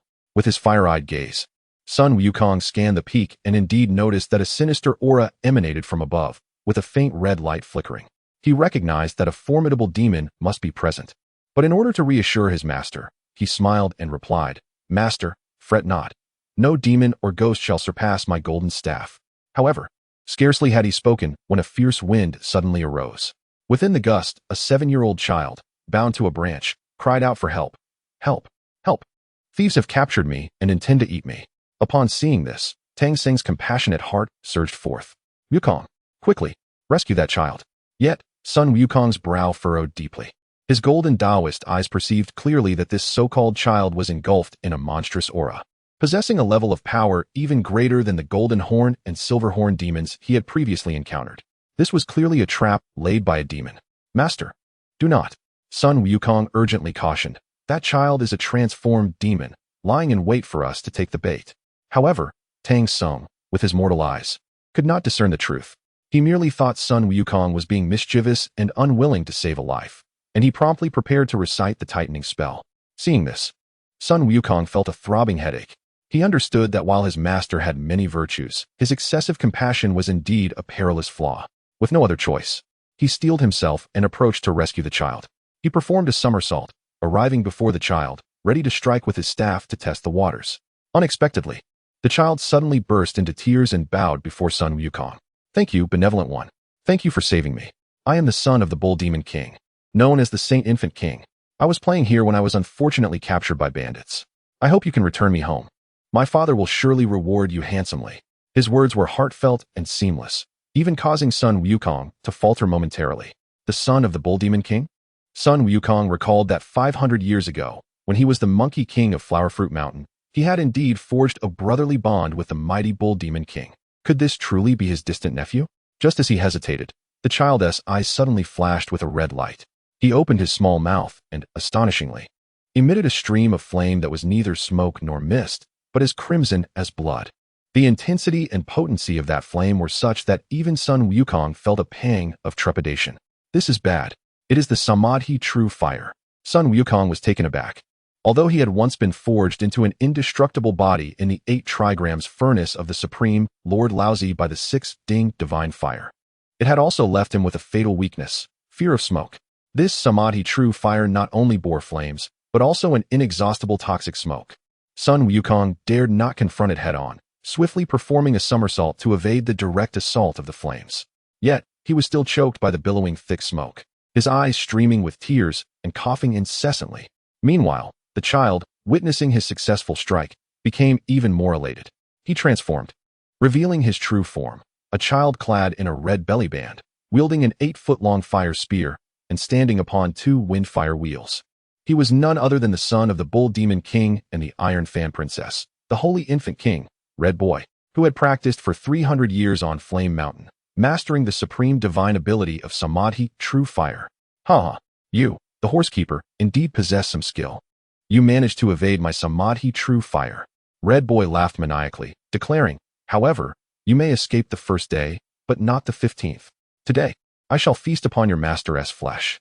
With that, he chose not to engage further with Sun Wukong, instead riding his windfire wheel, stirring up a demonic gale, and directly abducting the already frightened Tang Xing back to his fire cloud cave. "Master," Sun Wukong, upon witnessing this, was filled with both urgency and fury. He disregarded the stinging pain in his smoke-affected eyes and hurriedly pursued after them. Within the fire cloud cave, Red Boy bound Tang Xing to a stone pillar and triumphantly addressed his subordinates, saying, "Little ones, quickly fetch water. Today, we shall host a grand Tang feast." Little did he know, as he reveled in his triumph, a chilling figure, exuding an aura of judgment and authority, had silently appeared above his fire cloud cave. It was the Xian evil Daoist who had come, under the decree of Xian Chun, to conclude a malevolent fate. The Xian evil Daoist gazed down at the fire cloud cave, filled with demonic energy, and the boastful Red Boy within, his cold eyes revealing no trace of emotion. He did not strike immediately, for he understood that Red Boy was likewise a significant figure in this journey to the West Tribulation. He shared a connection with the Bodhisattva Guanyin of the South Sea. The Xian evil Daoist presence was not to vie for disciples with the Buddhist sect. His judgment was not aimed at the demon that Red Boy represented, but rather at the formidable Samadhi true fire that even Sun Wukong feared, along with the deeper, hidden causes and effects behind that flame. The Samadhi true fire is the primordial divine fire forged from the unity of essence, chi, and spirit. This child, having only practiced for 300 years and possessing a stubborn disposition, how could he possibly master such supreme powers? A glimmer of understanding flashed in the Xian evil Daoist's eyes. It turns out there is indeed someone, lurking in the shadows, hastening the growth of the young sprout. He could distinctly perceive within the essence of that crimson youth a force not belonging to him, imbued with a destructive and restless aura, a primal flame. This essence, while significantly augmenting the youth's power, simultaneously gnawed incessantly at his psyche, rendering him increasingly ferocious, increasingly deranged. Luo Ho. The words slipped gently from the lips of the malevolent sage. He realized he had finally unearthed a trace of the unseen hand concealed behind the tribulations of the journey to the west. Chapter 123. The Malevolent One strikes to subdue the saintly infant. Leaving behind a hidden strategy, Sun Wukong pursued relentlessly until he reached the entrance of the fire cloud cave, which belched forth fierce flames. Aware that a direct assault would be futile, he first summoned the dragon kings of the four seas to conjure a rainstorm, attempting to extinguish the true fire of Samadhi at the cave's mouth with water. However, he soon discovered that this Samadhi true fire was no ordinary flame. It was transformed from one's primordial essence, rendering mere water utterly ineffective. Instead, the vapor from the water only intensified the ferocity of the flames. The dragon kings, scorched and panicked, fled in disarray. Sun Wukong, too, was choked by the noxious smoke mingled with steam, collapsing unconscious from the sky. Fortunately, Zhu Beiji arrived just in time to revive him. In his desperation, Sun Wukong realized he had no choice but to seek further assistance. He understood that the only entity capable of countering this Samadhi true fire was the Bodhisattva Guanyin of the South Sea, with the divine water from her jade purity bottle. Thus, he soared through the skies on his somersault cloud, lamenting as he made his way toward Mount Putal in the South Sea. Meanwhile, during Sun Wukong's quest for aid, the malevolent Daoist finally made his move above the fire cloud cave. He refrained from acting while Sun Wukong was present, wishing to keep his identity and intentions, along with those of the Celestial Palace, concealed. Observing below, the Red Boy, reveling in his triumph over Sun Wukong and hosting a grand banquet within the cave, displayed an air of arrogance, yet a flicker of icy pity crossed the malevolent one's gaze. The naive child was being manipulated as a pawn, blissfully unaware. Stepping forth, he glided silently through the intricate barriers of the fire cloud cave, appearing directly above the banquet. He released no aura, merely watching intently. It was not until the Red Boy, thoroughly intoxicated, was carried back to his chamber by the little demons that the malevolent Daoist descended slowly. Like a specter, he approached the sleeping child, whose brow remained furrowed, occasionally contorted with pain and grimace. With the force of demonic fire hastily cultivating the Dao fruit, the foundation was unstable, and the child's disposition was impure. He was, after all, merely a defective creation. No longer hesitating, the malevolent one extended a cold finger toward the center of the Red Boy's brow. His fingertip bore no trace of magical energy. Instead, it emanated an essence of purest, judgmental Dao rhythm. Judgment, severance. As his words fell, that judgmental Dao rhythm surged instantly into the Red Boy's being. The slumbering Red Boy suddenly let out a piercing, heart-wrenching scream. He felt as though something within his body was being forcibly ripped away. There at his chest, a mass as dark as ink yet burning with a deep crimson flame, the source of demonic fire, was being inexorably extracted from his heart by an invisible force. The agony of this process was unbearable, as the essence of the demonic flame was gradually extracted. The frenzied and violent glint in the crimson eyes of the Red Boy began to fade. In its place emerged a clarity, tinged with confusion. "Who are you?" he inquired, gazing at the figure before him, a being whose aura was as frigid as ancient ice. For the first time, his voice lost its arrogance and bravado. The dark Daoist offered no reply. Instead, he held in his grasp the essence of the demonic flame, now fully severed from the Red Boy's being.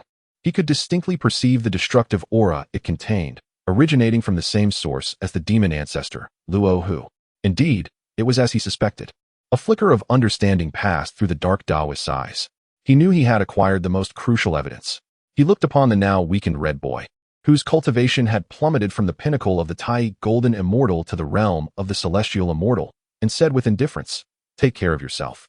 With that, he turned to depart. His purpose for coming was solely to retrieve the essence of the demonic flame. The fate of the Red Boy would be left to Guanyin Bodhisattva.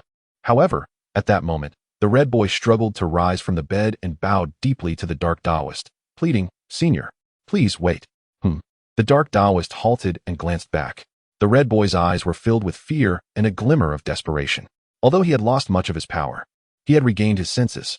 He understood that this enigmatic figure had liberated him from the brink of being utterly consumed by the demonic flames. "Senior, grant me my life. I do not wish to go to the Western paradise and become a monk." He felt an innate discord with the Buddhist path. Moreover, he sensed dark machinations lurking within the demonic flames related to the Western teachings. He knew that if he fell into Guanin's hands, a grim fate awaited him. The dark Daoist regarded him in silence. He was not a benevolent being. His path was one of judgment, not redemption. Yet, just as he was about to refuse, the voice of the Xianxian true body resonated within him. "Very well, take him with you. This child bears the fortune of the Bull Demon King and the Iron Fan Princess. Both his parents are formidable beings of quasi-saint level. In the future, he may prove useful. Bring him back to the Isle of Leisure and entrust him to Zhao Gongming for proper guidance. He shall serve as a wealthy boy for our netherworld divine court." Upon hearing this, a barely perceptible ripple crossed the dark Daoist's eyes. For the first time, he did not fully grasp the true intent of the true body, yet he chose to comply.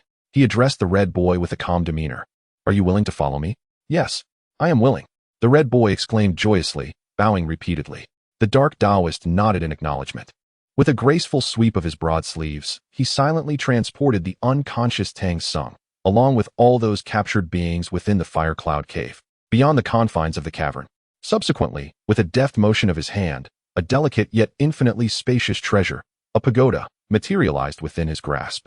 This was the Judgment Ghost Prison Tower, a magical artifact meticulously crafted by Xuanqing, intended specifically for the containment of souls. He ensnared the red boy and the entirety of the fire cloud cave within the tower. In an instant, he shifted his form, preparing to vanish from sight. Just as he was on the brink of departure, a fleeting thought crossed his mind. With a flick of his finger, an imperceptible wisp of demonic energy descended upon the ruins of the fire cloud cave, transforming into a perfect replica of the red boy. Having completed this task, he finally vanished without a trace. The golden cicada had shed its shell, leaving behind only an empty husk, awaiting the arrival of the Bodhisattva Guanyin to subdue it. Chapter 124. Guanyin subdues the false holy infant, entangled in the web of cause and effect in the South Sea, on Mount Putao, within the Tide Sound Cave. Sun Wukong wept profusely, lamenting his plight before Guanyin Bodhisattva, seated upon her throne. "O Bodhisattva, please take my side. That monster, of unknown origin, wields the Samadhi true fire. My fiery eyes dread not more than smoke. Choked nearly to death by his toxic fumes, I find my master captured, his fate unknown. I beseech you, Bodhisattva, show great mercy and aid your disciple in subduing that demon to rescue my master." His heartfelt words were drenched in tears, evoking sorrow in those who listened. Upon hearing his lament, a knowing smile graced Guanin's face. With a flick of her fingers, she discerned the origins of the demon, her mind already devising a plan. "Wukong, do not be alarmed. I am aware of the monster's background. Remain here for a moment. I shall return shortly." With that, she commanded the nearby Huayan traveler, Mu Jia, to ascend to the heavenly realm and borrow 36 celestial sabers from the pagoda-bearing heavenly King Li Jing, concealing them amidst the leaves of her willow branches. Soon after, she soared upon a cloud, accompanied by Sun Wukong, directly towards the direction of the fire cloud cave. Upon their arrival above the cave, they found it deserted, a scene of desolation.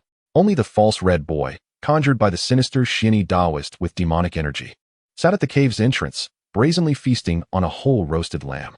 "Impudent demon, upon seeing me, do you not kneel?"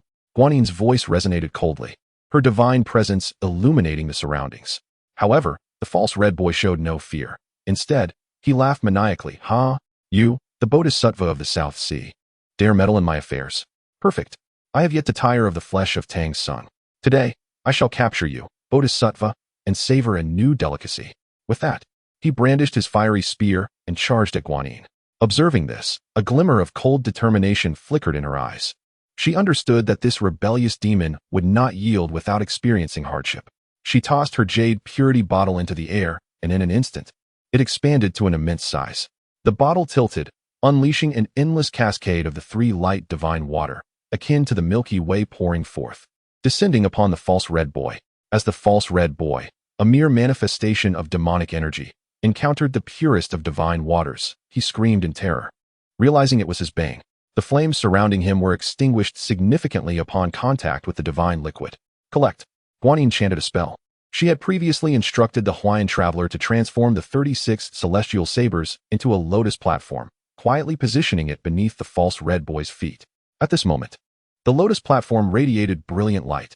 The 36 razor-sharp celestial sabers shot forth from the platform, piercing deeply into the thighs of the false red boy.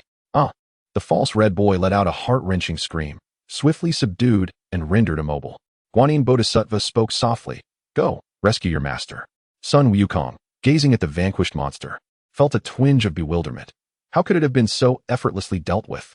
Yet, with the urgency to save his master overshadowing his curiosity, he leaped into the already deserted fire cloud cave, liberating the counterfeit Tang Sung, conjured through illusion by the malevolent Xian Yi Daoist.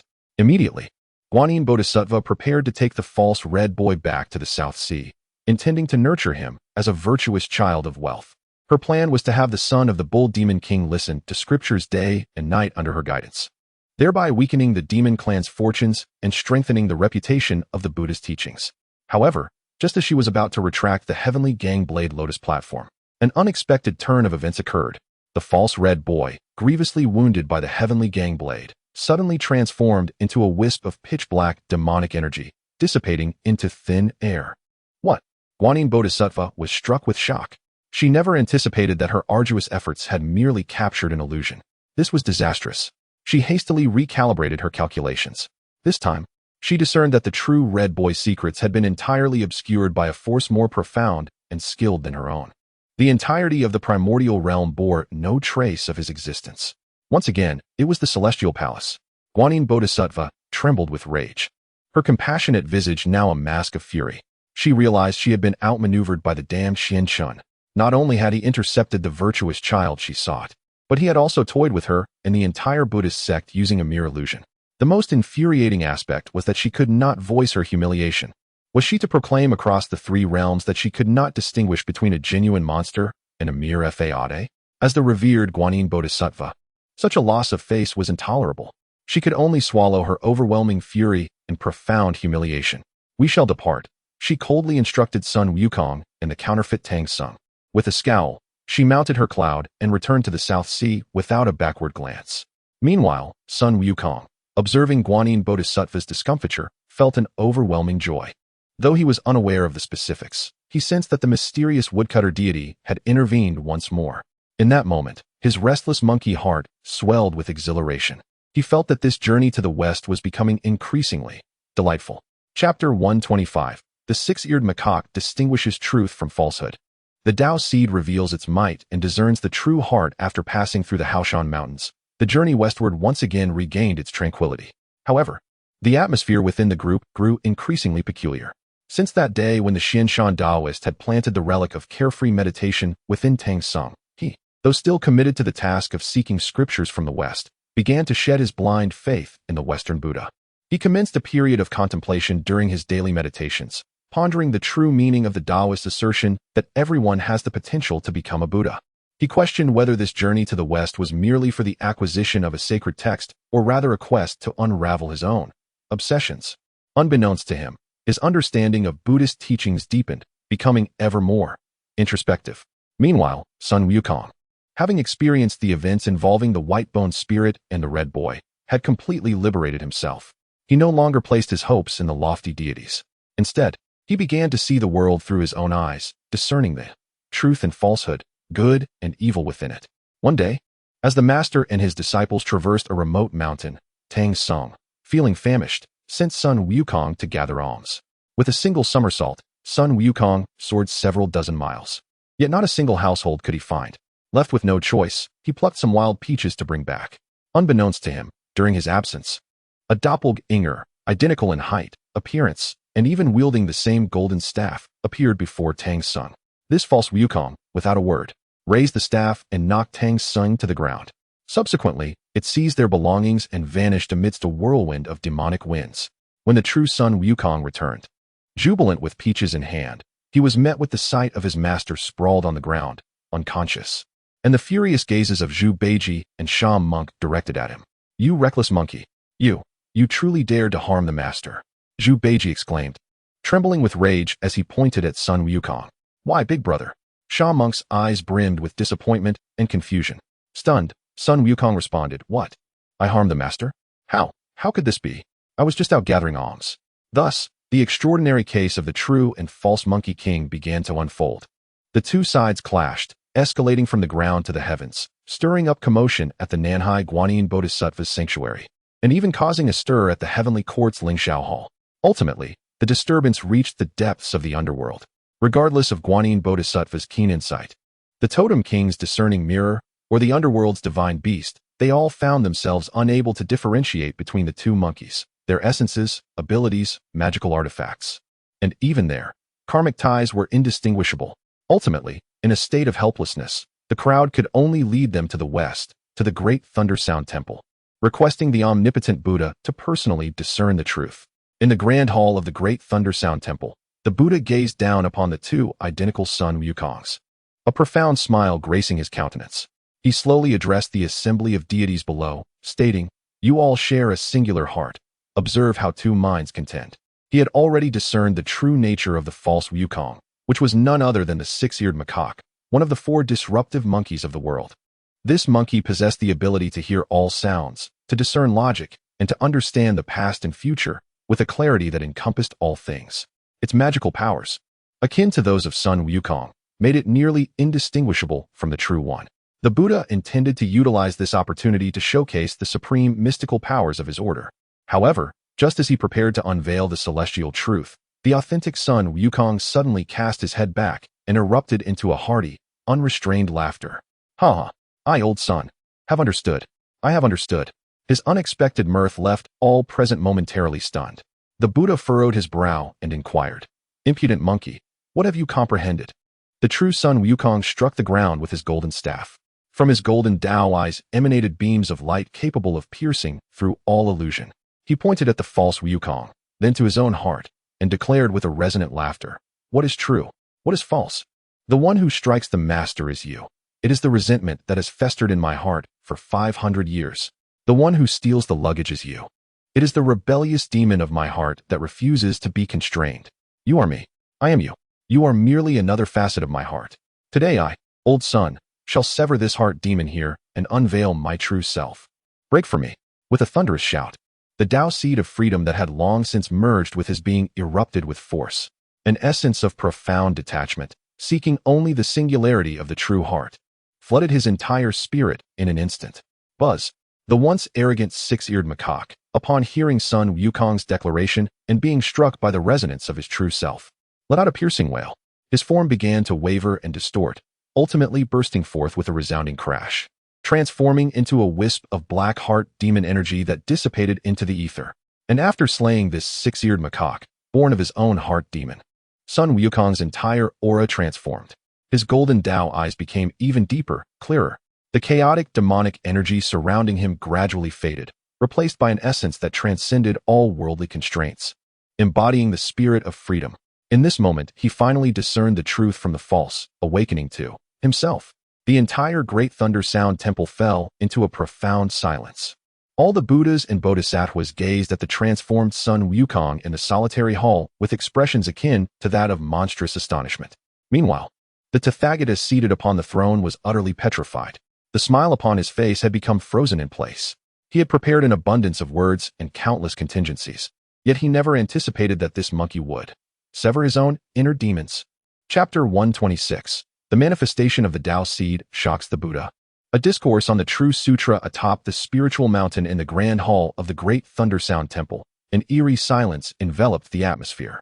All the Buddhas, Bodhisattvas, and Arhats gazed with expressions that mirrored the astonishment of witnessing an unfathomable occurrence since the dawn of creation.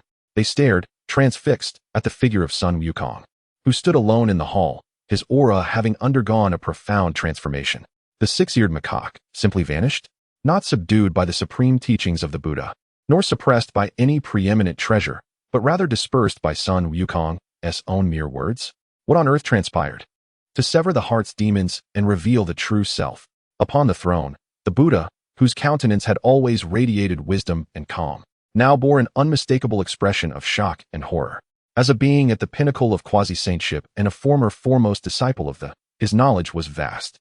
He could clearly discern the extraordinary realm Sun Wukong had just experienced, a sudden enlightenment that pierced the very essence of the Tao, shattering all illusions.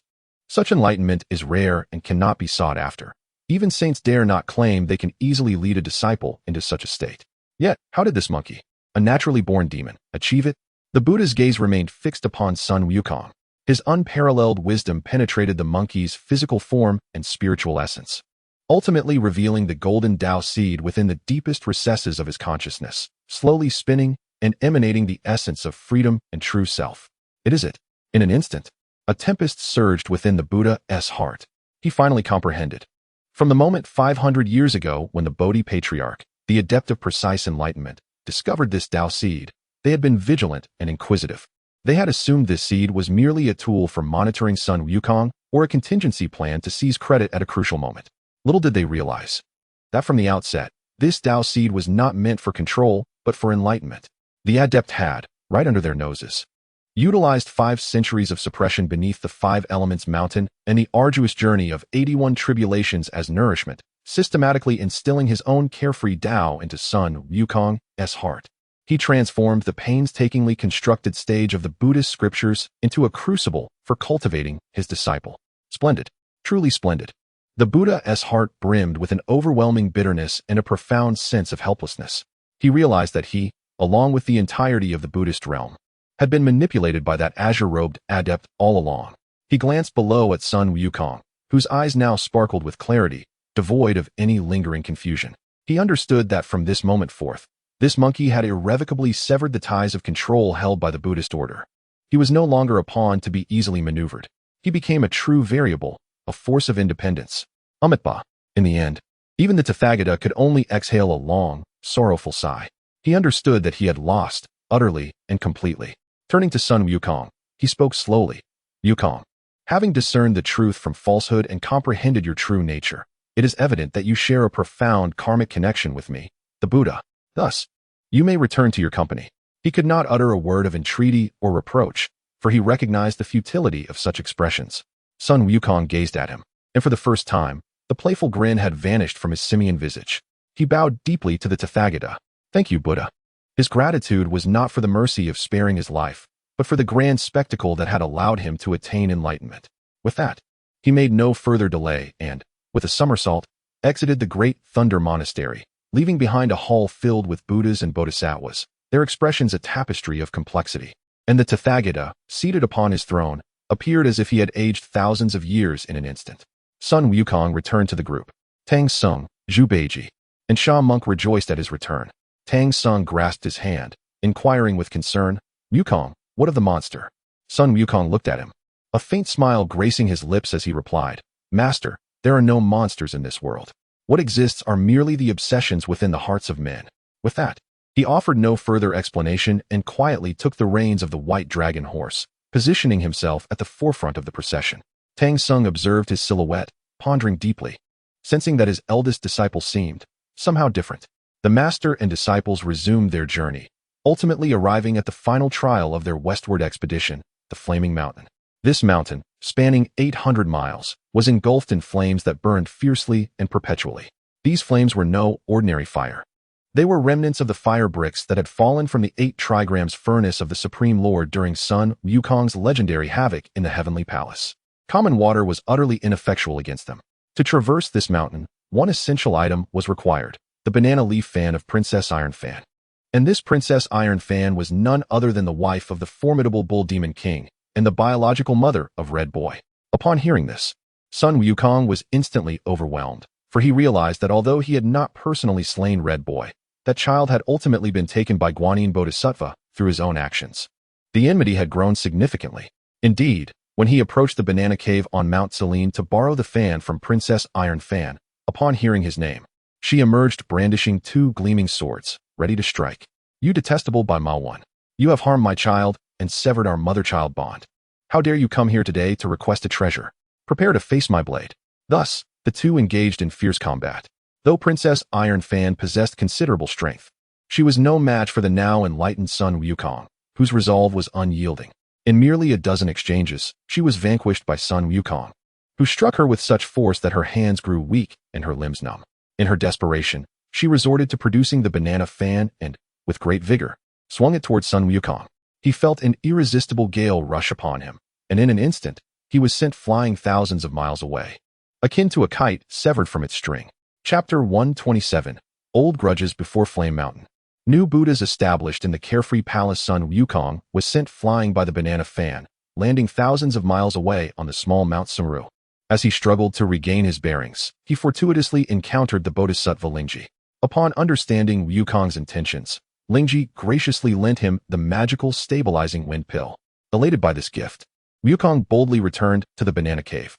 This time, no matter how fiercely the Iron Fan Princess wielded her fan, he remained utterly unyielding. Seeing this, the Iron Fan Princess was taken aback and hastily sealed the cave, daring not to emerge again. Wukong, with no other recourse, transformed into a diminutive insect and infiltrated her lair. Seizing the opportunity while she was sipping tea, he slipped into her belly. Inside, chaos ensued as he wreaked havoc, causing her immense discomfort, rolling on the ground in agony and crying out in despair. Ultimately, she had no choice but to relinquish the genuine banana fan. However, upon returning to Flame Mountain with the fan, Wukong discovered that he had been deceived once more. The fan in his possession was, in fact, a counterfeit. Not only did it fail to extinguish the flames, but with a single flap, it intensified the fire, nearly roasting him alive. Enraged, Wukong realized that reconciliation was impossible.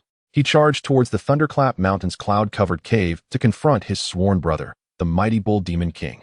Once sworn friends, they now found themselves at odds over family matters, leading to a cataclysmic clash.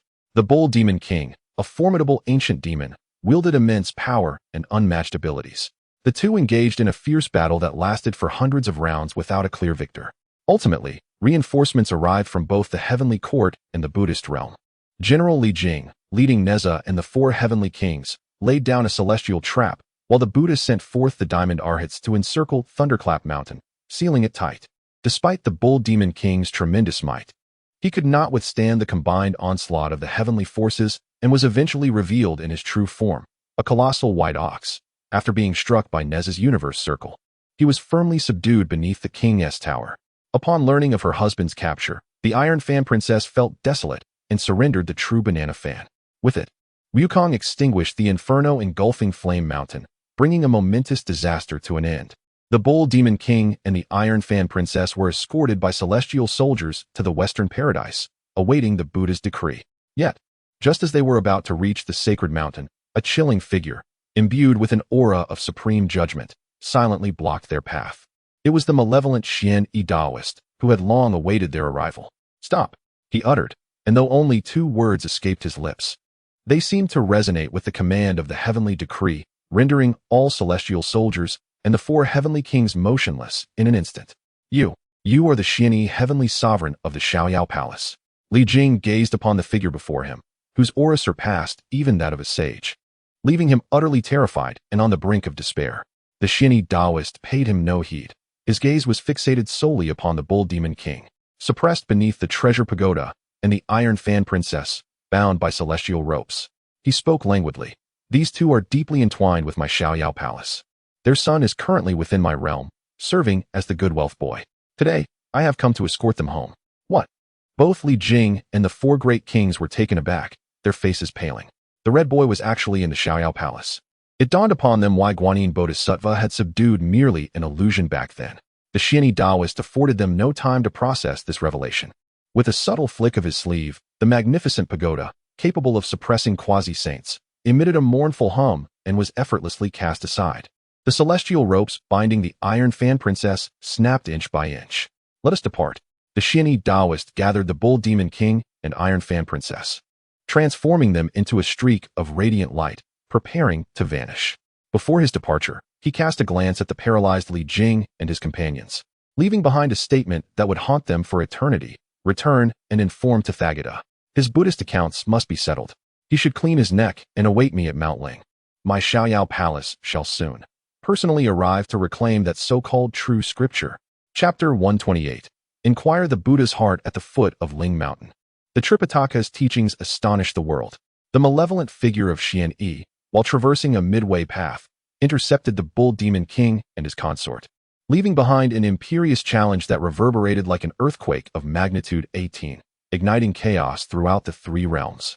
In the heavenly court, within the celestial palace, when Li Jing meticulously relayed Xian Yi's words to the Jade Emperor, the sovereign of the three realms, after a prolonged silence, unveiled a subtle smile. He merely waved his hand nonchalantly, stating, "This matter pertains to the causal relationship between my Zixiao Palace and the Buddhist sect. It does not concern our heavenly court. Proclaim my decree. From this day forth, the heavenly court shall strictly adhere to celestial laws, unless a significant matter arises. No one is permitted to descend to the mortal realm lightly. We shall observe the developments." "Yes, your majesty." Though Li Jing harbored doubts, he dared not inquire further and promptly withdrew. In the west, at Ling Mountain, within the great Thundersound Temple, when the four great heavenly kings returned in disarray to report the incident to the Buddha Tathagata, the entire hall of great heroic treasures fell into a profound silence. All the Buddhas, Bodhisattvas, and Arhats gazed in disbelief at the figure on the throne, whose countenance was so dark it seemed it could weep. Zixiao Palace. Lin Chen, the Buddha Tathagata, almost through clenched teeth, uttered those words. The fury within him had reached a boiling point. Such audacity. They had gone too far. First, they had intercepted his good fortune boy, and now, right before the three realms, they brazenly seized his crucial protector, the Bull Demon King, who was to be enlightened. This was no mere provocation. It was a flagrant slap in the face of the Tathagata and the entire Buddhist community. To make matters worse, they had left behind an arrogant challenge to personally seek scriptures at Ling Mountain. "Buddha, calm your anger." Avalokiteshvara Bodhisattva quickly interjected. "That Lin Chen possesses immense powers and unfathomable Daoist skills. He now commands both the human and earthly realms. His influence is formidable. We should refrain from direct confrontation." She was genuinely terrified. From the pilgrim to the protector, and even to the red boy, she had never triumphed against this celestial master. However, at this moment, the Tathagata found himself at a point of no retreat. He recognized that if he were to endure any further humiliation today, he would no longer be fit to hold the title of Buddha. The entire Western Buddhist community would be reduced to a laughingstock among the three realms. Amitba, the Buddha Tathagata took a deep breath, forcefully suppressing his inner rage. A glimmer of unprecedented determination flickered in his eyes. "Proclaim my edict." His voice echoed throughout Ling Mountain. "Summon all Buddhas of the past, present, and future. Gather the 8 great Bodhisattvas, the 4 great heavenly kings, the 500 Arhats, and the 3,000 disciples. We shall establish the great assembly of 10,000 Buddhas at the great Thundersound Temple. I wish to see. He Shinshin. How shall he ascend the sacred Ling Mountain to acquire the true scripture?"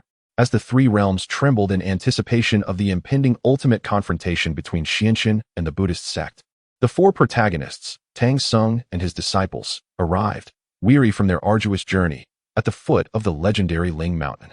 Gazing upon the summit, where the Buddha's radiance illuminated the land and the sacred chants echoed like a celestial symphony, Tang Sung, Zhu Beiji, and Sha Monk displayed expressions of overwhelming relief and exhilaration. After 14 years of hardship and traversing 80,000 miles, they had finally arrived. Yet, only Sun Wukong regarded the resplendent mountain with a serene and indifferent gaze, a stark contrast to the surrounding atmosphere.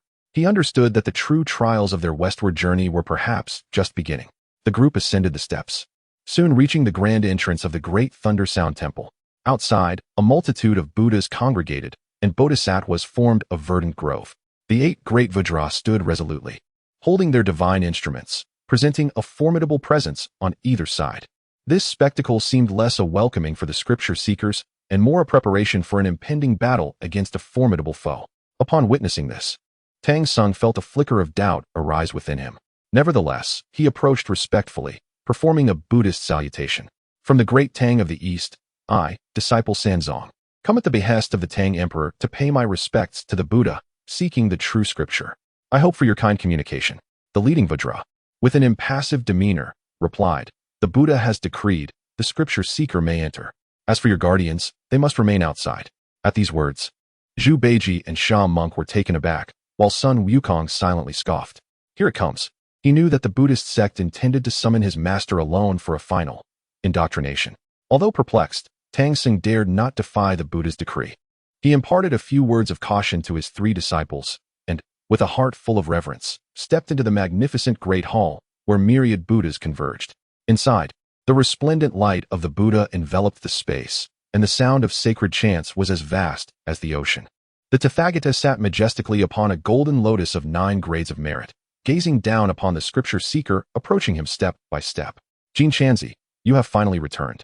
The Buddha's voice resonated with grandeur and compassion, as if it could cleanse the world's sins. However, upon hearing this title, Tang Sung paused. He raised his gaze to the Buddha on the throne, his eyes devoid of any excitement or reverence, only embodying an unprecedented tranquility. He addressed the Tathagata with neither humility nor arrogance, performing a Buddhist salutation. Disciple Chen Xuanzang pays homage to the Buddha. I am not Jin Chanzi, merely a mortal monk from the great Tang of the East, seeking true self and true scripture. As these words echoed, silence fell upon the great hall, so palpable that one could hear a pin drop. The countenances of all the Buddhas and Bodhisattvas were adorned with expressions of incredulity. Meanwhile, the Tathagata seated upon the exalted throne experienced a sudden constriction of his pupils as he realized that the situation appeared to have utterly spiraled beyond his control. Chapter 129. The true scripture is emptiness. The great sage shatters the spirit mountain. The disciple is not the golden cicada. He is merely a mortal monk seeking the true self. The words of Tang Sanzang are simple, yet imbued with immense power. This realization, cultivated over 14 years of his journey to the West, under the subtle influence of the carefree Zen relic, has led him to enlightenment. He is no longer a reincarnation of another. He is simply himself, Chen Xuanzang. Looking down, the Tathagata Buddha gazes at the clear-eyed, humble yet dignified mortal monk, and for the first time, a feeling of powerlessness stirs within him. He understands that he has lost, utterly and completely. His painstakingly crafted plan over millennia for the golden cicada's reincarnation and the quest for scriptures has culminated in a mere wedding garment for another. The individual he nurtured is not a saint to elevate his Buddhist teachings, but an enlightened being who has grasped self-realization. One who even seems poised to establish a new school of Buddhism. Amitabha. Ultimately, the Tathagata can only let out a long sigh. He knows that, at this juncture, further words would be futile. He gestures to the 2 revered ones, Ashvaghosha and Kasyapa, saying, very well. Since he has come from afar, take him to the treasure pavilion and impart to him the true scriptures of our Buddhist canon. He must complete this final step. However, upon bringing Tang Sanzang to the scripture repository, Ashvaghosha and Kasyapa create an unexpected dilemma. They demand a human affair, bribe, from Tang Sanzang, stating that scriptures cannot be lightly transmitted and must be earned through such means. With empty sleeves, Tang Sanzang has no such offerings to provide. In the end, Ashvaghosha and Kasyapa only grant him a roll of blank scriptures. As Tang Sanzang exits the great Thunderclap Monastery, holding these blank scriptures, he reunites with Sun Wukong and the others. With a discerning glance, Sun Wukong immediately perceives the deception. How audacious of the Tathagata to toy with us in such a manner. Enraged, he is consumed by fury, already filled with skepticism and disdain for the Buddhist order. Seeing their pettiness only ignites his anger further. Without hesitation, he raises his golden staff, ready to strike the great Thunderclap Monastery once more. Yet, Tang Sanzang intercedes. Gazing at the empty pages in his hands, rather than displaying anger, a look of profound understanding graces his face. Wukong, there is no need for that, master. Tang Sanzang slowly closes the blank scripture. He gazes upon the resplendent great Thunderclap Monastery and the myriad Buddhas and Bodhisattvas in the sky, and he softly states, I understand now. What true scripture exists in this world? The true scripture is neither in the West nor with the Buddha. It is neither in words nor in speech. The Tao that can be spoken is not the eternal Tao. The name that can be named is not the eternal name. The true scripture is, in essence, emptiness. In this journey, I have attained my true self. This, indeed, is my greatest scripture. Upon uttering these words, he unexpectedly bowed deeply in the direction of the great Thunder Monastery. He then turned and began his descent down the mountain. Astonishingly, he did not intend to retrieve the inscribed scripture any longer. This scene left all present completely dumbfounded. Even the hidden figure of Xianshun, who had been watching from the clouds, could not help but applaud in admiration. What a remarkable Chen Xuanzang! What a profound understanding of the scripture is emptiness, truly deserving of my regard. Meanwhile, within the great Thunder Monastery, upon hearing Tang Sang's words, the golden visage of the Buddha turned an alarming shade akin to liver. It was over, completely over. The Buddhist sect's plan, cultivated over millennia for the transmission of Buddhist teachings to the East, had been utterly negated by the very seeker of scriptures. If Tang Sung were to return to the East with this notion of the scripture is emptiness, what could the Buddhist sect possibly propagate? In the future, everyone could simply achieve enlightenment at home. Who would still come to revere the Buddha of the West? This was akin to undermining the very roots of the Buddhist order. Absolutely not. He could not be allowed to depart so easily. The Buddha could no longer remain seated. He addressed the assembly of monks with a commanding tone. This monk has fallen into a demonic delusion. Quickly seize him, forcefully bestow enlightenment upon him, and erase his memories. Ensure that he brings back our true scriptures to the East. He was determined to retaliate in anger, seeking to forcibly reset Tang Seng's understanding. By your command, in an instant, the entire sacred mountain was illuminated by a brilliant radiance. Countless Buddhas, Bodhisattvas, and Arhats converged from all directions toward the 4 disciples at the foot of the mountain. The spectacle was even more terrifying than the previous encirclement of Sun Wukong. Yet, in the face of this celestial assembly, Sun Wukong merely smiled, a smile of utter exhilaration. He had awaited this day for far too long. He slowly raised his golden staff, and within his golden Dao eyes, an unprecedented fervor for battle ignited. He gazed at his companions, Zhu Beiji and Sha Wujing. "Are you afraid, my brothers?" Zhu Beiji and Sha Wujing exchanged glances and simultaneously lifted their weapons. Their faces bore no trace of their usual jesting demeanor or honest simplicity. Instead, they were resolute and coldly determined. "Fear? Nonsense." Zhu Beiji spat. "I have long found these bald heads displeasing." Sha Wujing solemnly declared, "Eldest brother, today we shall accompany you to cause another grand ruckus." "Excellent." Sun Wukong howled towards the heavens. Deep within his consciousness, the seed of carefree Dao, which had long since merged with him, erupted with a thunderous force. A surge transcended the realms, unbound by the constraints of the 5 elements. "As I declare, my destiny is governed by myself, not by the heavens." In an instant, the essence of boundless freedom enveloped his entire being. At that moment, his aura ascended, step by step, from the initial stage of quasi-saint, to the mid-stage of quasi-saint, and then to the late stage of quasi-saint. Astonishingly, he broke through directly to the pinnacle of quasi-saint. "Thus have I spoken."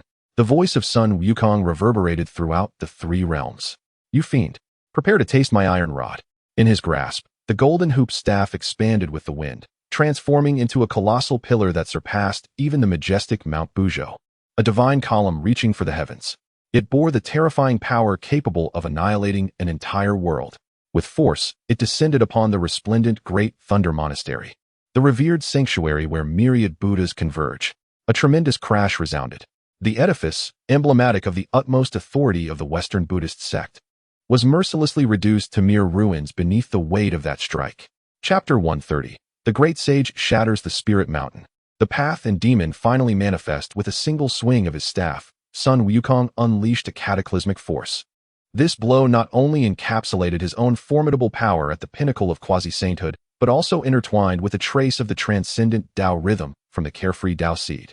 Extending beyond this realm, the essence of the primordial Dao, the Great Thunder Sound Temple, a sacred site that has stood atop the Spirit Mountain for countless epochs, fortified by the boundless golden light of Buddhist teachings, crumbled before the might of this strike, which harbored the intention to shatter all illusions and return to the true self. It collapsed as if made of mere paper, reducing its resplendent halls to mere remnants. The majestic golden figure of the Buddha was shattered to pieces. The plaques symbolizing the utmost authority of the Buddhist faith, the Hall of Great Strength, cracked audibly, splitting in two. With a thud, on his throne, the Tathagata Buddha was the first to bear the brunt of this unmatched force. His towering golden form was marred with spiderweb-like cracks, and a torrent of golden blood erupted forth. Beneath him, the 8 great bodhisattvas, the 4 great heavenly kings, and 500 arhats suffered grievous losses. Those of lesser cultivation were instantly obliterated by the terrifying aftershock, their golden bodies shattered, their Buddhist light extinguished, their true spirits plummeting into the depths of the underworld. The entire Spirit Mountain echoed with wails of despair. This scene left all present utterly astounded. Whether it was the gods of the Buddhist pantheon preparing to launch an assault, the Jade Emperor watching from the heavenly realm through the Haotian mirror, or the sages of the Heavenly Dao seated in their respective sanctuaries, observing the unfolding karmic events. None had ever imagined that this monkey would dare to pierce the heavens, and he did so with such unerring decisiveness. This audacious monkey, his power. On Kunlun Mountain, in the Jade Void Palace, the primordial supreme being gazed at the scene unfolding in the Haotian mirror. His eternally unchanged countenance was etched with unmistakable shock. He could distinctly sense that the power contained within Sun Wukong's strike had approached, infinitely close to. A saintly blow, the carefree Dao seed. What an extraordinary Xianqin. What a remarkable celestial master of carefree Dao. The primordial supreme's heart was laden with bitterness. He realized that both he and the entirety of the Xianmen sect had gravely misjudged the situation. The seemingly unassuming Xianqin had orchestrated a scheme of profound depth and extraordinary finesse that surpassed their wildest imaginations. He was not merely seeking to share the fortune. He was nurturing a disruptor capable of overturning the entire old order. Amidst the ruins of the Spirit Mountain, the Buddha struggled to rise from the debris, pointing at Sun Wukong, his eyes filled with boundless rage and a hint of dread. You dare to destroy my holy site of Buddhism. Sun Wukong, with the immense golden staff resting upon his shoulder, looked at him with a grin and replied, Buddha, I concede. This strike of mine is merely to impart a singular truth to you. The Buddha is no longer in the Western paradise, nor is he on the sacred Mount Ling. The Buddha resides within the heart. Your sacred mountain, it seems, holds little value now. His words, delivered with a calm demeanor, wielded a profound impact, surpassing any supernatural power or treasured artifact in their ability to pierce the soul. With a gasp, the Buddha Shakyamuni felt his resolve shatter once more, spitting forth a mouthful of golden blood. Seize him. Capture this demon monkey, he commanded, his voice hoarse, directed at the remaining Buddhas and Bodhisattvas around him.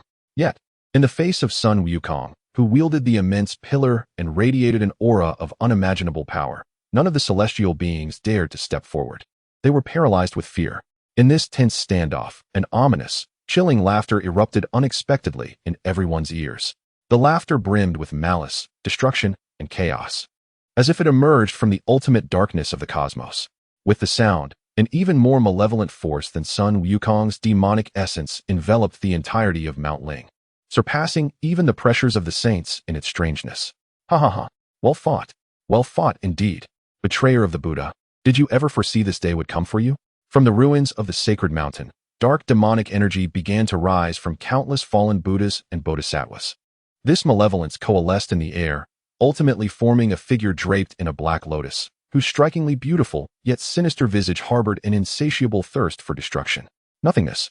The Buddha, upon beholding this figure, gasped in horror, his eyes wide with dread. No, that cannot be. You are not nothingness. He quickly sensed something amiss. Though the figure bore an uncanny resemblance to his past inner demon, nothingness, the aura it emitted was infinitely stronger, more ancient, beyond measure. This was a true embodiment of evil, fundamentally opposed to the Tao, yet originating from the same source. The apparition smirked wickedly at the Buddha and said, Duobao, how long it has been. You remain as ineffectual as ever. You are Rahu. The name, long sealed away and forgotten through countless epochs, surged forth in the Buddha's mind.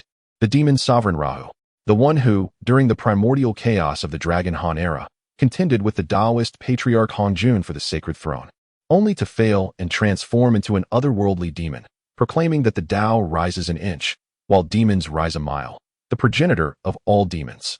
He had never truly perished, but instead had morphed into a heart demon, lurking within the hearts of every sentient being across the 3 realms and 6 paths, biding his time for an opportunity to rise again. Indeed, the demon's sovereign Rahu, or rather, a manifestation of his benevolent corpse, nodded in satisfaction. It seems you have not completely lost your wits. His gaze swept across the entire Ling Mountain. The calamities of the and the. I had initially thought that you so-called saints would bring me some amusement. Yet, I was taken aback to find that the conflicts between you were nothing more than the childish antics of children playing house. It was truly, exceedingly tedious. Very well. Today, let me bring a conclusive end to this tiresome grand drama of the journey to the West. As he spoke, he extended his hand and gently pointed at the severely injured Buddha, the Tathagata. From this day forth, within the 3 realms, as the demonic forces rise, the path shall diminish. This Ling Mountain shall serve as the foundation of my demonic sect, a surge of pure, black demonic light, brimming with the essence of finality and destruction, erupted from his fingertips, instantly engulfing the Buddha in its entirety. Chapter 131. The emergence of the carefree celestial sovereign as the demon ancestor Luoho manifested, his command resonated with the power to shape the cosmos. With a single strike, he unleashed a force akin to thunder, a demonic light imbued with the essence of finality that swiftly ensnared the already gravely wounded Tathagata Buddha. The golden body of the Buddha, under the corrosive influence of the demonic radiance, began to transform at a visible pace, turning pitch black. The sacred light that surrounded him was frantically assimilated by the malevolent energy. A sense of dread loomed over the four heavenly saints, Taiqing, Yuanshi, Jiejing, and Zhuandi, who were observing from 33 heavens away. Their expressions shifted dramatically upon witnessing Luoho's return. None could have anticipated that this former adversary would re-emerge in such a manner, intent on corrupting the very essence of the Buddhist domain. How dare you? Yuanshi Tianzuan seethed with fury, ready to wield the Pangu banner to unleash his divine might and reduce the demonic apparition to ashes. However, before he could act, a voice of calm yet profound authority resonated from the eastern sea, echoing throughout the three realms. Luoho, you have overstepped your bounds. As the words reverberated, an immense azure hand, forged from the boundless essence of carefree Tao, tore through the fabric of space-time, materializing above the sacred mountain. Though it appeared modest in size, it seemed to cradle the entirety of the primordial world within its grasp. With a gentle sweep, that terrifying demonic light, capable of tainting a pinnacle quasi-saint, dissipated silently, as if it had encountered its nemesis, who, for the first time, shock and gravity etched themselves upon Luoho's benevolent visage. He abruptly lifted his gaze toward the eastern horizon.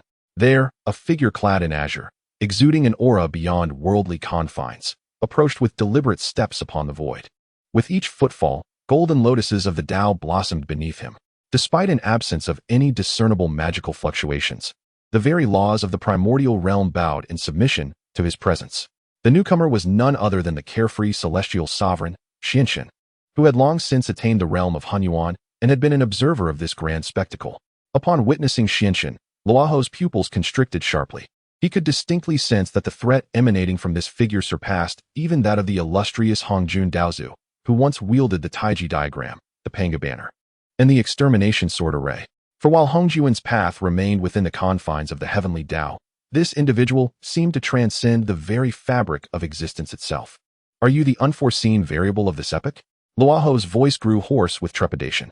Xianchen did not respond. Instead, he fixed his tranquil gaze upon Luoho and slowly extended a finger. He softly uttered a single word. The sinister figure of Luoho changed countenance upon hearing this. Xianchen continued, I grant you 3 counts. 3, 2, 1. Depart from the primordial chaos. Otherwise, this entity shall never return.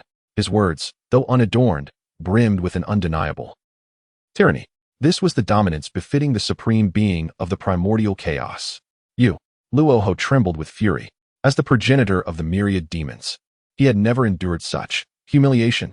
He was poised to unleash the hidden legions of demonic forces he had concealed through countless epochs, prepared to wage a desperate battle against this audacious adversary.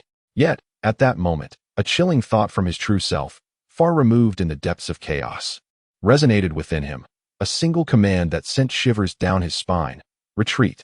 Though but a solitary word, it was laden with boundless trepidation and dread. Luoho was utterly confounded. He could not comprehend why his true self would, but he dared not defy the will of his own essence. With a gaze imbued with profound resentment and reluctance, he cast Xianchen a fierce glare. He then glanced at the equally bewildered sun Yukon below. Ultimately, his form transformed into a wisp of black smoke, reluctantly retreating into the void, vanishing from sight. Thus, a cataclysmic conflict poised to engulf the 3 realms and upend the cosmos was forcefully quelled by Xianchen in the most assertive and tyrannical manner. The entire 3 realms once again fell into a profound silence. All the mighty beings and saints regarded the figure in azure, standing amidst the ruins of the spirit mountain, with eyes full of reverence as if beholding a deity. Xianchen paid no heed to their astonishment. His gaze settled upon the still-dazed Buddha, Tathagata, and then upon Sun Wukong, who, wielding his golden staff, bore an expression of confusion intermingled with a hint of yearning. Finally, his eyes swept across the ravaged expanse of the primordial earth. He understood that this grand spectacle was to draw to a close, and a new era was to be ushered in by his own hand. His voice resounded once more in the hearts of every living being. The decree of divinity has passed. The journey to the west has concluded. The old causality must now reach its denouement. A new order shall henceforth be established from this day forth. In the name of the celestial sovereign, I command. From this day, the shattered primordial shall transform into the 4 great continents: the eastern Victory Divine Continent, the western Bullheaven Continent, the southern Jambu Continent, and the northern Jilu Continent. The heavenly court shall establish the 33 heavens as the abode of the divine. They shall oversee the laws of the three realms and maintain the cosmic order. The underworld shall open the 18 layers of hell as the sanctuary for the spirits, governing the 6 paths of reincarnation and adjudicating the virtues and vices of the world.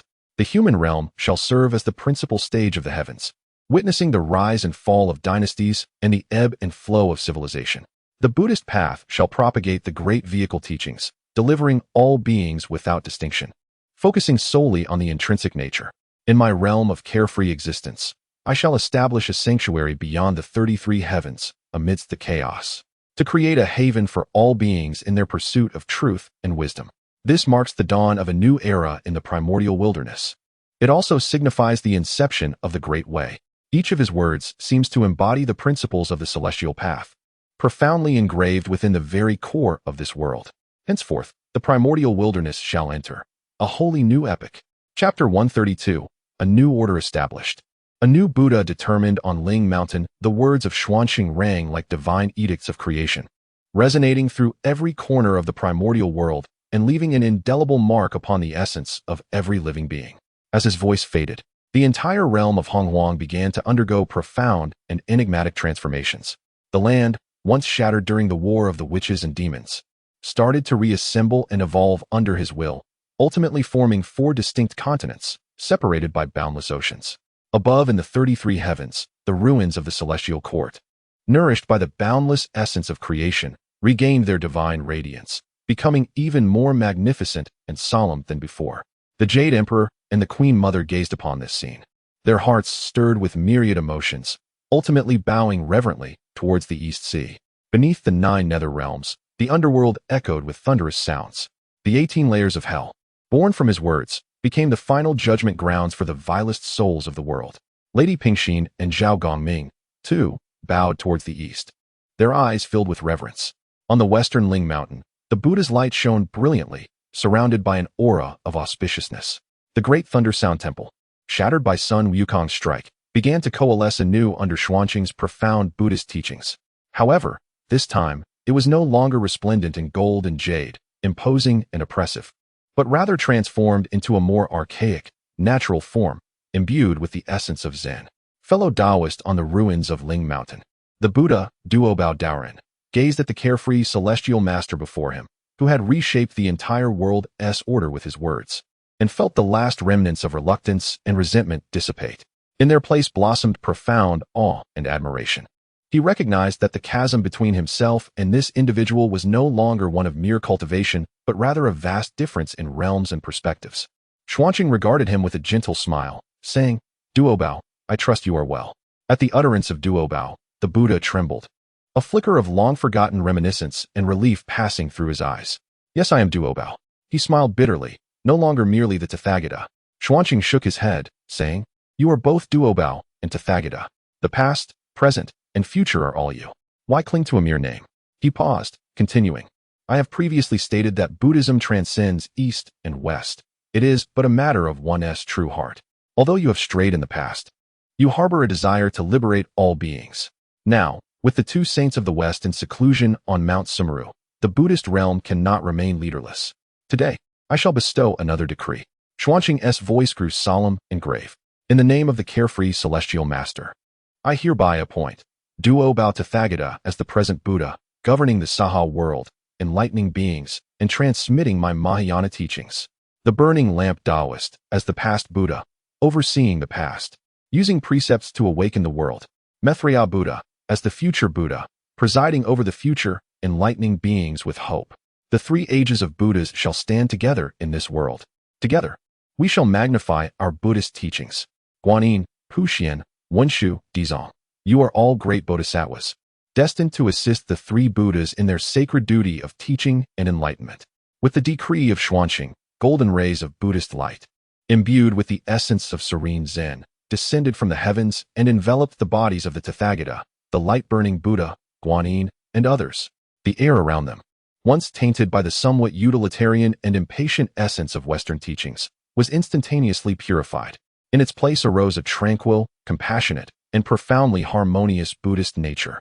We humbly pay our respects to the world-honored one.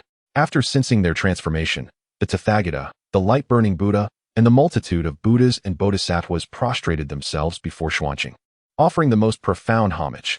This time, they were entirely devoted.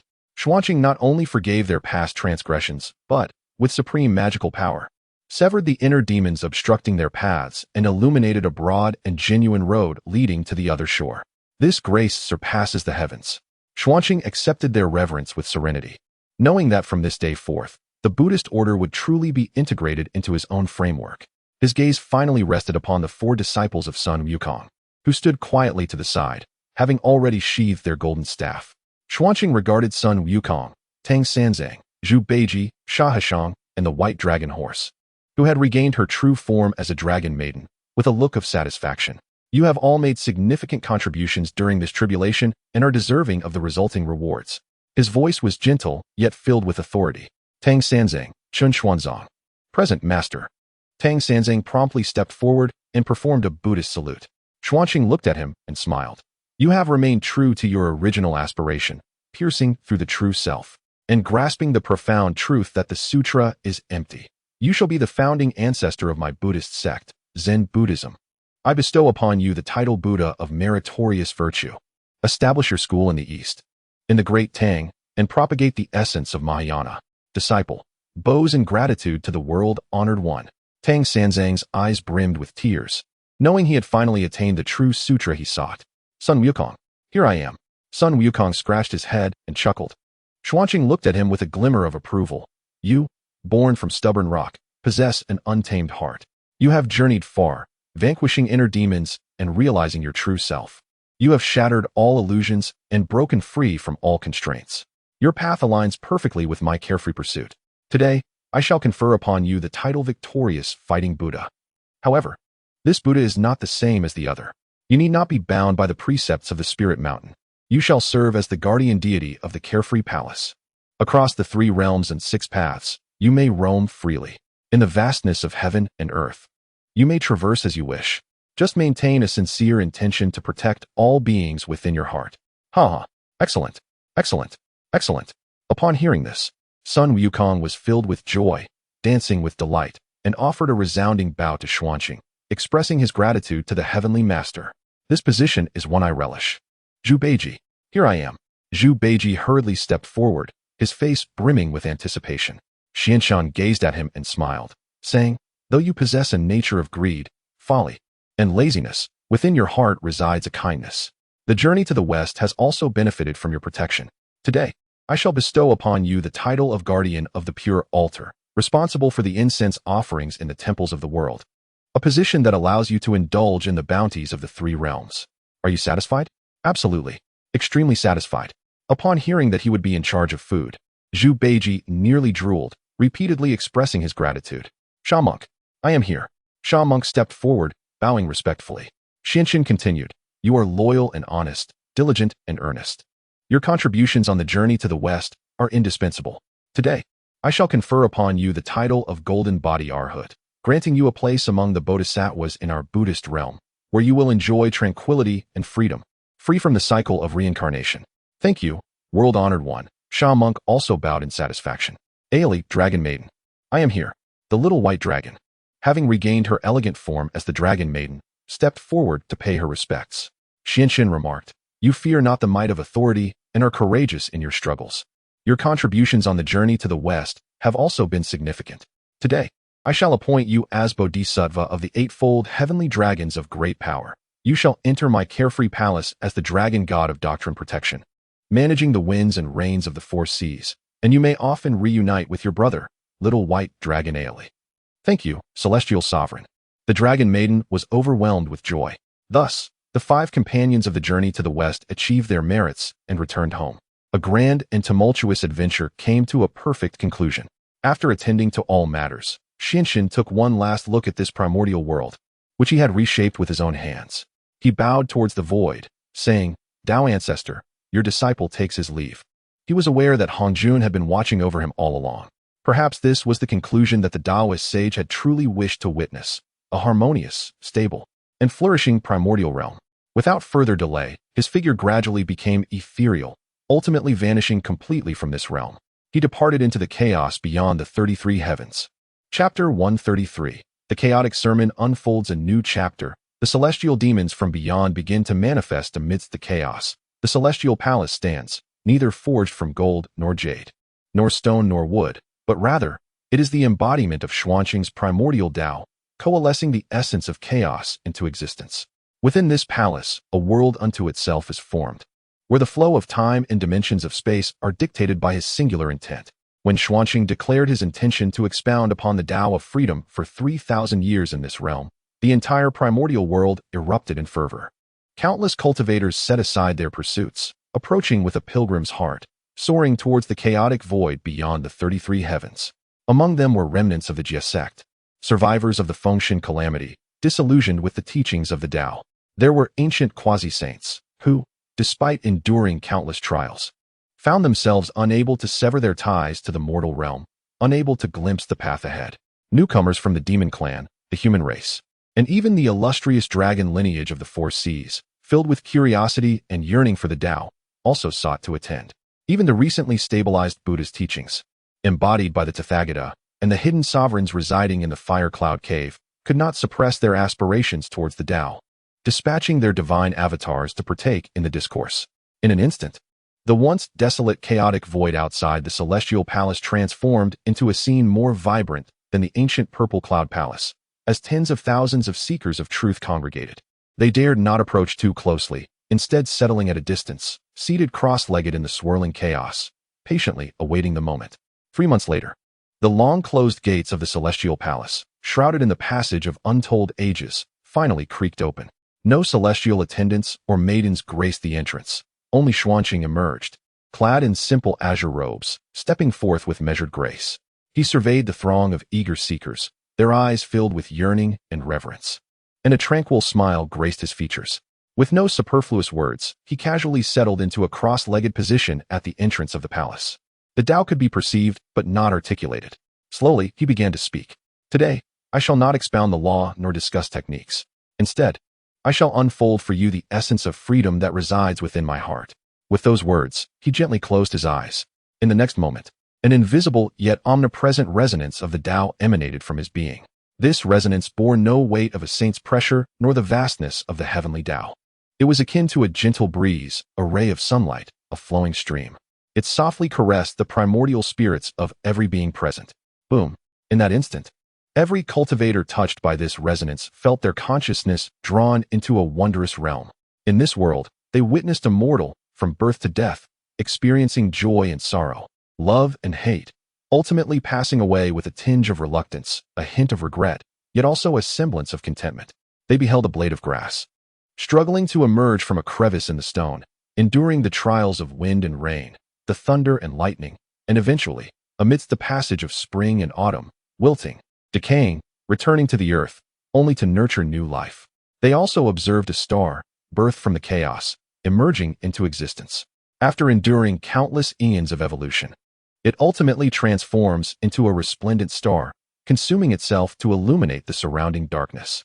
Following eons of timeless existence, it collapses and explodes, giving rise to a magnificent nebula, a nurturing ground for the birth of new celestial bodies. There are no profound incantations, nor cryptic scriptures. The essence of the universe merely unfolds through an understanding of the Dao of freedom, manifesting the simplest yet most profound cycles of reincarnation and true self. What is freedom? Its voice gradually resonates within the hearts of all. Life should bloom as brilliantly as summer flowers, while death should embody the serene beauty of autumn leaves. This is the freedom that dwells within life and death. Though ensconced in the mundane world, the heart remains unbound by its constraints. After enduring myriad tribulations, the true self remains singular. This is the freedom of the mind, to comprehend oneself and pierce the veil of illusions. Neither heaven can confine me, nor earth can restrain me, nor can the sage disrupt my heart. This is the freedom of the great Dao. Time flows for 3,000 years, yet in this grand discourse, it seems but a fleeting moment. As the essence of the Dao of freedom gradually recedes, the seekers outside the Palace of Freedom remain deeply immersed in that profound realm. Unable to awaken for an extended duration, their auras undergo earth-shattering transformations. Some shatter long-standing bottlenecks, achieving significant advancements in their cultivation. Others have their hearts cleansed of the dust of delusion, becoming crystal clear. Even more have completely relinquished the mixed paths they once pursued, choosing instead to construct their own unique path to the true self within. Xuanzhen's teaching this time was not to forcibly impart his Tao of freedom to them. Rather, he aimed to enlighten, opening a window to the self for those wandering and confused cultivators on their path. This is the essence of inclusive teaching. Just as Xianxin concluded his teachings and prepared to return to the Palace of Freedom to further contemplate the mysteries beyond chaos, his expression suddenly shifted. His gaze pierced through the boundless chaos, reaching towards an even more distant and profound void of darkness. He sensed a malicious and destructive gaze peering at him, scrutinizing the vast primordial world he inhabited. That gaze was chilling and formidable, its essence surpassing even that of the previously encountered demon ancestor Rahu. An outsider from beyond the realms? For the first time, Xuanzhen's brow furrowed with genuine concern. He understood that while Rahu had transformed into a heavenly demon, he was ultimately a being of this primordial world. His malevolence still resided within the realm of the Tao, opposing yet interdependent with it. However, this probing gaze was entirely different, imbued with a pure desire to reject and devour this world. It was a true outsider. It appears that this world is not as solitary as I had envisioned. A flicker of unprecedented gravity passed through Xuanzhen's eyes. He understood that his carefree days might soon come to an end. A crisis, far more terrifying and grand than the calamity of sealing the gods or the struggle between Tao and demon, is quietly approaching this primordial realm, which has only just regained its peace. Chapter 134, Seeking the Path in the Chaos Sea. Hongjun emerges to discuss the mysteries. A malicious gaze from beyond the chaos flickered momentarily, as if it had never existed. Yet, Xianxin etched it deeply into his heart. He comprehended that it was far from a mere illusion. Within the depths of the boundless chaos sea, there undoubtedly existed other, more formidable worlds, or perhaps civilizations. Clearly, they had taken note of the existence of Hongjun. It was imperative to swiftly enhance his strength. A sense of unprecedented urgency burgeoned within Xuanzhen's heart. Although he had attained the status of a Daoist in the realm of the Great Luo, rendering him nearly invincible in this Hongjun world, he felt no confidence when confronted with the unknown extraterrestrial demons. It appeared that it was time for him to venture forth. Xianxin resolved to personally traverse the endless chaos sea, to explore what these myriad realms truly encompassed. Only through understanding oneself and one's adversaries can one emerge victorious in 100 battles. He entrusted the ongoing affairs of the Xiao Palace to his 3 corpse avatars and Zhao Gongming. He also made a special visit to the underworld and the Fire Cloud Cave, imparting instructions to Empress Pingxin and the 3 sovereigns and 5 emperors, urging them to diligently safeguard Hongjun and remain vigilant against potential external threats. Having completed these tasks, he felt unburdened as he stepped forward, definitively departing from the barriers of the Hongjun world. The Chaos Sea. It is a realm indescribable by words. Here, there exists neither time nor space, nor any sense of direction. What prevails is an endless, primal, and savage essence of chaos. This chaotic energy is potent enough to assimilate and decompose a quasi-saint in an instant, reducing them to the most primitive form of energy. Even the Sage of Heaven must constantly uphold their own Tao in this place, never daring to exhibit the slightest negligence. Yet, Xianxin traversed through it, as if he were strolling leisurely in a garden. His body, having transcended the laws of Hongjun, was able to actively absorb and refine the surrounding chaotic energy, transforming it into his own power. Indeed, my Tao is no longer confined within this realm. As Xianxin felt the primordial power of the great Yuan continuously surging within him, he was filled with clarity.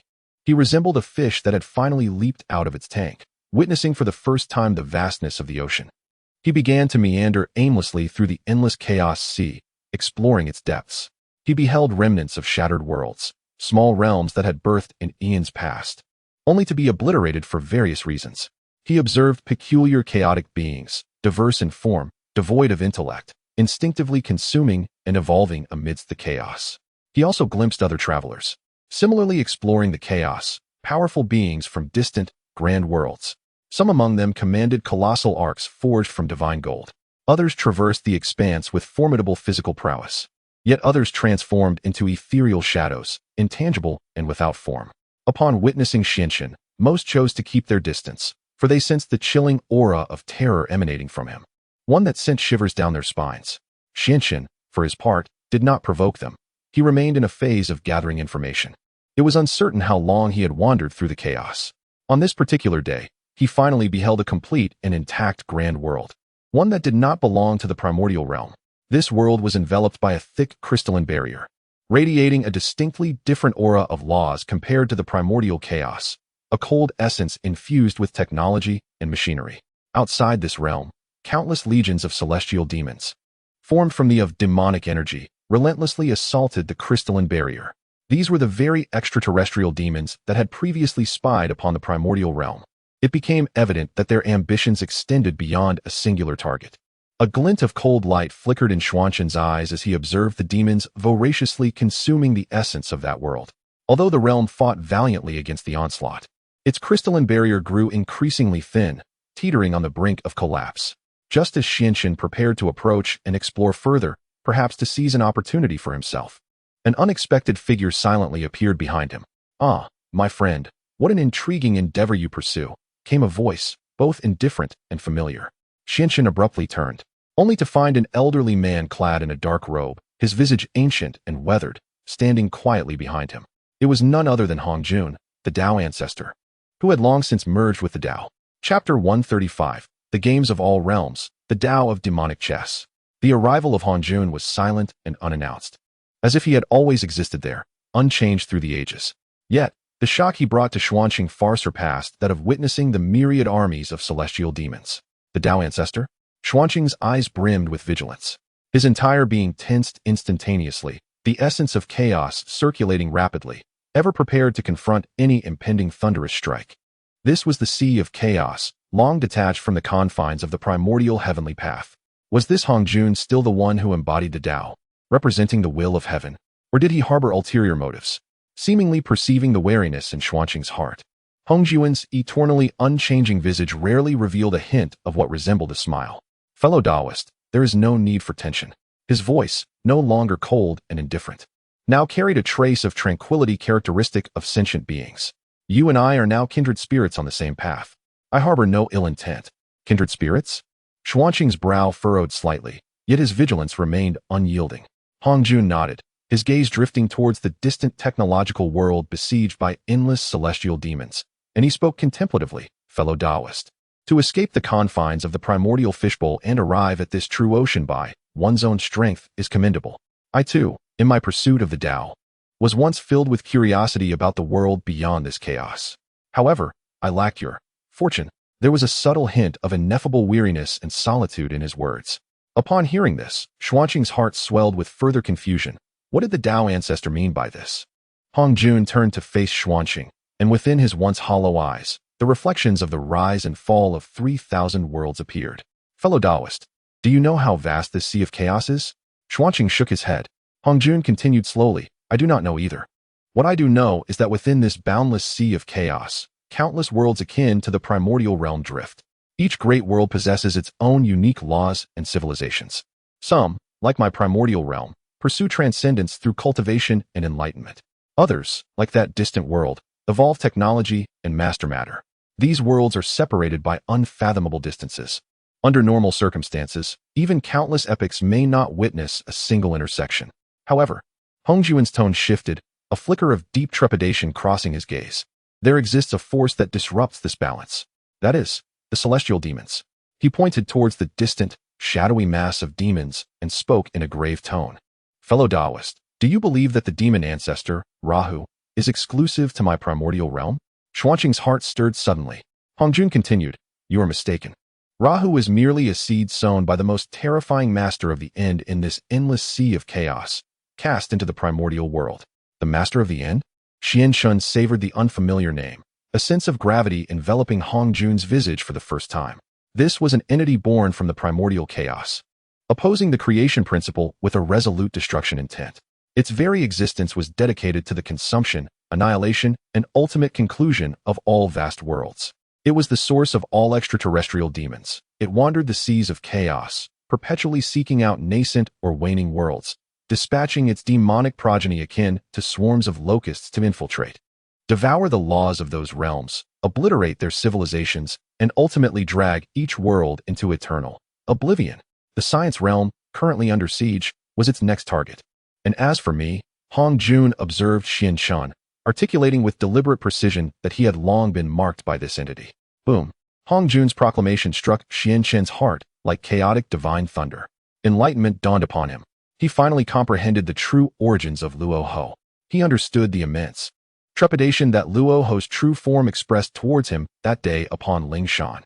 For Xian Chun's path of freedom transcended the confines of the primordial realm. His existence posed an enigma beyond the grasp of the end demon lord, who could only consume within the confines of established rules. Dao ancestor you. Xian Chun gazed at Hongjun, voicing the greatest enigma within his heart. Why did you choose to merge with the Dao? In response, Hongjun revealed a hint of a bitter smile. Because I, a mere practitioner, could not contend with him. He candidly admitted. During the initial calamity of Long Han, he confronted Luo Ho in a decisive battle within the primordial realm. Though he narrowly claimed a partial victory, he discerned the terrifying existence connected to Luo Ho. He realized that alone, he could not protect the primordial realm. Thus, he made a choice. I fused myself with the Heavenly Dao of the entire primordial realm. I became the world's will of the primordial expanse. I transformed into the very fishbowl that safeguards the realm. In this manner, as long as the primordial realm endured, he would not perish. The end demon lord's ambition to devour the primordial realm would equate to opposing the Heavenly Dao of an entire vast world. This was the final act he could undertake for the primordial realm. His voice resonated with boundless heroism and sacrifice. In that moment, Xianxin fell into profound silence. He finally understood.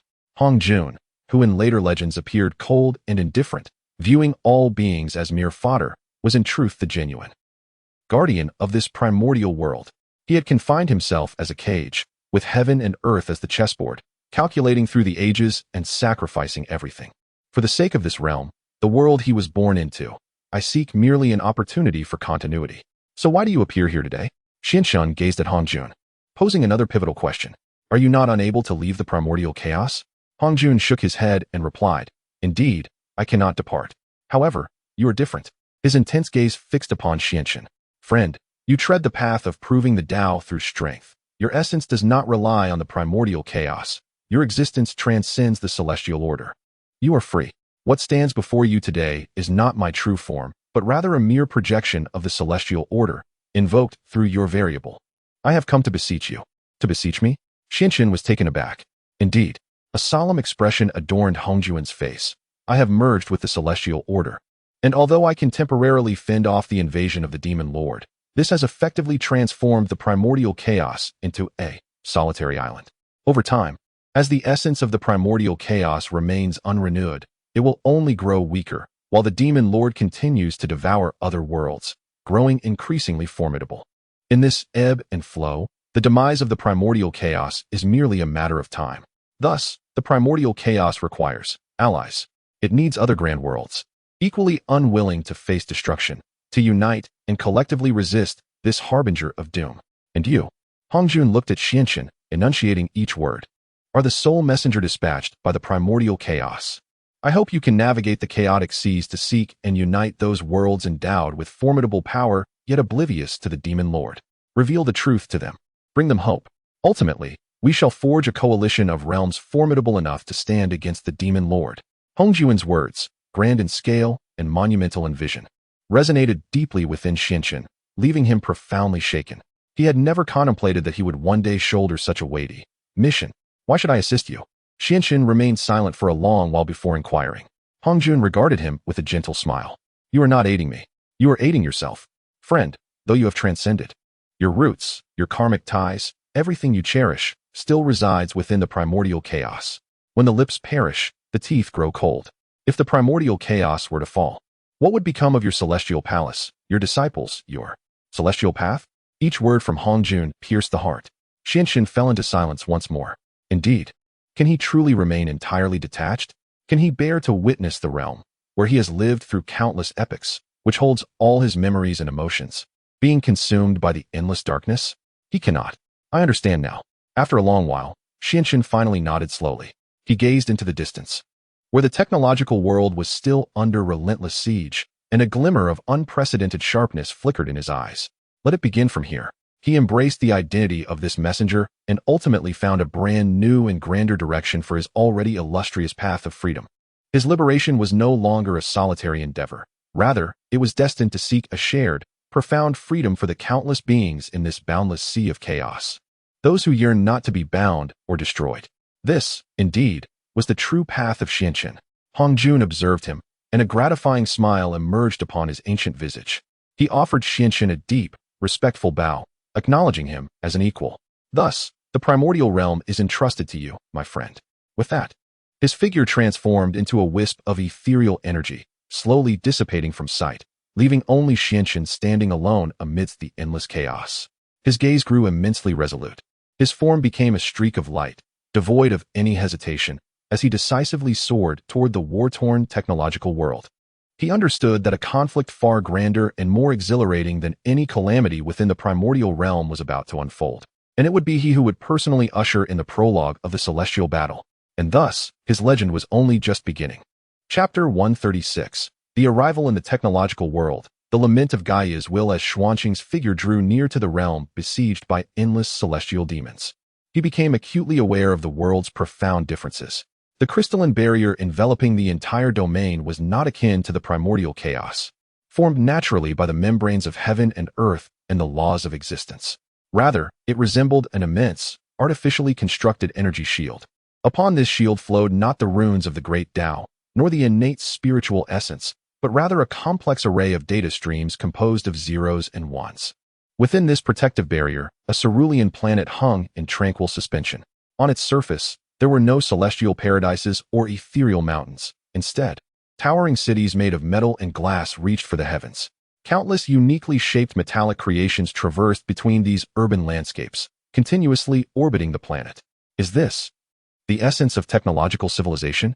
Xuanqing's eyes sparkled with curiosity.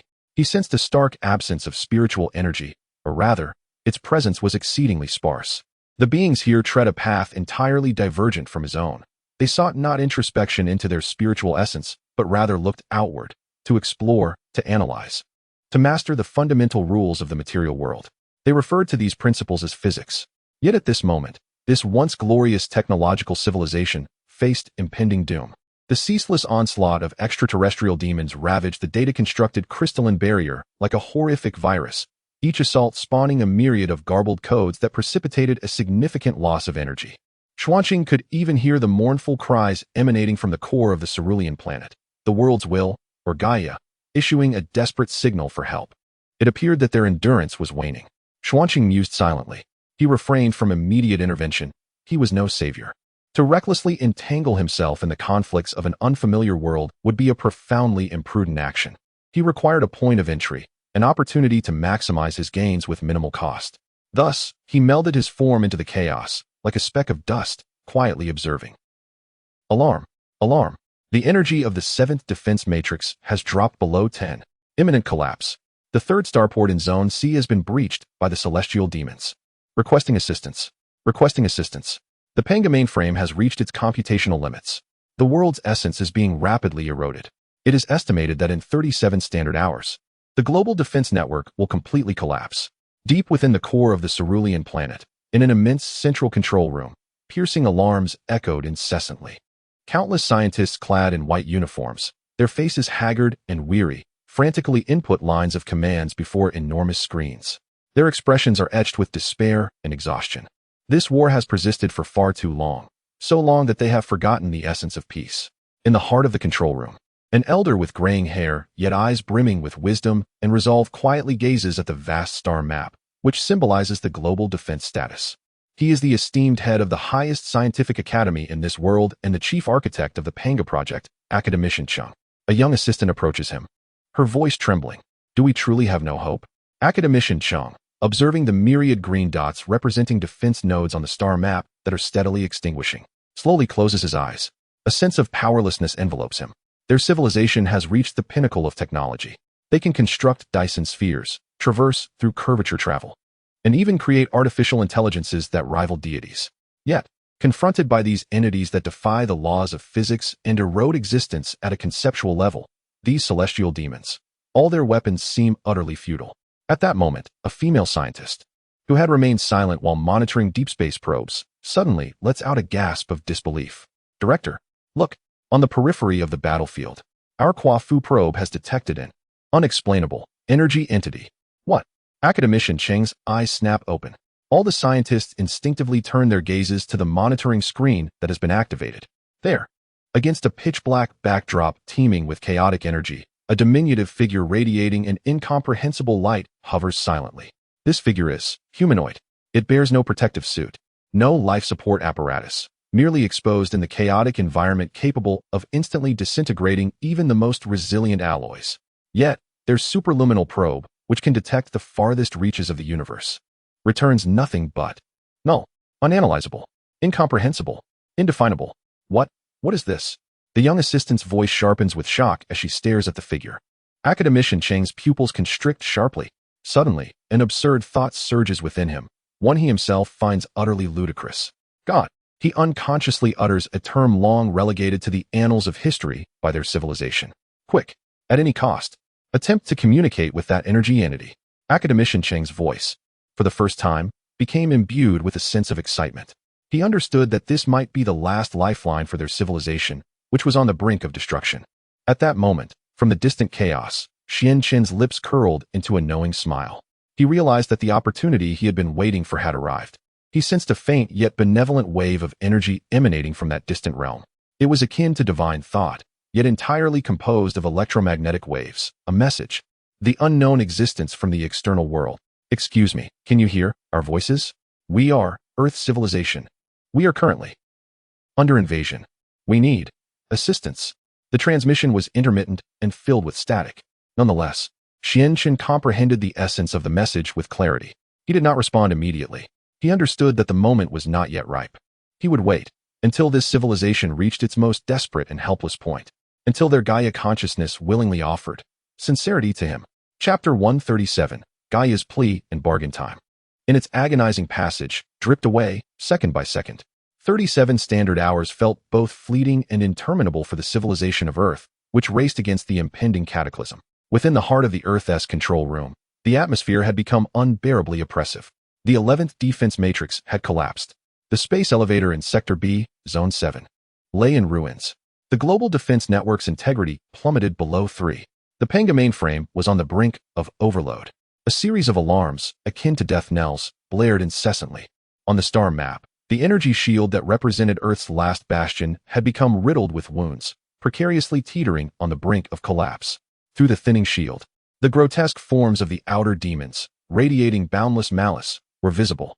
It is over. All is lost.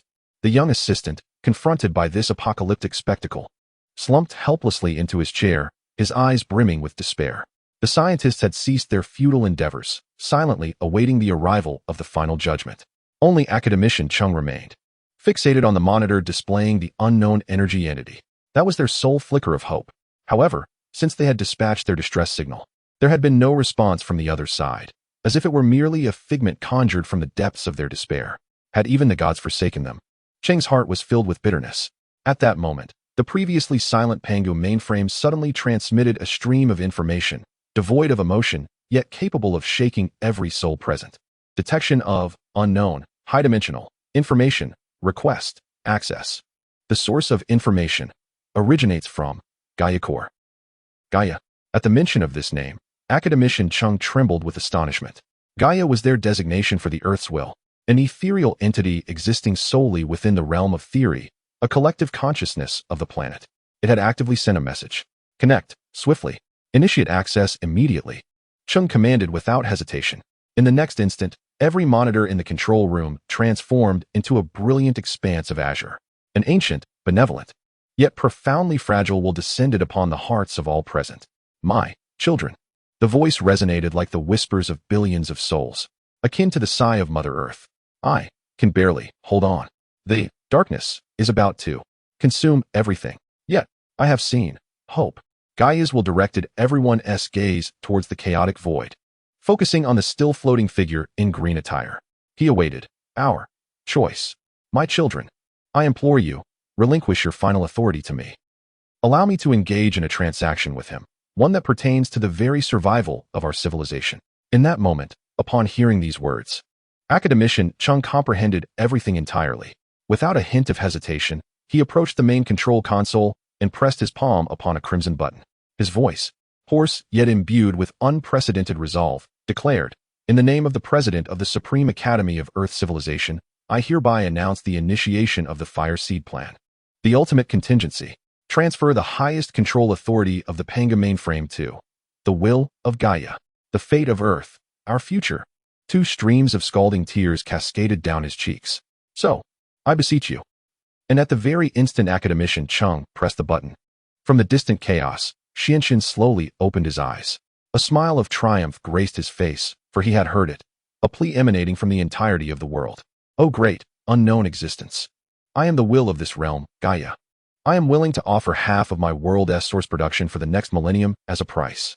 I implore you, intervene and save my civilization, which is on the brink of annihilation. This was the sincerity Xianxin had been awaiting. Benevolence. He uttered a single word, yet it seemed to embody the power of creation itself. Gradually, he raised his right hand, which appeared as pure as jade, seemingly devoid of any force. He directed it towards the myriad heavenly demons, poised to breach the crystalline barrier of the world, and towards the tumultuous, merciless sea of chaos. Gently, he pointed forward.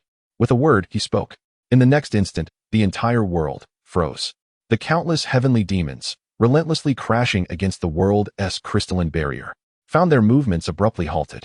The chaotic currents, capable of tearing apart all, were quelled in that very moment.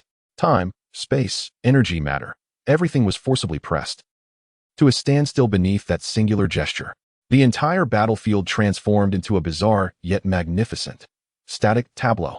Meanwhile, within the Earth's control chamber, Academician Chung and all the scientists gazed in astonishment at the miraculous scene displayed upon the luminous screen, their minds rendered blank. Their worldview, their scientific theories, the very understanding they had painstakingly constructed throughout their lives, was utterly shattered before that single gesture. Chapter 138. The ethereal path resonates with the celestial demons. The shock of technological civilization time appeared to freeze completely beneath the pointed finger of Xianxin. The myriad celestial demon army was suspended like lifelike sculptures, each frozen in grotesque and frenzied postures beyond the shattered crystalline barrier of the world. Their eyes retained the glimmers of greed and exhilaration as they neared the breach. Yet, their thoughts, their energies, and their very existence had been irrevocably locked down by an exalted and transcendent principle that surpassed their comprehension. Inside the core control room, a profound silence reigned. The scientists stood transfixed, as if ensnared by a spell, gazing at the apocalyptic scene displayed on the luminous screen. Their eyes were filled with an indescribable awe and confusion. This defies the laws of energy conservation, a physicist muttered instinctively to himself. Space has been solidified. Time has been frozen. What level of power is this? A spatial physicist's voice trembled with disbelief. Meanwhile, Academician Chung fixated intently on the tranquil figure draped in blue, still suspended in the chaos, as if having merely accomplished an inconsequential task. A tempest surged within him. He realized that both he and the entirety of Earth's civilization had woefully underestimated the might of this enigmatic being. This was no longer mere power. This was creation. It was a manifestation of divine intervention that could alter the fundamental rules of the universe. Upon completing this monumental feat, Xianxin maintained an expression of serene nonchalance. He surveyed the static tableau he had crafted with his own hands, and slowly shook his head. The seeds you have sown, O Lord of the End, are far too chaotic and excessively fragile. He could perceive with clarity that the essence of these celestial demons was merely an energy form coalesced from the purest principles of destruction and termination. They possessed no true self. They were but instruments for the so-called Lord of the End to devour worlds. Very well. A flicker of gentle compassion crossed Xianxin's gaze. Since you lack a self, today I shall bestow upon you a new beginning. He gradually raised his left hand. This time, his fingertips emitted no force, only a breath imbued with the essence of freedom and the true path of self. He lightly waved at the myriad celestial demons frozen before him. Dissipate. A single word escaped his lips. In the next moment, an astonishing scene unfolded. Those fearsome demons, radiating endless malice, began to dissolve silently, akin to sand sculptures weathered by the wind. Yet, they did not vanish into thin air. Instead, they were decomposed into the purest forms of two distinct energies. One essence is as dark as ink, imbued with an aura of finality and destruction, the source of malevolence. The other, albeit faint, is a glimmer of chaotic brilliance, brimming with infinite possibilities. This represents the flicker of their true selves, the last remnant of their inception. Thus, Xianxin uttered once more, his voice a gentle command. The inky source of malevolence seemed to respond to an unseen pull. converging into a vast black river that traversed the boundless chaos, flowing towards the distant, netherworldly realm of the primordial universe. Ultimately, it merged entirely into the divine sealing monument. These were the purest embodiments of evil, serving as a vital supplement to the judgmental power of the underworld, nourishing the spirits therein. Meanwhile, the countless points of chaotic brilliance floating within the chaos awaited. Xianxian elegantly waved his robe once more. Go forth, seek your own path, whether through reincarnation, as stars, or as dust. Henceforth, you are free. As his words faded, the myriad chaotic lights appeared to comprehend his intent. They flickered gently in his direction, as if in gratitude, before dispersing like dandelion seeds into the infinite sea of chaos, vanishing from sight. A cataclysmic crisis capable of annihilating an entire world was thus effortlessly resolved by Xuanzhen's mere gesture. No, it was not merely a resolution. It was a profound purification and transcendence. He chose not the simple route of destruction, but rather the bestowal of new life. This exemplified his benevolence upon the path of transcendence. Within the subterranean control chamber, all the scientists gazed in awe at the ethereal spectacle displayed on the luminescent screen, demons dissipating, and lights dancing with a dreamlike quality. They were rendered speechless, their minds utterly overwhelmed. They could not fathom what they had just witnessed, as it transcended the very limits of their understanding. Only academician Cheng, after a fleeting moment of bewilderment, was ignited by an unprecedented fervor in his eyes. He recognized what he had seen. He glimpsed a pathway entirely distinct from technology, leading to the ultimate mysteries of the universe. Quickly, record everything. Document all the data, all the imagery, leave not a single byte behind, he exclaimed passionately to his assistant. This will mark an unprecedented evolution for our civilization, a definitive leap from the material to the ideal. At that moment, Xuanzhen's serene voice resonated once more through the special communication channel, reaching their ears. The transaction is complete. Now, it is time to discuss the subsequent rewards.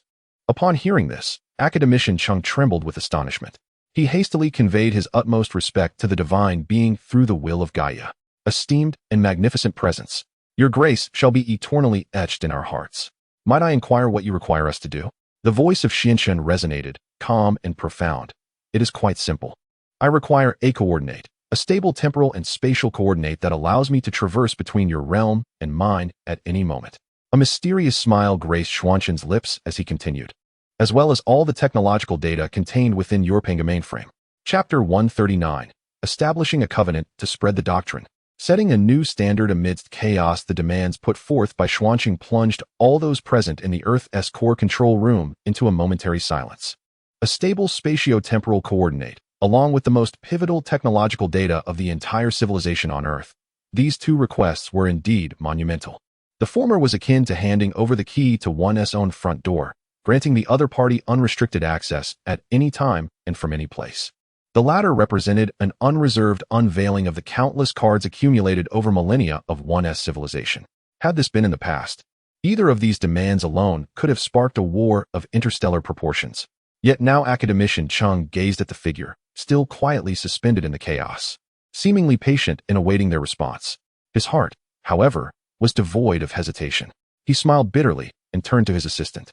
Speaking in a solemn tone, convey our response to that entity. We agree. Furthermore, we are willing to establish the deepest strategic alliance with him, and with the primordial civilization behind him. Henceforth, both parties shall share information and resources, uniting to resist the unknown celestial demons. This was the most prudent and decisive decision that academician Cheng, the supreme decision-maker of Earth's civilization, could make after witnessing Xuanzhen's unfathomable might. He understood that opposing such an enigmatic existence would be folly, while forging a friendship and alliance with him would yield far greater benefits for Earth's civilization than the sacrifices made. Amidst the chaos, upon receiving the response filled with goodwill and wisdom from Earth's civilization, Xuanzhen's face broke into a satisfied smile. He realized that his first and most crucial objective had been accomplished. Good, he uttered once more, extending his hand towards the shattered world crystal wall. A surge of pure, harmonious primordial force, imbued with the essence of freedom and the Tao of creation, flowed into it. Before one's eyes, the world crystal wall, previously marred by cracks and on the brink of collapse, began to mend itself at a visible pace. Not only that, but the restored wall was now even more resilient and profound than before. It transformed from a mere stream of data into a tapestry where data and grand symbols intertwined. forming an entirely new formation, a perfect amalgamation of technology and celestial Dao. This formation shall safeguard your world for the next 10 millennia, Xuanqing's voice resonated.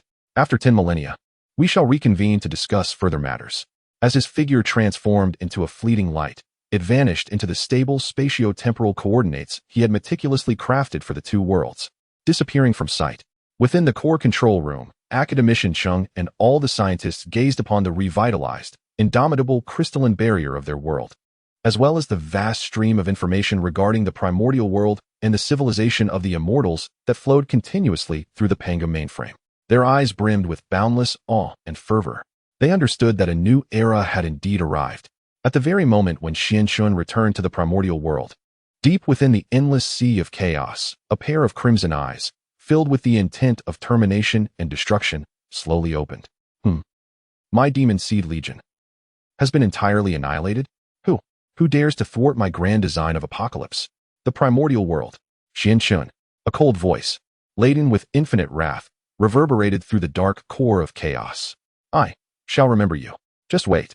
Soon, I shall personally descend. In the realm of the primordial world, the Celestial Palace, Xianxun's figure emerged quietly. In his hand, he held a data crystal shimmering with iridescent hues, seemingly containing the mysteries of the entire universe. Within it lay the technological achievements of Earth civilization. The path of technology is, after all, one of the 3,000 great ways, leveraging matter to manipulate the laws, a notion with its own merit. A look of intrigue graced Xianxun's face. He realized that his journey through chaos had yielded immense rewards. Not only had he found allies to combat the celestial demons, but he also discovered a new direction, one that could be referenced and integrated into his own path of freedom. He integrated the data crystal into his grand furnace of the Great Way, embarking on the analysis and deduction of a completely different, civilizational path with his supreme cultivation as the honorable one of primordial chaos. His mission was not merely to guard. He aspired to fuse and transcend. He understood that his journey was far from over. Beyond the chaos, in the myriad realms, countless unknowns awaited him. Together with the primordial world he protected, he was determined to grow ever stronger, to be prepared for all unknowns and challenges. An epic saga, beginning from the primordial world, uniting the heavens to jointly confront the apocalypse, had only just begun to unveil its magnificent prologue. Chapter 140. The initial fusion of technological immortal path and the introduction of new courses in the Celestial Palace upon returning from the Chaos Sea. Xuanqing brought back not merely a steadfast ally, but also a monumental crystallization of technological civilization capable of overturning the entire paradigms of cultivation in the primordial world. Within the tranquil chambers of the Celestial Palace, a data crystal, shimmering with a kaleidoscope of colors, hovered serenely in the furnace of the great Dao. An endless torrent of information surged forth from the crystal, akin to a rushing river of stars, eagerly absorbed, analyzed, and restructured by the great Dao furnace. Quantum mechanics, curvature engines, gene editing, artificial intelligence, each term, utterly foreign to the beings of the primordial realm, yet imbued with a distinctive resonance of Dao, flickered incessantly within Xuanqing's consciousness. From the supreme vantage point of the primordial supreme deity, he beheld this entirely different civilization. He observed how they probed the origins of the universe from the most minuscule particles. He witnessed their mastery in distorting space to achieve faster-than-light travel. He discerned their ability to modify the fundamental codes of life to conquer ailments and prolong existence. Fascinating. Truly fascinating. A look of genuine admiration graced Xuanqing's visage. He realized that this so-called technology, at its core, bore no difference from the immortal path. The immortal path involves cultivating the primordial spirit, comprehending the laws, and ultimately achieving mastery over the cosmos through internal control. In contrast, technology dissects matter, deduces patterns, and similarly facilitates world transformation and the distortion of laws through external means. Both paths, though seemingly divergent, converge at the same destination. Yet, their respective journeys appear to have strayed somewhat off course. Xuanqing also discerned the drawbacks of this technological civilization. They were excessively reliant on external tools. No matter how swift their spacecraft or formidable their armor, once detached from these instruments, their very life forms remained fragile. This, fundamentally, was the reason they faltered so easily when confronted by the extraterrestrial demons that defy physical laws and directly assault concepts. The immortal path cultivates the heart, neglecting matter and risks falling into nihilism. Technology, on the other hand, focuses on materiality while neglecting the essence, leading to a loss of authenticity. What if one could amalgamate the two? A bold notion began to burgeon wildly in Xuanqing's mind. His ambition transcended mere imitation. He sought to forge an entirely new system of technological immortal path. Millennia later, the long-sealed gates of the Celestial Palace slowly creaked open once more. Xuanqing summoned all his core disciples and deities. The central ghost emperor Zhao Gongming, the three heavens ghost emperors, the human path protector Pilu Immortal, the gate gods Shintu and Yulei, the guardian dragon god Aoli, Dragon Maiden, the wealthy boy Red Boy, and even Tang Sung, who had long since attained Buddhahood and fulfilled his merits in the Eastern Tang dynasty, were all drawn to him from the mortal realm by his supreme divine power. As the crowd gathered, their eyes were drawn to the throne, where the enigmatic Xuanqing emanated an aura more profound than ever before, filling their hearts with curiosity and anticipation. They understood that with each emergence from seclusion, the celestial sovereign would undoubtedly usher in monumental changes for the primordial world. Today, I have summoned you all, Xuanqing declared, surveying his burgeoning assembly with a smile, to impart a brand new Dao. With a grand flourish of his sleeve, countless luminous screens, forged from his magical essence, materialized before each individual. Upon these screens, instead of the familiar symbols of the Great Path or esoteric scriptures, were intricate patterns and formulas that left them utterly bewildered. There were diagrams of atomic structures, models of double helix DNA, and what appeared to be interwoven circuit boards. What manner of thing is this? Even Zhao Gongming, with his vast knowledge, found himself utterly perplexed by these cryptic symbols. Xuanqing smiled gently and began to recount the fruits of his solitary contemplation over the millennia. This is called Atom, one of the fundamental units that constitute the material world, wherein the dual energies of yin and yang circulate, adhering to the principles of Taiji. This is known as Jin, the primal code of life forms. To comprehend its intricacies is to possess the ability to create or transform life. Akin to the goddess Enwa crafting humanity, this is termed network. By harnessing thought as a conduit, it connects all beings across the 3 realms and 6 paths, achieving true proximity regardless of distance, enabling minds to resonate as one. Xuanqing elucidated these core technological theories from Earth's civilization in a manner comprehensible to the beings of the primordial realm. Moreover, he intertwined these concepts with the methodologies of the celestial path, presenting many astonishing ideas. For instance, employing the art of weapon refinement to forge star-faring celestial vessels, or utilizing formation runes to craft sentient artificial intelligences, known as formation spirits, or applying alchemical techniques to develop miraculous elixirs that optimize bloodlines and unleash potential. This lecture spanned a remarkable 81 days. When Xuanqing concluded his final statement, the halls of the Celestial Palace fell into an utter silence. All disciples and deities sat as if petrified, their minds reeling from the upheaval of their worldviews and perceptions of cultivation over these 81 days. It was as though they beheld a door to an entirely new realm slowly creaking open before them. Master, Master, after a prolonged silence, it was the astute Red Boy who first regained his composure, his eyes alight with unprecedented fervor. Are you suggesting that, in the future, we can not only cultivate spells, but also construct spaceships? Xuanqing regarded him with a smile and nodded affirmatively. Indeed, the celestial path is the foundation, while technology serves as the means. I hope that you can merge the two elements, forging a path uniquely belonging to my carefree palace, a completely new avenue. Pilu, my disciple, step forward. From this day forth, you shall serve as the head of the Humanity Technology Department of my carefree palace, responsible for gradually promoting these theories among the human race. Begin with the most fundamental concepts of steam engines and electricity. Zhao Gongming, my disciple, you will assume the role of the head of the Netherworld Reincarnation Network Department. Your duty will be to connect the entire realm of the underworld, as well as the 6 realms of reincarnation, establishing the most efficient database of good and evil. Shintu and Yulei. Xianqin meticulously distributed specific tasks. Each of his ideas brimmed with a boundless imagination, yet was grounded in a solid theoretical foundation. His ambition extended beyond mere self-improvement. He sought a comprehensive upgrade of the entire primordial world. He aimed to prepare the primordial realm thoroughly to face the impending threat of otherworldly adversaries. Chapter 141. The New Dawn of the Primordial Era, smoke rising from the depths of chaos under the personal guidance of Xianqin. A transformative fire known as the technological immortal path began to spread quietly from the center of the Celestial Palace, permeating the entirety of the primordial world.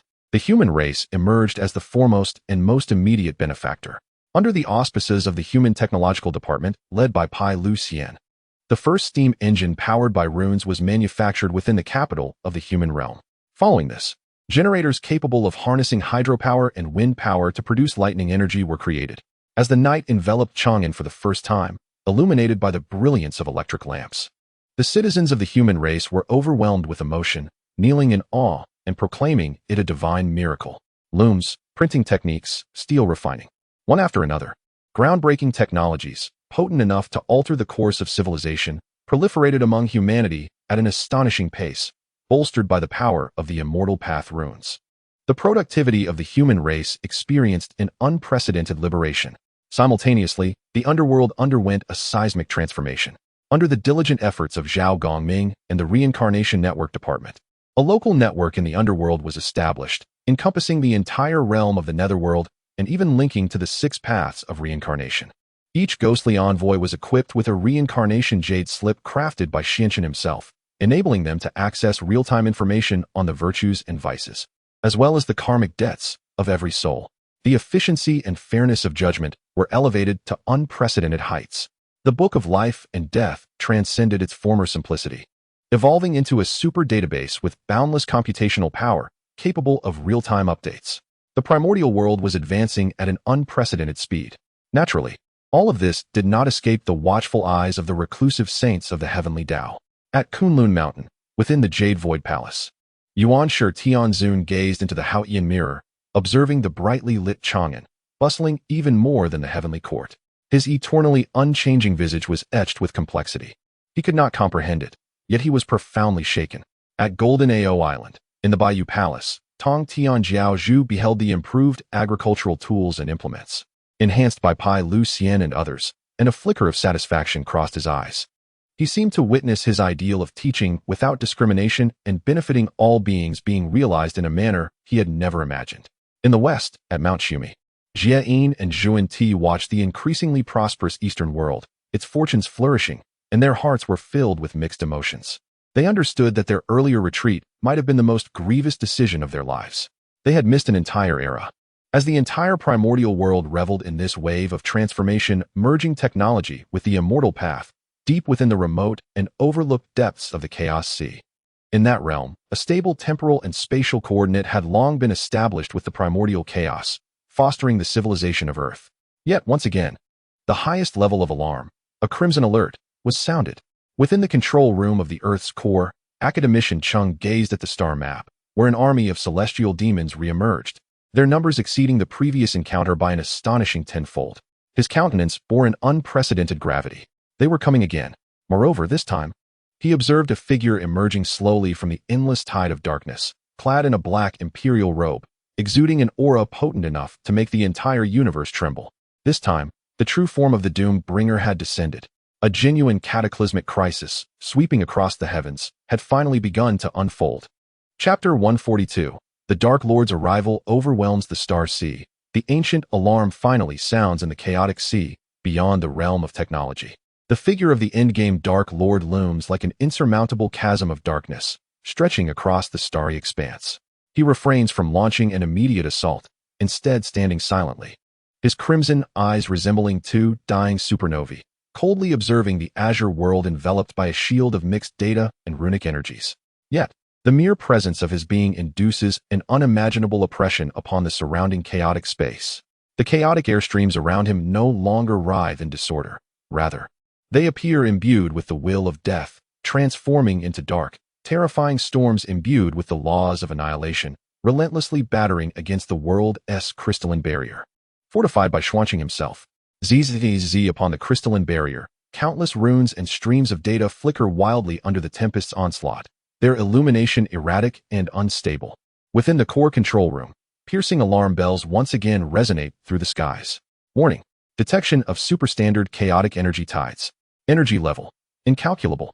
The stability of the crystalline barrier is diminishing at a rate of 0.1 per second. The Pangu mainframe's predictive calculations reveal that in the absence of an active attack from the adversary, our defensive network can withstand for, at most, 3 standard days. Gazing at the despairing data displayed on the screen, academician Cheng's expression betrays not a hint of panic. His eyes are resolutely steadfast, for he knows they are no longer fighting alone. Immediately, he commands his equally grave-faced assistant with a firm voice. Initiate the beacon plan. Dispatch the highest-level distress signal to our allies. In the ancient world. Affirmative. In the ancient world, within the serene confines of the Leisure Palace, Xuanqing, deeply engrossed in merging technological and celestial philosophies, abruptly opens his eyes. At the center of his brow, the mark that has established a stable spatio-temporal coordinate with Earth's civilization radiates an intensely scorching red light. A segment of information, encrypted through quantum entanglement and traversing the endless chaos, floods into his consciousness in an instant. Allies, in peril. The Dark Lord has arrived.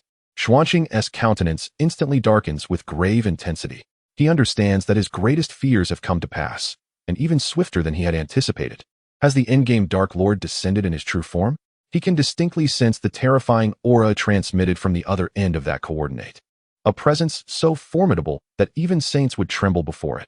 It embodies a will of annihilation that transcends all laws, the purest and most extreme essence of world-ending intent. It appears that this battle is indeed unavoidable. Rising to his feet, Xuanqing's eyes reveal no trace of fear, only an unprecedented surge of martial fervor. With a decisive step, he instantly manifested above the celestial palace of leisure. His voice, for the first time, resonated not with tranquility, but with an overwhelming authority and a chilling intensity that reverberated throughout the entirety of the primordial realms. Celestial Palace of Leisure, heed my command.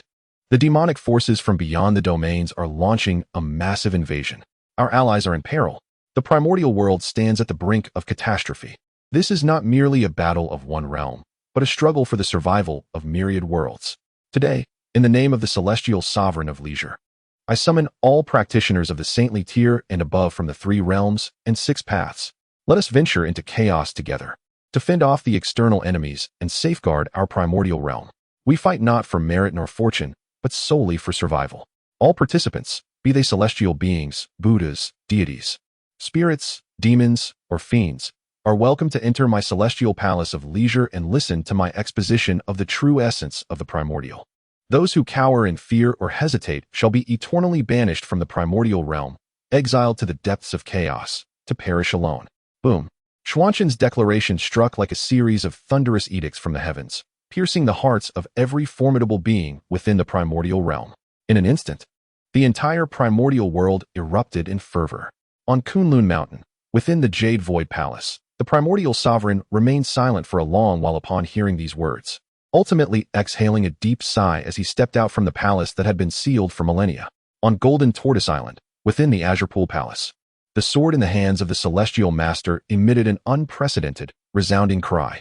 In the western Shumi Mountain, the 2 saints, Jane and Juanti, exchanged glances, finding resolute determination in each other's eyes. They recognized this as their best opportunity to erase their shame and return to the east.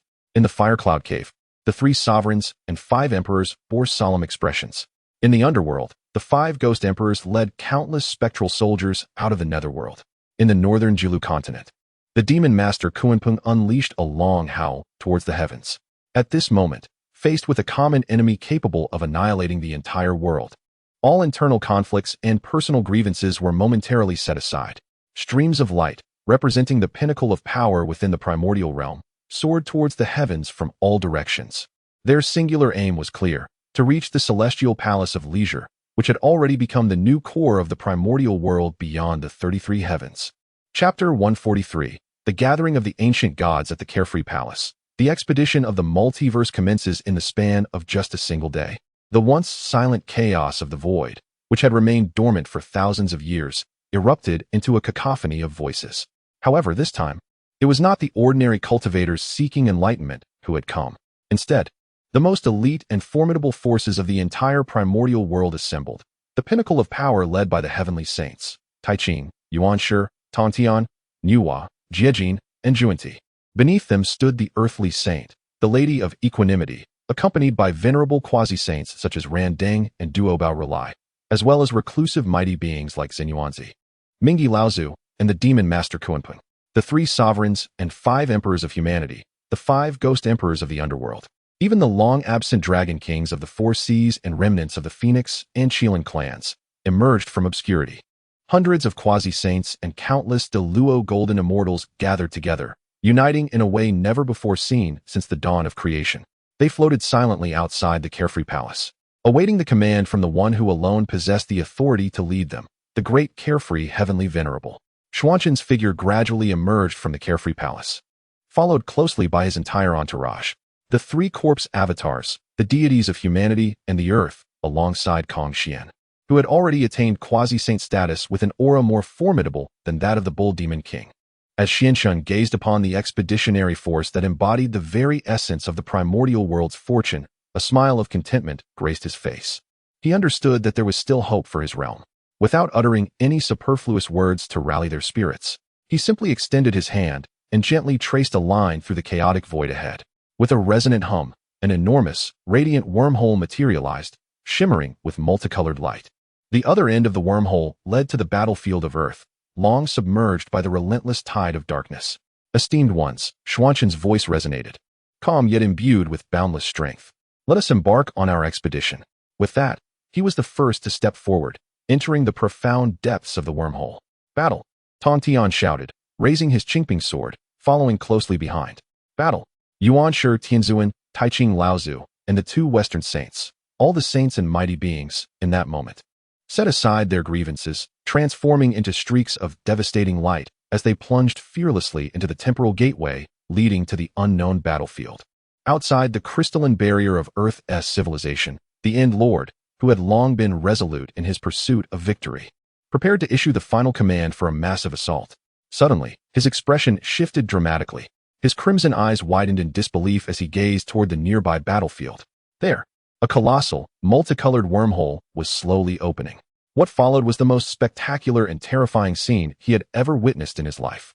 A figure clad in azure robes emerged, his aura even more profound and terrifying than his own.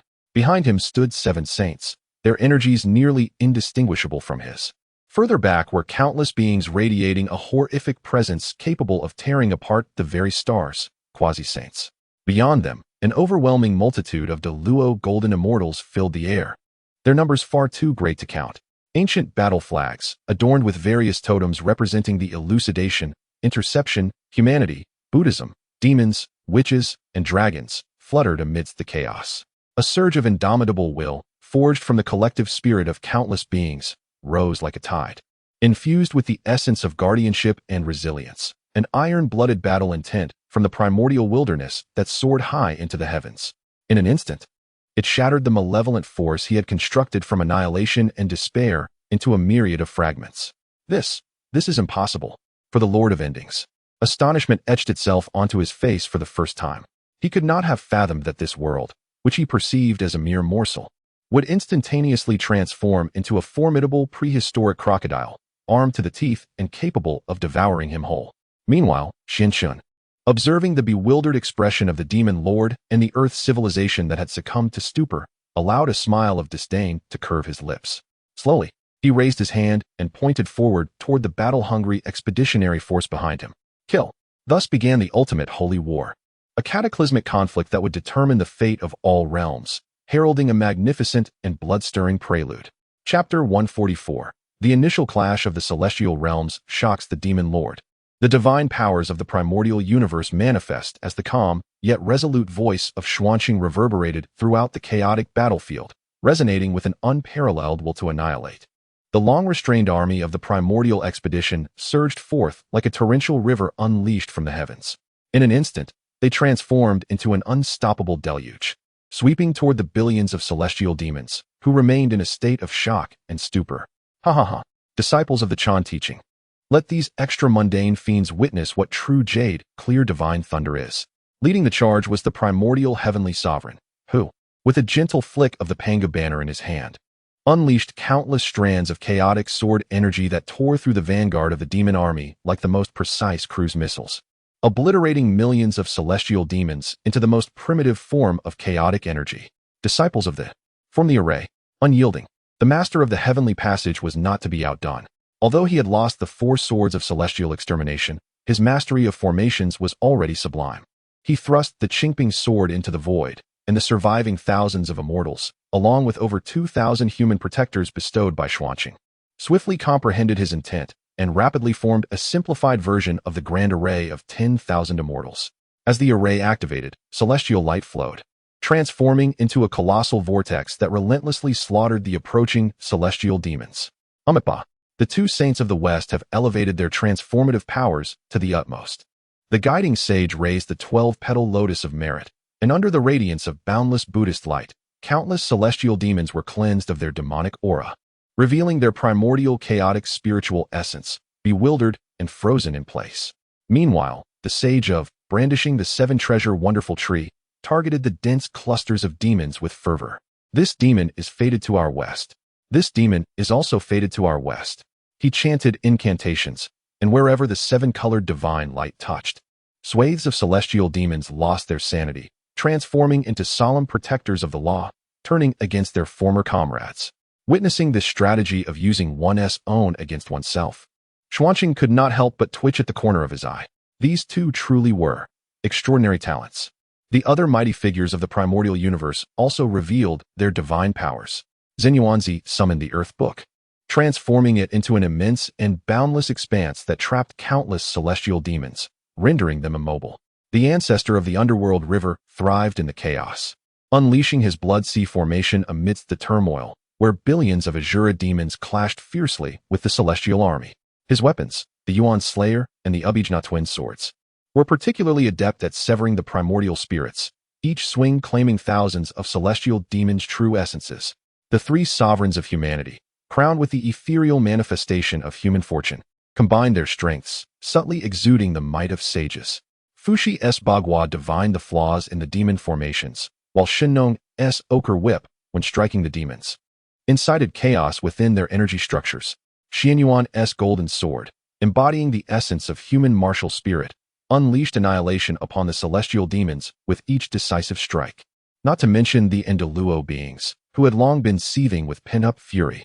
They unleashed the grievances accumulated during the cataclysm of divinity upon these extraterrestrial demons.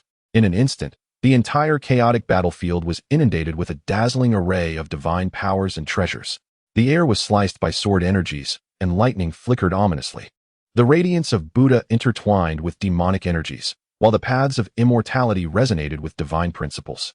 The primal civilization of the wilderness, having endured countless internal conflicts and bloodshed over eons, had long since engraved the essence of combat into its very being.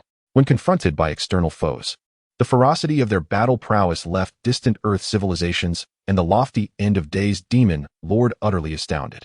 Within the depths of the Earth's control center, academician Cheng and his fellow scientists gazed in awe at the monumental war scenes unfolding on the luminous screen, rendered speechless.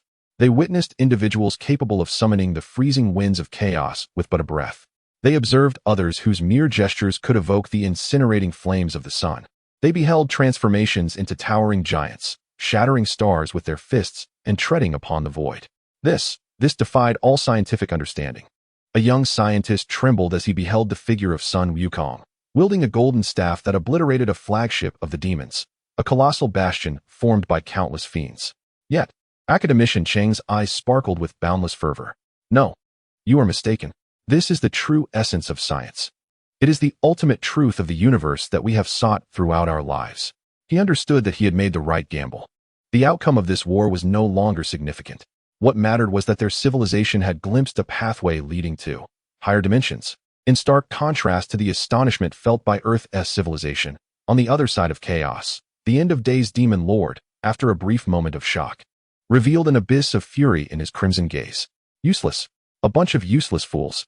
He roared in despair as he observed his once mighty demon army crumbling under the relentless assault of the primal forces, nearly on the brink of collapse. He had never anticipated that his elite troops, capable of easily crushing a technological civilization, would prove so utterly feeble before the celestial civilization of the wilderness. It seemed he had underestimated them. The end-of-days demon lord's gaze pierced through the tumultuous battlefield, fixating intently on the enigmatic figure of the azure-clad Daoist, Lin Chen, who had remained aloof throughout the fray. He recognized that this individual was the true linchpin of the conflict. If he could eliminate him, the entire coalition of the wilderness would crumble without a fight. Very well.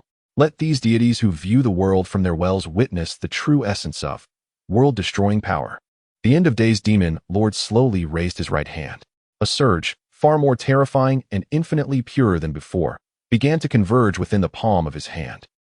The entire sea of chaos lamented in that very moment.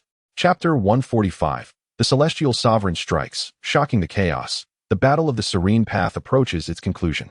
As the Lord of Eternal End raised his right hand, seemingly infused with the culmination of all endings and darkness within the universe, the entire chaotic battlefield momentarily froze. Both the valiant celestial beings of the primordial era and the countless fearless celestial demons instinctively ceased their actions, directing their gazes toward the singular source of darkness upon the battlefield. A primal fear, rooted in the very essence of life, surged wildly within the hearts of every being present. They sensed that their very existence, their concepts, their entirety, was on the brink of being utterly erased beneath that hand. Even the 6 celestial saints engaged in fierce combat with the celestial master Tongtian underwent a dramatic change in expression upon sensing this overwhelming aura. This is disastrous. It is the law of annihilation. Retreat quickly. The Old One of Taiji made a swift decision, invoking the Taiji diagram to transform into a golden bridge, intending to guide all primordial cultivators back to safety. Yet, it was already too late. The Lord of Eternal End would not grant them any further opportunity. Eternal End, the abyss. The 4 emotionless words escaped his lips. His pitch-black hand slowly pushed forward. There was no earth-shattering explosion, no cataclysmic sound or light. There was only an all-encompassing silence, a silence as profound as death itself.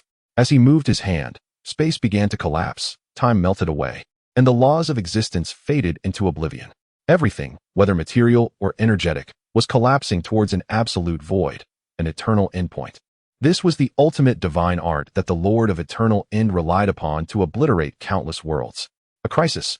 The Taiji Golden Bridge, conjured by the Old One, could barely withstand the might of this abyssal force for a fleeting moment before shattering into pieces. He himself let out a low groan, a trickle of golden divine blood escaping from the corner of his mouth. The other saints, as if struck by lightning, hastily summoned their treasured protective artifacts and retreated in disarray. The weaker quasi-saints and great Luo golden immortals, caught unprepared, found their bodies and primordial spirits uncontrollably drawn and pulled by the terrifying abyssal force. The entire primordial expedition army was on the verge of annihilation under this cataclysmic strike. In this moment of utmost despair and critical importance, the figure clad in blue, who had remained motionless from the very beginning, finally stirred.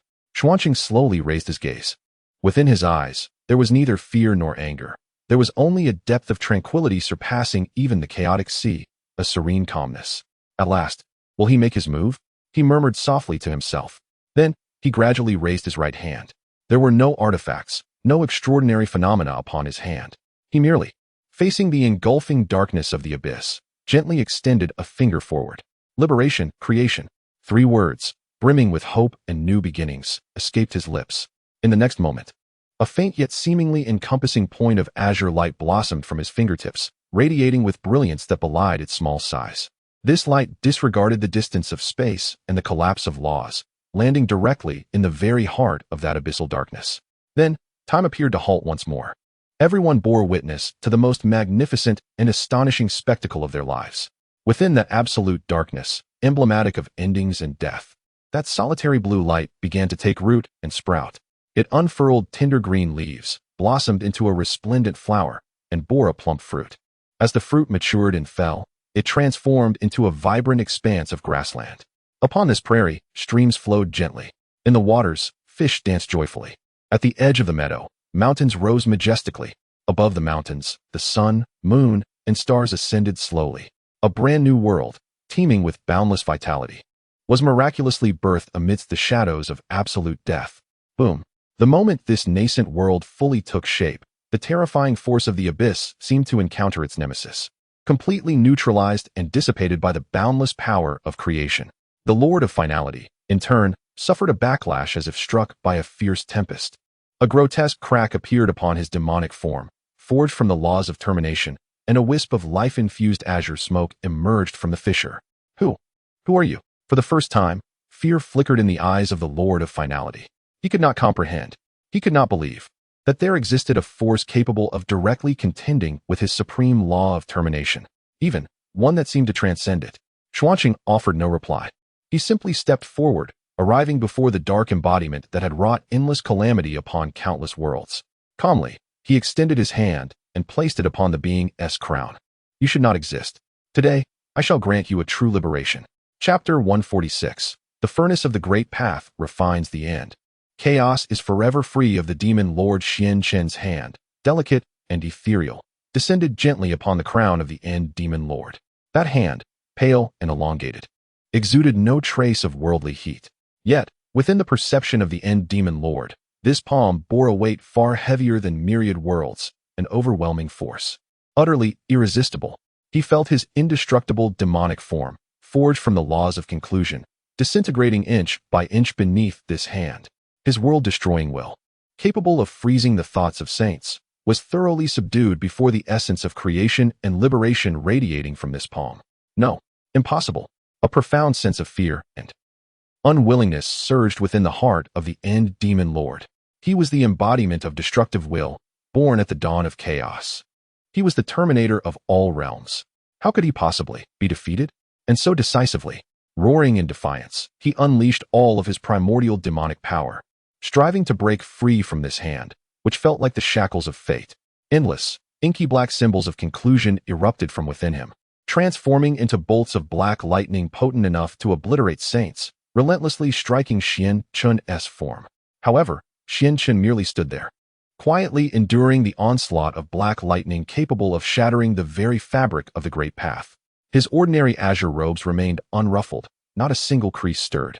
He gazed at the seemingly frenzied end demon lord, his eyes still radiating a tranquil, almost indifferent, compassion. Do you not yet comprehend? Lin Chen's voice emerged softly. Conclusion does not equate to non-existence. Death is not synonymous with void. They merely represent a link within the cyclical great path. Where there is life, there is death. Where there is a beginning, there is an end. Your transgression lies not in embodying the end, but in your futile attempt to replace all with the end, plunging the entire sea of chaos into eternal silence. That, indeed, is your greatest evil. As he spoke, Lin Chen exerted a gentle pressure with his palm. Today, I shall not slay you. I shall merely return you to where you belong, to become an indispensable part of the great path cycle. With the completion of Lin Chen's words, the ancient bronze furnace, now fully integrated with him, erupted into a resounding manifestation. The once primitive furnace now appeared half black, half white, half alive, half dead, as if it contained a complete universe cycle encompassing both creation and conclusion. No, at the sight of this furnace, the end demon lord finally emitted the most terrified scream of his life. He could sense that his essence was being fervently absorbed by the furnace. He was being refined. Lin Chen, you cannot kill me. If I perish, the sea of chaos will lose its end. All worlds will succumb to eternal expansion and chaos. Ultimately, they too will face annihilation. He bellowed with a voice strained and hoarse. Lin Chen regarded him with a mere faint smile. Who said I intend to kill you? With a thought, the grand furnace of the Dao radiated an overwhelming brilliance. Before one's eyes, the colossal form of the Lord of Endings began to uncontrollably disassemble and reshape. His pure essence of termination was extracted by the furnace, transforming into a black divine core, as dark as ink, yet emanating an infinite power of order. Meanwhile, his residual self-will was carefully preserved by Lin Chen, enveloped in the essence of tranquility. Ultimately, all demonic energy dissipated, leaving behind only a pitch-black divine core and a trembling, bewildered soul curled within it. Lin Chen did not entirely erase the Lord of Endings. He merely stripped away his extreme will for annihilation, preserving his essence as the embodiment of the law of termination and his most primal true self. Lin Chen gazed at the black divine core in his hand, which represented the authority of conclusion and death, a satisfied smile gracing his features. He understood that from this moment forth, the death within the sea of chaos would no longer be a chaotic destruction, but rather, it would have a new god of death, a deity bound by his control and the cyclical nature of the Dao. He gently infused the divine core into the heart of the newly created world beside him.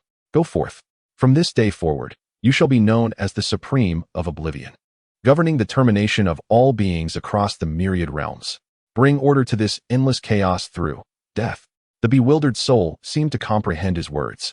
It bowed 3 times to Lin Chen from a distance, then merged with the divine core, vanishing into the new world. Thus, a catastrophe that threatened countless worlds was eradicated by Lin Chen in a manner that no one could fathom. The entire battlefield of chaos fell into profound silence. Whether it was the myriad immortals of the primordial era or the surviving civilization of Earth, they gazed upon that figure clad in blue, standing apart in the chaos. As if he were the embodiment of the Tao itself, with expressions of reverence akin to that of creators. They understood that from this day forth, the order of the entire sea of chaos would be rewritten by him alone. Chapter 147, A New Prelude to the Infinite Realms. The eternal transmission of the serene path, the endgame demon lord has been transcended, and with him, countless celestial demons return to dust, as dust returns to earth. A terrifying crisis, potent enough to annihilate numerous great worlds, has dissipated under Lin Chen's nearly creation-like prowess. The chaos has once again restored its tranquility. Yet, within the hearts of all beings, an irreplaceable turmoil persists. The divine beings of the primordial wilderness gaze upon Lin Chen, their eyes brimming with boundless reverence and fervor. They comprehend the magnitude of the existence they have chosen to follow. Meanwhile, the scientists of Earth have deified Lin Chen's recent act of shaping chaos and manifesting a world. Vowing to regard all visual data as the supreme miracle, they realize that their civilization is on the brink of an unprecedented ultimate evolution. Lin Chen pays no heed to the astonishment of the crowd. His gaze sweeps across this desolate battlefield of chaos, aware that while the war has concluded, the establishment of a new order has only just begun. To the multitude of saints who have already pledged their loyalty to him, as well as the earthly civilization that conveys its utmost respect through Gaia's will, he speaks slowly. His voice, though not loud, resonates clearly within the very core of each civilization. From this day forth, within the sea of chaos, let the alliance of infinite realms be established. All great worlds that have birthed self-awareness from the chaos may voluntarily join this covenant. Within this alliance, all worlds shall stand as equals, sharing resources and collectively defending against external threats. I, of the Serene Palace, shall be the guardian of this covenant. I will establish stable temporal and spatial beacons between different worlds, promoting the exchange and development of celestial civilizations. Whether it be the path of immortality, science, Buddhist teachings, or magic, any civilization that aspires towards elevation and virtue shall be granted respect and the opportunity to learn. Conversely, any malevolent civilization that seeks to grow through destruction and devouring shall face the united onslaught of the entire alliance of infinite realms. Lin Chen's declaration resonates like a grand cosmic charter, heralding the first ray of dawn, named order and hope, to this dark and frigid sea of chaos. We pledge our allegiance to the celestial sovereign as the supreme leader of infinite realms. Ta Ching Laozi, representing the primordial world, bows deeply to Lin Chen. We, the earthly civilization, willingly join the alliance. For eternity, we shall revere the celestial sovereign as our master. Academician Chang, too, expressed his profound respect through Gaia's will with palpable excitement. Lin Chen smiles and nods. He understands that his serene path has finally found its ultimate expression on this grander stage. That expression is guardianship, to safeguard every civilization that yearns for freedom and peace, to protect the fragile balance of this chaotic sea, a balance hard won. After countless eons in the chaotic sea, the covenant of all realms has ascended to become the most supreme order. Countless vast worlds, interconnected by the beacons of time and space, communicate and develop in harmony. The civilization of the immortal way learns the rigor of technological civilization, while the technological civilization draws inspiration from the idealism of the immortal way. The magical realms and the realms of cultivation have even birthed a harmonious integration of magic and martial arts, capable of shaking the very foundations of existence. The entire chaotic sea manifests an unprecedented flourishing scene, a vibrant tapestry of diversity and prosperity. Atop the pinnacle of the myriad realms, the celestial palace of leisure has become the eternal sanctuary in the hearts of all seekers of truth. Yet, the great celestial master of leisure, the architect of all this, seldom graces the world with his presence anymore. Some say he has transcended this chaotic sea and journeyed to a higher dimension, the realm of primordial chaos. Others assert that he has always remained, transformed into an ordinary traveler, a humble woodcutter, or a destitute scholar, wandering through the myriad worlds. With his eyes, he witnesses the rise and fall of each civilization. With his heart, he feels the joys and sorrows of every sentient being. Perhaps one day, when you find yourself lost and perplexed on the journey of life, you may encounter a gentle figure clad in azure robes. He will smile softly at you and ask, "Young one, do you wish to learn the true essence of leisure?" Chapter 148, Beneath the New Prelude, Undercurrent Surge. The initial collision of technological immortal path, the establishment of the alliance of all realms, has ushered in an unprecedented order and illumination to the dark, frigid chaos sea. However, wherever light penetrates, shadows inevitably follow. Beneath the facade of peace and progress, new contradictions and conflicts are quietly brewing. At the forefront of this upheaval lies the internal transformation of the primordial world.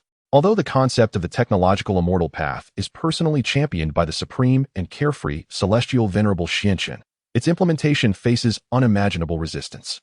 For those traditional immortals, who have long been accustomed to absorbing spiritual energy and comprehending the laws, the prospect of learning the cold, monotonous codes composed of zeros and ones, and delving into the so-called quantum mechanics, is akin to enduring a heavenly tribulation, an ordeal far more agonizing.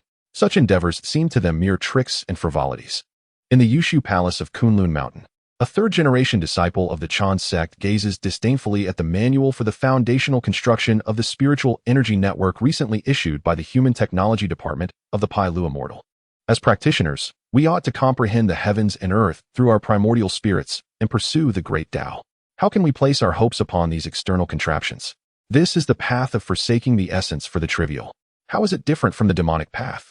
His words immediately garner the agreement of many fellow disciples around him.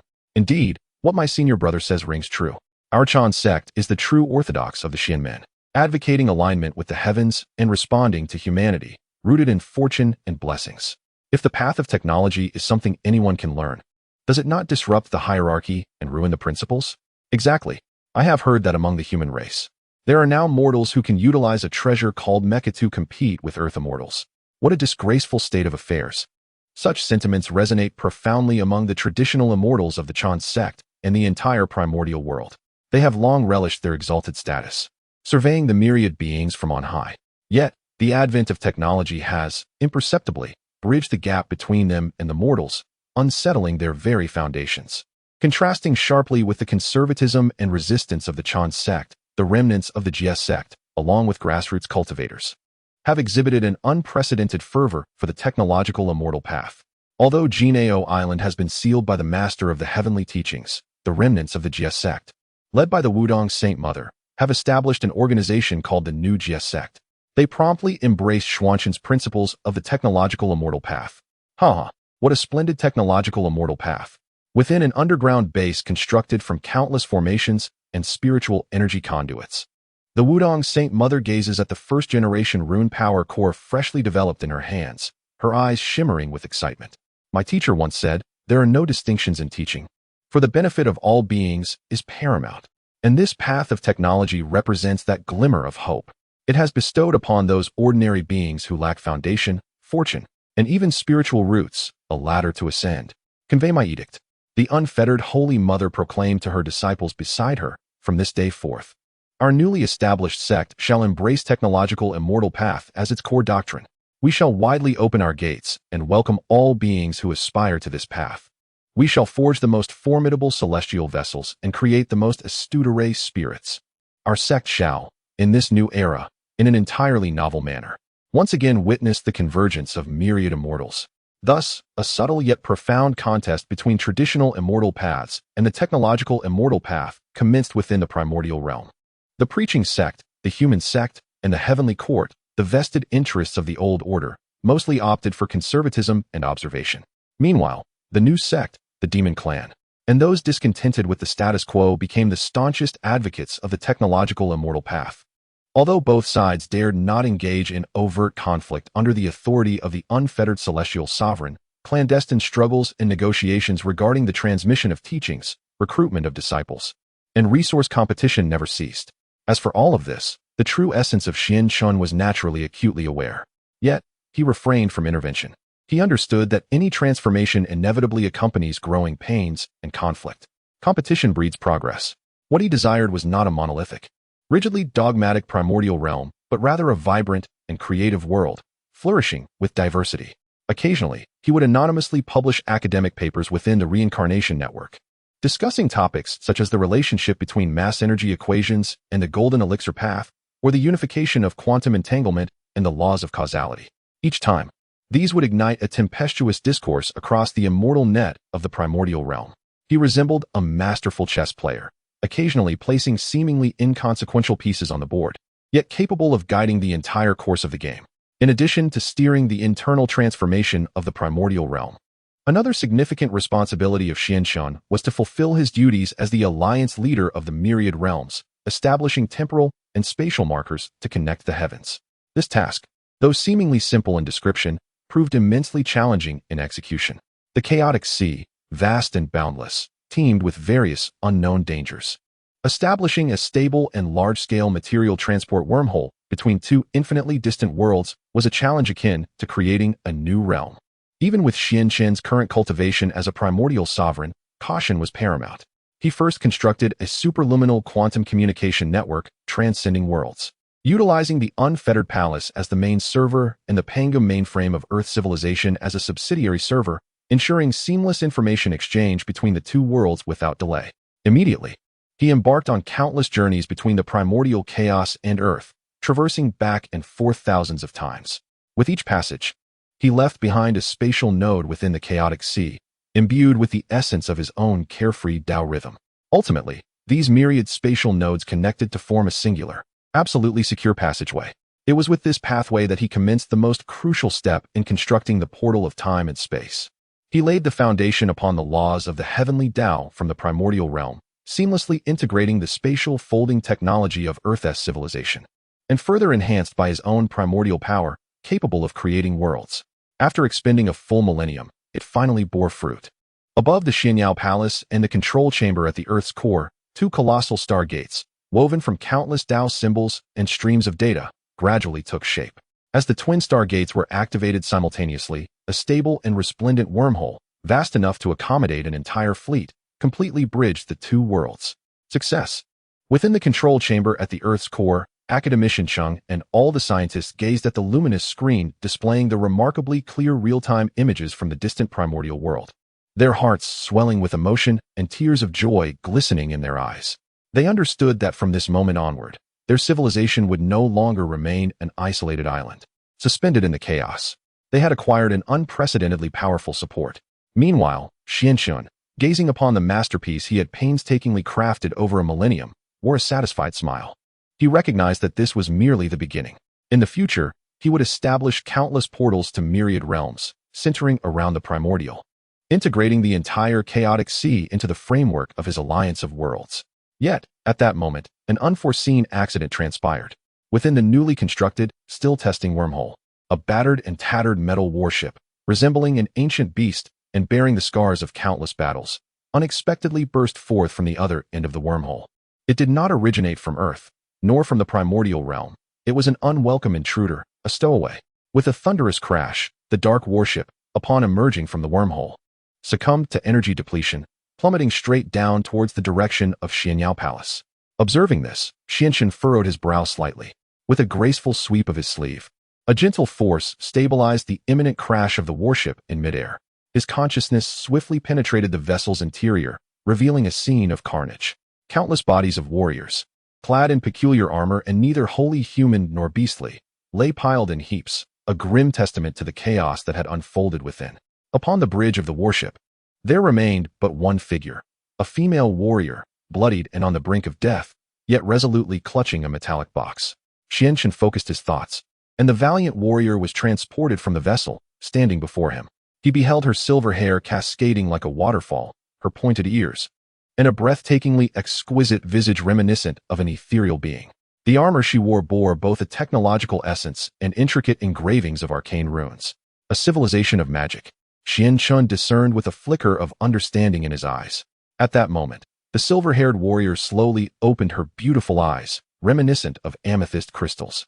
She gazed upon Xianxun, the figure whose aura resonated with the vastness of the cosmos. Summoning her last ounce of strength, she extended the metallic box, inscribed with complex magical arrays, towards him.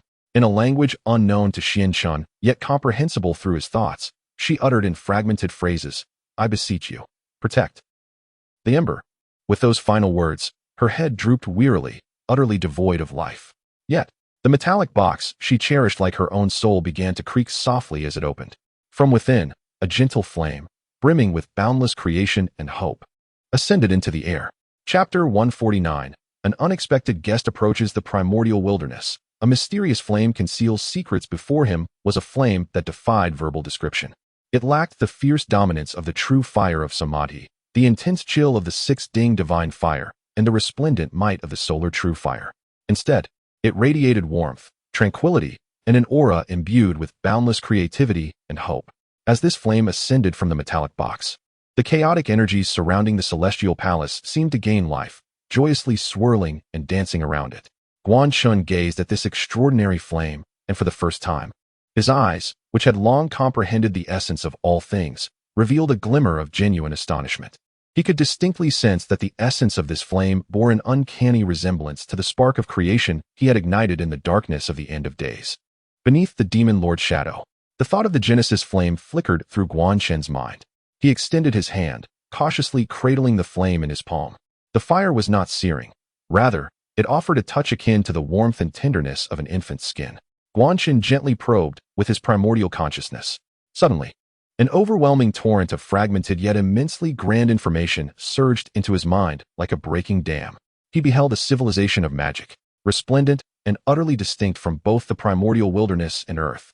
In this realm, beings communicated with the elements of nature through meditation, employing mental prowess to construct astonishing spell models. They could summon meteorites, freeze oceans, and even create elemental lives imbued with self-awareness. This flame was the very core of that magical civilization, the embodiment of all creation and the laws of magic, known as the eternal flame. Yet, this once glorious magical civilization could not escape its fateful encounter with the demon lord of the end. A cataclysmic battle for the realm erupted, with countless sorcerers sacrificing their lives and souls in a desperate attempt to stave off the relentless tide of annihilation. Ultimately, they succumbed to defeat. At the precipice of total consumption, the guardian of that world, a celestial elven king, whose power approached the realm of primordial unity, made a tragic decision. He detonated the world's very essence, inflicting a grievous blow upon a corporeal avatar of the demon lord. Furthermore, he sealed the last remnant of the world's core, the eternal flame, within the metallic box crafted from special materials. He entrusted this sacred ember to his most trusted and final surviving daughter, a silver-haired warrior, urging her to carry the last spark of civilization into the boundless chaos, in search of a glimmer of hope. In the midst of chaos, the elven princess wandered for countless millennia, enduring countless pursuits and dangers. Ultimately, at the very moment when her energy was about to be depleted, fate intervened, and she inadvertently collided with the newly formed time-space wormhole created by Xuanqing.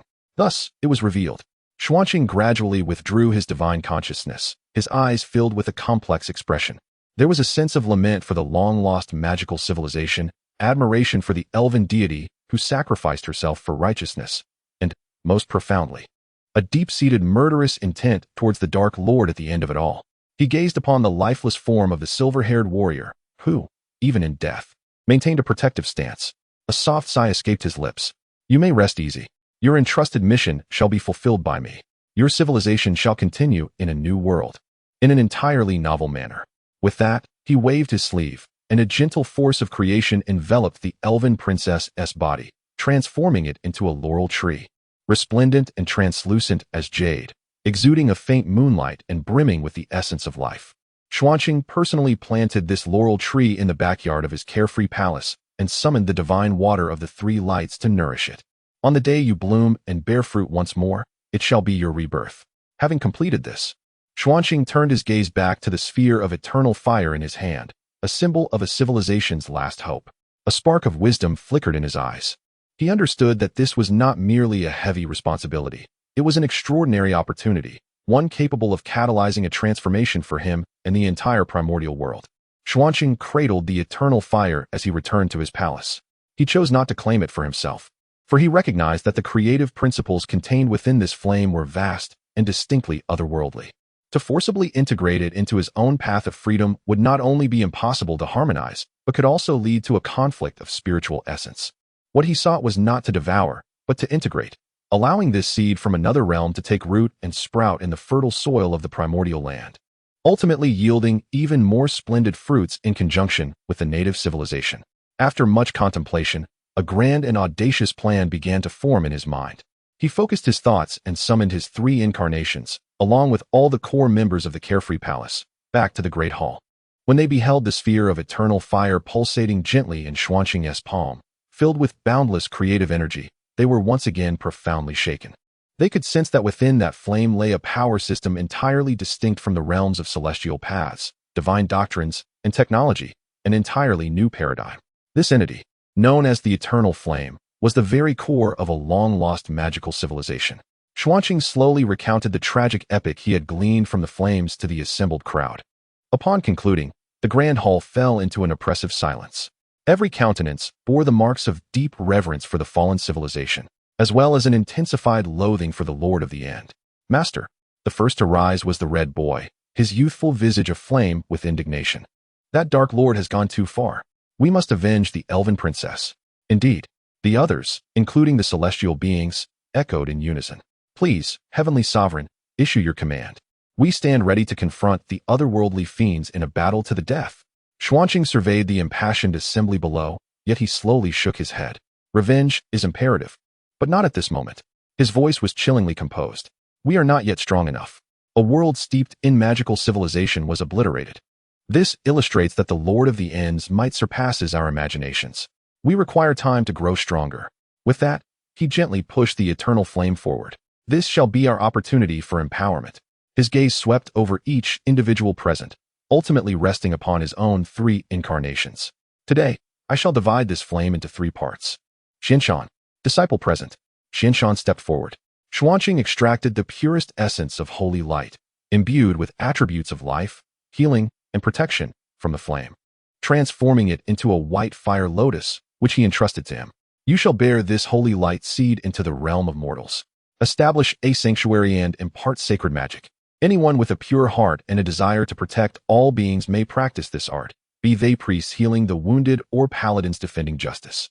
Thus, let humanity possess, beyond technology and celestial doctrines, an additional path to safeguard itself. Disciple obeys.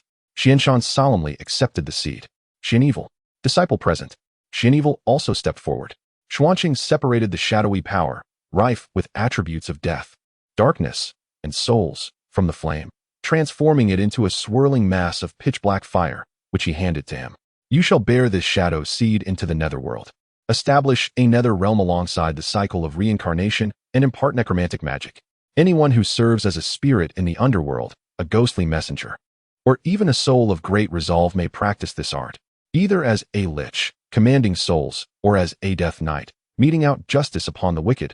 Let the realm of the afterlife, beyond mere reincarnation and judgment, embrace an additional dominion over death, a power the disciple comprehends.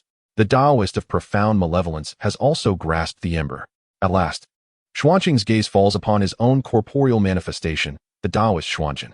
He extracts from the eternal flame the most essential and purest elements of arcane power, transforming them into a tome constructed of radiant light, a grimoire. Xuanjun, the true self, you shall wield this arcane ember and enter my celestial palace. Within the chaos, you shall establish the tower of arcane magic, imparting the knowledge of arcane sorcery. All who seek to uncover the truths of the universe and the origins of law beneath my celestial palace may study this art. With the model of magic, decode the runes of the immortal path. With the primordial spirit of the immortal path, command the elements of magic.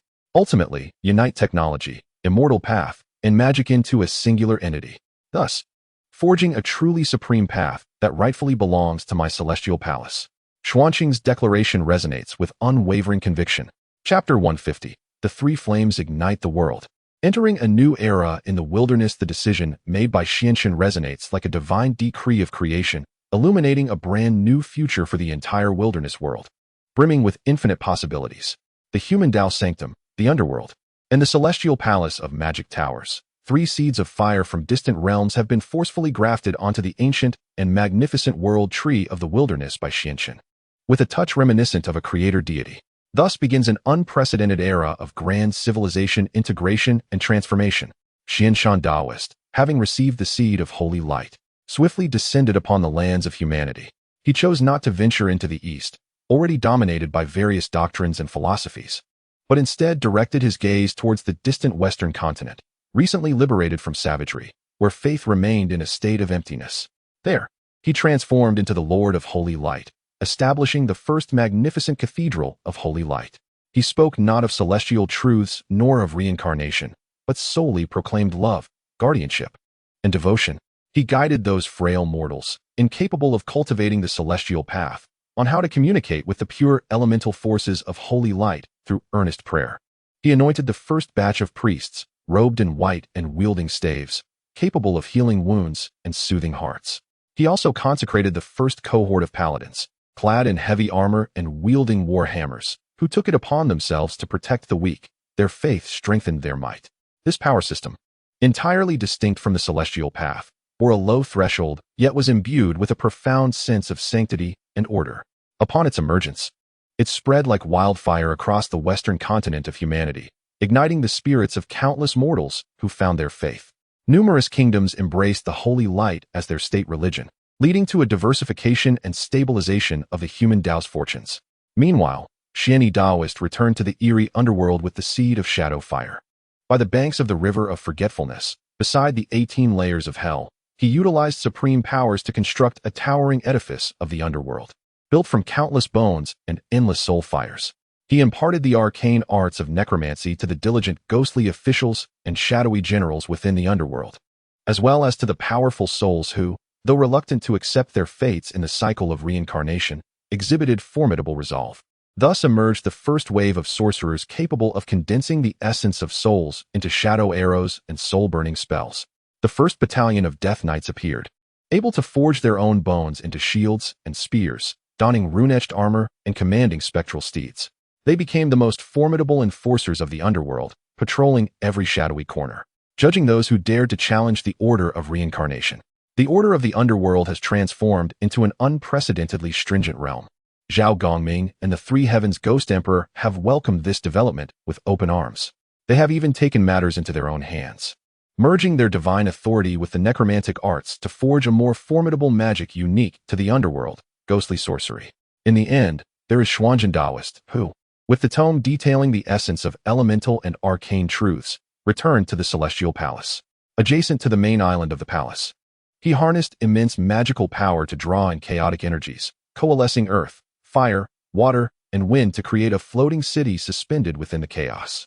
This city, replete with towering spires, libraries, alchemical chambers, and elemental pools, is destined to become the pinnacle of magical academia across the myriad realms, the Magic Tower. Hongjun Daoist appointed himself as the inaugural master of the tower, imparting arcane knowledge without reservation to all disciples of the Celestial Palace eager to learn. Gongxian, the Phoenix Sun endowed with an innate command over the 5 elemental forces, discovered a treasure trove upon encountering elemental magic. In merely a millennium, he seamlessly integrated his 5-colored divine light with elemental magic, crafting an incantation capable of instantaneously obliterating a star, the forbidden spell of 5 elements returning to origin, great annihilation. Red Boy, too, thrived in this new environment. As a master of fire, his study of flame magic allowed him to elevate his samadhi true fire to extraordinary heights. Spells such as fireball, flame burst, and meteor summoning became second nature, with their potency exceeding that of previous iterations by more than tenfold. Even the human protectors, transformed from disciples of the, eagerly joined the ranks of learners. They began to experiment with spell models to analyze their celestial artifacts, utilizing alchemy to purify medicinal materials, and enchanting their armor and weapons for enhancement. A historic convergence and collision of technology, celestial doctrine, and magic unfolded within the Celestial Palace with unprecedented fervor. The entirety of the primordial world, and even the connected earthly civilization, surged forward at an astonishing pace in this civilizational explosion orchestrated by Hongjun. After laying the groundwork for countless future developments in Hongjun, Hongjun's true self once again withdrew into the profoundest depths of meditation. He immersed himself entirely within the time-space wormhole that bridges the myriad realms. His purpose extended beyond mere guardianship. He sought to explore, understand, and glean insights into the deeper secrets of the chaotic sea, as well as to seek out potential allies and prepare for the ever-looming threat of the ultimate enemy. Chapter 151. The Rise of Chaotic Tides and the Arrival of New Guests at the Alliance of All Realms. As the years drift by, the myriad of realms converges once more. The world of the primordial chaos, having undergone a dual baptism of technological enlightenment and magical civilization, has transformed beyond recognition. In the land of humanity, colossal floating cities harmoniously coexist with ancient celestial mountains and Taoist temples. Armored paladins clad in runic exosuits walk alongside sword immortals from the peaks of Mount Shu, united in their noble endeavor to safeguard the order of the mortal realm. From their very first day of school, children undergo a dual assessment of their spiritual roots and elemental affinity, determining their fates, whether they shall ascend Kunlun Mountain to pursue the transcendental path of the supreme forgetfulness or venture to the magical towers in search of the secrets of truth. The world brims with a vibrant energy, teeming with boundless possibilities. Meanwhile, the underworld has meticulously integrated technology and magic to their fullest extent. Zhao Gongming, the central ghost emperor, has even developed mass-producible soul-harvesting automatons, significantly liberating the labor of the ghostly enforcers, such as the Oxhead and Horseface, allowing them more time to cultivate the necromantic arts passed down by the Supreme of Evil. On this day, atop the pinnacle of the magic tower at the Celestial Palace, the Daoist Hongjun peers through a colossal chaotic telescope, a marvel of technology and arrayed enchantments, gazing into the distant chaotic sea. Suddenly, a flicker of concern crosses his face. Is the energy level of the chaotic tides rising abnormally? Without delay, he relays this information via the quantum communication network to the Pangu mainframe, situated within the civilization of Earth. Soon, the Pangu mainframe returns with a calculated analysis. Alert! A supernova-level world is detected colliding in the Sea of Nihility, approximately 30 billion light-years from the primordial chaos. What? Xuanzhen's heart races with alarm. A world collision.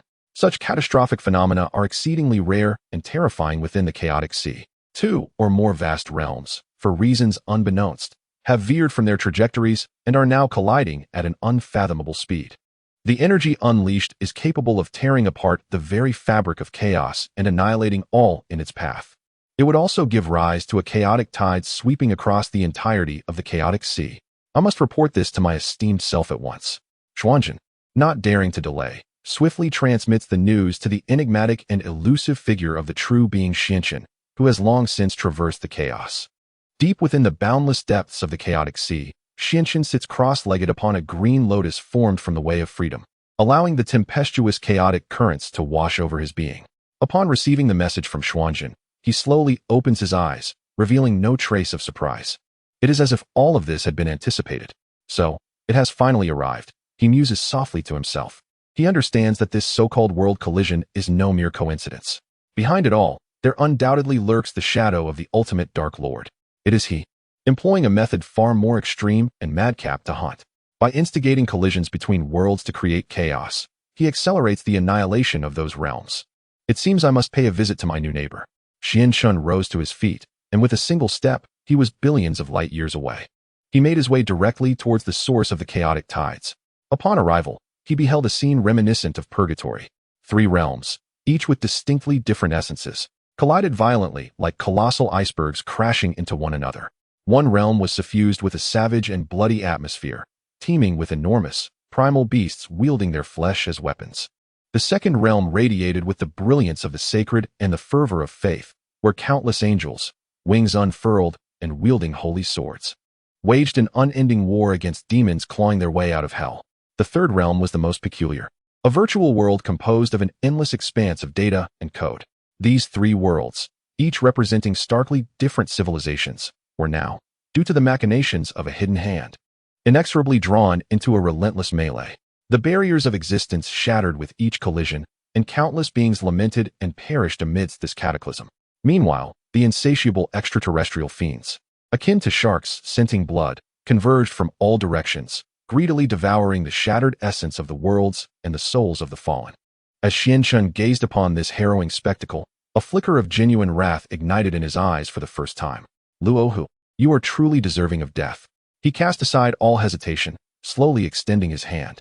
The ethereal image of the grand furnace of creation and annihilation, which had long merged with him, materialized once more. This time, his intention was not merely to protect. He would pass judgment. Chapter 152. The Collision Crisis of the Three Realms. The celestial sovereign's word determines the universe. At the heart of the chaotic tidal surge lies a realm of annihilation, a veritable purgatory of despair. The savage world, the divine demon world, and the data world, three vastly different, yet equally formidable realms, clash violently like three uncontrollable ancient behemoths, driven by the invisible hand of the endgame demon lord, engaging in the most primal and brutal of collisions. Fragments of the world's crystalline barriers shatter and scatter like glass, each shard harboring the terrifying energy capable of obliterating an entire star system.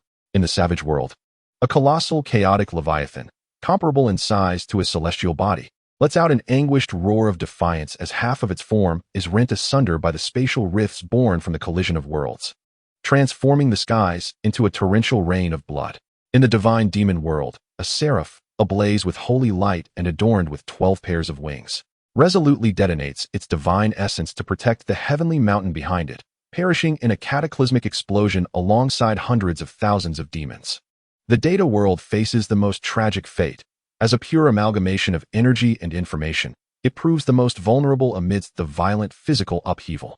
Countless streams of code, like severed torrents, leak from the shattered crystalline walls, instantly devoured and assimilated by the surrounding chaotic currents and the ravenous demons.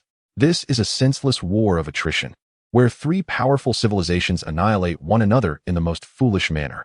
Meanwhile, the true instigator, the endgame demon lord, looms high above the battlefield, suspended at its zenith, akin to an audience reveling in a theatrical performance.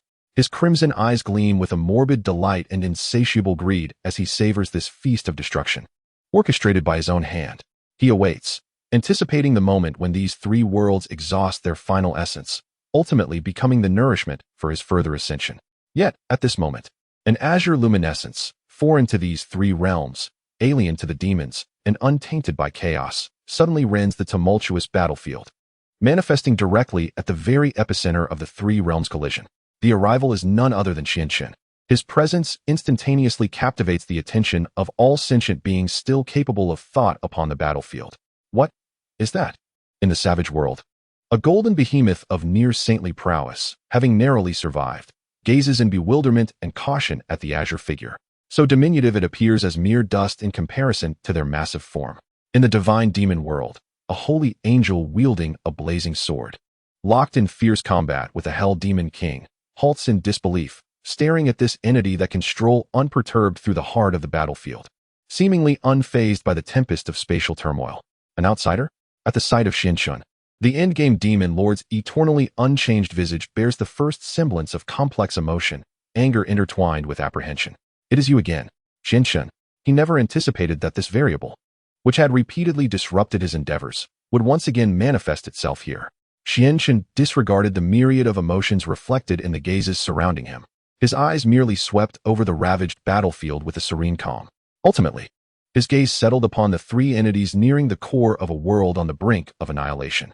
He could distinctly hear the unwilling wails emanating from the three realms' collective consciousness. Sighing softly, Lin Chen slowly extended his hands. His left hand reached upward, as if to cradle the heavens, while his right hand pressed downward, grounding itself to the earth. An ancient and profound Taiji diagram, seemingly embodying the universal truths of existence, gradually unfurled around his form. This Taiji diagram was not merely composed of the simplistic duality of yin and yang. One half radiated an endless essence of creation and hope, depicted in a vibrant azure, while the other half exuded the absolute finality and order, rendered in an ominous black. This was Lin Chen's ultimate transcendence of the carefree path, achieved through the fusion of the eternal flame and the divine essence of endings. Carefree, two instruments, stabilized the cosmos. Lin Chen's voice, though unadorned, resonated with the weight of the final decree of the entire chaotic sea. As his words echoed, the immense Taiji diagram of creation and destruction erupted outward with tremendous force. Boom! The entire chaotic battlefield quaked violently. An astonishing scene unfolded. The three realms, which were destined for a cataclysmic clash, were forcefully separated by the gentle yet irresistible power radiating from the Taiji diagram. The spatial tempest, potent enough to tear apart the sanctified bodies of sages, was smoothed and dissipated into nothingness the moment it encountered the Taiji diagram. The wildly chaotic tides of the void were similarly subdued by the stark duality of black and white. A calamity capable of obliterating the three vast realms was thus halted by Lin Chen, who stood with a demeanor reminiscent of a primordial deity. As the realms united under a sacred covenant, the carefree path became eternal. The battlefield fell into an eerie silence. Whether it was the surviving primal behemoths, celestial beings, or the countless extraterrestrial demons, they all gazed at the figure clad in azure, who single-handedly quelled the collision of the three realms. With expressions of awe akin to witnessing a monster, a deity, or the essence of the Tao itself. Their worldviews, their understanding, were utterly shattered in that moment. Know this is impossible. At the pinnacle, the Lord of Endings let out a roar of disbelief. He could feel acutely how his once prized principle of termination appeared so naive and laughable in the presence of the other's complete path, which encompassed both creation and annihilation. The path of the adversary has utterly surpassed my own. Nothing is impossible. The voice of Xuanqing resonated gently as he gazed upon the Lord of the End. Luoho, your journey has been misguided from the very beginning. Destruction is not the conclusion. It merely signifies the inception of rebirth. Today, I shall allow you to witness what truly embodies the Tao. With that, Xuanqing unveiled his full might. The grand furnace of the Tao, which had completely merged with him, roared to life. The Taiji diagram, which governed the creation and termination of the three realms, began to revolve slowly. A force of refining power, 1,000,000 times more terrifying than before, erupted forth. No, the Lord of the End could only emit a despairing scream. His indestructible demonic form, constructed from the laws of termination, began to disintegrate inch by inch before the overwhelming refining force. Ultimately, he was entirely transformed into the purest essence of termination. Absorbed wholly by the black half of the Taiji diagram, the endless army of extraterrestrial demons followed suit. Unable even to utter a cry as they were completely disassembled and purified, they transformed into the most pristine chaotic spiritual light, merging into the azure half of the Taiji diagram, becoming the sustenance for the birth of a new world. Thus, the final battle between Tao and demon that swept across the heavens came to a close in a manner reminiscent of myth. Xuanqing did not utterly annihilate the Lord of the End. Rather, he transformed him into an integral part of his own eternal cycle of Tao. Henceforth, the demonic Lord of Annihilation would no longer exist amidst the chaos sea, replaced instead by the Lord of Tranquility, who governs orderly demise. Having accomplished all this, Xuanqing gradually retracted his divine powers. He beheld the three realms before him, though battered and broken, had finally regained a semblance of tranquility. His voice, gentle yet commanding, resonated within the hearts of every surviving being. I am Xuanqing, the Lord of Tranquility from the primal world, the guardian of the pact of all realms. Today, although your worlds have faced great tribulation, it also marks the dawn of a new beginning. Will you join the pact, sharing resources with my primal realm and the myriad worlds to construct a new epic? Silence. After a prolonged pause, a response akin to the roar of mountains and seas arose. We, the primal world, willingly join the pact. For eternity, we shall serve the Lord. The surviving golden Baiman beast was the first to kneel, letting out a roar of submission. We, the world of gods and demons, willingly join the pact. We yearn to heed the teachings of the Lord. The surviving archangel, having sheathed the sacred sword, bestowed upon Lin Chen the most reverent of gestures. Command, confirmed. Uploading, world, core. There, the core consciousness of the data realm expressed its allegiance in the most advanced manner. Lin Chen smiled and nodded. He understood that his path of freedom had finally reached its culmination. Chapter 153. The initial establishment of the covenant and the onset of disputes among the three great civilizations as the cataclysmic conflict came to a close. The banner of the multiversal covenant was, for the first time, raised high amidst the tumultuous expanse of the chaotic sea. The primordial realm, the technologically advanced earth, the wild world, the realm of gods and demons, and the world of data, all five, distinct yet immensely powerful realms, became the inaugural founding members of this covenant. Under the adept coordination of the esteemed leader Lin Chen, the temporal and spatial beacons linking these five worlds were swiftly established. In an instant, the atmosphere within the covenant brimmed with unprecedented novelty and fervor. The celestial beings of the primordial world, for the first time, beheld through the quantum immortal network the cities of Earth, constructed from steel and data, leaving them utterly astonished. How astonishing! Those magnificent contraptions known as flying cars could traverse millions of miles without any spiritual energy, and that virtual reality could grant individuals the experience of diverse lives in mere moments. This was truly more sophisticated than mere illusions. Meanwhile, the scientists of Earth, upon receiving a comprehensive treatise on fundamentals of artifact refinement from their allies in the Hongjun realm, collectively descended into a state of fervent excitement. Good heavens! The ability to alter the fundamental properties of matter through inscribed runes. This entirely upended the foundations of material science. If we were to combine the spirit-gathering array with our nuclear fusion reactor, would we not be capable of creating an inexhaustible source of infinite energy? The colossal beasts of the wild world showed little interest in the paths of immortality or technology. However, they developed a keen interest in engaging with the hellish demons of the realm of gods and demons, who equally revered the supremacy of strength. Thus, during the first millennium following the establishment of the Covenant, a public arena emerged in a certain section of the chaotic sea, collaboratively funded by the Golden Behemoth and the Abyssal Lord, a chaos coliseum. Each day, countless powerful beings from diverse worlds congregated there to engage in spirited and amicable exchanges. Yet, beneath the facade of peace and prosperity lay a brewing tempest. As the initial honeymoon phase waned, the deeply rooted conflicts among different civilizations began to surface. The first clash erupted between the primordial and wild worlds, arising from a simple trigger. A chaos resource exploration team, comprised of disciples from the New Jia sect, stumbled upon a mineral star rich in chaos divine iron while exploring a new chaotic star domain. Just as they prepared to commence extraction, a colossal star turtle from the wild world appeared, claiming the mineral star as its own, asserting that it was its nest. With tensions flaring and words failing to convey understanding, the two parties engaged in conflict. The disciples of the New Jia sect, wielding the latest rune-powered warships, unleashed their full firepower.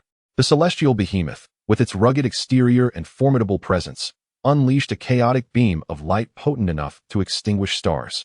This battle plunged the heavens into darkness. Ultimately, with the intervention of the Celestial Palace, both parties reached an accord. However, this encounter revealed the first and most pressing issue within the alliance. How should the ownership of resources be defined? The vastness of the chaos sea is undeniable. Yet the truly valuable resources within it are finite. Should they belong to the one who discovers them first, or be allocated based on strength?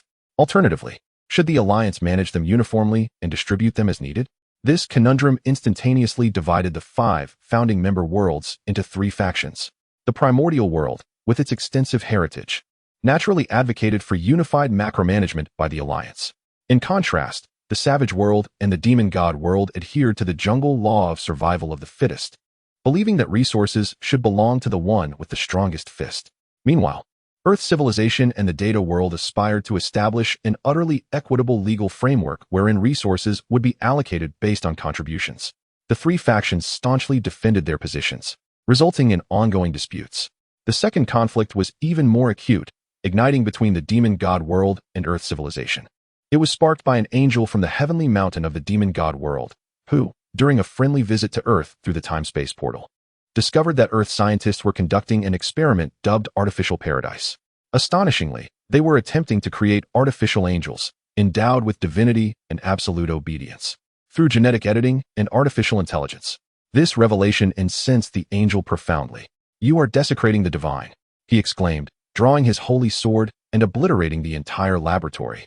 This incident immediately provoked vehement protests from Earth civilization, which deemed it a severe infringement upon their scientific liberty. Life is merely a code. We possess the right to explore and create. The demon god world, however, stood resolute in opposition. God is singular and supreme. Any mortal daring to encroach upon the domain of the divine shall face the most stringent judgment. Thus unfolded an ultimate debate concerning faith and science, divine authority and human rights, resoundingly echoed across the myriad realms of the celestial network. Both sides garnered countless supporters, even causing a schism within the primordial world. The teaching of the manifestation predominantly backed the divine right of the demon god world, while the teaching of the interception firmly aligned with the scientific freedom championed by Earth civilization. Chapter 154. The Celestial Sovereign establishes new regulations. The Council of 10,000 Realms is formed faced with the increasingly sharp contradictions within the alliance, whether it be the myriad sages of the primordial era, the esteemed academician Chung from Earth, the mighty king of the behemoths from the wilds, or the archangel of the divine demons. These leaders from various realms felt an overwhelming sense of powerlessness. They realized that while they could conquer a world, altering a deeply entrenched civilization's beliefs proved a far more formidable challenge. In their desperation, their gazes turned once again towards the enigmatic sovereign of the 10,000 realms, who had remained silent throughout. In the chaotic realm of the Celestial Palace, Lin Chen observed all of this with a calm demeanor.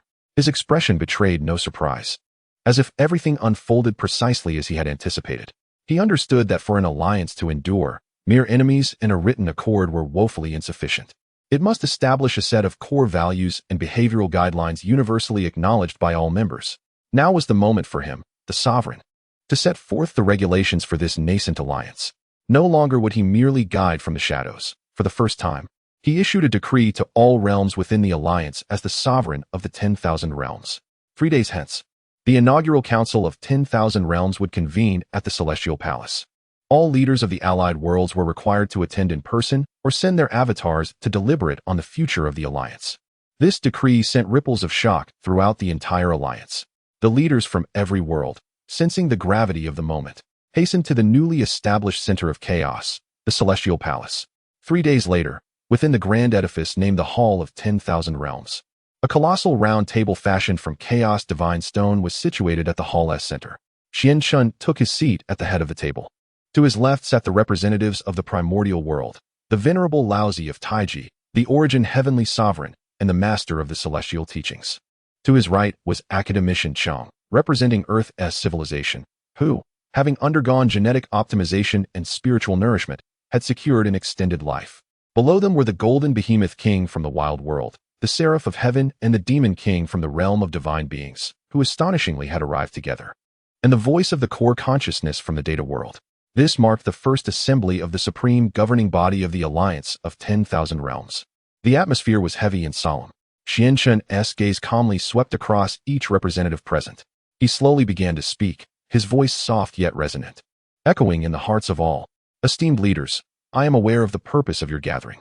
The struggle for resources, the debate over beliefs, the distinctions between civilizations, these are indeed issues. However, in my perspective, they are not true problems. He paused before continuing. Let me ask you all, why did we initially establish this universal pact? The crowd fell into silence upon hearing this. It was the venerable Tai Ching who first responded. Naturally, it was to unite and collectively resist the Lord of the End, to seek a chance for our worlds to survive.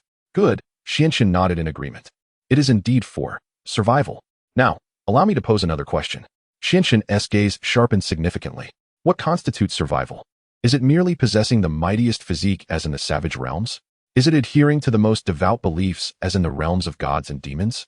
Or is it akin to Earth's civilization, thriving through the pinnacle of technology? Or perhaps, as in my primordial world, surviving through the most formidable divine abilities? Each of his inquiries struck the hearts of those present like heavy hammers, plunging them into profound contemplation. After a lengthy silence, Lin Chen gradually articulated his answer. In my view, none of these represent true survival. Genuine survival hinges upon tolerance and evolution.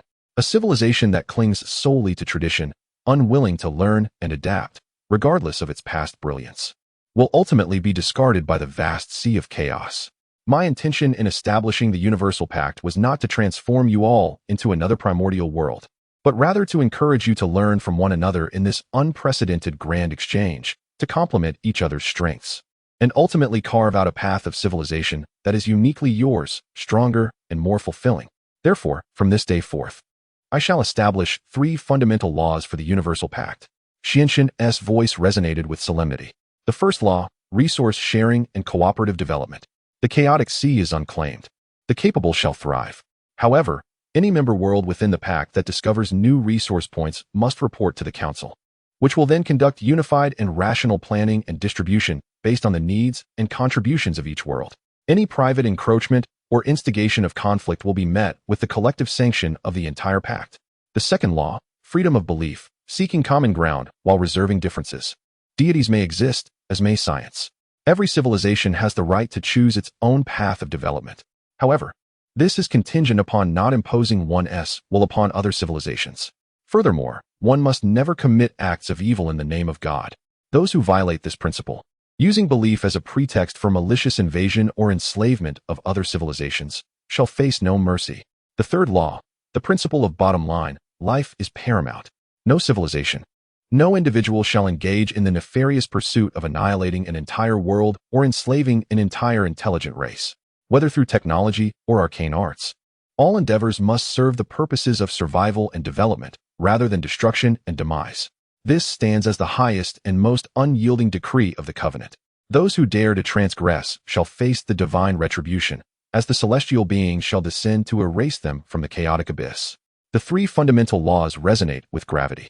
They delineate a clear boundary for this nascent alliance, rife with contradictions and conflicts, while also illuminating a shared direction. Upon hearing these 3 fundamental laws, all present world leaders were enveloped in a profound silence. struck by an enduring sense of awe.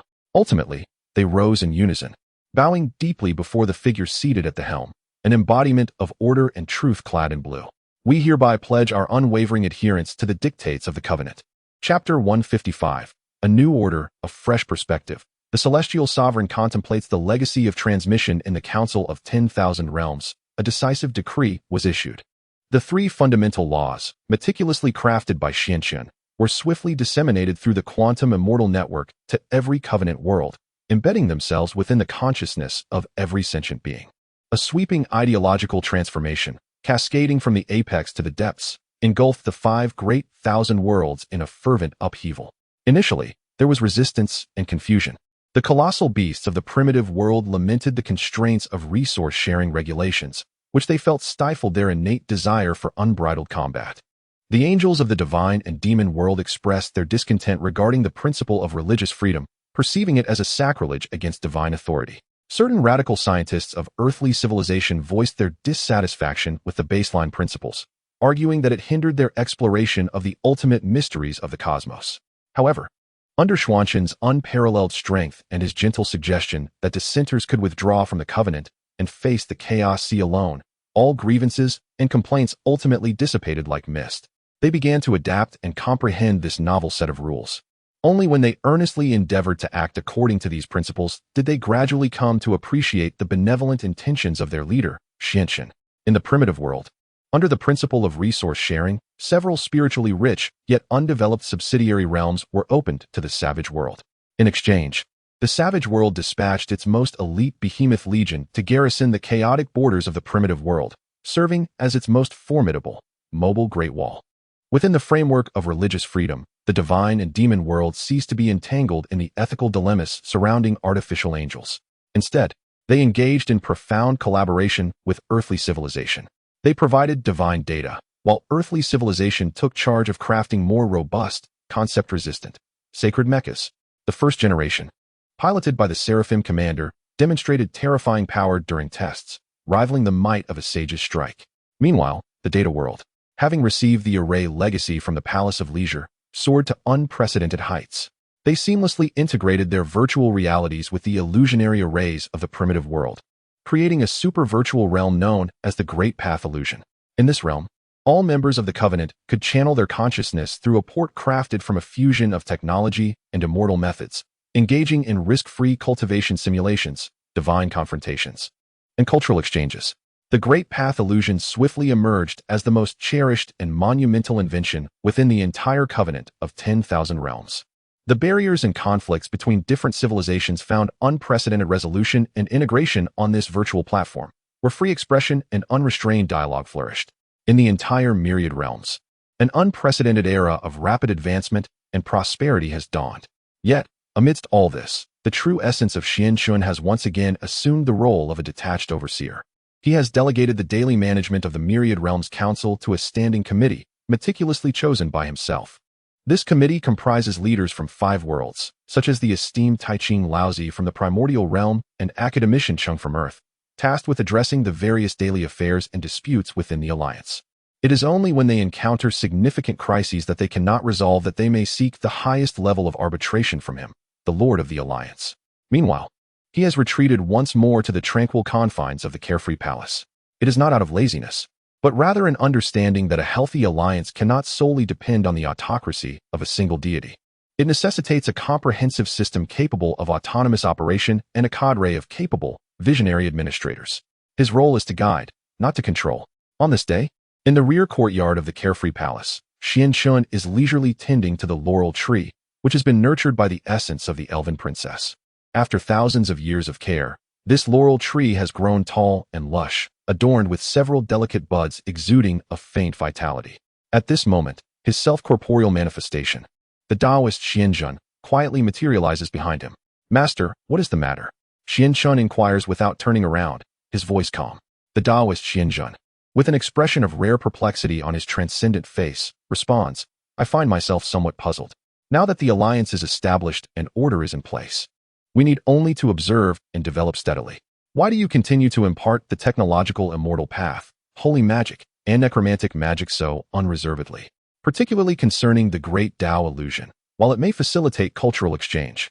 It also provides a shortcut for those originally weak civilizations to swiftly learn and catch up to our primordial realm. Over time, will not the status of our orthodox immortal path be jeopardized?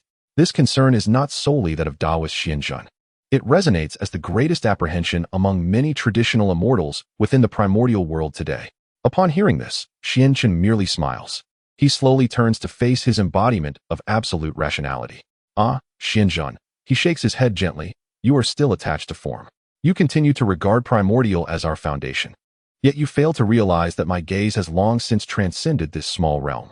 He raises his head, gazing into the profound and boundless chaos. The primordial realm will evolve, and so too will other civilizations. Monopoly does not herald spring. It is the harmonious bloom of myriad flowers that signifies the fullness of the season. What I seek is not a perpetual covenant that trails behind the primal chaos, mimicking its every step, but rather a formidable alliance that can stride alongside the primordial and even surpass it in certain aspects. For our adversary is none other than the all-consuming Lord of Annihilation. In the face of such an entity, relying solely on primal chaos is insufficient. We require countless allies, stronger than the primal itself. As for the status of the orthodox path of immortality, a proud smirk graced Xuanzhen's lips as he declared, I am the Dao. Wherever I stand, there lies the true essence. Such words exuded an overwhelming majesty. Upon hearing this, Hongjun Daoist was shaken to his core. His Dao heart, which had long been harmonious and flawless, experienced a moment of disarray. He bowed deeply to the true form of Hongjun and humbly remarked, Disciple, has been enlightened. Hongjun nodded and replied, It is good that you have grasped this principle. However, you are also correct. As the guardians of the covenant, we at the Carefree Palace must possess absolute power capable of suppressing all. Though the world is currently at peace, it is time for me to cultivate genuine core inheritors for the Carefree Palace. A glimmer of profound light flickered in his eyes. It is time to seek out true protagonists to inherit our legacy.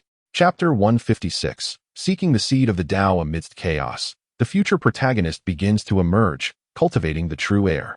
This notion had long lingered in Xuanzhen's heart. Although he had numerous divine disciples beneath him, such as Zhao Gongming, the three Shaos, Kong Xian, and Pai Lucian, each one of them was indeed an extraordinary talent. However, they ultimately adhered to their own paths, which had long since solidified. Zhao Gongming followed the divine way. The three Shaos did likewise, while Kong Xian was engrossed in the fusion of elemental magic and the five-colored divine light. They could serve as the most steadfast pillars of the Zixiao Palace, yet they would struggle to perfectly inherit the essence of the three realms, immortal, scientific, and magical, embodied in the great Xiaoyao scripture. What Xuanzhen sought was a blank canvas, a piece of pristine parchment brimming with infinite possibilities, capable of encompassing the entirety of his Dao. The time had come to delve into the river of time and explore. With a mere thought, Xuanzhen's figure vanished from the Xiaoyao Palace. When he reappeared, he found himself in a peculiar realm, where time and space were utterly disordered and surreal. The river of time. Here lay the convergence of all pasts, presents, and futures of the vast wilderness and the myriad worlds connected to it. Any ordinary sage entering this domain would find themselves lost in the boundless possibilities, their Dao hearts shattered. Yet, Xuanzhen strolled through this realm as if it were his own backyard, at ease and untroubled. His Xiaoyao Dao had long transcended the constraints of time and space. His gaze pierced through layers of fog, beginning a search amidst the vast, nebulous expanse of the future. He sought those protagonists who would, at some point in the future, radiate the most brilliant light. After a considerable time, a hint of amusement graced his countenance. He had found them, in a future approximately 100,000 years hence. In the land of the human race within the vast wilderness, an extraterrestrial soul named Earth would unexpectedly traverse through time, being born into a small sect during a period of declining spiritual cultivation. This individual would usher in a new ideology, ultimately igniting a transformative storm that would sweep through the entire realm of cultivation. Intriguing. A fellow townsman who bears a resemblance to me? Xuanzhen flicked his finger, and a minuscule seed of Dao, embodying the true essence of his technological and immortal path, traversed through 100,000 years of time, silently landing in the consciousness of the infant still swaddled in its cradle. He then turned his attention to yet another future, approximately 300,000 years later, in a small world known as the continent of Duki, a subordinate realm of the vast wilderness. A once gifted youth, now reduced to a mere shadow of his former self. Shao, with the aid of an ancient ring, defied destiny and soared to greatness, ultimately attaining the exalted position of the Flame Emperor. This indomitable spirit bears a striking resemblance to my own youthful aspirations. Lin Chen once more snapped his fingers. A wisp, infused with the essence of the Red Boy's true fire and the quintessence of flame magic, quietly merged with the ancient ring. He then gazed into a more distant future, where he envisioned a boy who, having surreptitiously sipped the monkey wine and acquired a mysterious stone pearl, ultimately pioneered the stellar transformation technique. He foresaw a disciple of the Qingyun sect, wielding the ancient sword of extermination, proclaiming the indifference of heaven and earth, regarding all beings as mere fodder, and ultimately lamenting the heavens. He beheld a sacred being, Yi Fan, emerging from a coffin, traversing the ancient paths of the starry skies in search of a way home. Each of these destined children of Providence would one day resonate throughout the cosmos, leading an era of their own, their images vividly reflected in his eyes. Lin Chen generously sowed the seeds of his unique teachings from the Celestial Palace upon these promising futures, not forcefully altering their fates, but subtly opening a window to higher realms along their destined paths. Go forth, grow and thrive, he urged.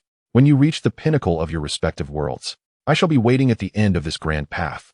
Having accomplished this, Lin Chen contentedly withdrew from the river of time, knowing he had orchestrated a magnificent and intricate strategy for the future of the Celestial Palace and the entire multiverse alliance. Now, it was time for him to pursue his own ultimate path. His gaze once again turned toward the even more remote and profound unknown, the legendary primordial chaos. Chapter 157, Preaching the Dust of the Heavens, re-entering the chaos in search of the path upon returning from the river of time. Lin Chen's state of mind became increasingly serene and harmonious. He understood that within this boundless sea of chaos, he had essentially accomplished all that he could. Under his guidance, the world of Hongjun had embarked on a new path where the realms of immortality, science, and magic coexisted, brimming with infinite vitality. The covenant of the multiverse, under his protection, thrived in orderly splendor, blossoming like a myriad of flowers, becoming an everlasting beacon of civilization amidst the darkness of chaos. The future inheritors he had chosen for the Celestial Palace were also flourishing along their predetermined destinies within their respective worlds. The ties of dust had been severed. In the tranquil chamber of the Celestial Palace, Lin Chen slowly opened his eyes. In his gaze, there was no past, no future, only an eternal present. He recognized that it was time to pursue his ultimate path, which was transcendence. A complete transcendence from the very sea of chaos that he had been born into and had protected. He sought to journey to that legendary origin of all great paths, the ultimate abode of all existence, the primordial chaos. However, just as this thought emerged, an indescribable, vast, and ancient will descended without warning. This will did not belong to the Heavenly Dao, nor to the end, and even less to Lin Chen himself. It seemed to be the essence of the boundless sea of chaos itself, the will of chaos. Where do you wish to go? A grand and utterly emotionless voice resonated deep within Lin Chen's primordial spirit. Upon hearing this, Lin Chen felt no surprise, as if he had anticipated it. He gazed into the void and calmly replied, I seek to reach the end of the Dao. The will of chaos fell silent for a moment, seemingly in contemplation. After a lengthy pause, its voice echoed once more. Chaos is the end of the Dao. You are already here. What need is there to seek further? Yet, upon hearing this, Lin Chen smiled and shook his head, saying, A frog in a well believes the well's mouth is the end of the sky. A summer insect thinks that summer is the entirety of the year. Even the Daoist ancestor once believed that the Heavenly Dao was the great Dao. And I, now standing at the edge of this sea of chaos, how can I know that beyond this sea lies a more expansive continent? His words were imbued with a spirit of inquiry and skepticism. The will of chaos fell silent once more, this time for an even longer duration. When it finally spoke again, there was a hint of warning in its voice. Beyond the sea lies the void. Within the void, there exists neither matter, nor time, nor space. Even if you have attained the state of primordial unity, entering this realm, one may become lost and submerged, ultimately returning to the eternal void. Turn back. Remain here. You are the sole sovereign of this chaotic sea. All worlds serve as your pasture, and all beings are your devotees. This is the pinnacle bestowed upon you by the Great Way. Such is the allure, an enticement emanating from the very essence of the Great Way. Ascend to the status of a divine ruler within this known universe. For any seeker, this represents an irresistible ultimate temptation. Yet, upon hearing these words, Lin Chen's smile grew ever more radiant. Thank you for your kind intentions, fellow cultivator. He rose slowly to his feet. However, my path is one of freedom, and to be a sovereign is the greatest form of constraint in this world. Thus, his eyes emanated a resolute light, capable of piercing through chaos and confronting the void. This path, I must traverse. Boom. As his rebellious and transcendent declaration echoed, the entire chaotic sea seemed to stir in fury. Endless chaotic energies began to surge wildly. Earth, fire, water, wind, thunder, lightning, light, and darkness. All the most primal and tumultuous laws transformed into terrifying chains of destruction, racing towards Xianchun and the Palace of Freedom that represented the anomaly. The will of chaos was enraged. It would not permit any existence to escape its grasp. It sought to obliterate this variable that dared to challenge its authority. The Great Way, with its 50 transformations and 49 escapes, culminates in transcendence. Confronting the thunderous wrath of the Chaos Sea's will, Xianchun's face bore no trace of fear. Instead, it was marked by an understanding calm. He recognized this as the final tribulation on his path to transcendence, the ultimate test bestowed upon him as a seeker of the way. Come forth, he whispered to himself. He slowly extended his hand, uniting once more with the essence that represented creation and conclusion, technology and immortality, freedom and order. The Great Way's furnace resurfaced. This time, it was no longer a blend of black and white, but transformed into a hue of pure chaos, indescribable by any color. It resembled a miniature version of the chaotic sea itself. Today, I shall meet you with my path against your chaotic way. Xianchun let out a long cry. He did not choose to passively defend, but actively wielded his Great Way furnace, charging headlong into the infinite chains of law. Boom.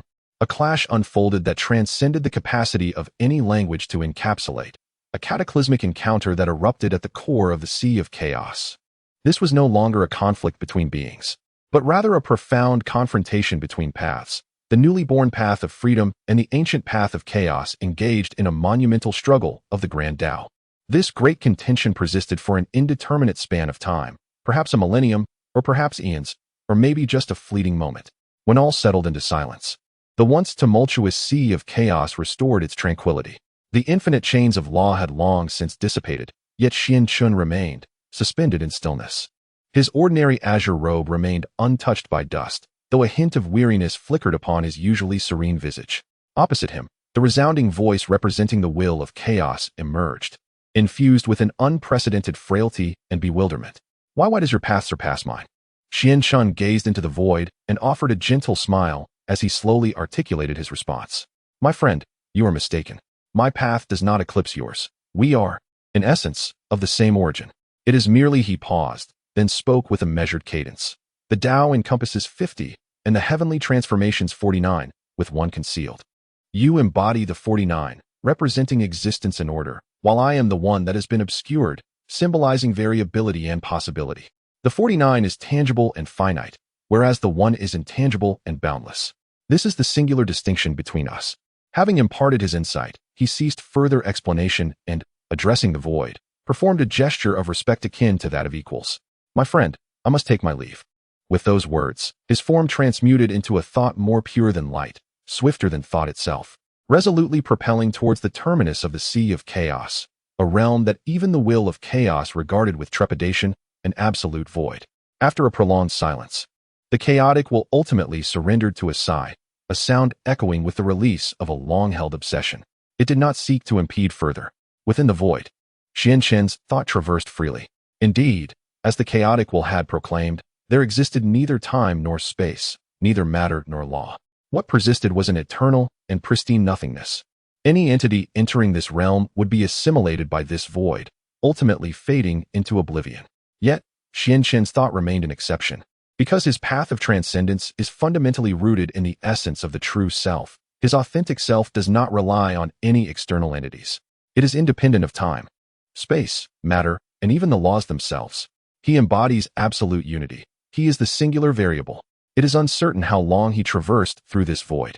Suddenly, his thoughts perceived a glimmer, a point of light, immensely radiant and warm, suffused with the breath of infinite origins and creativity. Light. He knew he had arrived. Without hesitation, he soared towards that point of illumination, ultimately merging completely within it. When his consciousness awakened once more, he discovered himself in a realm beyond the capacity of language to describe. This is the ocean of the Tao, the homeland of the laws, the origin of all existence and non-existence. The primordial chaos. He has arrived at the primordial universe. Chapter 158. As I step into the primordial chaos and hear the sound of the Tao, I realize that this realm also holds contentions in the primordial space. There exists neither the chaos of fury nor the barriers of worlds. What remains is the infinite and most fundamental Tao. These Taoists manifest in various forms. Some transform into rivers composed of pure laws, flowing serenely.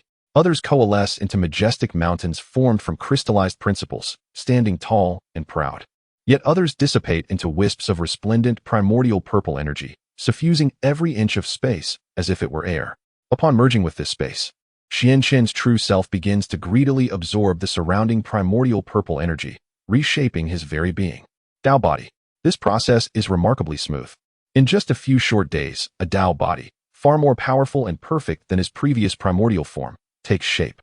His cultivation naturally breaks through to an entirely new and exalted realm, one that even he cannot define.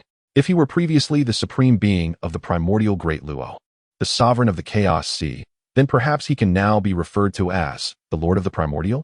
However, just as Lin Chen begins to adapt to his new body and powers, preparing to explore this entirely new world, a melodious and profound voice, imbued with the essence of the Tao, unexpectedly resonates from the depths of the primordial space. In the beginning of the primordial, the great Tao divides. One is Yan, transforming into the myriad laws that construct the myriad realms. The other is Ji, returning all laws to one, reshaping the origin. The voice of the speaker is grand and ancient. The Tao rhythm it contains is even deeper and more profound than that which Master Hongjun imparted in the palace of the purple clouds in years gone by. There are other presences here? Lin Chen is filled with astonishment. He had thought the primordial space to be the genesis of all things, an unawakened virgin land. Yet, he did not expect it to harbor such a powerful speaker.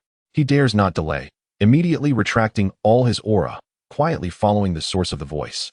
Uncertain of how long he has flown, he finally sees, at the heart of the primordial space, an immense purple palace, entirely constructed of a great primordial stone of which he cannot comprehend, quietly suspended in the air. Above the palace, three symbols of supreme Tao radiance shine. The palace of the primordial clouds? No, that is not correct. It is the hall of the primordial. The voice of the speaker emanates from within this hall of the primordial. Outside the hall, akin to the palace of the purple clouds of yore, thousands of listeners sit cross-legged. These listeners are of diverse forms. Some are humanoid, others bestial, and some are merely a collection of laws possessing self-awareness. Yet, without exception, the aura emanating from each listener is profoundly unfathomable. Xuanqing even sensed within it several presences, not inferior to his own, and perhaps even more formidable. A terrifying essence. What is this place? Xuanqing's heart brimmed with astonishment. He completely overturned his previous understanding. The primordial chaos is not the terminus. Here lies a world with a mature cultivation civilization. Moreover, the level of this civilization far surpasses that of the chaotic sea he hails from by countless magnitudes. As Xuanqing concealed himself nearby, awestruck by all that unfolded, the voice delivering the teachings within the primordial hall gradually came to a halt. The discourse concluded here. The next session would commence after myriad epochs. As the words faded, the seated listeners rose in unison, bowing respectfully to one another, some departing in pairs, while others transformed into streaks of light, vanishing into the depths of the primordial space. Xuanqing was preparing to quietly retreat, seeking a place to thoroughly digest all that he had witnessed, which had utterly shattered his worldview. However, at that moment, an unexpected voice suddenly resonated from within the primordial hall. To the new friend who has arrived, why hide away? Why not enter the hall and converse? The voice belonged to the venerable speaker from earlier. Xuanqing trembled at the sound. He realized he had been discovered. He chose not to flee, for he understood that escaping before such an unfathomable presence held no significance. Taking a deep breath, he adjusted his attire and stepped forth from the void with deliberate grace. Addressing the grand primordial hall, he respectfully performed a gesture of equality. I am Xuanqing, the celestial sovereign of the chaotic sea. I pay my respects, esteemed elder. At the moment Xuanqing declared his identity and revealed himself, the heavy doors of the primordial hall, carved from the complete essence of the primordial mother stone, silently swung open inward.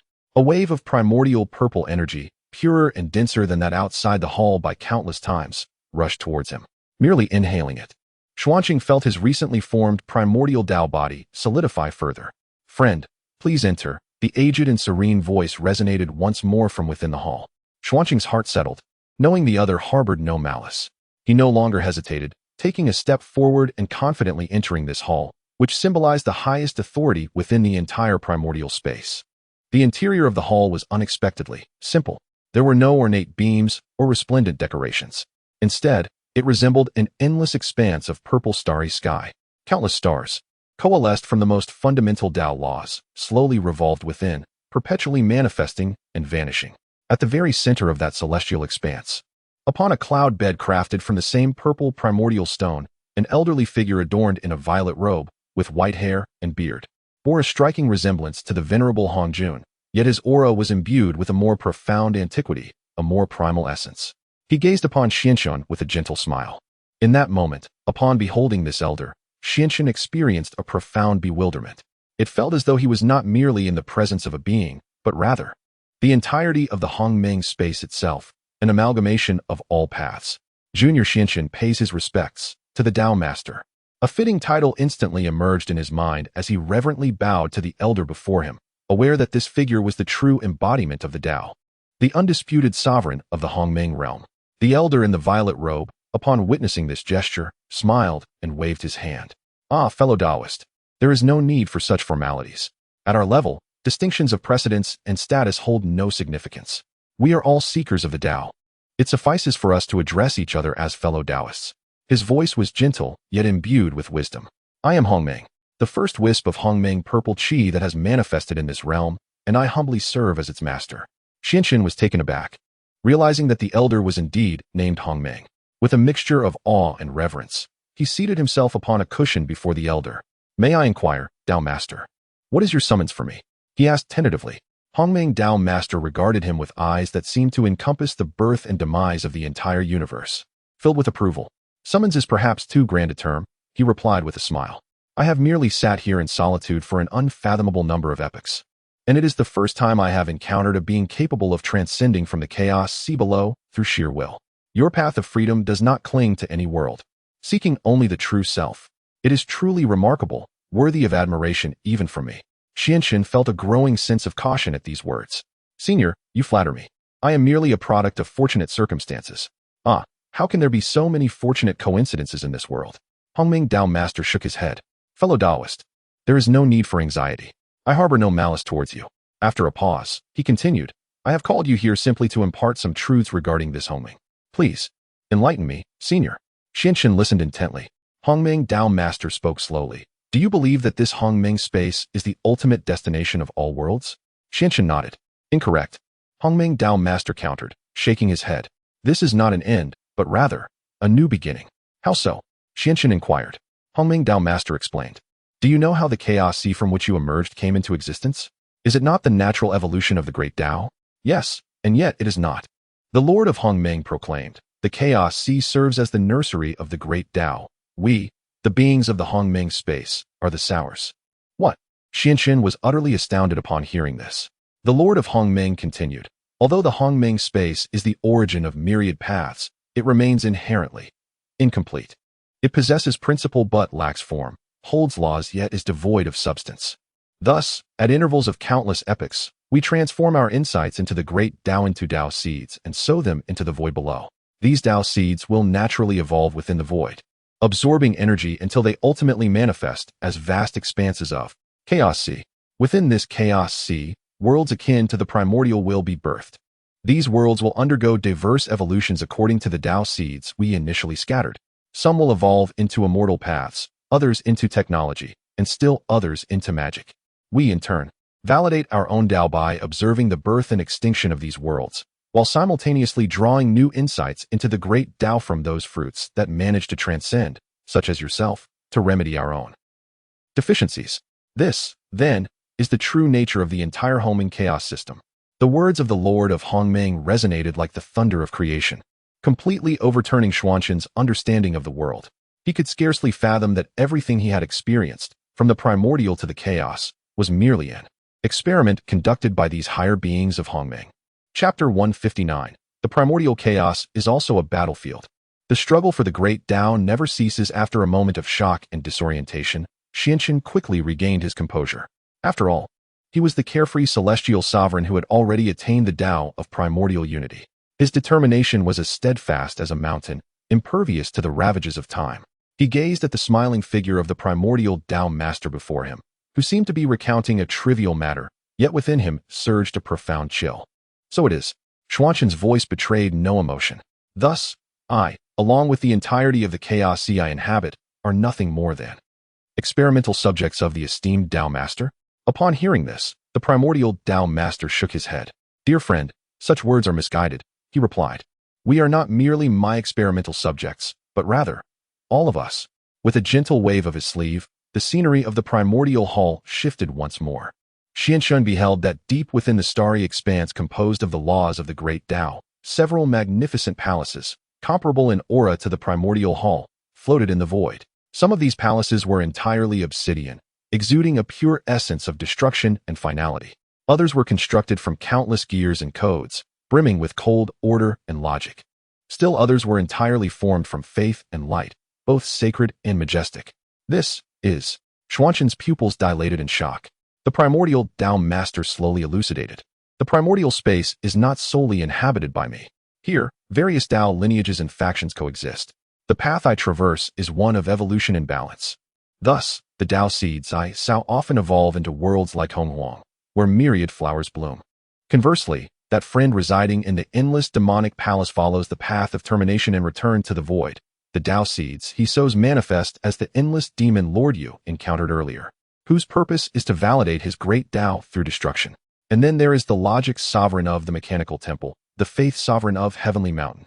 Each of us is a sovereign of a distinct Dao lineage within the primordial space. We each explore, in our own ways, the ultimate great Dao. The boundless chaos serves as the chessboard upon which we engage in mutual competition and validation. This is the most authentic and yet the most ruthless truth of this world. The words of the primordial Dao master completely unveiled the final veil that shrouded the entire universe. Xianshun finally comprehended.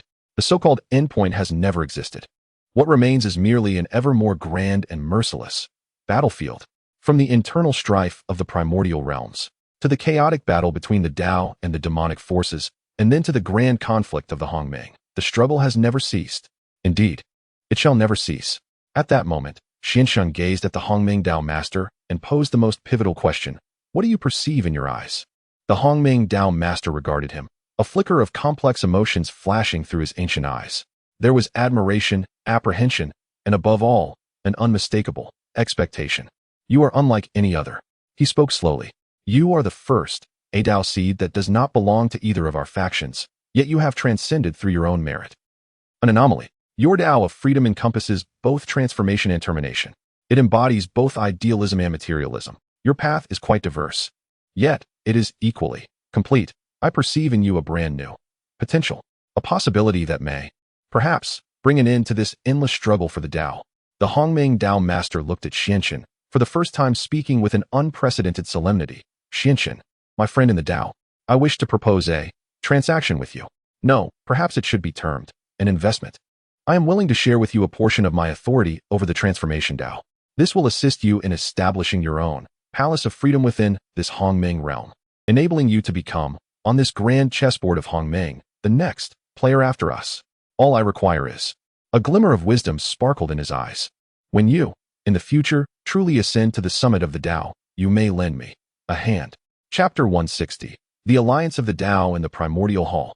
A new era established by the Celestial Palace. The proposal put forth by the primordial Dao master was akin to a star cast into the tranquil cosmos, stirring an ineffable tempest within Xuanzhen's heart. He was to become the new player upon the primordial chessboard. This signified that he would rise, in a definitive manner, from being merely a pawn, an experimental subject, to an equal contender among the most exalted beings within this universe. A true strategist. This was the authentic freedom and ease he had long aspired for. However, Xianshun did not allow this overwhelming temptation to cloud his judgment.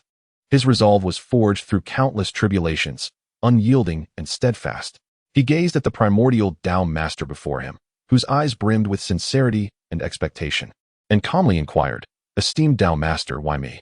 With your profound cultivation and wisdom, you must have encountered countless exceptional transcendence throughout this endless cycle of evolution. Why then, do you choose me? This question echoed as his greatest perplexity. The primordial Dao master, upon hearing this, offered a bittersweet smile. "My friend, you overestimate us," he replied softly. "Do you believe that transcendence is so easily attained? To be candid, since my inception in this primordial space, I have traversed 3,600 cycles of evolution. I have sown billions of Dao seeds, giving rise to boundless seas of chaos and myriad worlds. Yet ultimately, the only one who has managed to break free from the confines of the fishbowl and truly arrive in this primordial space is you alone." "What?" This time, it was Xianxian who was taken aback. He had presumed that transcendents like himself, though few, could not possibly be the sole exception. The primordial Dao master sighed and continued, "Most worlds have succumbed to internal strife or the invasion of celestial demons, spiraling towards destruction. Even among the rare few that have birthed powerful existences rivaling the primordial, most have chosen to merge with the Dao, becoming guardians of their realms, ultimately imprisoning themselves within those confines for eternity. The one who possesses the audacity, wisdom, and opportunity to sever all karmic ties and transcend the chessboard itself is solely you, Xianxian." His eyes shimmered with unabashed admiration. "Your path of freedom is fundamentally rooted in transcendence and self. This may very well be the only correct path leading from chaos to primordial. Myself and several other Dao masters, our paths are too pure. Pure evolution, pure termination, pure logic. This has rendered us powerful, yet ensnared in our respective bottlenecks, unable to progress further. You, however, are different. Your path is diverse, it is inclusive. You are like a variable. Perhaps it is possible to shatter this stagnant pool of despair, hope." The words of the Hongmeng Dao master emanated from the depths of his heart, imbued with sincerity. Upon hearing them, Xianxian finally comprehended everything. No longer hesitating, he solemnly performed a respectful gesture towards the Hongmeng Dao master. "Dao friend, I pledge to you." "Excellent." A genuine smile illuminated the face of the Hongmeng Dao master. Thus, an alliance capable of transforming the entire structure of the Hongmeng realm was quietly forged within the Hongmeng Palace. The Hongmeng Dao master allocated to Xianxian the vast and bountiful eastern region of Hongmeng, serving as the foundation for the establishment of his own Dao lineage. Furthermore, he personally issued an edict, announcing to all Dao lineages and beings throughout the Hongmeng realm the emergence of this new player in the grand game of existence. In an instant, the entire Hongmeng realm trembled. Within the End-era Demon Palace, the resounding roar of the demon lord Luo Ho echoed in defiance. Inside the mechanized sanctuary, the core of the logic master's absolute rational thought experienced a momentary disruption of data, albeit for a fraction of a second. They had not anticipated that Hongmeng, the most ancient and powerful entity, would make such a reckless decision. He had, indeed, shared a portion of his authority with an enigmatic outsider. However, regardless of their resentment and fury, they could only acquiesce in the face of the Hongmeng Dao master's overwhelming power. After receiving the authorization from the Hongmeng Dao master, Xianxian exhibited no reluctance. He summoned forth the eternal palace, which had long since fused with his essence, from within his inner world using supreme, divine powers. With a resounding rumble, a palace even grander and more liberating than the Hongmeng Palace ascended into existence. This palace was not fixed. It transformed at times into an Eastern Daoist temple imbued with celestial elegance, at other times morphing into a futuristic metropolis brimming with technological marvels, and at yet other moments coalescing into a towering magical spire. It was infinitely variable, defying convention. This was the embodiment of freedom. Xianxian established this palace at the very center of Eastern Hongmeng. Subsequently, utilizing his unparalleled Dao fruit as the supreme celestial of primordial unity, combined with his unique Hongmeng purple qi, he issued his inaugural and final edict as the leader to all the allied worlds within the chaotic sea, all members of the 10,000 Realms Alliance. Those who have attained the pinnacle of quasi-saint or have made exceptional contributions to their respective civilizations may seize this opportunity to ascend to Hongmeng. Enter my eternal Dao Palace. Listen to me expound upon the supreme methods that lead to primordial unity and beyond. The decree of Xuanqing resembles a cosmic tempest, sweeping through the myriad realms and, in an instant, igniting an unprecedented tumult within each covenant world. The ascent to the primordial void, the opportunity to heed the teachings of the celestial Lord. This is, without a doubt, an irresistible ultimate temptation for those who have reached the pinnacle of their respective paths, the quasi-saint powers, the pioneers of technology, the primal beast deities, and the seraphic archangels with 12 wings. In an ephemeral moment, the entire multiverse alliance has entered an era of unparalleled competition to vie for the scarce ascension slots. The quasi-saints of the primordial realm have abandoned their secluded cultivation, descending from their mountains to establish sects and enlighten the masses, amassing merit.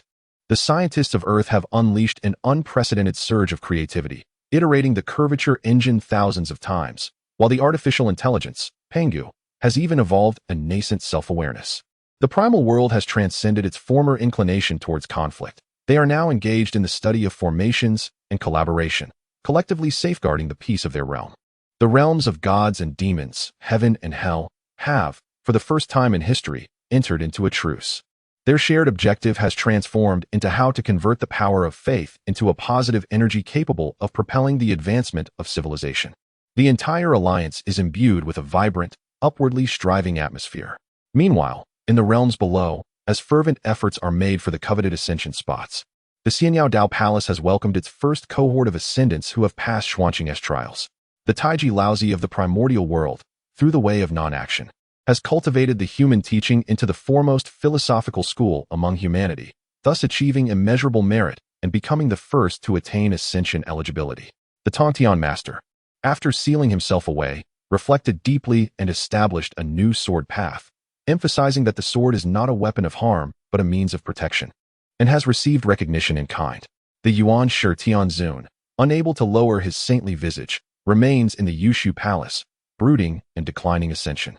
Nuwa, with equanimity, has also successfully ascended due to her contributions to the human and earthly paths. Academician Chung of Earth, having led the fusion of technology and the immortal path while proposing the novel theory of Gaia symbiosis, has likewise secured a precious ascension slot.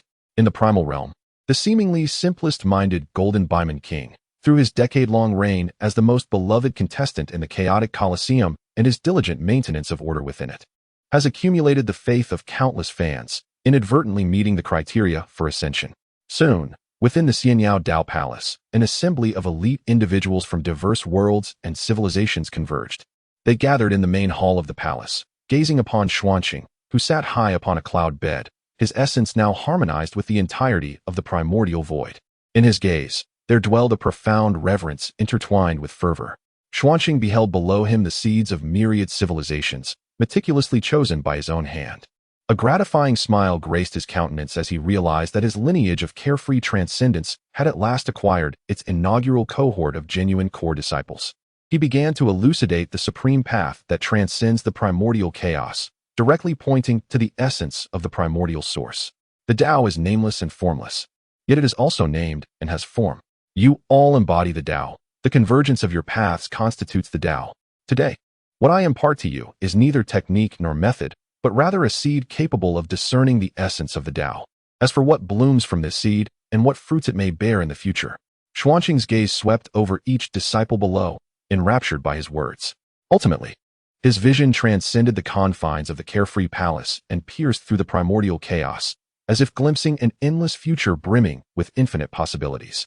A true, carefree smile curled upon his lips. It shall be seen how each of you will shape your own destinies. Chapter 161. The initial discourse in the primordial palace. Where civilizational differences begin to emerge, the inaugural sermon at the carefree Dao Palace lasted a full 3,000 years. Throughout this extensive period, Xianxin refrained from elaborating on any specific cultivation techniques or imparting any earth-shattering divine powers. Instead, he meticulously articulated his understanding of the primordial essence, systematically unraveling the complete tapestry of the great Dao for these prodigies hailing from diverse realms, traversing from particles to principles, from the material to the spiritual, and from the individual to the cosmos.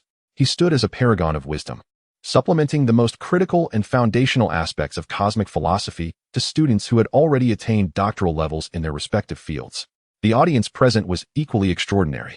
Laozi of Taiji, through his doctrine of non-action, resonated with Xuanqing's carefree true self, subtly grazing the threshold of transcending the self to achieve the realm of no self.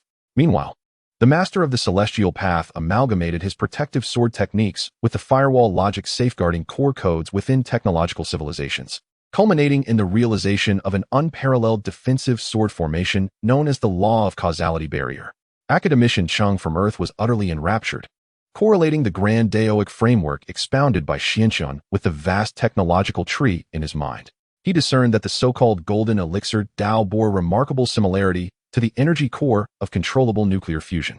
Furthermore, the concept of the soul's emergence resonated strikingly with the ultimate notion of consciousness uploading and data immortality. In an instant, the entire carefree Dao Palace was enveloped in an unprecedented atmosphere of philosophical discourse.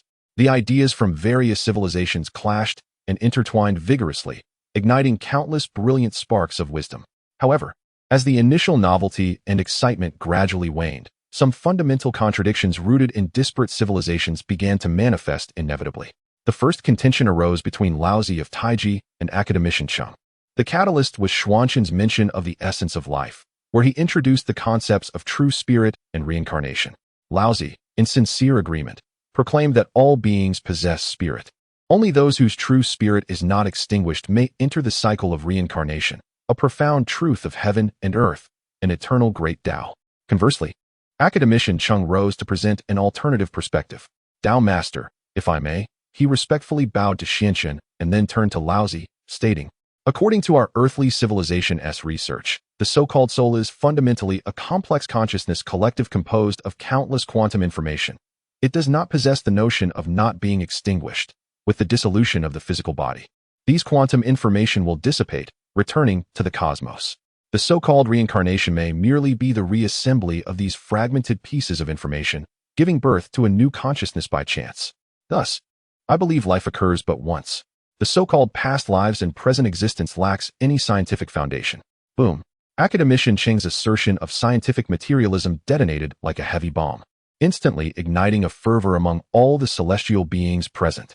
Nonsense. The primordial supreme being, unable to contain himself, secretly dispatched a manifestation of his benevolent corpse to listen to the discourse.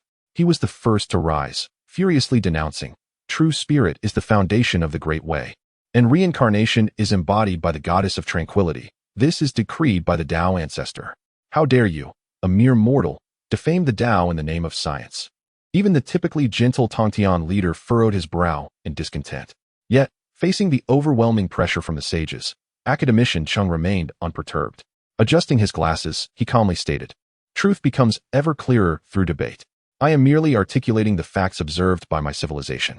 If a sage can provide substantial evidence of true spirit's permanence, I shall retract my statements and publicly apologize on the spot. The primordial supreme being was so enraged that he fumed, yet found himself at a loss for words, realizing he had no evidence to present. The concept of true spirit is enigmatic, understood only through intuition and not expressible in words. How could he, like conducting an experiment, prove its existence? As the ultimate debate on idealism versus materialism threatened to devolve into chaos, Xianchen cleared his throat. The grand hall fell into an immediate silence, all eyes converging upon him, awaiting the final verdict from this leader of the myriad realms. Observing the starkly divided factions of celestial philosophy and technology, Xianchen revealed a curious smile. He did not hastily declare who was right or wrong, but posed a question to academician Cheng. Academician Cheng, he began slowly, I ask you, in your observations of earthly civilization, what is the state of a quantum before you have observed it? Academician Cheng paused, instinctively responding, it exists in a superposition state. It is both a particle and a wave, with its specific state being uncertain. Only at the moment of observation does its state collapse into certainty. Good, Xianchen nodded, then turned his gaze to the primordial supreme being. Primordial Dao friend, I also inquire of you. In your view, what is fate? Although the primordial supreme being was unaware of Xuanzun's intentions, he proudly answered, fate is, of course, determined by the Heavenly Dao. The grand trends are immutable, while minor ones can be altered. Everything operates within the mechanics of heaven. Good, Xianchen nodded once more. He then uttered a profound statement that enlightened everyone present. What you are discussing is, in essence, the same matter. What? The crowd gasped in astonishment. Xianchen smiled and remarked, the quantum superposition state mentioned by academician Cheng is indeed the heavenly mechanism referred to by our esteemed Daoist friend, embodying the small potential brimming with infinite possibilities. Conversely, the act of observation described by academician Cheng corresponds to the heavenly way articulated by our esteemed Daoist, which ultimately brings forth the great potential that settles all matters into a definitive conclusion. One gazes at the vast cosmos of possibility from the micro perspective of matter, while the other surveys the chessboard of inevitability from the macro perspective of laws. You merely stand on different facets of the same mountain. As for true spirit, Xianchen S. gaze deepened once more. It is both a unique fragment of quantum information and a grand imprint that carries causality and destiny. It may collapse, reincarnate, due to observation, and it will present itself in varied states, fates, during the next collapse because of the information entropy, karma, it inherently bears. The idealistic and the materialistic are not inherently opposed. They are but the two sides of the same coin of the great Tao. Lin Chen's words struck like a bolt of lightning, illuminating the hearts of all present. Bridging the realms of immortality and science. Academician Chung stood rooted in place, murmuring to himself, quantum entanglement, the law of causality. So this is how it is. The primordial celestial master also fell into a long silence, his usually proud visage revealing for the first time a hint of contemplation and a touch of respect. A philosophical dispute capable of inciting severe conflict between two great civilizations was effortlessly resolved by Xianxun through a higher dimensional perspective. He neither supported one side nor the other, but instead illuminated a new path of mutual integration and validation for them. As the discourse continued, the debate on idealism and materialism led to a newfound humility among all the prodigies from diverse civilizations present. They ceased to stubbornly believe that their own paths represented the sole truth, beginning to seek understanding and learn from those civilizations whose thoughts were radically different from their own. Thus, a wondrous chemical reaction commenced within the immortal palace. The behemoth king of the wild world sought counsel from Earth's scientists regarding muscle fibers and energy conversion efficiency. The archangel from the divine and demon world began to converse with Laozi of Taiji about the potential for the power of faith and the path of non-action to be mutually transformative. Meanwhile, the celestial master of the heaven-reaching sect engaged with the voice of code from the data world, dedicating his days to exploring how to program his sword array for exterminating immortals to achieve true unmanned operation and full automation. The entire Zixiao Palace has transformed into an unprecedented symposium of super civilizations. As Xianxun gazes upon this flourishing scene, brimming with boundless creativity, a look of contentment graces his face. He recognizes that his initial decision was indeed the right one. The true essence of the 10,000 Realms Covenant lies not in the mere union of martial might, but in the fusion and exaltation of civilizations. He casts his gaze once more towards the distant depths of chaos. He is acutely aware that he and the alliance he protects must confront challenges that extend beyond a singular, apocalyptic demon lord. The vast expanse of primordial chaos conceals secrets that are likely far more profound than he can fathom. The path of his Xiao Dao remains long and arduous, yet he is imbued with an unprecedented sense of confidence and anticipation. For he is no longer fighting alone. Behind him stands countless brilliant civilizations, all moving towards fusion and unity. Chapter 162. The emergence of the Dao fruit after eons in the primordial chaos. The Alliance's initial display of might after 3 millennia of imparting wisdom, it ultimately transformed into a grand symposium of civilizations spanning 100,000 years. Over this extensive period, the celestial palace of leisure evolved into the most resplendent beacon of wisdom in the eastern realm of the primordial chaos. Countless novel paths, amalgamating the essence of diverse civilizations, were birthed, collided, and transcended within its embrace. Inspired by the cosmic entropy law proposed by academician Chung, the venerable Laozi of Taiji remarkably fused his principle of non-action with the natural Tao, successfully severing the self that had long plagued him through countless epochs. He thus ascended to the exalted realm of the Hongjun de Luo Tianzuan, becoming the second primordial-level powerhouse in the wilderness world after Xuanqing. Meanwhile, the celestial master Tongtian, aided by the resonances of the data world's coding, completely digitized his. He birthed a formidable entity known as the Dao Pattern Compiler, which could, with the mere input of profound insights into the Dao codes, instantaneously deduce supreme formations capable of ensnaring equally powerful adversaries. Its efficiency and potency had increased by more than 100-fold compared to the past. Furthermore, the earthly civilization reaped immense benefits from this exchange. After grasping Laozi's insight of one Qi transforming into 3 pure ones, academician Chung experienced a flash of inspiration, integrating it with quantum entanglement and artificial intelligence. Ultimately, they created a triune quantum intelligence core that could potentially revolutionize the entire technological civilization. This divine brain possessed 3 cores capable of independent thought while sharing information, with computational abilities that far surpassed their previous Pangu mainframe, reaching a terrifying level approaching omniscience. The wilderness and divine worlds also made significant strides. The collective strength of the Myriad Realms Alliance underwent a seismic transformation during these 100,000 years of peaceful development. They were no longer the fledgling alliance that required Xuanqing's protection. They had matured into a formidable entity that could command the attention of any primordial Dao lineage. On this day, within the hall of the Celestial Palace of Leisure, Xuanqing summoned all core members of the alliance once more. Observing the students below, each radiating an aura far more potent than they had possessed 100,000 years prior. A smile of satisfaction graced Xuanqing's face. He realized it was time to assess the fruits of their years of study.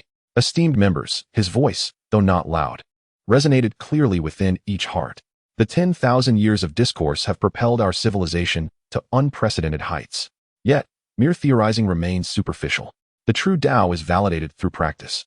He paused, his gaze deepening with profound contemplation.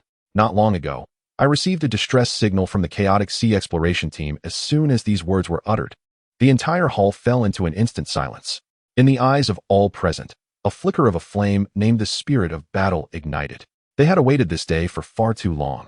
Lin Chen continued, the signal originates from the Forgotten Ruins, approximately 50 billion light-years from our location. It is a realm that serves as an ancient graveyard of worlds. According to the information relayed by the exploration team, they have discovered an ancient relic that does not belong to any known civilization. However, they also inadvertently awakened a terrifying presence that had slumbered for countless epochs. With a gentle wave of his grand sleeve, a three-dimensional star map, constructed of light and shadow, materialized in the center of the hall. In that starry expanse, filled with the remnants of shattered worlds, a colossal and indescribable horror was slowly awakening from the core of a fragmented continent. This entity resembled a magnified octopus, its body adorned with countless slippery tentacles. Each tentacle bore an array of incessantly blinking eyeballs, exuding an aura of chaos and madness. Above its head, a dark flame burned, as if it could devour all light, an embodiment of void. Even the venerable Taiching Laozi, upon witnessing this monstrosity, could not help but gasp in astonishment. A chaos ancient god? Indeed. Lin Chen nodded, confirming that it was the very being that emerged from the primordial chaos, feeding on worlds, the chaos ancient god. This ancient deity possessed strength akin to the early stages of primordial unity. Yet, its most troublesome aspect was not its power, but rather that it was the very incarnation of chaos and madness. Any being that gazed upon it would have their minds tainted, succumbing to eternal madness. My exploration team, personally led by the immortal Pai Lu, is currently trapped there, facing the imminent danger of total annihilation. Upon hearing this, the expressions of all present became exceedingly grave. Heavenly Sovereign, the Tantian Patriarch was the first to step forward, wielding the Qingping sword, his battle intent soaring. Please issue your orders. I am willing to be the vanguard to confront this so-called chaos ancient god. Alliance leader, Academician Chung also stood resolutely, declaring, our Earth civilization's heavenly punishment class battleship is already eager for action. It would be an opportune moment to test our newly developed causal weapon. Roar. The golden behemoth king bellowed, pounding its chest with thunderous might. Observing his fervent allies below, Lin Chen's face revealed a satisfied smile. He slowly rose to his feet. Very well. In that case, thus, let this ancient god of chaos serve as the target for our inaugural joint military exercise since the establishment of the Multiverse Alliance. Relay the decree of our alliance leader. Assemble the Multiverse Expeditionary Force. The destination, the Forgotten Ruins. The Forgotten Ruins, a desolate expanse of chaotic star fields. At this moment, the Pioneer One, led by the celestial being Pilu, stands on the precipice of calamity. The exterior of the celestial vessel, fortified by an intricate array of defensive formations, is besieged by the tendrils of the awakening ancient god, the thousand-eyed evil squid, which have rendered the energy shield a tapestry of spiderweb-like cracks, flickering ominously.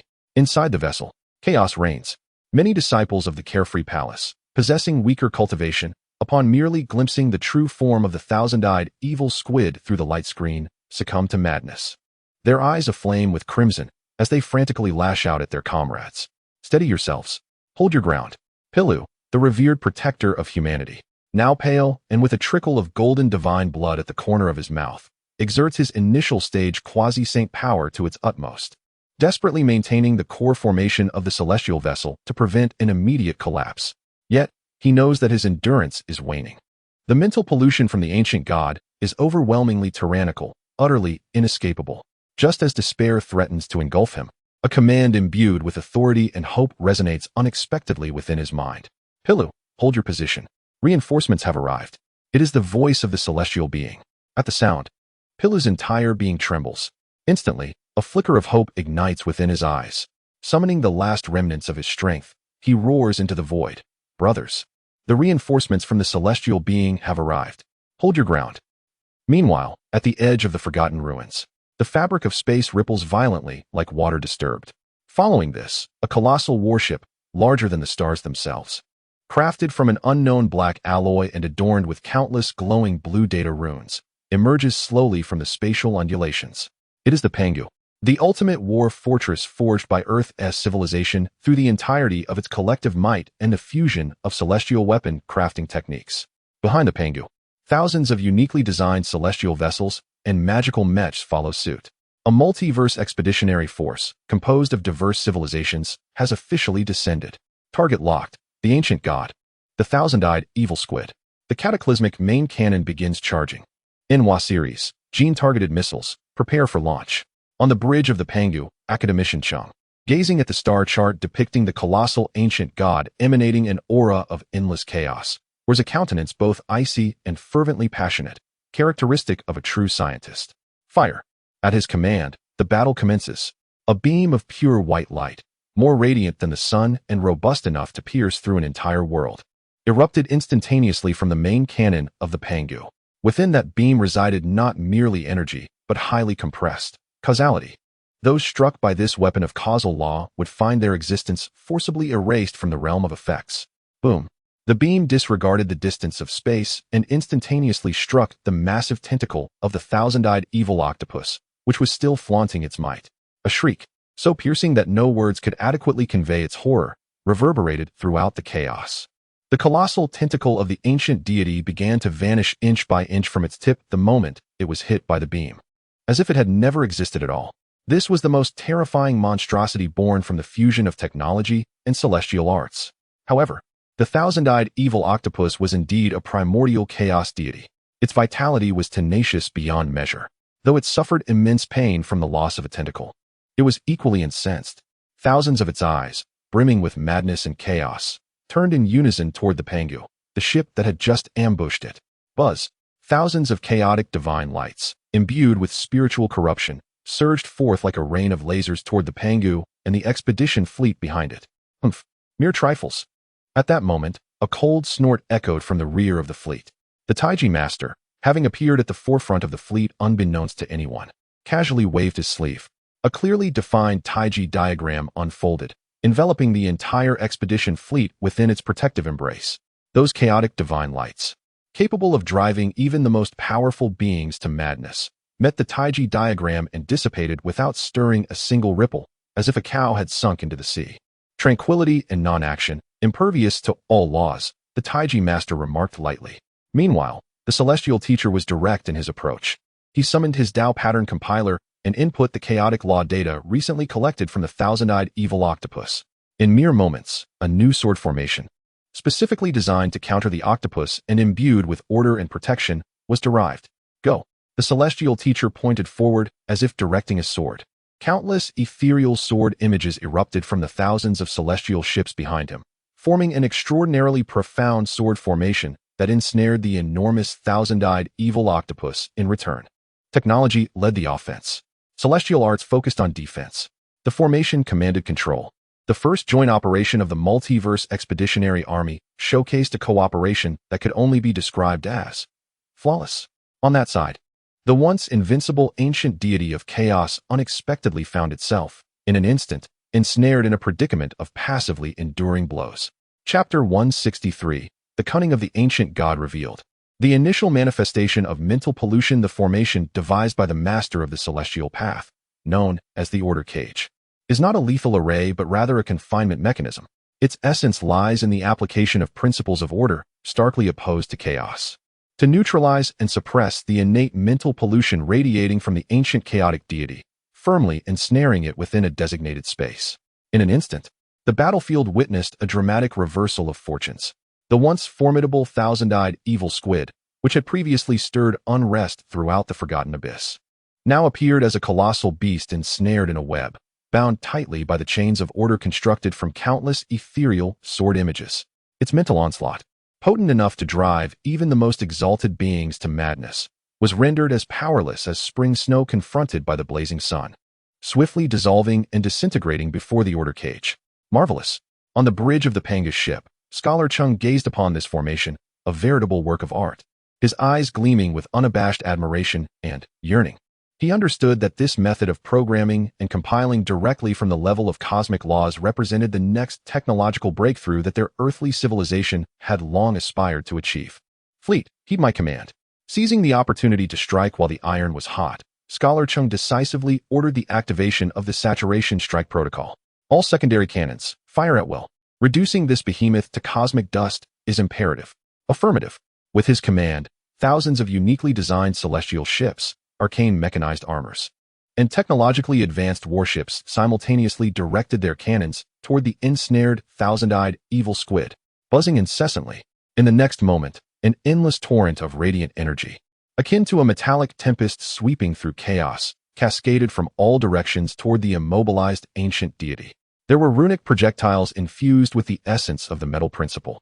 Shadows of destructive magic thrummed with ominous energy, spatial ripples capable of rending reality itself, and the most unassuming, yet equally mighty high-energy laser beams. Boom. The entire forgotten abyss was illuminated by this extravagant concentrated assault. Terrifying energy explosions erupted relentlessly upon the immense form of the thousand-eyed evil squid. Its flesh splattered, its tentacles severed, its anguished cries reverberated throughout the chaos. Have we triumphed? Within the Pioneer 1 celestial ship, a young disciple of the carefree palace gazed at the screen, where the ancient chaotic deity was engulfed by relentless firepower, his voice trembling with overwhelming excitement. However, Master Pilu's brow furrowed deeply. His expression bore no trace of joy. Instead, it reflected an unprecedented gravity. No, it's not that simple, he murmured to himself. As a quasi-saint, he could sense that within the seemingly cataclysmic heart of the explosion lay the essence of an ancient god. Although the presence of that primordial entity was rapidly waning, its chaotic will on the spiritual plane had not diminished. Rather, it surged in a bizarrely frenzied ascent. At that moment, far away in the celestial palace, the true form of Xianxun, observing the battle through the grand illusion, smiled knowingly. Is it finally time for it to reveal itself? He understood that the chaotic ancient god, born at the dawn of chaos, was far from a mere brute force. Its cunning and strangeness surpassed the imagination of any living being. Indeed, just as the bombardment was about to cease, an unexpected transformation occurred. The thousand-eyed malevolent squid, which had been rendered to a state of disarray, suddenly closed its multitude of chaotic eyes in unison. When they reopened, all madness and confusion had vanished, replaced by an incredibly pure and alluring cascade of rainbow light. A wave of invisible, yet seemingly capable of penetrating all material and energetic defenses, a mental shockwave, erupted from the thousand-eyed squid, radiating outward. This time, its assault was not on the physical body, but rather on the very heart and soul of every being's deepest desires. The rainbow-hued shockwave disregarded the defenses of the Taiji diagram of the Supreme Old One, ignored the order prison of the Heavenly Leader, and even passed through the heavy alloy armor of the Pangu vessel. It was akin to a gentle breeze, whispering from the depths of the soul, silently caressing the hearts of all present. Then, an eerie silence enveloped the battlefield. On the bridge of the Pangu vessel, Academician Chung gazed at the suddenly tranquil, chaotic ancient god, his eyes becoming somewhat dazed. He envisioned his civilization, under his guidance, finally unraveling the mysteries of the immortal path, becoming the greatest civilization in the entire chaotic sea.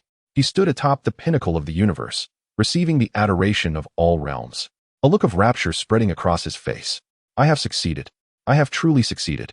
Beside him, ordinary scientists had already succumbed to their individual illusions, with some envisioning peaceful lives with their families on a harmonious earth, while others imagined themselves overcoming scientific challenges, etching their names into history. The same was true for the pioneers of the primordial expedition. The celestial master, gazing upon the docile ancient deity before him, felt as if he were witnessing the resurrection of countless disciples who had perished tragically within the myriad formations of the immortal assembly. They encircled him, chanting praises of their master's wisdom. Tears streamed down his cheeks, hot and fervent. They have returned, you have all returned. The primordial lord observed that his teachings had triumphed over thee and the Western teachings, establishing themselves as the singular orthodoxy of the golden behemoth king reveled in the realization of becoming the sole deity of the primal realm, with all titanic beasts bowing at his feet. Even the venerable Taiji Laozi, who had long since attained the Dao of Hongjun with an unshakable heart, exhibited a fleeting moment of bewilderment in his gaze. It seemed as though he glimpsed the end of the great Dao, even more distant than the primordial chaos itself among the vast army of the myriad worlds. With the exception of a few, like Sun Wukong, who had long penetrated the truth of their being and possessed a unique Dao heart, nearly all individuals fell into an illusion woven from the deepest desires of their souls in that instant. Though they remained physically in place, their hearts had succumbed entirely. Meanwhile, the seemingly lifeless thousand-eyed Cthulhu, upon witnessing this scene, emitted a chilling and triumphant laugh. Its mangled form began to heal at a visibly rapid pace. It knew it had emerged victorious. These seemingly formidable allies were utterly defenseless against its ultimate divine ability to manipulate desire. Next, it merely needed to devour these prey, stripped of their will to resist, one by one. As if savoring a delightful feast, however, just as it prepared to extend its newly formed tentacles toward the nearest delicacy. The celestial master, a calm yet profound voice, resonated unexpectedly in the hearts of every ensnared being. The Dao that can be spoken of is not the eternal Dao. The name that can be named is not the eternal name. The nameless is the beginning of heaven and earth. The named is the mother of all things. Therefore, always remain desireless to observe its wonders. Always possess desire to observe its boundaries. It was the voice of Xuanqing. Though he resided in the Palace of Carefree, his Dao had already connected with every member of the Alliance through the grand illusion of the Dao. He was imparting teachings. He was reciting the scripture, the classic of purity and tranquility by the Supreme Laozi, which had been crafted by Taiji Laozi and infused with the essence of carefree true self. Each word of the scripture resonated like the evening drum and morning bell. Each thread of its Dao rhythm flowed like nectar, enlightening the mind. Boom. The first to awaken was the venerable Ta Ching.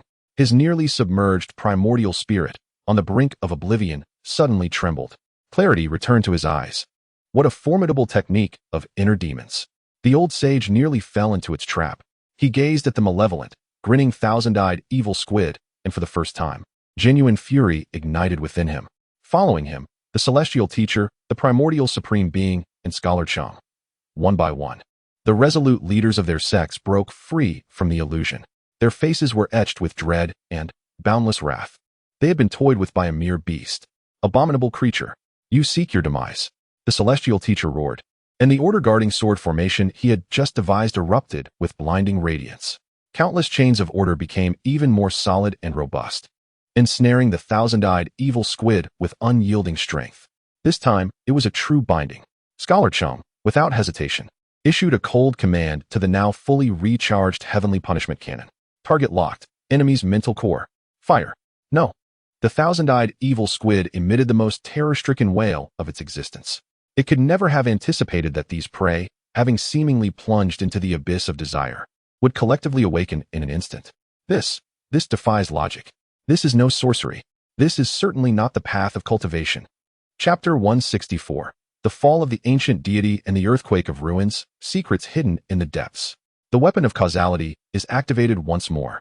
A pure white beam of light, embodying the utmost wisdom of Earth's civilization and intertwined with the primordial laws of causality from the celestial realm, struck forth like a spear of judgment, disregarding the vastness of space and the immense form of the thousand-eyed abyssal octopus. Its target was not material, but rather a concept.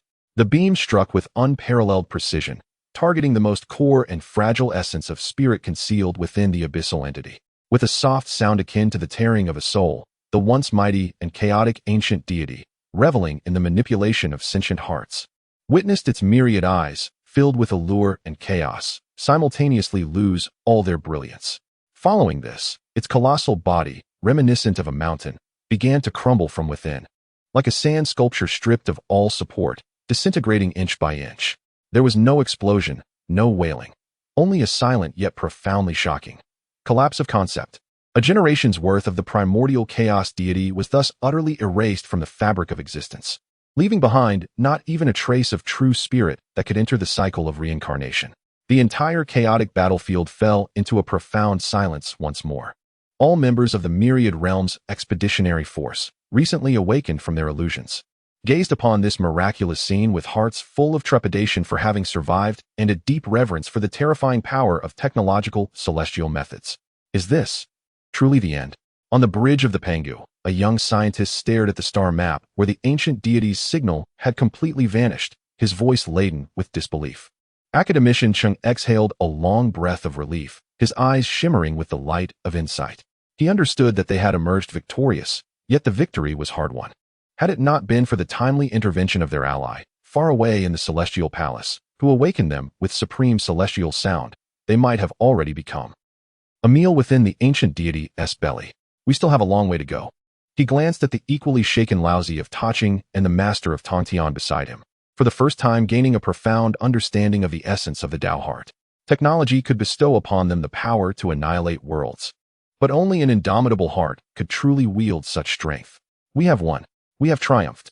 Within the pioneer celestial vessel, the surviving disciples of the Celestial Palace erupted into thunderous cheers. Pai Lucian also let out a sigh of relief, bowing deeply to the master of Tongtian, who had dismantled the Order confinement formation, and to the slowly approaching Pangu. Pai Lu, representing the pioneer fleet, expressed profound gratitude to his fellow comrades for their life-saving assistance. The Tongtian patriarch chuckled heartily, dismissing the formality with a wave of his hand, declaring, "We are all family. There is no need for such courtesy."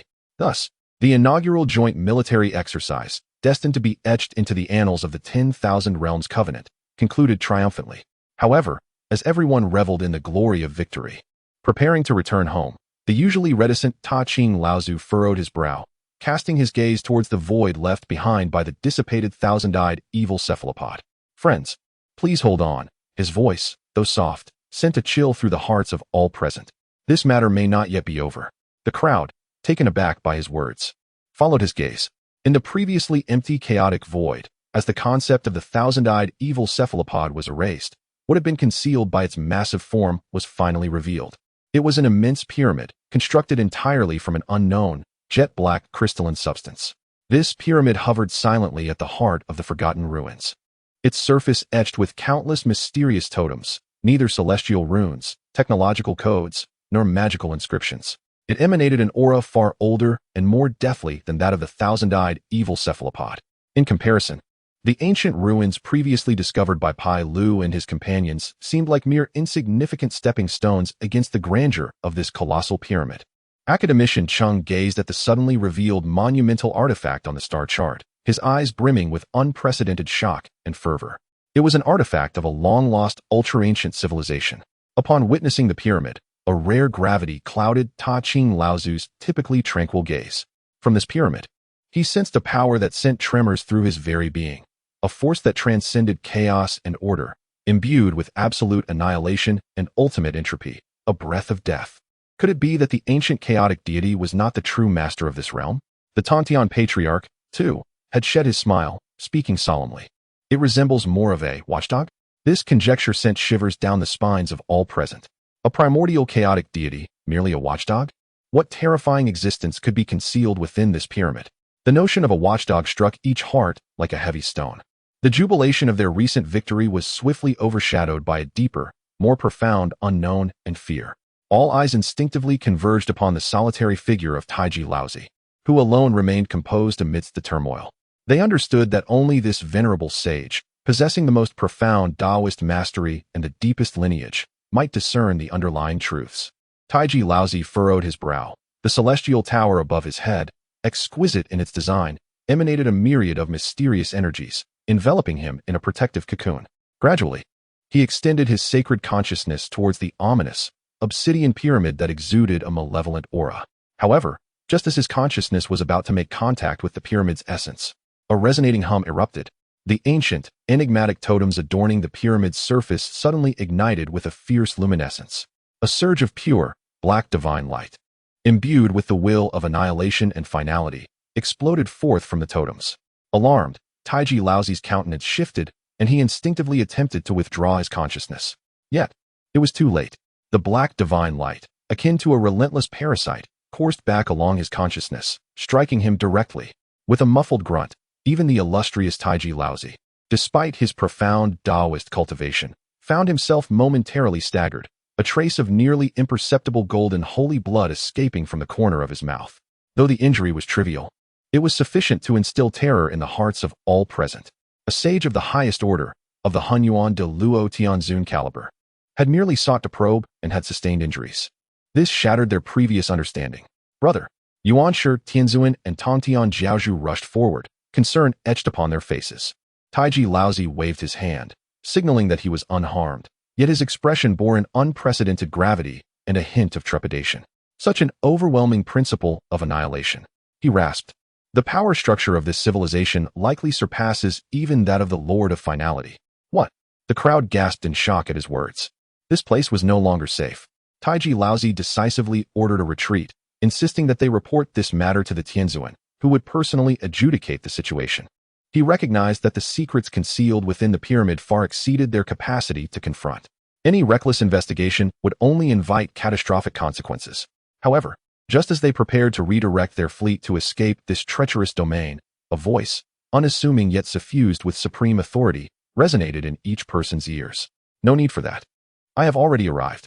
Startled, they turned to behold a figure clad in azure robes, whose essence melded seamlessly with the entirety of the chaotic sea, gracefully emerging from the temporal portal leading to the primordial realm. It was none other than the true form of Xuanqing. We pay homage to the alliance leader, Tianzuan. Upon the sight of Xuanqing, all present, be they celestial beings, mortals, deities, or beasts, seemed to have found their anchor, collectively offering him the most profound of salutes. Xuanqing responded with a gentle smile and a nod.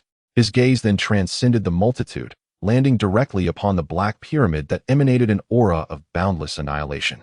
There was no trace of solemnity upon his countenance. Instead, a flicker of intrigue danced in his eyes.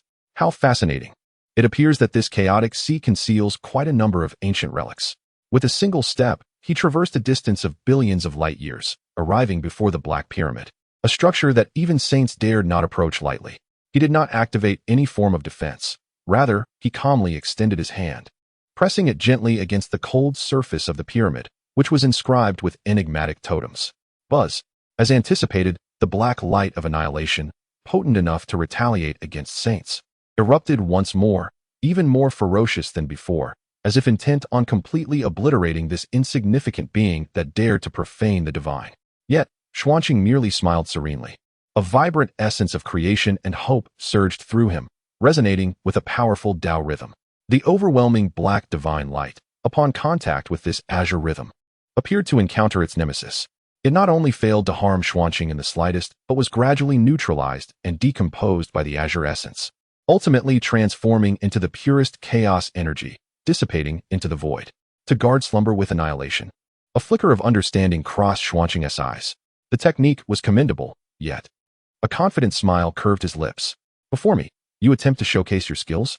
He exerted a slight pressure with the hand resting on the pyramid's wall. Since you choose not to awaken, then I shall have to summon you forth. Open.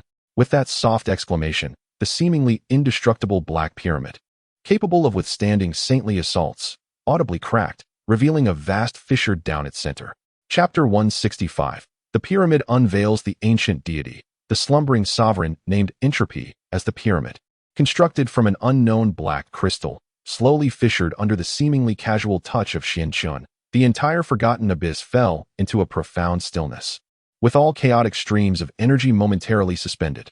A presence, more ancient and pure than the previous annihilating divine light, emanated from the dark crevice, a terrifying aura that seemed to embody the ultimate stillness of the cosmos. In the face of this overwhelming essence, the doctrines of the Daoist sage Laozi's Wu Wei, the order of the celestial master Tongtian, and the causal laws of earthly civilization appeared feeble and impotent. It was as if a thriving child encountered a centenarian who had long since transcended the cycle of life and death. This was not merely a suppression of power. It was an absolute domination of life forms and existential dimensions. Quick, retreat. For the first time, a look of terror marred the countenance of Laozi. He invoked the Taiji diagram, summoning all primordial deities and the astonished multitudes of the myriad realms, retreating frantically for billions of miles. He understood that what was about to unfold was a confrontation for which they had no right even to spectate, the ultimate showdown. Yet, Xianchun did not retreat. He remained poised, suspended before the slowly opening black pyramid, his gaze calm, yet inquisitive. He sensed the deathly stillness seeping from the fissure, attempting to erode his carefree Dao rhythm and ensnare him into that eternal ascent of entropy. However, his carefree Dao had already formed a complete and seamless unity. The cycles of creation and termination existed within him in perfect harmony. The deathly aura, potent enough to instill fear even in saints, was effortlessly neutralized upon contact with the boundless life force within him. How intriguing! A smile graced the corners of Lin Chen's lips. It seemed that the monsters birthed from this sea of chaos were indeed numerous. At last, the fissure of the pyramid reached its maximum width, revealing its true visage. Inside was neither a palace nor a tomb, but an absolute void. There was no light, no darkness, no matter, and no energy, only a colossal black sphere, immeasurable by any standard, quietly suspended at the center of this emptiness. The sphere appeared to be the very embodiment of absolute zero. It did not consume anything. It merely existed in tranquil solitude. Yet, everything that approached it, be it light or laws, would instantaneously lose all vitality, reverting to the most primal, inert particles. At this moment, upon the pitch-black sphere, a singular eye slowly opened. An eye, equally dark, yet seemingly reflecting the entirety of the universe. From its inception to its eventual heat death, all processes encapsulated within that eye. Who are you? A voice, ancient and profoundly weary, as if it had slumbered through countless eons, resonated directly within Xuanqing's primordial spirit. I am the celestial sovereign of leisure, Xuanqing. Xuanqing gazed at the eye and calmly replied, "My friend, who might you be? Why do you slumber here?" The eye gradually blinked, as if digesting the unfamiliar information presented by Xuanqing. After a long pause, it spoke again. "I am entropy. Born at the very inception of the Big Bang, I emerged alongside order.